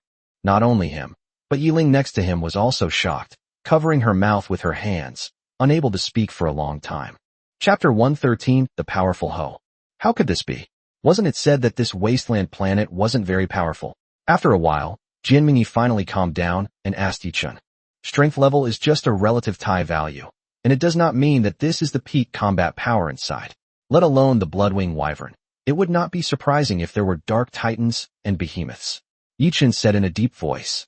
He had recovered by now, and looked seriously at the bloodwing dragon below, assessing the strength of both sides. Bloodwing wyvern sounds grand, but in reality, it is just the lowest level of the dragon race, not even as good as the flame dragon in Fatty's territory. It is just a bat with a trace of black dragon blood. However, this group of bats also absorbed a trace of the bloodline of the blood demon, which is why they are called bloodwing wyverns. The ability to fly, suck blood, and have night vision. These are the talents of the bloodwing wyvern. However, due to its inferior bat form, even after absorbing the bloodlines of the black dragon and the blood demon, it only possesses strength comparable to that of a low-level dragon. Tier 3 is the starting point for this group of bloodwing wyverns. Tier 4 is a hurdle, and only by overcoming it can they usher in the rapid growth that follows. They will either grow into a true black dragon or a blood demon among demons. In the end, as they grow and evolve, their bat bloodline will also disappear. What do we do now? There are quite a few Tier 4 bloodwing wyverns among them. Who knows what stage they've reached? Jianmingyi said anxiously. If they've really reached the late Tier 4 stage, even Tier 3 magic crystal bombs might not be effective. They've already come out from underground. What other options do you have besides a decisive battle? Yi Chun shrugged and shouted directly into the projection. Use Tier 3 magic crystal bombs and explosive arrows to intercept them in midair and prevent them from coming out. Space inside the ravine makes it very inconvenient for flying creatures to move around. If they were to rush out, they would be flying everywhere, making the magic crystal bombs much less effective. As for the violent explosion causing the ground to collapse, who cares about that now? That roar just now has already caused the ground to sink more than a meter. Received. Yishi nodded, and the group no longer held back, each taking out a number of magic crystal bombs and throwing them towards the ravine. Boom! A terrifying roar resounded, and the ground beneath everyone's feet trembled continuously. Cracks began to appear in the earth once again, and some protruding parts even broke off and fell into the ravines. The ground beneath their feet sank, but the land gods and mountain spirits did their best to hold it up, ensuring that no one would fall into the crevice. The magic crystal bomb are also significant. A large number of Bloodwing Wyverns were reduced to ashes in this bombardment. Only a few Tier 4 Bloodwing Wyverns survived, but they were also badly wounded and had difficulty even maintaining flight. Ho, who was sleeping in Yishi's arms, suddenly raised its head, opened its eyes, and stared intently at the blood-winged dragons in midair. Suddenly, it kicked off with its hind legs and leaped out. Hey, you, Yishi exclaimed in surprise, only to feel a sharp pain in her chest. The little one in her arms had vanished, and she was immediately filled with shame and indignation. The Ho, which had rushed into the air, let out a low roar and, without fear, pounced directly on a wounded Bloodwing Wyvern. The Bloodwing dragon was badly damaged by the explosion. Half of its wing was broken off, rendering it unable to fly. It could only lie panting on the cliff face, thus becoming the Ho's first target. Roar, seeing the little guy charging towards them, the other Bloodwing Wyverns naturally couldn't sit idly by and wait to die. They roared and charged towards the Ho. Go help it, Yi Ling shouted, flipping her golden bow and firing a bursting arrow. Boom! Another explosion rang out, and the Bloodwing dragons paused in shock. At this point, under the bombardment of magic crystal bombs, the number of remaining Bloodwing Wyverns was not large, but this was only relative to their massive population. Bloodwing Wyverns still in the ravine, most of them still heavily injured, but all of them were at least Tier 4 in strength. Moreover, even more Bloodwing Wyverns continued to emerge from the depths of the ravine. Although most of them were only at the 3rd tier, they were still not to be underestimated. Roar! The explosion of the exploding arrow stopped the Bloodwing Wyverns that were rushing towards Ho. Ho, which had rushed in front of the Bloodwing Wyvern, let out a low roar, then changed its flight path, and actually turned around and flew past the other party. Wait! It peed. Yi Chun and the others noticed the abnormality immediately. Although the Ho had left, a few crystal-clear drops of water had been spilled. Roar! The next moment, the Bloodwing dragon let out a deafening roar. Its only remaining wing was being corroded at a speed visible to the naked eye, and soon holes the size of basketballs appeared. The Ho, which should have left, did not go far. After circling around, it swooped down again, its small body suddenly growing larger, its huge mouth opening wide, and it fearlessly bit at the Bloodwing Wyvern. Roar! The beast's roar came to an abrupt halt, followed by the sound of bones cracking. The Bloodwing dragon, which was being held in the mouth of the Ho, twitched continuously and soon went still. The urine of the Ho is highly poisonous. Yi Chun murmured, suddenly gaining a new understanding of the Ho as he thought of its 4th talent. He never expected that this so-called deadly poison would be so potent, even corroding the already toxic Bloodwing Wyvern, which was truly terrifying. Crunch crunch, looking at the Ho next to them gnawing on it with crunchy crunch, Yi Chun and the others couldn't even tell for a moment which one was rank 3 and which one was rank 4. However, while they were stunned, the remaining Bloodwing Wyverns were not. One half-dead Bloodwing Wyvern was taken away by Ho, but this did not deter the other Bloodwing Wyverns. Those that could still fly soared into the sky and charged towards Yishi and the others once again. The Sword of Radiance. But this time, they were not met with a barrage of magic crystal bombs. 20 war angels joined forces, and a huge, radiant sword descended from the sky, instantly pinning the Bloodwing dragons down once more. The holy angels are the natural nemesis of these dark creatures. Their dazzling light makes it difficult for the bloodbats living in darkness to look directly at them, and they are all cut down by them. Combination attacks are the tactics these war angels excel at. Although an individual might not be strong, this combination attack is enough to threaten the existence of a fourth-tier creature. At the same time, as the radiant sword struck, Yi Shi and the others finally came to their senses and began to launch another attack into the ravine. Having just finished devouring a bloodwing wyvern, the host swayed its body, still savoring the experience, and looked back into the ravine. Chapter 114. Deep into the valley. Boom! As a new wave of bloodwing wyverns appeared, the silver moon elves did not hold back and threw down another batch of magic crystal bombs, causing the earth to tremble. The hoe lunged into the ravine, and soon another heavily wounded bloodwing wyvern was brought out and dragged aside to eat. The hoe, which has only been born for a short time and is only at the 3rd level, is actually feeding on the 4th level bloodwing wyvern here. If word got out, it would probably scare people to death. But this is something that is actually happening to everyone. Jian Mingyi looked at Yi Chun with a hint of worry. Dark creatures above level 4 are generally considered inedible. Is it really okay for Ho to eat like this? Yi Chun also fell into deep thought.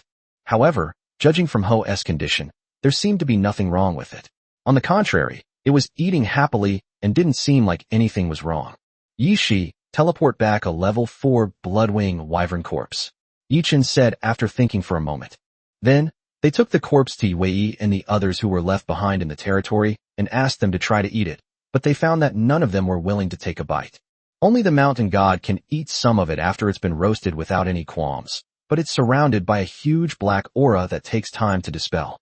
Your Majesty, the dark aura in this flesh and blood is too strong. We can't eat too much of it. We need time to digest it, otherwise it will easily affect our minds. Lu Ban said, scratching his forehead. Yes, the mountain gods are all right. They are born with strong blood and energy. We simply cannot eat this meat. Otherwise it would be easy for us to go into chi deviation. Yue said with a bitter face, clearly feeling wrong that Yi Chun wanted them to eat these things. So, only those with strong blood and energy can eat this meat. Jian Mingyi exclaimed in surprise. She really hadn't expected that there would actually be a race of mid-level dark creatures that could be eaten. It shouldn't be that. It seems to be because of our special bloodline, said the medicine-pounding rabbit standing to the side, then pointed to the moon goddess and the silver osmanthus moon spirits beside her. Yue and Tudi can also eat this flesh and blood, but their bodies are too weak to withstand the impact of the dark aura inside. But the silver moon elves are different. No matter how strong their physique is, they cannot eat this flesh and blood. It seems that their physique itself does not have the ability to expel or digest the dark aura. So, what can truly dispel or even digest the dark aura is the primordial bloodline. After hearing the medicine-pounding rabbit's words, Yi Chun immediately understood. Only those with powerful primordial bloodlines can stand on equal footing with the dark aura from the very beginning.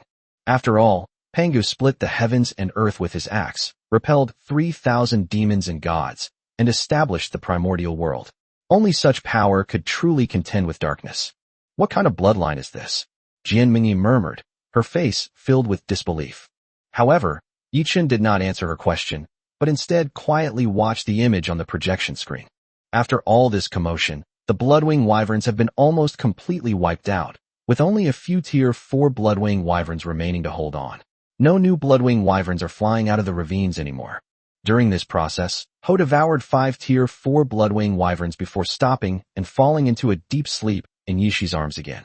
The large amount of lingering black mist surrounding him made others afraid to approach, and only Yishi's moonlight could dispel some of it.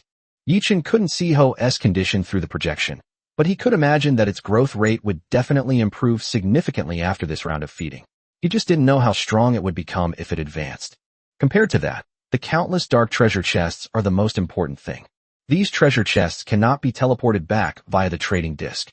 Yi Shi and the others can only open them on the spot and then send the contents back. One by one, items appeared before Yi Chun and Jian Mingyi's eyes through the trading disc, with a yellow bead being particularly dazzling. It's a high-grade spirit orb, Jian Mingyi exclaimed in surprise, carefully holding the spirit orb in her hand. This is a high-grade earth elemental spirit bead, and Yi Chun was quite surprised that it was obtained so quickly. However, considering the bloodwing wyvern's strength, it seems normal. The magic crystal bombs they possess, no lord can currently deal with a race of 4th-tier creatures. If a dark creature race of this strength can't even produce a high-level spirit orb, then probably no one will be able to gain anything on the wasteland planet.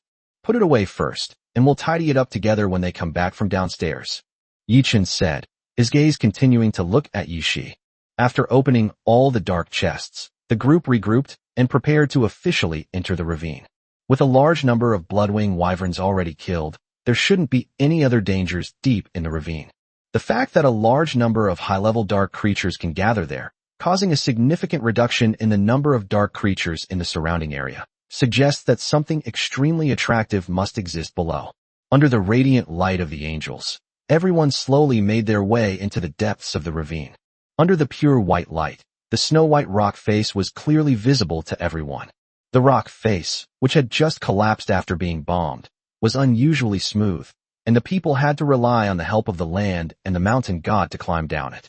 Along the way, the corpses of many dark creatures were unearthed. In addition to bloodwing dragons and dark crawlers, there were many other types of dark creatures, indicating that there was not just one species living here. However, with the bombardment of a large number of magic crystal bombs, the dense herd of beasts was directly nuclearized and did not even have a chance to show itself. Only the powerful bloodwing wyvern put up a brief struggle.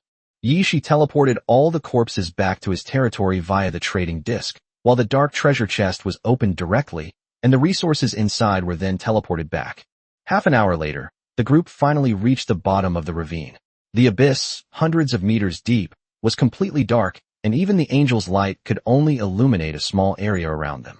Roar! A bloodwing dragon that had survived roared and charged towards the group.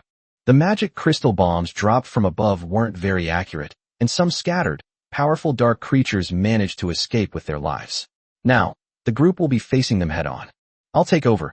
You guys get ready. Yi Ling made the first move. The arrow knocked on the golden bow was already flying out, the powerful bow stroke piercing through the already injured bloodwing dragon. However, the dark creatures that followed attacked again. Chapter 1:15 Ruins and Bone Dragons. Archangel's Sword. An even larger sword of light was summoned by the angels, and a vast power of light swept out, slicing dozens of dark creatures in half. This is the true power of advanced beings. Whether they are angels, titans, or dragons, those who can be called top races must have their own strengths. The angel race are something that other races have never been able to do. These are moves that only a race with the ultimate faith in light and justice can master. Silver Moon Elves, prepare Tier 3 explosive arrows. With the Archangel's sword blocking their way, the group had a brief respite. Under Yi Ling's command, all the Silver Moon Elves switched to the limited number of Tier 3 explosive arrows. At Yi Ling's command, dozens of arrows flew out and accurately struck a dark creature. With their strength and the ordinary crossbows they wield, they may not be able to harm these Tier 4 creatures, but the ensuing explosion is something they cannot withstand. Land God and Mountain God, stabilize the surroundings to prevent them from collapsing and injuring you. Yi-Shi shouted quickly. The two land gods and mountain gods acted quickly to stabilize the surrounding space. Despite the falling debris, no one was affected in the slightest. Boom! Dust billowed all around, and Bella raised her wind magic to stop the sand from getting closer. As everyone's vision gradually returned, the surroundings were completely silent, with only a few dark treasure chests remaining buried in the soil. Land God, Mountain God, and Angel, be on guard. The rest of you, grab the magic crystals and the dark treasure chests first.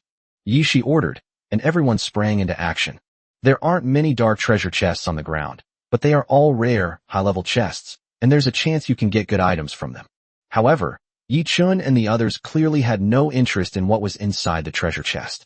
As the group explored the depths of the ravine, the outline of a building embedded in the rock wall came into view.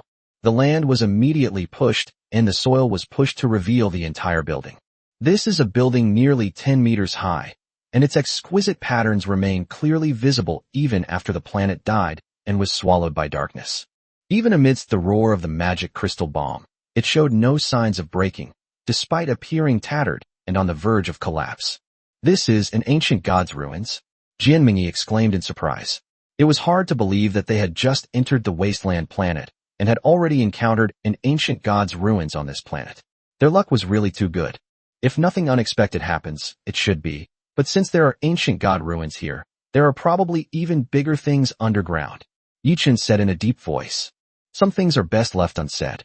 As soon as he finished speaking, A slight tremor came from the ground, which quickly spread. Yi Shi and the others' expressions changed drastically. Extremely sensitive to energy, they could clearly feel the terrifying energy that suddenly rose from the ground, which was far more powerful than the fourth-order dark creatures they had just faced.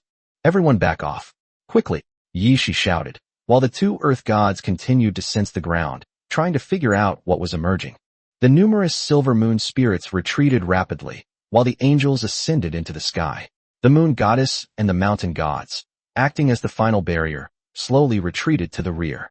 Boom! The ground shook more and more violently, and everyone could feel the energy surging from underground, as if some powerful creature wanted to rush out.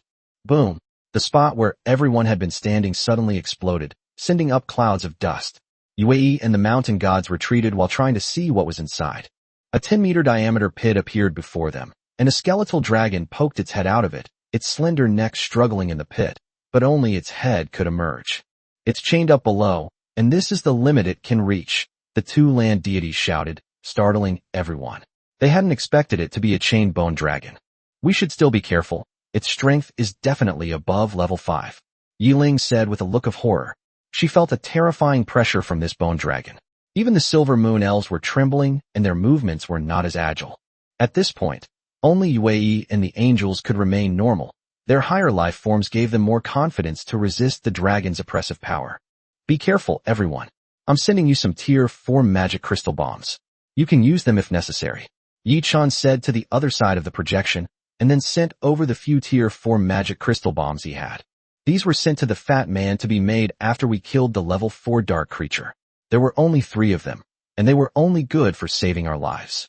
Although the bone dragon is an undead creature, it also belongs to the dragon lineage. It evolved from a dead dragon. This bone dragon may have the strength of a 5th or even 6th rank. You must be careful, Yichin said loudly. It's impossible for someone to have rank 7 strength. That's a higher level biological form, not something that could be born on this wasteland planet. Possible for it to reach level 5 or 6, which still falls within the mid-level strength category. No one knows exactly how strong this bone dragon is. The only good news is that this is a locked-up bone dragon, which will inevitably have a huge impact on its strength. All members of the Silver Osmanthus Moon Elf faction retreat and hide in a safe place. Yi Shi immediately shouted. No one knows what moves this bone dragon has. If it has ranged attacks, then all the Silver Moon Elves would be wiped out, including Yiling. Yiling nodded in agreement. Hearing their words, the many Silver Moon Elves, though unwilling, obediently retreated to the rear. Only Moon Goddess, Mountain God, and angels remained on the battlefield, and even the Earth God had withdrawn. Roar, the bone dragon was still roaring in the pit. In the struggle, everyone finally saw a corner of the chain. It was a black chain that didn't look like it was made of metal, but rather like jade. The crystal-clear chain seemed unaffected by the darkness. That's obsidian? And a high-grade obsidian chain. Yichin exclaimed in surprise. This is known as one of the hardest rocks, comparable to metal, and has excellent magic conductivity, making it the best material for golems. Such obsidian is extremely rare and expensive in the outside world. It is unexpected that it would be used here to make a whole chain just to trap a mid-level bone dragon. It seems this bone dragon held a very high position in the past, or perhaps the resources once contained on this wasteland planet were exceptionally abundant. Chapter 116, The Bone Dragon. The roaring bone dragon seemed to disregard Yi Shi and the others, roaring and struggling as if trying to break free of its chains and soar through the sky once more. This scene startled Yi Shi and the others, who couldn't help but look at Yi Chun behind the projection, seemingly at a loss. This bone dragon, could it be that it hasn't been corrupted by the darkness yet? Jin Mingi asked doubtfully.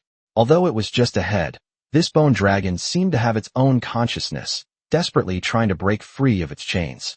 This? Impossible, right? Who knows how long this wasteland planet has been in ruins? How could there still be life surviving? Yi Chin said in disbelief, as this was truly defying common sense. The planet will fall, plunging the entire world into darkness. All living things will be corrupted by the darkness, and after countless years of erosion, few creatures will be able to maintain their sanity, ultimately becoming slaves to the darkness. Therefore, the appearance of a wasteland planet means that there is no real life on this planet anymore. It is a completely desolate planet, and even uncontaminated undead creatures will not exist.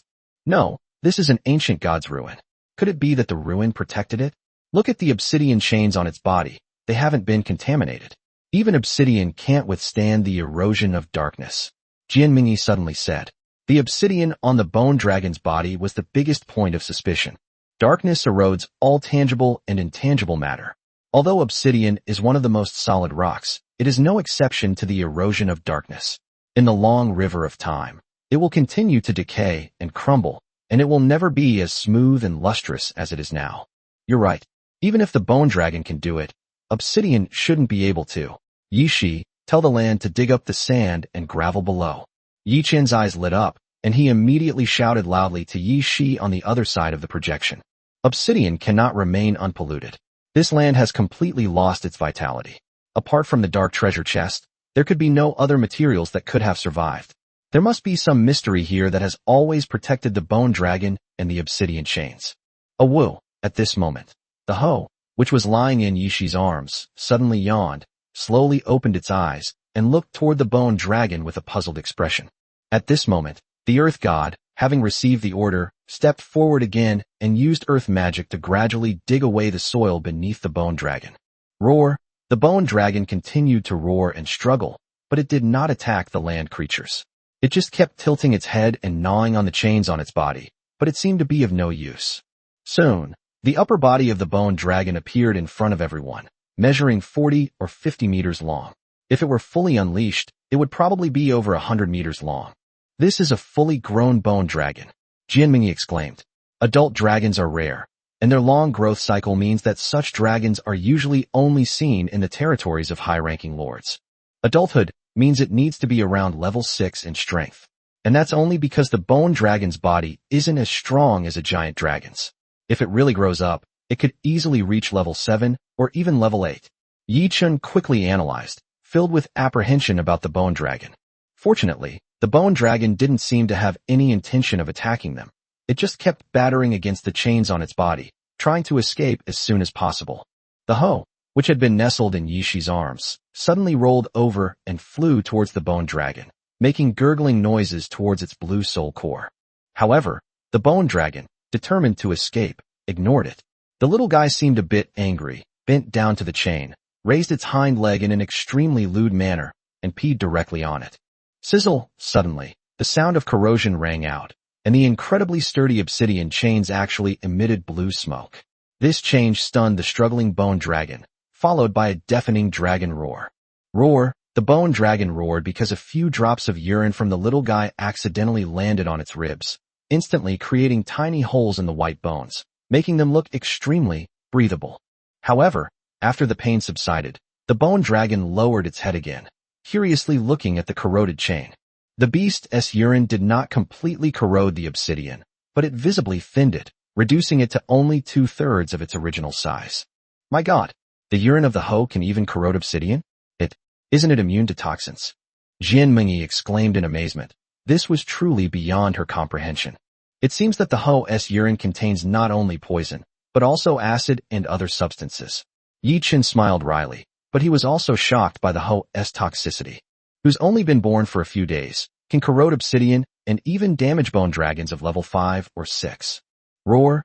Seeing that the obsidian chains had stopped corroding, the bone dragon raised its head and roared at the little guy a few more times.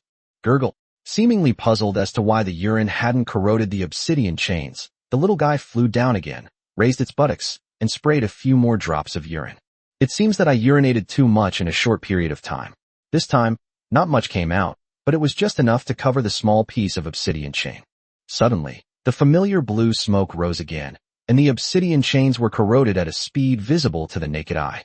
Roar! The bone dragon raised its head high and let out a low roar. The joy in its voice could be heard by everyone. Unfortunately, the good times didn't last long.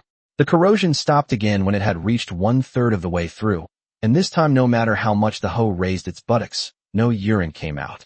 Roar! Gurgle! Everyone stared blankly as the two strange beasts communicated. Yi Shi, realizing what was happening, blushed slightly and walked towards the hoe, handing it a bottle of water. Roar! Upon seeing the pot of water, Ho happily drank it down and then continued to communicate with the bone dragon. A strange beast from the ancient eastern wilderness and a bone dragon from western fantasies sat on the ground, exchanging pleasant greetings.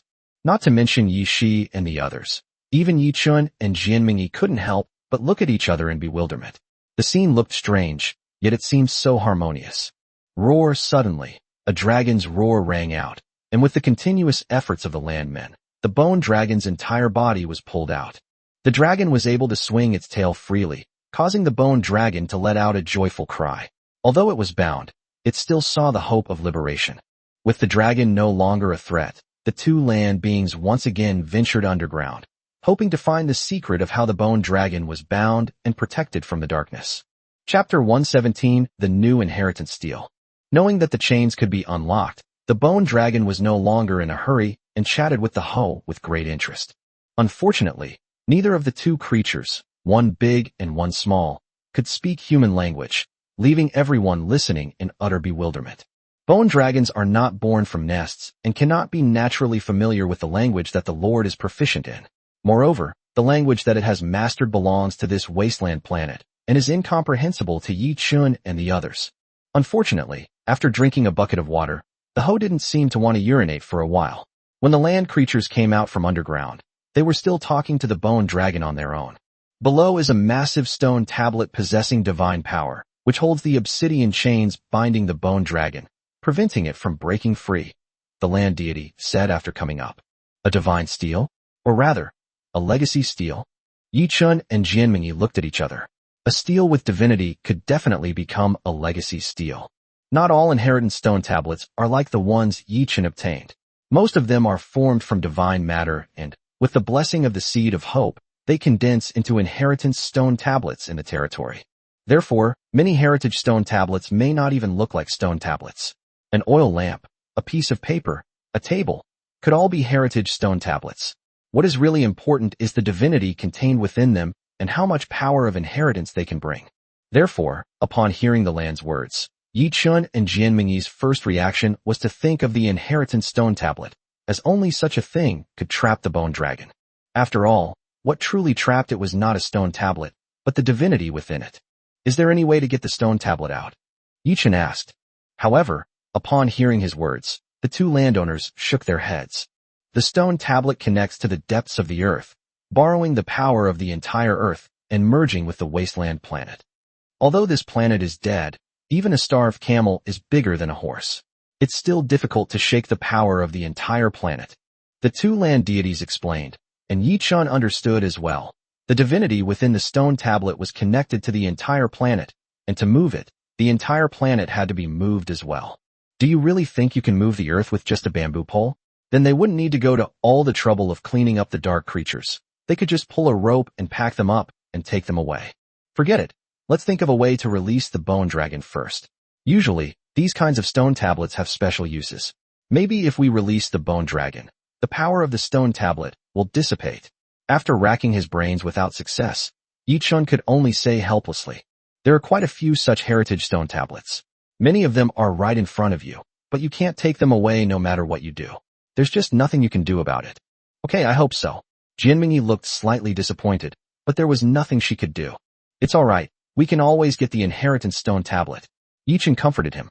Although inheritance stone tablets are relatively rare now, they will gradually become more common as the trial progresses.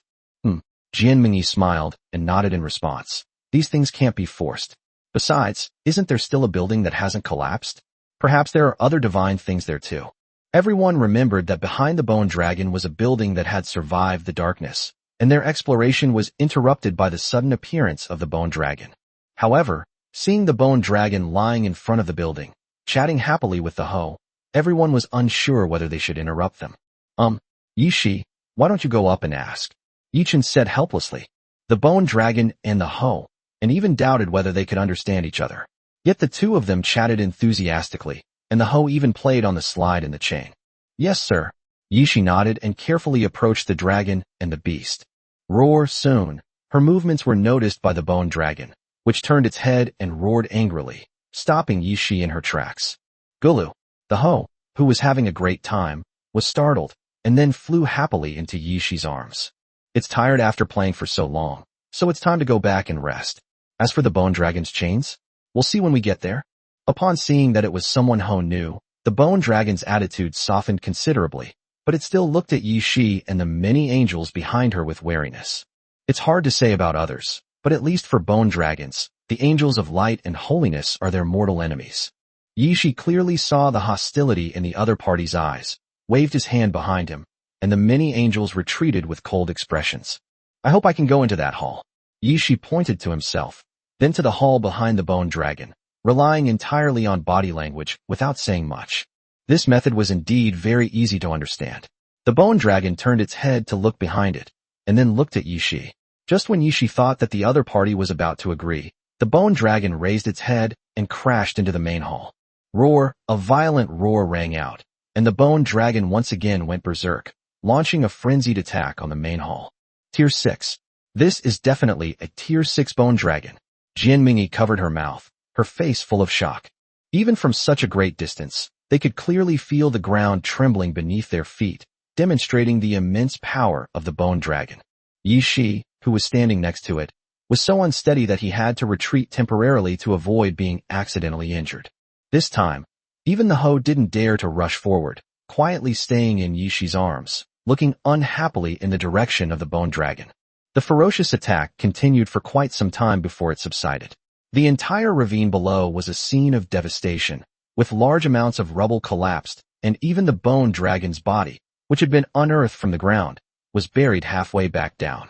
Dragon hadn't been unable to move due to its buried body. It probably wouldn't have stopped so quickly. Roar. Once again, the bone dragon laid down on the sand, panting softly. It was clear that all the commotion had made it feel a little tired. No, we can't just release it like this. Otherwise, if it attacks, our territory will be in danger, Yi Chen said in a deep voice. The strength of the bone dragon made him very wary. A 6th-tier creature was no longer something that the new lords in the trial world could handle. Then what should we do?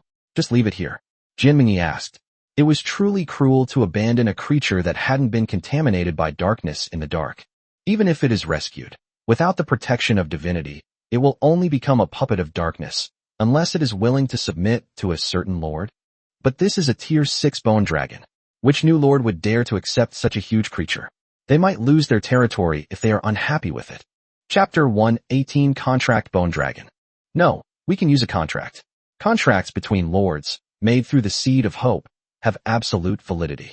After thinking for a long time, Jian Mingyi finally came up with a solution.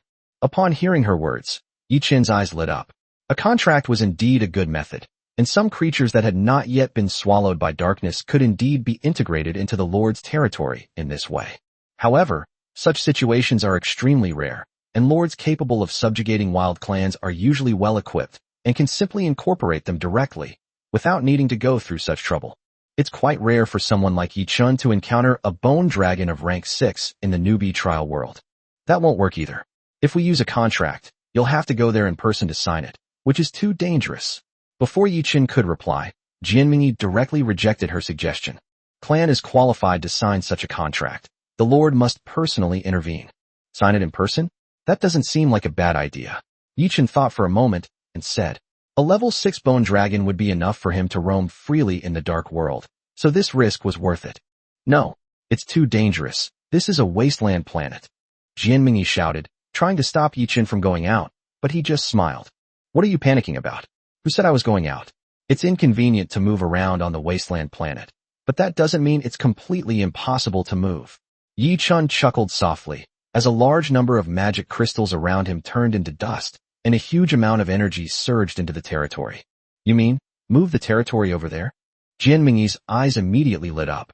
If the territory was moved over there, the risk would be much smaller. After all, the lord's safety would be greatly improved if he was in his own territory. Moving territory requires a lot of magic crystals, but it's worth a try for a Tier 6 bone dragon. Yi Chen laughed, and the territory beneath his feet immediately rumbled, clearly having accumulated enough energy to take off at any time. That's right, I'll move there too, Jian Mingyi said, and immediately returned to her territory to prepare magic crystals. The bone dragon is situated as protected by the gods, and its safety is obviously much better than the place they have chosen now. At the very least, there are far fewer dark creatures around. While he was at it, Yi Chen also took the time to change the landscape, making it easier for the land to be landed and placed. There was a ravine there. If the territory were to fall down like that, everyone would probably be buried underneath. Fortunately, the continuous bombing and tremors had caused the ravine to sink more than halfway, and the two land and mountain gods only needed to make some adjustments to lower the level of the territory. Soon, the two fully charged territories shot into the sky like rockets, but then suddenly went silent and fell back towards the location of the bone dragon.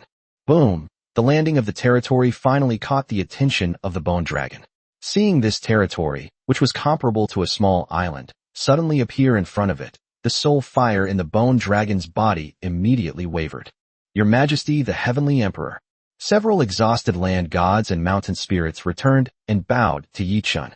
Ever since Yi Shi said he wanted to build a heavenly court, the island's inhabitants had all changed their way of addressing him. Now even the Silver Moon Elf calls Yi Chun the Heavenly Emperor. You've worked hard, take a good rest. Leave the rest to the others. Yi Chun said, welcoming the group into the territory.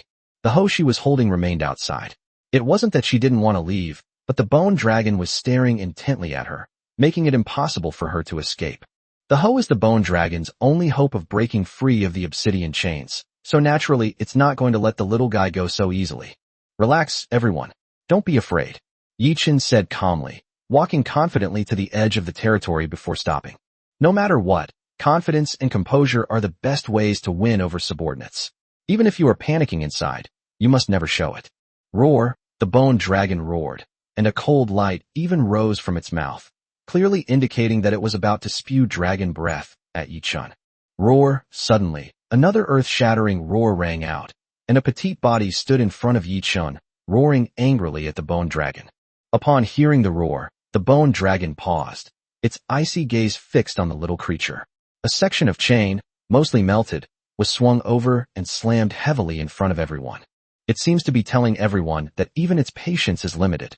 Yi Chun chuckled softly, ignoring the bone dragon's movements, slowly closing his eyes and muttering incantations. Soon a scroll made of golden light appeared between him and the bone dragon, densely covered with all sorts of strange characters. Roar, upon seeing the scroll, the bone dragon was stunned for a moment, then let out an angry roar. Blue light gathered in its mouth, and a dragon's breath was about to be spewed out. Seeing this, Yi Chun calmly turned to the side, pointed to the half-chain on the ground, and then to the golden scroll in the sky that had not yet dissipated. The meaning is quite clear. I can help you break the chains, but first you have to sign this indenture. Contract. I need to ensure my own safety before I can save you, don't I? Don't be so irritable. We can talk things over. Why don't you take a look at this contract first? Yi Chun said with a faint smile. Regardless of whether the bone dragon could understand him or not, he pushed the contract in the air forward. Unlike other contracts, signing a contract allows the other party to understand its contents directly through the power of rules, so he is not afraid that the bone dragon will not understand it. After all, the contract clearly states that he can help the bone dragon escape, but only if the bone dragon submits to him and becomes his kin. It's a pity that the matter of the darkness's corruption couldn't be explained to the bone dragon in the contract. Otherwise, the difficulty would be much less, and no one would willingly become a slave to the darkness. Roar, Yi Chun's actions finally made the bone dragon glance at the contract, and all its contents were immediately instilled into its consciousness. It also understood the deal proposed by Yi Chun. This is trying to make me submit. But as an evil dragon that has committed countless atrocities, how could it willingly submit to someone? It roared at Yi Chun again. Seeing this, Yi Chun understood that the other party had clearly not grasped the key point. Dragons are proud and would not easily submit to anyone. Yi Chun then made some minor adjustments to the contract, ensuring that the bone dragon would not be swallowed by darkness, as the Lord would be responsible for its safety. This sudden change clearly caught the bone dragon's attention. It looked up at the dark sky and suddenly realized that something was wrong. This was no longer the world it used to live in.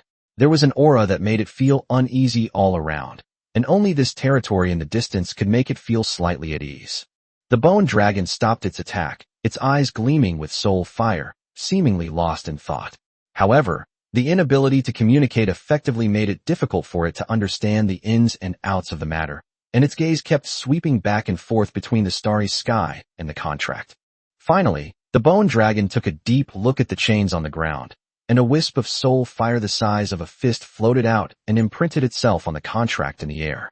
Chapter 119, The Last Survivor.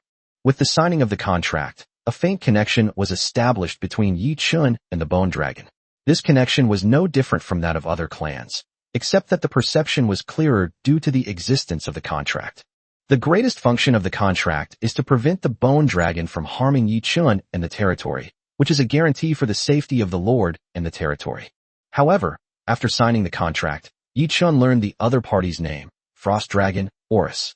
Of course, that was his name in life. Now he should be called the Skeletal Dragon Horus.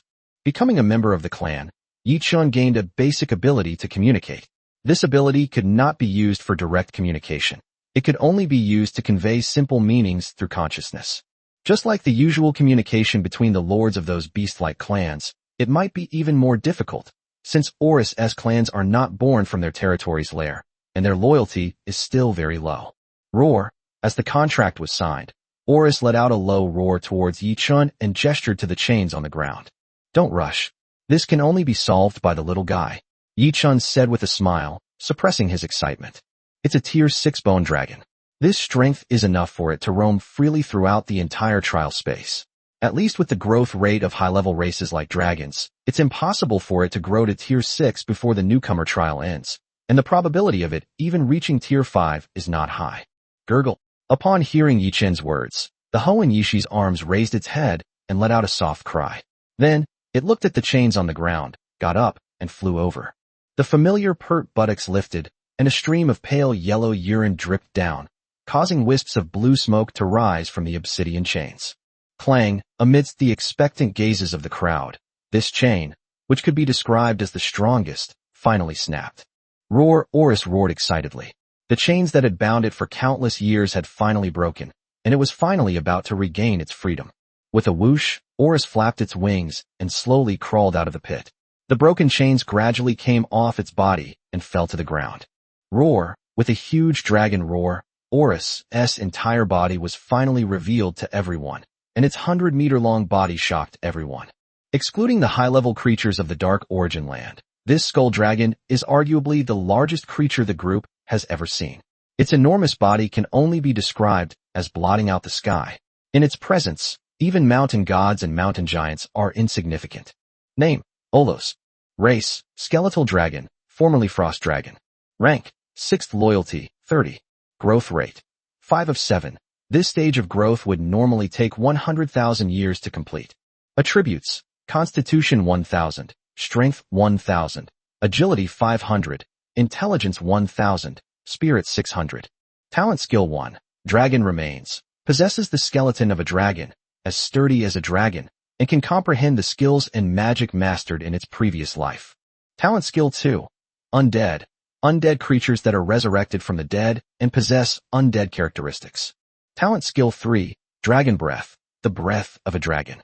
Because its original form was an ice dragon, the dragon breath contained frost properties. Talent Skill 4. Dragon's Might. Born with Dragon's Might, it can have a certain deterrent effect on most creatures. The effect is best for low-level dragon bloodlines.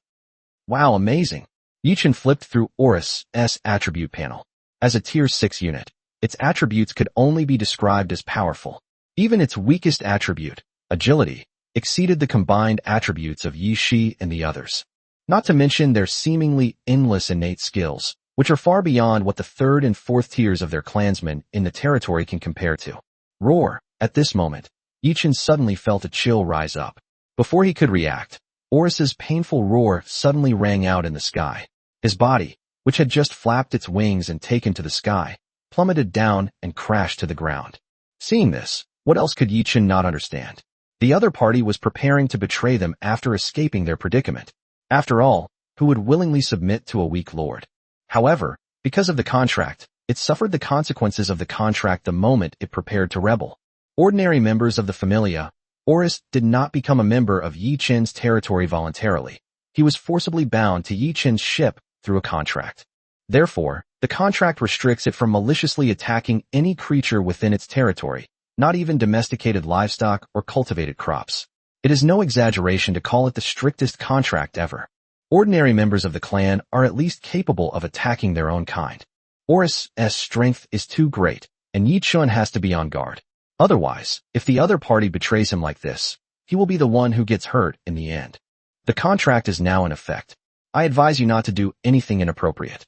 To put it bluntly, Even if I let you go now, the endless darkness outside could swallow you up in the next moment. After sleeping for countless years, I think you should at least figure out your current situation first. Your planet no longer exists. Although you are a ghost, you are also the last survivor on this planet. Carry the will of the entire planet and live on. I won't force you to do anything, but I was the one who rescued you. As a dignified dragon, I wouldn't repay kindness with enmity, would I? Yichin said calmly, knowing that the contract was effective. At this moment, he had nothing to fear. The dragon's huge and ferocious body could no longer pose any threat to him. Roar, Oris roared. Although it couldn't understand Yichin's words, as its lord and contract master, it could still understand the general meaning. After all, dragons were considered a high-level race with sufficient thinking ability.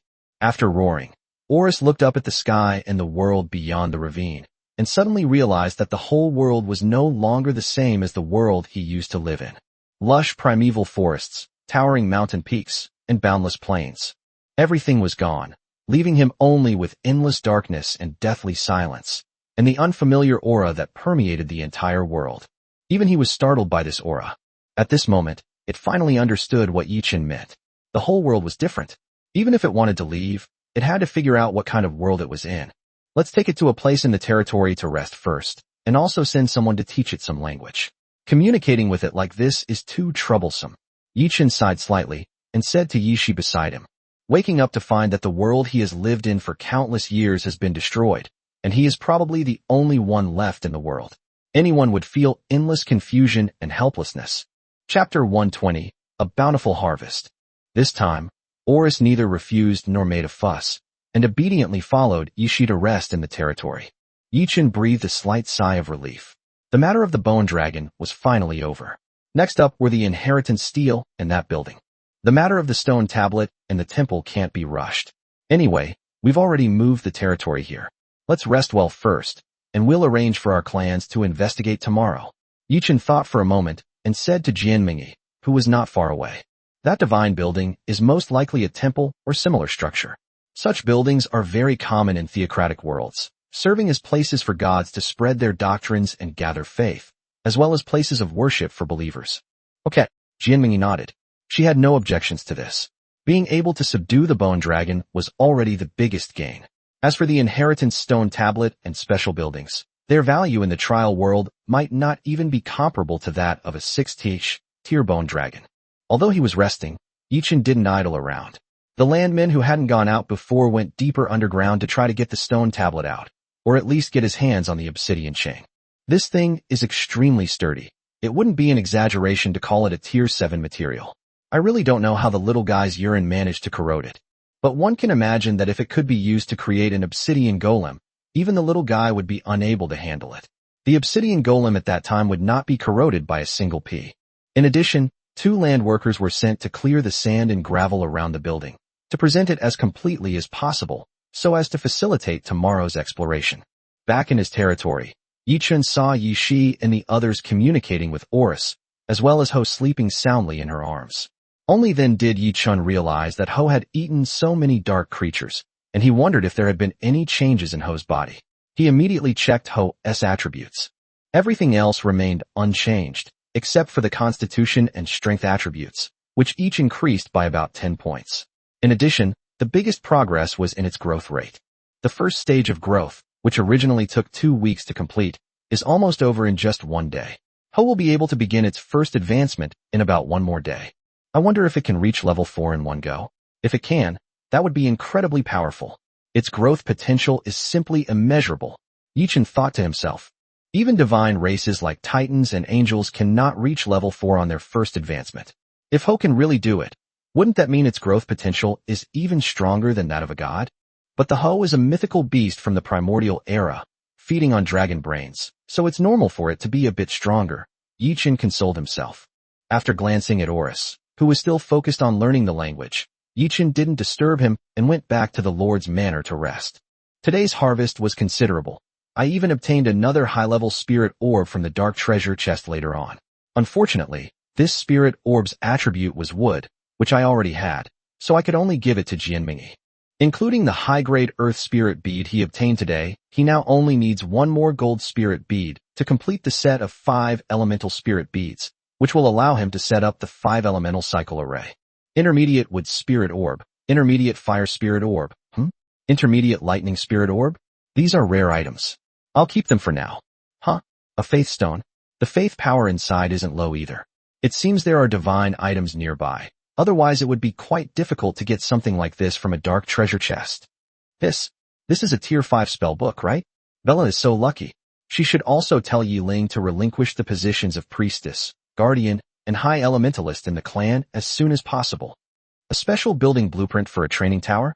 It can accelerate the growth of a clan? That's good, but the energy consumption is probably a bit too high. The Lord of Radiant Sun's mansion? Good stuff. It can be given to Meng Yi, since her angel is of the light attribute. Hiding in the Lord's manor, Yichen excitedly sorted through today's spoils. It has to be said that the rewards on the Wasteland planet are really generous. The rewards from just one ravine are almost equal to the total amount he earned in the past month. Suddenly feeling the utter boredom of the outside world, he even considered staying on this Wasteland planet for a long time, since this was a common occurrence outside. However, it was just a thought. The trial world was blessed by the gods and had many good things. It would be a waste to leave them on a Wasteland planet. Moreover, as time goes on, such Wasteland planets will appear in large numbers towards the end of the trial, and they will not be as rare as they are now. It is said that if one can truly save a Wasteland planet and bring it back to life, the Lord will receive unimaginable rewards. I wonder if it's true or not. Thinking of the desolation on the outer planets, Yichen couldn't help but recall a line from the book. However, such things are extremely rare. They are so rare that textbooks only mention them briefly, and even when Yichen asked, no teacher could answer him. It's important to know that those who can serve as teachers are all genuine awakened ones. Although they are not lords, they have fought countless battles in the dark world before choosing to return to Earth to teach. Yet none of them had ever heard of saving the Wasteland planet. Not even the Lord mentors who later gave training courses to the new lords. Forget it. This kind of thing is too unrealistic. I'll talk about it if I'm lucky enough to have the opportunity. Yichen laughed self-deprecatingly, packed his things, and fell into a deep sleep on the bed. Unlike other lords who raced against time and worked themselves to the bone exploring the Wasteland planet, Yichen and Jian Mengyi, along with their families, slept comfortably through the night and finally arrived at the gates of the divine building the next day. I had the local earth god check on the stone tablet below, but it still can't be removed. However, its divine power is weakening, so it should be able to be removed in about 3 days to a week, Yichen said, looking at Jian Mengyi beside him. The stone tablet was meant to imprison the dragon, but now that Oris has escaped, it has lost its purpose. The divinity within it will gradually diminish, and it will no longer be able to connect the entire land. As for the obsidian chain, Ho can accompany the land deities to retrieve it later. Ho's urine can corrode obsidian, so retrieving the chain won't be a problem. Okay, no rush. We're going to be here for a while anyway. Jian Mengyi smiled. The things were right in front of her, so there was no need to rush. Chapter 121. If you can't lift it, carry it and run it. This is the Temple of Ares. Oris, the bone dragon, had somehow appeared and looked at the temple with a complicated expression. A whole night was enough time for a level 6 dragon to learn some basic common phrases, and although it wasn't very proficient, it could still manage to say them haltingly. At the same time, he finally realized the changes in the world. Darkness had invaded, and the world he once lived in no longer existed. The Temple of Ares? Yichen looked up. It was the first time he had ever heard of this god. The radiant war god of Kalen is one of only 2 gods, Oris introduced, the hatred and anger that should have been in his eyes ultimately turning into a sigh. He used to hate Ares. It was Ares who imprisoned him here for countless years, and it was Ares' blockade that turned him from a grown dragon into an undead. But it was Ares who allowed him to escape the dark cataclysm, to avoid the destruction of the planet, and ultimately to become the sole survivor on this planet. Therefore, Oris had very mixed feelings upon seeing the temple, and for a moment he didn't know how to face it. Alright, instead of being sad here, let's take a good look at what the radiant war god of Kalen Star left us, Yichen said with a forced smile. He then gestured to Yi Shi to control several stone golems as they walked into the main hall. He could understand Oris' feelings, but he couldn't truly empathize with them. However, he knew that instead of wallowing in self-pity, he should pull himself together as soon as possible and see what else he could do. Boom! The stone golems filed in and came out one after another, which meant that there was no danger in the temple. Then Yi Shi and the others went in. The Temple of Ares is safe. only filled with boundless divine power. As the radiant god of war, he disdains any schemes or tricks. Horus said, though he was unhappy that the other party had sealed him away for countless years, he was still quite familiar with his style of doing things. Sure enough, Yi Shi and the others soon came out, each holding a long spear, and approached Yi Chun. Your Majesty, there is nothing else in the temple except for a statue and this spear. Yi Shi replied, bowing. This is the spear of Ares, his weapon from his early years. It was later placed in the temple to gather faith and divine power, which was then transmitted to the stone tablet to maintain the blockade against me. Horus recognized the spear's origin at a glance and immediately spoke up. Gather faith and divine power. To maintain the blockade against you? Yi Chun raised his head in slight surprise. To gather the divine power of a temple, just how strong was Horus back then? I was once a demigod-level ice dragon. Even Ares, a god, couldn't kill me.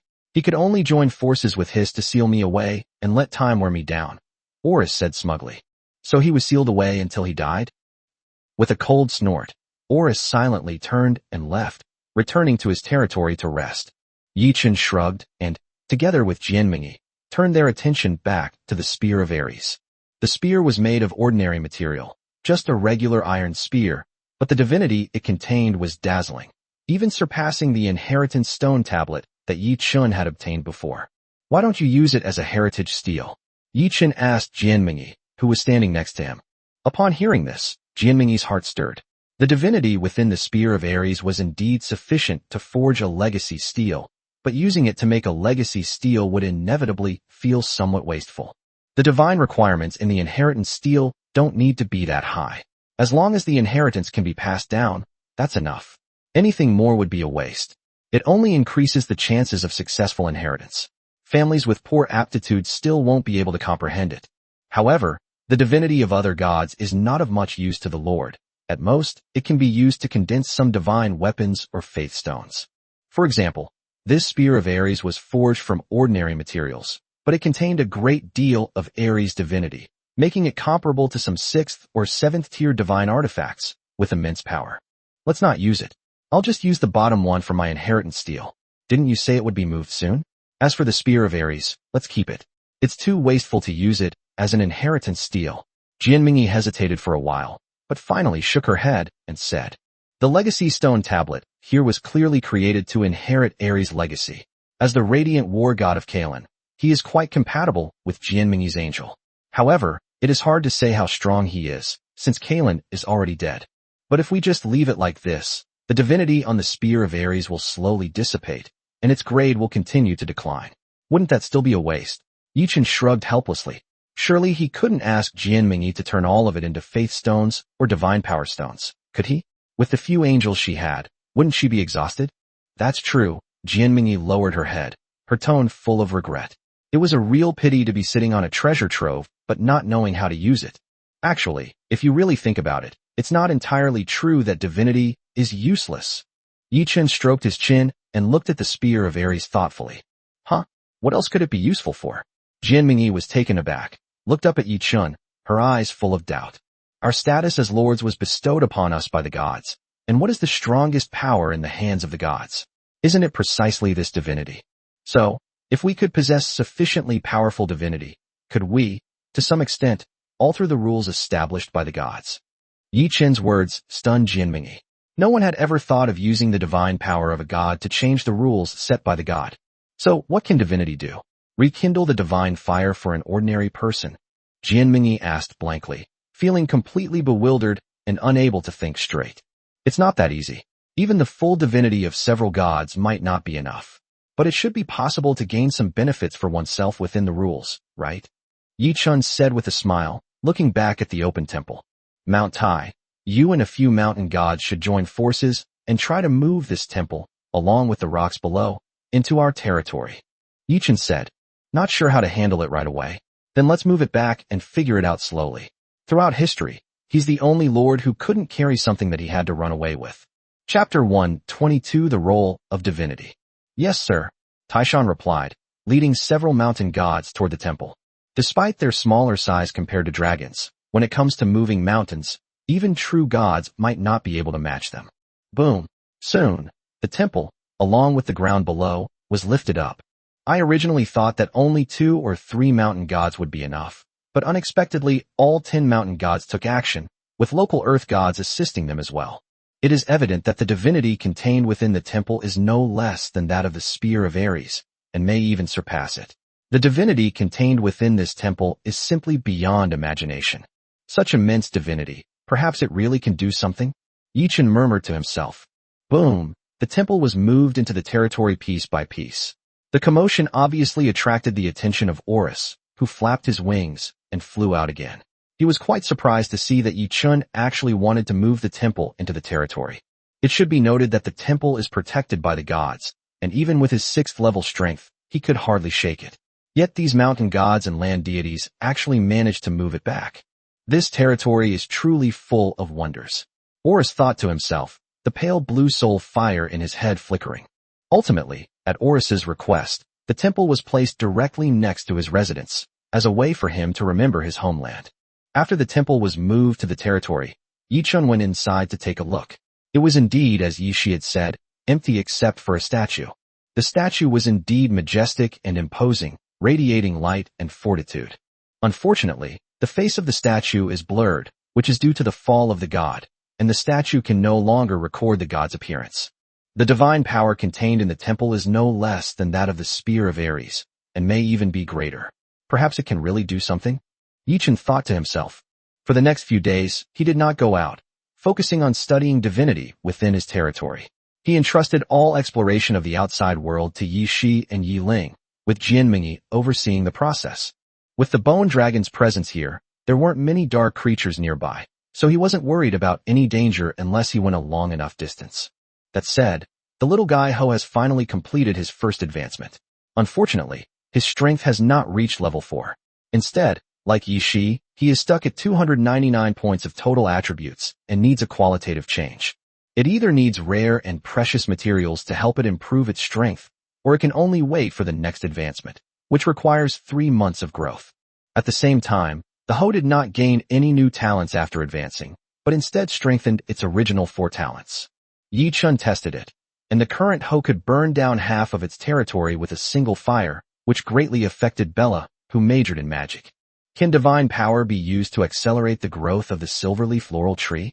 Yichen tried to introduce the divine power from the spear of Ares into the silverleaf laurel tree, but found that it had no effect. Ares' divinity surrounded the silverleaf laurel tree, but it could neither be absorbed by it nor have any effect on it. It could only gradually fade away over time. Next, Yichen infused divine power into the inheritance steel, an action that immediately caused a violent tremor throughout the entire territory, even leading to its collapse. No. It seems that the divine powers of different gods cannot be integrated, and there is a strong repulsion coming from the inheritance stone tablet. Yichen quickly came to the conclusion that another path had been blocked. Even the inheritance stone tablet, which was most closely associated with divinity, didn't work. Yichen didn't know what to do for a moment. He turned his head and looked at the vegetable garden in the distance, and suddenly his eyes lit up. If divinity is used to change the rules, then can it be used to accelerate the growth of crops? Yichen thought to himself, and immediately walked towards the vegetable garden. A small amount of divine power was drawn and infused into a tier 1 dragon fruit plant. Instantly, the entire dragon fruit plant began to grow rapidly. The dragon fruit, which would normally take 10 days to half a month to mature, matured in the blink of an eye. It works. Upon seeing this, Yichen's face lit up with joy, but his gaze quickly dimmed again. Divinity can only accelerate the growth of plants, but it cannot cause them to mutate. No matter how much divinity is injected, it still cannot bring about a qualitative change. This is not something that gods can easily do. Yichen thought as he looked at the dragon fruit in front of him. The first sentence is from the textbook, while the second is Yichen's own speculation. Each god has different powers. Perhaps the god who controls life and planting has such abilities, but that doesn't mean that other gods are the same. Ares is clearly not a god who is good at planting. If it's just about accelerating growth, that would be a huge waste. I should be looking for universal divine methods, not getting involved in the authority of the gods. Thinking of this, Yichen shifted his gaze from the crops and turned to look at the Lord's mansion behind him. If it's used to strengthen buildings, it's no different from strengthening weapons and equipment. It might grant great power in the short term, but as time goes by, it will eventually return to its original state as the divinity fades. But what if I use it directly as fuel to ignite the spark of hope?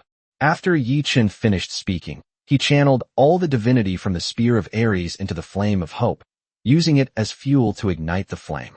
Boom! The once gleaming spear of Ares instantly turned into an ordinary iron spear, while the spark of hope within Yi Chen suddenly ignited, and a massive power surged out from Yi Chen's body, causing the entire territory to tremble incessantly. It works. Yi Chen's eyes lit up. He could sense the burning divinity and feel the flame of hope growing stronger.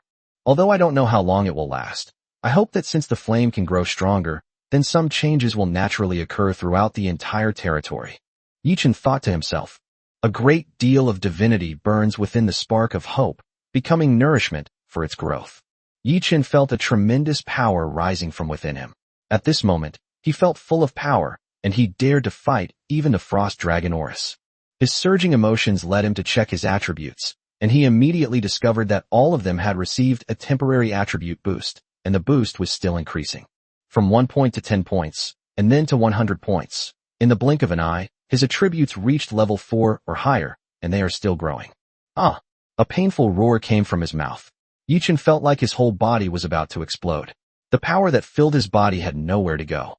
If it continued to increase, it seemed like he was about to burst like a balloon. Chapter 123 Talent Mutation. Fortunately, once the attribute bonus reaches 1000, it stops increasing and continues to accumulate in the seed of hope, only to mysteriously dissipate. No, it's not dissipating. Having been paying close attention to the changes in his own attributes, Yi Chen quickly discovered the changes within himself. This time, it wasn't his attributes that changed, but his talent, his primordial bloodline's Lord talent. The inhabitants within the territory to mutate into a primordial race. However, below the talent description, there was an extra line of small text. It can obtain primordial points by absorbing divine power, and these primordial points can be used to strengthen and mutate everything within the territory. So, the remaining divine power was used to enhance the Lord's talent? Yi Chen thought to himself. However, as the enhancement of the Lord's talent was completed, Yi Chen was about to convert the remaining divine power into primordial points when he discovered that the divine power had undergone new changes after the Lord's talent was enhanced. I vaguely sensed that this should be the correct way to use divine power, since it's impossible for every Lord's lordly talent to be enhanced. Therefore, Yi Chen did not stop it for the time being, and continued to let the divine power burn in the seed of hope, turning into streams of pure energy, which eventually flowed to a certain place in the territory. Yi Chen was surprised to find that something seemed to be forming at the place where the energy gathered. However, after strengthening the Lord's talent, there was very little divine power left.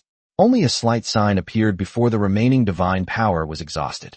Seeing this, Yi Chen did not hesitate and directly drew out the divine power in the temple and integrated it into the seed of hope. Suddenly, an even greater energy surged forth from the seed of hope, and a large amount of divine power was forged within it, transforming into streams of pure energy that flowed into the depths of the territory.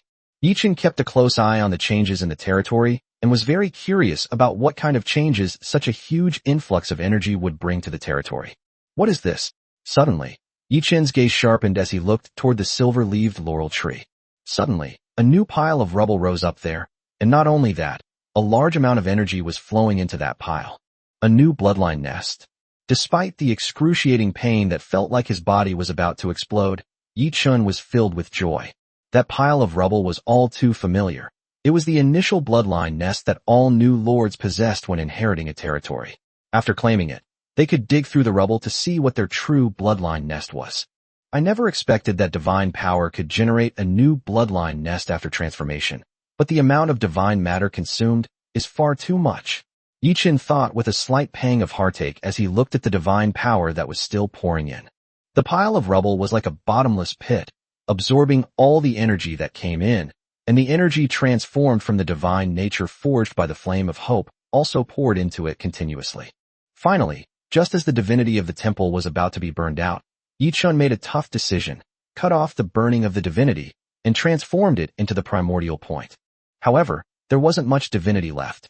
Even if all of it was converted, it would only amount to 3 primordial points. Yi Chen wasn't sure how much of an effect 3 primordial points could have. Boom! As the divinity was exhausted, the burning of the flame of hope finally stopped. Yi Chen stood up and wanted to try using the primordial points. As soon as he took a step, a violent tremor came from within the territory. Familiars had gathered around, drawn by Yi Chen's earlier cries of pain. Now that Yi Chen has awakened, and every step he takes causes the earth to shake violently, everyone is terrified, fearing that something has gone wrong with Yi Chen's body. Your body is very unstable, the energy is too great, and you may collapse at any time. Horus appeared beside Yi Chen at some point and said in a deep voice, "It's all right. The Lord is usually safe within his territory, so there's no need to worry," Yi Chen said with a smile. He simply couldn't adapt to his own power for the time being, and he could clearly feel that this power was constantly dissipating. Horus glanced at him, said nothing more, turned around, and went back to sleep. Even for bone dragons, sleeping was an instinct ingrained in their bones, and also a way to accelerate their growth. After dispersing the crowd, Yi Chen gradually adapted to his own power and walked towards the silver leaf laurel tree. Beside it, a small mound about half a person's height had formed. He was also very curious about what this new familiar would be. Normally, only after becoming a formal lord are you qualified to load a second familia, and you have to find a new familia's nest yourself. I never imagined that divine power could bypass this point and allow a lord to directly possess a randomly generated lair. Wouldn't you say that breaks the rules? If that's the case, then if I could possess enough divinity, could I build unlimited clan nests and create a true land of all races? Yi Chen had a wild idea in his mind, but unfortunately, divine power was still too difficult to obtain. Divine items that could be used as inheritances were already extremely rare, let alone the amount that could generate a clan's nest. He roughly estimated that the divine power within the inheritance steel would at most strengthen his body by several dozen times. Within the Spear of Ares, used to strengthen his body 1,000-fold, only removed a third of it, not to mention the subsequent enhancements. After using both of them, there was very little left. Even after using up all the even greater divine power in the temple, it was only enough to barely condense a nest of kin. The amount consumed was beyond description. It was probably enough to completely deplete all the divine power of a god. In comparison, the divine power required for primordial points is much less. One primordial point is roughly equivalent to the divine power contained in a single inheritance stone tablet. So that's it. It really is easy to go from frugality to extravagance, but difficult to go from extravagance to frugality. Yi Chen laughed self-deprecatingly. Previously, obtaining a single inheritance stone tablet was extremely difficult, but now it has become synonymous with it. One can foresee just how terrifying the amount of divinity he will consume will be. I don't want to think about it anymore. Let me see what kind of race the new bloodline nest will be. Pulling his thoughts back, Yi Chen raised his hand and pushed it toward the pile of rubble in front of him with a hint of excitement. Chapter 124: The Crimson Sun Wudong Tree and the Three-Legged Golden Crow. Boom! Suddenly, a scorching heat rushed over, followed by the familiar divine voice in my mind. Bloodline nest, Firebird nest successfully formed. Due to the Lord's talent, the bloodline nest has changed. Please check it yourself, Lord. A fiery red sycamore tree grew against the wind, and soon it grew to the same size as the silver-leaved laurel tree. The fiery red sycamore leaves hung on the branches like burning flames, forming a sharp contrast with the silver laurel leaves next to it. A phoenix tree? Yi Chen's face lit up with joy, and he quickly looked up the properties of the phoenix tree. Name: Qiang Wutongmo. Introduction: the Firebird nest evolved from a special bloodline and possesses the ability to absorb special energy. Growth potential: 0/9. Growth conditions: free growth for 1 year. Breeding species: Fire Raven, unknown special species, can breed 10,000 times. Number of offspring conceived per pregnancy. For energy cost, 100 points. Current energy value, 100 points. Generation rate, for points/day.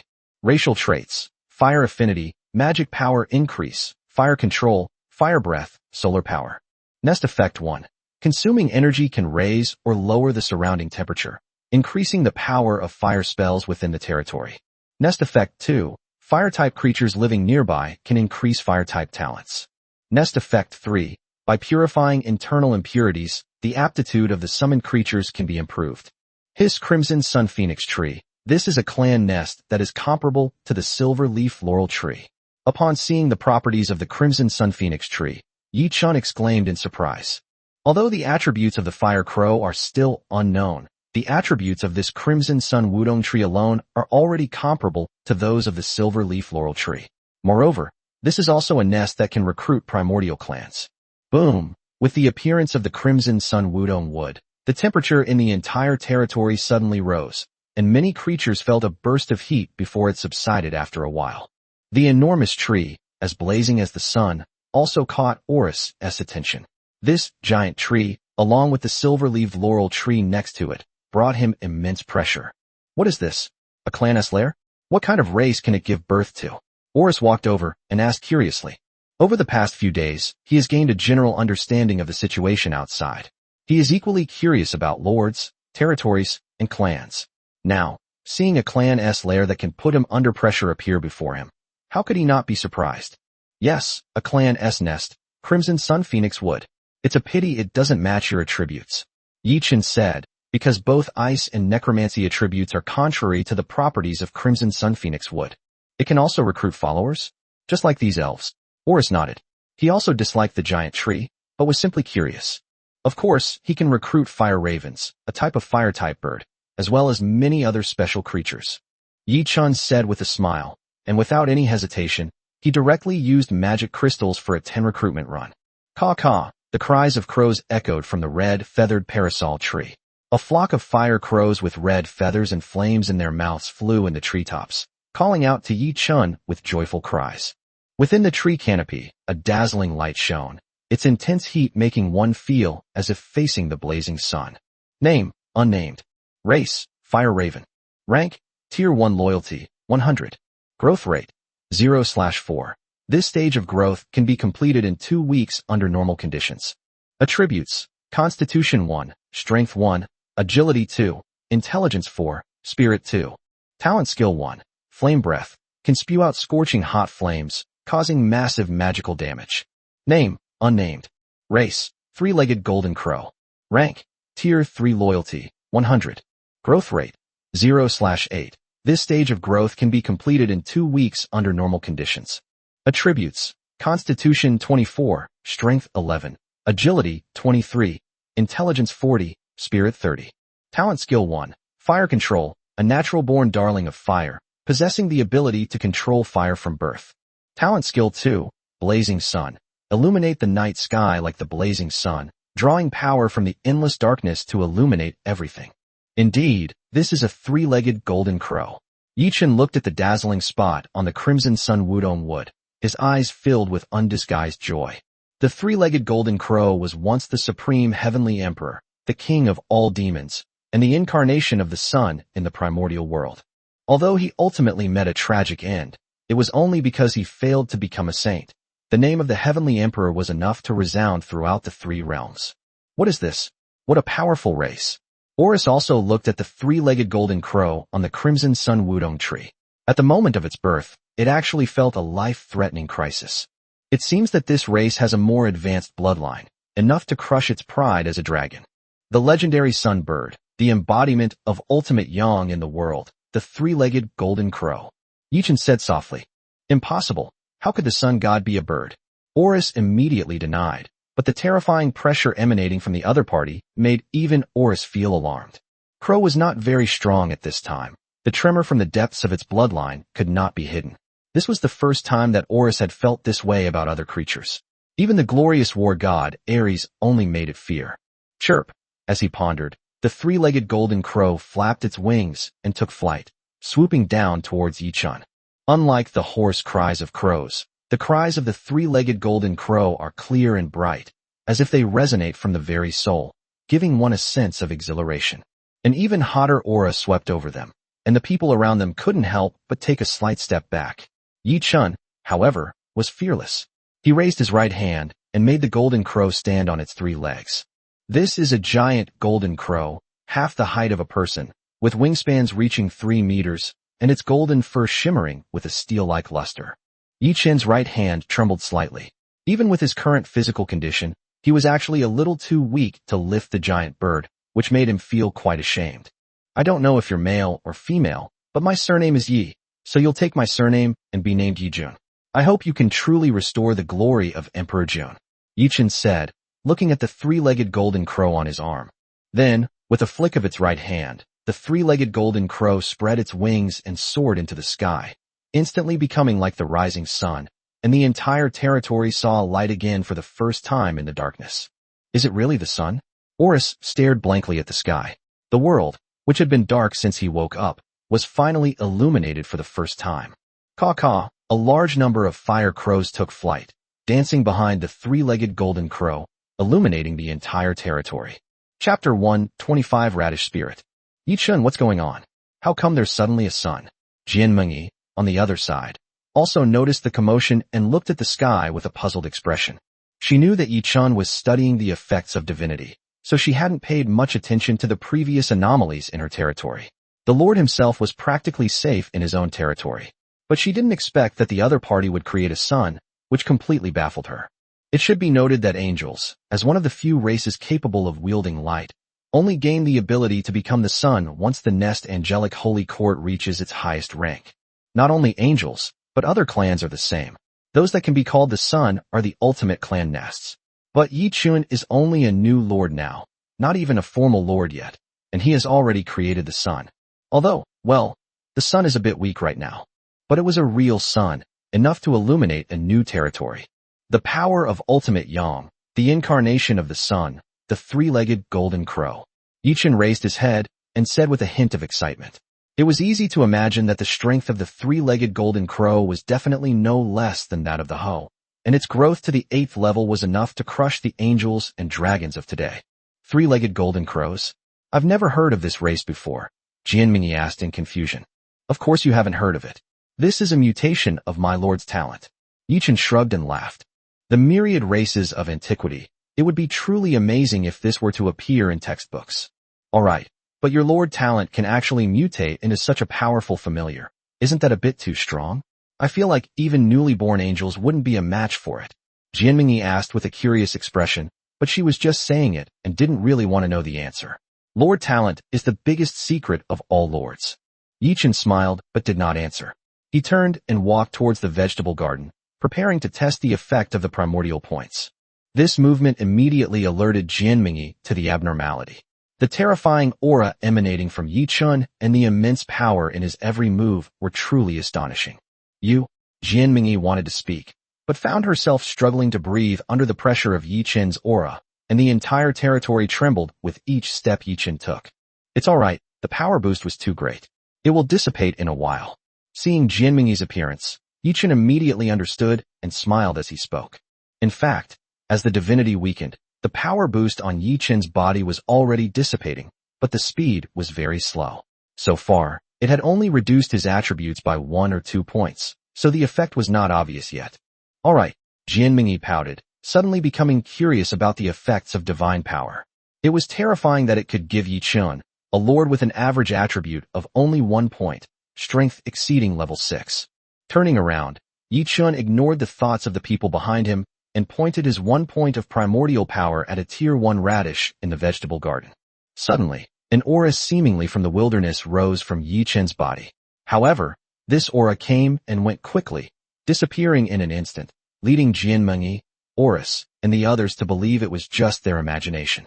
The energy from his fingertips surged wildly into the radish on the ground, and the radish, which was originally just a size larger, underwent a new transformation.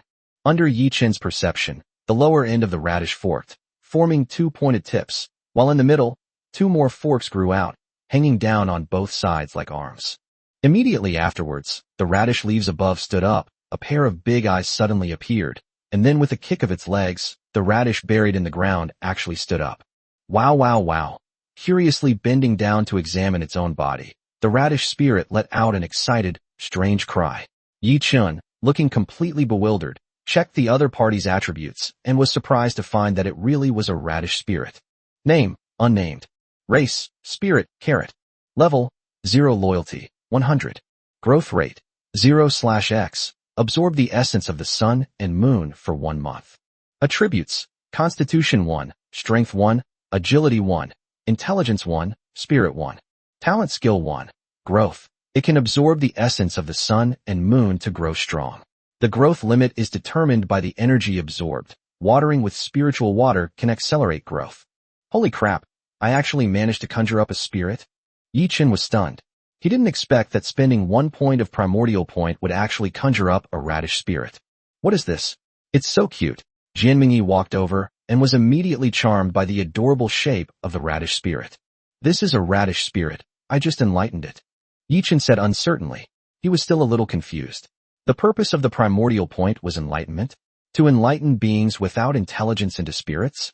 It should be understood that in the primordial world, all living beings are capable of awakening their spiritual power, and those who awaken their spiritual power have the qualification to cultivate into gods. So he now possesses the ability to enlighten, to imbue beings without intelligence with consciousness, allowing them to think, learn, and grow. Enlightenment, consecration, alchemist. Jianmingyi curiously touched the radish spirit's leaf, looking at Yi Chun with a bewildered expression. The word enlightenment had appeared in her knowledge base before, in alchemists, the kind that turns stone into gold. But the radish spirit in front of her was clearly not gold, but a living radish. Wow! The radish spirit felt the vegetable leaf on its head being touched and was immediately frightened. It screamed and hid next to Yi Chen's legs, hugging Yi Chen's trouser leg and trembling. Okay, you scared it. Yi Chen stroked it soothingly and said helplessly to Jianmingyi. Similar to an alchemist, right? But an alchemist conjures inanimate objects, while I conjure living things, giving consciousness to mindless beings, enabling them to think, learn, and grow. After listening to Yi Chen's explanation, Jianmingyi still didn't understand. This was beyond the comprehension of a lord. It should be a power that only gods could wield. She had never heard of any lord or clan being able to do such a thing. Since the other party couldn't understand, Yi Chun had no intention of explaining. This involved too much information about the primordial bloodline, which he couldn't possibly explain to Jianmingyi, so he simply chose to remain silent. Seeing this, Jianmingyi understood that this must be a secret in the Lord's talent. She consciously chose not to ask any further questions and made an excuse to return to her territory. Seeing the other party leave, Yi Chun breathed a slight sigh of relief.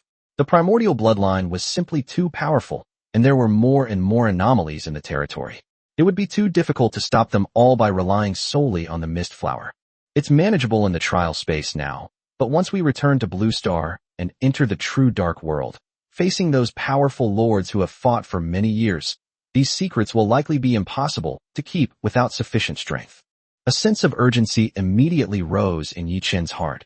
He had to accumulate enough strength to protect himself before leaving the trial space. I just finished watching it today. The radish spirit is so cute. Chapter 126 Enlightenment of Architecture. You are a radish spirit? A clear voice rang in his ears. It was the moon-holding rabbit and the medicine-pounding rabbit who came over, looking at the radish spirit next to Yi Chun with curiosity. The moon-holding rabbit even poked it with the half-eaten carrot in its hand, almost scaring the carrot spirit into fainting. TCH boring. I don't eat intelligent creatures, especially since you're just a white radish spirit. How can you taste as good as a carrot spirit? Sensing the other party's fear, the moon-holding rabbit pouted in boredom, munched on its carrot, and left. However, the medicine-pounding rabbit did not leave. Instead, it looked at the radish spirit with curiosity and said gently, "Hello, I am the medicine-pounding rabbit. Don't worry, we won't eat you." The medicine-pounding rabbit spoke gently and took out a bowl of well water pounded from the moon well and handed it to the radish spirit. The rich life force immediately attracted its attention, and it looked up at the gentle-looking medicine-pounding rabbit. "Go. Everyone in the territory is your family. They won't hurt you," Yi Chun said with a smile upon seeing this. Hearing Yi Chen's words, the radish spirit mustered up its courage, walked towards the medicine-pounding rabbit, approached its bowl, and began to gulp down the well water. "Take it around and let it get acquainted with the environment. From now on, it will be a member of our territory," Yi Chun said with a smile, seeing the rabbit and the carrot spirit getting along so well. "Okay." The medicine-pounding rabbit nodded happily and left with the bewildered radish spirit. The primordial points could be used to enlighten living beings, something Yi Chun hadn't anticipated. Moreover, enlightening the radish spirit didn't consume much, only one primordial point. Plants can become spirits, so what about inanimate objects? Weapons? Buildings? Yi Chun thought to himself as he looked at the two remaining primordial points after the successful experiment. Just then, Yiling returned from hunting with everyone. They heard that a new group of fire crows had appeared in the territory, now resembling three-legged golden crows hanging high in the sky. Screamed and ran to see it after hearing that a sentient, mobile carrot had been born in her territory. Yi Chun turned his head and saw the huge golden bough that Yiling was carrying on her back, and his eyes lit up. Yi Ling, give me your bow. Yi Chen waved and shouted. A bow. Yi Ling, who had just returned, was taken aback. Then she took the golden bow and walked over, thoughtfully handing it to Yi Chen.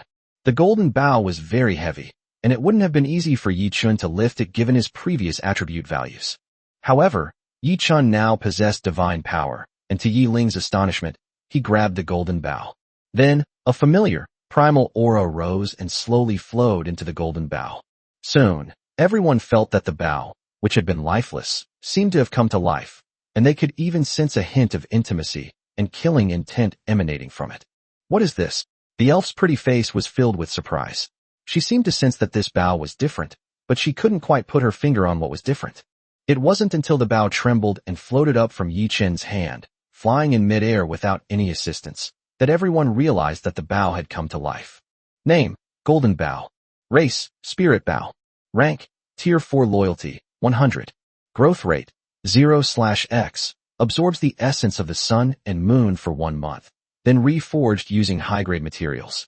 Attributes, Constitution 200, Strength 50, Agility 50, Intelligence 1, Spirit 1. Racial talent, Spirit.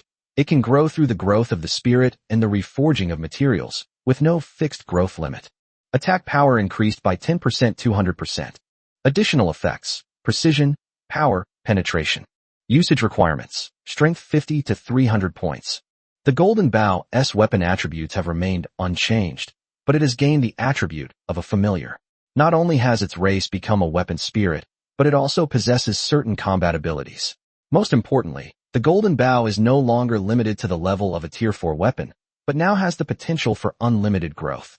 Sure enough, plants and animals will become spirits, and weapons and equipment will give birth to weapon spirits. Yi Chen nodded to himself. Spirits and artifact spirits are special groups in ancient mythology.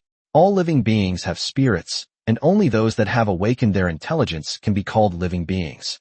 The radish spirit is like this, and so is the Golden Bow. Spirits and spirits. Then what about architecture? After 2 successful experiments, Yi Chen turned his attention to the hero altar. There are many ordinary buildings in the territory, but if you use primordial points to transform them, it's easy to imagine what will be transformed. The workshops will simply become forging rooms and alchemy rooms. The arrow towers and defensive towers will become more intelligent. The other warehouses will remain warehouses and residential buildings will remain residential buildings. There will be no qualitative changes. But the hero altar is different. It is a special building in itself. What would it become if it were transformed into a prehistoric building? Yi Chen was filled with anticipation. The familiar primordial power surged forth, rushing madly into the hero altar, but despite the use of primordial points, the hero altar remained unchanged. Huh? Is this time they're strengthening the hero altar? It doesn't seem like anything's changed. Many members of the clan exclaimed. The 2 previous enlightenments attracted a lot of attention, and even some of the angels from next door flew over to watch. When they saw Yi Chen make a move on the hero altar, many people were filled with anticipation. Now that they saw that the altar had not changed at all, they couldn't help but feel a little disappointed. Ahem, there's not enough energy, the building still can't be converted. Yi Chen coughed awkwardly, pretending to be profound. He then turned his back, walked away with a profound expression, and almost messed up his attempt to look cool. Yi Chen breathed a slight sigh of relief upon returning to the Lord's manor. He closed the door and pondered the situation that had just occurred. If nothing unexpected happens, it seems we don't have enough primordial points. White Radish and Golden Bow only require 1 primordial point each, but it seems 1 primordial point isn't enough for buildings, especially special buildings like the hero altar. Would converting just 1 defensive tower be enough? And how many primal points would be needed to convert the hero altar?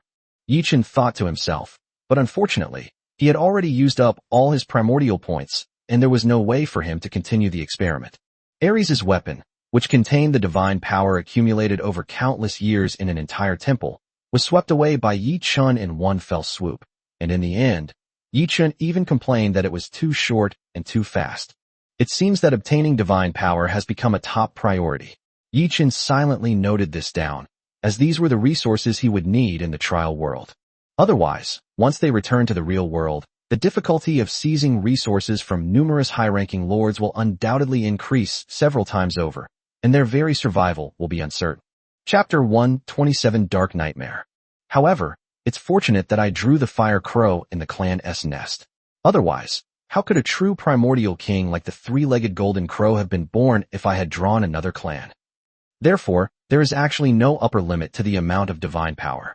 The more divine power is injected, the stronger the hatched familiar will be, and the higher its growth potential will be.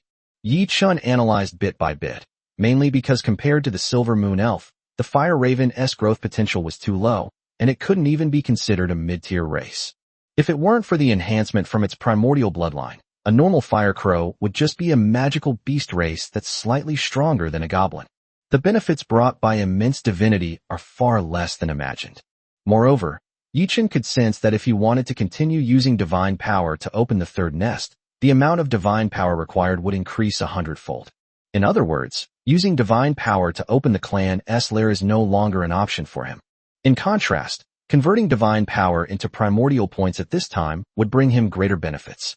The simplest method is for him to use primordial points to transform a group of spirits into monsters, and then nurture these spirits. Over time, the strength these spirits can unleash will far surpass that of ordinary high-level races. The most crucial aspect of the radish spirit's talent is that its growth has no upper limit and is only influenced by the essence of the sun and moon. I wouldn't dare say how much essence of the sun and moon I possess, but at least I'm probably the only one who can simultaneously possess the power of the blazing sun and the moonlight, Yichen thought smugly. Afterwards, I felt relieved and focused on organizing the results and problems of the recent land reclamation. These days I've been engrossed in using divine power, which has slowed down my exploration of the wasteland planet compared to others. However, being able to unlock the uses of divine power and open up primordial points and new clan nests makes it all worthwhile. The land reclamation operation continued, and Yi Chun summoned Yi Ling and Yi Shi to inquire about the progress of the land reclamation over the past few days. The pioneering work on wasteland planets cannot be completed in a day or two. In a true dark world, it is normal for a single pioneering operation to take several years. Although the wasteland planets in the trial world are not that dangerous and do not require that much time, they still cannot be dealt with in just a few days. On any planet, there are always some mysterious and dangerous places that prevent invaders from entering. A vast area of darkness has been discovered to the south, which may contain the source of darkness. The area is very large, the dark creatures are very powerful, and the retinues of other lords have also been found nearby. Yishi replied, because of the bone dragon's deterrent effect, there weren't many dark creatures around. So, under Jin Mingyi's command, they had ventured a bit further away these past few days. However, after exploring all four directions, they only found intense biological fluctuations coming from the south, and the dark aura was extremely dense. When everyone ran over to take a look, the dense dark aura and the huge horde of dark creatures immediately made them hesitate. The south. Yichen nodded thoughtfully and took out a map to look at it. This is a simple satellite map that other lords had drawn based on the outer terrain of the wasteland planet.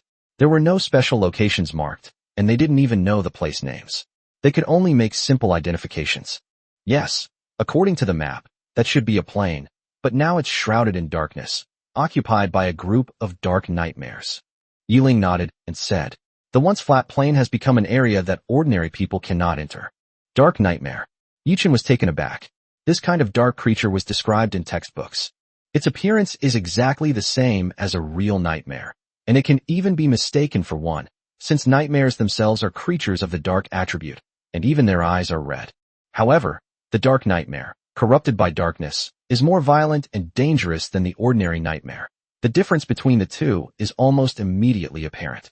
Nightmares are like phantoms, always ready to deliver a fatal blow, while dark nightmares charge straight at you, caring nothing for skill or art. Yes, it's dark nightmare, I can't mistake it, and it's very strong, a 4th-tier race. I'm not sure if there are any 5th-tier individuals. Yiling nodded in response. If it were just a Tier 3 race, it wouldn't be a problem for them, but facing a group of Tier 4 dark creatures, they would have no choice but to run away. Keep in mind that there are only a few dozen of them in total. Even if they were to use magic crystal bombs, they would need that many Tier 4 magic crystal bombs. However, even Fatty couldn't mass-produce Tier 4 magic crystal bombs. He could only produce a small number for emergencies, and they were extremely unstable. That's a bit troublesome. Yichen said thoughtfully. It's not just the existence of dark creatures. If we also encounter other lords, it's really hard to say whether they are friends or foes. My lord, in the nightmare-dimming light, I saw Yi Jun, the three-legged golden crow, in our territory. Why don't we let him come with us? Under the blazing sun, their strength will surely be greatly weakened, and then we'll have a chance. Yi Shi suddenly spoke up. Compared to Yi Ling and the others, as a member of the same primordial clan, she was more accepting of the existence of the three-legged golden crow and the radish spirit. In any case, they were all beings created by Yi Chun, so to her they were no different from other clans. In contrast, they had previously had the angels try it. As angels of light and holiness, the scattered radiance was effective, but it could not last for long, and maintaining the magic of light was not easy. Yi Jun, go help? Yi Chun was taken aback. This was a method he hadn't considered before. The three-legged golden crow is the most young bird in the world. Its birth alone is enough to illuminate the entire territory, making it perfect for weakening the dark nightmare. Sure, but it will have to wait a few days. First, we need to confirm the situation of the others. We can't let them get tricked by the other lords around here. Yi Jun is to be the last to act. Make sure they are safe. After a moment, Yi Chen nodded in agreement and then gave instructions. Who knows if Yi Jun will be able to recruit another three-legged golden crow if he dies, or how long it will take to recruit it and reset it. Rest assured, sir, we know, and we will certainly not let anything happen to the three-legged golden crow. Yi Shi nodded in response. Well, there's no need to rush the dark nightmare matter. Let's investigate the situation of the other lords first, or even wait for them to make the first move and then reap the benefits. Okay, Chapter 128 New Territory Buildings. Let's put the exploration of the wasteland planet on hold for now. These things can't be rushed, and can't be resolved in a day or two. From the moment he decided to enter the wasteland planet, Yi Chun was prepared to stay there for more than a month. For the rest of the time, he stayed peacefully in the Lord's manor, waiting for the divine energy in his body to dissipate. Otherwise, this sudden surge of power was fine for fighting, but it would be too troublesome for ordinary times. For example, when drinking water, I might think of gently picking up a wooden bowl, and then, crack, it breaks. At this moment, Yi Chun dared not move. He could only raise his wristband, summon the Duobao trading network, and browse the goods consigned on it. Several days have passed since we entered the wasteland planet, and the website has seen a significant increase in items, including low-level and even mid-level spirit orbs, which has truly astonished many people. Currently, most of those who have obtained the treasure trading disc are elite lords, and spirit orbs below the intermediate level are not their first choice.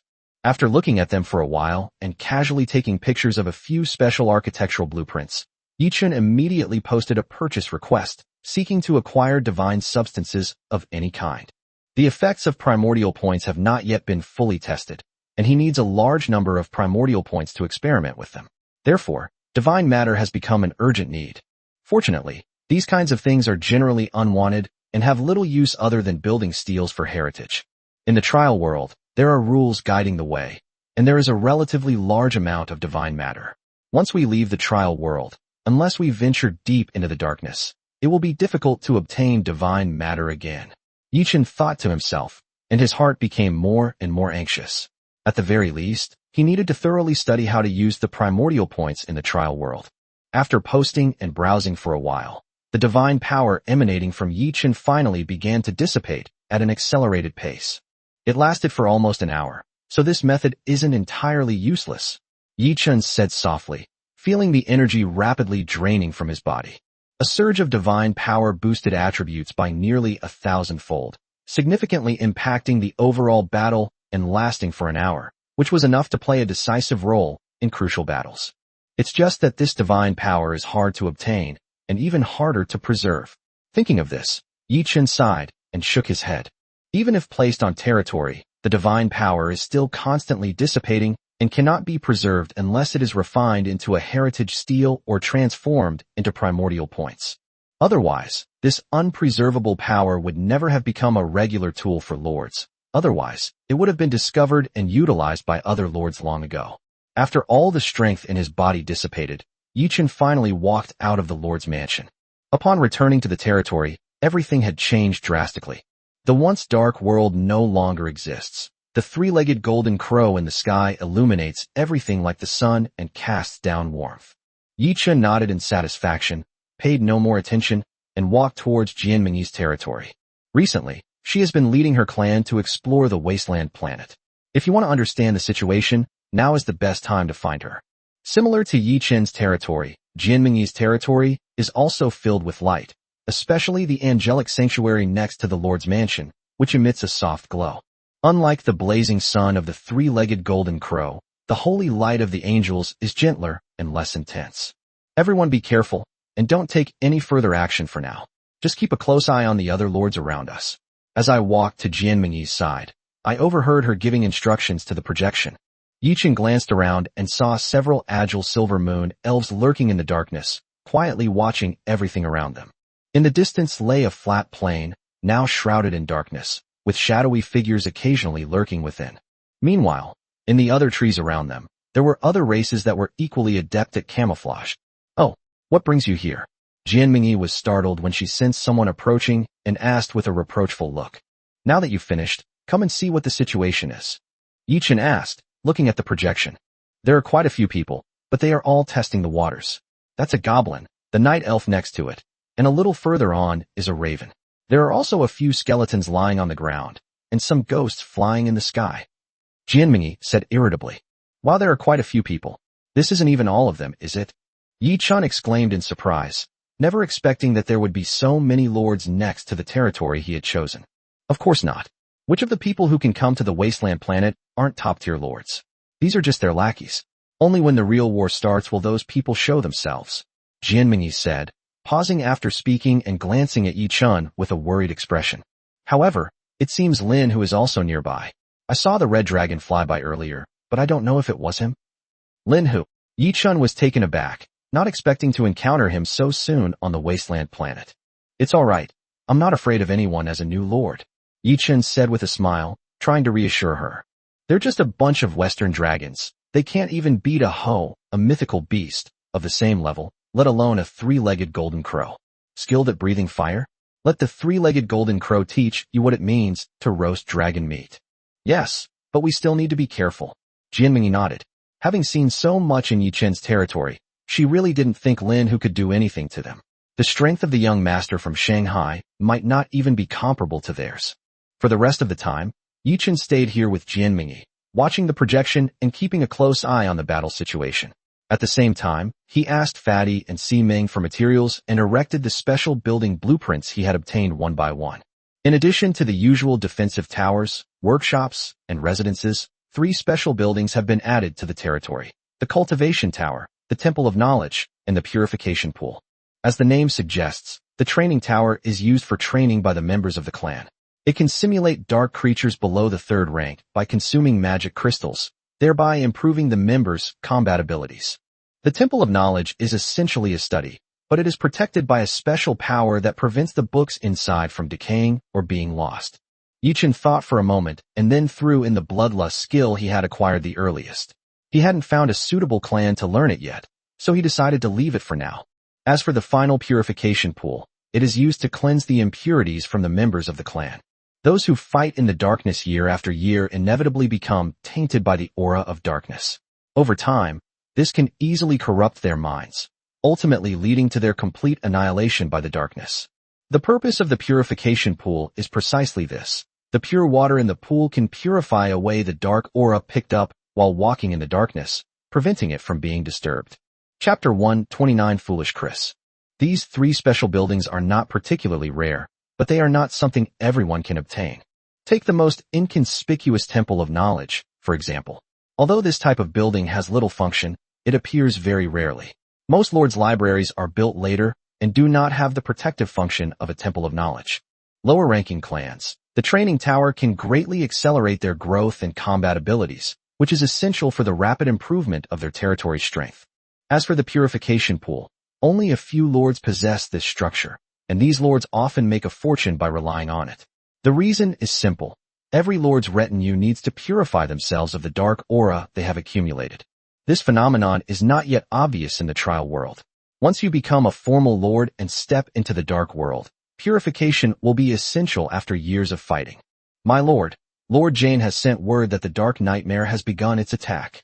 At this moment, a silver moon elf approached Yi Chun and said, 3 days have passed, and you're finally starting to move." Yi Chen's face lit up with joy, and he immediately said to the silver moon elf, "Tell Yi Shi and Yi Ling to get ready, and be prepared to set off at any time. Yes. After issuing the orders, Yichen didn't rest. He went to Jian Mingyi's territory again. Through the projection of the other party, he could see that the battle had completely broken out on the plain where the Dark Nightmare was located. You're here? There's no rush. So far, only the subordinates have taken action. The Heavenly Pride Lords are still waiting in the rear. Jian Mingyi was not surprised to see Yichen arrive and immediately spoke up. Look here, and here, and here. I roughly counted, and at least 5 genius lords have come. Together, they only have 300 to 500 third-tier clansmen, which is far from enough to sweep through this plain. However, they seem to have also considered the weakness of Dark Nightmare and weak light. Many of their familiars who can use magic are casting light and fire magic, which is quite effective in restraining Dark Nightmare. It's just that they don't seem to have any proper light-type familiars, so the magic power of other people is still a bit weak. Jian Mingyi analyzed the situation step by step, pointing out the locations of the lords' families to Yichen. Red dragons, blue dragons, golden behemoths, ancient trolls, void elves, what a grand spectacle. Yichen exclaimed as he looked at the races waiting in the distance. No matter what, the combined strength of this group of lords was truly formidable. However, as Jian Mingyi said, apart from the red dragon, the other 4 races are not good at light magic and do not have the attribute of light. The golden behemoths and ancient trolls are even less good at magic and rely purely on physical combat. They are completely helpless against these dark nightmares. That's right, and they're also using magic crystal bombs. Look at their subordinates. It's just a pity that the level 2 magic crystal bombs are a bit weak. Even if you put several together, they can only injure these dark nightmares. Jian Mingyi nodded and smiled. That's for sure. The dark nightmare's body isn't very strong, and it's even weakened quite a bit under the light, but it's still not something a tier 2 magic crystal bomb can kill. Yichen nodded. That they have completely controlled the magic crystal bombs. The fat man is only selling tier 2 magic crystal bombs, and only a small number of tier 3 ones. The amount that a lord can get is not enough to sustain a racial war. Therefore, most lords still use tier 2 magic crystal bombs as their main means of combat. So what do we do now? If they're no match for us, should we intervene? Jian Mingyi asked. No rush. Let's wait until they fight to the death first. Have Fatty put up a batch of tier 3 magic crystal bombs. How can we fight if we don't have enough ammunition? If we withdraw too early, we won't be in a good position. We have to give them some hope, right? Yichen replied with a wicked grin. Bombing planes consumes a lot of magic crystal bombs, especially when using tier 2 magic crystal bombs to bombard tier 4 clans. The consumption is even greater. Therefore, while the lords were in control of the battle, they also kept an eye on the trading network and were in contact with the fat man, hoping to obtain a batch of tier 3 magic crystal bombs. Originally, the fat man would have ignored these people, but after receiving Yichen's message, he went through a difficult internal struggle and finally relented, kindly, giving them a considerable amount. Of course, all of this comes at a price, and the price of a tier 3 magic crystal bomb is not low, enough to make these proud lords feel the pinch. But looking at the fierce battle in the distance, they had no choice. If they wanted to take the plains, they had to agree to the fat man's price. Ultimately, a large number of magic crystal bombs were sent to the clans fighting on the plains, and the names of these lords were also sent to Yichen. Looks like Lin who isn't here. That red dragon lord is Chris. Yichen said with a smile after seeing the list sent by the fat man. Chris? Okay. Only he could be such a stupid red dragon lord. Daring to charge into a group of tens of thousands of 4th-tier dark creatures with only a few hundred 3rd-tier followers. What else could it be but stupidity? Running off to buy a tier 3 magic crystal bomb on short notice. Getting ripped off like that must have been a painful experience, right? Jian Mingyi watched the battle on the projection with a relaxed expression, feeling very happy. That's true, but this guy is quite rich. It's said that the fat guy used 1,000 tier 3 magic crystal bombs to swindle him out of 1,000 tier 4 magic crystals, and it was even alone. He needs 1,100 tier 4 magic crystals to repay it within a month, with a monthly interest of 100 crystals. Wow, this is GLD. The key thing is that this guy actually agreed and signed a lordship contract. They are truly outstanding. That is.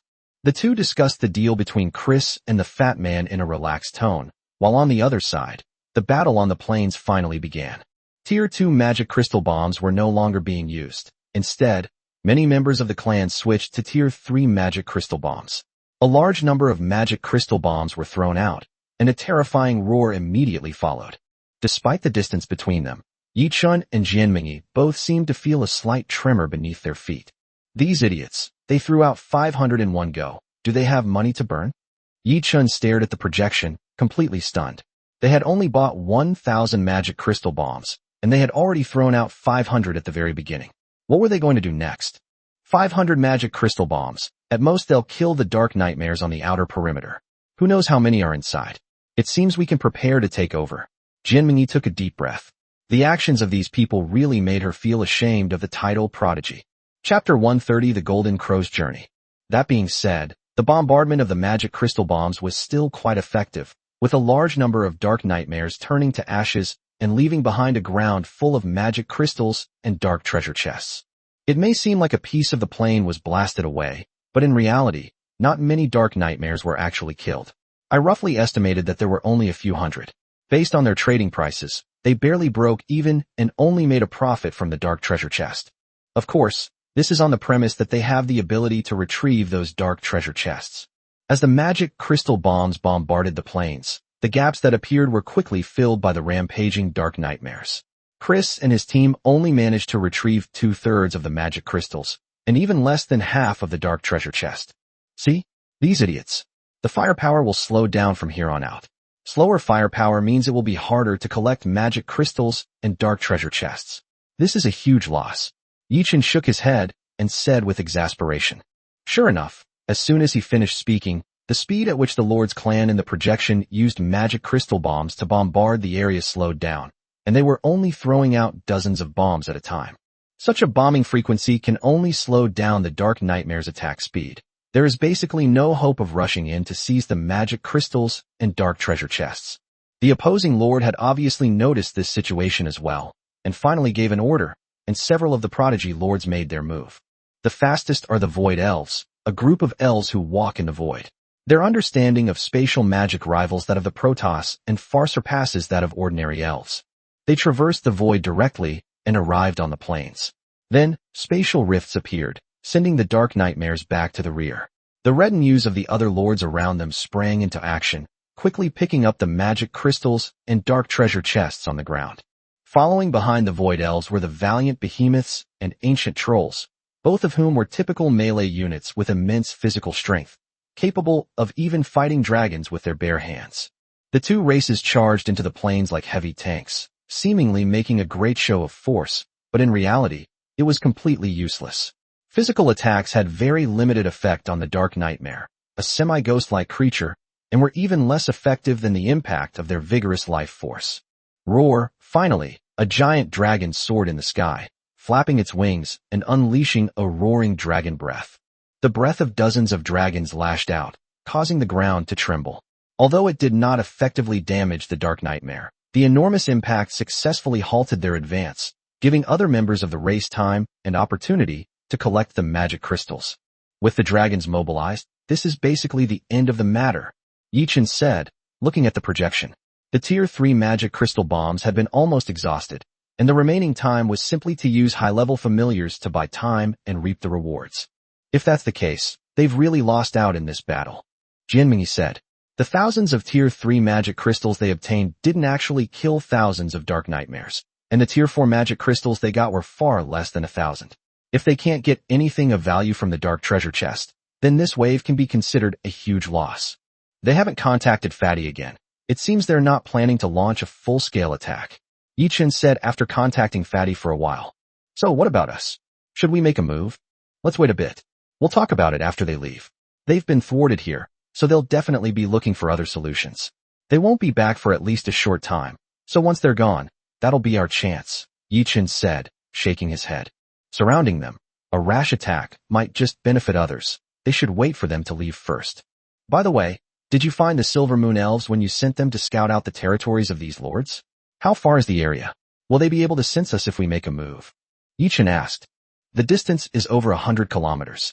As for sensing, I'm not sure how wide your three-legged golden crow's solar radiation range is, Jianmingyi replied.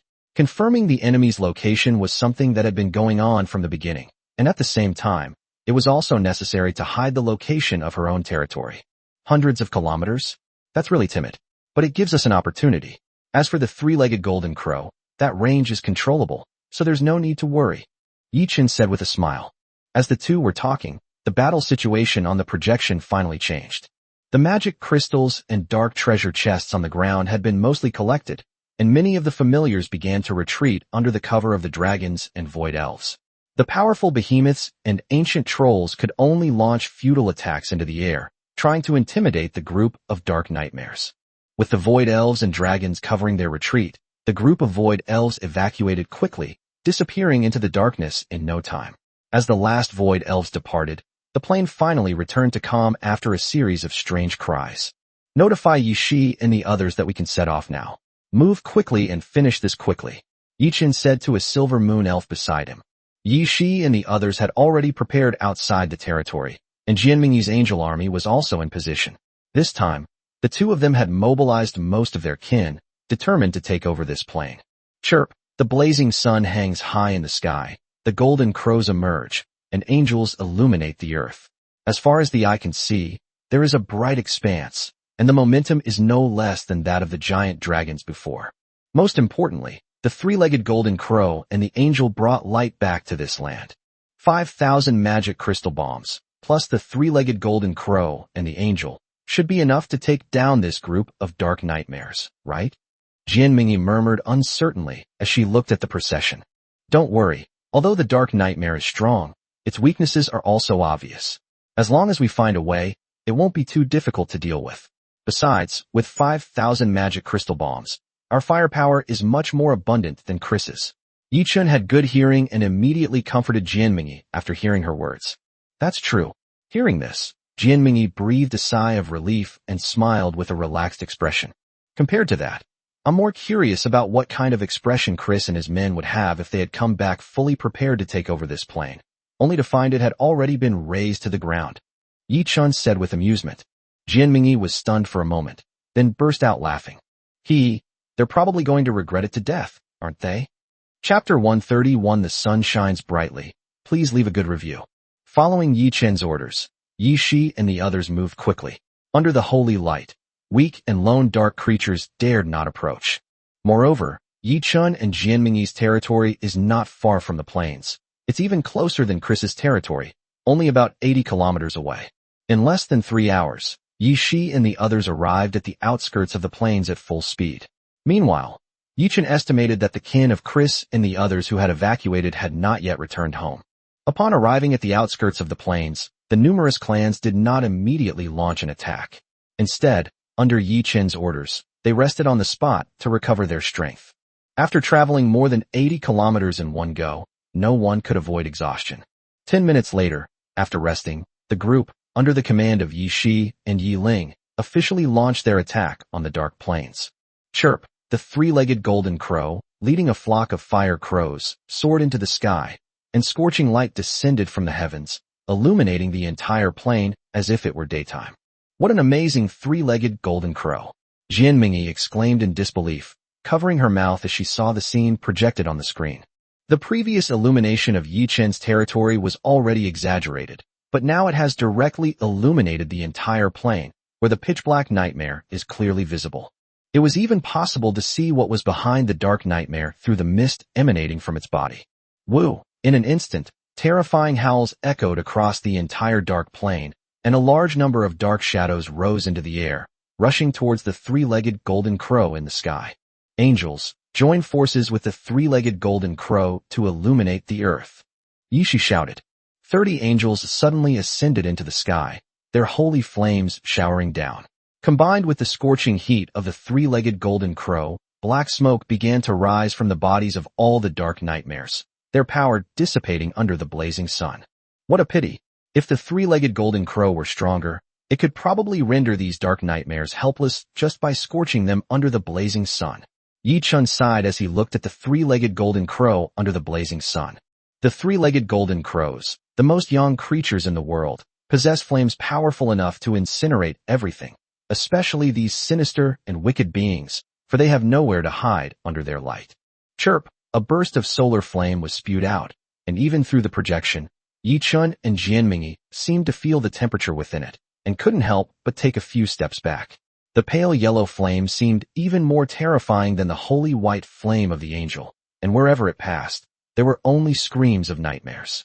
Keep in mind that these were all level 4 dark creatures, an entire race, yet they were suppressed by a newly born three-legged golden crow leading a small group of angels.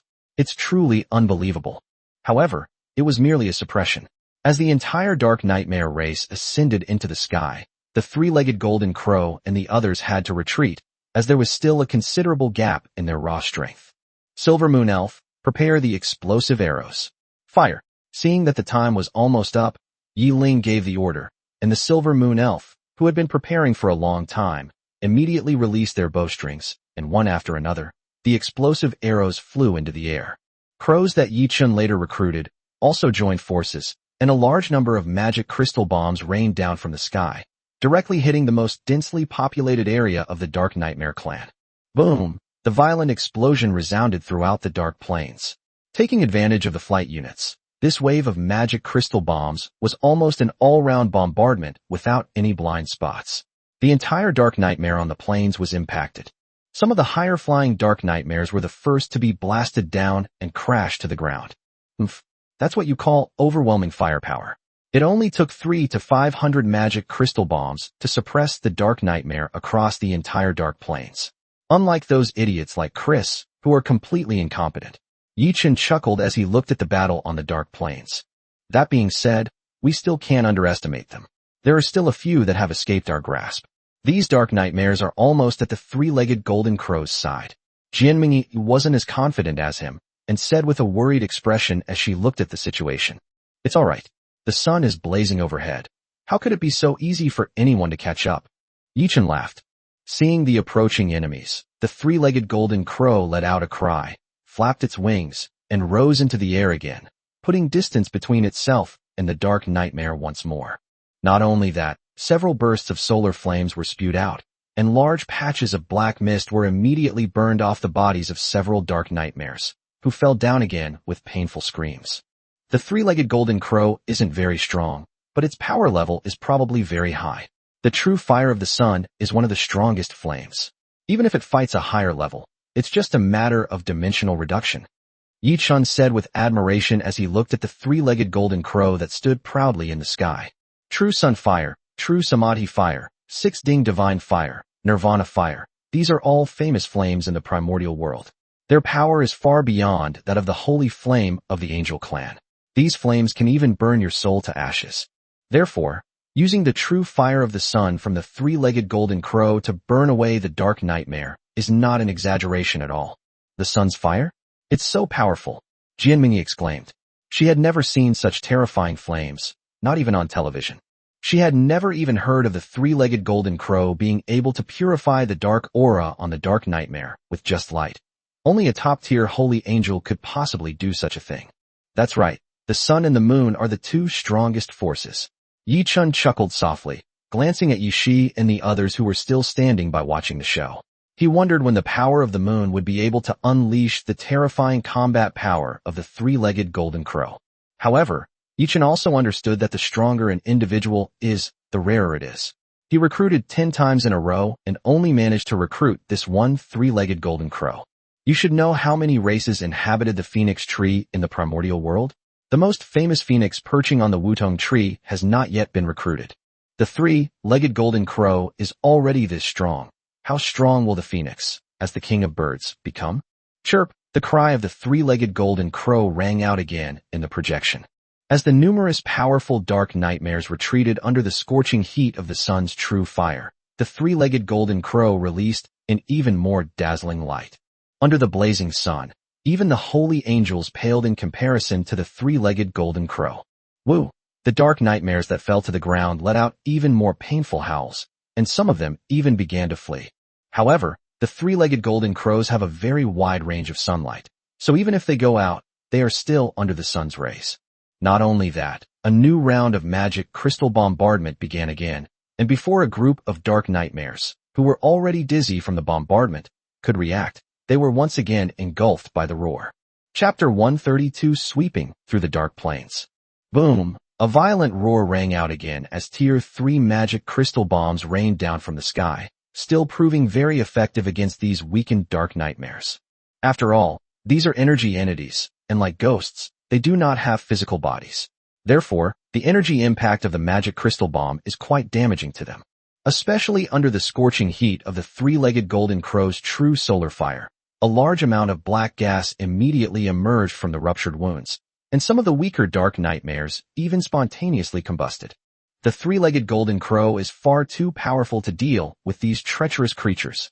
Yichen murmured to himself. The three-legged golden crow's power had even exceeded his expectations. With just one person, he suppressed the entire dark plane.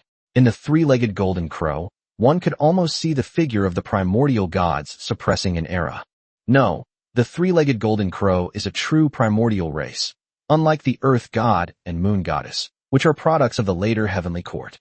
In the ancient heavenly court, the golden crow was the king, and Yue was just a palace made in the heavenly court. Only by growing into the true lord of the moon could she have the strength to stand on equal footing with the three-legged golden crow. It's a pity that the silver-leaf laurel tree cannot recruit the true Tyne Star Lord. Otherwise, by cooperating with the three-legged golden crow, with one yin and one yang, the development speed of the territory would definitely be faster. Yichen sighed inwardly. His territory was developing very quickly, with high growth rates for various crops and livestock. However, the current rate of development was not enough to allow him to widen the gap with other lords. Currently, the only thing that can intimidate everyone is the large number of magic crystal bombs he possesses. Without the magic crystal bombs, he might not be a match for the other lords. Furthermore, as the strength of everyone's clan increases, the effect of magic crystal bombs becomes less and less, and the possibility of fighting against opponents of higher levels also decreases. Take these dark nightmares for example. If it weren't for the three-legged golden crow's true sun fire suppressing them, the tier 3 magic crystal bomb alone wouldn't be able to kill them. This was still the dark nightmare, with its fragile physical body. If it were a group of beings with stronger physiques and faster speed, the tier 3 magic crystal bomb would be basically useless. That's amazing. If you could recruit a few more three-legged golden crows, you could sweep through the entire trial world. Jian Mingyi stood next to Yi Chun, covering her mouth in amazement. The three-legged golden crows had already brought her so many surprises. It's not that easy to recruit them. Yi Chun shook his head helplessly, and he had a feeling that, barring any unforeseen circumstances, there should only be one three-legged golden crow left. Unless it dies, it is impossible to recruit a second three-legged golden crow. Besides, one three-legged golden crow is like one sun. If there are too many, our territory will be scorched. Yichen joked. He didn't want to go back and find another Ho-E to shoot down the sun. After the second round of bombardment, the entire Dark Nightmare race was weakened, with countless seriously injured, struggling and screaming under the radiance of the three-legged golden crow and the angel. After 2 rounds, before even 1,000 magic crystal bombs have been used, the entire Dark Plains has been blasted to pieces. I reckon you won't even need to participate. Yi Chun said with a faint smile as he looked at the projected image. Yes, it's much better than expected. However, Oris will probably still have to make a move. There are some who have reached the peak of the 4th rank, or even the early stage of the 5th rank. Relying on the 3rd rank magic crystal bombs alone won't be enough. Jianming nodded. Such a result was something she couldn't have imagined before. No one expected that the true fire of the sun would be so destructive to nightmares, nor did they expect that the light of the three-legged golden crow could cover the entire dark plain. After another round of bombardment, it'll be about time to make our move. Under the dragon's breath, the entire dark plains will be completely wiped out, Yichen said. As he finished speaking, the 3rd round of bombardment with magic crystal bombs officially began. Boom! A terrifying roar echoed once again across the dark plains. This time, those resilient dark nightmares finally did not rise again. Except for a few peak 4th and 5th tier leaders, more than 90% of the dark nightmares were wiped out. Three-legged golden crow, retreat. Skeletal dragon Oris, the rest is up to you. She shouted loudly at the edge of the battlefield. She was the overall commander of the entire war. Although she did not take action throughout the entire battle, she took Yichen's place and kept abreast of the overall situation. Chirp! Upon hearing Yishi's words, the three-legged golden crow in the sky finally withdrew its blazing sun and, with a cry, returned towards its territory. The entire dark plains suddenly dimmed, and even though the angels were still illuminating everything, they could never reach the brightness of the three-legged golden crow. Oris, shining with pale blue soul fire, flew out from another direction and breathed out a frost-like breath towards the dark plain. Crack! Crack! The sound of ice freezing echoed across the dark plains, which had just been scorching hot, and were instantly covered in frost. As a genuine Tier 6 bone dragon, Horus could easily destroy a plane. Even the Tier 5 Dark Nightmare could not withstand the Tier 6 dragon's frost breath and was sealed in ice with a look of astonishment. As everyone's strength increased, the gap between each level became more and more obvious. Even if a group of level 5 Dark Nightmares were to be dispatched, they would be unable to harm Horus in the slightest. This was the overwhelming power brought about by their massive attributes. With the appearance of Horus, the angels gradually retreated after the three-legged golden crow. After all, Horus belonged to the undead type, and the power of light also had a strong restraining effect on him. Without the scorching sunlight, the Dark Nightmare gradually regained its original strength, but this strength was as fragile as paper in front of the dragon. 10 minutes later, all the remaining Dark Nightmares on the plane were sealed inside ice pillars by Horus, completely losing their life force. It's over. Yi-Chun breathed a sigh of relief. Horus landed on the plane, its long bone tail sweeping across, instantly shattering large swathes of ice sculptures. Seeing this, Yi-Shi and the others stepped into the planes for the first time and began to collect their spoils. After sweeping away all the ice sculptures, Horus didn't bother to linger and simply flapped his wings, returning towards his territory. The sight of numerous angels representing light and holiness fluttering around it made the skeletal dragon very uncomfortable, so it decided to leave early to avoid seeing them. However, as Horus left, on the other side of the dark plane, several races hidden in the darkness peeked out and looked at the dark plane that had been swept clean, all showing expressions of surprise. Chapter 133 Ho devours Dragonbrain. My lord, others are coming. Yi-Chun, who was just about to rest and receive the spoils of war after the war had ended, suddenly heard Yi-Shi's voice coming from the projection. Someone's here. Yi-Chun and Jianmingyi were startled and immediately stood up to look at the projection. In the distance, some figures could be vaguely seen moving about, but they were too far away, and angels were lighting lamps on their side, so they were not very clear. Do you know what race they are? Yi-Chun asked in a deep voice. He had already conquered the Dark Plains, so the people who came at this time were undoubtedly here to seize the spoils of war. How could I let someone else steal what I've worked so hard to get? It's not clear yet. Yiling has already arranged for the Silver Osmanthus Moon Elf to investigate, and we should have news soon. Yi-Shi replied. Soon, the Silver Moon Elf who had gone out to scout returned, and Yi-Chun got the answer he wanted. They were a group of night elves, the predecessors of the Silver Moon Elves, and the clan that Yi-Chun should have originally possessed, but they were later transformed due to the influence of the primordial bloodline. Compared to other elven races, the night elves are closer to nature and have a stronger ability to stealth in the dark, making them the best candidates for scouts and archers. The appearance of this Silver Moon Elf immediately attracted the attention of the other side, and the group of night elves retreated quickly, hiding back into the darkness. Ignore them for now, speed up the cleanup. Yi-Chun said in a deep voice. This group of night elves was likely the same group from before, and if nothing unexpected happened, Chris and the others were already on their way. Yi-Chun, what should we do? If they really come, should we just fight them? Jianmingyi asked with a hint of worry. Fighting dark creatures is not the same as fighting lords. The dark creatures are densely packed, with a ferocious nature, and only know how to relentlessly attack the territory of their lord, without any strategy whatsoever. But lords are different. They are intelligent beings, and with the lord's command, they are often more difficult to deal with. We'll see. If it really comes to a fight, we're not afraid. Yi-Chun replied. It was just a pity that Horus was on its way back, and they couldn't contact it for the time being. Otherwise, with Horus in charge, no matter how many lords came, they wouldn't be enough to handle it. The appearance of the night elves brought a great sense of urgency to Yi-Shi and the others, and they collected magic crystals and dark treasure chests much faster. Yi-Shi even opened the dark treasure chest without saying a word, and then teleported the contents back to Yi-Chun. That way, even if someone chases after us, we won't have to worry about our belongings being stolen. Boom. However, the good time did not last long. Only half of the dark plane had been cleared when a series of booming sounds came from the distant sky.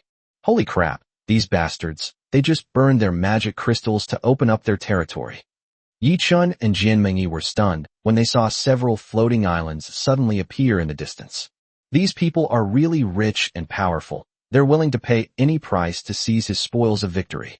A floating island to rise again on a wasteland planet. The energy required is not insignificant, not to mention that it has moved hundreds of kilometers across the planet's surface.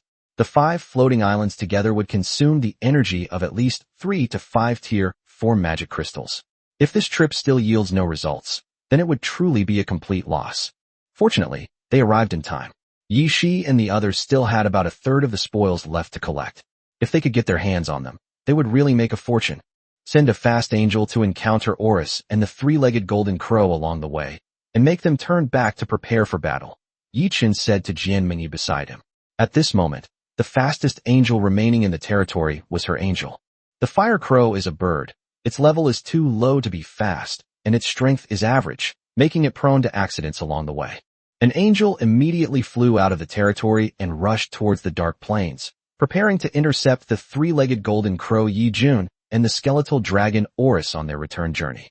On the other side, as soon as the 5 floating islands appeared, the creatures within the territory rushed out. Dragons soared into the sky, while behemoths and ancient trolls leaped down. As for the void elves, they simply passed through the void gate and easily appeared before everyone. Ha! I never thought there would actually be an opportunity to reap the benefits without lifting a finger. As expected of the angel race, their light that illuminates the world can be seen from dozens of miles away. Chris stood at the edge of the territory, looking at Yi Shi and the others who were huddled together on the dark plain, and burst into laughter. Unfortunately, he didn't know that what illuminated the entire dark land was not an angel, but an even more terrifying 3-legged golden crow, and what reaped the dark plains was a 6th-tier skeletal dragon that could make all lords retreat. The night elves arrived a little too late and didn't see Horus leave, so they assumed that the dark nightmare had been destroyed under the light of the holy light. The kin of that good-for-nothing? They're quite good-looking, perfect for capturing and keeping to breed with my red dragons. Ha! Chris's eyes flashed with a lewd glint when he saw Yue and the others on the ground. The dragon race has spawned countless offspring, and upon reaching a higher level, they possess the ability to transform into human form and can mate with any race. He seemed to have already foreseen the fate of these moon goddesses. As for how they recognized each other, the combination of an angel and a silver moon elf is probably unique in the entire trial world. Roar! A deafening roar resounded as dragons, behemoths, and ancient trolls roared out and charged towards Yi Shi and the others. The void elves were even more ferocious, summoning spatial rifts to try and pull Yi Shi and the others into them. Stop them. Mountain God, block behemoth. Angels, stop the dragon. Silver moon elves, prioritize killing those void elves. Yi Shi issued a series of orders, but the numerical disadvantage was ultimately difficult to overcome. The number of dragons in the sky far exceeds that of angels, not to mention the behemoths and ancient trolls on the ground, whose numbers are several times that of the mountain gods. Roar! This time, before everyone could even engage in battle, a huge roar suddenly came from the group. Then, the little guy that Yi Shi was holding soared into the sky. His body suddenly grew larger, and he bit down on a blue dragon in the sky. Roar! As the blue dragon tried to dodge, a deafening roar came from the little guy's mouth, which shook not only this blue dragon, but all the dragons in the sky. Then the hoe took a bite, and the blue dragon didn't even have time to cry out in pain before it turned into a headless dragon corpse and fell from the sky. The hoe, which resembles a rabbit, has a fondness for eating dragon brains. Chapter 134, Don't be angry. Don't be angry. What was that thing? The lord on the other side exclaimed in surprise. It was the lord of the blue dragon. He felt that he hadn't even seen it clearly, and he had inexplicably lost a blue dragon. It's important to know that dragons are even rarer to be born than angels. They are born only once a day, and they have a very long growth period.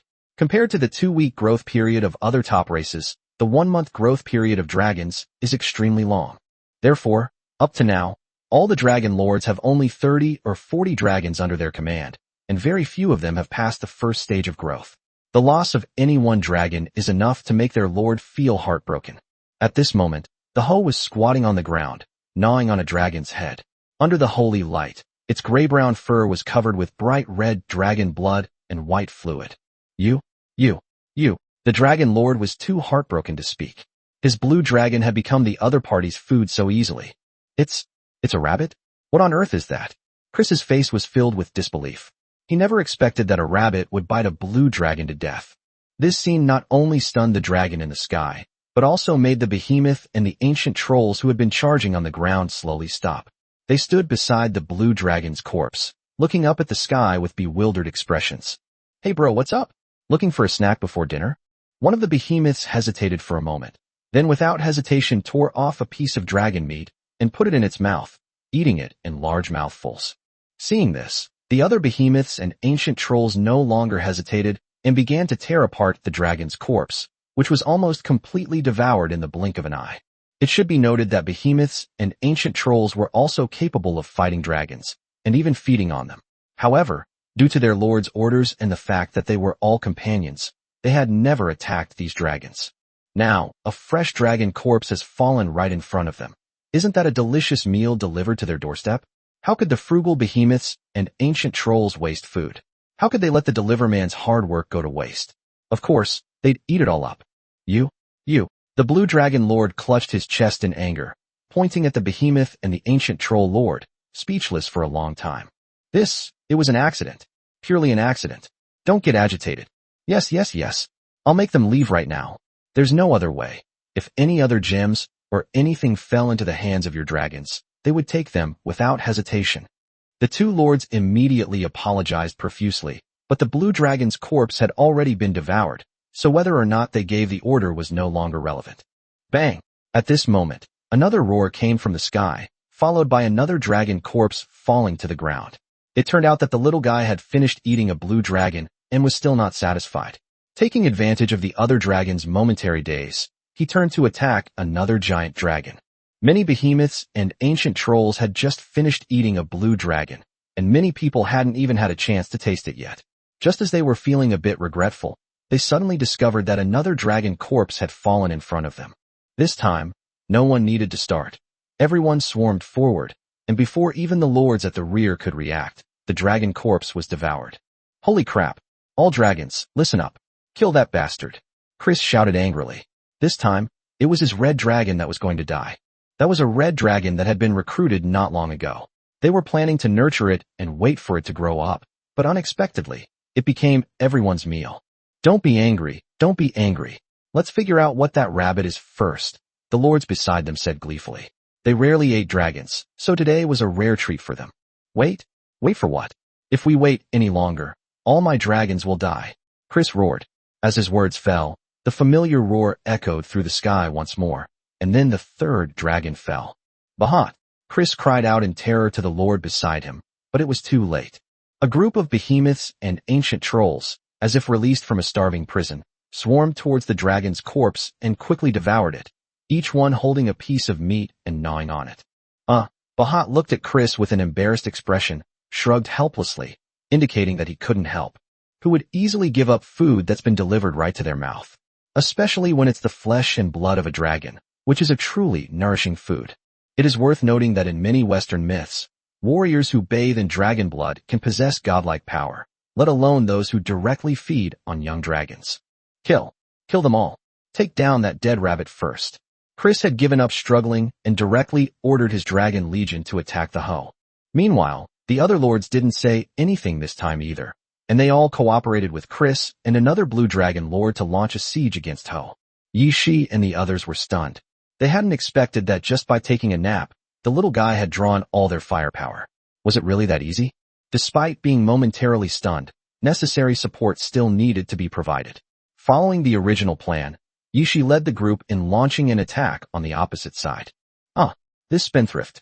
He only eats dragon brains. How can you be so wasteful? Yi Chun, in the territory, looked at the scene projected on the screen and felt heartbroken. A dragon corpse. That's a dragon corpse. Even a drop of dragon blood is precious, and it was just thrown away like that, especially in the enemy's camp. Seriously, I'm going to starve it for 3 days. 3 days without food. Yi Chun paced back and forth, muttering to himself. Every time he glanced at the projection, he felt a pang of heartache, which made Jianmingyi next to him burst into laughter. Dragons are treasures from head to toe. Even a drop of their blood can bring about tremendous changes in a race like goblins, not to mention their hides, horns, and tendons. The benefits from the corpse of a Tier 4 dragon are no less than those from a Tier 5 magic crystal. How could Yi Chun not feel heartache? Not to mention him, even Jianmingyi felt extremely sorry, just not as much as him. Alright, didn't it take all of these? The little guy is getting stronger, so he can defeat even more dragons, right? After arguing for a while, Jianmingyi finally smiled and comforted him, feeling inexplicably happy looking at Yi Qin's exasperated appearance. "You don't be angry." "I'm not angry." Yi Qin took deep breaths and calmed down after a while before looking at the projection again. Chapter 135. The screams were devastating. With the onslaught of both sides, the battle instantly reached its climax. Many Void Elves tried to control Ho's actions, but they were all thwarted by the sudden roar that echoed towards the sky. Every time it seemed like they were about to catch it, a final roar would intimidate everyone, and the little guy would escape again. Meanwhile, the Silver Moon Elves, now free to attack, launched a series of attacks on the Void Elves. This time, instead of choosing the highly destructive explosive arrow, they used an enchanted gale arrow, which was all about speed. Many Void Elves were hit by arrows before they could even react, causing their spatial magic to be interrupted. Not only did they release the Ho, but they also suffered from the backlash of magic and the damage from the arrows. "Take down those elves first, otherwise they'll hold my Void Elves back and won't be able to control that rabbit's movements," the Void Elf Lord shouted anxiously. She was a girl in a mage's robe, but her face was filled with panic. Nearly half of her Void Elves have been injured by the Silver Moon Elves' arrows, and some have even died, which has had a huge impact on the strength of her territory. "Don't be afraid. I'm coming to help you," the Lord of the Ancient Trolls shouted. He had liked this girl for a long time, but unfortunately he had never succeeded in winning her over. Now that she was in trouble, it was time for him to show his strength. The Ancient Trolls immediately abandoned the little guy and turned to charge towards the Silver Moon Elf, but were stopped by the mountain gods who were charging towards them. "Kill!" Taishan roared with 5 mountain gods, seemingly unafraid of the ancient giants that outnumbered them by nearly 10 times, and charged forward bravely. "Lightning, come!" Without the slightest hesitation, Taishan, carrying the mountain-splitting axe, summoned lightning. The giant axe in his hand was wrapped in lightning and directly cleaved an ancient troll charging at the forefront in two, along with its weapon. "This is impossible," the Lord of the Ancient Trolls exclaimed, the scene before him clearly once again shattering his understanding. The ancient troll who died, although not the strongest of his minions, had completed his second advancement and possessed strength at the early stage of the 4th rank. Yet, he was killed by Taishan with a single axe. Fortunately, the battle that followed relieved him. The mountain gods who were charging together were not as fierce as at the beginning. Even Mount Tai was controlling his strength to avoid exhaustion. This led to a protracted battle between the two sides, and the mountain god, who was outnumbered, was undoubtedly at a disadvantage, with wounds being inflicted by the ancient giant demon. However, the mountain god's purpose was merely to buy time. Even if the 6 mountain gods fought with all their might, they could not possibly be a match for 50 or 60 ancient trolls. With the ancient trolls halted, the moon goddesses took over the attack. One after another, crescent blades shot out, severing the limbs of any ancient troll that touched them, and those unlucky enough to be beheaded. "That's a direct attack," the behemoth lord next to him exclaimed in surprise when he saw the moonblade. Earlier, a moonblade had flown out from Yi Qin's territory and cut off one of the behemoth lord's palms. This incident had left a deep impression on all the lords. Seeing this attack appear again immediately attracted everyone's attention. This attack was launched by those women. "What race are they?" "They look like humans," the ancient troll lord asked in confusion. "Impossible. We are humans. Among all the races, there has never been a race like the human race, unless we are humans who migrated from Earth," said Lord Bahat of the behemoths. However, the moon goddesses did not look any different from ordinary humans, except that they all had Eastern faces. "This? Ordinary awakened ones and ordinary humans shouldn't be able to enter the trial world, right? So this must be some kind of familiar, perhaps a humanoid race similar to the Protoss, only with more prominent human features? Maybe their clothes hold the secrets of this race." "Huh? Now that you mention it, I'm suddenly interested. I'd like to catch a few and study them." "Hee, I wanted to." "What nonsense are you talking about? The ancient trolls are all dead." A delicate shout rang out from the side, as the Void Elf girl couldn't stand the conversation between the two perverts anymore. The Lord of the Ancient Trolls looked towards the battlefield, and, sure enough, the moon goddess's moon blades were incredibly sharp. In the blink of an eye, half of his trolls had died, and most of the rest were injured, with many missing limbs and greatly reduced in combat strength. "Retreat! Retreat! Harris, come and provide support," the Lord of the Ancient Trolls shouted in a panic. He hadn't expected the enemy's female army to be so fierce. In just one exchange, they had wiped out nearly half of his ancient trolls. If this continued, his trip to the wasteland planet would have been for nothing. Boom, boom, boom. The behemoths that were chasing the hoe turned around and rushed towards the direction where the mountain god and the ancient trolls were fighting. The ancient trolls, having received their lord's orders, began a chaotic retreat. The most common type of ancient troll was the berserker, a class that traded blood for blood and life for life. Therefore, ancient trolls often became stronger in battle, and there are countless examples of them turning the tide of battle against all odds. But the prerequisite is that you also have to have the opportunity to exchange your life for yours. Blades flying at extremely high speed. Many ancient trolls were struck by the moon blades before they could even react. Even if it reacts quickly, there might be a mountain god pulling it from the side, preventing it from properly dodging. The ancient trolls weren't afraid of heavy hammers, but they were afraid of this kind of sharp blade. One cut, and an arm would be severed without any chance of negotiation. How could they possibly play ball? Lands, prepare to intercept. Yishi wasn't in a hurry. Seeing that the time was almost up, he gave the order to the lands around him. Instantly, earthen walls rose up, blocking the way for the ancient trolls. The behemoths charging towards them felt their feet sink into a huge pit. Roar, the ancient trolls were not afraid of the earthen wall that rose in front of them. With their innate divine strength, they dared to crash into mountains, let alone a mere earthen wall. With a deafening crash, numerous earthen walls collapsed. It seemed that no one had ever expected these earthen walls to stop the ancient trolls, but the collapsed earthen walls were directly facing the pit where the behemoths had fallen. Boom! Another sound rang out. Behemoth, who had just poked his head out of the pit and was about to crawl out, felt everything go black before his eyes and was slammed back in. Meanwhile, the ancient trolls that charged through the earthen wall found that they had no foothold and crashed into the giant pit along with the wall, even landing directly on the face of the behemoth.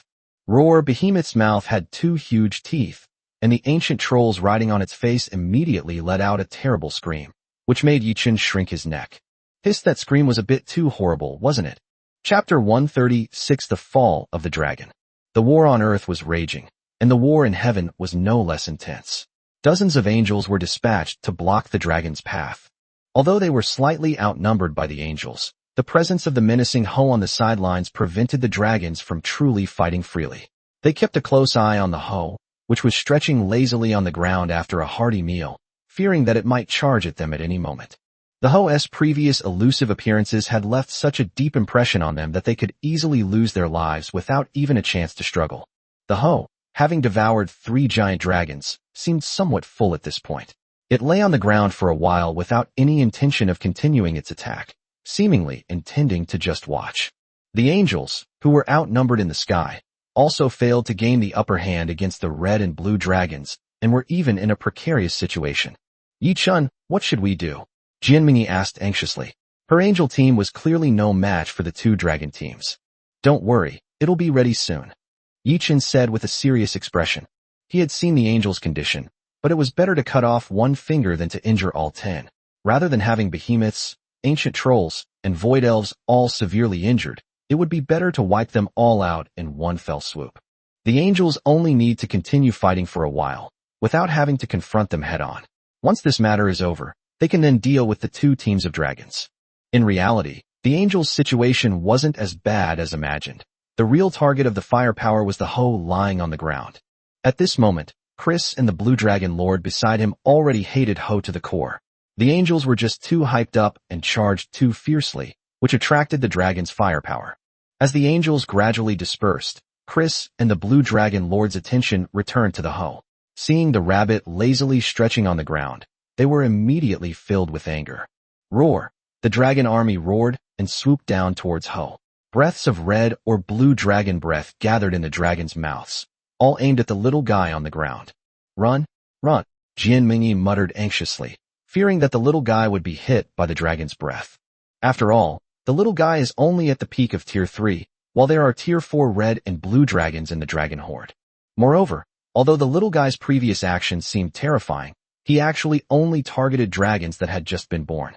Even he had to temporarily retreat when facing high-level dragons. Boom! The dragon's breath swept across the ground, but the little guy's figure darted out from the other side. The seemingly lazy rabbit was actually extremely sharp. They had already prepared a response the instant the dragon launched its attack. Don't be nervous, it's okay. Yichen comforted him. The little guy usually seemed aloof, but he was actually very obedient, especially when it came to Yishi's instructions, which he always carried out without fail. Roar, standing on the other side of the field, the little guy let out a provocative roar. Many dragons turned their heads and charged at it again, but the little guy easily dodged them. No, that's the way.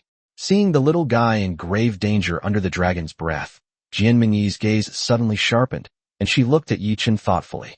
Chris, stop! Bahat's exclamation came from the projection. The behemoth and the ancient troll, who had just climbed out of the pit, were once again struck by a blow. Dragon breaths chased after Ho's figure and spewed out, but somehow Ho had already escaped to the giant pit where the ancient trolls and behemoths had just fallen. The ancient trolls and the behemoths below, who had barely managed to crawl out of the pit after enduring inhuman pain, were met with a series of dragon breaths capable of destroying everything. A woo! The inhuman screams echoed again from the giant pit, and Yichin couldn't help but shrink his neck again. Wow, a combination of ice and fire. You really know how to play. What? Jianmingyi turned her head in confusion. It's nothing. I said this combination move is called ice and fire in harmony. Look, it's both ice and fire. Now that you mention it, it does seem to make sense, but only red dragons and blue dragons can do that. Wow, that's a good use of the word gak, gao. I didn't expect the dragon to be so clever. Roar! At this moment, the familiar earth-shattering roar rang out again, this time louder and wider than before. Whether it was the behemoth that had fallen into the pit or the ancient troll that was howling in pain, or the giant dragon flying in the sky, they all shuddered. Moon Maidens, make your move. Yishi called out again, and the many Moon Maidens attacked simultaneously, sending out a series of moon blades. Not only that, the silver moon elves beside Yiling also began to shift their targets under Yiling's guidance. They no longer stared at the void elves in the distance, but instead all switched to explosive arrows and shot them at the giant dragon in the sky. Their arrows could not possibly cause much damage to the dragons, but the explosion of the Tier 3 magic crystal bombs was something that these Tier 3 dragons could not withstand. Boom! Roar! Amidst the roaring sounds and the howls of the dragons, countless dragons, severely wounded, plummeted to the ground, their massive bodies sealing the entrance to the cave where the behemoths and the ancient trolls were buried. F***CK. Chris roared. He hadn't expected that his fierce dragon army would be defeated by a group of elves. And that incredibly beautiful female human clan member. He couldn't understand, even in his dying moments. What kind of race was she? How could she possess such formidable fighting power? Not to mention him, even the several prodigies and lords beside him were completely dumbfounded. After the battle, the one with the fewest casualties was actually the void elf who had been running away with his head in his hands at the beginning. Both the dragons and the behemoths suffered considerable losses, especially the ancient trolls, whose direct casualties exceeded half. This doesn't even include those who were seriously injured, missing limbs or broken arms. The troll lord could already declare his withdrawal from the competition for the wasteland planet. No, we haven't lost yet. They're just a bunch of Tier 3 trash. Chris's face was contorted with rage, his eyes bloodshot, as he looked unwillingly at the two enormous dragons flying across the sky above the dark plains. They were two Tier 4 dragons that had completed their first growth. That's right, the 5 of us, with at least a dozen Tier 4 units, are enough to sweep them away. The Blue Dragon Lord also spoke up. However, as their voices fell, a terrifying dragon's aura suddenly swept across the battlefield. A huge dragon skull emerged from the darkness, its eye sockets flashing with ghostly blue soul fire. I made it. Chapter 137, Leaving Behind Money for Those Who Sold Their Lives. Yichin breathed a slight sigh of relief. From the beginning, he knew that if the enemy concentrated all their Tier 4 units to launch an attack, it would cause huge casualties to him and Jianmingyi. Therefore, from the very beginning, both he and Yishi had planned to divide the enemy forces and annihilate them one group at a time. Killing Tier 4 units is extremely difficult. These are not dark creatures that will stubbornly fight you to the death. Tier 4 Familius will instinctively avoid danger. While attacks from creatures like Taishan and Yeshi can threaten Tier 4 creatures, they won't just stand there and let you hit them. Their attributes might not be as good as those of dark creatures, but their reaction speed is definitely much sharper. Of course, this excludes naturally occurring dark creatures that are not corrupted or polluted. This is a Tier 6 bone dragon. Chris and the others were stunned. The appearance of Oris had a huge impact on their minds. Chirp! At the same time, a clear bird song rang out, An ray of light seemed to rise in the boundless darkness, illuminating the entire earth. "What is this?" everyone exclaimed, as if they had seen a ray of sun appear from the horizon. Oris turned his head away unhappily. As an undead creature, he loathed this sunlight, even though it represented life and light. "No, we have to retreat. Retreat now. Whether it's a sixth-tier bone dragon or that sun in the sky, they can easily annihilate us." Harriet shouted in a panic, ignoring Chris and the others, desperately calling out to his behemoths. Then, magic crystals ignited, ready to escape at any moment. Chris, let's run. We can't win," the Void Elf Lord shouted as well. Many Void Elves returned through the Void Portal, and she was the first to leave. "Wait for me.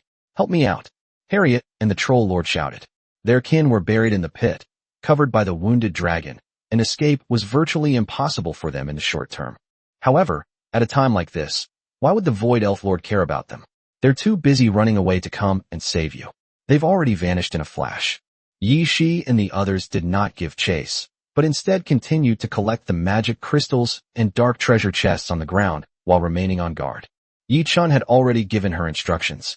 If these lords wanted to run away, they could simply be let go. Lords who couldn't be killed would only cause endless trouble if they became mortal enemies upon returning to Blue Star. Roar! The three-legged golden crow hung in the sky without making a sound, while Oris landed comfortably beside a large crater. Yi Chun had learned about the abilities of the mountain god and the land god during his time in Yi Chun's territory, but he was still quite surprised to see them control the land god to this extent. Extending its long bone claws, it grabbed an injured red dragon in its hand. The red dragon, only at level 3, didn't dare to move at all, looking at its opponent with fear in its eyes. Undead creatures are not a compliment in any race. They are symbols of death and fear. Skeleton dragons are also the last thing the dragon race wants to face. "Hiss, so weak," Oris said contemptuously, casually tossing the red dragon aside. In its eyes, these terrifying dragons were nothing more than a group of newly hatched young dragons that would take a long time to grow up. At the same time, a large number of young dragons perished here, which was a great pity in Oris's eyes. After all, the dragon race is not easy to reproduce, and every young dragon is extremely precious. Fighting is allowed among the dragons, but death is absolutely forbidden. The protection of offspring requires the full strength of the entire race. This. Retreat. Everyone retreat. Chris shouted in a panic, looking down at Yi Shi and the others who were calmly standing there. He couldn't help but regret why he had come to snatch this little bit of spoils. However, at this time, the dragons were either seriously injured or too afraid to move under the pressure of Oris, so returning to their territory was undoubtedly a pipe dream. As the dragons refused to leave, the behemoths and ancient trolls trapped beneath them were also unable to escape, becoming completely blocked. This time it's not like before. There's a lord's order, and these dragons are still alive. They wouldn't dare to kill and eat these dragons directly, and the ancient trolls don't have the strength to do so at this time. With their feet clamped together, even climbing out was a problem. After discovering that the entrance to the cave was blocked, they simply laid down inside and gave up. "Goddess Jane, I know you're watching. Give your people an order. We've been defeated this time. We promise we won't attack you again on the Wasteland planet. If you need anything, we will definitely help you." Compared to Chris, Harriet was much more shrewd. Seeing that escape was hopeless, they surrendered without hesitation, for nothing was more important than saving their lives. "What do you mean?" Jianmingyi looked at Yi Chun beside her, knowing in her heart that they were here to negotiate terms. "Leave some money for those who risk their lives, okay?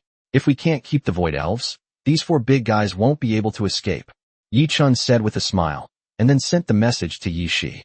Upon receiving the message, Yi Shi stopped what he was doing, lightly leaped onto the bone dragon's body, and flew directly to the 4 lords. "My master said that you can leave, but you have to leave something behind? A high-grade spirit pearl, a legacy stone tablet, or half of your clan?" Yi Shi said calmly, as if he was just relaying a message, without showing any fear of his clan when facing a lord. "Impossible. Where's Yi Chun? Tell him to come and talk to me. What kind of nonsense is it to send a member of the clan?" Chris said angrily, wanting to speak directly to Yi Chun, but Yi Shi's expression hardened, and he was too lazy to pay any attention to him. "My lord is busy with official duties. How can you defeated underlings just come to see him whenever you want?" Yi Shi paused halfway through her sentence, took out the communicator Yi Chun had given her, and unfolded it. Projections of Yi-chun and Jianmingyi immediately appeared in front of everyone. Chris, you really don't learn your lesson. My kin are my people, my family, and they're not worthy to see you? What do you think you are? Oris, you can keep all those red dragons. At least you can leave some of your kind in your territory. Yi-chun said coldly to Chris, effectively sentencing him to death. On this wasteland planet, without a single kin, life is no different from waiting to die. Of course, Chris could recruit new members, but who knows if a dragon could protect him? How he would even survive a day without his members would be a problem, and Harriet and the others beside him would not offer him any help. Lord Yi-chun, I am Harriet. I was misled by Chris today, who told me that this place was a great treasure. I never expected that it would be your clan.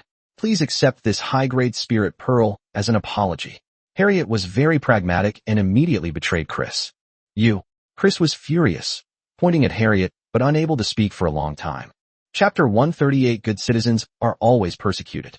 Ha ha ha, Lord Harriet, you're too kind. Yi-chun was also taken aback for a moment, then laughed loudly. Although she said that, Yi-ling, who was standing next to her, was not polite at all and stepped forward to take Harriet's spirit pearl. This, Lord Yi-chun, I'm so sorry. Look, I don't have any high-grade spirit pearls here either. How about I give you half a piece of inheritance stone tablet? We were tricked by Chris. On the other side, the Lord of the Ancient Trolls said with a bitter face. Among all the lords, who suffered the most? It has to be him. He lost nearly half of his ancient trolls, and most of the rest were still seriously injured. It was a truly miserable situation. He was quite ruthless. He simply gave up half of the inheritance stone tablet. Although half of it couldn't be used to refine the inheritance stone tablet, the divine power within it was still a valuable asset. Of course, for most lords, divinity is of little use. It may seem precious, but it is priceless and unavailable, and no one wants it. However, Yi-chun was delighted to hear the other party's words. He was in dire need of divine power to convert primordial points. Although the divine power in the half of the inheritance stone tablet was not much, he could still convert some of it. This? Fine.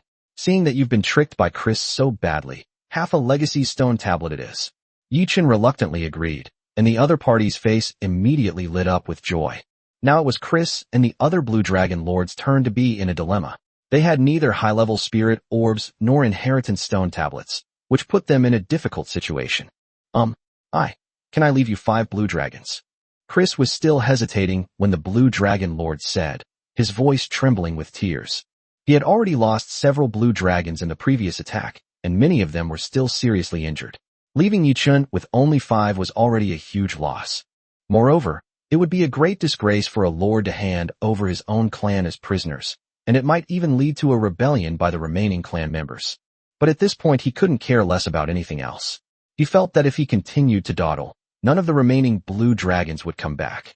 Especially during the conversation, Ho, after seemingly having finished digesting, actually devoured another blue dragon, which deeply saddened the Blue Dragon Lord, who then readily agreed to Yi-chun's terms.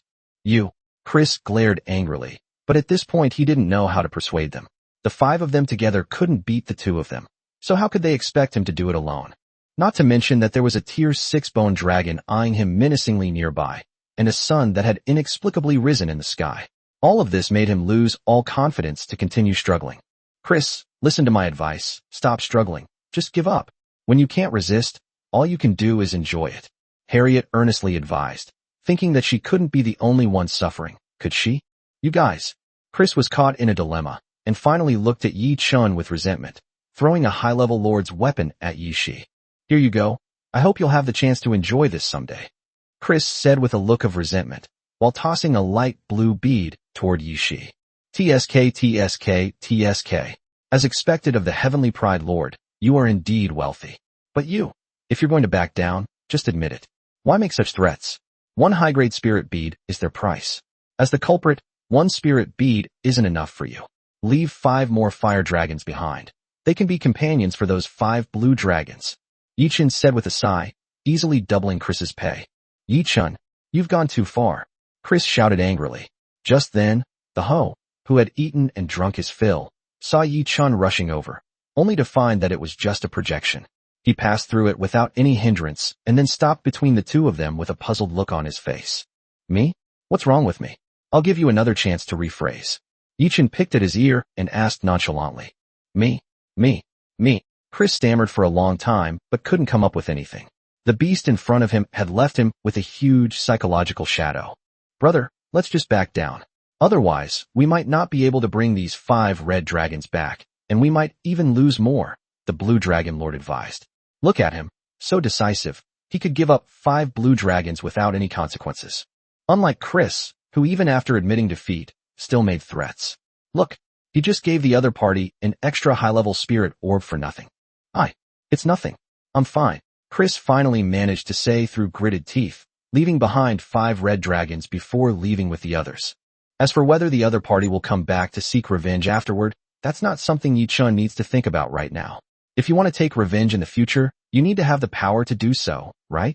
Carrying a pile of things, Yi Shi and the others happily returned to their territory under the protection of Oris, while Yi-chun and Jianmingyi were already looking forward to their harvest. I really didn't expect this. Clearing out a dark plane might not even yield 2 high-level spirit beads, but these lords snatched them back directly. They really are genius lords, they're damn rich. Yi-chun played with the 2 spirit beads in his hand, never expecting that he would actually gather all the high-level spirit beads he needed for his 5-element cycle formation. It's just that Harriet and the others are a bit richer. They probably only have this many high-grade spirit orbs combined, Jianmingyi said, but she was clearly in a good mood to be able to get so many spirit orbs at once. Murder and arson bring wealth and power. Should I find a few more lords to swindle? Yi-chun said thoughtfully. Upon hearing this, Jianmingyi rolled her eyes. She was getting a good deal and still acting innocent. If she continued to swindle him, she would eventually get her comeuppance. Forget it. I'm a law-abiding citizen, fighting against darkness.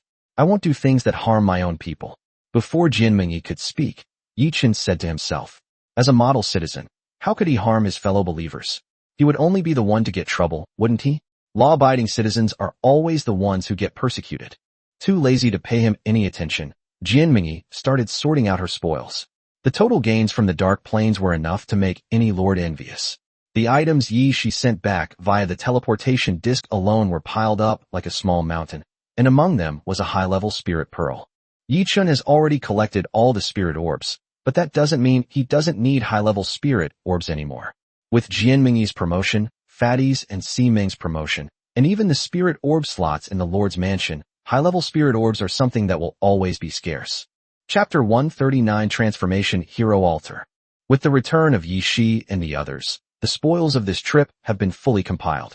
The saying, if you don't make a sale for a year, you can live off it for a year, is absolutely true for Yi-chun.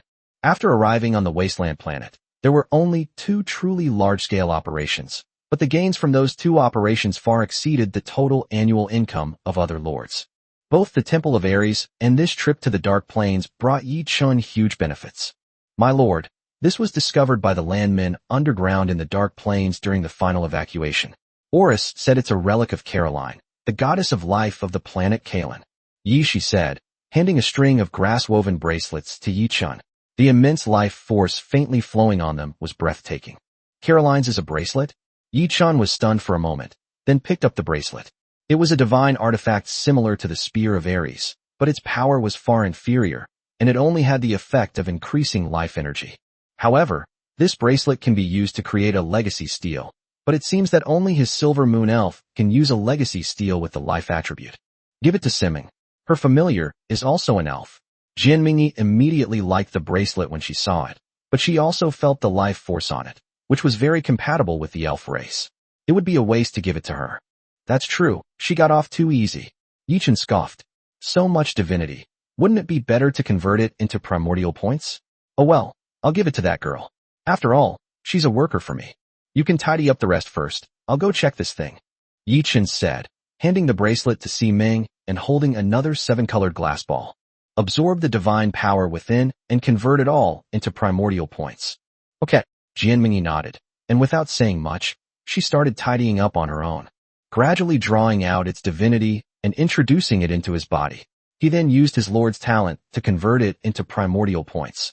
With his lordly talent at work, this time the divinity was not used to strengthen his body, but instead flowed entirely into the seed of hope, where it was continuously refined and transformed into corresponding primordial points. Ultimately, the divinity within the 7-colored glass sphere dissipated, but it also brought Yi Chen a full 20 primordial points. So many? That should be enough, right? Yi Chen thought, then walked out of the Lord's mansion and headed towards the hero's altar. He had invested his last 1 primordial point into the hero altar, but it didn't make a ripple. Now that he had 20 primordial points, that should be enough. Arriving at the hero altar, Yi Chen's fingertips once again emitted a wild and untamed aura, and a large amount of primordial energy poured into the hero altar, causing the entire altar's aura to change. Boom! Soon, a series of booming sounds began to come from the hero altar, and the originally Western-style altar building gradually changed towards an Eastern style. The ornate patterns gradually faded, leaving only simple lines, yet they seemed to contain some profound truths of the universe. In the end, Yi Chen spent a full 14 primordial points to fully enlighten the hero altar, but what appeared before him was merely a simple stone temple with a wordless stele inside. It's too plain, isn't it? Is it too late to return it? Yi Chen stared blankly at the blank stele in front of him, speechless, but still diligently checked the attributes of the hero altar in his mind. Name, Valhalla. Synopsis, a strange building disturbed by unknown energy, possessing the power to summon ancient spirits. Effect 1. There is a small chance that the deceased members of the clan within the territory will be absorbed by the Hall of Heroes and transformed into heroic spirits. After being worshipped, they can gradually grow stronger and have the responsibility of protecting the territory. Effect 2. With a sense of belonging and a desire to return to one's roots, the loyalty of the territory's inhabitants increases by 10 points, and the rate of increase is increased by 100%. Effect 3. Territory members can experience the legacy of heroes through the Hall of Heroes and refine their own attributes. Effect 4.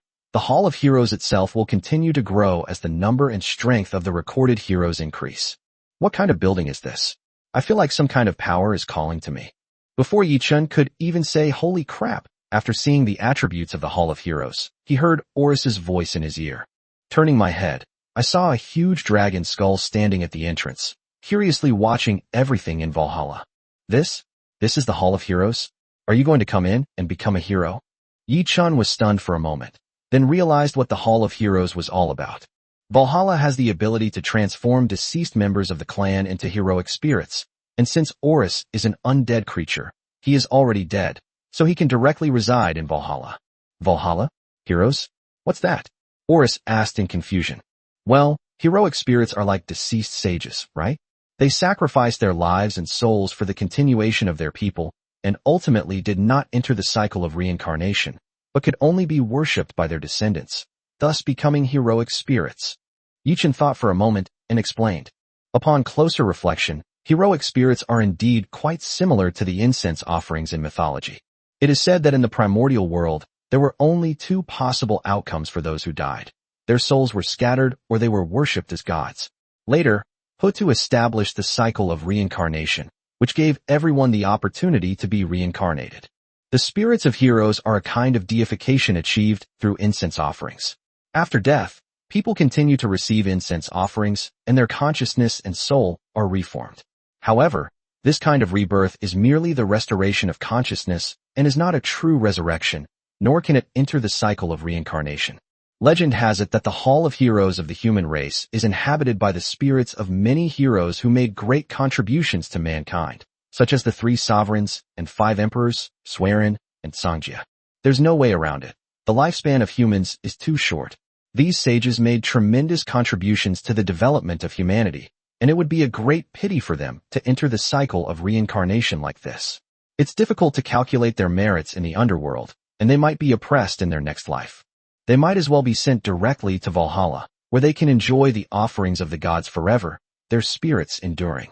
Heroic spirit? Valhalla? I have no descendants, and I am not suitable to become a heroic spirit yet. After listening to Yi Chen's words, Oris said thoughtfully, then turned around and returned to his residence. Watching Oris's departing figure, Yi Chen shrugged helplessly. Oris was a Western dragon, and indeed, he was not suitable to reside in the Hall of Heroes. However, if even the Hall of Heroes is included, will they eventually introduce the underworld and the 6 paths of reincarnation? Should we reincarnate it as an Eastern dragon? Chapter 140. What can I do? I'm desperate too. As Yi Chen walked out of the Hall of Heroes, he looked at the remaining 6 primordial points and didn't know what to do. Enchanting buildings can undoubtedly achieve the greatest effect, but enchanting the Temple of Heroes costs 15 points in total. What can the remaining 6 points be used to enchant? I'm not thinking this way. The hero altar is a special building, so it's normal that it consumes more primordial points to enhance it. But what if it were an ordinary building? Yichin thought, looking at the newly built 2-story building in front of him. This is just an ordinary house, not a special building. Yichin built this building simply to write and store some books so that it could be used to open a school in the future. This is a building that every territory must have, and there is no such special building. All school buildings are built up little by the Lord. A clan to develop, education is essential. It's just that Yichin's clan is small, so they're only now starting to build a study room to make do, while Fatty's clan has already started building a school. There's no way around it. The goblins' reproductive capacity is just too strong. The first batch of newborns is about to be born, and if we don't prepare early, their education will be a huge problem later on. Go! Yichin blinked, and the remaining primordial points poured into it without any cost. However, even after all 6 primordial points were exhausted, the 2-story building did not change at all, only taking on a wild and untamed aura. Damn it! Another bottomless pit. Yichin looked at his empty primordial points and felt like crying. Why did he have to be so foolish as to try to transform this ordinary building? The key is that he doesn't even know how many primordial points this bottomless pit requires. Damn it, if I need tens or hundreds of primordial points, where am I supposed to get them? Is it going to be like the stock market, with ups and downs and downs and downs and downs and downs and downs and downs and downs and downs and downs and downs and downs and downs and downs? Yichin thought helplessly, but looking at this building, a thought suddenly occurred to him. Wait, this building seems a little different from before. Yichin murmured thoughtfully, stroking his chin as he looked at the building in front of him. The rough walls and eaves have become smooth and rounded, even bearing a strong ancient Eastern architectural style.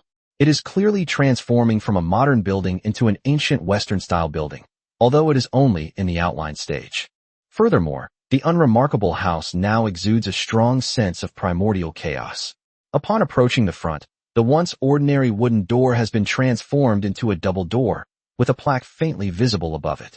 However, looking at the plaque, Yichin discovered that he seemed to be able to vaguely sense the building's attributes through it. Name, library, unfinished. Description, a strange building disturbed by unknown energy, which serves as a collection of books. Fully formed requires 6/20 primal points, and can be upgraded. Effect 1. It can protect the books in the library from damage, ensure the territory is not destroyed, and make the library exist forever. Effect 2. Consume primordial points to traverse the endless river of time, find ancient texts that once existed, and add them to the scripture pavilion. The quality of the texts increases with the level of the scripture pavilion. What? It really turned an ordinary building into a primordial building? And it only costs 20 primordial points. Yichin said in disbelief, and after checking the attributes of the scripture pavilion again, he found that the building had actually been successfully transformed. But this is just an ordinary building. The idea of building a library was just talk. There isn't even a single book inside. How did it know it was going to be transformed into a library? Yichin said blankly. An ordinary building had actually been transformed into a library according to his wishes. This sent a chill down Yichin's spine. Was there something watching them, the lords, and even able to sense their thoughts and ideas? No, it should be that the primordial point is transforming this building according to my subconscious. My subconscious felt that this was a study, so the primordial points transformed it into the corresponding primordial building, which is how the scripture pavilion came to be. After calming down and thinking it over carefully for a while, Yichin finally breathed a slight sigh of relief. The gods are dead, so it's impossible for them to be watching him, unless the entire Dark Invasion was just a game played by the gods, which would be truly terrifying. The only explanation is his primordial bloodline, which stems from his own lordly talent. It's not surprising that he could sense the thoughts of the building when it was being enlightened. Moreover, the primordial bloodline is a power system unknown even to the gods, a power system that does not belong to this world. If there is no danger, then the library will be of great use. Being able to find books from the ancient river of time will bring a qualitative leap to the strength of the entire territory. Could it really be as Yishi said? I'm going to become the heavenly emperor. Yichin thought to himself narcissistically, and his gaze toward the scripture pavilion gradually became excited. With such a building in existence, how could the strength of the clan not become stronger? No, I can't think about it anymore. The most important thing right now is to get more inherited items. Without divine power, everything is useless. Besides, the scripture pavilion is asking for way too many primordial points. Yichin came back to his senses and looked at the unfinished notes with a helpless expression. Enlightening the scripture pavilion consumed more primordial points than enlightening the Hall of Heroes, something he hadn't anticipated. However, this is understandable. Unlike spirits or artifacts, buildings have their own unique functions, and building them repeatedly is not very meaningful. So, whether it's an ordinary building or a special building doesn't matter. What's important is what kind of building I need to build. The Hero Altar and the Hall of Heroes are inherently similar, so the primordial points consumed should be less. Furthermore, the Hall of Heroes represents the past, while the Scripture Pavilion represents the future. The meanings of these two are different. The future is naturally full of more possibilities, so it is understandable to consume more primordial points. Yichin thought to himself, it's a pity I don't have any more primordial points to test my conjectures, let alone enlighten more buildings. Even if I want to get more books after building the Scripture Pavilion, it will be a huge drain on my primordial points. TSK, I feel like I've created a gacha platform for myself, and now I'm saving up diamonds for 10 pulls? Oh my god! Yi-chun immediately facepalmed, feeling that his future was bleak. No, it was the remaining divinity of those gods in the future that was bleak. What can I do? This is a pay-to-win platform. The only currency we have is the remnants of your divinity. What can I do? I'm desperate too. Chapter 141 Advanced Cyclic Magic Array. An unconverted scripture pavilion is just an ordinary building, perhaps a little nicer, but still an underdeveloped one. Yichin ignored it. There were still many things waiting for him to do in the development of the territory, such as the upcoming 5-element cycle formation. With all 5 elemental spirit pearls gathered, he could now construct the 5-element cycle formation, and if he so desired, he could even become a formal lord. After all, he already had the inheritance stone tablet, and he had gathered all the materials for the Holy Light Shield. The remaining energy furnace blueprint was not difficult to obtain, and there were even lords trading it on the Duobao trading network. Therefore, for Yi-chun at this moment, becoming a formal lord is just a matter of a single thought. However, there are many good things in the trial space, and he needs some time to develop, so he has no plans to leave for the time being. Becoming a formal lord in just over a month, you're probably the first person in history to do so, Jianmingyi said with a touch of emotion as she handed the materials to Yi-chun. If it weren't for Yi-chun, she, a dignified angel lord, probably wouldn't even have become a high-level lord yet. It's not that exaggerated. If a genius lord were willing to advance using a low-level spirit pearl, he could probably succeed in less than a month. Yi-chun shrugged and laughed. The fastest known time to become a formal lord from a high-level lord was 3.5 months, while the time for others to become formal lords was generally more than half a year. He did not think that these lords were weak. It was obvious that they were also plotting something in the trial space. But this is a high-grade spirit pearl. Even if someone holds back from advancing, no one would ever achieve that in less than a month. Jianmingyi rolled her eyes and said, according to her information, she had never heard of anyone becoming a formal lord in less than 2 months. Oh dear, I haven't become a formal lord yet, and I need quite a few magic crystals, plus my territory is still a bit small, isn't it? Yi-chun comforted him with a chuckle. The number of magic crystals? Do we need magic crystals? As for the territory area, the requirement for advancement is 1,000 acres, and you have more than 900 acres, right? Jianmingyi said irritably. Can't you just pretend? That's still not enough. I'm going to set up the 5-element cycle formation now. Let's talk later. Yi-chun laughed awkwardly, then made an excuse and quickly fled back to his territory to set up the 5-element cycle formation. Boom! A violent tremor resounded throughout the entire territory. Having witnessed the fat man set up before, Yi-chun knew this was a normal phenomenon, and he continued to carefully trace the contents of the magic array diagram. Pieces of magic crystals were thrown out along the pattern of the magic circle and slowly absorbed by the still unfinished magic circle. The land and mountain gods intervened, and Bella also arrived with a group of mages, carefully controlling the other buildings with earth magic to prevent them from collapsing during the violent tremors. Using high-grade spirit orbs to set up the 5-element cycle array significantly increased the size of the array's patterns, requiring more time and more magic crystals. This time, with Duobao Trading Network supporting him, Yi-chun no longer needed to be as timid as the fat man was last time. He even had quite a few Tier 4 magic crystals after clearing the dark plains, so he wasn't short of energy at all. Boom! The tremors in the territory intensified, and at the same time, a different aura began to spread throughout the territory. For the first time, Yi Chun and the others breathed fresh air on their territory, a completely different feeling from the ubiquitous air simulated in the trial space. The simulated air is only meant to satisfy the survival instincts of the Lord and his retinue. In reality, this air is useless and may not even exist. It is merely a means for the Lord and his retinue to maintain their basic breathing instincts. Now that real air has been created in the territory, all living things can truly begin to breathe, and the incredibly fresh air itself is a pleasure. Moreover, the wasteland that had not been fully transformed before was also rapidly being transformed under the effect of the 5-element cycle formation. As long as it did not exceed 15,000 acres, it would almost never become wasteland again. Rivers flowed through the territory, mountains rose and fell, and even the lands came running excitedly, saying that several mineral veins had been born underground. Although they are only the most basic iron, copper, and silver, this is a good sign. Gradually, more varieties of minerals will be generated to meet the various needs of the territory's development, the landmen said excitedly. Not only that, some plants in the territory have mutated or even advanced, but the number is very small, and most of them are individuals that cannot reproduce again. Eve, who is in charge of planting, said, "Planting on the territory has always been her primary responsibility. She specializes in natural and life attributes, and is a nature manager. The river that runs through the territory has also been widened, and some fish have even appeared in it. Moreover, it seems that the territory has developed a climate." Yishi said as well. All these phenomena are brought about by the 5-element cycle formation, which is the foundation for the development of this territory. If the inheritance stone tablet gave the clan the possibility of growth, then the 5-element cycle formation made the floating island a truly suitable territory to live in. There were enough basic ingredients in the territory, so indulging in a little luxury now and then wouldn't be a problem. Of course, he wouldn't eat anything precious. Oh, a cheer rang out throughout the territory.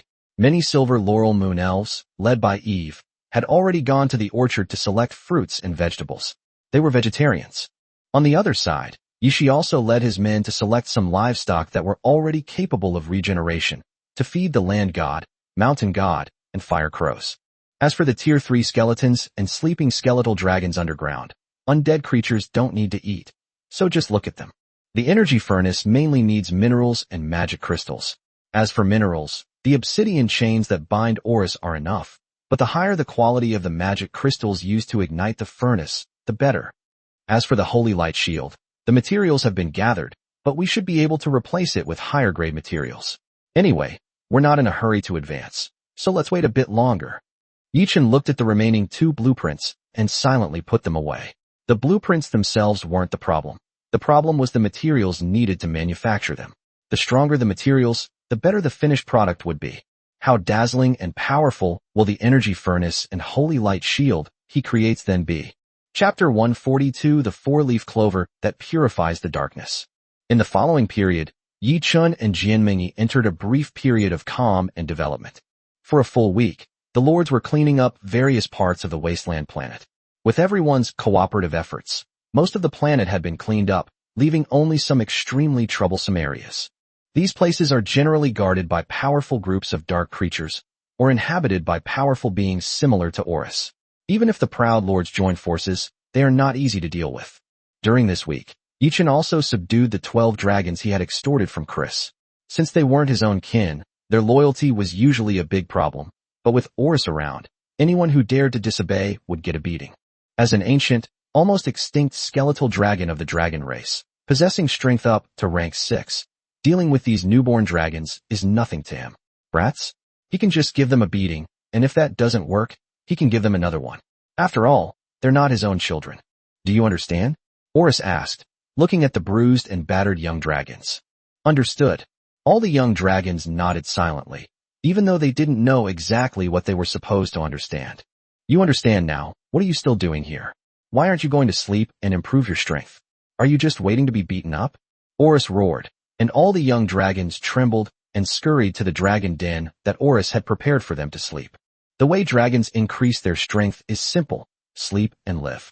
The longer they sleep and the longer they live, the stronger they become. So it's no problem for Oris to send them to sleep. What are they doing out there all day? They'd rather sleep than cause trouble. Yi-chan had also seen what was happening on the dragon's side. He chuckled and shook his head without saying anything, his mind more focused on the crops in his territory. Currently, his territory has a wide variety of crops and livestock, but they are all of low level, mostly at level 0 or 1, with very few at level 2, let alone level 3 or 4. Such ingredients cannot help improve the strength of the clan, especially for clans that are already at the 3rd rank. These foods can only fill their stomachs. To improve their strength, they need higher level foods. However, due to the limitations of the territory's level, he does have high-level crops and livestock, but he cannot plant or raise them. Otherwise, it would be like draining the pond to catch all the fish. After raising one batch, they would not even be able to continue to reproduce, and once they were eaten, there would be nothing left. Therefore, Yi-chan truly felt a food crisis. He didn't lack low-level ingredients, but he lacked high-level ingredients. He didn't even have enough ingredients to feed the dragons, so he could only let them go to sleep. High-grade spirit soil is so rare. There's almost no spirit soil that can be planted at level 3 or even level 4. It's so difficult. Yi-chan sighed helplessly as he browsed through the Duobao trading network. His territory has various planting bonuses, but it is limited by the spirit soil, which makes it impossible to grow any high-level crops. This is a problem that all new lords have to face. Yi-chan, look at this. Suddenly, Jianmingyi's voice rang out. Yi-chan looked up and saw her running over with a bag of seeds. I just opened a dark treasure chest, and these are 4-leaf clover seeds, Jianmingyi said excitedly, handing the bag in her hand to Yi-chan. What did you say? A 4-leaf clover. Yi-chan was stunned for a moment, then overjoyed. Yes, 4-leaf clover, 4-leaf clover seeds that can purify dark energy. There are 10 in total. Jianmingyi said excitedly. There was no other reason than that 4-leaf clover seeds were too precious for the Lord. These seeds cannot reproduce. Their only source is through merit exchanges from dark chests and heritage stones. Moreover, these plants are not edible. Their sole purpose is to purify the aura of darkness, and they are currently the only known things capable of purifying the aura of darkness. It's important to understand that their so-called cleanup is merely eliminating the dark creatures on the wasteland planet. Even though the dark creatures have been cleared away, the dark aura on the wasteland planet remains, making it unsuitable for survival. New dark creatures will continue to be born, and the planet continues to be eroded by darkness. Only by purifying all the dark energy can this planet revert to being an ordinary meteorite planet. Countless years later, the life force on this planet may be restored, and life may be reborn, radiating vitality. Great! That's fantastic. 4-leaf clovers are rare, and in the dark world, they can only be obtained when you conquer a completely new plane. They're almost impossible to find in the trial space. We never expected to hit the jackpot, Yi-chan said excitedly. Although there are only 10 4-leaf clover seeds, if they can be planted, they can gain a lot of merit in the trial world, which can be exchanged for countless good things in the inheritance stone tablet, and even this wasteland planet can be saved. Then hurry up and plant them. We can try to save this planet, Jianmingyi said excitedly, stuffing the packet of seeds into Yi-chan's arms without thinking. No, this is something the two of us got. We shouldn't just give it to Fatty and the others. We should at least split it in half. I can't keep all the benefits for myself. Yi-chan paused for a moment, then smiled and said, taking out only 5 seeds and leaving the rest for Jianmingyi. But, your clan is quite good at planting, isn't it? And you have a lot of enemies, so planting will help you improve your strength faster, Jianmingyi said through gritted teeth. No one would refuse this, but she was willing to give it to Yi-chan. The key is that Yi-chan has recently made too many enemies. Not to mention Chris, Lin, who hasn't even come looking for him yet. He is obviously holding back some big move. This isn't something just about who's good at planting. It's about the development of the territory. You also have the inheritance stone tablet, so you know what you can exchange for. There aren't many ways to get merit in the trial world, Yi-chan said seriously. Some things can be given up, and some things cannot. Although the two are together, he shouldn't hinder Jianmingyi's territory development because of him. After all, the two are together to become better together. Alright then, Jianmingyi understood the key point. Although she wanted Yi-chan to become stronger, she didn't insist, and returned to her territory with the remaining 5 seeds. Yi-chan then handed the 5 seeds to Eve, repeatedly instructing her to take good care of them, as these 5 seeds were related to the future of the entire territory. Chapter 143 Dark Creatures Attack. Just a few days after planting the 4-leaf clover, Yi-chan and Jianmingyi finally encountered trouble. This trouble is none other than that brought about by Chris, Lin Hu, and other proud lords.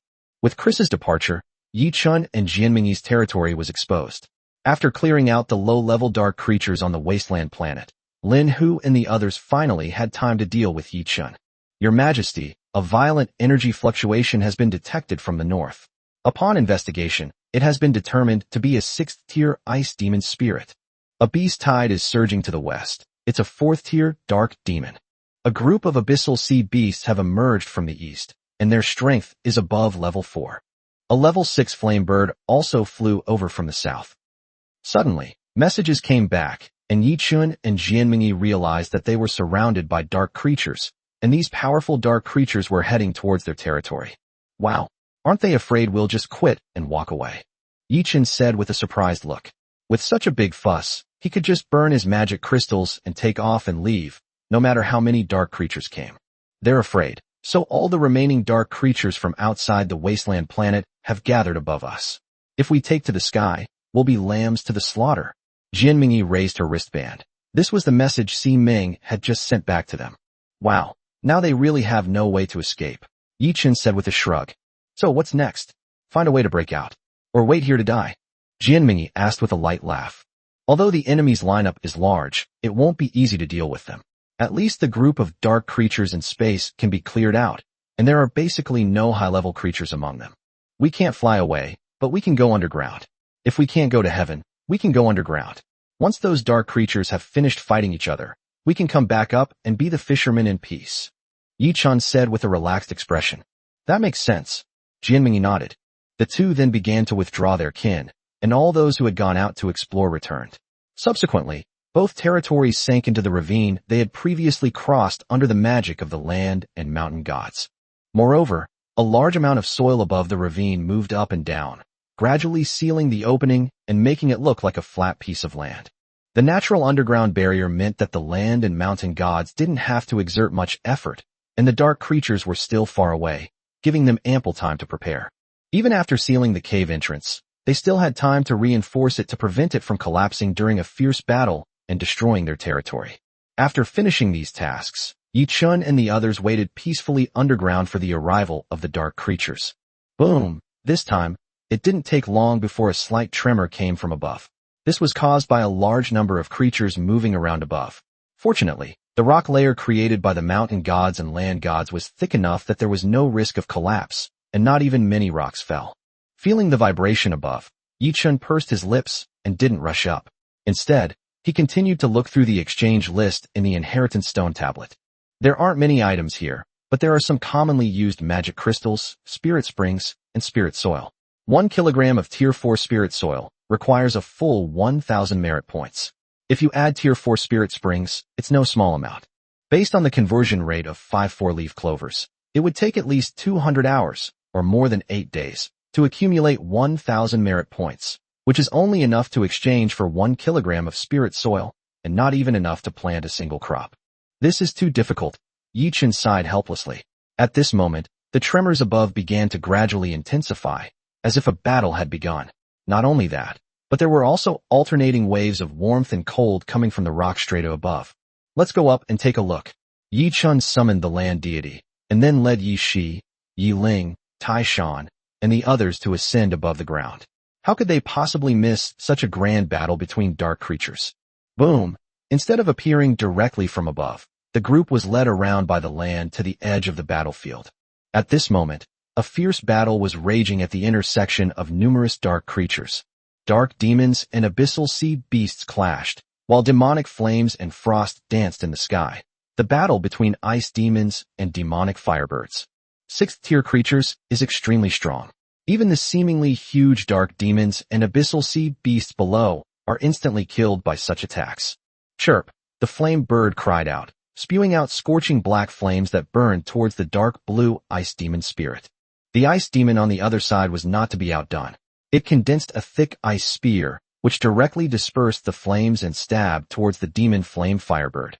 Chirp! The ice spear, weakened by the demonic flames, was easily dodged, and the two launched another counterattack. Firebird sounds ordinary. It is actually a famous phoenix in the West, an embodiment of evil like the dragon, and possesses the ability to be immortal.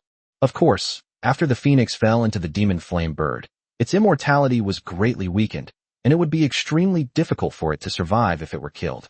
As for the frost demon, it is the most primordial frost spirit that fell from grace after gaining sentience. It was once a true frost elf, representing the most primordial power of frost. The two clashed like natural enemies, their battle raging fiercely without any exchange of words, each determined to melt the other's ice or extinguish its demonic flames. They were true nemesis.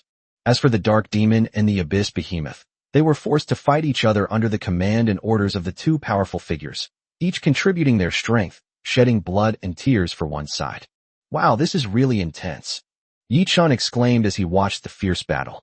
The power of the flame bird and the frost spirit also shocked him. Even from a great distance, he could still feel the high temperature and coldness emanating from them. However, high risk also means high reward, and some dark treasure chests have begun to appear on the edge of the battlefield.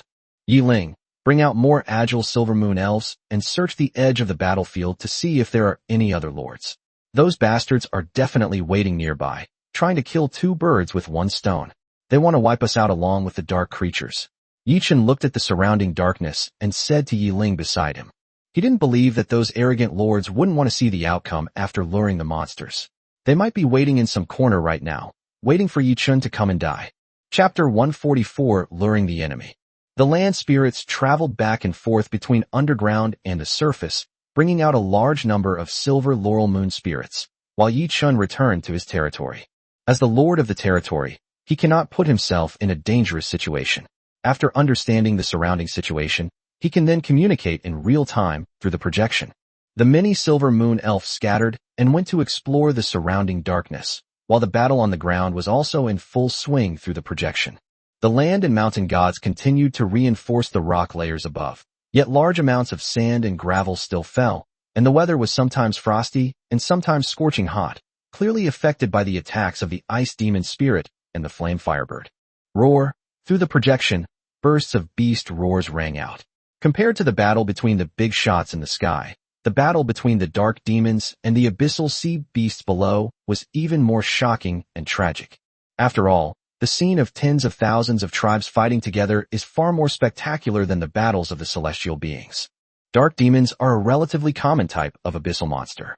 They are tall and imposing, with a height of over 3 meters, which looks quite frightening. The abyssal sea beast, on the other hand, is a creature similar to a sea lion, but much larger. It is a mutation of the original marine creature and can easily be over 10 meters long.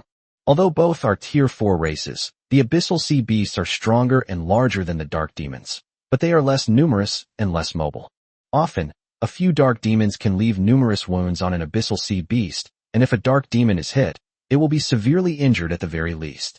Tisk, these dark creatures are just as fierce in direct combat as we are, Yi-chun said with a sigh as he looked at the projection. Each of them struck with deadly precision and showed no mercy, as if they were mortal enemies. One couldn't help but wonder if the dark creatures were allowed to fight each other for a while, they might kill themselves out of the group. Dark creatures generally don't fight each other unless they encounter natural enemies or are competing for resources. This is clearly under the orders of the frost demon and the flame firebird, Jianmingyi said, looking at the two rank 6 creatures in the sky. Among the dark creatures, the hierarchy is extremely strict. Higher-ranking dark creatures have absolute dominance over lower-ranking creatures.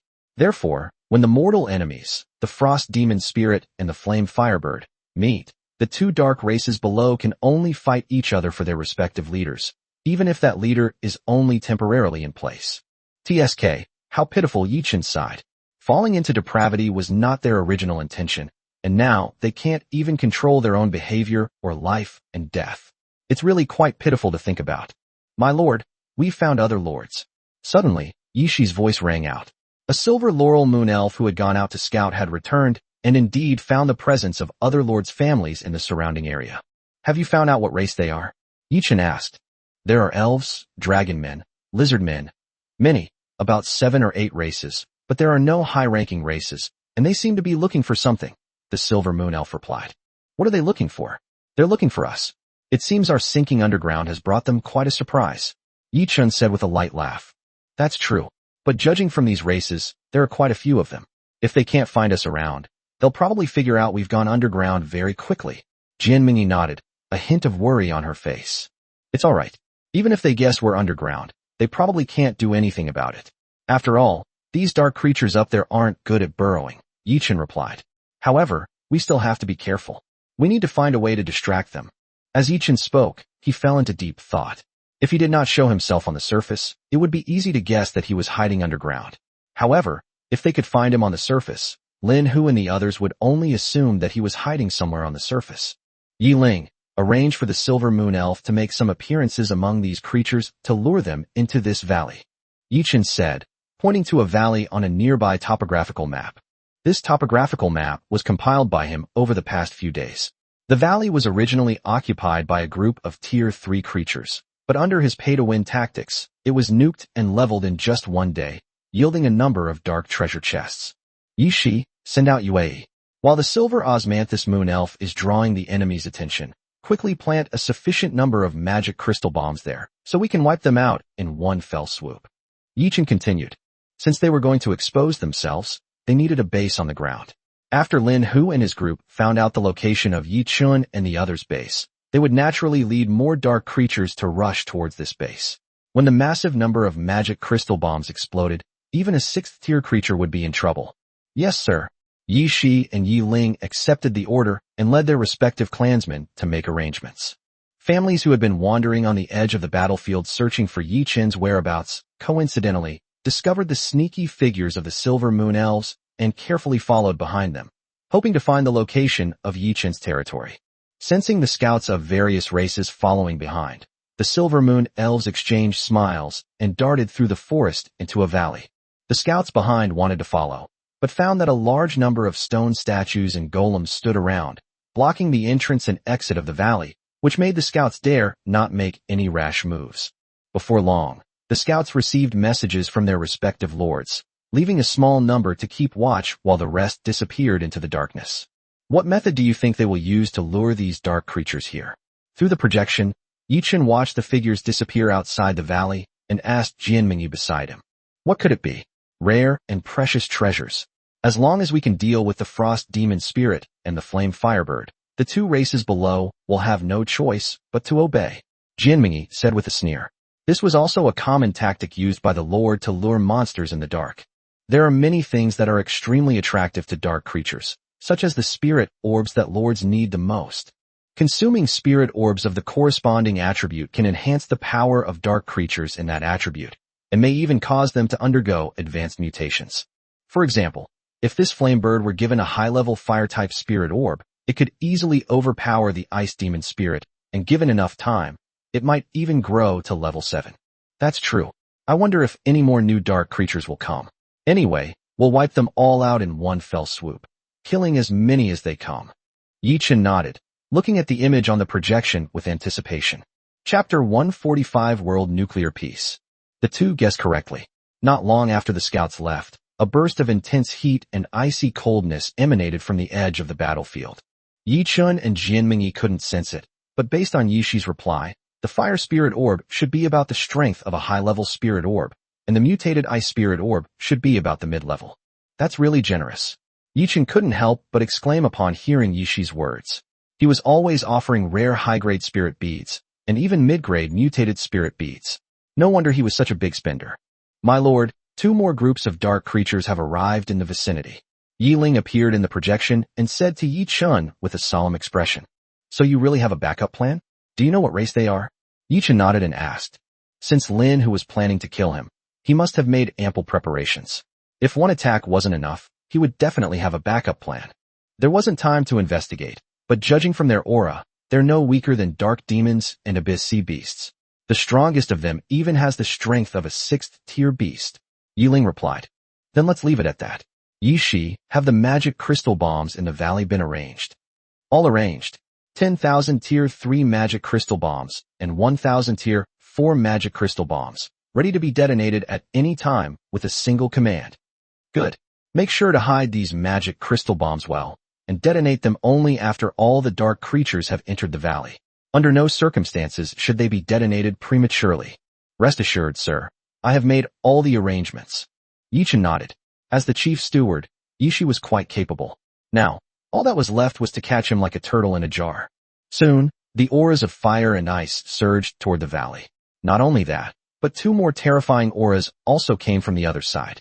All the moon goddesses and silver osmanthus moon spirits began to retreat one after another, leaving only the Ho on the outskirts, preparing to detonate the bombs in the valley.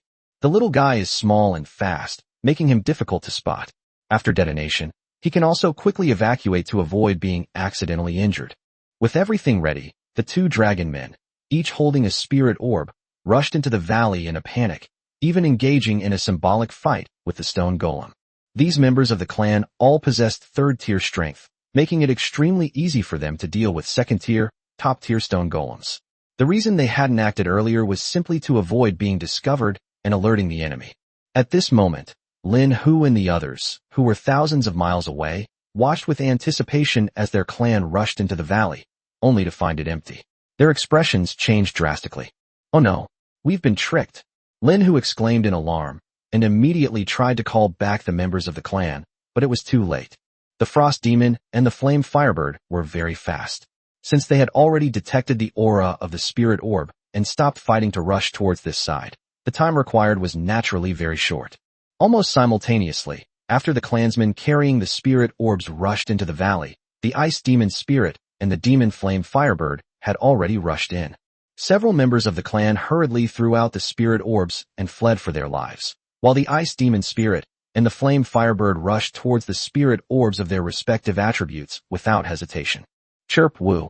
Upon acquiring the spirit orb, both powerful figures let out joyful shouts. At the same time, a large number of dark creatures poured in. In addition to the dark demons and abyss sea beasts, a brand new race rushed in from the other side of the valley. A group of dark predators? Yi Chun was stunned when he saw the group of dark creatures. This is really giving us no way out. The high-level dark predator race is even more terrifying than the frost spirits and the flame birds. A new lord race simply cannot withstand it. These dark predators were quite decisive. After arriving, they didn't rush to clash with the dark demons and abyssal sea beasts. Instead, they searched the valley as if something was attracting their attention. It's actually a Tier 4 predator group. Although there are quite a few Tier 3 beings among them, their numbers are enormous.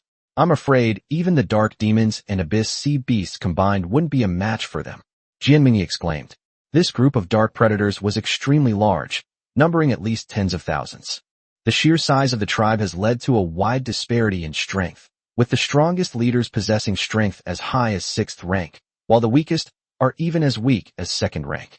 However, this group of dark predators is enough to take down tens of thousands of dark demons and abyssal sea beasts.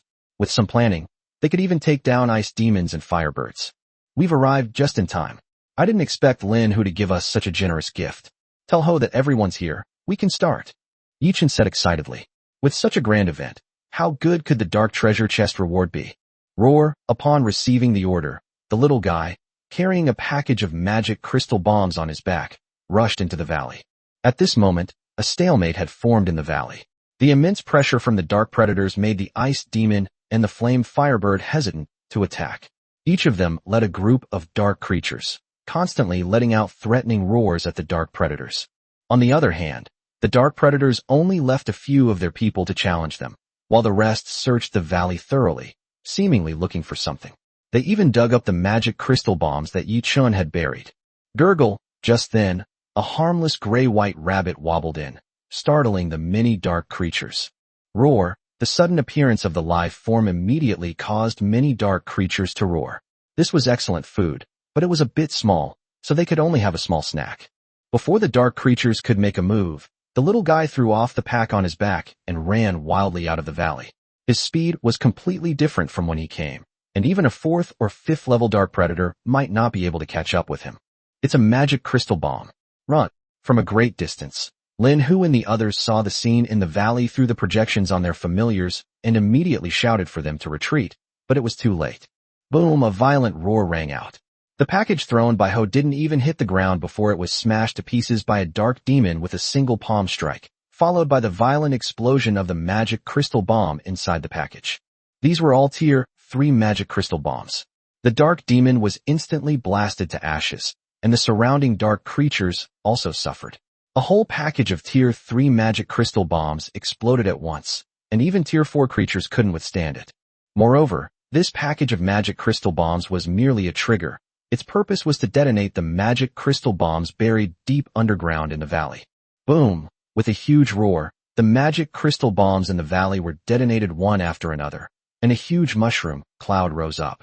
Yi Chun and the others who were hiding underground were almost buried by the falling rocks above. Damn, that was a miscalculation. That was too powerful. I almost buried myself.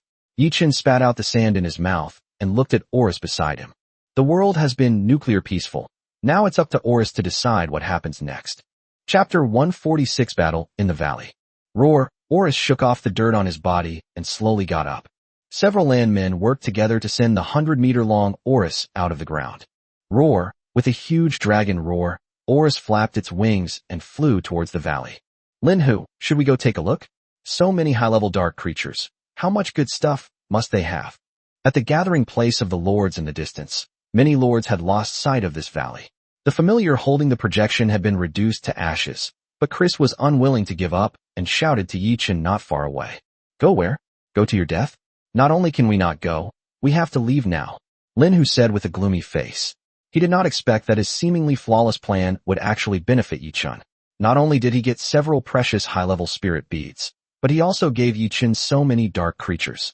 All his efforts were in vain. Go? Are you kidding me? They've run out of magic crystal bombs. With so many dark creatures, how many dark treasure chests can they generate? Chris shouted in disbelief, his magic crystal throbbing with anticipation, ready to take off at any moment and rush towards the valley. No magic crystal bombs? Who told you that? Besides, their strongest magic crystal bombs are only level 4. Do you really think they can kill level 6 dark creatures? Linhu asked Chris, looking at him like he was an idiot. What? The level 6 creatures aren't dead? Shouldn't we lure another wave and let them attack Yi Chun's territory? Chris was stunned, still unable to comprehend the immense wealth in the valley. Are you an idiot? Such a massive explosion could be felt even from thousands of miles away. Do you think a tier 6 creature wouldn't be seriously injured? But Yi Chun has a tier 6 bone dragon, which allows him to reap the battlefield. What about us? Can you handle a wounded tier 6 dark creature right in front of you? You lost your entire clan and are still here waiting for them to come and settle scores. Or do you have a tier 6 bone dragon that you can fight against them? Retorted irritably. She was Linhu's companion and his betrothed by the family. She rarely spoke, but she was truly dumbfounded by Chris's stupidity. All right, ignore him. Everyone retreat. Linhu glanced at him indifferently and said nothing more, silently leading his men away. Chris watched the departing group with a gloomy expression, his eyes greedily glancing at the wristband whose screen had gone black.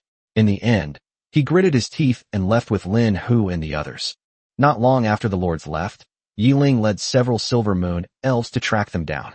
They followed the direction in which the kin had retreated and eventually found a large number of crushed marks on the ground, indicating that a territory had once stayed there. Moreover, judging from the large crater left on the ground, there were quite a few lords who stayed here. Yiling truthfully reported the situation back, and Yi Chun nodded to indicate that he understood. At the same time, he summoned everyone back. As the lord has already burned his magic crystals and left, Yiling and the others can no longer catch up with him. The most urgent task at present is still the valley. Just as Yi Chun had predicted, the large-scale explosion of the magic crystal bombs only wiped out all the 4th-tier creatures. Even the 5th-tier dark predators were only seriously injured and were not in mortal danger. As for the level 6 creatures, they only suffered minor injuries, which had some impact on their combat power, but the impact was not significant. As expected, it's very difficult to kill dark creatures of level 5 or above with magic crystal bombs. Yi Chun sighed as he looked at the situation in the valley. It should be noted that among these magic crystal bombs, there are quite a few tier 4 magic crystal bombs. Combined with their density, their power is no less than that of tier 5 magic crystal bombs. However, even so, they cannot kill tier 5 dark creatures. The influence of magic crystal bombs is constantly decreasing. Whether it was the frost demon, the flame firebird, or the dark predator, they were all completely bewildered and equally furious. Especially for the dark predator, an unknown explosion had taken away all its kin, leaving it all alone. How could it not be angry and furious? However, there was no sign of any other living beings around.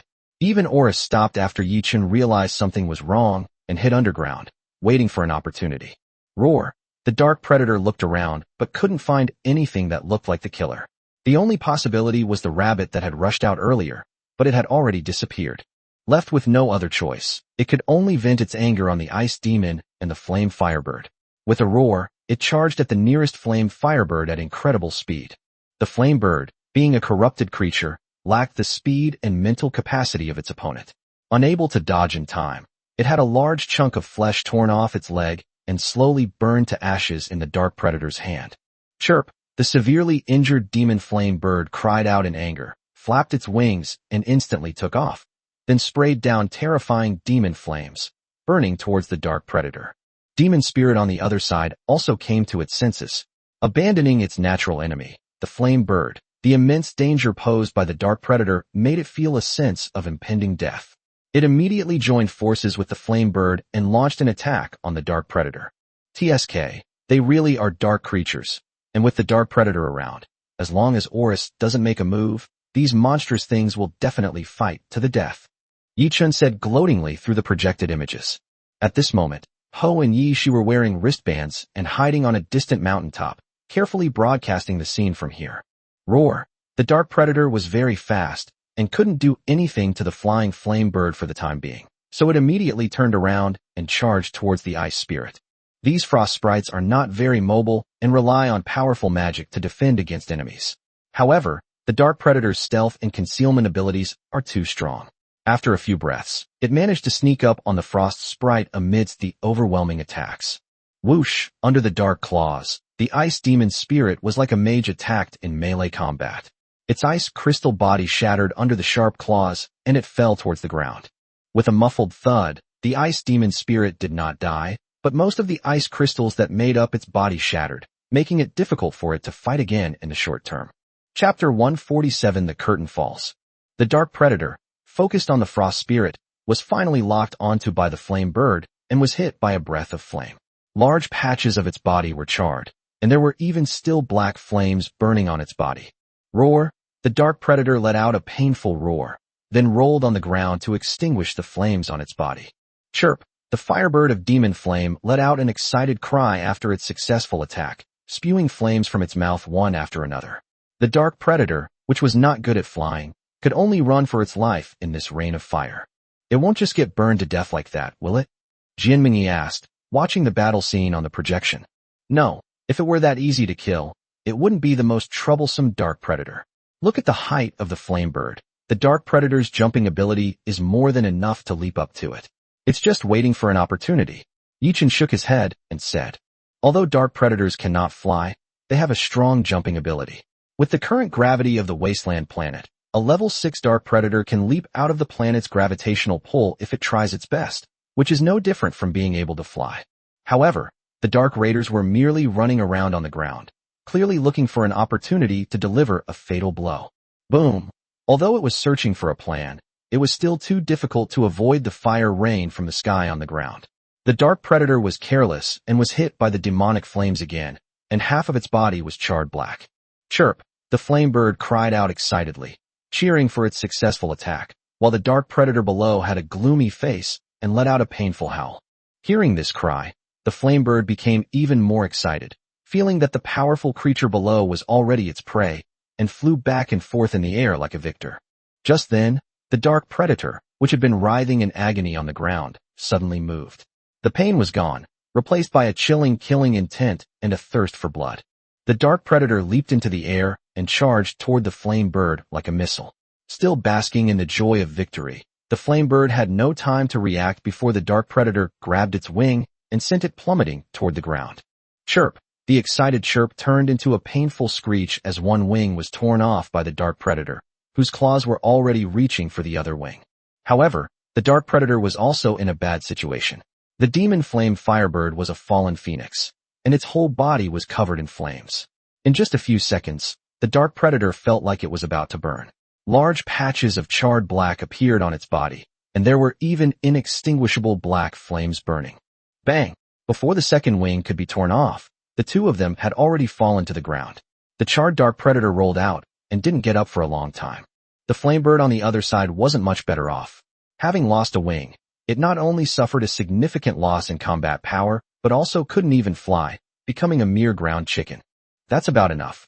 Oris can make his move now, Yi-Chen said through the projection from underground.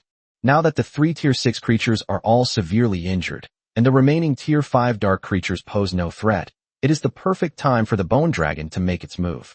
Roar! The 3 heavily injured Tier 6 creatures were all stunned. A roar that made their hearts tremble suddenly came from the high sky outside the valley.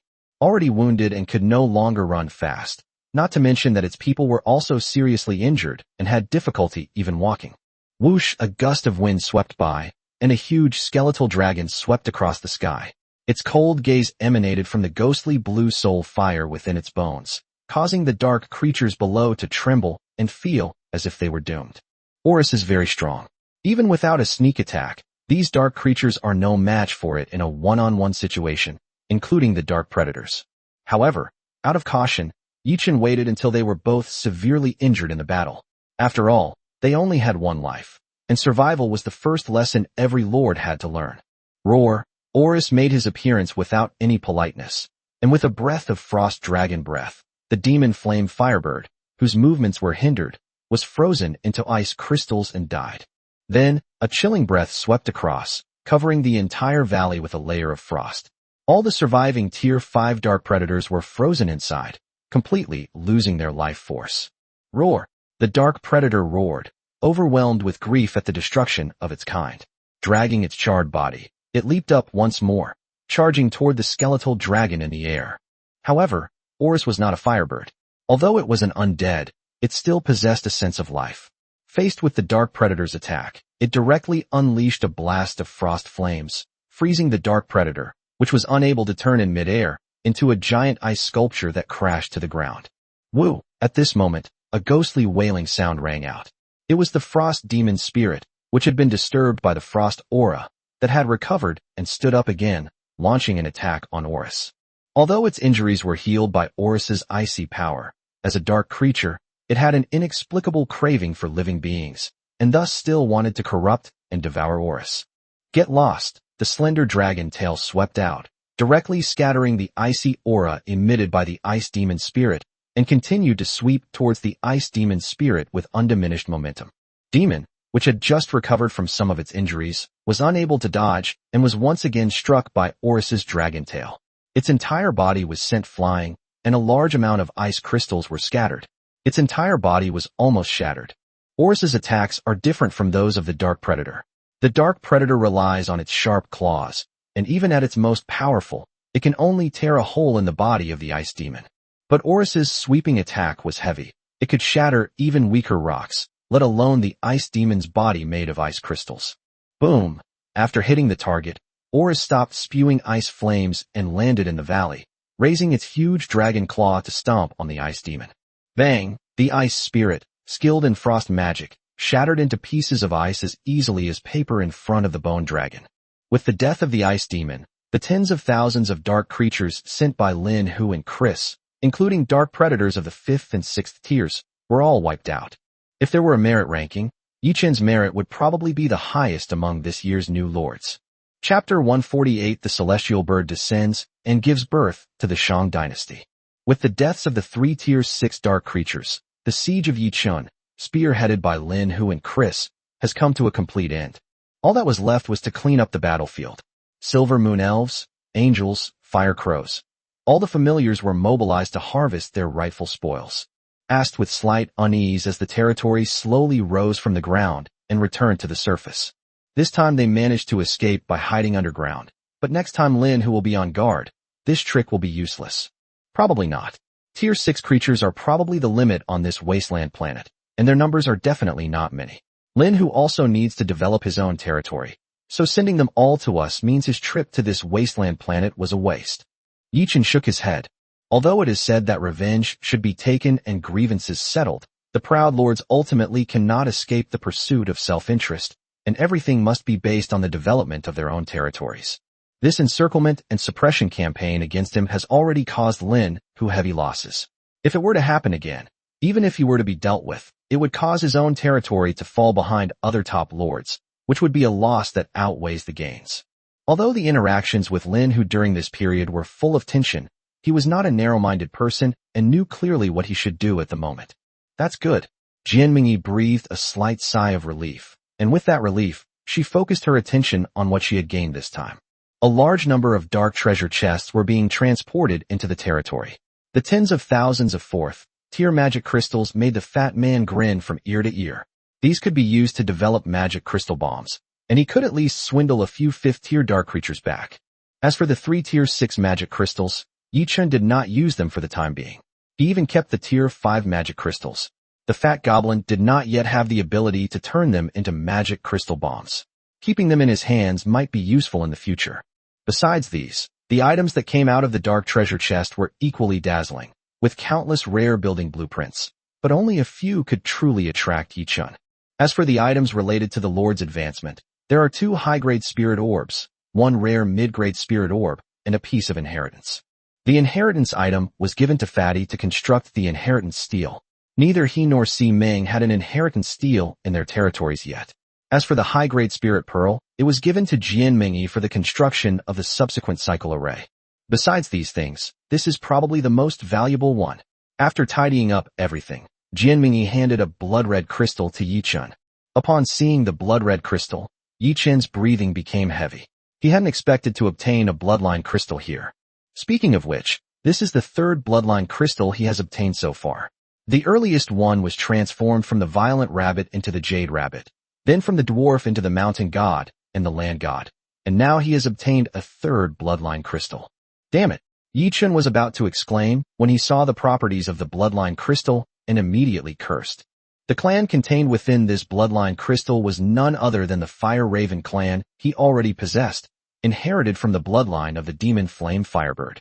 In the past, he might have had some hope, but now his own clan is the Fire Raven. So what use is the Fire Raven bloodline crystal? You bastard, are you kidding me? Holding the Fire Crow's bloodline crystal in his hand, Yi-Chun looked helpless. Why don't we give it a try? Maybe it will mutate? If a flock of golden crows emerges, that wouldn't be bad.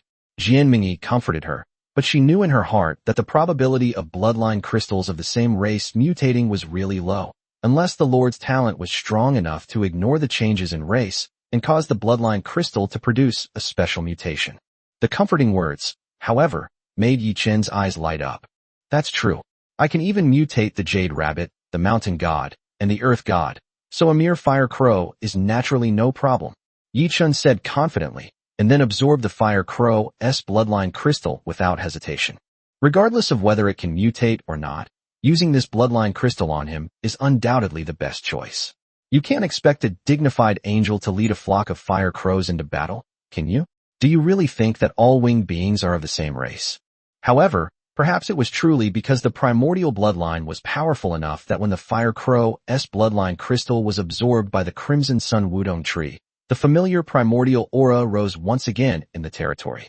Boom! The fiery red flames burned on the Crimson Sun Wudong tree, and the intense heat made even the silver leaf laurel tree on the other side look much dimmer. Amidst the flames, the chirping of birds could be heard. Chirp! The 3-legged golden crow flying in the sky glanced down indifferently and let out a cry, as if it was cheering for the newly born family. Bloodline crystals, fire crows, are being integrated. Affected by the Lord's talent, the bloodline structure changed, transforming into a completely new race, the Blackbird. A clear and majestic voice echoed in Yi-Chun's mind. As he summoned them, a full 20 large birds enveloped in flames flew out of the Crimson Sun Wudong tree and circled around the treetop. The scorching heat even forced the fire crows with fire attributes to retreat. The heavenly mandate mysterious bird descended and gave birth to the Shang dynasty. Yi-Chun murmured to himself as he watched the flock of birds flying in the sky. The birth of the blackbird brought an aura no less powerful than that of the 3-legged golden crow, making it another ancient ferocious beast renowned throughout the primordial world. Name, unnamed. Race, blackbird. Rank, tier 3 loyalty, 100. Growth rate, 0/8. This stage of growth can be completed in 2 weeks under normal conditions. Attributes, Constitution 14, Strength 11, Agility 23, Intelligence 40, Spirit 30. Talent Skill 1, Fire Control, a natural-born darling of fire, possessing the ability to control fire from birth. Talent Skill 2, Soul Transfer, possesses the ability to transfer wandering souls. Talent Skill 3, King of Birds, the natural king of birds, possessing the ability to control all birds. The primordial creatures may not exist in this world, and descriptions of their talents are vague. It seems that even the gods of this world cannot understand the talents of the primordial creatures. Even considering only its current strength and growth rate, it is already no weaker than the three-legged golden crow. With the same innate tier 3 and the same 8-stage growth, apart from slightly lower initial attributes, the Xian bird's potential is in no way inferior to the three-legged golden crow. Indeed, this is true. In the ancient primordial world, if it weren't for the teachings of Zhixiao Palace and the accompanying spiritual treasures, Dijuan and Donghuang Tai might not have been able to become the rulers of the heavenly court. Although the three-legged golden crow is renowned, the ancient primordial world was an era filled with gods and demons, and the three-legged golden crow was merely one of them. Chapter 149, A Wasteland Planet with Life. The rest of the time passed peacefully. The wasteland planet has been basically cleared, and the remaining dangerous areas are beyond the reach of the new lords. Apart from Yichun, no one can attack a tier 6 creature. Even tier 5 dark creatures are beyond the capabilities of the current new lords. Even if Yichun had Horus, it would be impossible for him to reclaim this entire wasteland planet. 2 weeks later, apart from the level 5 and even level 6 dark creatures, the rest had been completely wiped out, and many new lords began to leave one after another. Brother Chun, it's time to come back. The second high tide is coming soon, and we've discovered another strange wasteland planet. The other lords have already headed there. The fat man sent a message from outside the planet via his wristband. It was only then that Yi Chun realized that he had been in the trial world for almost 2 months without realizing it. However, they had gained a lot in the past 2 weeks on the wasteland planet. Jian Mingyi has collected all the high-level spirit orbs and is just waiting for the territory to expand so she can set up the 5-element cycle formation. In addition, the various buildings and facilities in their territory have been gradually improved, and they are basically able to be self-sufficient in all aspects of life, including clothing, food, housing, and transportation. It's still very difficult to accelerate the growth of the clan through food alone. Next, there's the number of familiars. Jian Mingyi already has over 100 angels, and Yi Chen's side also has over 100 silver osmanthus moon elves and fire crows. Moon goddesses in number, plus hundreds of tier 3 skeletons, and 20 blackbirds and 3-legged golden crows that have completed their first stage of growth. The overall combat strength has undergone a dramatic change. Unfortunately, it is very difficult for the Crimson Sun Wutong tree to recruit special races. So far, it has only managed to summon one 3-legged golden crow. Yi Chun hadn't even seen a glimpse of the black bird, phoenix, vermilion bird, and blue lawn bird that he so desperately wanted. The Crimson Sun Wudong tree is far more difficult than recruiting those on the silver leaf laurel tree. Of course, as can be seen from the 3-legged golden crow, these birds are also far stronger than Yue.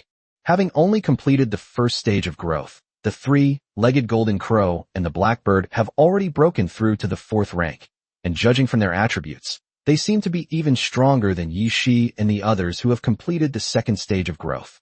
A strange wasteland planet? What's going on? Yi Chen asked, stunned. That wasteland planet doesn't seem to have completely fallen. Although there is no intelligent life on it, the planet seems to still have a chance of survival, and there may be a possibility of it being saved. Simming said from the side. A wasteland planet with life? The two exclaimed in surprise. Such a planet is rare even in the dark world, which means that the planet has a tenacious resistance and is struggling to make a final stand against the darkness. That's right. What are the benefits of saving a planet like this? I don't need to explain, do I? This is not just a reward for fighting against darkness. The planet's will itself will bestow a lot of rewards, and it's even possible to become a lord's subordinate planet. But how could such a planet appear in the trial world? Jian Mingyi asked in confusion, her shock still indescribable. That's right. As for why this planet appeared in the trial world, we don't know either, but since it has appeared, we can't just miss it, can we? You're right, we'll come back now. After hanging up the communication, the two quickly arranged for their clansmen to start packing. In less than half an hour, both sides had finished packing. As the energy from the burning magic crystals burst forth, the two territories soared into the sky and flew towards the outer reaches of the planet. Wu, standing at the edge of his territory, Horus looked at the gray and receding planet and couldn't help but let out a low groan. This is the planet that gave him birth and nurtured him, a place containing all his memories. Now, it is finally time for him to leave. I'm sorry, Horus, the will of this planet is dead. But before I leave the trial world, I will come back one more time to try to see if I can revive it. Yi-Chin said apologetically as he approached him. Saving a planet is no easy task, and a revived planet is no longer the same as the original one. It's nothing. I just wanted to see it again. Oris shook his head, his voice filled with sorrow. You say you can bring it back to life? Oris asked. Not really. It banished the darkness and allowed the planet to return to normal. Without the Lord's intervention, it might have remained just a shooting star in the universe forever, or perhaps life would have been reborn after countless years. Who can say for sure? Yi-Chin shrugged, his tone slightly wistful. The power of nature is unpredictable. Even the gods cannot fully control it. So, the planet Kalen back then wasn't the same planet as before, right? Just like me now. Oris laughed self-deprecatingly. This time, Yi-Chin remained silent. Oris was right, even more so. Back then, the planet Kalen seemed to have gone through a cycle of reincarnation, and was now a completely new planet. If possible, bring it with you after you revive it. I'm sure your lord has a way to bring it back to life. Oris turned and walked toward his residence, his voice echoing in Yi-Chin's ears. I will do my best. Yi-Chin replied softly, his words already drowned out by the fierce wind around him. Oris paused for a moment, then continued forward. I wonder if this is your good fortune or your misfortune? Yi-Chin murmured to himself as he watched the planet Kalen gradually disappear into the distance. Watching your planet perish, becoming the sole survivor, yet powerless to stop its demise, unable even to seek revenge. Such helplessness is enough to break anyone. Far too many things like this happen in the darkness, and no one knows whether their planet will be the next target of a dark invasion. No one knew whether their lords could withstand the encroachment of darkness. All they could do was struggle in this darkness and ignite the spark of hope for those who came after them. He raised his right hand, and a wisp of flame ignited. It was the spark of hope in Yi-Chin's sea of consciousness, and the foundation for him to become a lord. Looking at this wisp of flame, Yi-Chin couldn't help but feel a little confused. Was the Lord truly the hope of all the heavens and worlds? Could he really defeat the darkness? Chirp! A series of chirps came from behind, the calls of the three-legged golden crow and the black birds, accompanied by an indescribable warmth. Clansmen behind him, silently putting away the flames in his palm. I don't know if the gods can do it, but I believe that all the races of the primordial world will surely be able to carve out a bright and clear world. Chapter 150 Goblin Armor. Brother Chin, you're back. Fatty and Si-Ming greeted him as soon as he returned to the camp. The two who had been maintaining a presence on the periphery of the Duobao trading network had also seen significant development in their territory over the past month. The area of Si-Ming's territory has doubled, and the number of goblins in the Fat Man's territory is almost over 5,000. With the birth of the first batch of newborn goblins, the population of Fat Man's territory experienced explosive growth, and nest recruitment was no longer the fastest way for him to increase his population. A single goblin family can produce up to 5 goblin offspring in a single litter, resulting in a significant increase in population growth, although the growth rate is slower. TSK, I feel like you'll run out of space again soon, Yi-Chin said enviously, looking at the densely packed crowd in Fatty's territory. His and Jianmingyi's clans was very slow, especially for Jianmingyi, whose clan size had just exceeded 100, and the population was really small. Hehe, you focus on quality, I'll focus on quantity. Perfect, the Fat Man chuckled. The nearly 5,000 goblins, though not particularly strong in combat, were still a formidable fighting force. If you have the chance later, you and Si-Ming should both switch to advanced 5-element cyclic formation. Otherwise, at your rate of having babies, intermediate-level territory won't be enough. Yi-Chin said helplessly.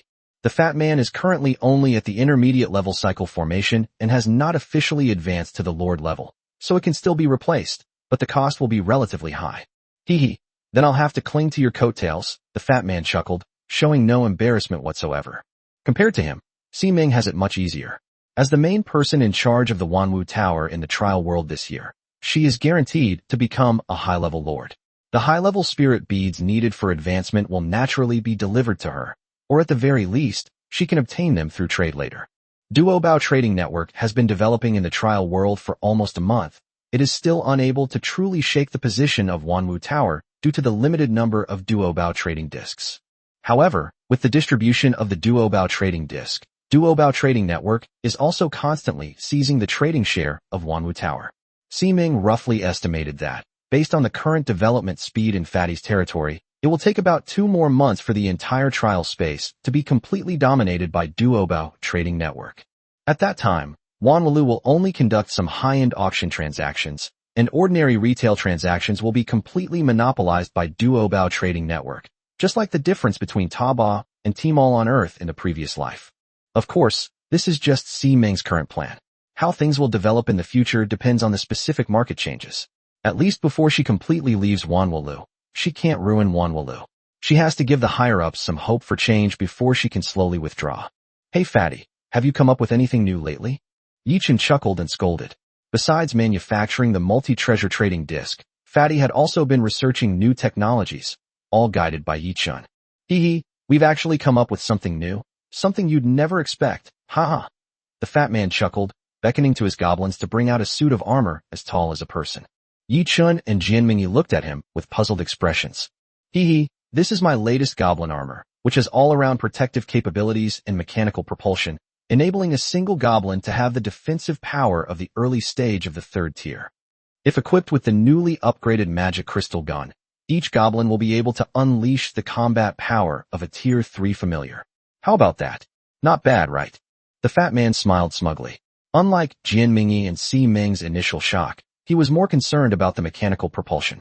Being able to generate mechanical propulsion meant that this was definitely a prototype of a machine. It wouldn't be a dream to create a mecha later. You said you've created mechanical propulsion? Is it assisted by magic crystal energy? How much power can it generate? Yichun asked, slightly excited. Of course, it's assisted by magic crystal energy. I spent a lot of time on this. However, firstly, regarding the materials, it seems that I can only use a maximum of 20 points of thrust at present. Any more, and it will easily overload. Using a 2nd-tier magic crystal is already the limit. The fat man scratched his head and said with a hint of regret. He had also fantasized about launching a booster with several thousand points of power in one go, but unfortunately, the materials didn't allow it. The higher the level of the material, the rarer it was, and the more difficult it was to popularize. It's alright. What about the energy loss rate?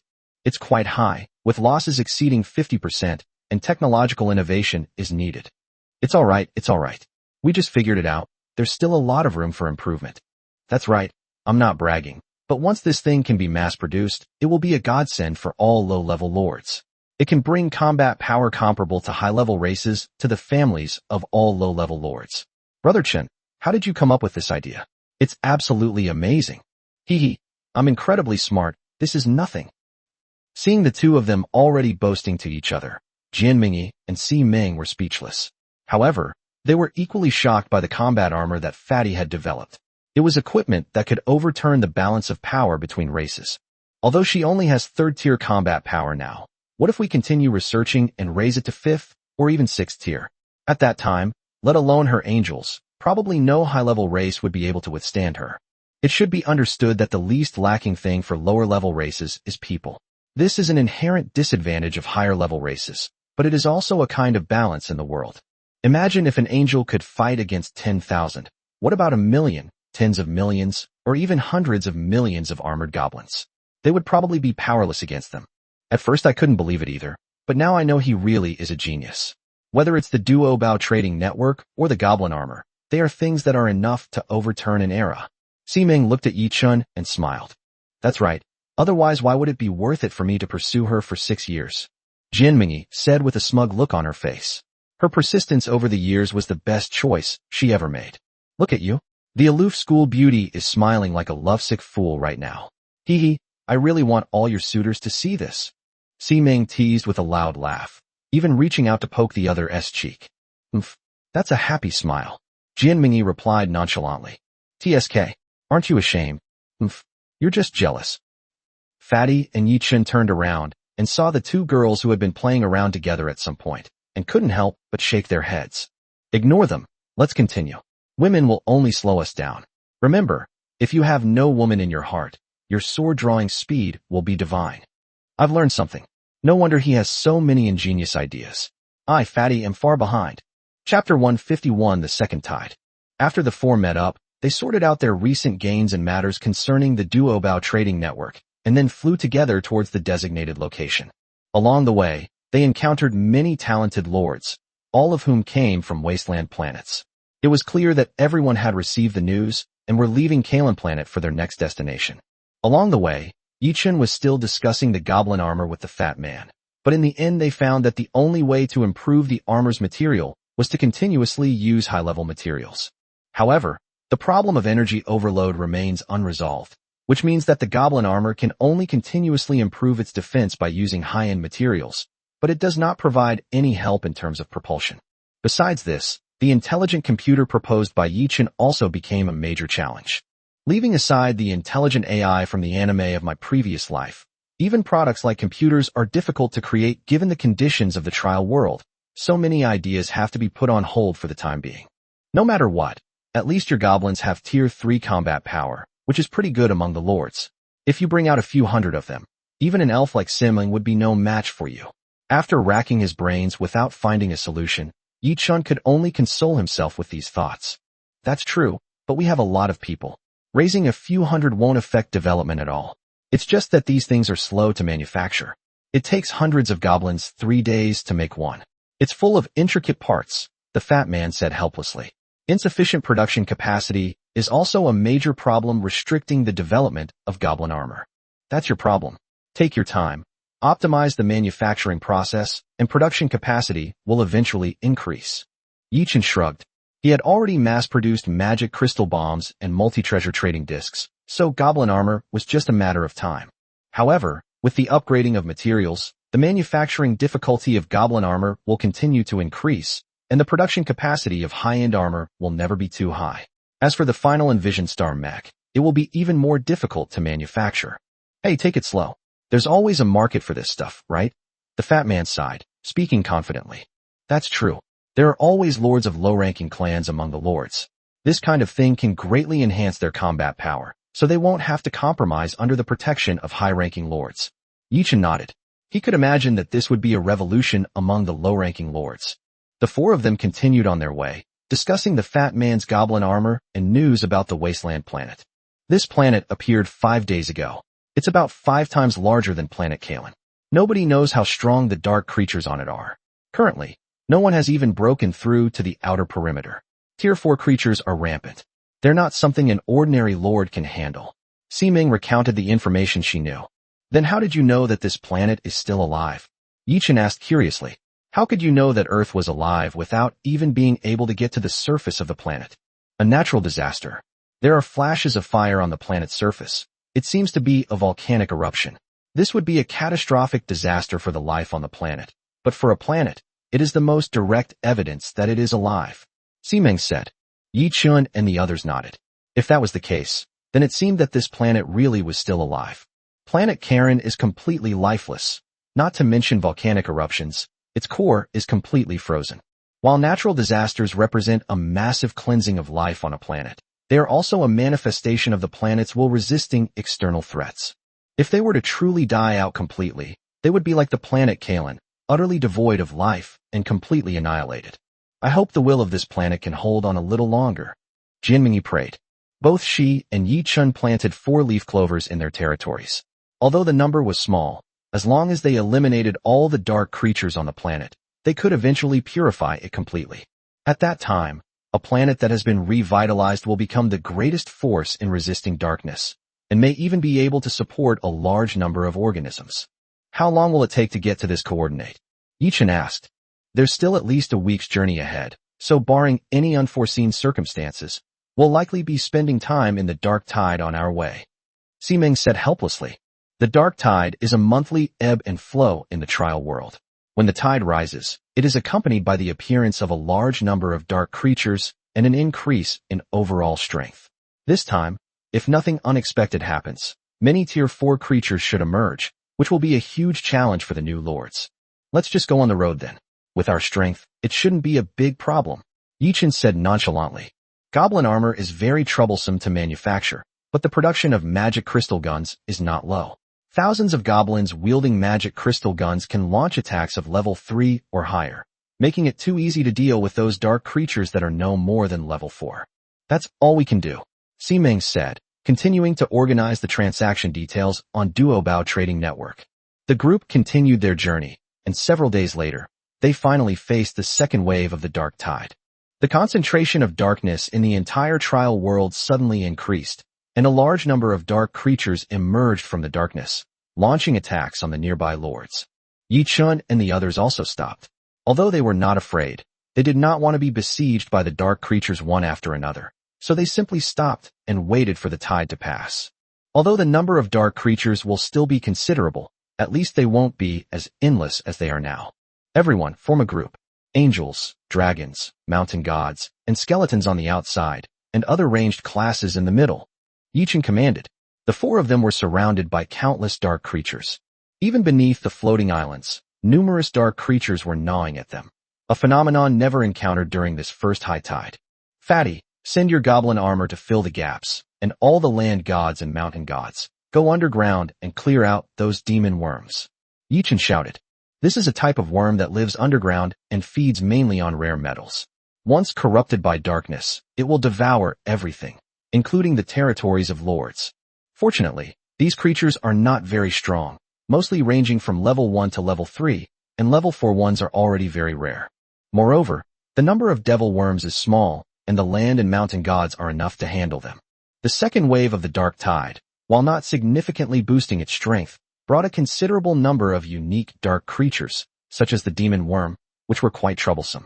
A lord who fails to respond promptly is likely to be eliminated in such an invasion, lose his lordship, and become an ordinary person. Chapter 152 Away's 18 Styles. After a day's rest, Yi Chun and his group safely weathered the second high tide. Although Tier 4 creatures have begun to appear in the second wave of the tide, their numbers are not large, and most new lords can handle them. The real trouble came from those special dark creatures that resembled demonic worms, but Yi Chun and the others dealt with them one by one, and the second wave of the selection of new lords was also passed safely by everyone. After the second high tide, the four continued their journey, sorting out their catch along the way. With the four of them grouping together and the large-scale battles among the crowd, the rewards this round were no worse than the first time, but unfortunately, not much of it was actually usable. The blueprints for the 5-element cycle array, the energy furnace, and the magic shield, all the essential items for new lords to advance, are no longer important to them. The only thing that made Yi Chun feel gratified was that he had extracted the divinity from an heirloom and successfully retrieved the scripture pavilion. However, as the sutra pavilion was completed, Yi Chun couldn't help but sigh. This is a bottomless pit of money. Name, Library, Level 1. Description, a strange building disturbed by unknown energy, which serves as a collection of books. Currently at level 1, it can be upgraded by consuming 100 primordial points. Effect 1. It can protect the books in the library from damage, ensure the territory is not destroyed, and make the library exist forever. Effect 2. Consume at least 10 primordial points to traverse the endless river of time, find ancient texts that once existed, and add them to the scripture pavilion. The quality of the texts increases with the level of the scripture pavilion. The description of the library hasn't changed much. It's still the same, but it's already functional. Yi Chun used the remaining dozen or so primordial points to try searching for ancient texts. After a journey through the long river of time, he successfully added a book to the library. The 18 Styles of Away, is this really a proper library? Yi Chun was bewildered, holding the book in his hand. What the hell was this stuff? This junk was worth more than a dozen primordial points? Was this robbery? Let me see. Wow, it's actually pretty good, just a bit too difficult. Hiding in the Lord's mansion, Yi Chun opened the book with a learning mindset and was immediately amazed. Although it can improve my cultivation, it's worth it to exchange these dozen or so primordial points for this ultimate skill. Yi Chun, who was just doubting whether the scripture pavilion was legitimate, now just wanted to say that it was really good. After finishing his study, Yi Chun tossed the book into the scripture pavilion and left it alone. He didn't have enough primordial points to find new books or upgrade the scripture pavilion, so the empty pavilion really didn't need any guarding. He simply let everyone enter freely. From that day on, Yi Chun, who was sleeping in the Lord's manor, often heard strange groans coming from the territory. However, when he went out to check, everything was normal and there was nothing unusual. Soon, the four of them finally arrived at the gathering place of a group of new lords. New lords here than near the planet Karen, since not many people know about the birth of Karen and not many people are vying for it. But this wasteland planet is different. Not only might the planets will still be alive, but the clans of those low-ranking lords have also grown up. They are at least capable of fighting in the struggle and can at least get a share of the spoils. Therefore, more and more people are heading towards this wasteland planet. including not only the former prodigies and lords, but also many new lords who have grown up and prodigies who did not go to Kalen. TSK, so many people. Duobao Trading Network can really get a good promotion now, the fat man said excitedly, rubbing his chubby hands. The treasure trading disc has already sold thousands of copies. With the backing of the planet Kalen, it contains many valuable items and has attracted a large number of lords to join in. This has made the treasure trading disc quite famous among the elite lords, and it is also being popularized from top to bottom to ordinary new lords. If it can be promoted again this time, then Duobao Trading Network can be said to have become a hit among the genius lords of the trial world and will soon become popular throughout the entire trial space. Same as always, you guys turn the Duobao Trading website upside down, and Mungi and I will go out to fight. Yichen asked the fat man. Unlike on Kalen Star, there are many lords here, with varying strengths. Therefore, the extermination of dark creatures on the outskirts has already begun spontaneously, but with little effect. Without the intervention of the elite lords, it would be virtually impossible for the ordinary lords to breach the outer perimeter of the wasteland planet. That's right, but don't rush in. Let me prepare a few more sets of my goblin armor, and then I'll go in with you guys and have a few rounds of fun, the fat man said excitedly. Heaven knows how helpless he felt when he acquired the goblin kin. Later, he was persuaded by Yi Chun to work hard to develop goblin technology. Fortunately, this research and development was quite effective. Otherwise, we wouldn't have the Duobao Trading Network and goblin armor we have today. However, since the fat man had become a lord, he naturally had a heart that yearned to fight deep into the darkness. He wanted to personally experience the battle against the darkness and have a go at it. Are you sure your armor is okay? Yichen asked uncertainly. Don't worry. It's nothing, the fat man said, waving his hand. All right then, take care of yourself. They're just a few goblins wearing goblin armor. As long as they don't charge too recklessly, they should be fine under the protection of the mountain gods and land gods. If they really die, given the speed at which the fat guy's races are being updated, he probably won't be too heartbroken. The four found an open space to stop as a temporary base. Fatty and Si Ming couldn't wait to get to work, while Yi Chun and Jian Mingi rushed directly into the biosphere on the outer edge of the wasteland planet. Immediately, a large number of dark creatures rushed towards them. Third-tier dark demon earth spirit, be careful below the territory, Yi Chun said to Jian Mingi beside him as he looked at the approaching dark creature. Yes, I know. Jian Mingi nodded, and many angels rose into the air, raising their long swords. The pure white holy swords burned with holy flames and swung down towards the darkness in front of them. Woo! Suddenly, a series of ghostly wails rang out, and a large number of black demon earth spirits screamed in pain under the holy flames, and then gradually turned into ashes. However, the number of angels was still too small. A whole race of dark demon earth spirits could not be completely defeated by a mere 100 or so angels. As a large number of dark demon earth spirits died, even more dark demon earth spirits rushed to the front of the two people's territory. Chapter 153 Lin, who shows goodwill. A flock of fire crows. Yi Chun shouted to the fire crows in the sky. Caw-caw! Suddenly, a chorus of fire crows rang out, and a rain of fire sprayed towards the black demon earth spirits, temporarily halting their advance. Kill. Seeing the advance of the numerous dark demon spirits halted, Jian Mingi led her angels in another attack. With each swing of their holy swords, the angels took away hundreds of dark demon earth spirits, and soon over 1,000 dark demon earth spirits were slain. However, the fire crow's flames could not last long. Soon, as their energy was exhausted, the fire crow's flames gradually went out, and the black demon earth spirits charged towards the two's territory once again. Prepare the explosive arrows. Fire. Yi Ling led a group of silver moon elves in their attack, and the explosive arrows shot out, the huge roar attracting the attention of the other lords around them. The pay-to-win tactic may be old-fashioned, but it works as well as ever. A large number of dark magic earth spirits were bombed to death. These dark creatures, which were only level 3, could not withstand the explosion of level 3 magic crystal bombs. As Yi Chun faced increasingly stronger enemies, the bombs Fatty prepared for him became more and more powerful. Now, they have mostly been replaced with tier 3 magic crystal bombs, and there are even quite a few tier 4 magic crystal bombs on hand. With a single volley of fire, plus the holy flames of the angels, a significant portion of the black demon earth spirits was wiped out. After 3 consecutive volleys, the entire black demon earth spirit population was reduced to very few. Yi Chun and Jian Mengyi returned to their camp amidst the envious gazes of many lords, carrying a large number of dark treasure chests. Their trip was merely to scout out the area and assess the strength of the dark creatures on the outskirts of this wasteland planet. Wow, not bad. You're back so soon? And with so many dark treasure chests, did you wipe out an entire clan? Fatty teased as he saw Yi Chun and the others return. Go scout ahead and easily wipe out a bunch of dark demon earth spirits. Yi Chun said casually. TSK, look at Versailles tone, cleaning up so casually. How many lords here would like to do the same? Simming smacked her lips and laughed. Alright, stop joking around. How's Duo Bao Trading Network? Is the market here going to open up? Jian Mengyi asked, tapping the other person's forehead. Of course, don't you know who I am? Among the hundreds of proud lords who have come here, 2/3 of them have never been to planet Karen. As for ordinary lords, there are thousands of them. TSK, I wonder if this wasteland planet is big enough to go around. Siming chuckled. The cake is only so big, and there are only so many lords who have come. So many people are destined to leave empty-handed. That's great. If word spreads from person to person, it could bring us at least tens of thousands of customers. Jian Mengyi exclaimed.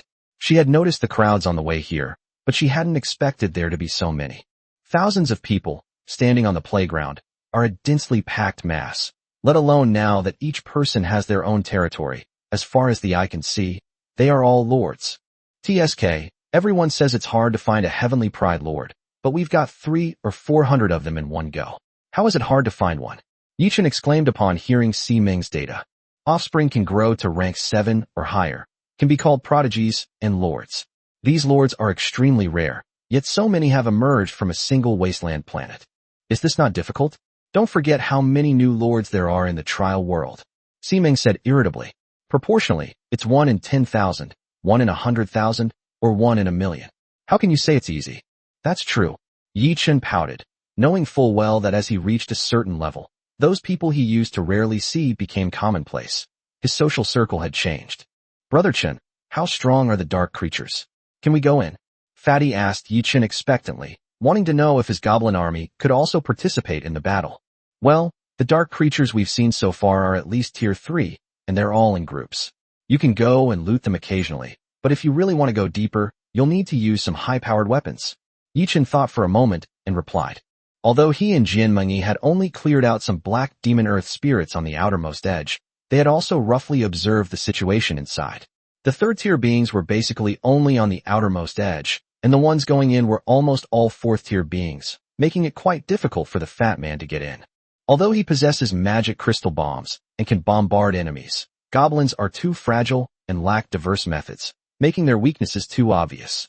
Once enemies get close, their territory can easily fall. Alright, it's fine to loot from the outside. The fat man nodded, slightly disappointed, but he was still very excited at the thought of having his goblins participate in the battle from the outside. Oh right, we just ran into Lin Hu. He said that since you were able to come out of Kalen alive, it means you won that bet, and the past is wiped clean. If possible, he would also like to invite you to conquer this wasteland planet together. Siming said, suddenly remembering what had just happened. Lin Hu, Yi Chun and Jian Mengyi were stunned, not expecting to run into Lin Hu so soon. TCH, they were so arrogant back then, but in the end they still came back begging for peace with their tails between their legs. By the way, what exactly did they do on Kalen Star? Did they just lure a bunch of dark creatures to attack you? Nothing else. The fat man curled his lip and suddenly asked with a curious look. He only knew that Yi Chun and Jian Mengyi had been harmed by Lin Hu on Kalen Star, and that Lin Hu had even asked him for a large number of high-level magic crystal bombs, but he didn't know the specific details. Just that? You're telling me 3 level 6 dark creatures and a group of level 4 and 5 races, and you call that just that? Yi Chun's lips twitched slightly, and he really wanted to smash this fat man's shoe. Hiss, Fatty, and Siming gasped in shock. They hadn't expected that what they thought was just a dangerous ambush would turn out to be a deadly operation. So, although it seems that Lin Hu only made one move, he actually used all his strength this time. If he can't defeat us, there's no need for him to continue the feud. The only thing that can truly make an enemy give up is a fist. Yi Chun raised his fist, his tone slightly emotional. Alright, this bastard, he admits defeat when he can't win. He's quite pragmatic. The fat man curled his lip, looking disdainful. That's not wrong. These scions of noble families are more concerned with their immediate interests. What friends or enemies are they? They don't matter in the face of interests. If they can't eliminate someone, they'll befriend them. It's better to have a powerful lord friend than a powerful lord enemy. Jianmingyi nodded, finding this kind of family power struggle uninteresting. Chapter 154, The Restless Skeleton. You're right, but it's not absolute. In comparison, Chris, who also comes from a noble family, is much more naive. He has already declared that he will never let you become a formal lord. Siming nodded, agreeing with Jianmingyi's words, but there are always one or two unexpected things. Chris? He's here too. Yi Chen was stunned. He couldn't understand why this guy was so hostile towards him. At least Lin Hu had a legitimate reason, but you didn't even have one. Just because I'm more handsome than you. We arrived right after Lin Hu. Of course, it's also because we chose this location well. In order to promote Duobao Trading Network, we specifically picked a busy transportation route with a large flow of people. Most lords coming here will pass through this area. Siming said with a smile. Alright, but what does it have to do with him whether I can become a formal lord or not? It's really inexplicable.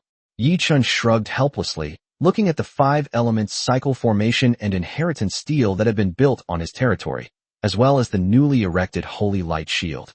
To be honest, the only reason he doesn't want to become a formal lord right now is because he doesn't want to. Otherwise, it would just be a matter of a single thought. Who knows? Maybe she's just a bit slow. Siming spread her hands, looking helpless. In the following days, Yi Chen did not rush to delve deeper into the wasteland planet. Instead, like the other lords, he went to the outside of the wasteland planet every day to fight several rounds, harvesting dark treasure chests and various resources. Not only them, but all the lords are not in a hurry to invade the wasteland planet. The dark creatures on the outer perimeter are already so strong. How strong will the dark creatures on the planet be?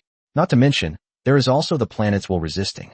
If you enter a planet without the permission of its will, you will be met with strong resistance. It will not distinguish between invaders and those who are there to help it. As long as you are not a creature of the planet, you will be treated as a heretic and be subjected to all kinds of natural disasters. You might be sitting on a mountaintop enjoying the breeze when a tornado blows in. Of course, the fact that the dark creatures are too powerful, preventing the lords from truly penetrating the area, is also one of the main reasons. After all, this place is much stronger than Kalen Star, and the lord's retinues, in terms of both quantity and quality, have not yet achieved a qualitative leap. However, Duobao Trading Network has already taken advantage of these past few days to fully promote itself. With the increase in production in Fatty's territory, most of the lords outside the wasteland planet have now obtained Duobao trading discs. In a few more days, everyone will have one. Then, they will continue to promote it to their relatives and friends, and Duobao Trading Network will gradually open up the market in the entire trial space. The production capacity is still insufficient.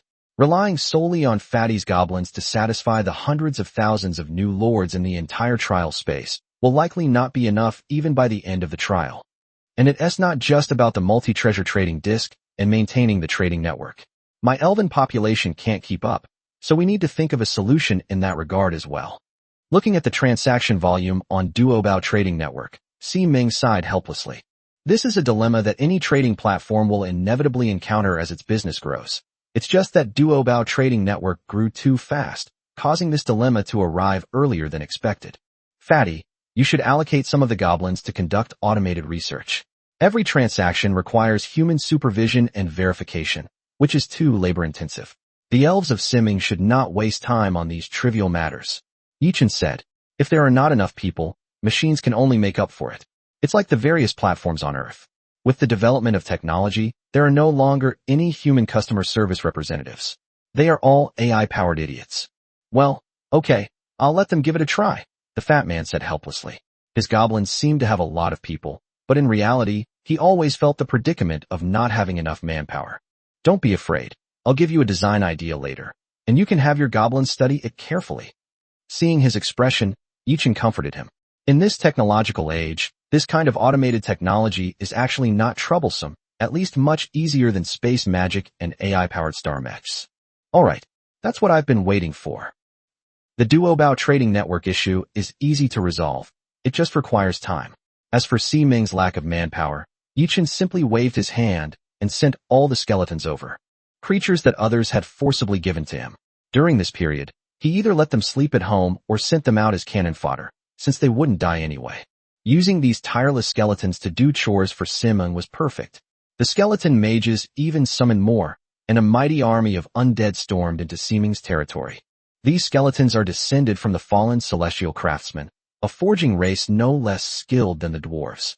Besides maintaining the trading network of Duobao Trading Network, they can also make some spare parts for the Fat Man, since they never get tired. But speaking of which, it seems that these skeletons have become a bit restless since we arrived here. Yichen thought to himself, watching the skeletons gradually rise from the ground.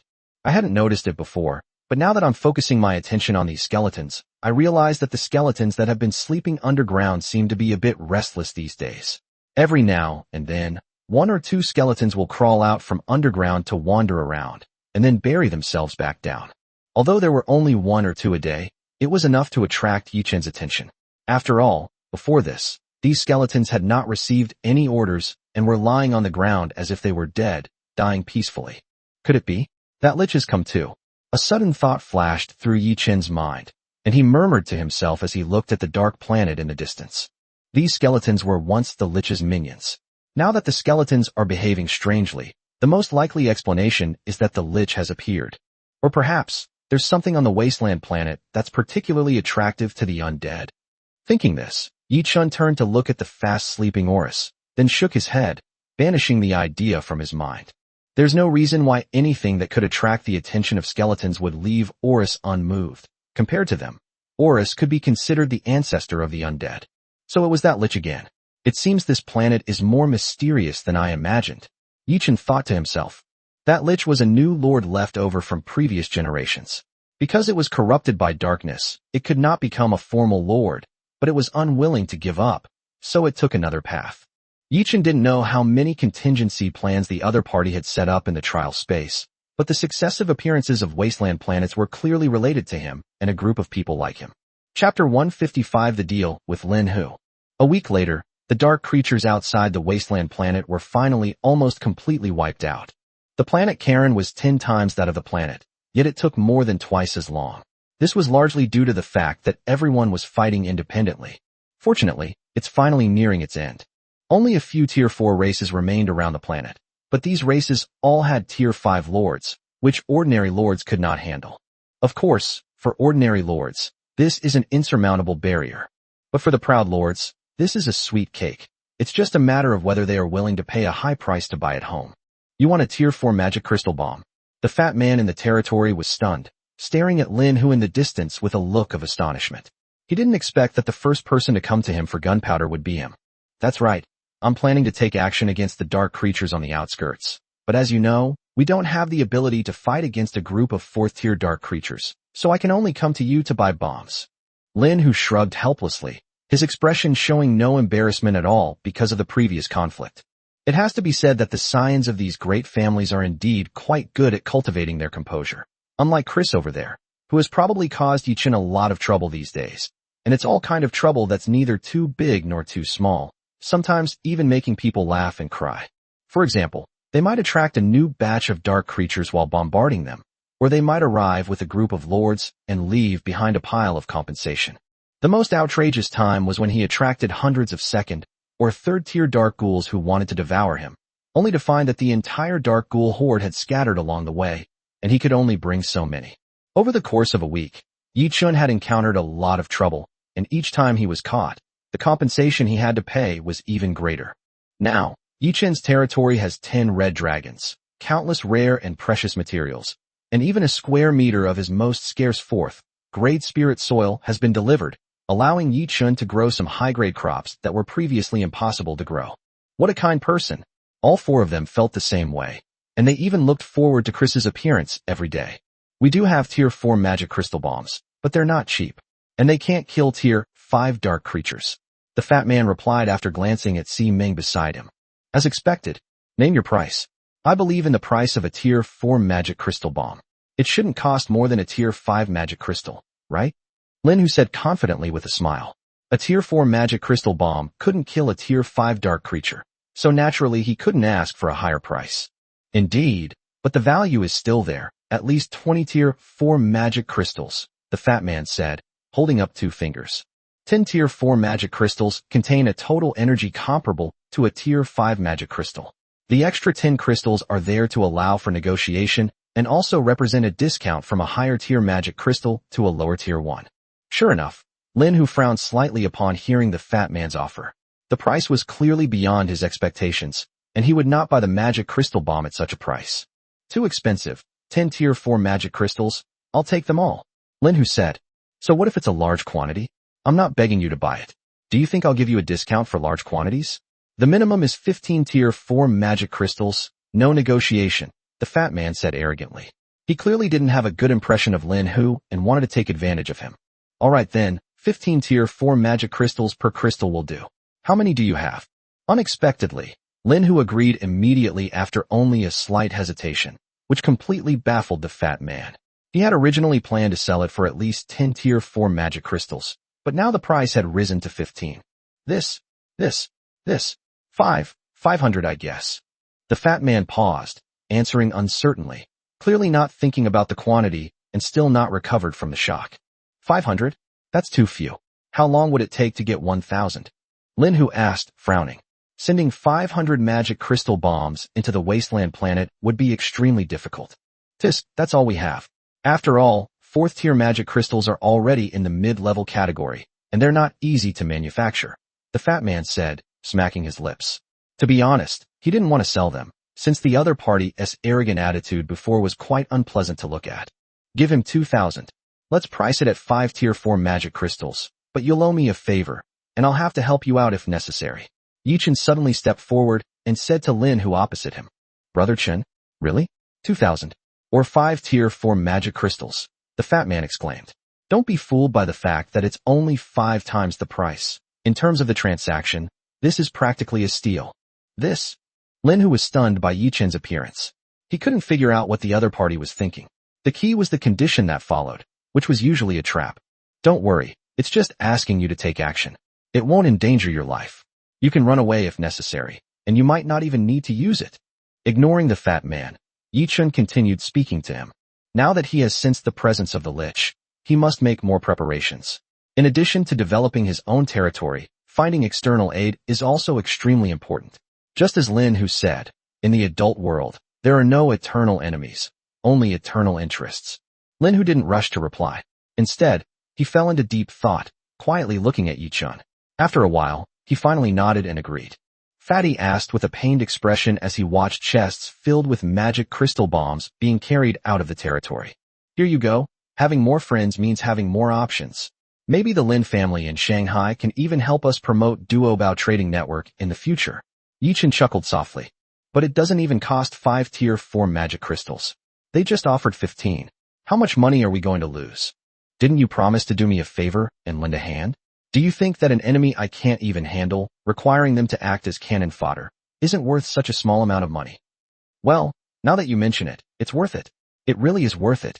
The fat man nodded solemnly. Nothing was more important than his own life. Isn't that settled then? Having obtained the magic crystal bomb, Lin Hu led his men directly towards the wasteland planet, and soon a series of booming sounds could be heard. The road is open. It's time for us to go in. Yi Chen straightened his clothes, glanced at the neat and orderly team in front of him, waved his right hand, and the entire territory rushed towards the wasteland planet. Chapter 156: The Use of Four-Leaf Clover. Take off quickly, landing slowly. This trip to the wasteland planet brought Yi Chen and Jianmingyi a completely different feeling from that of Kalen. The planet Kalen was a wasteland, devoid of any life, just like this other planet. However, from the moment they approached this planet, a faint pressure enveloped their territory. It's like being trapped in a room without doors or windows, making you feel suffocated. As expected, it's a planet with residual consciousness, rejecting all outsiders. As Yi Chen landed on the territory, he looked at the sudden crack in the ground ahead and said in a solemn tone, as a new lord arriving on this still-living wasteland planet, you will face not only endless darkness, but also the planet's own struggle. No, Yi Chen, the oppressive feeling is weakening. Jianmingyi suddenly shouted towards Yi Chen's territory. Hearing her words, Yi Chen was also stunned, realizing that it was indeed true, but it shouldn't be like this, right? Looking around, Yi Chen's gaze finally settled on the four-leaf clover and the inheritance stone tablet. Only these two things could make the planets will feel their goodwill and thus treat them amicably. However, the inheritance stone tablet does not have the function of obtaining merit in the trial space.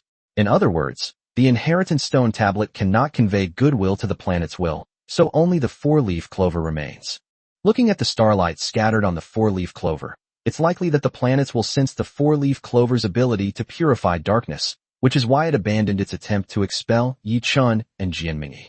Ximeng, find out if the repulsive force experienced by those lords with inheritance tablets has weakened after entering the wasteland planet. Just to be on the safe side, Yi Chun sent a message to Ximeng.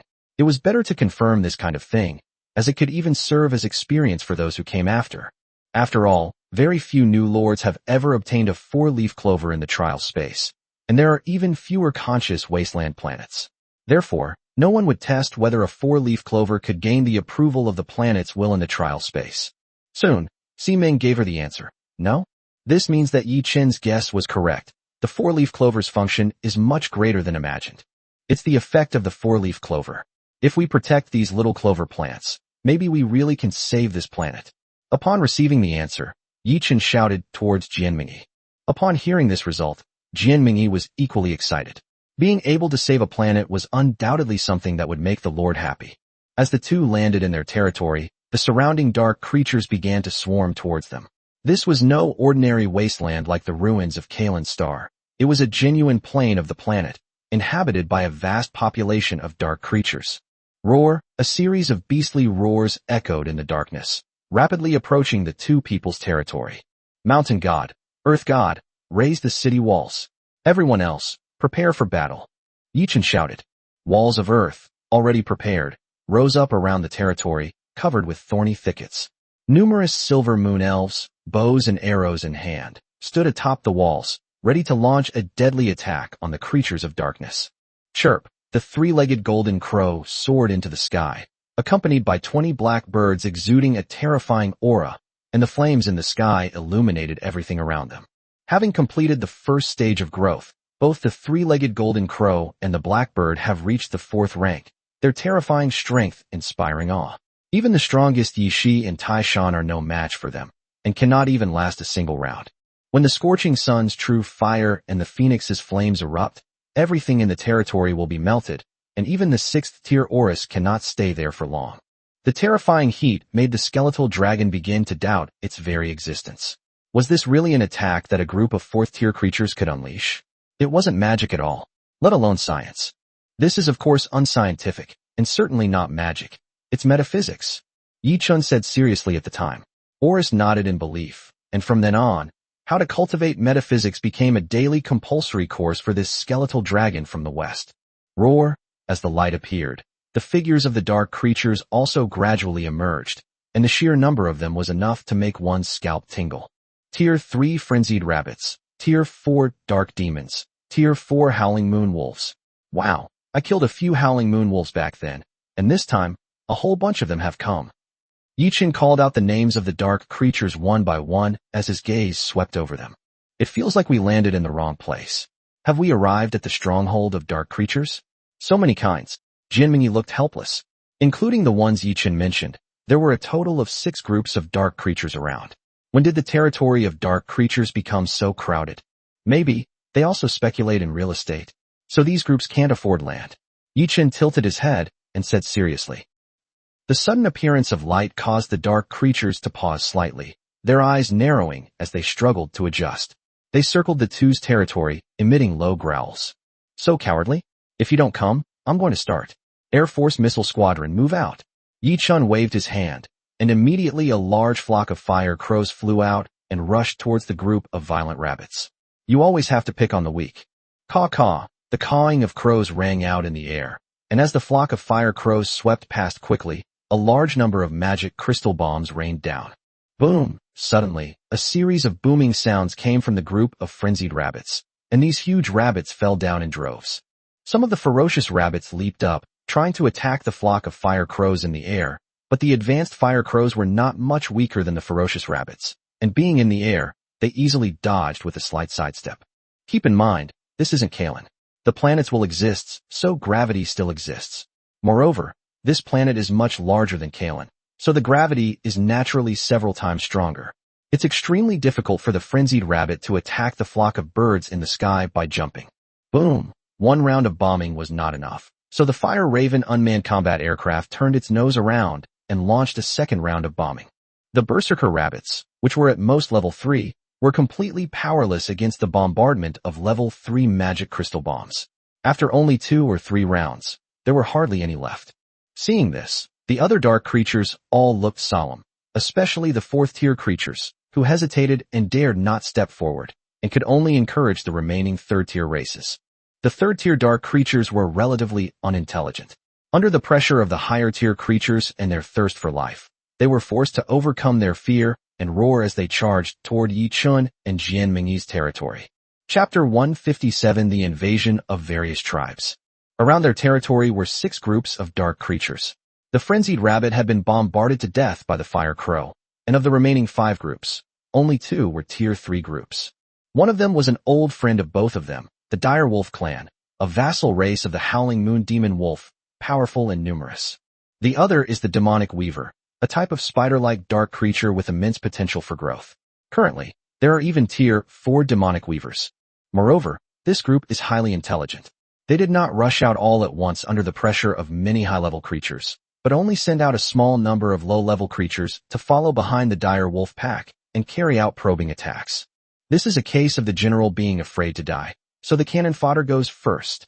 Yi Chun chuckled as he looked at the menacing pack of dire wolves. Boom! The fire crows attacked again, dropping another barrage of magic crystal bombs, causing heavy casualties among the dire wolf pack. However, as a vassal race of the Howling Moon Wolves, the dire wolf pack is numerous, several times larger than the previous frenzied rabbits, reaching nearly 50,000, making it the largest group of dark creatures present.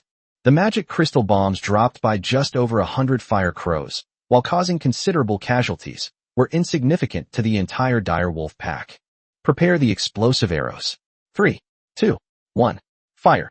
As the dire wolf pack approached, Yi Ling, having judged the distance, gave the order, and a rain of arrows flew out, causing another explosion at that distance. Not only that, the angels also joined the Fire Raven's bomber squadron, carrying magic crystals and throwing them down at the dire wolf pack from the sky. Boom, boom, boom. A series of explosions rang out among the dire wolf pack, and large numbers of dire wolves died one after another. Even after breaking through the barrage of fire ravens and angels, they could only fall in resentment before the Silver Moon Elf. 300 strongmen managed to hold off tens of thousands of dire wolves. A whoa! Howling came from the distance. Seeing their wolf cubs dying in large numbers, the pack of wolves could no longer sit still. Crows and angels flying in the sky. The highly intelligent Howling Moon Wolf understood that if it truly wanted to make an impact on the territory ahead, the aerial forces in the sky were an opponent that had to be dealt with. A woo! Finally, a series of wolf howls rang out, and the Howling Moon Wolves, whose number had just exceeded 10,000, set out. The entire pack followed closely behind the dire wolves, heading back towards Yi Chun and Jian Mingyi's territory. No, Yi Chun, in the sky! Jian Mingyi suddenly exclaimed. Not only the Howling Moon Demon Wolf, but the last 4th-tier race in her sight also moved. It was a group of demonized bats with the ability to suck blood and interfere with sound waves. Although these 2 abilities seem very simple, the sheer number of demonic bats is overwhelming. A group of level 4 demonic bats can even drain the blood of a level 5 creature in 30 seconds. Moreover, as the number of demonic bats increases, their sonic interference can also affect level 5 and even level 6 creatures.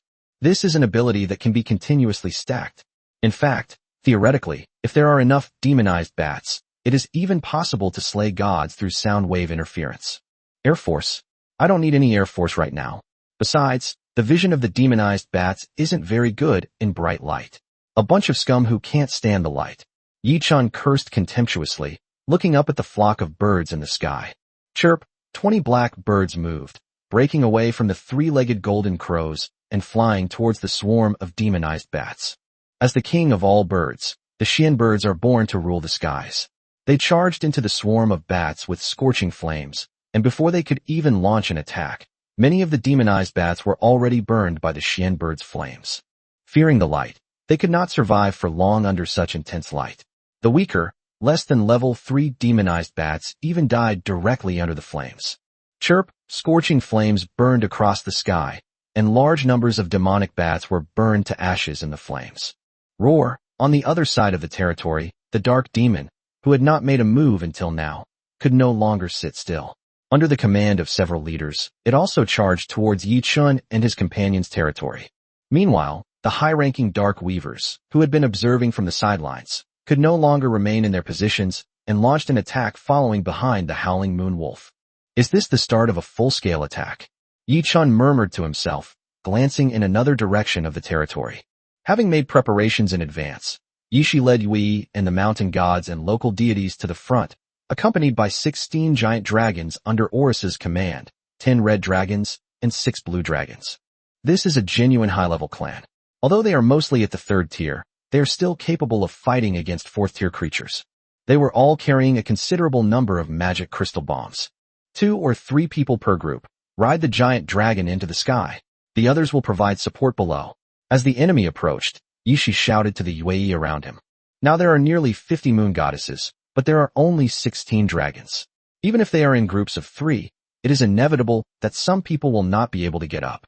However, for a young dragon, being able to carry 3 people at once is already its limit. On the other side, the angels and fire crows continued their bombardment. Even when the Howling Moon Wolves were deployed, they still used the same tactics. Although the Tier 3 magic crystal bombs could not truly harm Tier 4 creatures, they could still have some impact, not to mention the sheer number of them. 4 or 5 Tier 3 magic crystal bombs detonated around him in one go, and even a Tier 4 dark creature couldn't withstand them. Boom! The roar echoed throughout the battlefield. Magic crystal bombs were Yi Chun's only way to deal with these dark creatures, since his number of followers was too small. Chirp! A crisp chirping sound rang out in the air. In less than 10 minutes, the Xian birds had dealt with tens of thousands of dark bats. The flames they used were enough to easily burn these bats that lived in the darkness to ashes, and they took the lead in winning a battle. What amazing Xian birds! Jianming exclaimed. Since the birth of the Xian birds, she had never seen them display their true combat power. She thought they were just a group of special birds that were slightly stronger than fire crows. But now it seems that the strength of the Xian birds is not even inferior to that of the 3-legged golden crows. Of course, this was once the totem of China. Yi Chun said proudly. The heavenly bird descended to give birth to the Shang dynasty.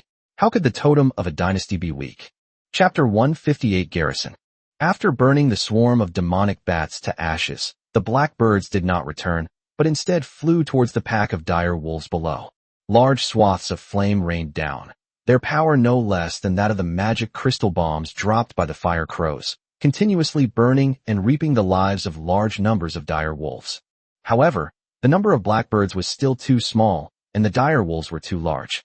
The dire wolves burned to death by the blackbirds only accounted for a very small portion of the dire wolf pack. In the end, we still have to rely on magic crystal bombs. Yi Chun sighed helplessly. The seemingly devastating magic crystal bombs are actually becoming less and less powerful. Yi Chun is also constantly trying to break free from the constraints of the magic crystal bombs and rely on his own familiars to fight. Unfortunately, he had too few followers, and often in the end, he still had to rely on magic crystal bombs to finish the fight, which was quite frustrating. Logically speaking, a prodigy lord should have enough resources to raise a team of over 1,000 people in the trial space after a year, enough to protect themselves in the darkness. But it's only been a month or two, and wasteland planets are popping up like they're free. I couldn't help but complain. In previous years, it was the grand finale, but I didn't expect it to appear so early this year. The new lords are not strong enough, so pioneering is naturally much more difficult. The battle around them continued, but neither the Howling Moon Wolves nor the Dark Demons posed a threat, given Yi Chun's willingness to use the magic crystal bombs. 4th-tier dark creatures were not yet capable of escaping the nuclear peace world. An hour later, the world quieted down. The clansmen were harvesting the treasure chests around them, while Yi Chun and Jin Mingyi were discussing matters related to this wasteland planet with Fatty and Si Ming. The place you landed should be at the equator of the wasteland planet. To the east. Well, the magnetic field is chaotic, and you can't tell which way is north, south, east, or west anymore. Let's take the sea as our east. There is a sea to your east, but the sea is dried up and there shouldn't be much water left.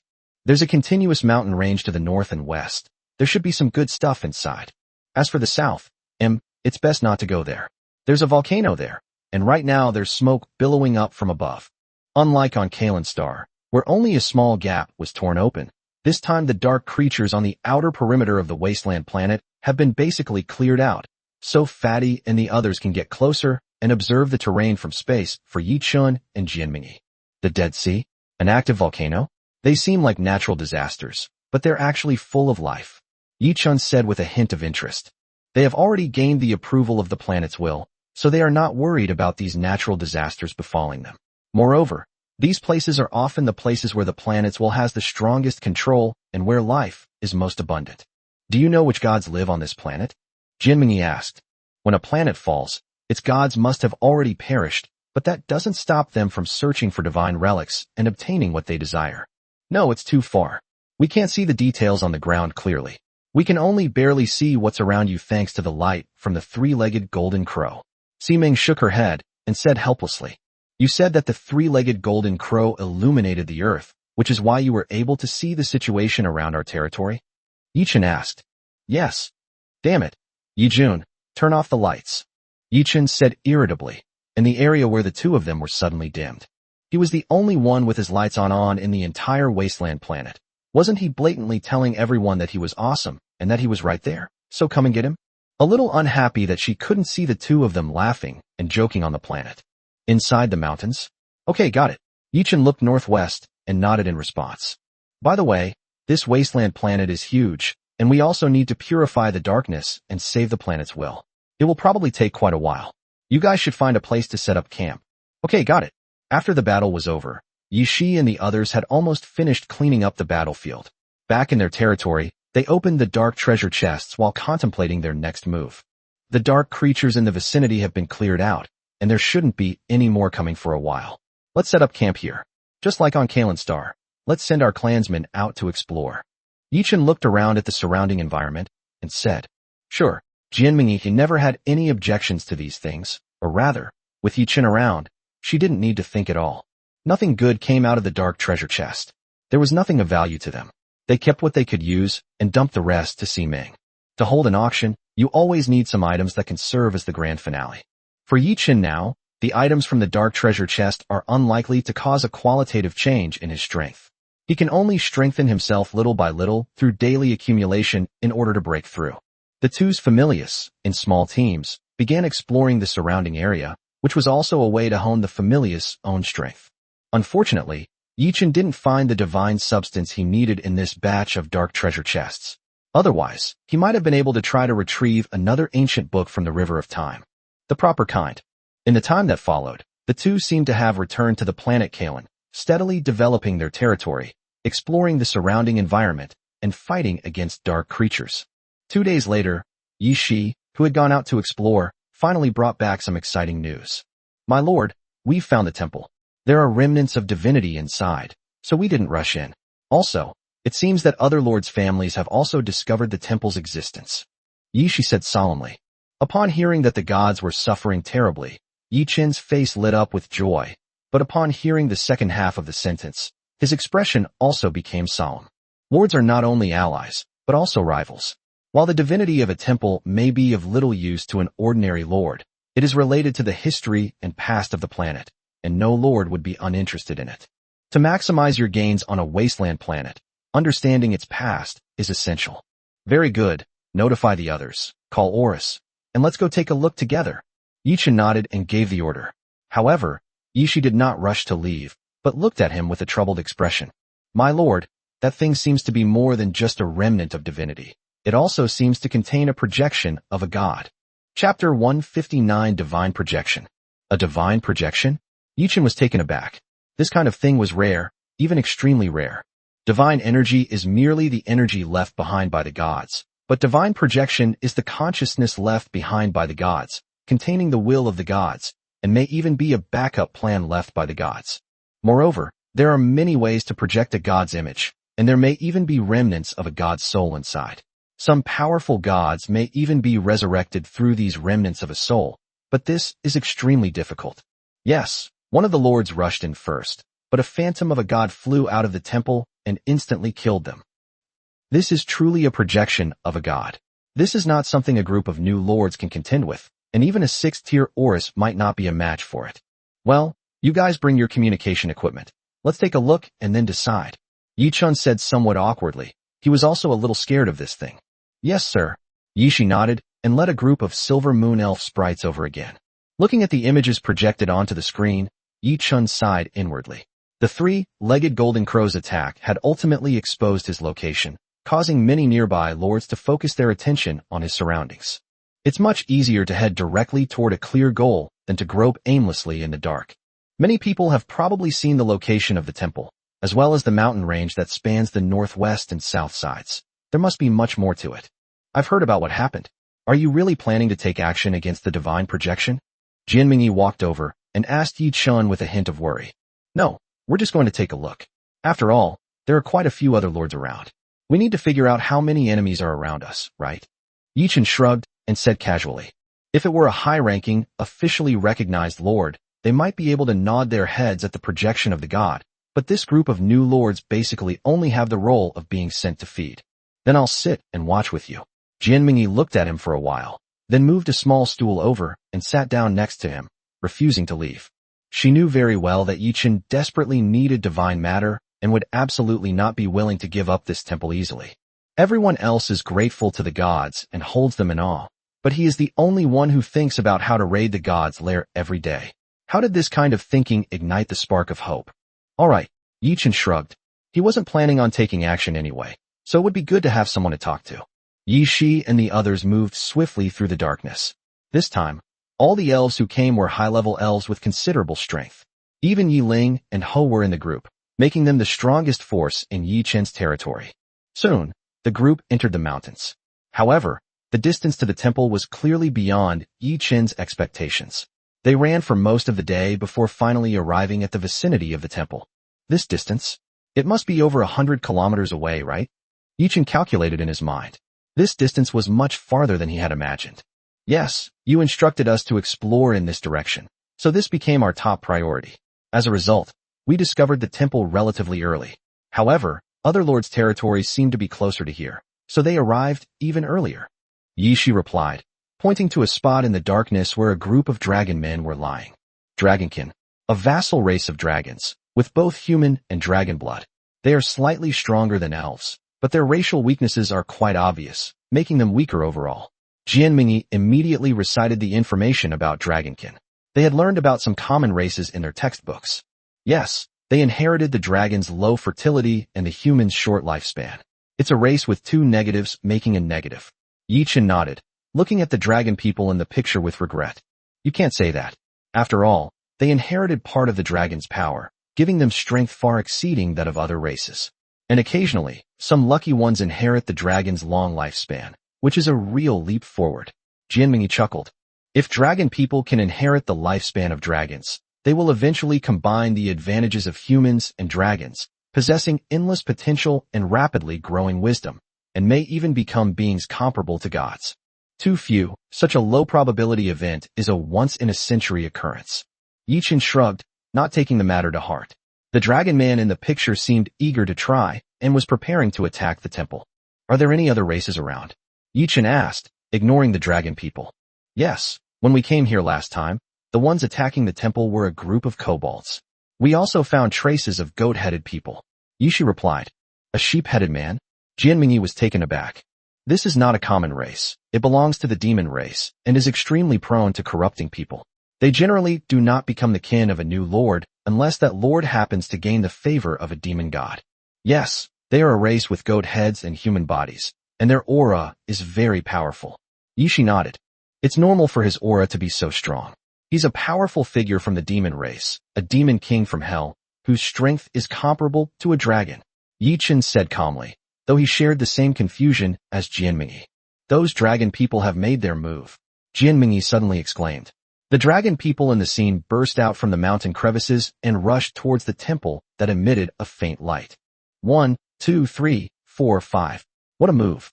Sending out 5 dragon men at once. Losing them here would be a huge loss.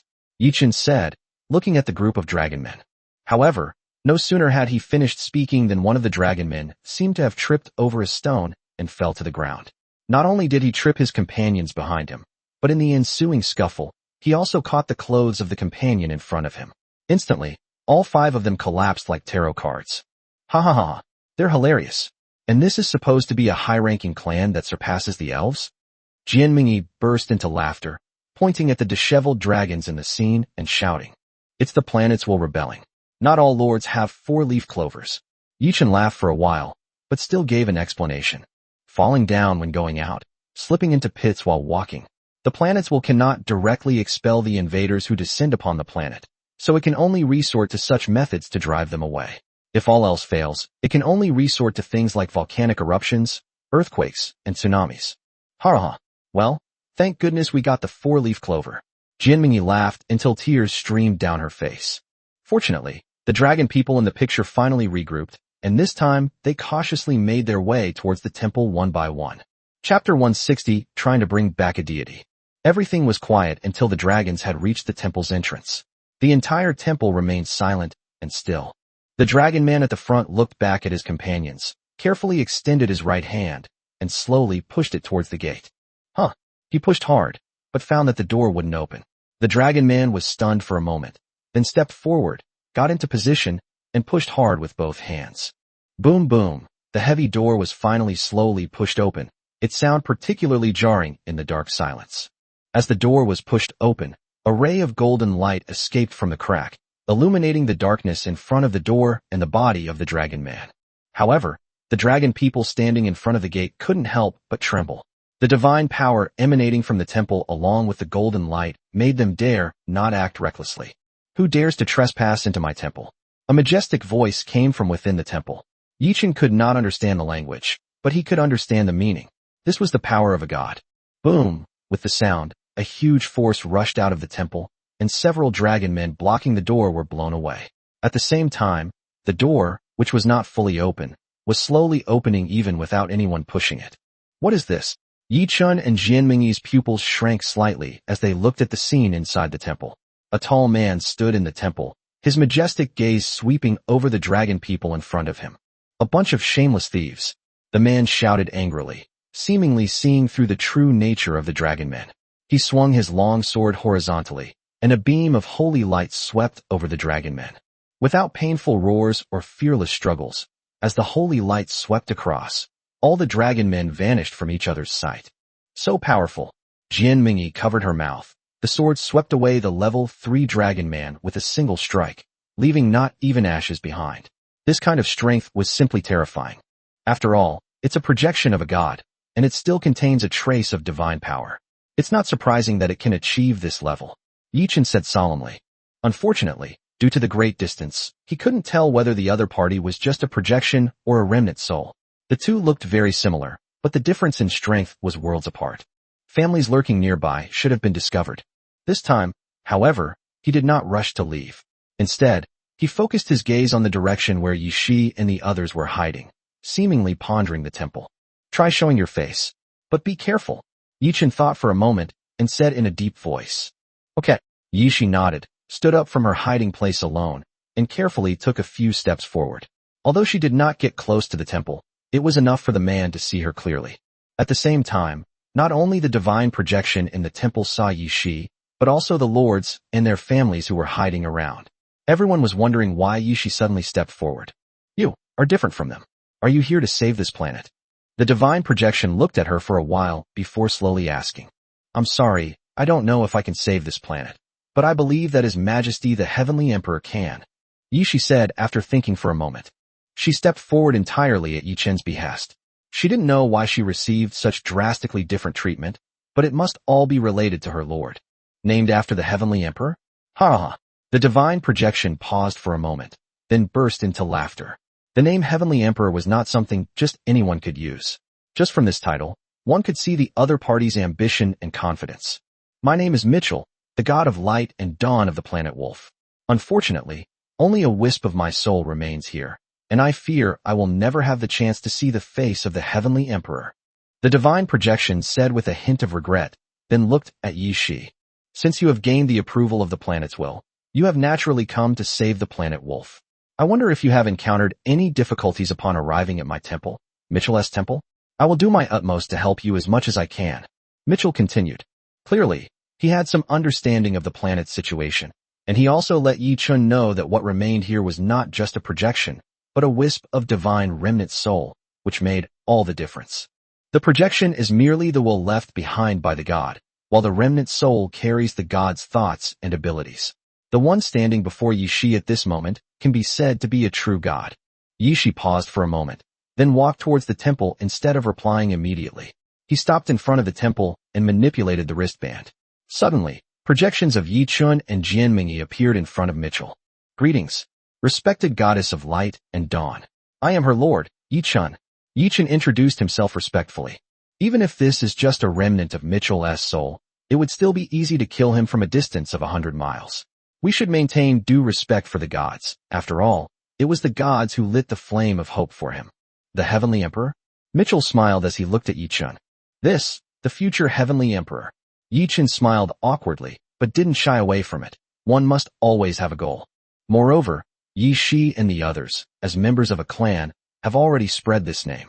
As their leader, he can't just back down, can he? Ha ha ha, great. I look forward to that day. Mitchell laughed loudly. Tell me, what brings you here? Oh well, I just happened to be passing by and saw it. I wanted to learn some information about this planet. Yi Chun shrugged. He couldn't very well say that he came for the divine power, could he? He'd probably be slapped to death the next second. Information about this planet? Mitchell nodded. As outsiders, you certainly don't know much about this planet. However, it's not appropriate for us to stand at the door and talk, as it would greatly deplete my soul. Why don't we come inside and talk? As Mitchell spoke, he gestured for Yi Shi and Yi Chun to come in, but looking at the divine radiance filling the room, Yi Chun shook his head helplessly. I'm sorry, I'm using a communication device to talk to you. The divinity in the temple is too strong, and it will interfere with the device's signal. Why don't you have Yi Shi bring your temple to my territory? That way, we can prevent the temple from being swallowed by darkness. It is absolutely impossible for the gods to enter the temple in their true form. Although the gods are fighting on the front line against darkness, no one can guarantee that all the gods are good. At the same time, Yi Chun also wanted to try to see if he could bring back a god to his territory. Even a remnant soul will do. Chapter 161, Entering the Temple. Move it to your territory? Mitchell was taken aback, glancing at the temple behind him. Was this something that could be moved so easily? However, before he could reply, more people emerged from the darkness beside him. They were a group of people dressed in black robes, and it was impossible to tell which race their figures belonged to. Lord Mitchell, why don't you come to my territory? We happen to have some questions to ask you, said the leader of the black-robed men, his voice hoarse and deep. Who are you? Mitchell and Yi Chun were both taken aback. They didn't expect that someone would suddenly appear at this time. More importantly, Mitchell discovered that the other party had also gained the recognition of the planet's will. They were also a group of people who had come to save Planet Wolf. Yi Chun turned around and quietly looked at the newcomers. He had a vague sense of familiarity with these people, but they were wearing black robes, and he couldn't see their faces clearly. We are a group of people who genuinely want to save this planet, unlike some who use the name of saving to seek personal gain, the man in black robes said meaningfully, and Yi Chun seemed to feel the gaze directed at him from beneath the robes. We call this honesty and fair exchange. It's much better than some assassins who pretend to be busy when they haven't done anything, Yi Chun said just as bluntly, practically implying that the other party was there to scam him. I think it would be better if we all came to my temple for a talk. Don't worry, I can control this magnetic field regarding your projection for the time being, Mitchell said after a moment's thought, glancing at the two groups that seemed to be at odds. He had been considering whether to go to Yi Chun's territory, but now that he saw the two sides locked in a stalemate, he realized that things seemed complicated, so he decided to stay put in his own temple. Yi Chun looked at the man in black robes with a gloomy expression. He had clearly seen Mitchell thinking before, but now he was no longer considering it at all, obviously being disturbed by these people. Of course, we are honored to be able to enter Lord Mitchell's temple, the man in black said, walking past Yi Chun with a slightly provocative air before entering the temple. Lost in thought, Yi Chun suddenly smiled and looked at Yi Shi beside him. It's an honor to be invited by the gods. Of course I must go in and take a look. Yi Shi nodded, and carrying the projections of Yi Chun and Jian Mingyi, he also entered the temple. Ha, you guys certainly have guts. Mitchell laughed loudly, glancing once more at the darkness outside the temple with a hint of disdain in his eyes, before slowly closing the temple doors. Clans hidden around it began to stir. The news that someone had been able to enter the temple and even make contact with the gods was extremely important, and their lords needed to take various measures as soon as possible. As Yi Chun and Jian Mingyi entered the hall, they did not remain calm and quiet like the man in black robes. Instead, they curiously looked around at their surroundings. A simple, spacious hall, surrounded only by pillars and murals, all depicting the past of the gods. From Mitchell's birth to his gradual growth and eventual ascension to godhood, these murals almost record Mitchell's entire life, allowing people to clearly understand the past of this god of glory and dawn. These were all carved by my followers. It's just a pity I couldn't protect them, Mitchell said regretfully as he saw Yi Chun and Jianmingyi looking at the murals. This is not your fault. Darkness has invaded countless worlds, and all we can do is fight back. Yi Chun comforted her. Yes, I only found out later that darkness has invaded countless worlds, and Planet Wolf is just one of them, not even considered powerful among the many fallen planets. Mitchell's tone was full of melancholy. He didn't delve into the issue, but looked at everyone and asked, "Tell me, what do you want to know?" Several chairs appeared behind the group. Yi Chun and Jianmingyi couldn't sit down, but Yishi sat down with the men in black robes. "I'd like to know some information about Planet Wolf, such as gods, powerful dark creatures, planetary anomalies, and so on," Yi Chun said. "Why bother with such high-sounding words? Why not just ask us directly, what places on Planet Wolf can bring you huge benefits? Wouldn't that be more direct?" A man in black robes sneered, looking at Yi Chun without any politeness. I admit that I came to Wolf Star to eradicate darkness for profit, but aren't you all the same? If not, then tell me, what is your purpose?" Yi Chun sneered. Did these people really think he was easy to bully after repeatedly provoking him? You opportunists, grabbing what you can and running away. What face do you have to ask Lord Mitchell for help? We are not like you.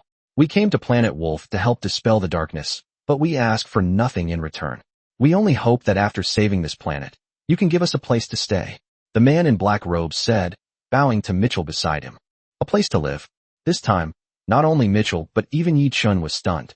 The lords all have their own territories and do not need to live on other planets. But these black-robed people want to settle on the Planet Wolf. No, they must have other motives. Jianmingyi and Yi Chun exchanged a glance, both feeling the same confusion. Not only them, but even Mitchell was puzzled when he heard these words. You want to become residents of the Planet Wolf? To become people of my Planet Wolf? What? Mitchell asked uncertainly. Planet Wolf is not a high-class planet. In fact, the entire planet is about to fall into darkness, and the planet's will is on the verge of extinction. What makes such a planet attractive to outsiders? Yes, not a single word is false. We truly hope to become residents of Planet Wolf. The men in black robes nodded in agreement, giving their affirmative answer once again. We are a group of homeless people, wandering in the darkness, yet unwilling to succumb to it. We have finally found a planet that may hold life, and this is our only chance, one of the men in black robes said earnestly. However, upon hearing this, Yi Chun's heart stirred. A group of homeless people? This is a trial space. Even if you die, you will only return to Earth. How could you possibly be homeless? Chapter 162, The Previous Lords. You're not new lords? Yi Chun said in a deep voice, looking at the 5 men in black robes opposite him. Mitchell frowned slightly, not in a hurry to reply. He had already realized that the two sides did not get along, so he decided to let them talk first. Upon hearing Yi Chun's words, a chuckle came from beneath the black robe. New lords? How do you know we aren't? A hoarse voice came, full of sarcasm.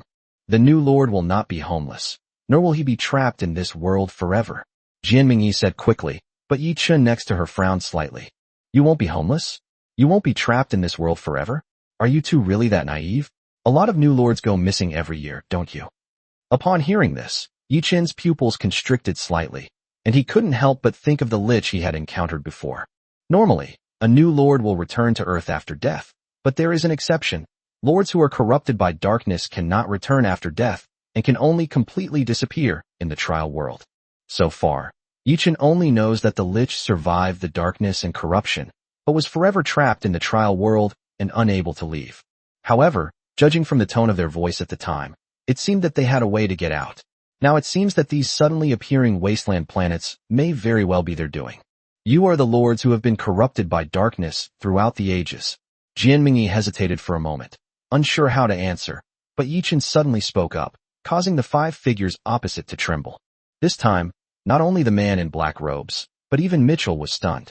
As the god who guarded the Planet Wolf, he knew very well what the consequences of being corrupted by darkness were. But if these 5 people were really corrupted by darkness, how could they be so clear-headed and able to communicate with them here, and even gain the approval of the planet's will? This time, it was the black-robed men's turn to be silent. They didn't know how to respond to Yi Chun's confident tone. Why did the newcomer in front of them guess their origins so easily? You must all be in undead form, right? Liches? Skeletons? Or something else. That's why you have to cover yourselves in black robes. The other party didn't speak, but Yichin felt a little more at ease and continued speaking while looking at the 5 people opposite him. Upon hearing this, Mitchell frowned slightly. As the god of light and dawn, he deeply loathed the undead. Fortunately, he was well aware that the undead and those corrupted by darkness were 2 different things. You? How did you know? A deep, hoarse voice asked the leader of the black-robed men. Me? I've met someone similar to you. He was a lich. He was also a lord who survived the corruption of darkness during the trials of new recruits. Yichin replied. So you've seen our companion before. What's his name? I don't know, but I have the coordinates of that spatial rift. It's at XXX. It's Yang Tianyu. You actually ran into him. Oh, so you really are your companions? I wonder how many of you there are. You brought this planet here to use its power to leave the trial world, right? I don't know what Yang Tianyu said to you, but that's none of your business, and please don't interfere with us. Resurrecting a wasteland planet that still has life, becoming a resident of this planet, and then returning to Earth with this resurrected wolf planet. A very good plan. However, I'm afraid you'll lose your lord privileges, won't you? Ignoring the 5 people's warnings, Yichin said to himself. Meanwhile, Mitchell, sitting next to him, roughly understood that this was a special space. Although the other party had survived because of the darkness, he had lost the ability to return to his original world. He was going to help Planet Wolf, and even become a resident of the planet, so that he could return to his original world with Planet Wolf. So what? At least we are entirely beneficial to Planet Wolf, unlike you. No one would feel good about having their plans exposed, the leader of the black-robed men said in a deep voice, then looked at Mitchell beside him. Sir Mitchell, as he said, our purpose in helping Planet Wolf is to return to our original world along with the planet after its resurrection. Our goals are different from theirs. This world is just a testing ground for them, and Planet Wolf is just one part of that testing. Whether or not they succeed in saving it is not a requirement. Even if Planet Wolf cannot be saved, there are other planets for them to try. But we are different. Whether we can save this planet is related to whether we can return to our original world. After all, if we fail to save Planet Wolf, who knows when the next wasteland planet with life will appear? Upon hearing the words of the man in black robes, Mitchell was somewhat moved. Clearly, they were more sincere than Yichin, and they also understood the relationship between the 2 sides and the current environment of Planet Wolf. This is a testing ground for lords. The chance encounter with Planet Wolf turned it into a trial ground for lords, and whether they can save the planet is a test for the new lords. As some people said, Yichin didn't necessarily have to save Planet Wolf, but the man in black robes did, because it was related to whether they could use the resurrected Planet Wolf to return to their original world. Is that really the case? Yichin, who had been silent all along, suddenly spoke up. He had already seen through Mitchell's intentions. Trading the planet's resurrection for a few resident statuses and a few plane tickets was a highly profitable deal, and he couldn't possibly refuse. If this continues unchecked, Mitchell might side with the man in black, and with his full support, he might lose all support and gain nothing from it. You are the new lords of all time. Are you just going to give up your lordship and follow Planet Wolf back to your original world? Isn't it that your ambitions are even greater? You've even figured out how to divide up the Planet Wolf, so that you can become lords again. Boy, what nonsense are you spouting here? Before Yichin could finish speaking, the man in black robes stood up and roared, clearly having struck a nerve with Yichin. Now, without Yichin needing to instigate further, Mitchell's gaze towards the group was already filled with wariness. Chapter 163 The Deal with Mitchell. He could accept the other party's desire to hitch a ride, and even offer them a reward, but now the other party is after the entire planet. How is this any different from falling into darkness? I'm talking nonsense. Really? You dare say you haven't plotted against this planet? This is the Temple of Light. You know, lying will be detected. Yichin said, glancing at Mitchell, whose eyes were already flashing with a dangerous light. However, Yichin's words didn't stop there. He continued to deliver a heavy blow. Moreover, it might not be that bad. Darkness has corrupted you. Even if you manage to survive, the spark of hope will be extinguished. If you want to become lords again, you must rekindle that spark. But how easy is it to ignite the flame of hope? It is a blessing from the gods. So you have set your sights on the remaining gods on the Planet Wolf, hoping to use their power to rekindle the flame of hope for yourselves. But you probably haven't considered how much power it would take to ignite the flame of hope, have you? Planet Wolf isn't a particularly powerful planet. To reignite your flame of hope, you would probably have to devour the power of an entire god. I'm afraid all the gods on Planet Wolf have already fallen into your trap. Insolence. As soon as Yi-Chin finished speaking, Mitchell roared, his eyes filled with rage as he looked at the man in black robes and the others, as if he could kill them in the next instant. As the vast divine power swept over, the hoods of the group were blown open one after another, revealing the faces of 3 skeletons and 2 mummies. Just as Yi-Chun had said before, these had all been forced to become undead creatures. As expected, they are undead creatures, a bunch of scum who can't see the light. Mitchell said angrily, making no attempt to hide the disgust in his eyes as he already disliked undead creatures. Lord Mitchell, please calm down. They are slandering us. Only by getting rid of us will you fully assist him, and only then can he reap enough benefits in the process of saving the planet. Several men in black robes said tremblingly. They did not expect Mitchell to suddenly become angry. The power of the gods is not something that a new lord can contend with. Yes, Lord Mitchell, we do hope to retain our lordship, but we don't need to divide up the entire planet of Wolf. All we need is a little divine power to reignite our divine fire, and then give us a small piece of land. It won't have any impact on the entire planet of Wolf, another black-robed man said. That's more like it. Let's all talk openly and honestly. And let's not try to fool anyone, right? Yi-Chun said before Mitchell could speak.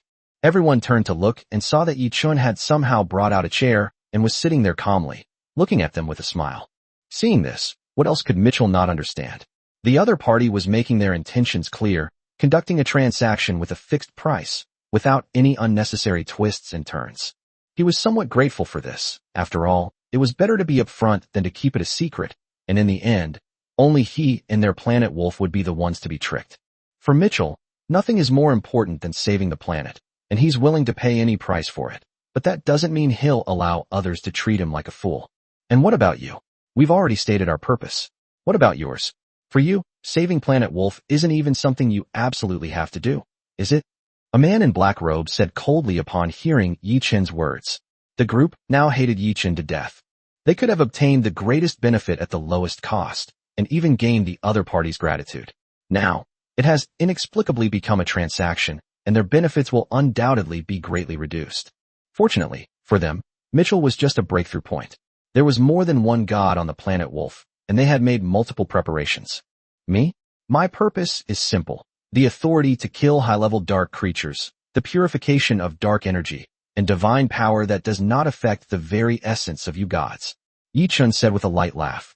The authority to kill high-level dark creatures and the purification of dark energy were not considered rewards by Mitchell, so Yi-Chin's only need was divine power. Is this all you want? Mitchell asked uncertainly. Having been ambushed by the men in black robes, he could hardly believe such a deal. For him, being able to save this planet was worth it, even if it meant giving up his divine power. Of course, this is enough.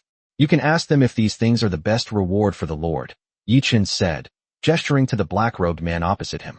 Mitchell looked at the group and saw that none of the 5 undead had made a sound. He immediately realized that Yi-Chun had not lied. All he really needed was this. Of course, our abilities are insufficient to kill high-level dark creatures. We may need the help of you remnants of divine souls, which will also be a drain on your own power. However, given the current strength of the new lords, it is estimated that no one can completely eradicate all the dark creatures on the planet. Whether you can truly save this planet still depends on yourselves. Otherwise, with dark creatures attracting dark energy, the dark energy on this planet will never be completely purified. Yi-Chun continued. The dark creatures on planet Karen have already reached the 5th or 6th rank. On this obviously more advanced planet Wolf, the dark creatures will only be stronger. Of course, we are already very grateful that you came to help. If it is just the dark creatures that exist on the planet, our remaining souls are enough. Mitchell nodded gratefully. Compared to the man in black robes, Yi-Chun, who had made everything clear, was clearly someone he was more grateful to. As for you, although I don't know how much divine power you need to rekindle the flame of hope, if it can truly save Planet Wolf, I, Mitchell, am willing to give it a try. I might even give you a small piece of land on the planet as your territory. Of course, this place won't be too big. Mitchell turned to the men in black robes and continued. His true body is dead, and the remnant soul he leaves behind obviously cannot last long. It would be better to use this last bit of power to make a contribution to the Planet Wolf. We are grateful for your majesty's kindness and magnanimity, and we will do our utmost to save Planet Wolf, the man in black said through gritted teeth. They had already seen Wolf's disgust and distrust of them, but now they had no choice but to agree and could only hope to find a breakthrough elsewhere. Chapter 164 Mutual Aid Society. As Yishi emerged from the temple, he saw the figures of several men in black robes and blocked their path. Please wait a moment, everyone. Our Lord would like to invite you to visit our territory, Yishi said to the group. Inviting us to be your guests? You don't mean you want to keep us there forever, do you? The men in black robes were taken aback, then replied with a cold laugh. You flatter me, sir. The Lord said that what happened just now was simply a matter of mutual benefit. He is very interested in your methods of surviving in the darkness and wants to discuss them in more detail. Yishi said neither humbly nor arrogantly. Humph. Several men in black robes snorted coldly, their faces grim as they pondered. Yishi's reason was nothing more than an excuse, and they wouldn't delve too deeply into the matter with a mere clan. However, whether or not to go to Yi Chen's territory was a question. He wants to know about Yang Tianyu, right? At this moment, a man in black robes said, and everyone suddenly realized. If Yi Chen had any other connection with them besides the Temple of Mitchell, it would only be with Yang Tianyu. I don't know about that. The Lord didn't tell me. Yishi shook his head and glanced at the temple next to him before speaking. Several men in black robes saw her actions and understood her meaning. Mitchell was right next to them, so there were some things that were not convenient to say. A brief exchange, the men in black robes finally nodded. All right, we'll go with you to see your so-called heavenly emperor. Yishi led everyone back, while Yi Chen, who had turned off the communication, had already begun preparations. He quickly covered up the things that needed to be concealed with the mist flowers, leaving a place to communicate with the man in black robes. As for whether the other party will reply or not, he doesn't care. It would be best if they did, but it doesn't matter if they don't, since it wasn't an important matter anyway. However, when Yishi and the others arrived at the territory with 5 men in black robes, Yi Chen still greeted them with a smile. Upon seeing the territory spanning nearly 1,000 kilometers, the perfected 5-element cycle formation, and the energy shield covering the entire territory, the black-robed figures were all deeply shocked. Especially when they saw the inheritance steel hidden in the clouds in the center of the territory, everyone's mentality collapsed. This was someone who was only one step away from becoming a formal lord. It's only been a little over 2 months since the newcomer trials ended, and some people are already about to become official lords. Are newcomers already this overpowered? We're bewildered in the wind. Even the beautiful silver osmanthus moon elf was too preoccupied to look at them, and wandered in front of Yi Chen as if in a dream. Greetings, everyone. Let me introduce myself. I am Yi Chen, the new lord of this year. Yi Chen said with a smile upon seeing the newcomers. Greetings, Lord Yi Chen. I am Ma Jingshua, a new lord from 5 years ago. I am Mo Yangshu, the new lord from 3 years ago. My last years. I was from the year before last. Me too, from 3 years ago. One by one, the people introduced themselves, explaining that they were all new lords from previous years who had been corrupted by darkness and were forced to remain in the trial space, unwilling to fall but unable to return.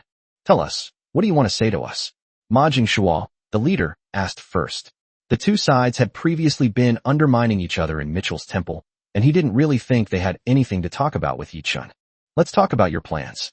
The large-scale emergence of wasteland planets is related to you, isn't it? Yi Chen leaned back in his chair and said casually. What plan? What does the large-scale emergence of wasteland planets have to do with us? Ma Jingshua asked, puzzled. Yi Chen was also taken aback when he saw his confused look. Could it be that this has nothing to do with them? That shouldn't be the case. So you know Yang Tianyu? Are you close to him? Yi Chen frowned and continued to ask. Not familiar with him. What? Kid, are you here to interrogate a prisoner? Ma Jingshua said in an unfriendly tone. Sorry, I was lost in thought and didn't notice for a moment. Yishi prepared some small gifts for them, and they can take them with them later. Yi Chen quickly apologized as he came back to his senses. Seeing the other party's demeanor, and considering the small gift Yishi had retrieved, Ma Jingshua and the others' anger subsided slightly. They stopped putting on airs, took a sip of water, and then answered the other party's questions seriously. We're not really familiar with Yang Tianyu. We're just all from the Rescue Association. Oh, it's a small organization of us former lords. We've met a few times during occasional gatherings to discuss ways to get home, Ma Jingshua replied. Does your relief organization have many members? Yi Chen asked curiously. Not many, just a dozen or so people, accumulated over the years. So, have you figured out how you're going to get out? If the darkness within you remains, even the rekindled flame of hope won't get you out, right? Haha. We've become like this to completely kick out the darkness and retain only our own consciousness. I have to admit, the undead have an easier time doing this. Abandoning the original body, replacing it with a new one, and then using the spark of hope to burn away the darkness in the soul, so that the complete consciousness can be freed up, is indeed a good method. If you really get out, this method can become a life-saving technique in the training of new recruits. Hee, who knows, we might become a group of pioneers someday, a man in black robes thought with anticipation. And what about your family members? Are they still alive? It's gone. The entire territory has been corrupted by darkness. We have no choice but to abandon our territory and nest and leave alone. Hearing this, Yi Chun frowned slightly. Their situation seemed to be different from Yang Tianyou's. He had managed to preserve his territory and clan, but he was unable to take them out of this trial space. Have you guys been to Yang Tianyou's territory? Yi Chun asked curiously. I've been there. Just like ours, it's completely desolate, with a lot of darkness spreading. Many places are inaccessible, and we can only move around in a small area. I don't think we can hold out for much longer. Ma Jingshuo replied. Yi Chun immediately understood that their situation was different from Yang Tianyou's. When he arrived in Yang Tianyou's territory through the spatial rift, although it was also desolate, it was not so that he could only move around in a small area. Yang Tianyou lied to them. This thought flashed through Yi Chun's mind. But why would Yang Tianyou lie to them? They're all members of the Mutual Aid Society, survivors corrupted by darkness. So what is Yang Tianyou hiding? Why is he so confident that he can leave the trial space? Chapter 165. It's a waste not to do scientific research. Even after Ma Jingshuo and the others left, Yi Chun was still filled with confusion. Fortunately, cooperating with them to save the planet does not conflict with or affect the current plan. However, there are reservations about whether they can actually return to their original world along with the planet Wolf after saving it. Let alone gods. There aren't many remaining remnants of gods on planet Wolf. Is this little bit of power really enough for them to rekindle the flame of hope? Not wanting to discourage them, all Yi Chun could do was try his best to become stronger. The rest was beyond his current capabilities. Is Yang Tianyou also plotting against this planet? Yi Chun wondered, gazing at the endless darkness. In the days that followed, he and Jianmingyi waited patiently for their clansmen to clear away the darkness around them. There are many high-level dark creatures on the planet Wolf, and even some small dark origin sites. Invading these places requires some detailed planning. 3 days later, Yi Chun finally received a message from Mitchell, informing him that there was a sea beast of level 6 in a trench 1,000 kilometers to the east. Mitchell and his group usually kill these high-level dark creatures silently. Only those of level 6 or higher will be sent to Yi Chun to finish them off and obtain the dark treasure chest. However, Yi Chun did not go out. He only arranged for Oris to go. A level 6 skeletal dragon was enough to finish off the enemy, and it could bring back the dark treasure chest afterwards. High-level dark treasure chests often yield many rare items, but unfortunately, the trial space has restrictions, and most of the items are mainly for lords to advance in rank. Yi Chun said with a sigh as he lay on the rocking chair. As a lord, he usually doesn't take risks himself. Now, with the help of the local gods, he can simply lie in his territory, plant flowers, raise chickens, and wait for his clansmen to bring things back to him. This planet is vast and home to a considerable number of high-level dark creatures. He doesn't need to compete with ordinary lords for lower-level races. He can simply wait to reap the lion's share. Yi Chun, don't you think the dark aura is dissipating faster than expected? Lying next to Yi Chun, Jianmingyi asked with a puzzled expression, sensing the dark aura in the air. They only had 10 four-leaf clovers, so their purification speed couldn't be that fast. Even with Ma Jingshuo and the others, it shouldn't have been this fast. In just 3 days, the concentration of dark energy has decreased by about 10%. If we don't consider the occasional dissipation from the source of darkness, wouldn't it be able to be completely purified in a month? No matter how strong the four-leaf clover's ability to purify darkness is, it couldn't possibly do something like this in a month, could it? If we can have four-leaf clovers, others can too. Besides, who knows if Ma Jingshuo and the others are telling the truth or not? 5 four-leaf clovers, can that sustain their territory? Yi Chun scoffed. He only spoke half of what he said, and these people couldn't be believed entirely. That's still not enough, is it? To reach that level, you'd need at least 200 or 300 four-leaf clovers. This number is still far from enough. Jianmingyi frowned. her face full of confusion. Alright, stop thinking about it. How could we possibly know exactly how many four-leaf clovers someone else has? Besides, four-leaf clovers aren't the only way to dispel dark energy. It's just that this method is more effective and has no side effects. Yi-chan said, looking at the deep darkness. Okay, Jianming nodded. Since he had said so, she was too lazy to think about it anymore. Anyway, the man beside her would always take care of these troublesome things. Yi-chan stared silently into the darkness, lost in thought, while occasionally taking out his wristband, as if waiting for some news, but he never received it. In the end, he could only lie down on the recliner and fall asleep helplessly, another day without any results. On his free time, Yi-chan had been helping the goblins on Fatty's side with their research. From mechs and spaceships to trading discs and magic crystal bombs, all of these were his ideas. So whenever Fatty encountered a bottleneck in his research, he would come to him for help. Yi-chan may not be able to provide a solution, but he always manages to open up a great new idea for the goblins, pushing the research forward. If all else fails, have Ximing dismantle that wristband of your goblins. It contains a basic computer system. Let the goblins learn from it. Yi-chan said helplessly. Mechs and warships was hampered by technological limitations, especially in the area of computers. After all, it was a magical world where the tree of technology had not yet been fully developed. Only on Earth were there some rudimentary forms, but ultimately, they were all submerged by magic. Don't be fooled by how convenient the wristband's remote projection is. It's not all thanks to technology. Magical power drives it, with technology playing only a small part. This is a trial space. The wristbands are essential for survival. Once they're used, there's one less left. Remote communication is already difficult enough these days, the fat man said reluctantly with a bitter face. So, why don't we build a remote communication system first? Yi-chan asked subconsciously, and the two of them were immediately stunned. Exactly. Since long-distance communication in the trial space is so troublesome, why not just develop a complete long-distance communication system? There's definitely a market for it. You're such a waste not to do scientific research, the fat man said irritably, then hung up the call and dragged his goblins off to do their research. Seeing the screen suddenly go black, Yi-chan grimaced helplessly. He hadn't really realized what was happening before, since he hadn't had a break all this time. However, looking at the wristband on my hand, it seemed quite feasible. To be honest, there were far too many wristbands in the trial space. On average, each lord brought in 2 to 3 wristbands. However, this number is far from enough. You see, with the territory stationary and the clansmen going out to explore, the wristband is the only way to maintain real-time communication between the two sides. A wristband can only ensure contact with one small clan unit. Once the number of units sent out increases, it simply won't be enough. If Fatty can really develop a convenient remote communication tool, this market will definitely be no smaller than that of the magic crystal bomb and the multi-treasure trading disc. Oops, how did the conversation veer off topic again? Yi-chan said blankly, then suddenly remembered something. His face fell, and he sighed. When will my dream mecha finally be made? Chapter 166, Unknown Forces. Half a month later, Yi-chan and Jianming, who were sitting in their territory, gradually became serious.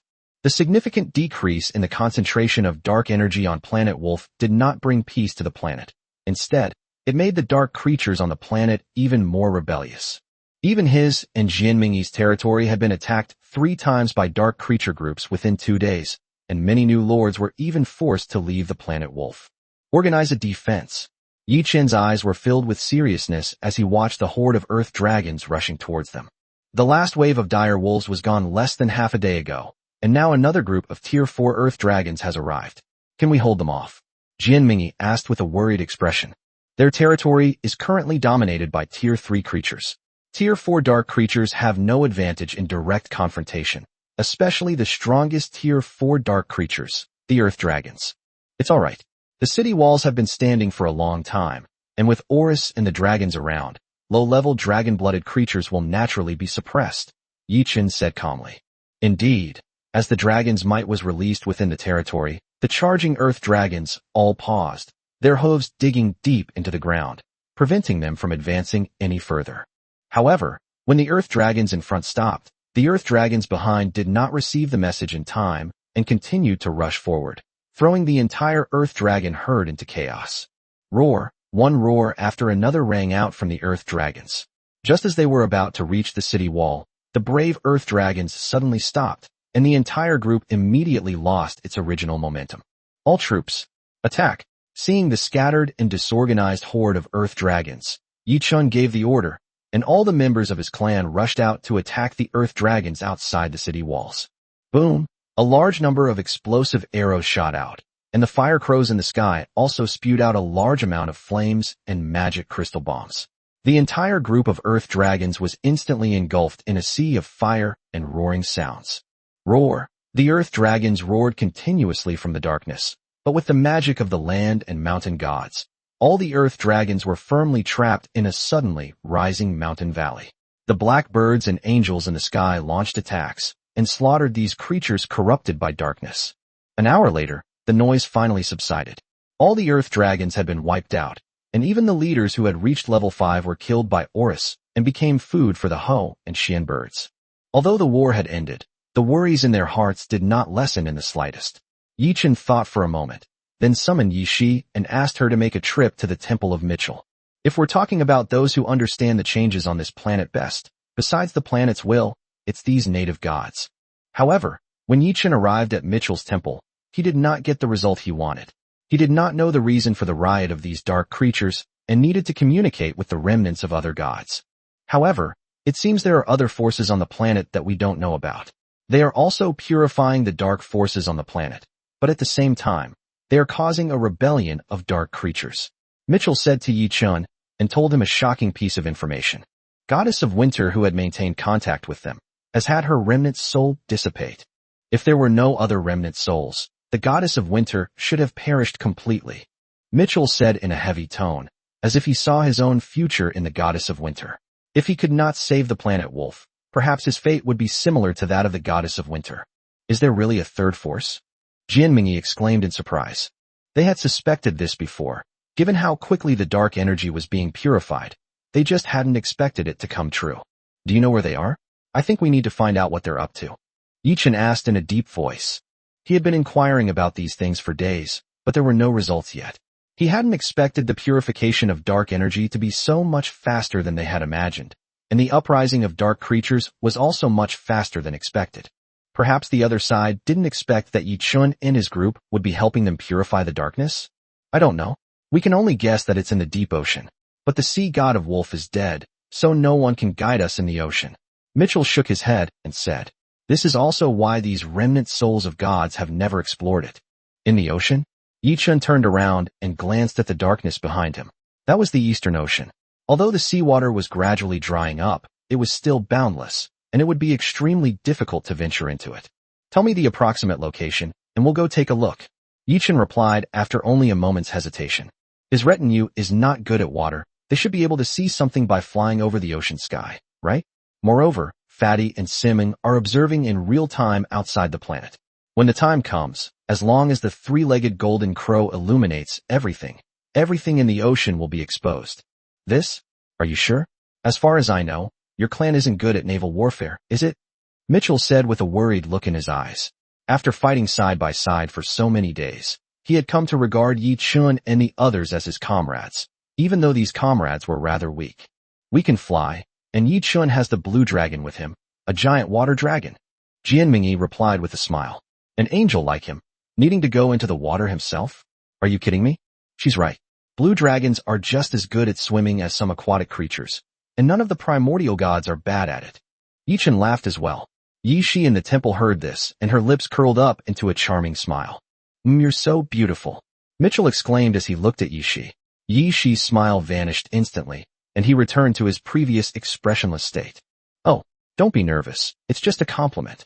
Mitchell raised his hands and said apologetically, then looked at Yi Chun again, waved his right hand, and a map covering the entire planet of Wolf appeared in front of him.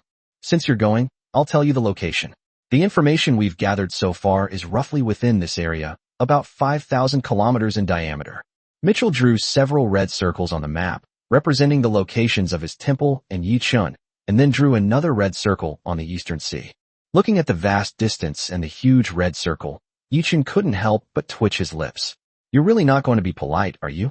Chapter 167 The place where the sea god fell from grace. Gradually summoned back all his familiars. In addition to the clans that swept around and worked with the remnants of the gods to eliminate high-level dark creatures, there was another special clan that Yichen sent out. Even before Jianmingyi's reminder, he discovered that the purification speed of the dark energy was abnormal, so he arranged for Yi Ling and others to go out and investigate. Unfortunately, he seemed to have gone in the wrong direction, keeping his eyes on the land while ignoring the boundless ocean. So Yi Ling and the others spent half a month traveling around, but in the end they found nothing. I should have just asked Mitchell directly. If I had, I probably would have found these people by now. Yichen thought to himself, but there was no point in regretting it now. The key was to find these people as soon as possible. Otherwise, if these people continue to cause trouble, all the new lords will have to leave, and the remnants of the gods will be completely wiped out in this rebellion of dark creatures. Expelling new lords and ambushing the remnants of gods. Could their goal be this planet itself? The fleeting thought lingered in Yichen's mind. With the cases of Ma Jingxuan and others before him, it was hard for him not to suspect the intentions of these people. However, while Ma Jingxuan and others did not take action, these people had already started. Yichen, are we going to the location Mitchell gave us? Jianmingyi asked, holding the prepared map and looking at a location that Mitchell had marked for them. The place where the sea god fell? Let's go take a look. If we can get a divine artifact, that would be great. Besides, this is the sea god's weapon. What would I say if I got it? I'd be a sea king, wouldn't I? Yichen said with a smile, looking at the red dot on the map. You're so glib. Jianmingyi rolled her eyes in annoyance, took the map, and walked away. Before he left, Mitchell marked an extra location for him. The place where Neptune, the sea god on the planet Wolf, fell to the ground, where his divine weapon, the Trident of Neptune, was said to have been left behind. This is different from the Spear of Ares. It is a true divine weapon, containing a vast amount of divine power. Moreover, the Trident can help Yichen control the sea, preventing him from getting lost in the ocean and being swallowed by the waves. This is a true 9th-tier divine artifact. If one could obtain it, let alone on Wolf Star, even if one were to venture out into true darkness, this divine weapon would unleash boundless power. 2 days later, Yi Ling and the others finally returned from all over the world. Everyone was travel-worn, and many were even injured, indicating that the journey had not been peaceful. In the past 2 days, Yichen and Jianmingyi have been attacked by 4 rounds of dark creatures. The long and frequent battles have left even the angels and dragons with undisguised fatigue on their faces. Let's stop dawdling and head straight to the land of the sea god's fall. With the 4th wave of dark creature attacks over, Yichen immediately ignited the magic crystal, and their territory instantly rose from the ground, flying towards the land of the sea god's fall. Along the way, the Lord was almost nowhere to be seen. Instead, hordes of dark creatures ran rampant on the ground, wantonly destroying everything around them. The new lords have mostly withdrawn, leaving only a small number of prodigy lords to hold on. Brother Chen, the situation on Wolf has changed. If things don't work out, why don't we come back first? Anyway, we've basically qualified to become high-ranking official lords. The fat man's slightly worried voice came through the communicator. He was on the periphery, constantly monitoring everything on the planet. He knew that something must have happened on Wolf Planet when a large number of lords evacuated. As expected, Yichen nodded. A large number of Tier 4 dark creatures were rampaging, and apart from top-tier genius lords, few people could withstand them. Leaving was inevitable. After thinking for a while, Yichen came back to his senses and smiled when he saw the fat man's worried look in the communicator. Don't worry, it's fine. I'll go get you something, and I'll make you a playboy later, Yichen said, then hung up the call, leaving the fat man staring blankly at the dark screen. Bring something back and make me a sea king? What is it? A stick? Do I need this thing? The fat man looked down in confusion, but felt waves of killing intent coming from all around him. Yo Sea King, a melodious voice suddenly broke the silence, filled with murderous intent. The fat man shuddered. Ming, listen to my explanation. It's not what you think. Yichen is the one who tricked me. At this moment, Yichen and Jianmingyi had arrived at the outer edge of a sea area. In the Monkey Sea, the battle that led to Nipperton's downfall was fought by 3 gods who joined forces to kill him, annihilating his soul. Jianmingyi said solemnly, looking at the void storms that flashed by in the distance. Mitchell had told them all this. Nipperton was a god consumed by darkness, constantly harming other living beings and spreading boundless darkness. He was instrumental in the fall of Wolf. Finally, he was trapped in the Monkey Sea by 3 gods, including Mitchell, before they were able to kill him. However, That place was subsequently swallowed up by endless void storms, making it undoubtedly extremely difficult to find the lost Poseidon's weapon there. It seems we need some help, Yichin said in a deep voice, looking at the void storm ahead. This thing can cut through any defense without any resistance. If you don't have a good understanding of spatial energy, you'll just be swallowed up if you enter it. Moreover, a vast amount of dark energy was emanating from the void storm. This was the dark essence left behind by Neplisin after his death, and over countless years, it must have given birth to numerous dark creatures. After Yichin finished speaking, he dialed the fat man's number again.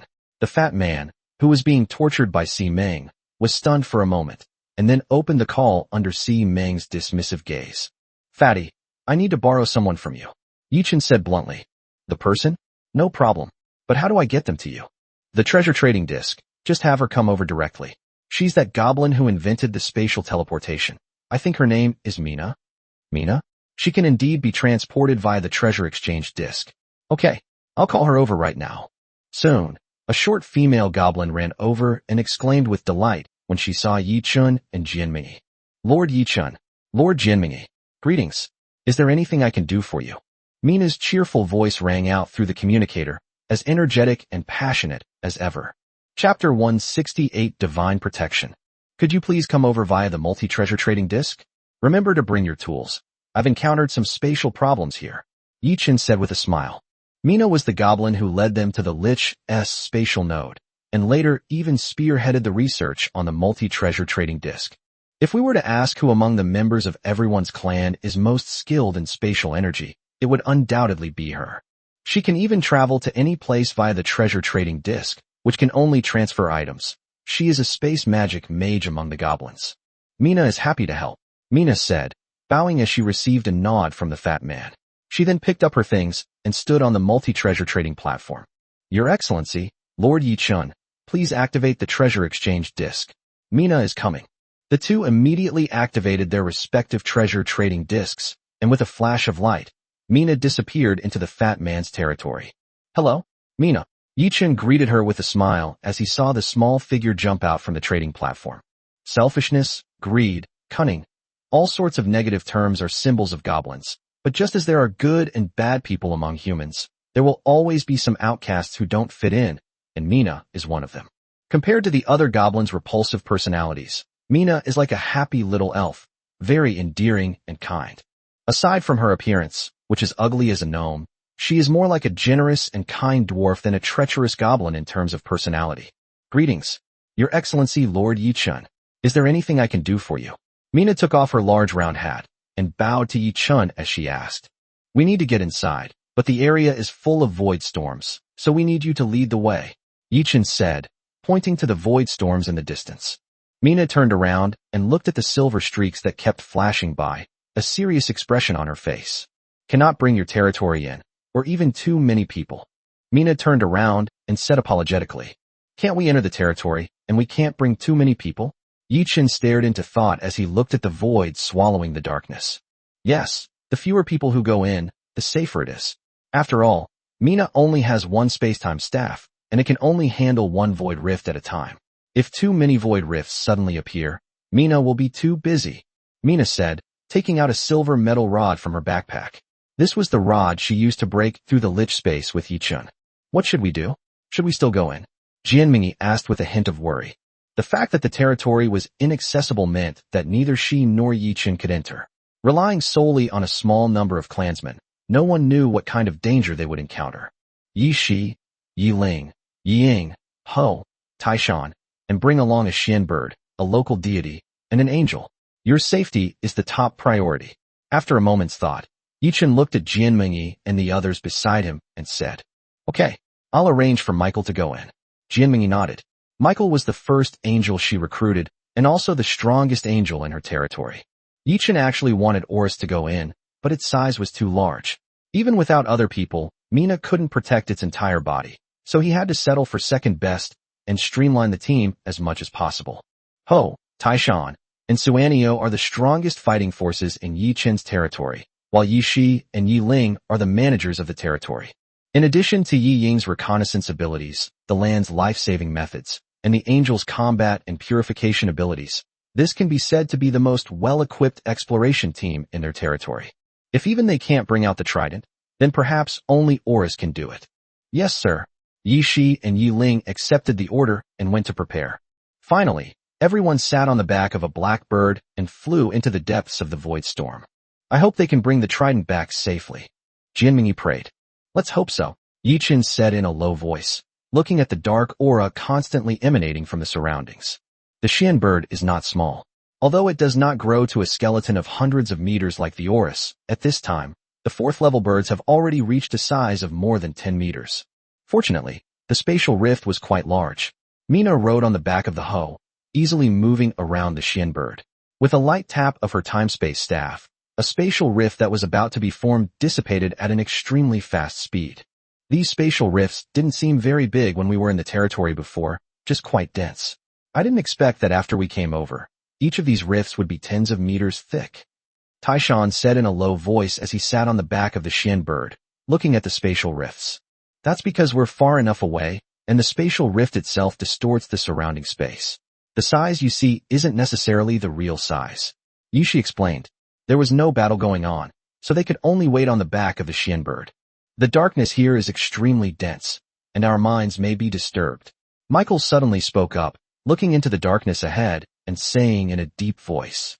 The pollution of darkness is everywhere. Only within the territory, under the protection of the spark of hope, can this interference be shielded. However, as the group continued to venture deeper into the void storm, the darkness exerted an increasingly greater influence on them. Michael, who was extremely sensitive to auras, was the first to notice the anomaly. After all, this is the place where Nippertone fell. As a god who has completely fallen into darkness, the dark aura he exuded must be extremely strong. The Heavenly Emperor said that it is even possible that the origin of darkness was born here. Yishi said. Upon hearing the name of the Heavenly Emperor, Michael instinctively frowned, but said nothing. He raised his right hand, holding the sword, and slashed at Mina, who was bouncing in front of him. Seeing her action, the others did not stop her. The sword light swept across Mina's body, and both she and the little one were enveloped in a faint holy glow. What is this? Mina came to her senses and looked behind her. Just now she felt that something was wrong with her, as if she would be very excited when she saw those spatial rifts, but now she had broken out of that state. Divine protection can mitigate your exposure to darkness to some extent, but we can't stay here any longer. We need to get the trident as soon as possible and then get out. Michael said to the group. Chapter 169 Poseidon's Trident. As the black bird continued to fly, the spatial rifts around them became increasingly dense, and Ho carried Mina as they shuttled through the area. The white light emanating from the goblin and the beast continuously shone, resisting the encroachment of darkness. Suddenly, the countless silver ribbons disappeared, and everyone entered a completely dark world. Even the firelight from the blackbird could only illuminate a small area in front of them. There don't seem to be any more spatial rifts around. Let's come back first, lest we get separated in the dark. Yishi looked around and called out to Mina. The little girl rode on the hoe and landed on the back of the Xian bird. The gentle flames burned away the dark energy within her body, dispelling all discomfort. Ho, Xian Niao, three-legged golden crow. It seems that these primordial ferocious beasts are born without fear of the erosion of dark energy. Of course, it's also possible that the dark energy they're currently facing isn't strong enough. Wait a minute, stop for a bit. As the Xian bird slowly flew through the darkness with everyone, Mina suddenly spoke up, holding the time-space staff and shouting towards a certain direction. What's wrong? Yiling turned her head and asked, looking at her. There seems to be a spatial rift, and there looks like something inside, Mina said, pointing to a spot in the darkness. Michael closed his eyes and carefully sensed for a while. There is indeed a very dense dark energy surging there. Then it should be right. That place is the source of darkness derived from the dense dark energy after Nippleton's death, Yishi said solemnly. But the darkness here is so dense, why are there no dark creatures? Yiling asked, looking around in confusion. The surrounding darkness was so dense that even flames could not illuminate it. It was quite illogical that there was not a single dark creature in such a dark place. It's not that there isn't any. It's probably all gathered in the spatial rift, Michael said in a deep voice, staring into the darkness. From there, she could already sense a deep malice. Is this a tough battle ahead? Upon hearing Michael's words, Tarzan, who had been drowsy, suddenly perked up. He remained flying in the air, with only the ocean below, leaving him in the land with almost no opportunity to fight. No, escape is probably more likely. Everyone get ready. Mina, locate the spatial node and lead us in. Yishi shook his head and said to everyone. Everyone immediately got ready, while Mina, holding her spacetime staff, kept confirming the exact location of the spatial node. The darkness here is too intense, causing some interference with the accurate location of the spatial nodes. The battle later should be alright, but I hope you can protect everyone as much as possible. After all, the concentration of dark energy inside is definitely higher, and I'm worried that we won't be able to withstand it. Mina said to Michael beside her during the gap in the spatial node. She is the only race of the holy light type, and has a certain degree of restraint against dark energy. If a real battle breaks out, someone must protect everyone and prevent them from being swallowed by the darkness. Okay, Michael nodded. As the strongest archangel in Jianmingyi's territory, she knew exactly what she should do. We've located it. Shall we go in now? Mina exclaimed excitedly after finding the spatial node's location. Let's go? What are we waiting for? My bones are about to give way. Upon hearing Mina's words, Taishan shouted excitedly. Unbeknownst to him, this mountain god from the mountains had awakened the violent tendencies within him. Let's go then. Yishi nodded, and the black bird beneath him flapped its wings and rushed toward the spatial node that Mina pointed out.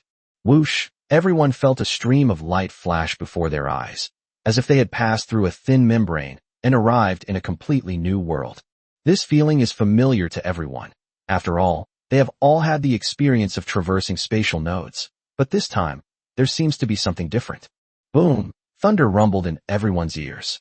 Unlike the darkness outside, this space was not dark. The flashes of lightning illuminated everything inside. Look there! Ying exclaimed, pointing ahead. Without her prompting, from the moment they passed through the spatial node, everyone's gaze was unconsciously drawn to the enormous trident in front of them. Boom! The massive trident, as large as a mountain peak, was thrust diagonally into the high mountain, surrounded by lightning and thunder, illuminating the entire space. It's the trident of Poseidon, Mina exclaimed joyfully. Everyone knew that was their destination. It is indeed the trident of Poseidon, but we must escape now. Michael flapped his wings and flew up from the back of the black bird, his eyes warily scanning the numerous dark creatures below. These dark creatures looked up at the crowd, seemingly a little confused, wondering how so many people had suddenly appeared. However, their thirst for life drove them to rush towards the group. Chirp! With a cry, the black bird soared into the sky, shaking off the many dark creatures below, many of which were skilled flyers. Caw-caw! A flock of demonic ravens followed closely behind the black bird, spewing out dark orbs filled with corrosive energy from their mouths as they flew toward the black bird. Chirp! Flames scattered across the sky, incinerating all the dark energy orbs, but this could not stop the demonized raven from approaching. Not only that, several groups of dark creatures took flight and chased after the black bird. Among them was even a Tier 5 black-spotted vulture, whose death-symbolizing ray swept past the blackbird's body, almost hitting it. Boom! Lightning flashed and thunder roared in the sky. A bolt of lightning streaked across the sky, and if the blackbird hadn't reacted quickly, it would have been hit directly. Even so, the terrifying energy within it terrified everyone, making them feel that if they were struck, they would likely not survive. No, it's too dangerous up there. There's no cover and lightning strikes randomly. We need to get down to the ground. Yishi said, looking at the large group of dark creatures following behind him. But there are quite a few dark creatures down there, aren't there? Can't we just rush straight to the trident of Poseidon, grab it and run? Ying asked worriedly. No, do you see that sea of lightning over there? Going through the sky is absolutely not an option. We have to go down first and find a way to cross that sea of lightning. Yiling shook her head and pointed to the sea of lightning in the distance. The area around the trident of Poseidon was already enveloped by a sea of lightning, preventing any person or dark creature from getting close. With the current strength of the blackbird, it was absolutely impossible for it to break through. Chapter 170, Entering the Sea of Thunder. Chirp! The blackbird let out a long cry and plummeted toward the ground. As the group landed, the dark creatures below became restless again and rushed towards them. Prepare to use Earth Escape. Yishi shouted to the ground beside him, wielding his silver blade, instantly sweeping away a large number of low-level ghouls in front of him. Using this open space, everyone landed, and at the same time, the blackbird shrank in size, turning into a large bird over 2 meters long. Although this size is not small, it is much lighter and more agile than the previous one, which was over 10 meters tall. No, there are dark creatures chasing us from below. We can't go down. The Earth God and Mount Tai said grimly as they carefully sensed the situation underground. Dark creatures existed in the sky, on the ground, and underground, something no one had ever imagined. No way. This is like being trapped with nowhere to go. Ying exclaimed. In this situation, let alone getting the trident, even survival would be difficult. No door. Then smash one open.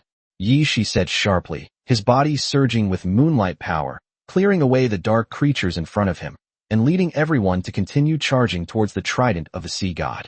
Taishan, you go in by yourself later. Make sure you get the trident back. The rest of us will hold off these bastards outside. Yi Shi shouted to Taishan beside him, while simultaneously wielding another moonblade, slaying a dark predator that pounced on him. This is the origin of darkness.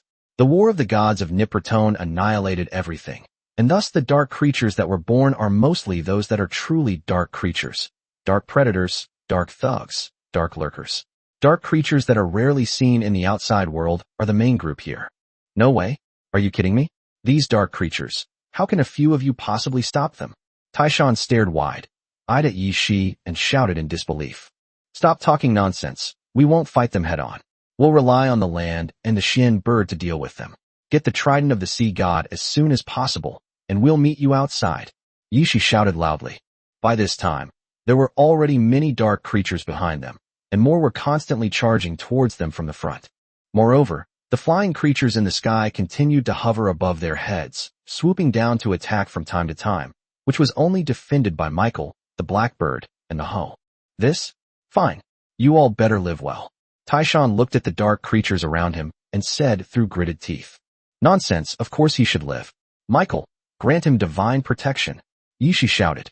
Upon hearing her words, Michael reached out, and a faint radiance enveloped Mount Tai, dispelling the corrosive dark energy around him. This protection can only keep you safe for 10 minutes. If you don't come out after 10 minutes, you'll have to rely on your own willpower to resist. Michael said as he finished casting the spell. 10 minutes? Okay. Wait for me to come back. Taishan looked at the radiance on his body, then suddenly fell to the ground. This space was not large to begin with.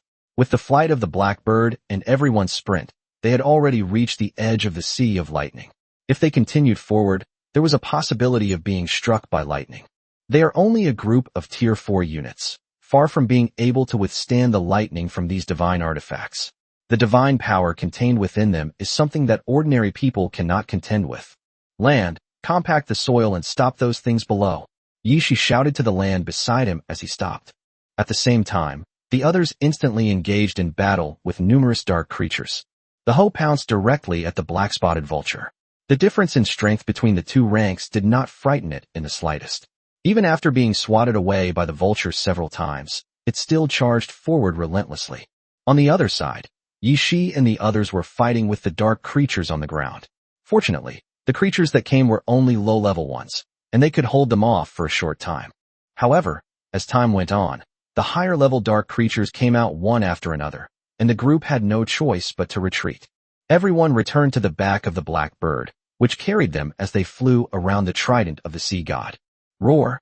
The dark creatures on the ground roared towards the sky, and some of the dark creatures with ranged attack capabilities even launched an attack on the Shin bird. Not only that, but the flying birds in the sky also came after them, including a large number of 4th and 5th tier creatures. Watch my away, 18 styles. Old man pushing a cart. Seizing the opportunity, Ying slapped at a dark raven beside her. Her palm, imbued with the power of moonlight, struck down and instantly turned it into a cloud of blood mist. Upon hearing Ying's voice, everyone was startled and turned to look at her with strange expressions. However, she seemed oblivious to their surroundings, continuing to look at her own palm with amusement. These 18 styles of away are quite useful, aren't they? Let's try the next move, Guanyin sitting on a lotus. Ying said, leaping off the back of the Shin bird and suddenly sitting down on a level 4 dark raven next to her. Of power like a nuclear bomb, the dark raven was blasted into a cloud of blood mist before it could even land. Ying used the recoil to lightly leap back onto the back of the black bird. Again, poison dragon drill. Her fair right hand curled up, and she threw a punch. But this time, the dark raven wasn't blasted into a bloody mist. It was pierced through and completely silenced. What is this? The 18 forms of Away from the Sutra repository. Yi Ling turned her head, looked at Yi Shi beside her, and asked blankly. Should be? Right. Yi Shi nodded uncertainly, deciding to go back and take a look. Although the name of the Away 18 styles is unconventional, its energy circulation and utilization are quite unique, allowing users to unleash several times their original combat power. Looks like I'll have to study them properly when I get back, even though the names of these moves all sound. Yi Ling said with a troubled expression. When the book was first placed in the library, they all went to read it, but as they read, they were all discouraged by the names of the moves inside. No one expected that these moves would be so powerful. Hee, this old man has learned a few tricks, hit you right. The land god next to him chuckled, waved his right hand, and a ball of pure energy shot out, blasting a dark raven not far away into ashes. Not only that, Mount Tai, which finally emerged from the ground, leaped high into the air and, with a roar, smashed his fist, which was filled with enormous energy, down onto the ground. Boom! Cracks appeared in the ground, and several mutated ground rats that sprang out from underground were instantly reduced to ashes. At this moment, Mount Tai's voice reached everyone's ears. One shot, one kill. Chapter 171, Did you bring your brain with you when you went out? Yi Chen had no idea what kind of sensation the only book in the library had caused among the clans. While he was outside, he received a message from Si Ming and Fatty. Chris, who had already left Planet Wolf, re-entered the planet, landing directly opposite Yi Chun and Jianmingyi's location, on the other side of the Void Storm. Not only that, but several lords were also with him, and after landing, they also arranged for a group of their followers to enter the Void Storm. They're courting death. A cold glint flashed in Yi Chen's eyes. If anything happened to Yi Shi and the others, he would never let them off the hook. Should we send another group of people in? Jianmingyi asked with a worried expression. No need. The Void Storm isn't easy to get into. The only one on our side who has some knowledge of space is Mina. We can't bring more people in. Yi Chen shook his head. But it seems they've borrowed 5 Void Elves, and they've already gone in with a dozen red dragons and a bunch of other races' servants, said the fat man observing the planet's situation from the distant horizon. A dozen or so red dragons. That's a big spender. After this, Chris is probably finished. Yi Chen sneered. Already tricked 6 of the opponent's red dragons, and this time more than a dozen red dragons entered. It's unknown how many will be able to return. If Chris fails to seize the trident of Poseidon and loses these dozen or so red dragons, he'll likely fall out of the ranks of the most talented lords. After all, by now, ordinary race lords have gradually grown up, and without a sufficient number of Tier 4 red dragons to hold the line, Chris is no match for the others. It's good that it's cooled down. It'll save him from causing trouble every day, Jianmingyi said with a displeased expression, but she was also worried about whether something would happen to her clan, and looked at the space with slight anxiety. Alright, don't worry. We're traveling light, so even if there's some danger inside, they can escape, Yi Chen reassured them, glancing at the other side of the Void Storm. If you're really that worried, why don't we go have a chat with Chris? Huh. Jianmingyi was taken aback, but Yi Chen had already ignited the magic crystal. After leaving a few fire crows to wait for the others, he took off again from his territory, circled the edge of the Void Storm, and arrived at the other side. Several floating islands were directly anchored on the sea. Chris and the others looked solemnly into the Void Storm, quite surprised by Yi Chen and his companion's arrival. Oh, look who these are. What do you say in Chinese? What a pair of adulterers. Chris pretended not to understand and mocked Yi Chen and his companion.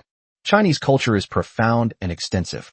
It's rare to see someone who doesn't even know how to use words, let alone idioms. Yi Chen said with a faint smile, not angry at all. Oh dear, I'm so sorry, my Chinese isn't very good. Please forgive me. If you're not good at studying, go back and study more. Stop embarrassing yourself out here. People should have some self-awareness, especially lords. You can't even speak human language. Are you going to lead a bunch of beasts into the darkness? What would that make you? An old beast. You. Yi Chen's casual words infuriated Chris. However, Yi Chen did not give him a chance to continue speaking. His gaze swept over the other party's territory, revealing a hint of contempt. What? The mighty lord of the heavenly pride, Red Dragon Chris, now only has a few Tier 3 dragons left? If you don't know how to raise dragons, just tell me. Look at my dragons, how well I've raised them. Yi Chen mocked, calling over several giant dragons from his territory. One after another, robust dragons emerged, causing the temperature at the edge of the territory to rise slightly. Chris's face turned red when he saw these dragons. These were the dragons he had taken from him in the past, and now they were often used as weapons against him. The key point is that these dragons are really well fed, and their scorching aura is more powerful than any of the dragons currently in his territory. I hope you can still say that later. Chris took a deep breath, suppressing his inner rage, and looked at Yi Chun with a gloomy gaze, saying, "There should be some powerful weapon inside, right? I've already arranged for a large force to go in. Your entire clan will die inside, and that weapon will become mine." This place had actually been noticed by lords before. It was a place where the dark origins were dissipating, and there must be something extraordinary inside. However, no one had been able to break through the surrounding void storms, so no one had ventured in. Then came the uprising of dark creatures, and everyone was too busy running around to leave this special area unattended. Now that Chris has seen Yi Chen's actions in the vicinity, he naturally wants to get involved. If he can use Yi Chen's power to obtain the special items inside, he can not only inflict heavy damage on Yi Chen, but also add a powerful weapon to himself. Wow, did you bring your brain with you? You actually came up with so many ideas, but it seems like you didn't bring them all. Yi Chen teased in an exaggerated tone. Didn't you ever consider that if even you, Chris, know this, the other lords might not be able to guess it? But have any of the lords come over yet? Yi Chen's words surprised Chris. That's right, quite a few lords know about this. So why hasn't a single one come? Especially Lin who has a grudge against the other party, shouldn't let go of such an opportunity. A bad feeling flashed through Chris's mind, and he looked uneasily into the void storm. Just then, a piece of dragon wing was flung out and fell to the edge of the territory. TSK, TSK, TSK. The void storm and the dark origin land. You dared to charge in with just 5 void elves, leading more than a dozen dragons and a large group of their kin. Should we say you're bold, or that you're not afraid of death? Yi Chun teased with a smile. Looking at the dragon wing, just as he had predicted, 5 void elves were simply not enough to protect so many people, not even these dozen or so enormous red dragons. Casualties were inevitable, and this was before they had even entered the dark origin land. You knew all along. Chris shouted angrily, his eyes filled with hatred as he looked at Yi Chun. Didn't we send our clansmen in? Of course we know. We just didn't expect to find a fool like you who rushed in without even a proper reconnaissance. You really don't value the lives of your clansmen, Jianmingyi said in an unfriendly tone. There were many lords like this, and she couldn't reprimand them all. Even many powerful lords were like this, but that didn't mean she could accept such a philosophy. I'm going to kill you all. Chris roared, his only low-level red dragon roaring, but it was intimidated by the 6 blue dragons that came out again. 12 Tier 4 dragons are far beyond the capabilities of these Tier 3 young dragons. Chapter 172, I Shall Be the God of Thunder. Especially when the 6th tier Horus appeared, it was like a bucket of cold water being poured on Chris's restless heart. He was completely awake from head to toe, and Yi Chun at this moment was someone he could not contend with. The presence of over a dozen Tier 4 dragons deep into the void storm greatly reduced the combat strength in his territory. At this moment, it was only because Yi Chun did not attack that even if the lords joined forces, they would definitely not be able to stop him. Fortunately, Yi Chun only took it as a joke and didn't take it to heart. After all, waiting outside for so long was quite boring. Instead of worrying outside like Jianmingyi, it's better to come over and tease your opponent. Seeing how frustrated and helpless they are makes you feel much happier. The lords outside found themselves having fun, while Yi Shi and the others inside found themselves in trouble. A large number of dark creatures followed closely behind. Even with the Away 18 styles, it only slightly enhanced their combat power. The endless stream of dark creatures was simply beyond the ability of just a few people to kill them all. On the other side, after killing the dark groundhog that followed with a single blow, a bolt of lightning struck down in front of Taishan. The terrifying aura startled him, and he retreated involuntarily. But before he could take a step forward, another bolt of lightning struck down behind him. Boom! The closer Taishan got to the trident of Poseidon, the denser the lightning became. He kept dodging, but he couldn't help but be struck. A charred mark appeared on Taishan's shoulder, his body convulsed, and a painful roar came from his mouth. Mount Tai! Ying exclaimed in surprise. Everyone looked worriedly into the depths of the sea of lightning, and the scene of Mount Tai being struck came into everyone's view. Moreover, following this delay, a series of lightning strikes followed, and Mount Tai was instantly engulfed in a sea of lightning. Mount Tai. This time, not only Ying, but even Yi Shi and the others changed their expressions. The danger in the Sea of Thunder far exceeded everyone's expectations. However, before Yi Shi could make any move, a series of roars came from Mount Tai, which was submerged by the Sea of Lightning. All the lightning trembled and slowly contracted towards the center. What is this? Everyone's pupils contracted slightly. Even the dark creatures that were chasing them were stunned. The Thunder Sea, which had not changed for millions of years, had actually changed today. I am the mountain god, and shall wield thunder and lightning. With Taishan's roar, violent lightning power gathered towards his palm. However, there was simply too much lightning all around. After all, the trident was the weapon of the sea god, and the raging lightning was far beyond the control of a peak level 3 mountain god. As it gathered, it continuously destroyed his body. No, he'll die if this continues. There weren't many mountain gods in the territory, and they usually built dwellings for them, so they had a good relationship with everyone. Seeing Mount Tai's state, Ying shouted anxiously. No, he is truly wielding lightning. He wants to use it to break through. Yi Shi said in a deep voice. The second stage of advancement for primordial creatures already has various requirements, and their growth cycle is a terrifyingly long 3 months, or even half a year. Therefore, many people have already met the required attributes, but they are still stuck on the growth time, which is a long and painstaking process. It's not impossible to skip this growth process, but that would require a massive amount of high-energy food attacks, endless battles, and life-or-death trials. Therefore, Shi, Yi Ling, Taishan and a few other leaders grew very quickly. In just over 3 months, their second stage of growth had already reached more than 4 months. If they were to face another life-or-death ordeal, they might very well break through their current limitations or even advance further. Lightning is destroying his body, but at the same time it is repairing him. Destruction and rebirth, these are the two sides of lightning, said the elderly mountain god beside him. As everyone looked on, it was clear that Mount Tai's body was indeed being destroyed by lightning, but as large patches of charred skin fell off, new skin quickly grew back. During this process, Taishan's control over lightning continued to improve.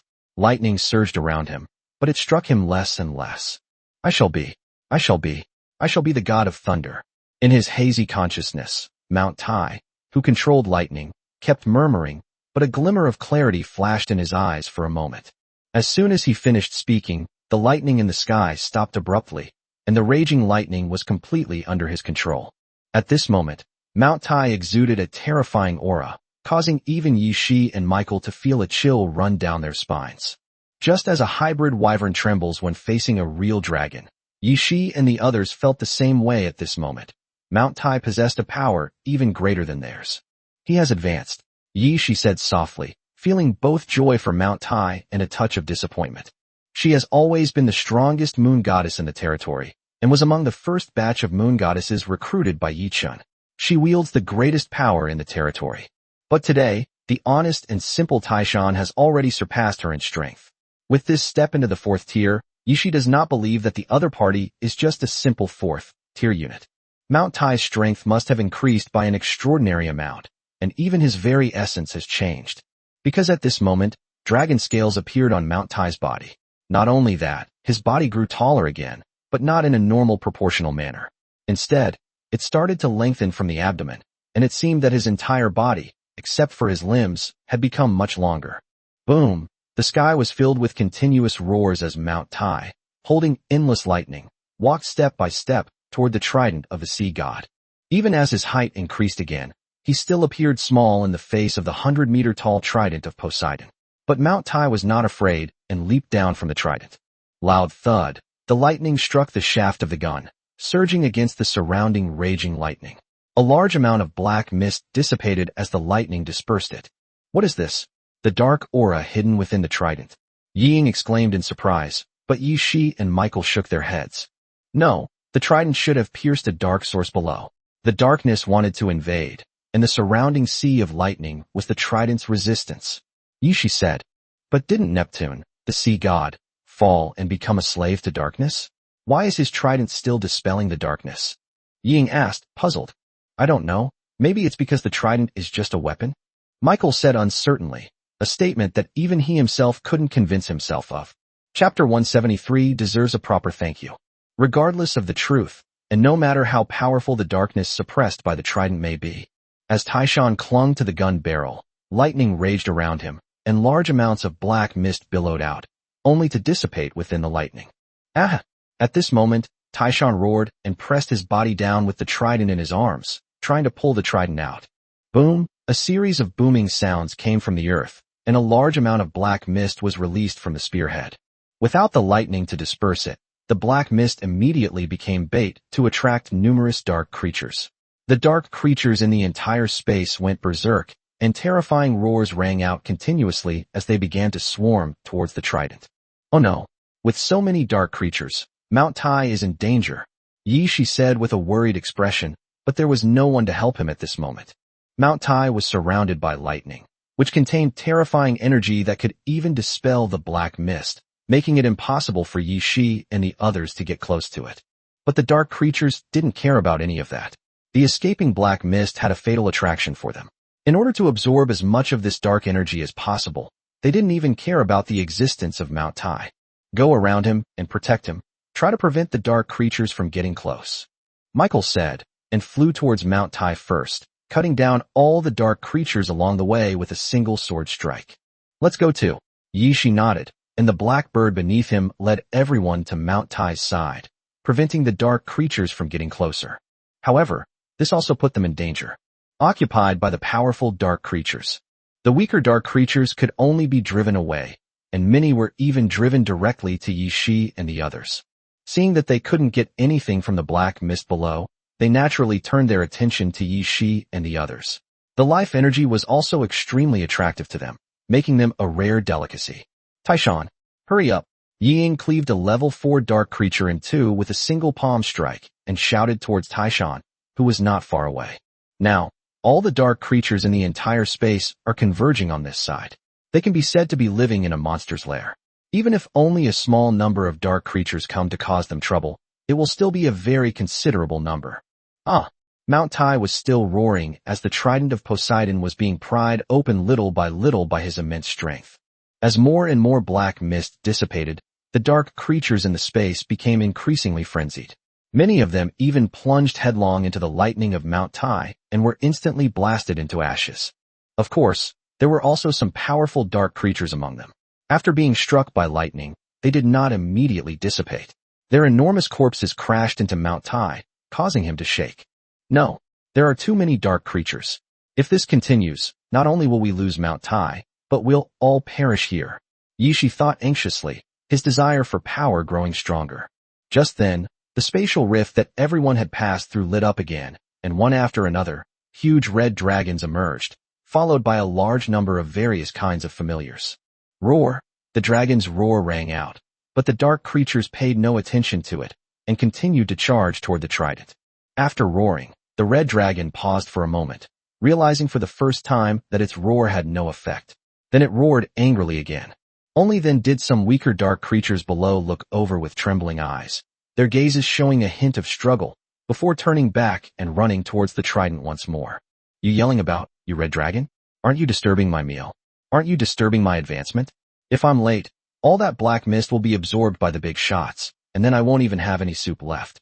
The dark creatures remained silent, but the red dragons implicitly agreed that this was their opinion, which fueled their growing rage. The thing should be over there. We're done here. At that moment, a dark purple void elf appeared and pointed to the thunder in the center. That was the only source of light in the entire space, and with raging lightning all around, it was hard not to notice it. Let's go and take back the artifact. The leading red dragon roared in displeasure. It had been quite dissatisfied with the void elves leading the way all along, and naturally, it didn't expect them to be good at it now. Little did they know, these void elves had already done their best. With only 5 people, not to mention leading a dozen dragons through the void storm and hundreds of their kin, even 100 void elves wouldn't be enough. It was already a miracle that nearly half of the dragons managed to get in, but the other side still thought they were slacking off and wanted to go back and report to the Lord. The 5 void elves, weary from watching the large army rushing towards the trident, sat down and quietly observed the spectacle. Roar! As soon as it approached, the leading red dragon roared, but before its roar could finish, it was glared at by a level 5 dark vulture and immediately fell silent. Fortunately, the dark vulture ignored it and instead joined other high-level creatures in vying for the dissipating black mist beneath the trident. The only creatures that will actually attack the dragons are the dark creatures of rank 4 and below. Or even 6th tier creatures. They turn their attention to everything around them. The intrusion of dragons and their numerous kin undoubtedly became their primary target. Old man pushing a cart. Yi Ying killed another level 4 demonic porcupine that had been swatted into the air by other creatures. Suddenly, she caught sight of a giant dragon flashing past outside the monster horde. Are other people coming? I think I saw a red dragon. Yi Ying paused for a moment, then said uncertainly. The surrounding thunder and the roar of Mount Tai were so loud that they did not hear the dragon's roar. It's not just a feeling. Someone really did come in. Yi Shi said in a deep voice. With the dragons sharing the firepower, the pressure on Yi Shi and the others was greatly reduced. After killing a group of dark creatures around them, the density of monsters was significantly lower. They could barely make out what was happening outside, and then they discovered that several giant dragons and hundreds of their kin had drawn away a large amount of firepower. Which lord is this? Knowing how difficult our battle is, he came to support us? We'll have to ask the Heavenly Emperor to thank him properly when we get back, the local deity said quietly. Chapter 174 The Darkness Retreats. With a new force sharing the firepower, Yi Shi and the others were much more relaxed, and Taishan could now safely pull out the trident of the sea god. Boom! The earth rumbled continuously, and under the immense force of Mount Tai, cracks appeared from the trident. At the same time, the enormous trident was actually pulled out bit by Mount Tai. Boom! A large amount of black mist spread out, and the strength of the surrounding dark creatures increased visibly. This was a carnival for the dark creatures. Some low-level dark creatures, having only gotten a few scraps from this feast, were directly promoted from rank 1 to rank 2, and from rank 2 to rank 3. Only those dark creatures of level 3 and above, due to the enormous energy within their bodies, have not yet advanced in the short term, yet their strength has increased remarkably. Isn't this too exaggerated? How could the strength of these dark creatures increase so quickly? Yi Ying exclaimed in amazement as she looked at the dark creatures around her. Roar! In contrast, the red dragons were in a sorry state, mostly covered in wounds, and one of them had even lost its life forever. However, as the trident of Poseidon was pulled out little by little, the surging dark energy became increasingly fierce, and Michael's holy light flickered in the darkness, threatening to be extinguished at any moment. No, we must get away first. The dark energy is too immense. My holy light can no longer protect everyone, Michael said in a deep voice. Let's step back a bit. Mount Tai, please be careful. Yi Shi nodded and shouted towards Mount Tai in the distance. At this moment, not to mention Michael, even the flames on the blackbird's body had dimmed considerably. If they continued to stay here, they would probably be corrupted by the darkness. Thinking of this, as they retreated, everyone couldn't help but turn their heads to look towards the red dragon. At this moment, all the members of the clan had succumbed to the corruption of dark energy and were frantically attacking their companions. Not only that, even the red dragons in the sky seemed unable to withstand the onslaught. They were all in a daze, and several times their dragon breaths went nowhere. It was only a matter of time before they were overwhelmed. Is this what darkness is like? Mina murmured, looking back.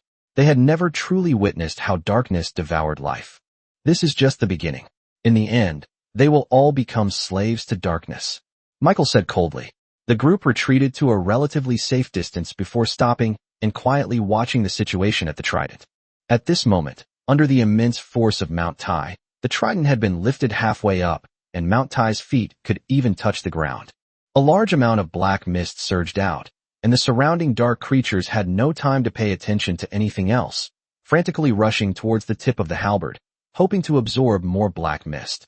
Chris's red dragon and its hundreds of followers had all fallen, their bodies stained with black, their eyes flashing red. The attacks on the surrounding dark creatures had long ceased, and like them, they were frantically rushing towards the source of the black mist, even attacking their own companions. Fortunately, the lightning on Mount Tai can dispel the black mist. Otherwise, I was really afraid that he would also be corrupted by the darkness. Ying said thankfully. The lightning on Mount Tai was like the nemesis of this black mist, easily dispersing all the black mist that invaded it. Therefore, there were no dark creatures around him, since there was no black mist for them to absorb. Now we'll see if he can completely pull out the trident of Poseidon, and we'll also have to see if we can successfully return. Yi Shi said in a deep voice. They are now standing on the outer edge of the space. There are not many dark creatures left here, so it would be very easy for them to get out. The problem is how Taishan will fight his way out. Looking at the dense swarm of dark creatures before them, everyone was filled with a headache. With his feet firmly planted on the ground, Mount Tai possessed even greater strength than before, and unsurprisingly, he managed to pull out the remaining half of the trident bit by bit. Yi Shi and the others couldn't see the specific situation inside, but they could feel that the surrounding darkness was becoming increasingly intense and growing at an alarming rate. Even they, standing on the outer perimeter, were finding it difficult to resist. The flames on the black bird's body flickered and died out due to the suppression of the surrounding dark energy, and many people began to experience auditory hallucinations. Let's go to the gap. Mina, Yi Ling, and 2D, you go out first. Michael will give them a divine protection. Yi Shi said quickly. Mina and Yi Ling are not from the primordial race, and their resistance to dark energy is not as strong as that of the primordial race. It would be too dangerous for them to stay here, so it would be better to go out and meet them. All right, everyone retreated after getting ready and soon arrived at the entrance. The few void elves that had come with the red dragon had already escaped, and Mina and the others left safely. At this moment, Taishan's roar came from afar, and the entire space trembled, even showing signs of collapsing. With that final roar, the trident of Poseidon was finally pulled out by Mount Tai. The sound of thunderous waves crashing against the shore filled the air as massive amounts of seawater appeared out of thin air and poured into the surrounding space. Mina, who had just left, jumped back in through the spatial rift, looking at Yi Shi and the others with a horrified expression, and shouted, "You guys come out quickly! This space is about to collapse." Hearing this, everyone was shocked. If the space collapsed, they would have no way out. They would either be destroyed along with the space or lost in the endless void. They prayed for good luck to survive. "No, Mount Tai is still over there. We can't abandon him," Ying shouted as thunder rumbled behind her. Even though she was surrounded by countless dark creatures, the dazzling lightning was still unstoppable. A deafening roar of thunder resounded, and everyone felt a flash of light before their eyes, turning their heads away. But everyone knew that it was Taishan's counterattack. Under the thunder, large numbers of dark creatures perished, regardless of whether they were third or fourth tier, creating a large vacuum area. Yi Shi and the others turned around and finally caught a glimpse of each other's figures. At this moment, Mount Tai held a trident, bathed in lightning. Lightning flashed and thunder roared all around, accompanied by wind and rain, as if a god had descended to earth, dispelling the surrounding darkness. "Those who block my way shall die," Taishan roared as he attacked, his trident sweeping out and a lightning whip cracking through the monster horde, carving a path through the monsters. Holding a trident, Mount Tai walked step by step toward Yi Shi and the others, and all darkness receded along the way. Chapter 175 Retreat. He succeeded. He got the trident. And he's so strong now, Ying exclaimed. At this moment, Mount Tai felt to them like the god of thunder had descended to earth, with its raging lightning and torrential rain causing them great alarm. This isn't his own power. It will dissipate quickly, and at his current speed, it will be difficult for him to break through before the space collapses. Yi Shi said with a grim expression. Everyone was stunned and looked around. The surrounding space was shattered like glass, with spatial cracks cutting through it, no less powerful than the void storm outside. Moreover, this situation is worsening, which means that this space is about to collapse completely. No, we have to leave. Nobody knows when this spatial rift will close. The space here is too unstable. Mina shouted anxiously, feeling panicked as the constantly shattering space around her continued to shake her. You all go out first, I'll go get him, Yi Shi said in a deep voice, and without waiting for everyone's reaction, he leaped and rushed towards Mount Tai. Yi Shi, everyone exclaimed in shock. This was not just a simple spatial collapse. How could she possibly withstand that terrifying dark aura? Michael, take her out first, Xian Niao, and I will go help them, Ying shouted, patting the Xian Niao beneath her. With a cry, the two of them rushed out. We're going to die? We're going to die? Grab Mina. A cry of alarm rang in her ears. Ying turned around and found that it was Mina who had followed them, clutching the feathers of the Xian bird. Not only that, Michael and Ho were also following closely behind. Don't look at Mina. You definitely won't be able to get out without her, Mina said through gritted teeth, bracing herself for the wind and clouds as she felt Yi Ying's gaze. Angels will not abandon their faith, Michael said calmly from the side, his longsword flicking lightly, sending Mina flying into Yi Ying's arms. Ah! Mina's scream came from the sky. Yi, who was running, looked up and immediately stopped. Sister Yi, you're running too slowly. Come on the Xianbird's back. Let's go and bring Mount Tai back together. Ying shouted. Whoosh, the blackbird swooped down, and Yi didn't say anything. He leaped up and landed lightly on the blackbird's back. You shouldn't have come back, Yi said in a low voice, sitting next to Ying. Of course. We came out together, so we have to go back together, Ying said casually, but Yi's heart trembled upon hearing it. Okay, let's go back together, Yi murmured softly, before being swallowed up by the howling wind and clouds. Boom! At this moment, Mount Tai encountered trouble. The violent lightning and trident could kill a level 4 dark creature instantly, but against a level 5 creature, it could only seriously injure it. Moreover, with the surge of dark energy, many previously Tier 5 dark creatures have advanced to Tier 6.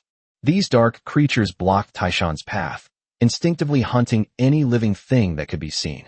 Kill! Taishan didn't waste any more words.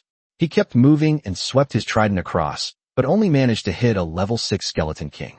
All the other dark creatures dodged it. At the same time, taking advantage of Taishan's moment of retracting his gun, they all bypassed the raging lightning and rushed towards it. Roar! Various beast roars rang in his ears. Many dark creatures tried to rush forward, but they were all struck down by the lightning surrounding Mount Tai. These lightning bolts were incredibly violent, serving both as a means of attack for Mount Tai and as a form of protection for him. Knowing that the other side couldn't get close to him, Taishan ignored them and started rushing forward desperately, wanting to reunite with Yi and the others as soon as possible.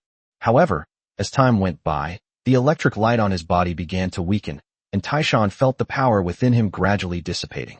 Seeing this, a trace of anxiety flashed through his heart. This power was not originally his, and it was gradually receding as the trident was pulled out. But without these electric lights, not to mention the endless dark creatures around him, the dense dark energy alone would be enough to corrupt him. Mount Tai raced forward, but what you worry about most is often what you're most likely to encounter. With 2/3 of the journey still to go, the electric light on his body began to dissipate rapidly, soon leaving only a thin layer, and at the same time, Mount Tai's face was filled with fatigue. Seeing this, the dark creatures that had been following closely behind became restless again. One of the dark predators made the first move, charging fiercely towards Mount Tai. Get out of my way, Taishan roared and attacked, his trident crackling with lightning once more as he slashed down at the dark predator. Boom! The halberd cleaved the dark predator in two, sending it rolling dozens of meters before it came to a stop. However, this seemingly fierce attack failed to deter the surrounding dark creatures, because the protective electric light failed, and the dark predators successfully rushed to Taishan's side. Roar! The other dark creatures roared, and began to rush towards Mount Tai one after another. Kill! The trident was swung out continuously, and one dark creature after another was repelled, but Taishan's steps were completely tied up. Moreover, as time went on, the energy in his body continued to be consumed, and the power of the trident also continued to decrease. Previously, a single halberd strike could send the dark predator flying dozens of meters away, but now it can only send it flying more than 10 meters away. The weakening of its attack power has greatly increased the pressure on Mount Tai. Boom! Just when despair was about to be extinguished, a series of booming sounds suddenly came to his ears, accompanied by the familiar chirping of birds. Chirp! The black bird flew by, scattering a large number of magic crystal bombs, and the dense monster horde was immediately blown to pieces. These level 4 magic crystal bombs had no effect on the group of level 6 dark creatures, but they were like a person slipping on a banana peel or being startled by a kitten that suddenly darted out. The sudden explosion caught these high-level dark creatures off guard, causing them to make a fool of themselves. Taishan, run! Yi and the others' voices rang in Taishan's ears. Taking advantage of this moment, the black bird swooped down, its claws grabbing Taishan's shoulders and carrying him into the sky. Roar! The dark creatures roared, their anger instantly aroused by the black bird snatching food from their jaws. However, at that moment a bright light flashed in the sky, and a holy angel flapped its wings, and a lightsaber that could illuminate most of the space appeared in the sky. Illuminate the darkness. Slay all evil. The Archangel's Sword. Chapter 176 Escape from Death. The sudden burst of light in the darkness made these dark creatures feel as if they had instantly traveled from midnight to midday. The extreme discomfort in their eyes made them pause slightly as they were about to give chase. However, This delay allowed the Black Bird and the Angel, who were leading the group, to run far away. They were very fast, giving the dark creatures little time to react, and in the blink of an eye, they had covered most of the distance. Unfortunately, the difference in strength was too great. Even though the Black Bird had flown most of the distance, it was still caught up by the dark creatures behind it. These were all level 6 dark creatures. Even some races that were not good at speed were much faster than level 4 creatures. Almost instantly, these dark creatures caught up with the Xian bird. "Put me down, or we'll all die here," Taishan shouted, but the Black Bird held on tightly and didn't let go. The hoe beside him, however, the small figure, no bigger than a palm, grew rapidly with the wind, and soon became about the size of a black bird. Roar! The enlarged hoe turned around and let out a deafening roar.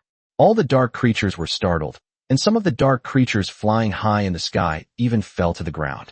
After roaring, the little guy returned to its original size and went back into Yishi's arms, looking somewhat listless.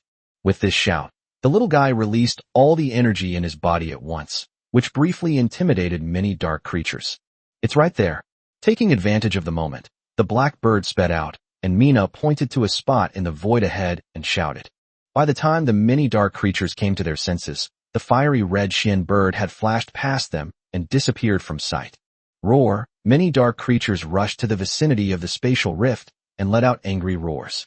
Unfortunately, most of them were unable to locate the spatial rift and were unwilling to give up the surging dark energy within it. In the end, they could only collapse along with this space and be banished to the endless void. Few were finally out. The figures of the group suddenly appeared in the darkness. Mina looked back with lingering fear. It was the first time she had been chased by so many dark creatures. "You're back." Below, Tootie and Yi Ling stood on the sea and shouted towards the sky. Neither of them could fly, so after Mina returned to space, they could only drift on the sea. Fortunately, there were no dark creatures here, otherwise they would probably have died here. "Blackbird, hurry down and catch them." Seeing this, Yishi was both amused and exasperated. He patted the Blackbird beneath him and flew towards the land and Yi Ling. "Dark energy is still emanating from here. Don't linger. Return to the holy court as soon as possible. I need to use holy light to purify the darkness within you," Michael said to the group after receiving the two. The violent dissipation of dark energy not only filled the space with a large amount of dark energy, but also caused a huge amount of energy to escape and permeate the planet Wolf. "All right," everyone nodded and flew out of the territory. Decreased at a visible rate. It is believed that this sea area will soon return to calm. At this moment, Yi Chun, who was far away outside the void storm, was about to leave after teasing Chris when the other party turned around and mocked him, wanting to make a bet with him. Is Anhu's clan will obtain the Trident of Poseidon, and Anhu's clan will return alive from the void storm. "Chris, I think you can't keep this high-level 5-element spirit pearl anyway, so why don't you just give it to me? When the clan comes out later, I can just leave, right?" Yi Chun teased Chris beside him. "I will crush your clansmen in the darkness," Chris said fiercely. Just then, several figures sprang out from the void storm. Everyone looked up and saw that they were the 5 void elves. "Why did you guys come out? Did you get the treasure?" Chris stood up and asked with a look of delight.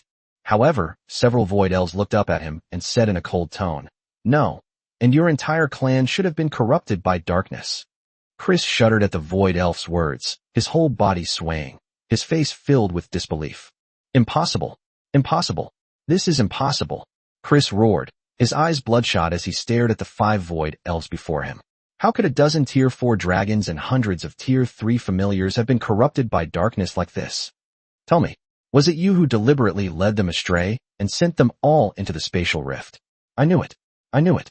You low elves are not to be trusted," Chris roared, his entire being descending into madness.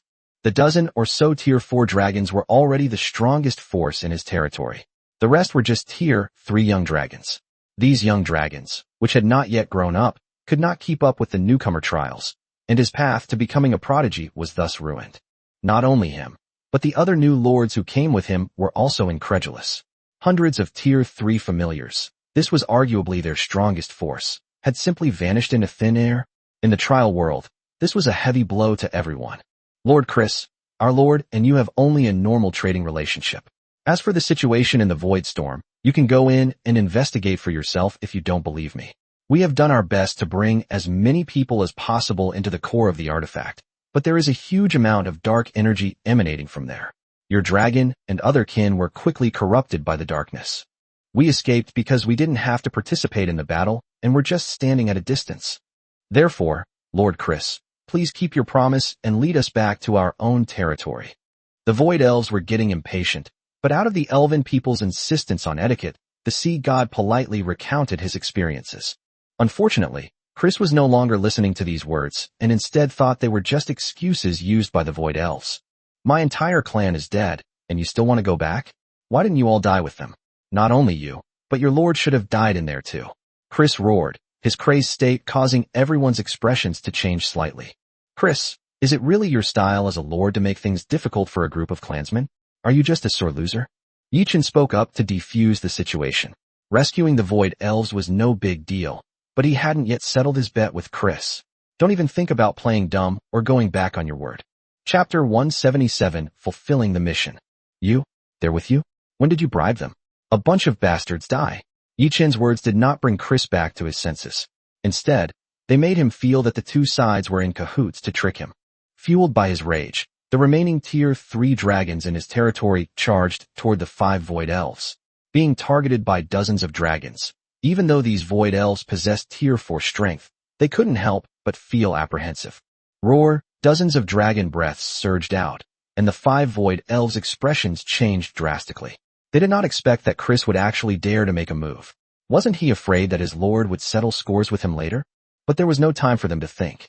Several Void Elves tore through the void, dodging the overwhelming dragon breath, and appeared in various places around them. "Lord Chris, are you sure you want to do this? You are declaring war on our lord. It's not too late to back down," a Void Elf said, but she was met with a scorching dragon breath. "Tisk, what's going on? Dogs fighting."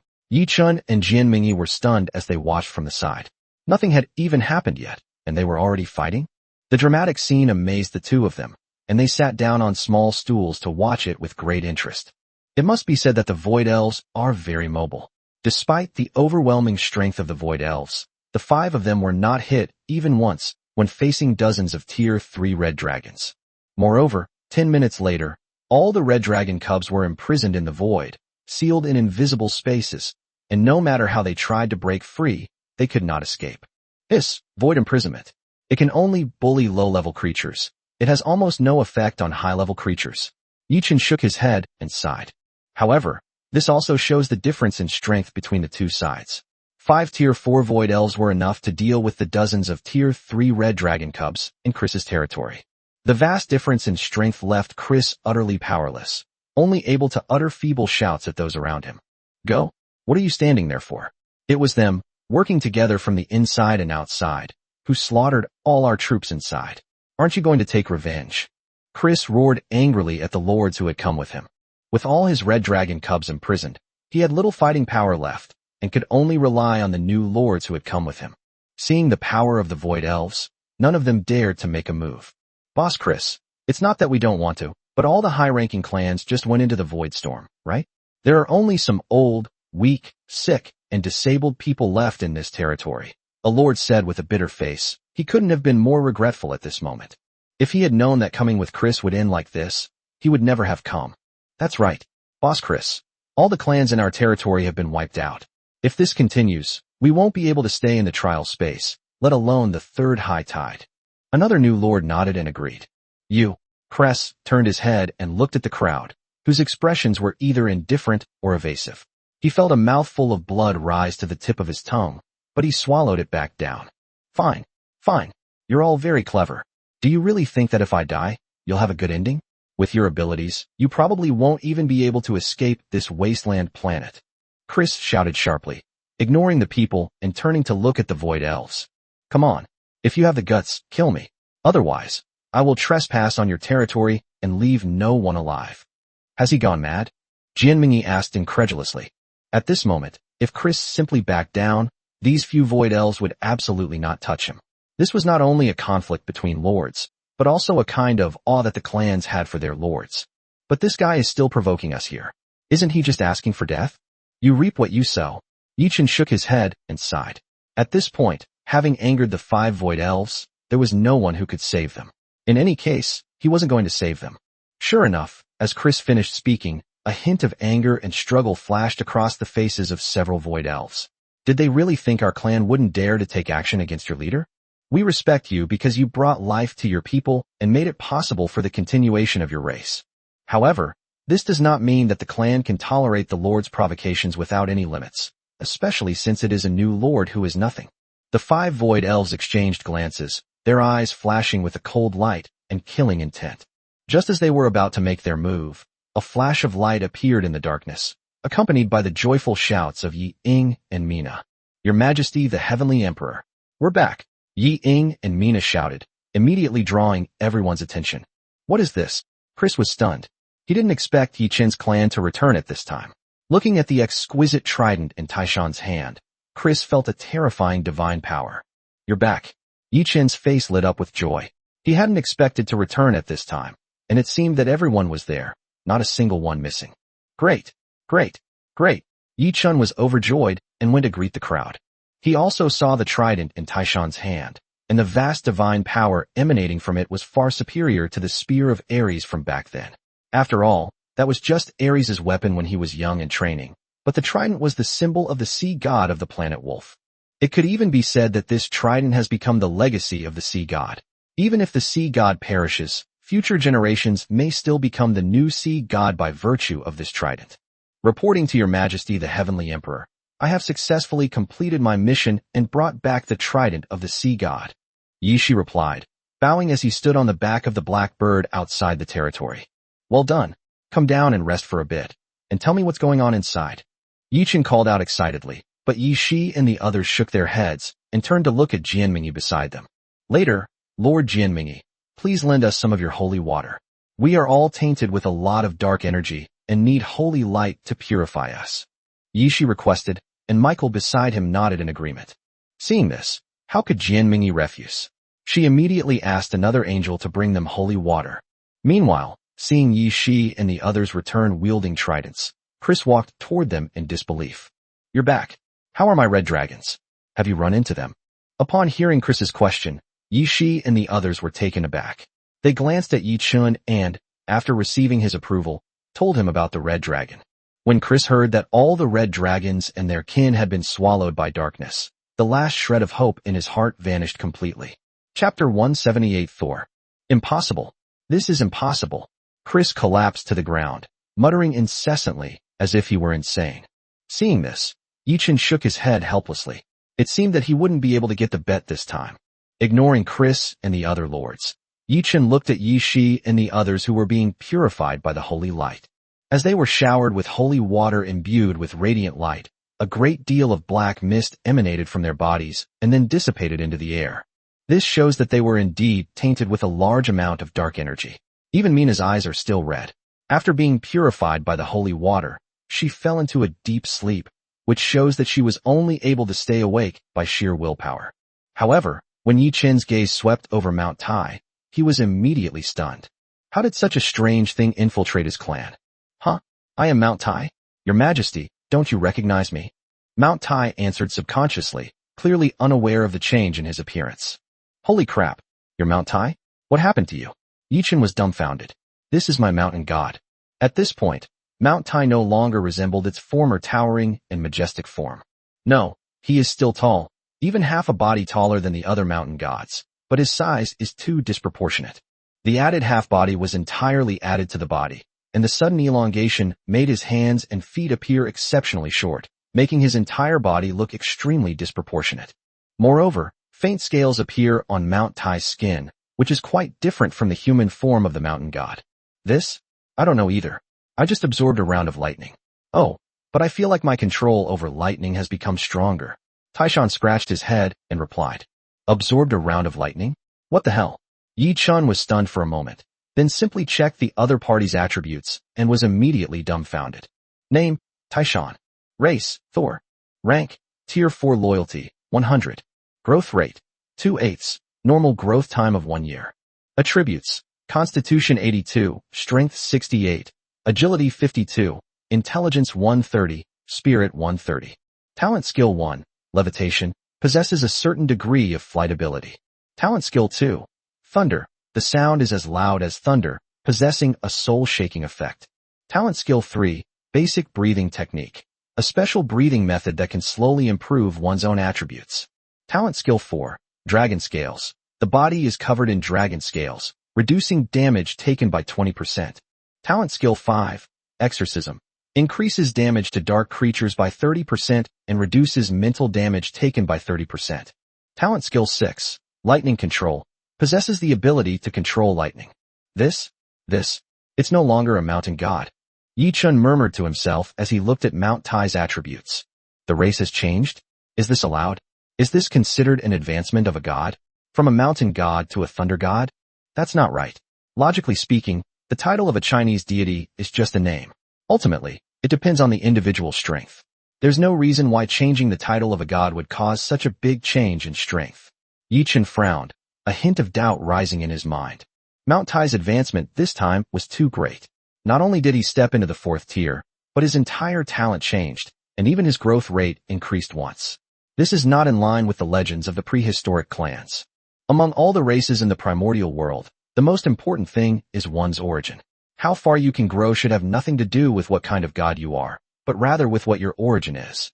Initially, Mount Tai was just a mountain god, transformed from the mountain itself, with the same origin as the mountain. But now, after being tempered by thunder, his bloodline has been refined and purified, which means that his origins have changed. And the thunder god in the primordial world was not like the later thunder god and lightning goddess. He was a genuine ferocious beast from the primordial world. Let me think. It has a human head and a dragon's body, and every time it pats its own belly, it produces bursts of thunder. So he's advancing towards becoming a dragon god. Yi Chun quickly pieced together the changes in Mount Tai, but at the same time, he was shocked by its advancement. He never expected that the primordial clan could advance in such a way. At this time, although Mount Tai is only at level 4, his attributes are among the best even among level 4 creatures, and he still has 6 more advancements to go. He even suspected that if Mount Tai really completed 8 advancements, its strength might be even more terrifying than the 3-legged golden crow and the blackbird. These were all famous primordial beasts, and the 3-legged golden crow had even once ruled the heavenly court. But if you really think about it, Thor's human head and dragon body shouldn't be any worse than these 2 kinds of birds. After all, he is the god of thunder in the prehistoric world, which is much stronger than the later thunder god and lightning goddess. Your Majesty, the Heavenly Emperor? Am I alright?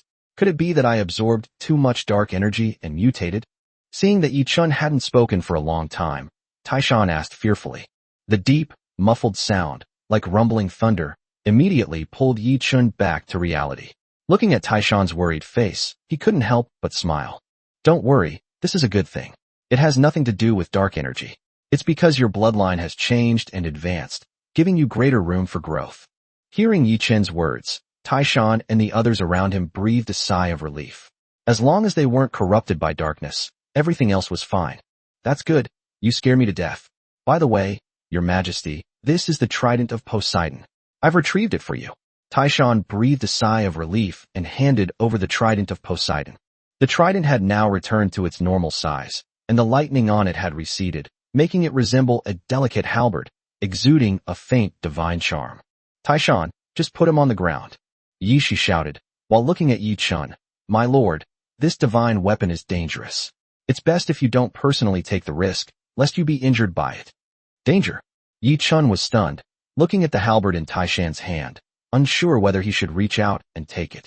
But thinking about it carefully, it is, after all, a weapon of the gods, so it is normal for it to be a little abnormal. He is just a mortal, so it is better not to take any risks. Oh, yes, I'm very sorry. This halberd is emitting violent lightning, and its attributes were almost overwhelmed by the sea of lightning. I really shouldn't have put you in such danger.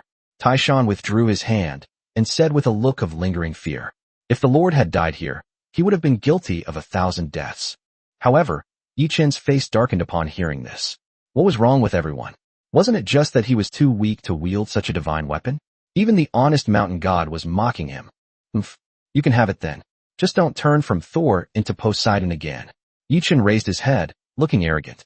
As long as he held his head high enough, his tears wouldn't fall. Chapter 179 The Void Elves' Plea for Help. Despite his words, Yi Chun was still quite curious about the Trident of Poseidon in Taishan's hand. However, He could not fully perceive the attributes of this artifact. He could only vaguely know some of its already manifested characteristics. This was one of the limitations of attribute data. The most powerful ability of Poseidon's trident is undoubtedly its control over water. Poseidon's divine weapon has absolute control over seawater, and it can even be said that a large part of Poseidon's power comes from this trident. A sea god without the trident might become the weakest god, but the trident, having lost its god, is fully capable of nurturing another sea god. However, this ability is not the most attractive to Mount Tai. The most attractive ability is the ability to summon thunder. The ability to summon wind and rain, and to summon lightning are all capabilities of the trident. The ability to summon lightning further enhances Mount Tai's already proficient lightning control skills. I wonder if the trident of Poseidon will be renamed the trident of Thor in the future? Yi Chun thought to himself. Besides these abilities, all other abilities that Yi Chun could sense were unique to the divine artifact. For example, immortality, never wearing out, self-repair, etc., are all essential abilities of a divine artifact. Otherwise, what kind of situation would it be for a god who has lived for countless years to run around changing weapons every few days? Having inexplicably acquired a divine weapon, Taishan was overjoyed and didn't even care about his appearance anymore. As the dark aura gradually dissipated, Yi Shi and the others returned to their territory. Chris, however, remained distraught and had not yet recovered. Sai, seeing his expression, Yi Chun shook his head helplessly. It seemed that he couldn't expect to get this high-level 5-element spirit pearl. He didn't have the habit of kicking someone when they were down, so he should start looking for that mysterious force as soon as possible. Thinking of this, Yi Chun and Jian Mingyi activated their territory and were about to leave when they discovered that the 5 void elves had actually arrived at the edge of their territory, looking at them apologetically. I am very sorry, Lord Yi Chun, but as you have seen, our deal with Lord Chris has been voided. Therefore, I would like to request that Lord Yi Chun send us back to our Lord. Our Lord will surely give you a satisfactory reward, said the leading void elf. Clearly, seeing Chris's attitude, they knew they couldn't leave through his territory and had to find another way out. Otherwise, on such a wasteland planet, without the protection of a territory, they would soon be corrupted by the dark forces, let alone wait for their lord to come and take them away. Return to your lord? Who is your lord? Yi Chun asked, taken aback. Our lord is Alberta, who is currently waiting for us to return outside the wasteland planet. Then why don't you just wait for your lord to come down and pick you up? I don't seem to have any obligation to send you back, especially since you were just helping my enemy. Yi Chun said, his eyes narrowing and his aura imposing. We are still a very long distance from the outside world. The Lord may not be able to see us. Moreover, it is not worthwhile to spend a lot of resources to descend to the wasteland planet just for the 5 of us. It is the most reasonable way to go by following the other lords. Of course, if you mind what happened before, we can explain. Our deal with Lord Chris was just a transaction. We helped them enter the depths of the Void Storm. Now that our objective has been achieved, our deal is done. We didn't harm your kin inside. You can ask them about that. Yi Chun turned to look at Yi Shi and the others, and seeing them nod, he knew that these void elves were not lying. As for the fact that lords won't come down to them, this is a very common situation in the lord circle. After all, a lord is essentially a capitalist or a landowner, and they need to maximize the use of existing resources. While territories can be established on wasteland planets, the resources required are enormous. Of magic crystals are needed to protect the territory structure when they arrive, and a large number of magic crystals are also needed to escape gravity when they leave. These magic crystals are enough to exchange for several void elves. There is no need to waste so many resources for these 5 void elves. After all, recruiting elves is not difficult, and their growth potential and rarity are not as exaggerated as those of dragons. I understand what you're saying, but how can you guarantee that your lord will give me enough reward after I send you away? Besides, I don't plan to leave the wasteland planet so soon. You might as well just wait here. Yi Chun frowned and said, unless absolutely necessary. He didn't like unknown creatures appearing on his territory. His territory contains many rare problems, which he has even concealed with mist flowers. If these void elves were to enter, these things would likely be exposed. This time, it was the void elves' turn to be troubled. The Lord's decision was indeed beyond their control, even if the Lord would actually give these rewards. But if they were to wait here, no one would dare take the risk. If they were to be corrupted by darkness due to the prolonged delay, then even a god could not save them. So, you can't give me what I need, and I'll have to take on huge risks. Why should I bring you along? Yi Chun said matter-of-factly, then continued to control the territory to rise, preparing to leave directly. He really didn't want to take 5 void elves with him. Otherwise, if the things he planted in his territory, along with the various magic arrays and special creatures, were exposed, he would definitely be hunted down by countless lords. At this point, he wanted to develop slowly for a while, and didn't want to be forced to return to his original world, since he didn't yet have the resources to fight against the many established lords. Wait a minute. The Void Elves became anxious when they saw Yi Chun about to leave again. One of the Void Elves stepped directly onto the edge of Yi Chun's territory. It was knocked back by the territory's shield, but it successfully stopped Yi Chun's steps. Yi Chun looked on helplessly as the Void Elf fell back into the sea and then tore through the void again to return. I told you, I won't help you. You'd better find another way. Yi Chun said helplessly. What if I said we could afford the payment?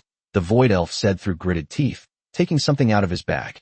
Upon seeing this item, both Yi Chun and Jian Mingyi's gazes sharpened slightly, and even the lords accompanying Chris were stunned, staring blankly at the item in the Void Elf's hand, their hearts filled with shock. Chapter 180 Life Essence. The Void Elf was holding a small bottle about the size of a thumb, inside which a milky white liquid was sloshing around. Although no one could see what was inside, a rich life force emanated from the small bottle, a life force powerful enough to cause any life form to evolve. This is life essence. Yi Chun's face was full of surprise. The items that came out of the dark treasure chest basically had a fixed shape. Although he had never seen the actual object, he had seen the corresponding pictures in textbooks. By comparing them with the rich life aura it emitted, the result was not hard to guess. Indeed, this is the essence of life. We found it by chance in a dark treasure chest after entering the dark origin land. If you can lead us back, this bottle of essence of life will be your reward, said the leading Void Elf. Upon hearing this, Yi Chun felt completely numb. Look at what they're saying. They entered the dark origin land and accidentally opened a dark treasure chest. Damn it. Yi Shi and his group went in and fought their way through most of the origin land, but they didn't even get a single bottle of life essence.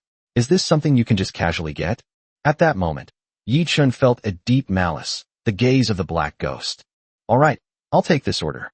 But let's make it clear first, I'll be staying on Planet Wolf for a while. I don't know if your lord will still be waiting outside then. Yi Chun immediately agreed. What could be a better deal than getting a bottle of life essence just by giving someone a ride? No problem, as long as you are willing to take us with you. It is entirely up to you when you leave. As for our lord, if he has already left by then, we hope that you can take us in for a while longer, said the Void Elf on the other side. The deal was struck, and Yi Chun welcomed the Void Elves into his territory amidst envious glances from the crowd.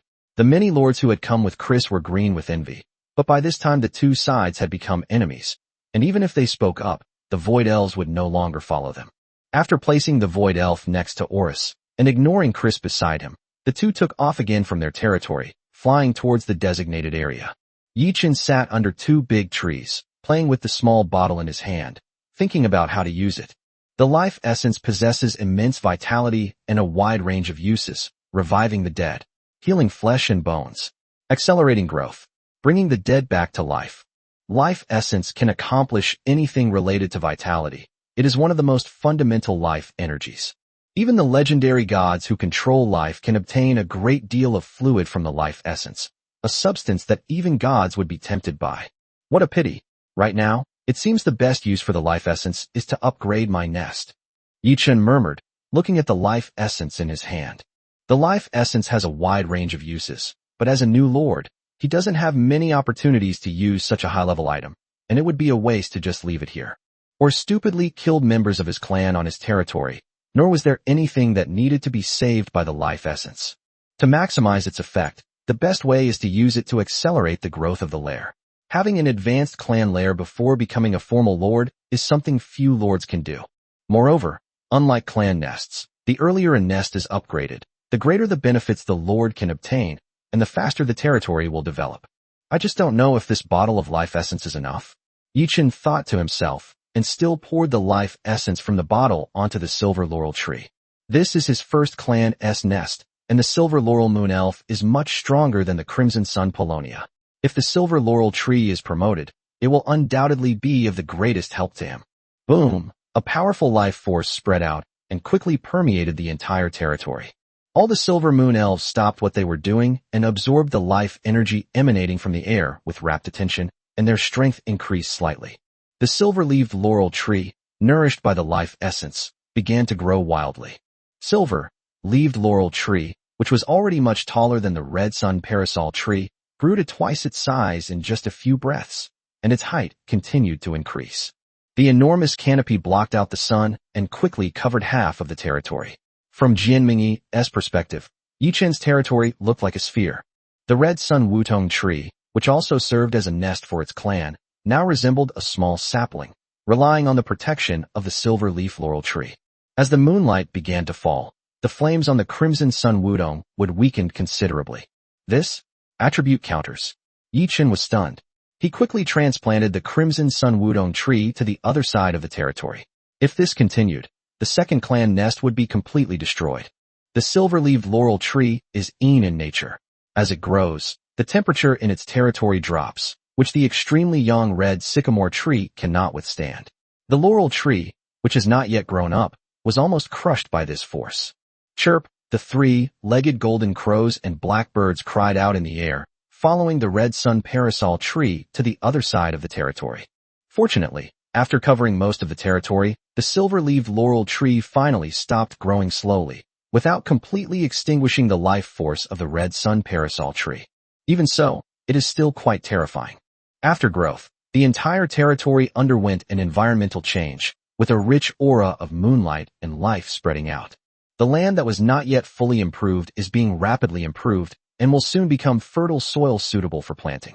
The already fertile ground was further elevated under the influence of this force. As time goes by, the lands in Yichen's territory will gradually be improved to Tier 1 soil, an advantage that other lords do not possess. The entire bottom of the floating island is locked by roots. Jianmingyi, standing beside Yichen, exclaimed in shock as she looked at the changes in Yichen's territory. The floating islands of the new lords were originally like small islands dug out from the ground, with soil and rocks that could fall at any time. However, now, beneath Yichen's territory, numerous plant roots have emerged, firmly encasing the soil and rubble to prevent soil loss during movement and combat. Tier 1 clan nests have begun to protect and nourish the lord's territory in return. Chapter 181 Ancient Divine Beast, Yi's Beast. Not to mention Jianmingyi, Yichen himself was equally shocked. It's fortunate that only one silver leaf laurel tree has been promoted. If the crimson sun wutong tree were promoted as well, this territory probably wouldn't be able to contain it all, right?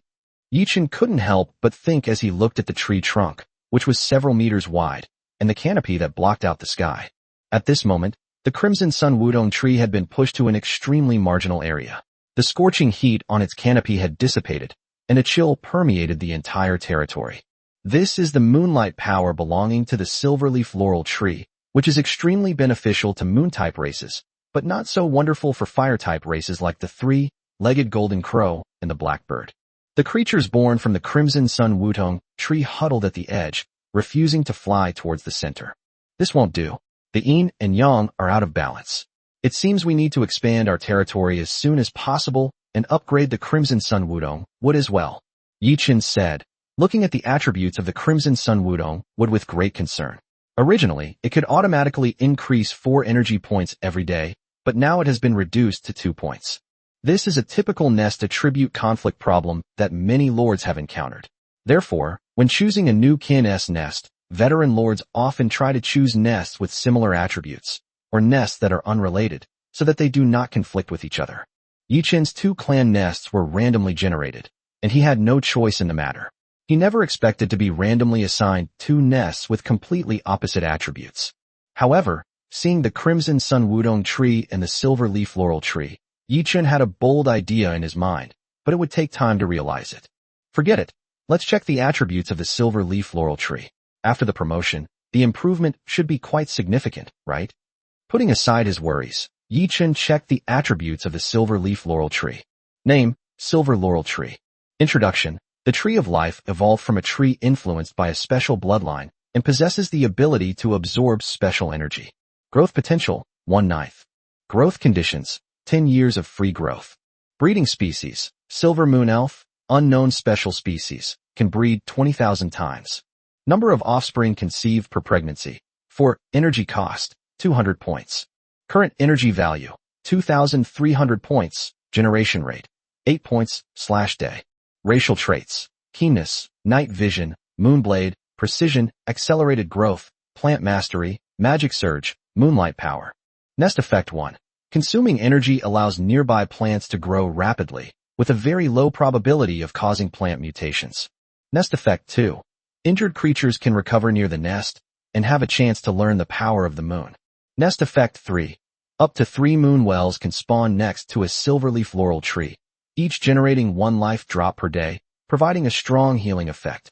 Nest effect 4. Possesses the ability to gather lunar energy, slowly increasing the concentration of lunar energy within the territory, with a certain chance of condensing moonstone.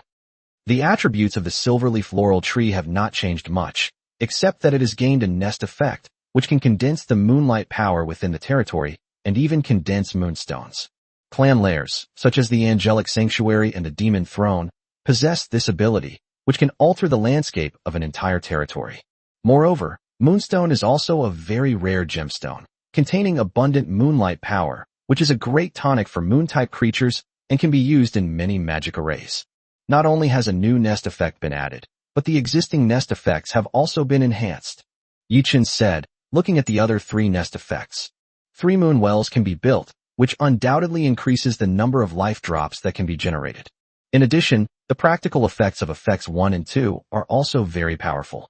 Causing a plant to mutate is not an advancement. A level 1 plant is still a level 1 plant, but it may mutate from an apple into an apple pear. This will give Yichin's territory more plant diversity, and some low-level plants will even have higher growth rates after mutation. The power of moonlight is a supplement to racial talents. It is not very useful for the moon elves, but for the silver leaf moon elves, it provides an additional possibility to comprehend the power of the moon. Powerful. Truly powerful, Yichin exclaimed inwardly. He looked at the remaining energy of the silver leaf laurel tree.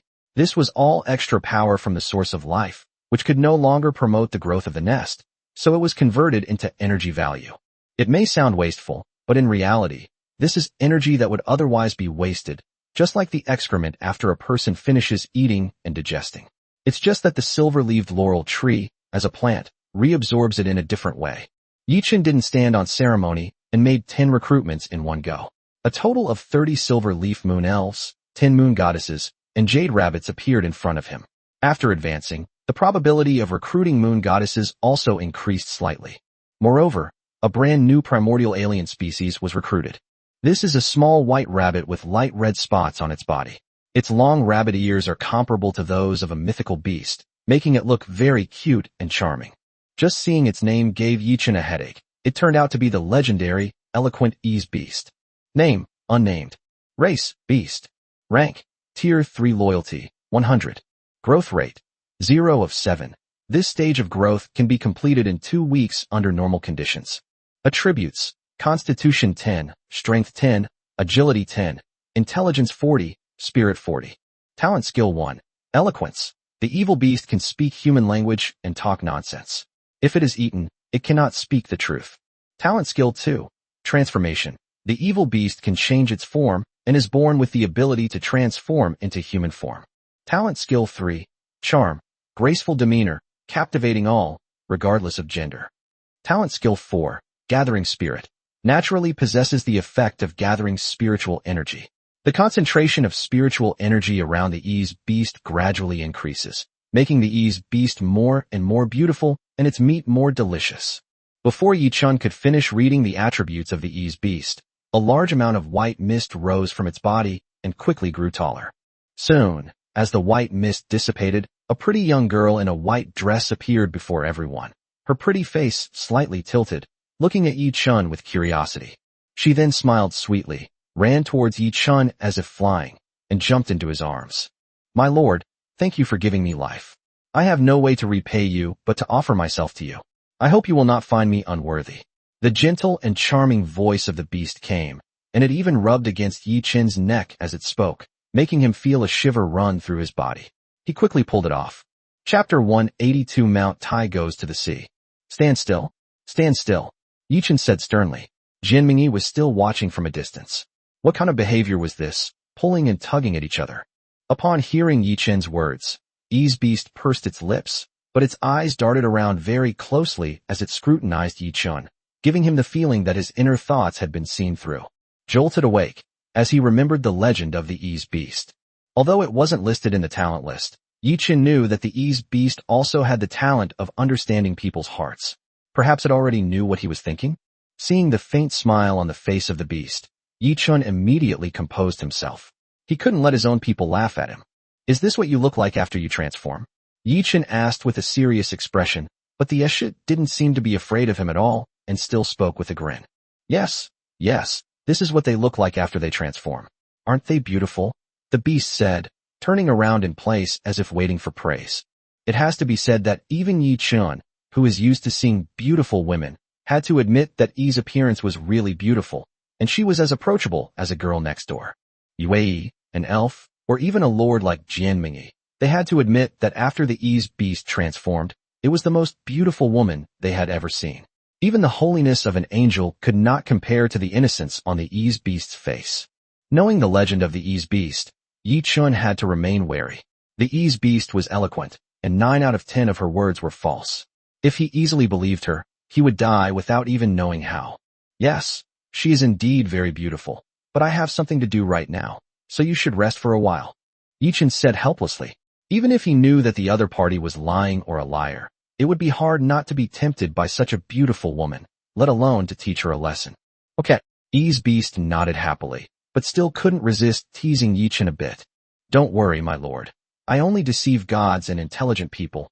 I never deceive my own people or those with low intelligence. The breath of the Yi's beast blew past Yi Chun's ear, making him itchy, but the Yi's beast's words made his face darken. What exactly constitutes a group of people with intellectual disabilities? He strongly suspected that the beast was discriminating against his intelligence. But without Yi Chun speaking, the Yi's beast had already walked away with a light laugh. In no time, he had become friends with the few family members who had come to watch, and they watched with curiosity as Yi Chun settled these newborn family members. When she saw that Yi Chun had given names to so many of her relatives, she immediately perked up and clamored for Yi Chun to give her a name as well. Helpless, Yi Chun named her Zhan, hoping that this notorious liar would tell the truth in his territory and not deceive him. After all, Chinese people don't deceive other Chinese people, right? Including this wave of recruitment, the number of silver osmanthus moon elves in Yi Chun's territory has finally exceeded 200, and the number of moon elves has reached about 50, which can be said to be an extremely powerful force. Moreover, if we include the jade rabbit, the silver leaf laurel tree brought Yi Chun a total of 300 followers, and these weren't the weak goblins like Fatty, they were all legitimate combat units. Without using magic crystal bombs, Yi Chun is already no weaker than those genius lords with just the silver leaf laurel tree clan nest. Unfortunately, the situation of the territory being dominated by Yin and weak by Yang was giving Yi Chun a headache. He was really afraid that one day the Crimson Sun Wudong tree would wither away. My lord, we have reached the vicinity of the location given by the god Mitchell. Shall we begin the search? Yi Shi asked as the crowd dispersed. The location Mitchell provided was only a general area. They would still need to search for the specific people. The remaining power of the gods would only intervene when they encountered dark creatures of level 6 or higher. Let's begin the search. But be careful to stay hidden and try not to be discovered. Yi Chun nodded and said. However, this was on the vast ocean, and it would be extremely difficult to avoid being discovered, so Yi Chun only told everyone to do their best. Yes, sir. Yi Shi nodded and went to make the arrangements. This time, it wasn't the silver moon elf that was dispatched, but the fire crows. Hundreds of fire crows concealed their flames and flew and explored the sea. Although they were still conspicuous, it was the fastest way. However, as the exploration of the entire area came to an end, all the fire crows returned one after another, but not a single fire crow discovered the existence of any suspected territory, or even an island in the entire ocean. How could this be? Mitchell gave us this location. Jianmingyi took out the map again and looked at it, her face full of confusion. Either Mitchell gave us the wrong location, or we haven't found him yet, Yi Chun said after a moment's thought. But we've searched this entire area and haven't found anyone. Could it be that Mitchell's location was wrong? Jianmingyi looked at the map in her hand. Their location was exactly within the area Mitchell had given them. It's hard to say, but we haven't finished searching this area yet. Yi Chun looked at the calm sea with a solemn expression. Not finished searching? You mean? Jian Mingyi was taken aback and followed Yi Chen's gaze to the sea. If they couldn't find them on the surface, there was only one possibility. These people were underwater. Only in this way could they not find them no matter how hard they searched on the surface. Only in this way can they prevent people from outside the planet from discovering them through long-distance observation. The ocean conceals all traces of them. Taishan, go down and take a look. Be sure to be careful. Yi Chen summoned Taishan and said in a deep voice. Mount Tai is no longer a mountain god. Now, as a thunder god wielding the trident of Poseidon, his swimming skills are the strongest in Yi Chen's territory. It's a pity that Yi Chen doesn't have a proper underwater clan, otherwise, it would be much easier for him to encounter such a situation. No wonder Mitchell told us to go find the trident of Poseidon first. It turns out it was waiting for us at the bottom of the sea. But can Taishan manage on his own? Jian Mingyi asked worriedly, as she saw Taishan sinking into the sea. Whether it's angels, fire crows, or even blackbirds, three-legged golden crows, moon goddesses, silver laurel moon spirits, none of them are good at swimming. If these people are really hiding at the bottom of the sea, then they will have no means of fighting except for Mount Tai. Who said he was just one person? There's also Blue Dragon and Orus, right? They can go into the water too. Yi Chen shrugged and gestured to the several giant dragons lying asleep in the distance. But can such a few combat units really deal with a force that has hundreds of four-leaf clovers? Jian Mingyi expressed deep skepticism about this. Chapter 183 The Undead of the Deep Sea. Searching the seabed by Taishan alone would be very slow. However, the blue dragon is too large and too conspicuous, and it would be too dangerous to deal with if it were hiding at the bottom of the sea. Therefore, Yi Chen had no choice but to be patient and wait for the exploration of Mount Tai. Fortunately, with the trident of Poseidon, Taishan doesn't need to go to the seabed to investigate in person. He only needs to use the trident to sense the direction of the ocean currents to roughly know if there are any anomalies. Splash! 2 hours later, Taishan, who had swum across the entire sea, finally returned to his territory and came to Yi Chen with an excited expression. Your Majesty, there is indeed something at the bottom of the sea, but the fluctuations are very slight, and we cannot figure out exactly what it is. We still need to go down to the bottom of the sea to find out.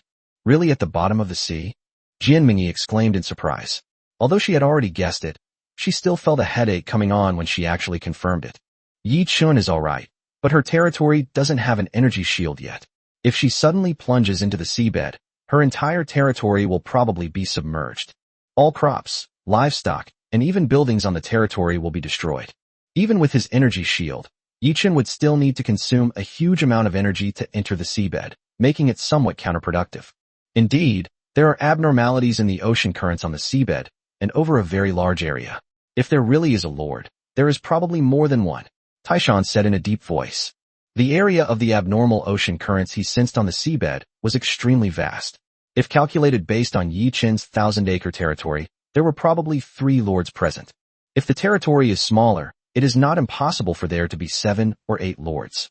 This is getting dangerous, Yi Chen said, tapping his palm as he quickly considered a solution. Restoring Mitchell like this is definitely not an option. Their divine power can detect this much information, but if they continue to investigate further, they will face enormous risks. These people have stirred up the dark creatures on the entire planet Wolf, so they can't simply be lords who came to purify the dark energy. They must have more motives that they don't know about. How about we just give up? Let those remnant souls of the gods come over on their own. Jian Mingyi suggested, not wanting to get involved in such a dangerous matter, but Yi Chen shook his head. If they were truly capable, they wouldn't have let us come here.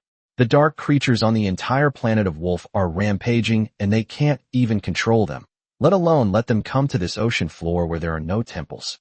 After Yi Chen finished speaking, he turned his gaze back to Mount Tai. Taishan, go to the seabed and explore it carefully to see what's going on. But be sure to stay hidden. It's better to abandon the exploration and figure out another way than to alert the enemy. Yes, sir. Taishan accepted the order and dived back into the sea, swimming in the direction of the abnormal ocean current he had sensed. With the trident of Poseidon by his side, Mount Tai swam in the water like a mermaid and soon arrived at the pitch-black seabed. However, as he continued to advance on Mount Tai, he suddenly saw specks of eerie blue light, which startled him so much that he quickly stopped. Without moving forward, even from a great distance, Mount Tai could clearly see what those lights represented. These are the same soul fires within Orus's body, each point of light representing an undead creature. The entire seabed has been completely occupied by this group of undead creatures. This, so many undead creatures. Taishan was shocked. He hid behind a coral reef and looked into the distance. In front of him was a slightly low-lying trench, but it was very large, comparable to a fertile plain on the ground.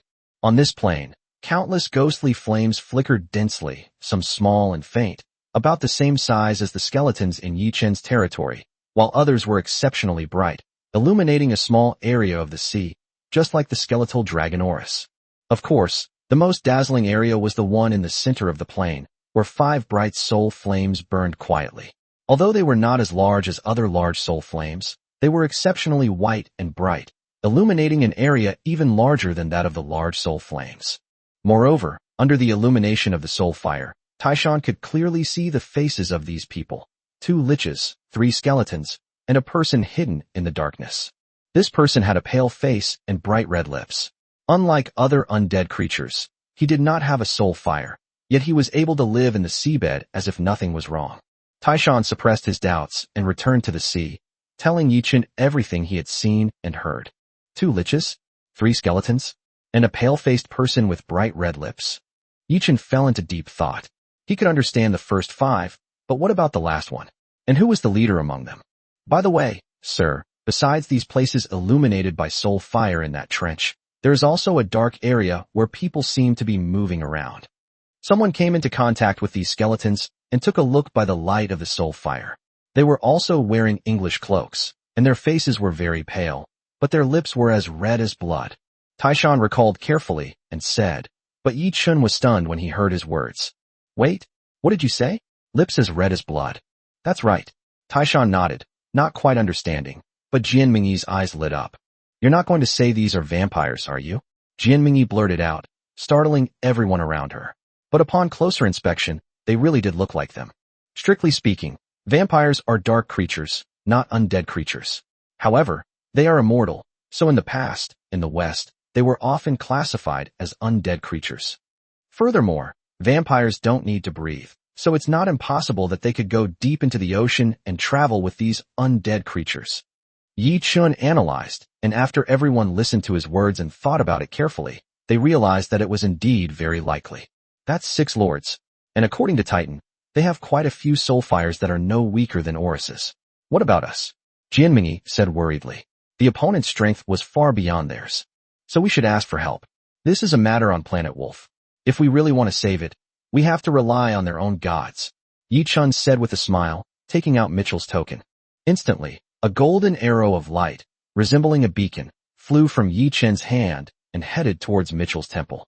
Chapter 184 Reunion with Yang Tianyu. Soon, Mitchell's projection appeared in front of Yi Chen and Jian Mingyi. As gods on the planet Wolf, they can easily reach any place on the planet, provided there are no special energy barriers. What? You discovered that force so quickly? Mitchell asked. Without the light of the temple, Mitchell, standing in the darkness, looked no different from an ordinary middle-aged man, only more dignified and solemn. Of course, the god of light's sun-like attributes are still clearly evident. Yes, but the opponent is quite powerful, we can't handle them. Yi Chen shrugged and said bluntly. To be honest, it wouldn't be a bad idea to go up and communicate, but if the communication fails, they will face a life-or-death crisis, and by then it will be too late to call Mitchell over. Tell me about it. Mitchell said with a serious expression. Having spent these past few days together, he was well aware of the strength within Yi Chen's territory. If even Yi Chen found it troublesome enough to summon him, it couldn't be as simple as just 1 or 2 high-level dark creatures. Upon learning that there were a large number of undead creatures below, including high-ranking liches, skeleton kings, and even vampires, Mitchell's expression darkened completely. Did you get the weapon of the sea god? Mitchell asked, glancing at Taishan beside him. The weapons of the gods contain a great deal of divinity. Although they cannot be taken out like the spear of Ares, the gods can still sense them. Yeah, I got it. It took quite a bit of effort. Yi Chen said with a bitter face. Although he didn't go in himself, he could tell how dangerous it was just from Yi Shi and the others' descriptions, not to mention that Chris's large force of several hundred men had all perished inside. Nai Pralton is one of the strongest gods, but a large part of his power comes from this trident, which also makes him the most vulnerable, powerful god to corruption by darkness, Mitchell said, looking at the trident with a touch of nostalgia. As gods on the same planet Wolf, He naturally knew Nippertone, and they were quite familiar with each other. He never expected that Nippertone would lead the destruction of his own planet in the end. Yichen also deeply agreed with Mitchell's words. To forge iron, one must be strong oneself. If one's own strength is insufficient, the strength gained by relying on divine weapons will ultimately not belong to oneself. Now that you've got the trident, let him come down with me and see what kind of monsters they are, Mitchell said, looking at Mount Tai. All right, we'll meet you up there. After all, while we can fight in the sea, it's not convenient to go to sea in our territory.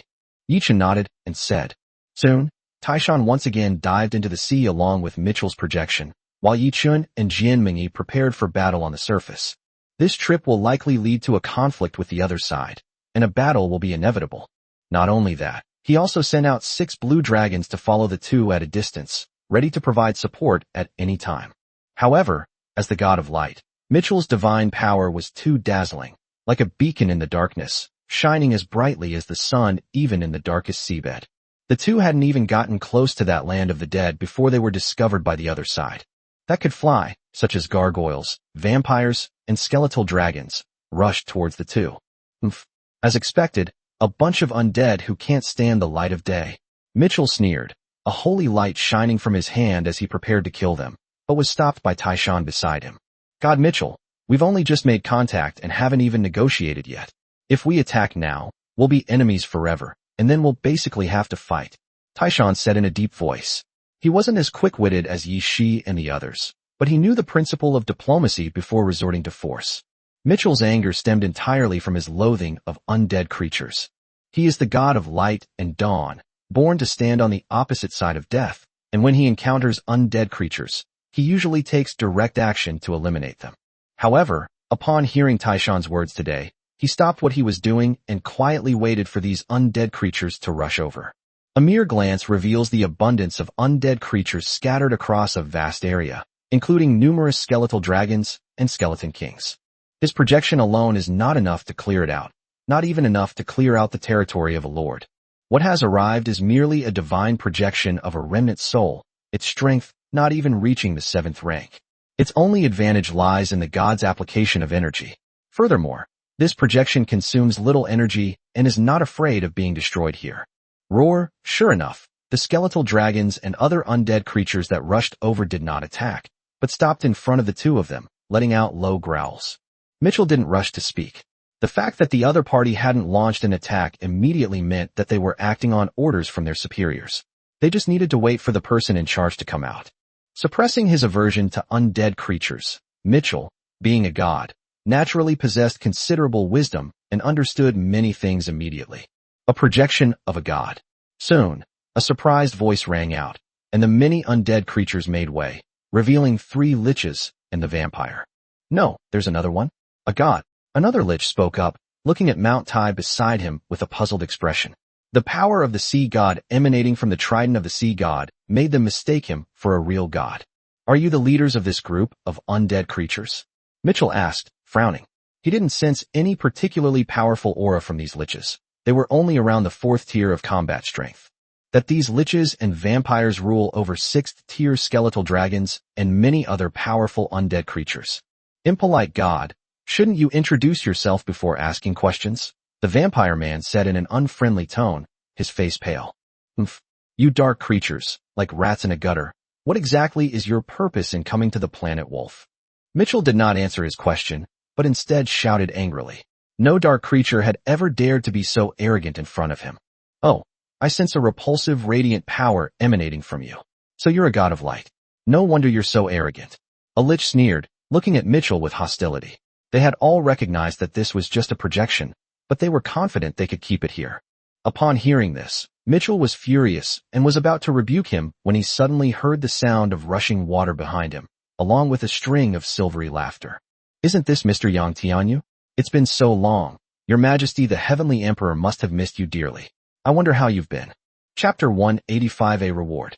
Everyone turned their heads and saw a blue dragon leading 2 beautiful women in white dresses charging towards them. Upon seeing the newcomers, one of the liches' soul fire flickered slightly, as if a slight emotional fluctuation had occurred, though it was not so easy for ordinary people to notice. Is it you? The lich observed carefully for a while before speaking. He was none other than Yang Tianyu, the lich who had made the deal with Yi Chun, and only Yi Shi had ever seen him. As Mitchell and Taishan descended, Yi Chun became somewhat uneasy, as both of them were not very talkative. He then summoned Yi Shi and Yi Zhen and asked them to follow them down. Yi Zhen is a beast, eloquent and persuasive. Although she lacks strength, she is perfect for communication. Yi Shi is Yi Chen's chief steward, familiar with his thoughts, and can make decisions on many matters directly. It seems that Lord Yang Tianyu has a very good memory, Yi Shi said with a smile. How did you recognize me? Ordinary people wouldn't recognize you. After all, you skeletons have been around for a month. But I can remember the aura of the soul. I think Brother Taishan should recognize you too, right? Yi Shi said with a light laugh.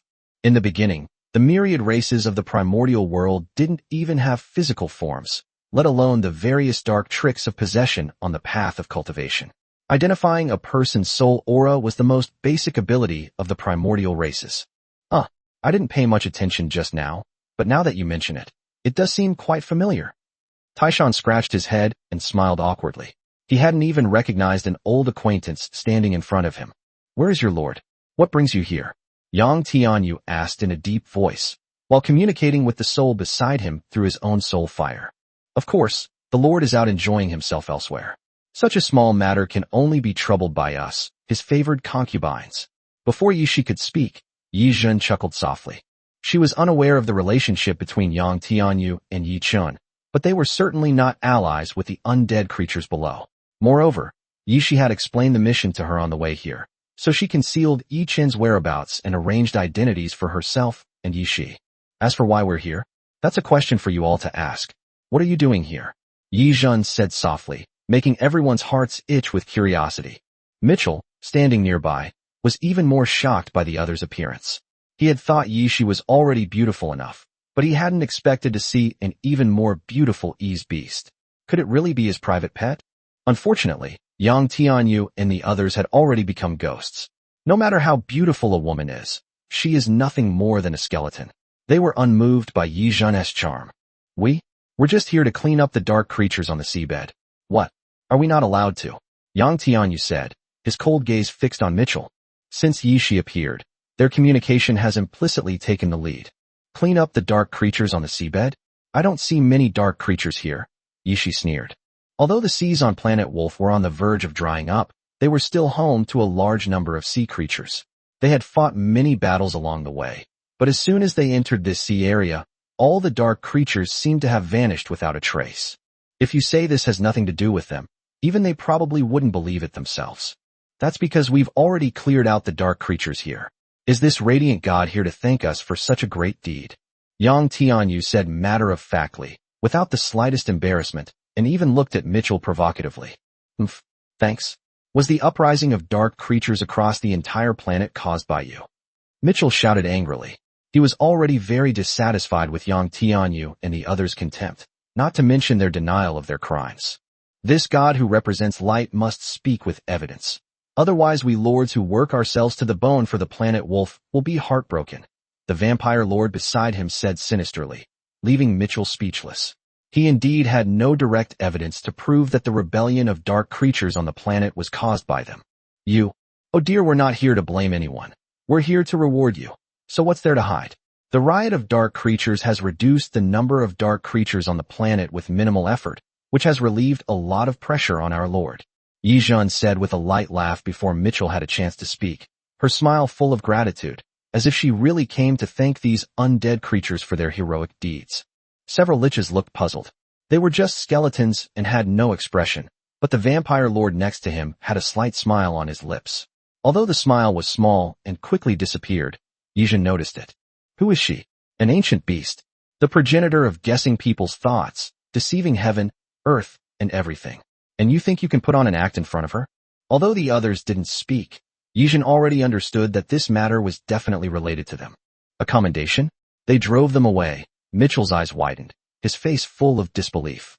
He immediately tried to refute, but Yi Zhen pressed him down again.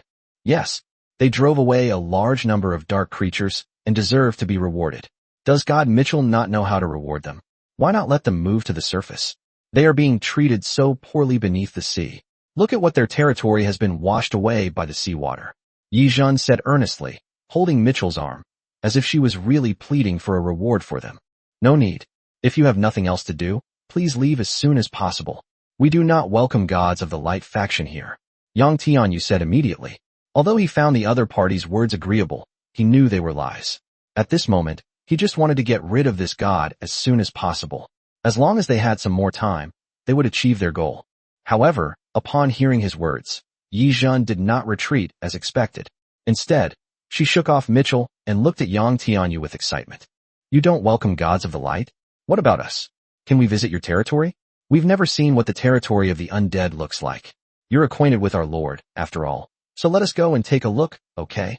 Yi Zhen said coquettishly, even taking a few steps in their direction, which immediately made Yi Shi behind her very nervous. The Yi's beast is eloquent and insightful, but her strength is only SOSO. Now that many high-level undead creatures are surrounding her, if a fight breaks out, she will be the first to die. Chapter 186, A Mere Skeletal Dragon. Yi Zhen's words left Yang Tianyu speechless. He did say that gods of the light faction were not welcome, but he didn't say that other people were not welcome.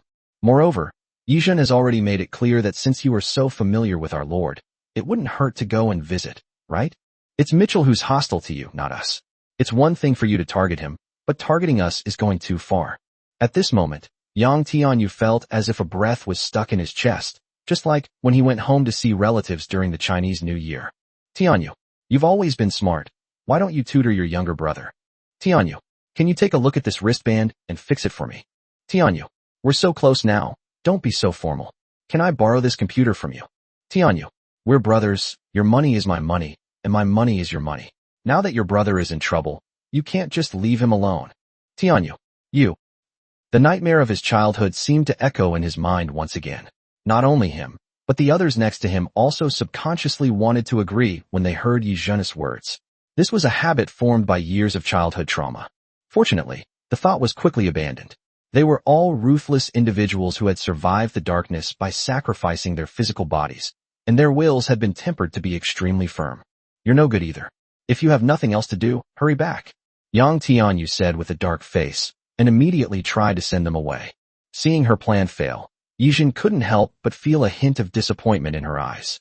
But who was she? The eloquent and persuasive Yi's beast. How could she be defeated so easily? Don't be like that. How about I take you to visit our lord's territory? Let me tell you, our lord's territory has lots and lots of good things. There's even a burial ground, Yi Zhen said, pouting and with teary eyes. However, upon hearing her words, the liches were all taken aback. The burial ground? Such a place would be of great benefit to undead creatures. Yi Zhen instantly seized their weakness. You lie without even thinking. Why would your lord create a burial ground? Yang Tianyu sneered, clearly not believing Yi Zhen's words. How could I possibly know that? I only know that there is a place in the territory that is covered with bones, eerie and filled with the roar of dragons. I dare not go in. Yi Zhen's face turned slightly pale, and she said with fear, seemingly genuinely frightened by that place of bones. However, Taishan and Lan Long, who were standing at the back, looked at each other and wondered when this place appeared in their territory. At this moment, Yi Shi also looked over at the two of them. Wasn't that where the skeletons were sleeping underground? Skeletons' bones are bones too. And they're white, aren't they? I got it, makes sense. The people opposite, seeing Yi Zhen's appearance, couldn't help but believe her a little. After all, a beautiful woman shedding tears, coupled with her pitiful appearance, is easier to believe than a tough man shedding tears. The roar of a dragon? Could it be that there's an undead dragon in your territory? At this moment, another lich sneered, gesturing to the skeletal dragon beside him. A sixth-tier skeletal dragon. Even Mitchell's projection had to treat it with caution. How could an ordinary new lord possibly control it? However, despite saying that, it also reflects that he actually believed it to some extent. Even if it wasn't a real burial ground, he was at least making preparations. Otherwise, he wouldn't have been able to frighten a member of the clan so much that he turned pale. Of course, if he could see that Yi Zhen was faking it all, that would be a different story. Mere skeletal dragons, what's so difficult about them? Yi Zhen turned to look at Yi Shi behind him, who immediately understood and sneered at the skeletal dragons beside the lich. There are indeed skeletal dragons in Yi Chen's territory, but not as many as there are. However, Yang Tianyu and the others did not know that. Seeing Yi Shi's contemptuous look, they thought that Yi Chen really had a large number of skeletal dragons. They were truly astonished. Even Yang Tianyu couldn't help but glance at him, feeling that he needed to reevaluate this new lord. However, recalling Yi Chen's behavior when they first met, it seems that such a thing is not impossible. After all, many blue dragons followed these people down with them, and these were not originally his kin. My lords, please allow me to take a look around. I'm really curious. I'll take you to our burial grounds later, and we can compare them and see if there's any difference between our burial grounds and others. Seeing that the people opposite her remained silent, Yi Jin spoke up again in a sweet voice. Upon hearing this, Yang Tianyu and the others felt slightly embarrassed. Burial grounds are not places that can be created casually. They are blessed lands exclusively for undead creatures, possessing terrifying death energy, and are basically used as nests for certain types of undead creatures. Therefore, apart from their own clan's nest, they had no other burial ground, let alone a place to communicate with Yi Chun. You were born with a hand, while they created an artificial one themselves. There's no comparison whatsoever. However, the burial grounds held immense appeal for them. If they could purchase these burial grounds from Yi Chun, it would undoubtedly greatly enhance their own strength. Therefore, Yang Tianyu and the others were in a dilemma. Their plan was important, but it would be a great pity to let go of a burial ground. Just as everyone was hesitating, Yi Jin smiled and broke free from the protection of Taishan, Mitchell, and the others, swimming towards Yang Tianyu and the others, which startled Yi Shi. Oh, stop worrying. Just one look. Just one look. I'll go alone. Can't they all stay? After we're done, they'll take you to visit our lord's territory. Ignoring the many howling undead creatures around her, Yi Jin swam directly to Yang Tianyu's side, grabbed his robe, and prepared to leave, making Yi Shi's eyelids twitch. Fortunately, the many undead creatures only roared and did not sense any hostility from Yi Jin.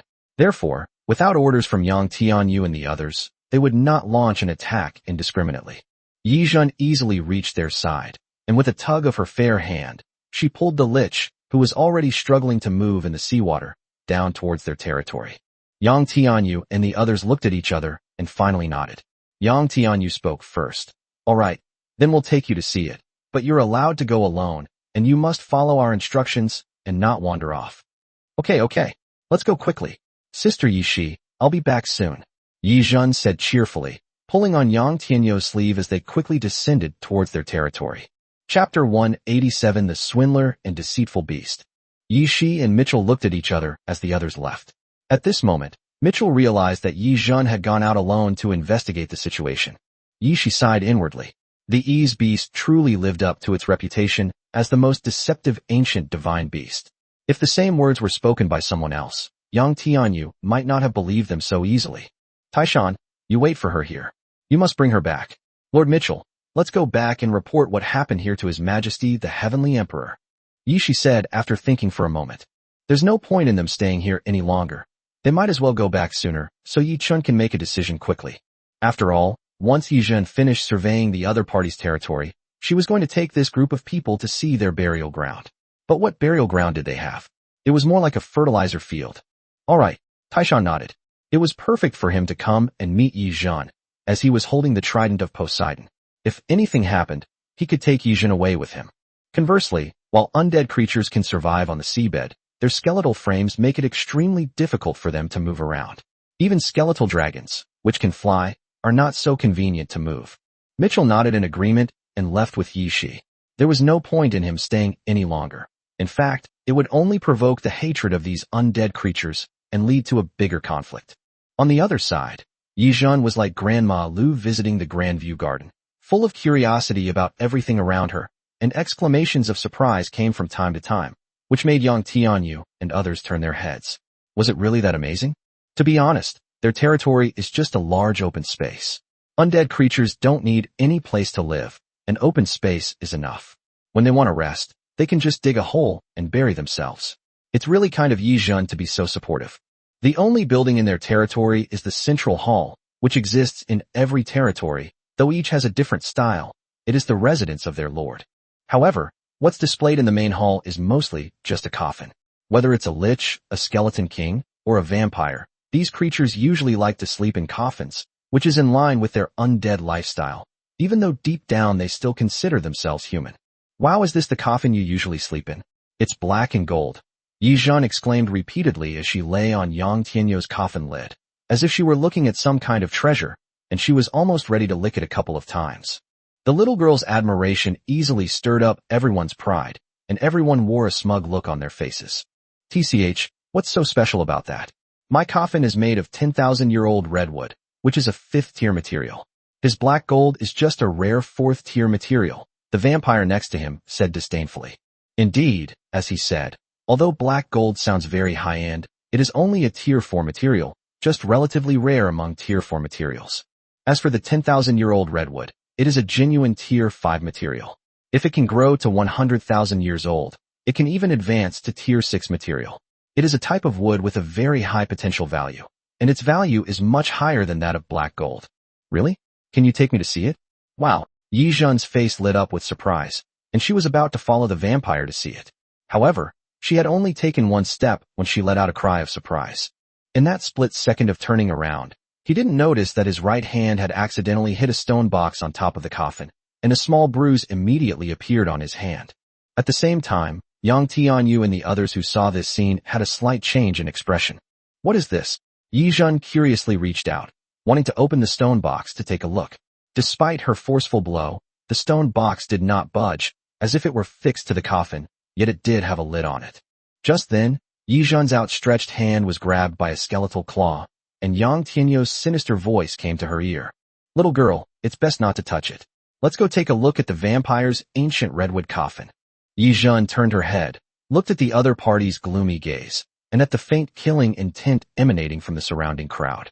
The little girl blinked her big, watery eyes and smiled sweetly. All right, let's go see the red cedar coffin. As soon as she finished speaking, Yi Zhen felt the atmosphere in the entire hall relax, and the feeling of impending doom dissipated. The girl's innocent smile immediately put everyone at ease, and the group led Yi Zhen out of the main hall and flew towards the vampire's territory.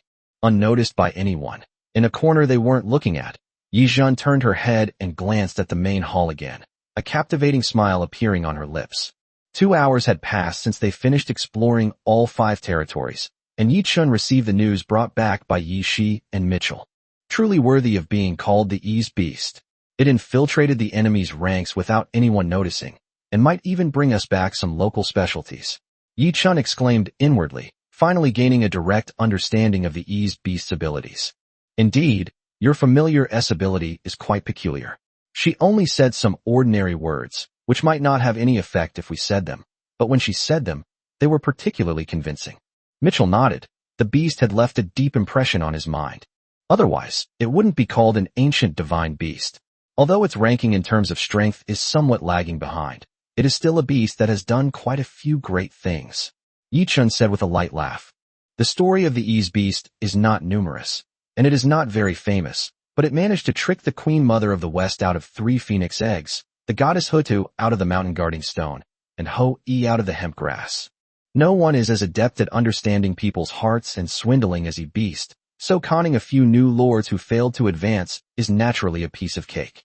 However, I didn't expect that the person below would be Yang Tianyu, and he has the terrifying strength of more than a dozen skeletal dragons. Fortunately, I didn't bring those skeletons down with me. Thinking of the group of skeletons that I left in Fatty's territory, I couldn't help but feel a chill in my heart. If I had brought them over, they might have turned against me with just a word. Sure enough, there's no such thing as a free lunch. The family members that others gave me were nothing but traps. Chapter 188. Can you give me a few plants? My lord, what should we do now? Yishi asked. The strength of Yang Tianyu and his group has clearly far exceeded their expectations. If a real fight were to break out, they would definitely not be able to win. That depends on God, Mitchell. Are you confident you can take them down? Yi Chun turned to look at Mitchell. This was no longer something their new lords could handle. If the remnants of the gods on Planet Wolf couldn't deal with it, then Planet Wolf would have no choice but to let the other side do as they pleased. Although we don't know what these people's specific plans are, we can deduce from the purpose of Ma Jingshua and others that it must be related to Planet Wolf. These lords who have lost their lordship status want nothing more than to regain the possibility of becoming lords, and they would do anything to achieve this.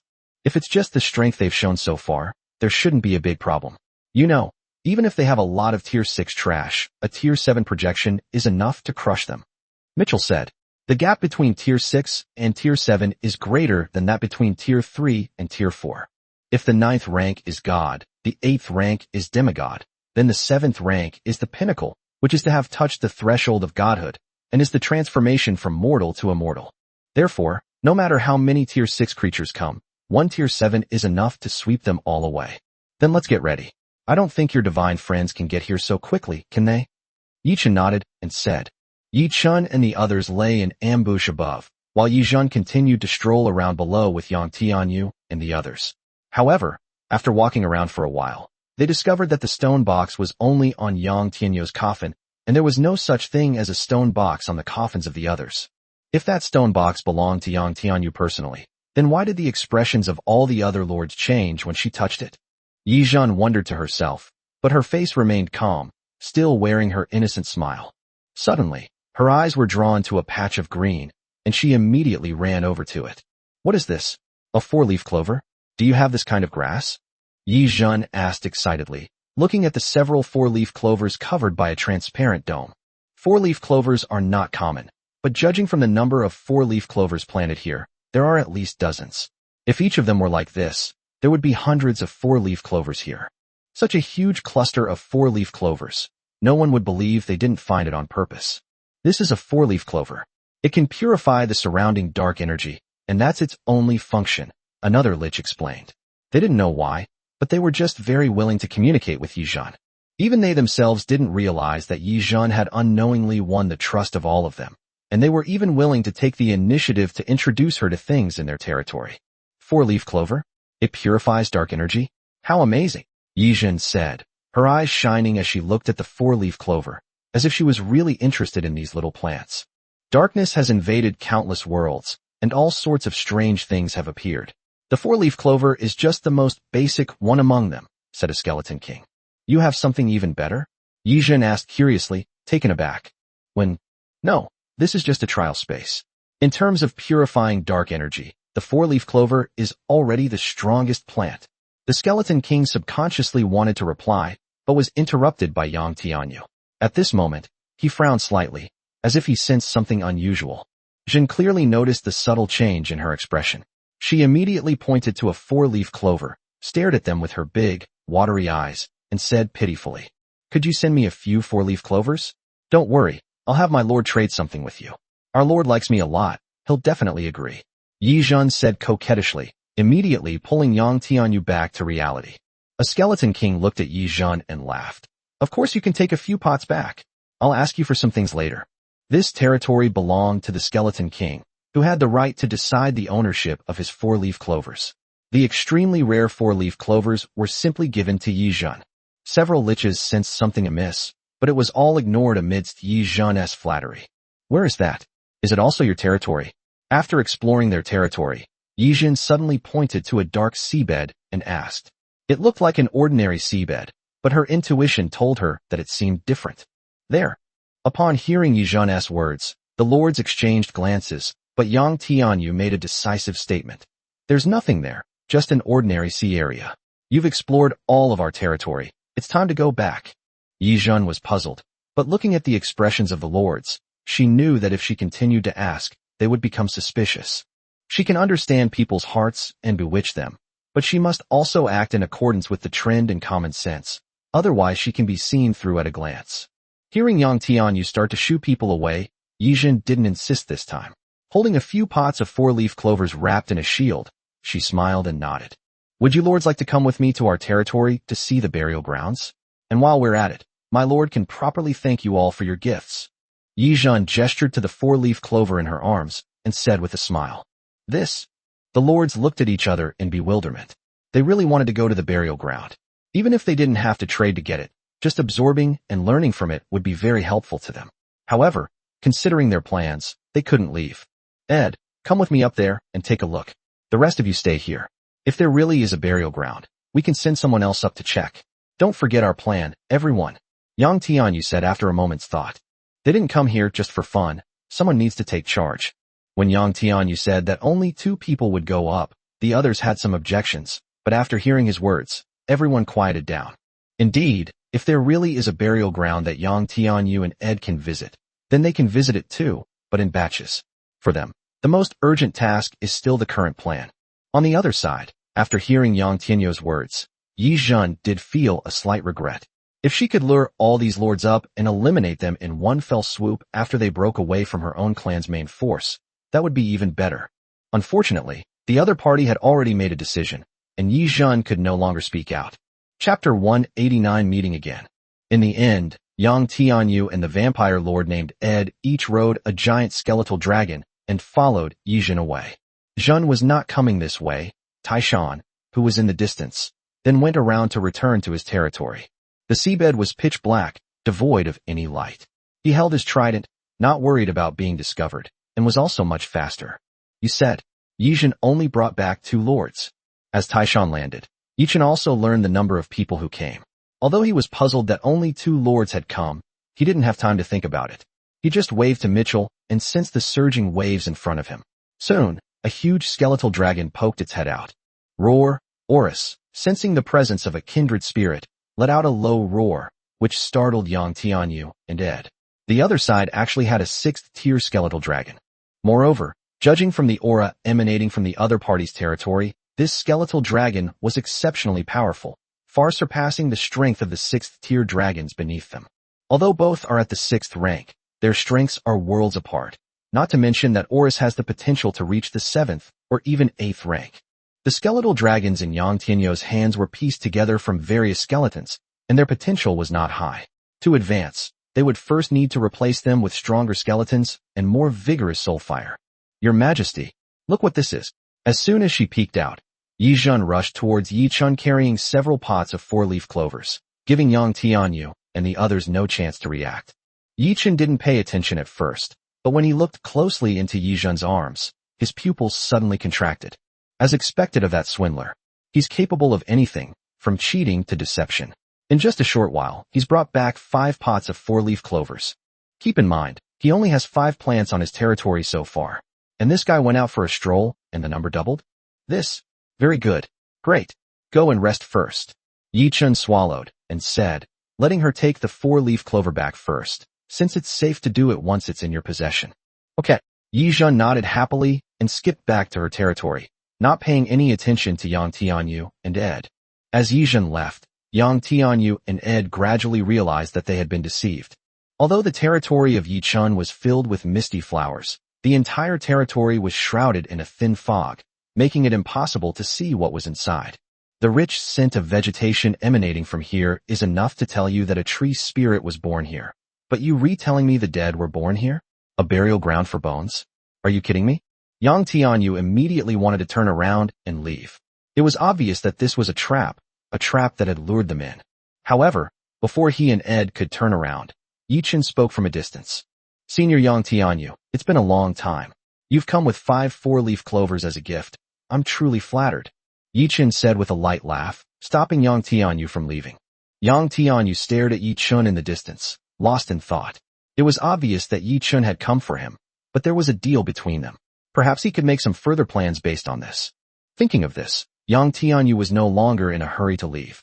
The gods on this planet had already fallen, and even if he created a 7th-order god projection, he was no god to be afraid of.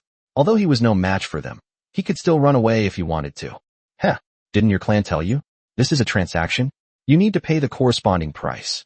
A familiar hoarse voice rang out, and Yi Chun immediately understood that this was indeed the lich he had encountered in that space. Really? But my little rabbit told me it was a gift from the seniors. It seems the little guy lied. I'll definitely give him a good talking to later, Yi Chun said, without mentioning returning the 4-leaf clover at all. Instead, he changed the subject and brought up the other party's skills again. It seems you held back then. If you had let this skeletal dragon out, I'm afraid I wouldn't have made it back, right? Yi Chun said, staring at the skeletal dragon beneath the other man.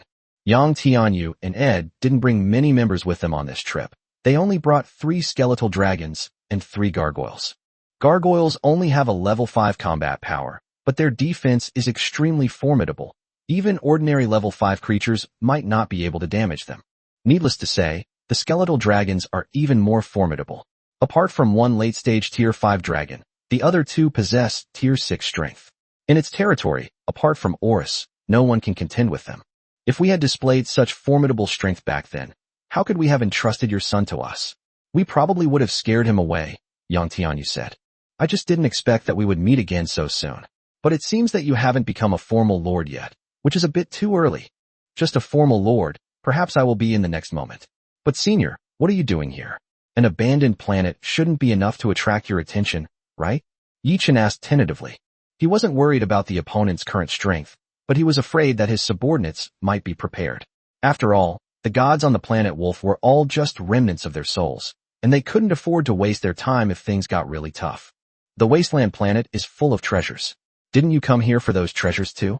What treasures did you find on planet Wolf, senior? Would you like to share? Young man, isn't that a bit impolite? Yang Tianyo's expression darkened slightly. It was extremely impolite to search for someone else's treasures. However, upon hearing his reprimand, Yichen smiled indifferently and instead started talking about other things. Some time ago, we also encountered a few seniors on the mainland. Yichen said slowly. Yang Tianyu and Ed were shocked when they heard this and looked at each other. Like you, they too have become undead, but they have not given up on becoming lords. They want to seize the planetary will of Wolf, rekindle the flame of hope, and return to the real world. Unfortunately, they were later discovered by the gods of the planet Wolf. It was only after my junior pleaded for them that they were spared death and a deal was reached with the gods. Senior, why don't you guess what this deal is? Yichen spoke casually, but Yang Tianyu and Ed were shocked. They knew most of the survivors from previous generations. From the moment this planet appeared, they knew that many people were after it, since it was their only hope of returning home. However, they did not expect that these people would be discovered so quickly after entering, and they were only spared their lives because a new lord pleaded for them. Yang Tianyu suddenly felt that they might need to reassess the danger level of Planet Wolf. Chapter 190: The Protection of the Planetary Will. What else could it be? It's nothing more than cooperation or suppression, Yang Tianyu said in a deep voice.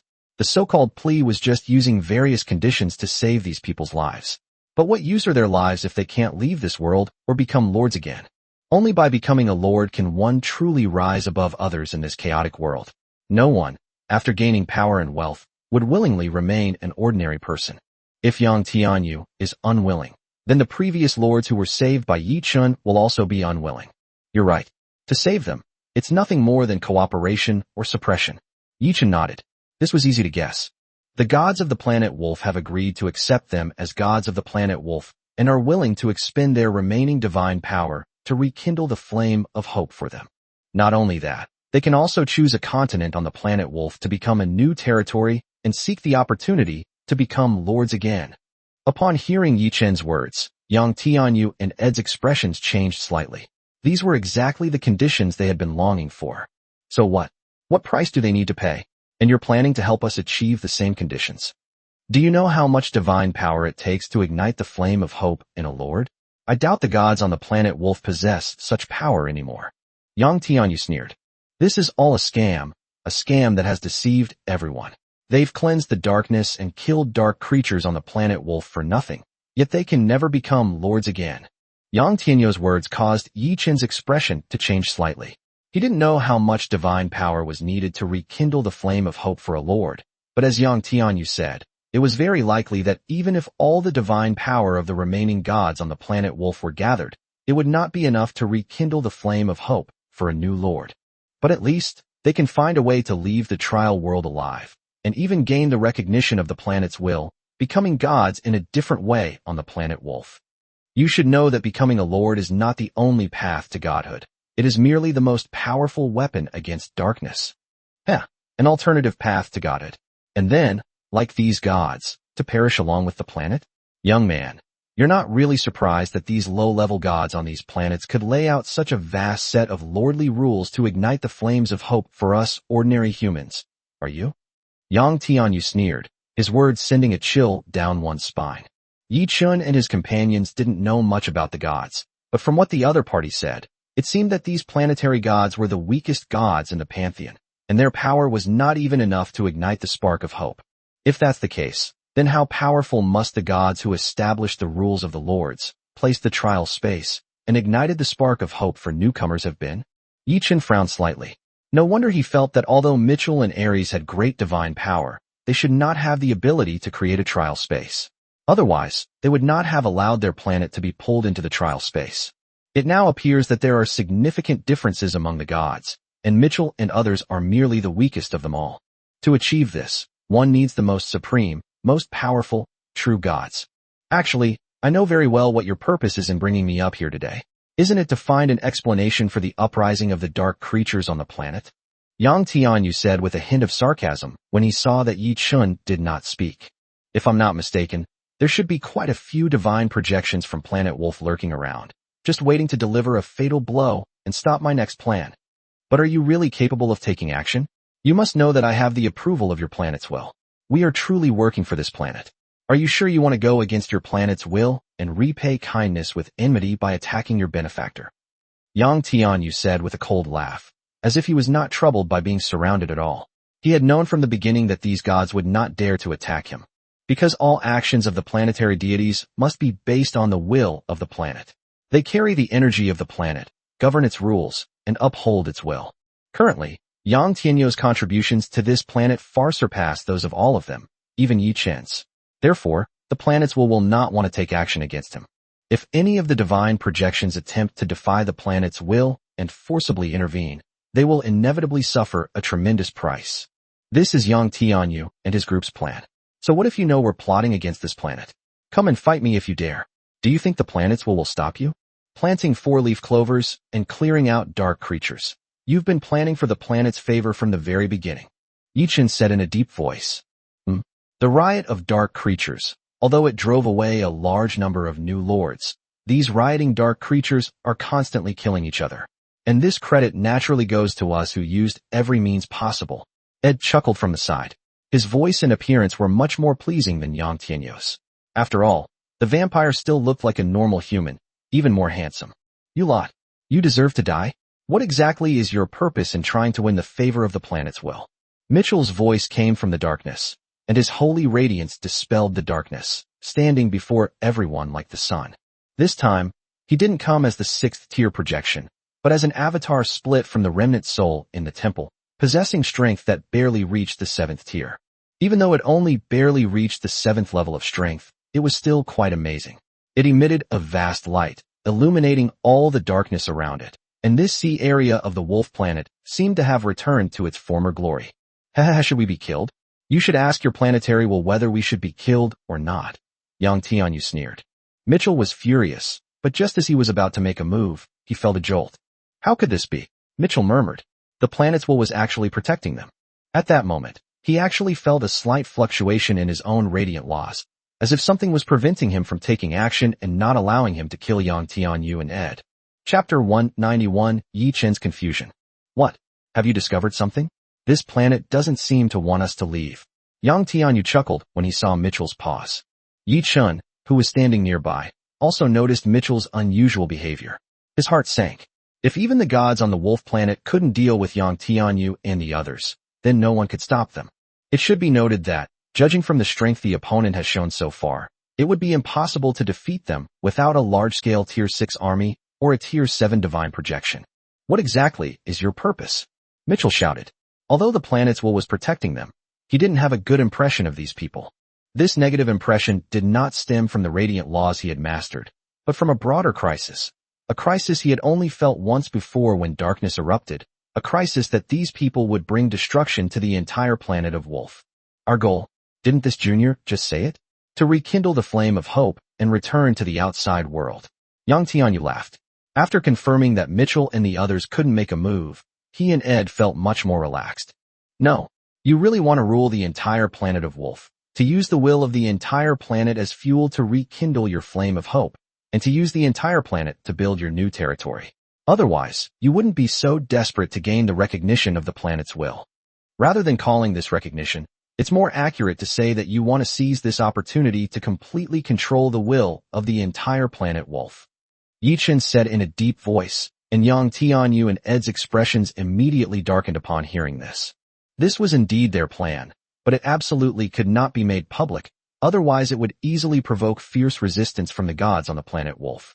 Sure enough, the two men's stunned silence convinced Mitchell of Yi Chen's words, and his eyes immediately filled with anger and fury. Is what he said true? Mitchell's deep voice betrayed his anger. Yang Tianyu and Ed remained silent with gloomy faces. Their silence was the best answer. They never expected that Yi Chun would guess their plan so accurately.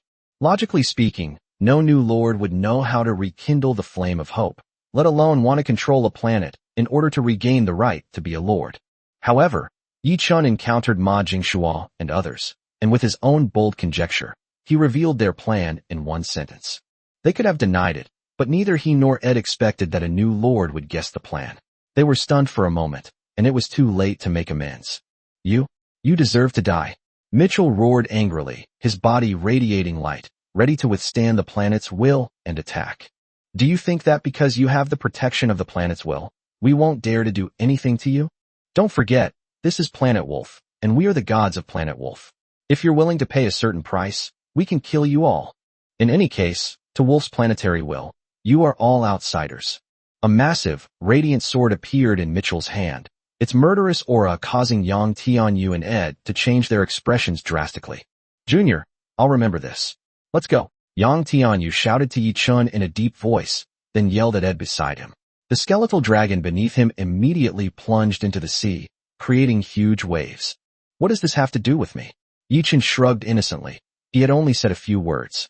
However, when Mitchell saw Yang Tianyu and the others trying to run away, he immediately swung his radiant sword down at the two of them. With a boom, the sword cleaved the sea in two, and the sixth-tier skeletal dragon beneath Yang Tianyu was immediately split in two, continuing to slash towards Yang Tianyu and Ed. However, one of them used teleportation, and the other transformed into thousands of bats, narrowly avoiding the fatal blow. However, the skeletal dragons and gargoyles that followed them completely vanished, turning to ashes directly under Mitchell's sword. Run! Ed reverted to his true form, his already pale face turning even paler. Mitchell's holy sword failed to kill them.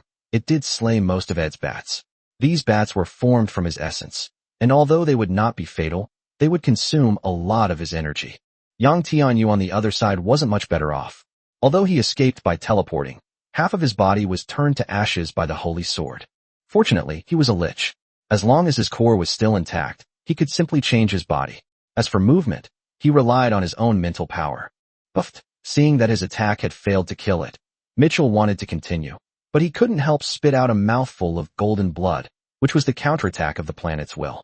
Although they are the gods of the planet Wolf and govern the laws of the planet, they are still subject to the constraints of the planet's will, and everything must be done in the best interests of the planet as a whole. Regardless of Yang Tianyu and the others' motives, at least they are doing good deeds for Planet Wolf and are benefactors of Planet Wolf. If Mitchell wants to take action against them, he must bear the constraints of Planet Wolf's will. Lord Mitchell! Yi Chun and the others exclaimed in surprise, trying to step forward to support him, but he stopped them. I'm fine. It was just a bit of the planetary will's wrath. It only temporarily sealed off some of my power of loss. It's nothing serious, Mitchell said, looking worriedly down into the ocean. But they are the ones. If what you said before is true, we must eliminate them as soon as possible. Hearing his words, Yi Chun also looked towards the seabed. He hadn't expected that Yang Tianyu and the others' plan was so grand. Actually, he hadn't finished asking the question, but Yi Chun already had a result in his mind. If it was not unexpected, this dying planet wolf was also brought in from the outside world by them, so that they could devour the planet's will, rekindle the flame of hope, and regain the position of Lord. But to have to sacrifice the fate of an entire planet like this was something Yi Chun found hard to accept. If one day I really become like them, will I make the same choice? A trace of confusion flashed through Yi Chun's mind. Without a doubt, being a lord was the noblest profession of this era, possessing the highest status and the greatest wealth. If it were before he became a lord, it would be fine, but now that he has become a lord, and even the strongest new king among all the new lords.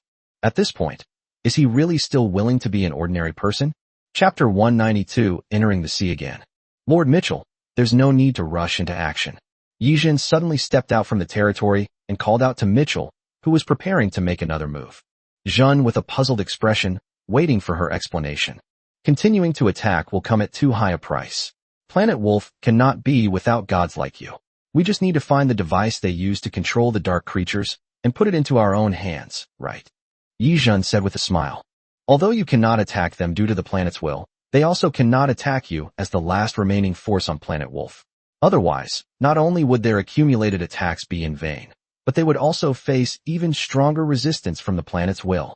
Yi Chun's words immediately caught everyone's attention, and even Yi Chun came to his senses and looked at Mitchell. That's right. You can't attack them, but they can't attack you either. All you have to do is enter their territory openly and take the device they use to control the dark creatures. Yi-Chen said with a hint of excitement. For Planet Wolf, the planetary will is the rule and the law, and the remnant souls of gods like Mitchell are the enforcers, while Yang Tianyu and others are specially invited envoys from other countries. The rules do not allow enforcers to harm envoys who have done them a favor, so Mitchell cannot attack them. Otherwise he would be punished by the rules of his own planet. However, if Yang Tianyu and his group launch an attack on Mitchell, it will be a different story. This would be considered an attack on citizens of their own country by another country. No matter how much favor Yang Tianyu and his group have done for the planet, Mitchell and his group can take them down. However, unlike Yi-Chun and the others' excitement, Mitchell frowned slightly.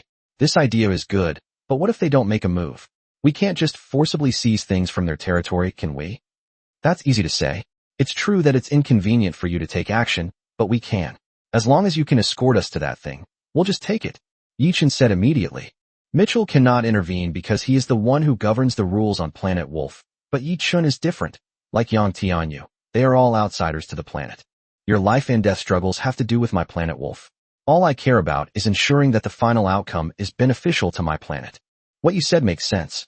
Moreover, we can use your people to force these undead below to take action. As long as it affects us, we will have a legitimate reason to act, and will no longer be constrained by the planet's will. Mitchell's eyes lit up as he added. That's right.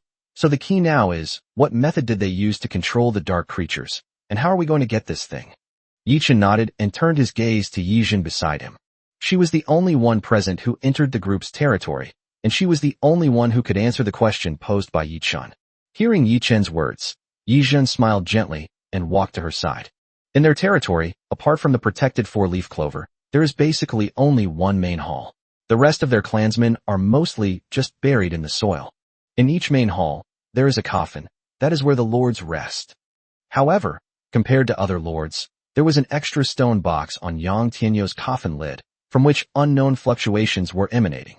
I couldn't open this stone box, but I accidentally bumped into it.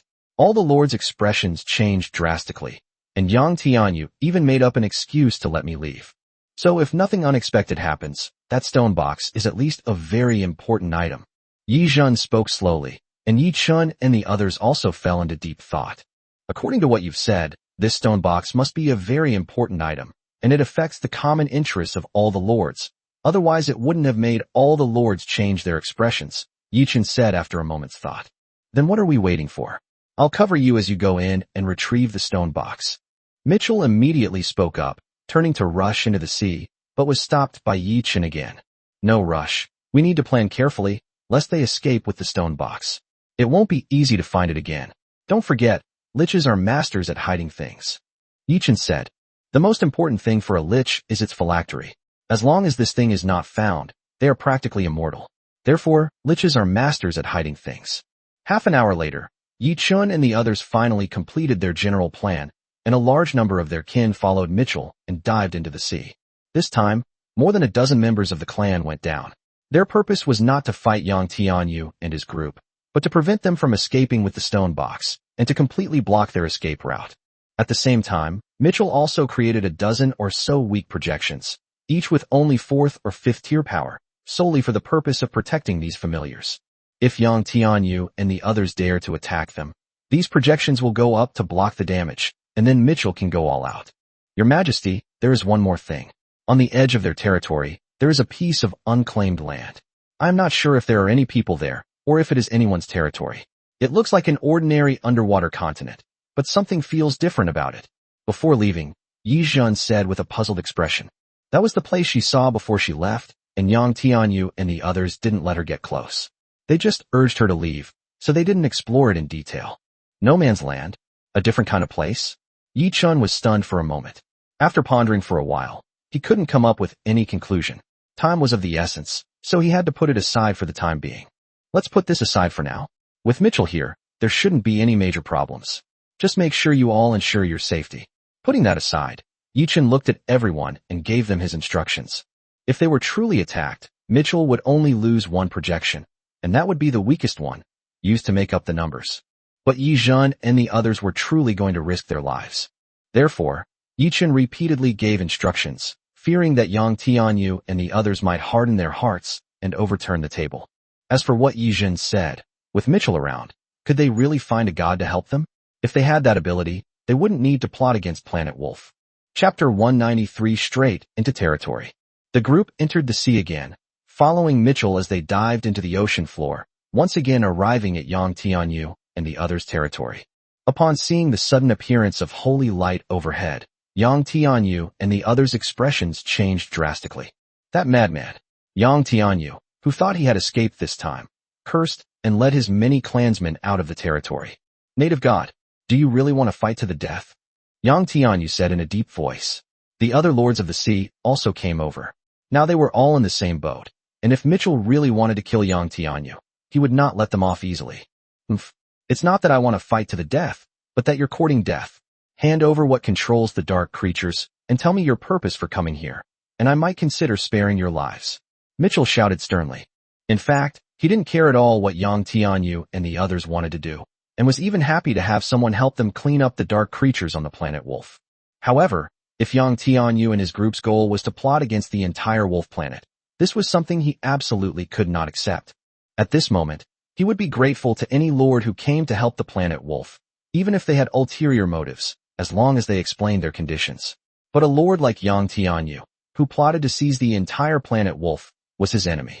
He would not hesitate to pay the price of his soul being scattered to the winds in the face of such an enemy. What? We have nothing here, just a kind lord who came to help on the planet Wolf, a lich said, trying to salvage his image in Mitchell's eyes, but it was too late. No. Then I'll go in and find it myself, Mitchell said in a deep voice, and a projection clone landed directly on Yang Tianyu's territory. How dare you? Several lords shouted angrily, but Mitchell ignored them completely. A group of novice lords who were not even worthy of being called gods dared to rebuke him? If it weren't for the resistance of the planet's will, these people could be wiped out with a wave of their hand. Seeing that Mitchell ignored them, the lords were enraged. One of the skeleton kings immediately summoned his undead army to attack him, but Yang Tianyu stopped him. He's certain we won't dare to make a move, otherwise all our previous efforts will have been in vain. Anyway, the items are already hidden. Let him go in and look for them. If he can't find them, he can't do anything to us unless he fights against the planet's will, Yang Tianyu said to his companions around him through his mental power. Upon hearing his words, Ed and the others couldn't help but frown slightly, but upon closer reflection, they realized that what he said was indeed true. Even if Mitchell found something, he wouldn't have a legitimate reason to snatch it, let alone find it. Thinking of this, many people immediately laughed. What could be more satisfying than having the murderer right in front of you, and being unable to do anything about it? The lords waited patiently for Mitchell to make a fool of himself, and the two skeleton kings even sat down. However, the liches still stared at Mitchell and his many followers with solemn expressions. This plan could indeed restrain Mitchell, but what if he really acted recklessly? What if he let the clans do it? This was not a very safe option to begin with. However, we still need to take some precautions. We can't let them find us so easily. The longer we delay, the better our chances of success will be, Yang Tianyu said again as Mitchell had already reached the middle of the territory. As long as that thing exists, the dark creatures outside will continue to fight. If a little longer, and some more dark creatures die, their achievements will be enough to make them the most grateful people to the will of the Wolf Planet. After that, it will be much easier to completely control the will of the Wolf Planet. Thinking of this, Yang Tianyu immediately became anxious. A large number of skeletal dragons blocked Mitchell's path, preventing him from getting closer. You're right. Whether they find the item or not isn't really important. We just need to buy some more time and save our own lives. Another lich nodded in agreement with Yang Tianyu's idea and also summoned his skeletal dragons to converge on Mitchell's side. You have overstepped your bounds. You should know the importance of territory to a lord. This is my territory, Yang Tianyu's territory. You have no right to set foot here, Yang Tianyu shouted sternly. However, upon seeing the skeletal dragon blocking his way, Mitchell couldn't help but sneer, completely ignoring its words, and continued walking forward on his own. Yang Tianyu and the others' gazes narrowed slightly. They hadn't expected that the other party would completely ignore them and just do their own thing. This was the most troublesome thing. Roar! The skeletal dragon roared, its massive head even poking at Mitchell's face. However, no matter how it roared, Mitchell remained fearless and continued walking forward. If anyone blocked his way, he would simply walk around them, ignoring everyone else. He was equally certain that Yang Tianyu and the others would never dare to attack him. It's important to understand that Mitchell's initiative was simply due to the fact that the laws he governed were somewhat restricted. However, if Yang Tianyu and the others were to attack him, it would damage the goodwill towards the planet's will that they had worked so hard to build up. If this leads to an eventual loss of control over the planet's will, it would be a net loss for Yang Tianyu and the others. Yang Tianyu shouted angrily. The skeletal dragons and undead around him moved back and forth, trying to physically stop Mitchell's steps. However, he shone with a light that formed a thin protective membrane. All the undead creatures that approached were kept away by this membrane and could not get within a meter of him, not even the powerful skeletal dragon. Damn it, Yang Tianyu roared. He was also feeling a headache. It was extremely shameful that someone was running rampant in his territory and he was powerless to stop it, even if that person was a god. Your Excellency Yang Tianyu, you have so many four-leaf clovers here. Would you mind if I took some home? At this moment, another voice rang out from afar. Indeed, Yi Zhen had somehow arrived next to the soil where the four-leaf clovers were planted. Looking at the four-leaf clovers on the ground with curiosity, her desire to take them home growing stronger. Upon hearing Yi Zhen's words, the Lord's expressions changed drastically. Four-leaf clovers were the simplest way to purify dark energy. If Yi Zhen were to take all these four-leaf clovers back, he could purify almost all the dark energy on the entire wolf planet. In that case, who would still be the most favored outsider by the planet's will? It would be hard to say. Chapter 194 Searching for the Stone Box. However, Yi Zhen didn't care what he thought, and led the people behind her to start moving things. Yang Tianyu and the others glared angrily and immediately sent people to stop them, but each of their families was protected by a divine projection of Mitchell, which prevented their families from having any chance to make a move. Zhen and the others had already emptied his territory of dozens of pots of four-leaf clovers. Everyone was holding a pot of four-leaf clovers, their faces filled with surprise and satisfaction. This was definitely a freebie. Well, it's a loan, right? Can we borrow it for a bit? We'll return it to you later? If not, you should talk to our heavenly emperor. I remember there are quite a few divine projections there. Yi Zhen raised her index finger and poked her lower lip, saying innocently. Upon hearing her words, Yang Tianyu and the others' expressions darkened. If there were gods protecting Yi Chen's territory, then they really had no way to deal with him. After all, if their attacks were to even slightly touch these gods, all their efforts would be in vain. What should we do? A Skeleton King asked. Due to their physical form, the Skeleton King's thinking ability is weaker than that of the Lich, so they simply leave the mental tasks to the Lich. However, now Yang Tianyu, the other two Liches, and even Ed the Vampire all wore solemn expressions.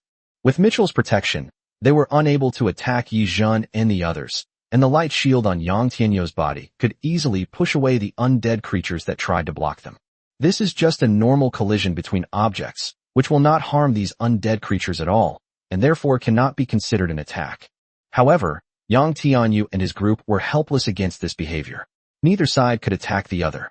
The other side just swaggered around in your territory. What could you do about it?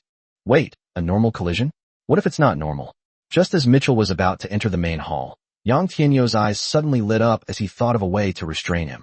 The skeletal dragon roamed about, while a large number of low-level skeleton soldiers surrounded the main hall, stacking themselves on top of each other like a human pyramid, covering the entire main hall like a mountain of bones.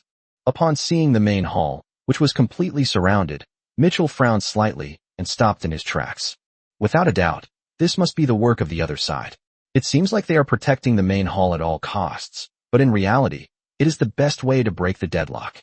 Mitchell's holy light shield could indeed forcefully push aside enemies blocking his way, but now these skeletons had completely covered the entire hall with their bodies. If he continued to rely on the holy light shield to move forward, there would only be one outcome. He would crush these skeleton soldiers. The result of doing so is that Yang Tianyu and others will also be harmed, and he will suffer the backlash from the planet's will just as much.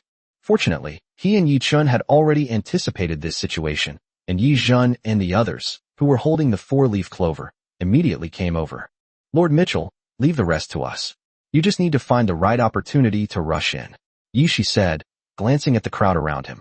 Although only a dozen or so people came down this time, they all had combat power of around the 4th rank, from Yi Shi to Yi Ling, plus Archangel Michael of Jianmengyi, and Taishan and others who wielded the trident of Poseidon.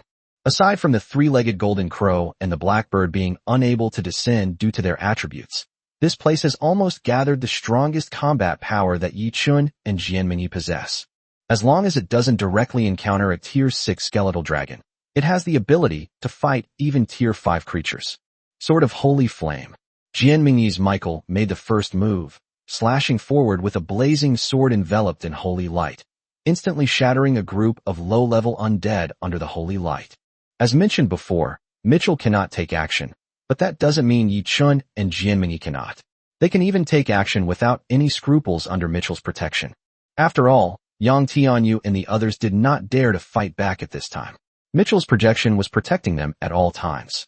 As long as they dared to attack Yi Shi and the others, Mitchell's projection, which was following them, would step forward to block the attack, and then he would have a legitimate reason to take action. Ghostly flames flickered in the heads of Yang Tianyu and the others, emanating a chilling aura. No one expected that their plan would be broken so quickly. Most importantly, they could only passively take the beating, which made them extremely frustrated. If all else fails, I'll just take action myself. At worst, I'll just have to wait for the next opportunity. You guys go out first, one of the Skeleton Kings said angrily. If one person takes action, at least he will lose his own attack, and it won't affect the others. If only things were that simple. It's useless.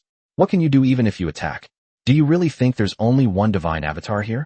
If you dare to attack, your territory can be destroyed in an instant. Our best course of action now is to do nothing and wait until enough of the dark creatures outside have died, and until our achievements are solid enough. By then, even if they get their hands on that thing, what can they do? It will be too late to change anything. Yang Tianyu shook his head and said, his gaze coldly fixed on the skeletons being slaughtered below, while simultaneously urging the dark creatures outside to speed up the fighting. No matter how strong they are, they cannot possibly fight against a god of the 7th rank. Therefore, they must not make a move at this moment, otherwise only death awaits them. Fortunately, the greatest advantage of undead creatures is their immortality. Even if these skeletons are killed here, they can be resurrected through a skeleton priest. Life is the cheapest thing in the undead world. If it weren't for the extreme difficulty in creating the bone dragon, he could have even used such a high-level undead to stop Mitchell's advance. The Skeleton King roared, but he understood Yang Tianyu's words and could only continue to wait patiently, praying that Mitchell would not be able to find the item in a short time. How is he? Are you sure he's all right?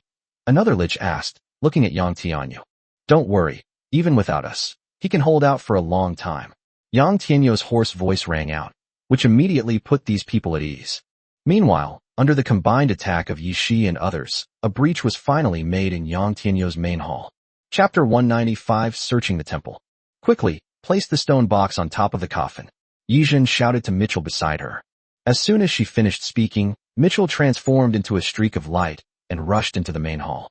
Seeing this, Yi Shi and the others breathed a sigh of relief. As long as they could get the stone box, their goal would be achieved. However, Yang Tianyu and the others, who were riding bone dragons and floating in the sea above, revealed a mocking smile. Your soul casket isn't in the coffin, is it? A lich teased. Yang Tianyu immediately waved his hand and said in a good mood, a lich's soul casket is of utmost importance. How could it possibly be placed in the main hall? That doesn't matter, but I guess you'll have to get a new coffin, right? After all, this thing has been tainted by a god of holy light. Ed laughed from the side. For them, the coffin is their bed, and the holy light is darkness and filth. If someone dumped a pile of garbage on your bed, would you still want to sleep in that bed? You're saying you won't need to change your beds later. Yang Tianyu snorted coldly and said irritably, their territories are destined to be searched. No one can escape, and changing their coffins is inevitable. As they were talking, Mitchell, who had entered the main hall, came out with a gloomy expression. His hands were empty, clearly indicating that he had not found the stone box that Yi Jun had mentioned. Upon seeing this, Yi Jun's expression changed drastically, and Mitchell's next words confirmed what they had in mind. We didn't find the stone box you mentioned, and there's nothing on the coffin. Mitchell said with a gloomy expression, now harboring some doubt about Yi Jun's information. Then they must have moved it. That was part of our plan, wasn't it? Yi Shi spoke up to defend Yi Jun, who seemed a little lost. Yi Jun is eloquent and persuasive. She is still too young and easily hurt. The failure to find the stone box before even going to sea, since Yang Tianyu and the others had been back for so long, it was impossible not to make arrangements. Upon hearing Yishi's words, Mitchell nodded and looked up at Yang Tianyu and the others. Where's the stone box? Hand it over. I might spare your lives. Mitchell said in a deep voice. Since he became a god on the planet Wolf, no one had ever dared to mock him like this. Haha, what stone box? As a native god, it's not a good habit for you to slander people like this. A skeleton king sneered, finally finding an opportunity to vent his anger after being so frustrated for so long. Damn scum. The other party's disrespectful attitude enraged Mitchell, but he maintained a sliver of reason. He took a deep breath and headed toward the next temple. Do you really believe that Lord's words? He's just a newly appointed Lord. Would he be so kind and selfless as to help you? This time, Yang Tianyu and the others did not stop him, letting him fly towards the next temple. It would be difficult to stop a god along the way, and as for the temple, it had already been buried by skeletons. Upon hearing Yang Tianyu's words, Mitchell paused slightly, but still landed beside the next temple, glancing at Yishi and the others who had not yet arrived, signaling them to act quickly. To the Lich's divisive words, but he knew priorities. Yichin might have other motives, but the first thing to do was to find these rats. However, while Mitchell didn't take it to heart, Yishi and the others couldn't help but overthink it. Yang Tianyu's words weren't intended to make Mitchell change anything, but they would inevitably leave a seed of doubt in his mind. The second temple belonged to a skeleton king. Unlike Yang Tianyu's temple before, this time they were well prepared, with a large number of skeletons piled up to completely bury the entire temple. Even though Yishi and the others tried their best, they could not create another gap, and soon more skeletons filled in. These guys. Yizhen gritted her teeth, glaring at the people above. These skeletons have truly buried the temple. Even with magic crystal bombs, they can only blast open the top layer, not to mention the scattered bone fragments still piled up on top, making it impossible to distinguish between the dry bones and the real skeletons. Most importantly, several skeletal dragons were pressing down on top. Although there were huge gaps between the bones, they could effectively block most of Yishi and the others' attacks, making it increasingly difficult to open a breach. However, Mitchell and the others could not possibly abandon the temple, for who knows if the stone box might be hidden inside it. Sister Yishi, could the stone box really not be in these temples? Yizhen asked Yishi with a worried expression as she looked at the crowd attacking fiercely. Impossible. The Lord and Lord Mitchell have already analyzed it. Their territory is completely empty. Apart from the temple, there is nowhere to hide. This is the only place they could hide something. It's not even in these crevices outside the rocks. The stone box should be placed stably and protected from collisions. Otherwise, they wouldn't have placed it on their own coffin lid. Yishi shook his head and said. Yizhen bit her lip and nodded, having no choice but to continue checking each building one by one. Fortunately, these undead creatures could only passively take the beating and dared not retaliate. No matter how difficult it was, Yishi and his group could always open a gap in the defenses after spending some time. It took Mitchell a full 20 minutes to finally enter the temple, but he still came out with a dark face. There was no stone box that Yizhen had mentioned. The group continued on to the next temple. To have their home destroyed in front of them was a great humiliation for Yang Tianyu and the others, but at this moment, they were watching with great interest. Very satisfying for anyone. An hour later, the exhausted group finally arrived at the last piece of territory, which was the territory of the vampire Ed. Is this the last one? Yishi asked. After an hour of continuous attacks, even his iron body was starting to give out, but this was the last one, and the stone box should be here if nothing unexpected happened. Hey, be gentle. My gargoyle is much more valuable than those skeletons. Don't break it. The vampire Ed cried out with a pained expression as he saw the group swimming over. He's not like a skeleton. These are real living beings, and if they die, they're truly dead. However, looking at the pile of level 5 gargoyles turned into stone statues in front of the temple, Yishi and the others were immediately in trouble. It seemed that their attack power was not enough this time. Chapter 196: The Mummy and the Pharaoh. Unlike the second and third tier skeletons mentioned earlier, gargoyles are genuine 5th tier creatures. Furthermore, gargoyles can enter a petrified state, in which they possess defensive capabilities comparable to a tier 6 gargoyle, making them virtually unharmable by lower tier races. Therefore, Yishi and the others were now in such a predicament. Apart from Tarzan wielding Poseidon's trident, even she could not inflict effective damage on the gargoyles. Mount Tai, limited by his own strength, had to exert all his strength to unleash even a portion of the power of the trident of Poseidon, and the damage he could inflict on the gargoyles was also very limited. What? Should we ask Oris to come down? Yijin suggested, looking at the helpless crowd. It's no use. Oris is too big. Even Mitchell can't protect it. Yishi shook his head, and everyone was immediately caught in a brief stalemate. Yang Tianyu and the others were unable to attack them, but similarly, they were unable to move the gargoyles away, and could only let them block their way and prevent them from entering. What? Out of ideas? Then go back. You won't find what you want here, a skeleton king mocked. Impossible. This is the last temple left. The stone box must be inside, Yijun said through gritted teeth, her eyes fixed on the gargoyles in front of her, while she launched insignificant attacks. Yijun, you're being too optimistic. Perhaps the stone box really isn't in this temple. Yishi rebuked Yijun in a deep voice, looking at her slightly crazed state. Then, he turned his gaze to the temple, revealing a hint of doubt. But this is the last temple. If it's not here, then where would it be? Yijun said with a confused expression, which was also what Yishi was wondering about.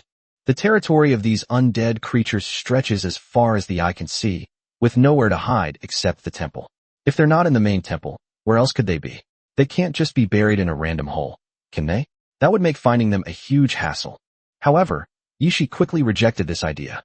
If they just buried it somewhere random, wouldn't they be afraid of being accidentally injured during battle? Besides, this place is already deep sea. If it's buried underground, will there really be no problem with signal transmission? Moreover, and most importantly, without the temple's barrier, they could easily find the buried stone box through mental exploration. This approach is not safe, and they haven't sensed anything buried underground along their journey. Unless they have a way to shield mental perception around the stone box. But can they really do that in such a short time? Yishi thought to himself. Indeed, magic arrays that can block mental perception, but it takes a certain amount of time to set them up. They didn't take long to catch up, so Yang Tianyu and the others didn't have time to set them up, let alone cover up all the traces. I understand. You guys continue. I'll go check over there. Yijun exclaimed as if suddenly realizing something, and then quickly ran off in another direction. Yishi turned his head and was about to call her back when he was stunned by the direction she ran. It wasn't a territory, just a barren seabed area that looked no different from any other seabed and didn't attract much attention. If it weren't for Yijun's exclamation, they wouldn't have even noticed this land. But when Yishi looked closely, she discovered that this underwater land was truly different. It's so clean that there's no algae or other aquatic life at all. Where's this? Thousands of meters deep in the ocean. Even if the seabed vegetation, such as algae, has lost its vitality after being invaded and swallowed by darkness, there will at least be a pile of remains. But there was really nothing on this land. Apart from the undulating terrain, which was almost identical to the rest of the seabed, there was no trace of marine life. It was more like the territory of Yang Tianyu and his group, except that there were no undead creatures and no such heavy death aura. Not good. At the same time, seeing Yijun's actions, Ed's expression changed slightly, and the soul fire in Yang Tianyu and the others' minds also flickered. The group looked at each other but remained silent, waiting for Yijun to step in. Could it really have been found? A skeleton king asked uncertainly through mental power. The liches calmly shook their heads. It's not that easy. Finding him doesn't mean we've found the item. Jun, who had finally arrived on this land, stopped and spread out her spiritual power to sense the situation underground. Come out. After only a short while, she suddenly opened her eyes and let out a delicate shout. A violent power burst forth from her palms, clearing away a large amount of sand and gravel in front of her, and a coffin gradually appeared in front of her. There really is something, Yijun exclaimed in surprise. The commotion had obviously caught Mitchell's attention as well. His clone glanced over, and then transformed into a streak of light, rushing over with a serious look at the coffin buried deep in the ground. Disturbing someone's sleep is hardly a polite thing to do. A lazy voice rang out, followed by a series of rumbling sounds from the ground. A pure gold coffin was slowly rising from the ground in the distance, and the voice came from inside the coffin. Who goes there? Playing tricks, Yijun Jiao shouted, her eyes warily fixed on the coffin. She sensed the same lordly aura emanating from it as Yang Tianyu and the others, clearly indicating that the lord of this territory was inside. Human? I'm not human. I'm a real ghost, so why bother with all this nonsense? The cynical voice rang out again, and the 2-meter-high golden coffin lid suddenly opened, revealing a person dressed in fine clothes, wearing a golden mask, and adorned with gold and silver jewelry. What is this? Yijun was stunned. She hadn't expected to see such a person, but she couldn't remember who it was for a moment. This is a mummy. Yishi appeared beside her at some point, his gaze fixed solemnly on the person inside the golden coffin. At the same time, he spread his spiritual power outwards and discovered that this territory was filled with layers upon layers of coffins of all kinds. Without a doubt, all those coffins contained mummies. At this moment, as if hearing Yishi's words, the mummy lord in the distance sneered. How rude. I'm not your average mummy. I'd much rather be called Pharaoh. Chapter 197 Dark Source Holy Banner. The golden mask on his face remained completely still, but a hoarse and casual voice came from below, showing no trembling or fear in the face of a high-ranking deity. Bang! Yijun showed no politeness whatsoever, and directly raised her hand to open the coffin in front of her.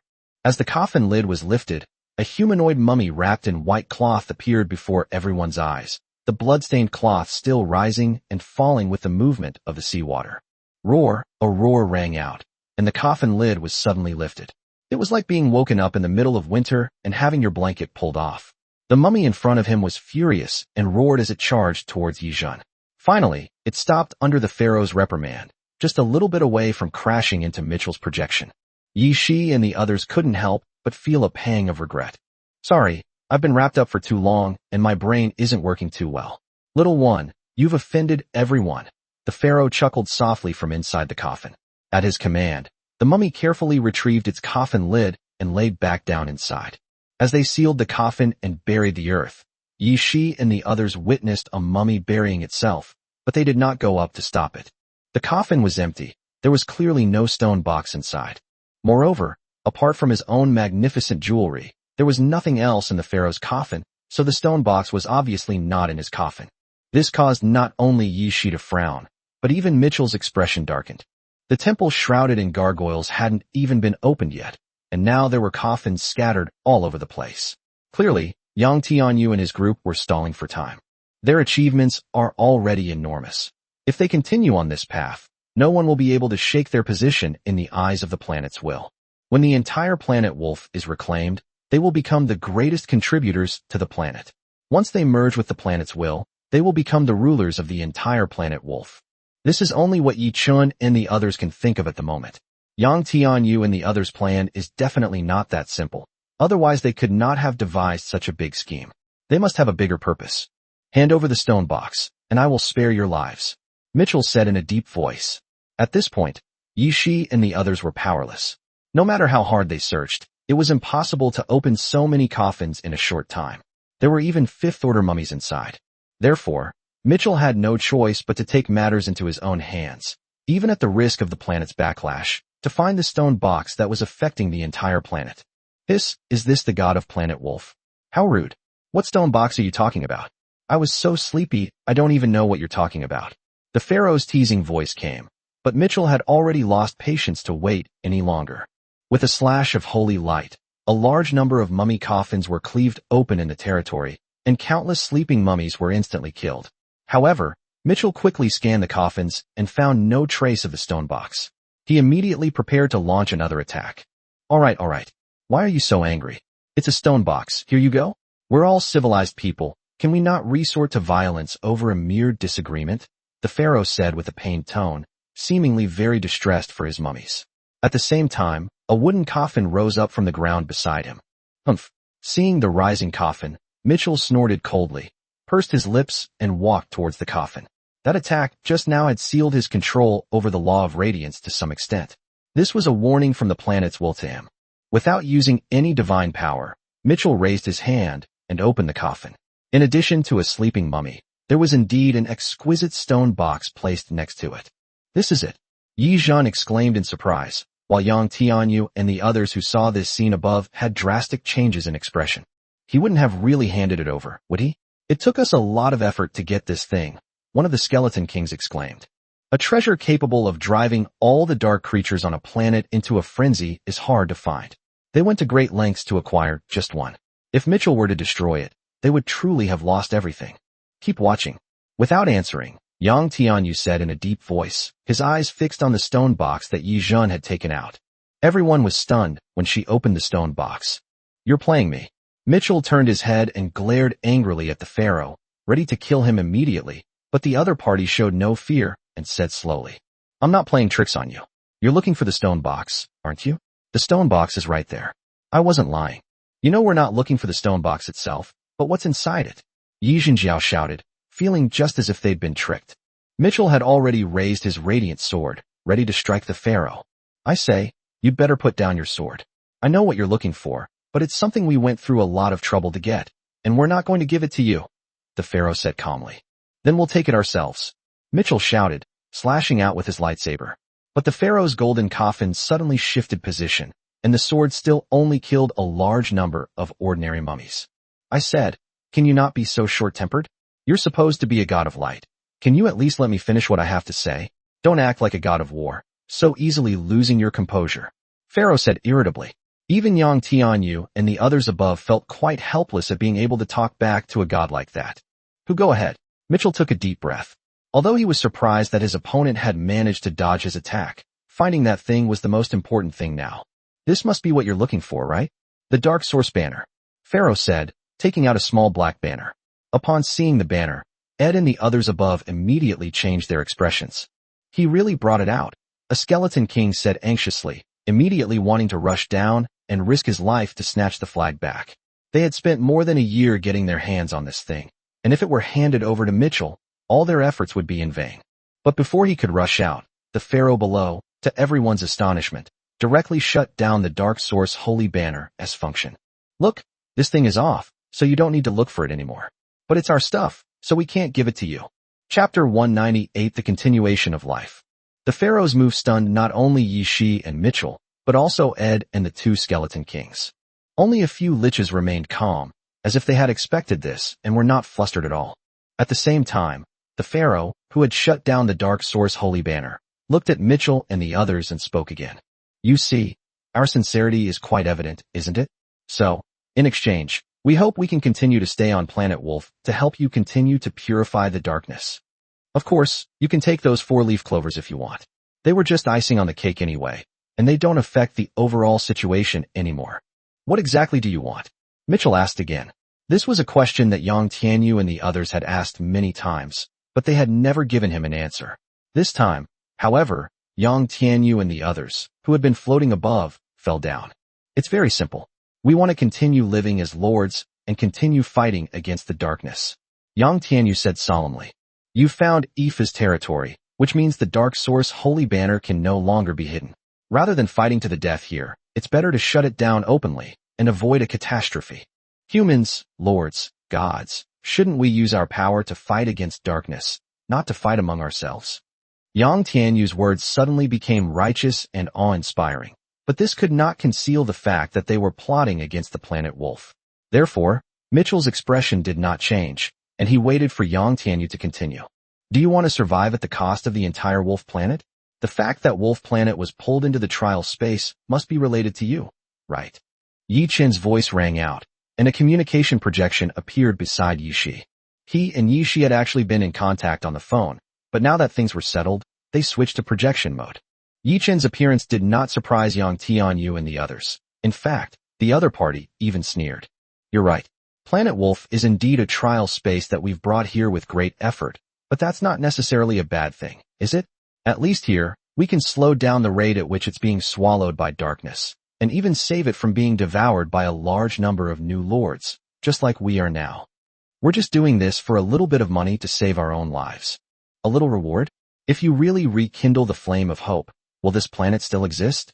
The will of Planet Wolf is the fuel for you to rekindle the flame, isn't it? Yi Chen sneered. Young man, you are indeed very clever. You can guess most of the things pretty accurately. Relying solely on the power of these remnant souls of gods is certainly not enough to rekindle our hope. From the very beginning, our plan has been to act as the will of this planet. Upon hearing this, Mitchell's expression changed drastically, and the aura of other gods even descended around them. But Yang Tianyu paid no attention to it and continued speaking. Is it really a bad deal to abandon a planet and create 5 lords? Especially since it's a planet that was already shrouded in darkness. Nonsense, Mitchell exclaimed angrily. As a god on the planet Wolf, how could he willingly allow his planet to become nourishment for others? You are the native god of this planet, and I understand your desire to protect it. But isn't it the same as protecting this planet by rekindling the flame of hope for us? Ask yourself honestly, even if Planet Wolf were to be preserved, how long would it take for the planet to recover and for intelligent life to emerge again? Not to mention, with the dissipation of the remnants of your divine souls, will the reborn Planet Wolf after countless years truly be the same Planet Wolf as it is now? Yang Tianyu's words immediately silenced everyone, and even Yi Chun had to admit that what he said made a lot of sense. Trading a completely abandoned planet for 5 powerful future lords is a very worthwhile deal, even a highly profitable one. But such an approach would be too cruel for a planet. It's like trading the life of a frail old person for the birth of 5 newborns. Everyone knows it's a good deal, but no one can bring themselves to do it. That's not how it's calculated. Life shouldn't be measured by value. Every life is priceless.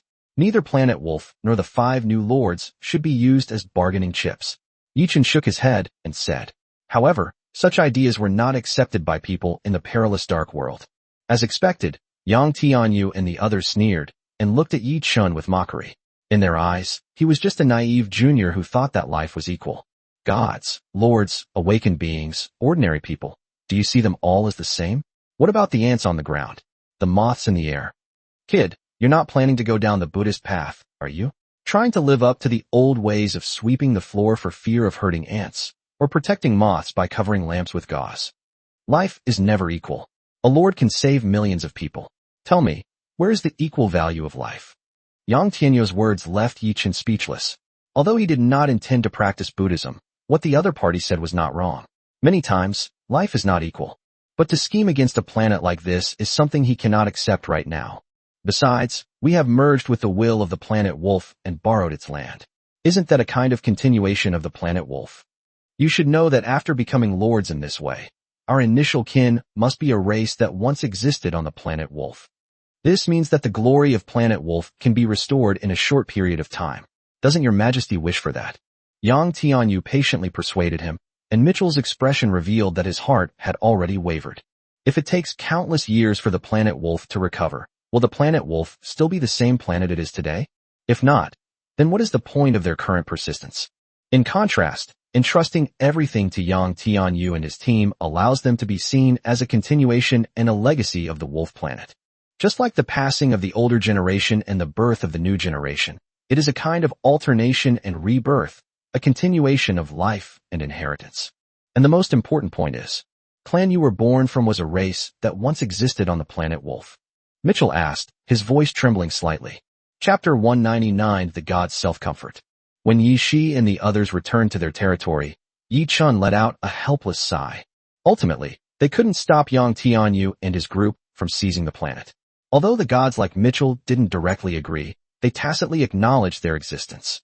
Both parties agreed that the Dark Source Holy Banner would no longer be used. They stopped paying attention to Yang Tianyu and the others below. To put it bluntly, while Mitchell and the others approved of Yang Tianyu's proposal, they were unwilling to hand over the Planet Wolf, which had nurtured them, so they had no choice but to adopt this mutually agreed-upon approach. You want it? Sure, go get it yourself.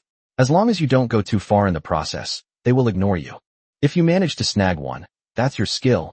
If you don't, that's your fate. This is precisely why Yang Tianyu and the others were willing to shut down the Dark Source Holy Banner. After all, Mitchell was determined to find out the truth about this matter, and if they continued to resist, it would likely lead to the destruction of the Dark Source Holy Banner. They had gone to great lengths to obtain such a sacred object, and it would be incredibly heartbreaking to see it destroyed like this. So the Pharaoh simply shut down the Dark Source Banner's function, restoring peace to the dark creatures on the entire planet of Wolf. Anyway, they've been using it for so long, and so far they're the most favored by the planet's will. They can proceed step by step to clean up the dark creatures, and no new lord can compare to them, not even Yi Chun. After all, these are a group of former lords. Although they did not become official lords, the high-ranking clans under their command are far superior to those of Yi Chun and his group of lords who have only been developing for less than 3 months. The bulk of the benefits from clearing out the dark creatures will definitely come from them. Yi Chun shrugged helplessly and controlled the territory to return to the mainland. The dark creatures in the ocean are too powerful and not suitable for them to stay for long. Besides, apart from Taishan and the Blue Dragon, Yi Chun and Jianmingyi are not good at naval warfare. However, Yi Chun knew that the majority of the dark creatures killed were probably in this ocean, and ultimately, they were no match for Yang Tianyu and his group. Fortunately, Yizhen managed to bring back all the four-leaf clovers belonging to these lords, saying that the pharaoh had promised to give them to them. Helpless, Yang Tianyu and the others could only give away pots of four-leaf clovers with red eyes. Nearly 200 pots of four-leaf clovers allowed Yi Qin's ability to purify darkness to reach its peak in one go. The merit points on the inheritance stone tablet were constantly increasing, and the dark energy of the entire wolf planet was purified because of these four-leaf clovers. This is outrageous. Yi Qin was filled with shock as he looked at the dark aura gathering in the sky.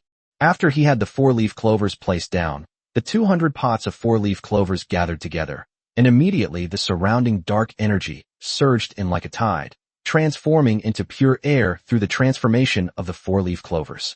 Yi Qin sensed that not only the merit points recorded on the inheritance stone tablet, but also the concentration of spiritual energy throughout the entire territory was slowly increasing. Just like a spirit gathering array in a novel, it is constantly absorbing the surrounding spiritual energy for the territory, transforming it into a blessed land. Even a third-tier official lord probably couldn't get this many four-leaf clovers, right? Jianming exclaimed. Four-leaf clovers are extremely precious. Where would an ordinary person get so many? Getting a few dozen would be considered good, let alone planting them in such large quantities like Yi Qin. In that respect, I'm really grateful to them. Yi Qin glanced silently at the seabed. If it weren't for Yang Tianyu and the others, he probably would have had to wait until he left the trial space to get so many four-leaf clovers. Back on the mainland, Yi Qin and Jianmeng continued their tedious work of clearing out the dark creatures. This was also the daily routine for most lords in the future. The clearing out of the dark creatures could never be interrupted. This kind of work was like rowing against the current. If you didn't advance, you would fall behind, and the price of falling behind would be the lives of the entire planet. No one wants their planet to end up like wolves, so everyone is fighting hard to resist the invasion of darkness. The horror of the dark invasion cannot be fully appreciated in a trial space. What I saw on television before was truly awe-inspiring. The only good news is that the gods, including Mitchell, are still willing to help them cleanse the dark creatures.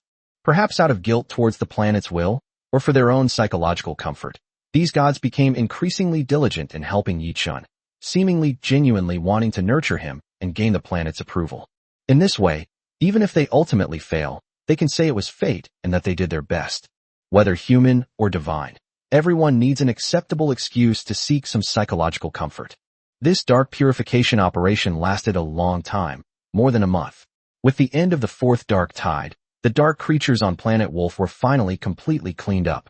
Only some dark energy remained to be completely purified, and this was something that could only be dealt with by time. It seems they're going to succeed, Jianming said with a hint of regret as she lay on the rocking chair in Yi Qin's territory. Even with the help of the gods, they still couldn't compare to Yang Tianyu and the others. In terms of merit, they should be number one on Planet Wolf. That's normal. Although the gods are helping, they also take away most of the credit. With only what's left, it's naturally very difficult to avoid the combined forces of the six lords. Yi Qin said indifferently. He didn't need the planet's will anyway. He just couldn't bear to see a planet go to waste like this.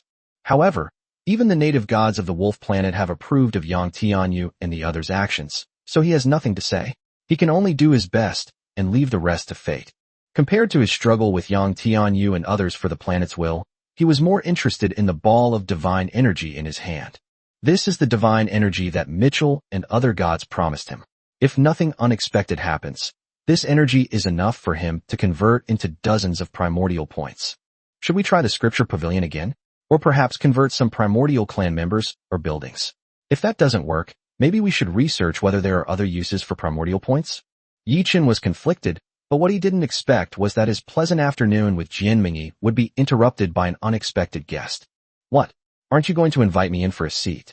A hoarse voice rang out as the territory bordered each other.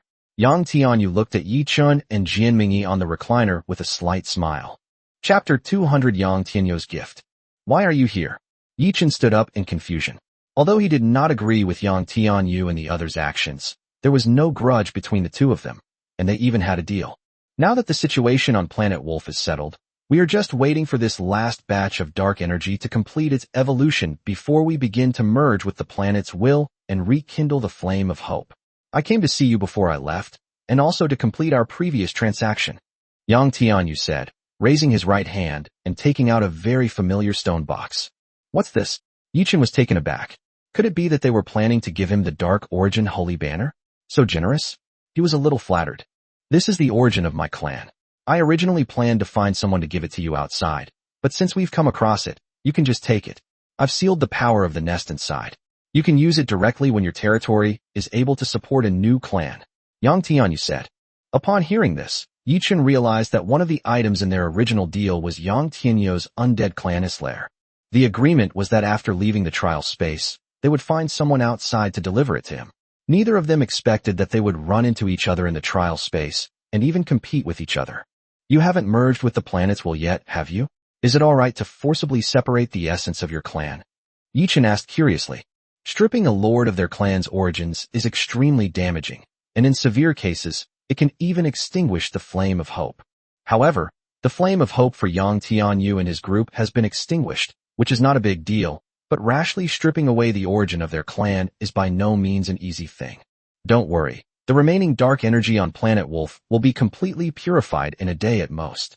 If we want to merge with the planet's will and rekindle the flame of hope, we also need to strip away the original essence of our original race. Yang Tianyu said nonchalantly, looking at the stone box with a slightly nostalgic gaze for a while before finally handing it over to Yichen. This was originally his initial clan, which followed him into the trial space to undergo the newcomer trial, but unfortunately, they were eventually corrupted by darkness. Although it did not perish in the end, it, like him, completely transformed into a spirit, becoming a graveyard for the dead. Not to feel regret and heartache. He even wanted to keep the origin of this clan for himself, like others, and place it in his new territory later. But after thinking about it carefully, I decided against it. A group of living creatures could not possibly accommodate these undead creatures. A clan's lair cannot be placed arbitrarily. Thinking of this, Yang Tianyu couldn't help but look up at Yichen's territory. The towering silver laurel tree looked magnificent, and it was undoubtedly a clan nest that had passed the first stage of growth. Suddenly, Yang Tianyu's gaze fell to the side of the territory, where there was a fiery red sycamore tree that was also full of vitality, but unfortunately it seemed to be weighed down and unable to lift its head. This is the second clan's lair? Yang Tianyu exclaimed in surprise, looking at Yichen with a strange expression. Is this guy really a newbie? While still in the trial space, it had already completed the first stage of growth of its main lair and successfully planted its second clan lair. Even a formal lord couldn't do that, right? Moreover, Yichen was on Planet Wolf during this time, which means he had already accomplished this a month ago, which is simply too incredible. Yes, the second clan's lair, acquired by accident. Yichen said calmly. He hadn't publicized this matter much, and since he had been on the Wolf planet recently, no one else had discovered it. He didn't expect that Yang Tianyu would be the first to notice it. However, there was nothing that could be done about it. The scent of the Crimson Sun Wudong could not be concealed, even though it had been suppressed by the silver leaf laurel tree until not a single spark remained. Are you really a new lord? This is too exaggerated. Yang Tianyu exclaimed, the ghostly fire in his head flickering, showing his inner turmoil. It's all right. The lord's talent is only a tiny bit stronger. Yichen smiled. The other party obviously didn't understand the pun in his words and just thought he was being modest. Now I'm actually looking forward to the future when I can fight against the darkness alongside you. Yang Tianyu exclaimed. It's a blessing for humanity to have such a formidable junior as Yichen on the path of fighting against darkness. However, I see that the attributes of your phoenix tree are not compatible with the osmanthus tree next to it, and there is a significant gap in their strengths.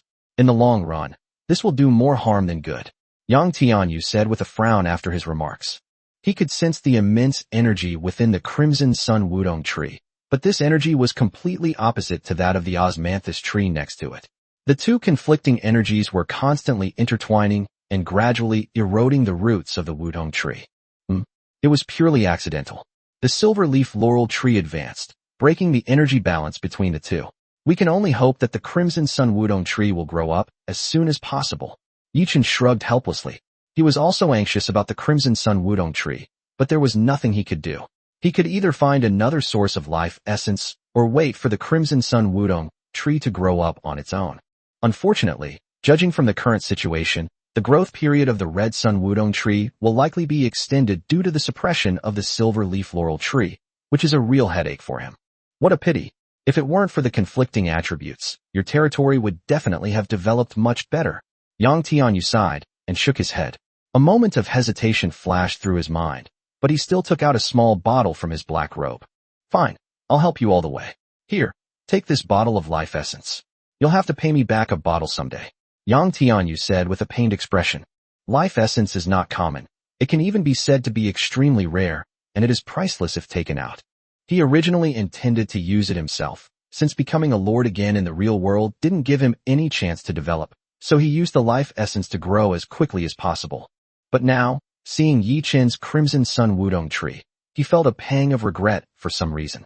If it were left to grow unchecked, it was hard to say how long it would take for the Crimson Sun Wudong tree to mature, and it might even have its roots damaged before it could grow. This? No, it's too precious. Yi Chen was stunned and waved his hand. He didn't expect that the person who was shouting for a fight before would not only be able to get along with him peacefully, but also give him the precious life essence. This is too unreal. Stop talking nonsense. Hurry up and put it away before I change my mind. But you can't use it yet. Your territory is too small. If you let it grow rashly, your territory won't be big enough, and it will eventually lead to the collapse of the entire territory. Use it after your territory expands. Yang Tianyu said irritably, and stuffed the life essence into his arms. Then, thank you very much. I will definitely repay you with 1 bottle, no, 2 bottles in the future. Yi Chen said solemnly. Yang Tianyu waved his hand, gave a few more instructions, and then turned and left.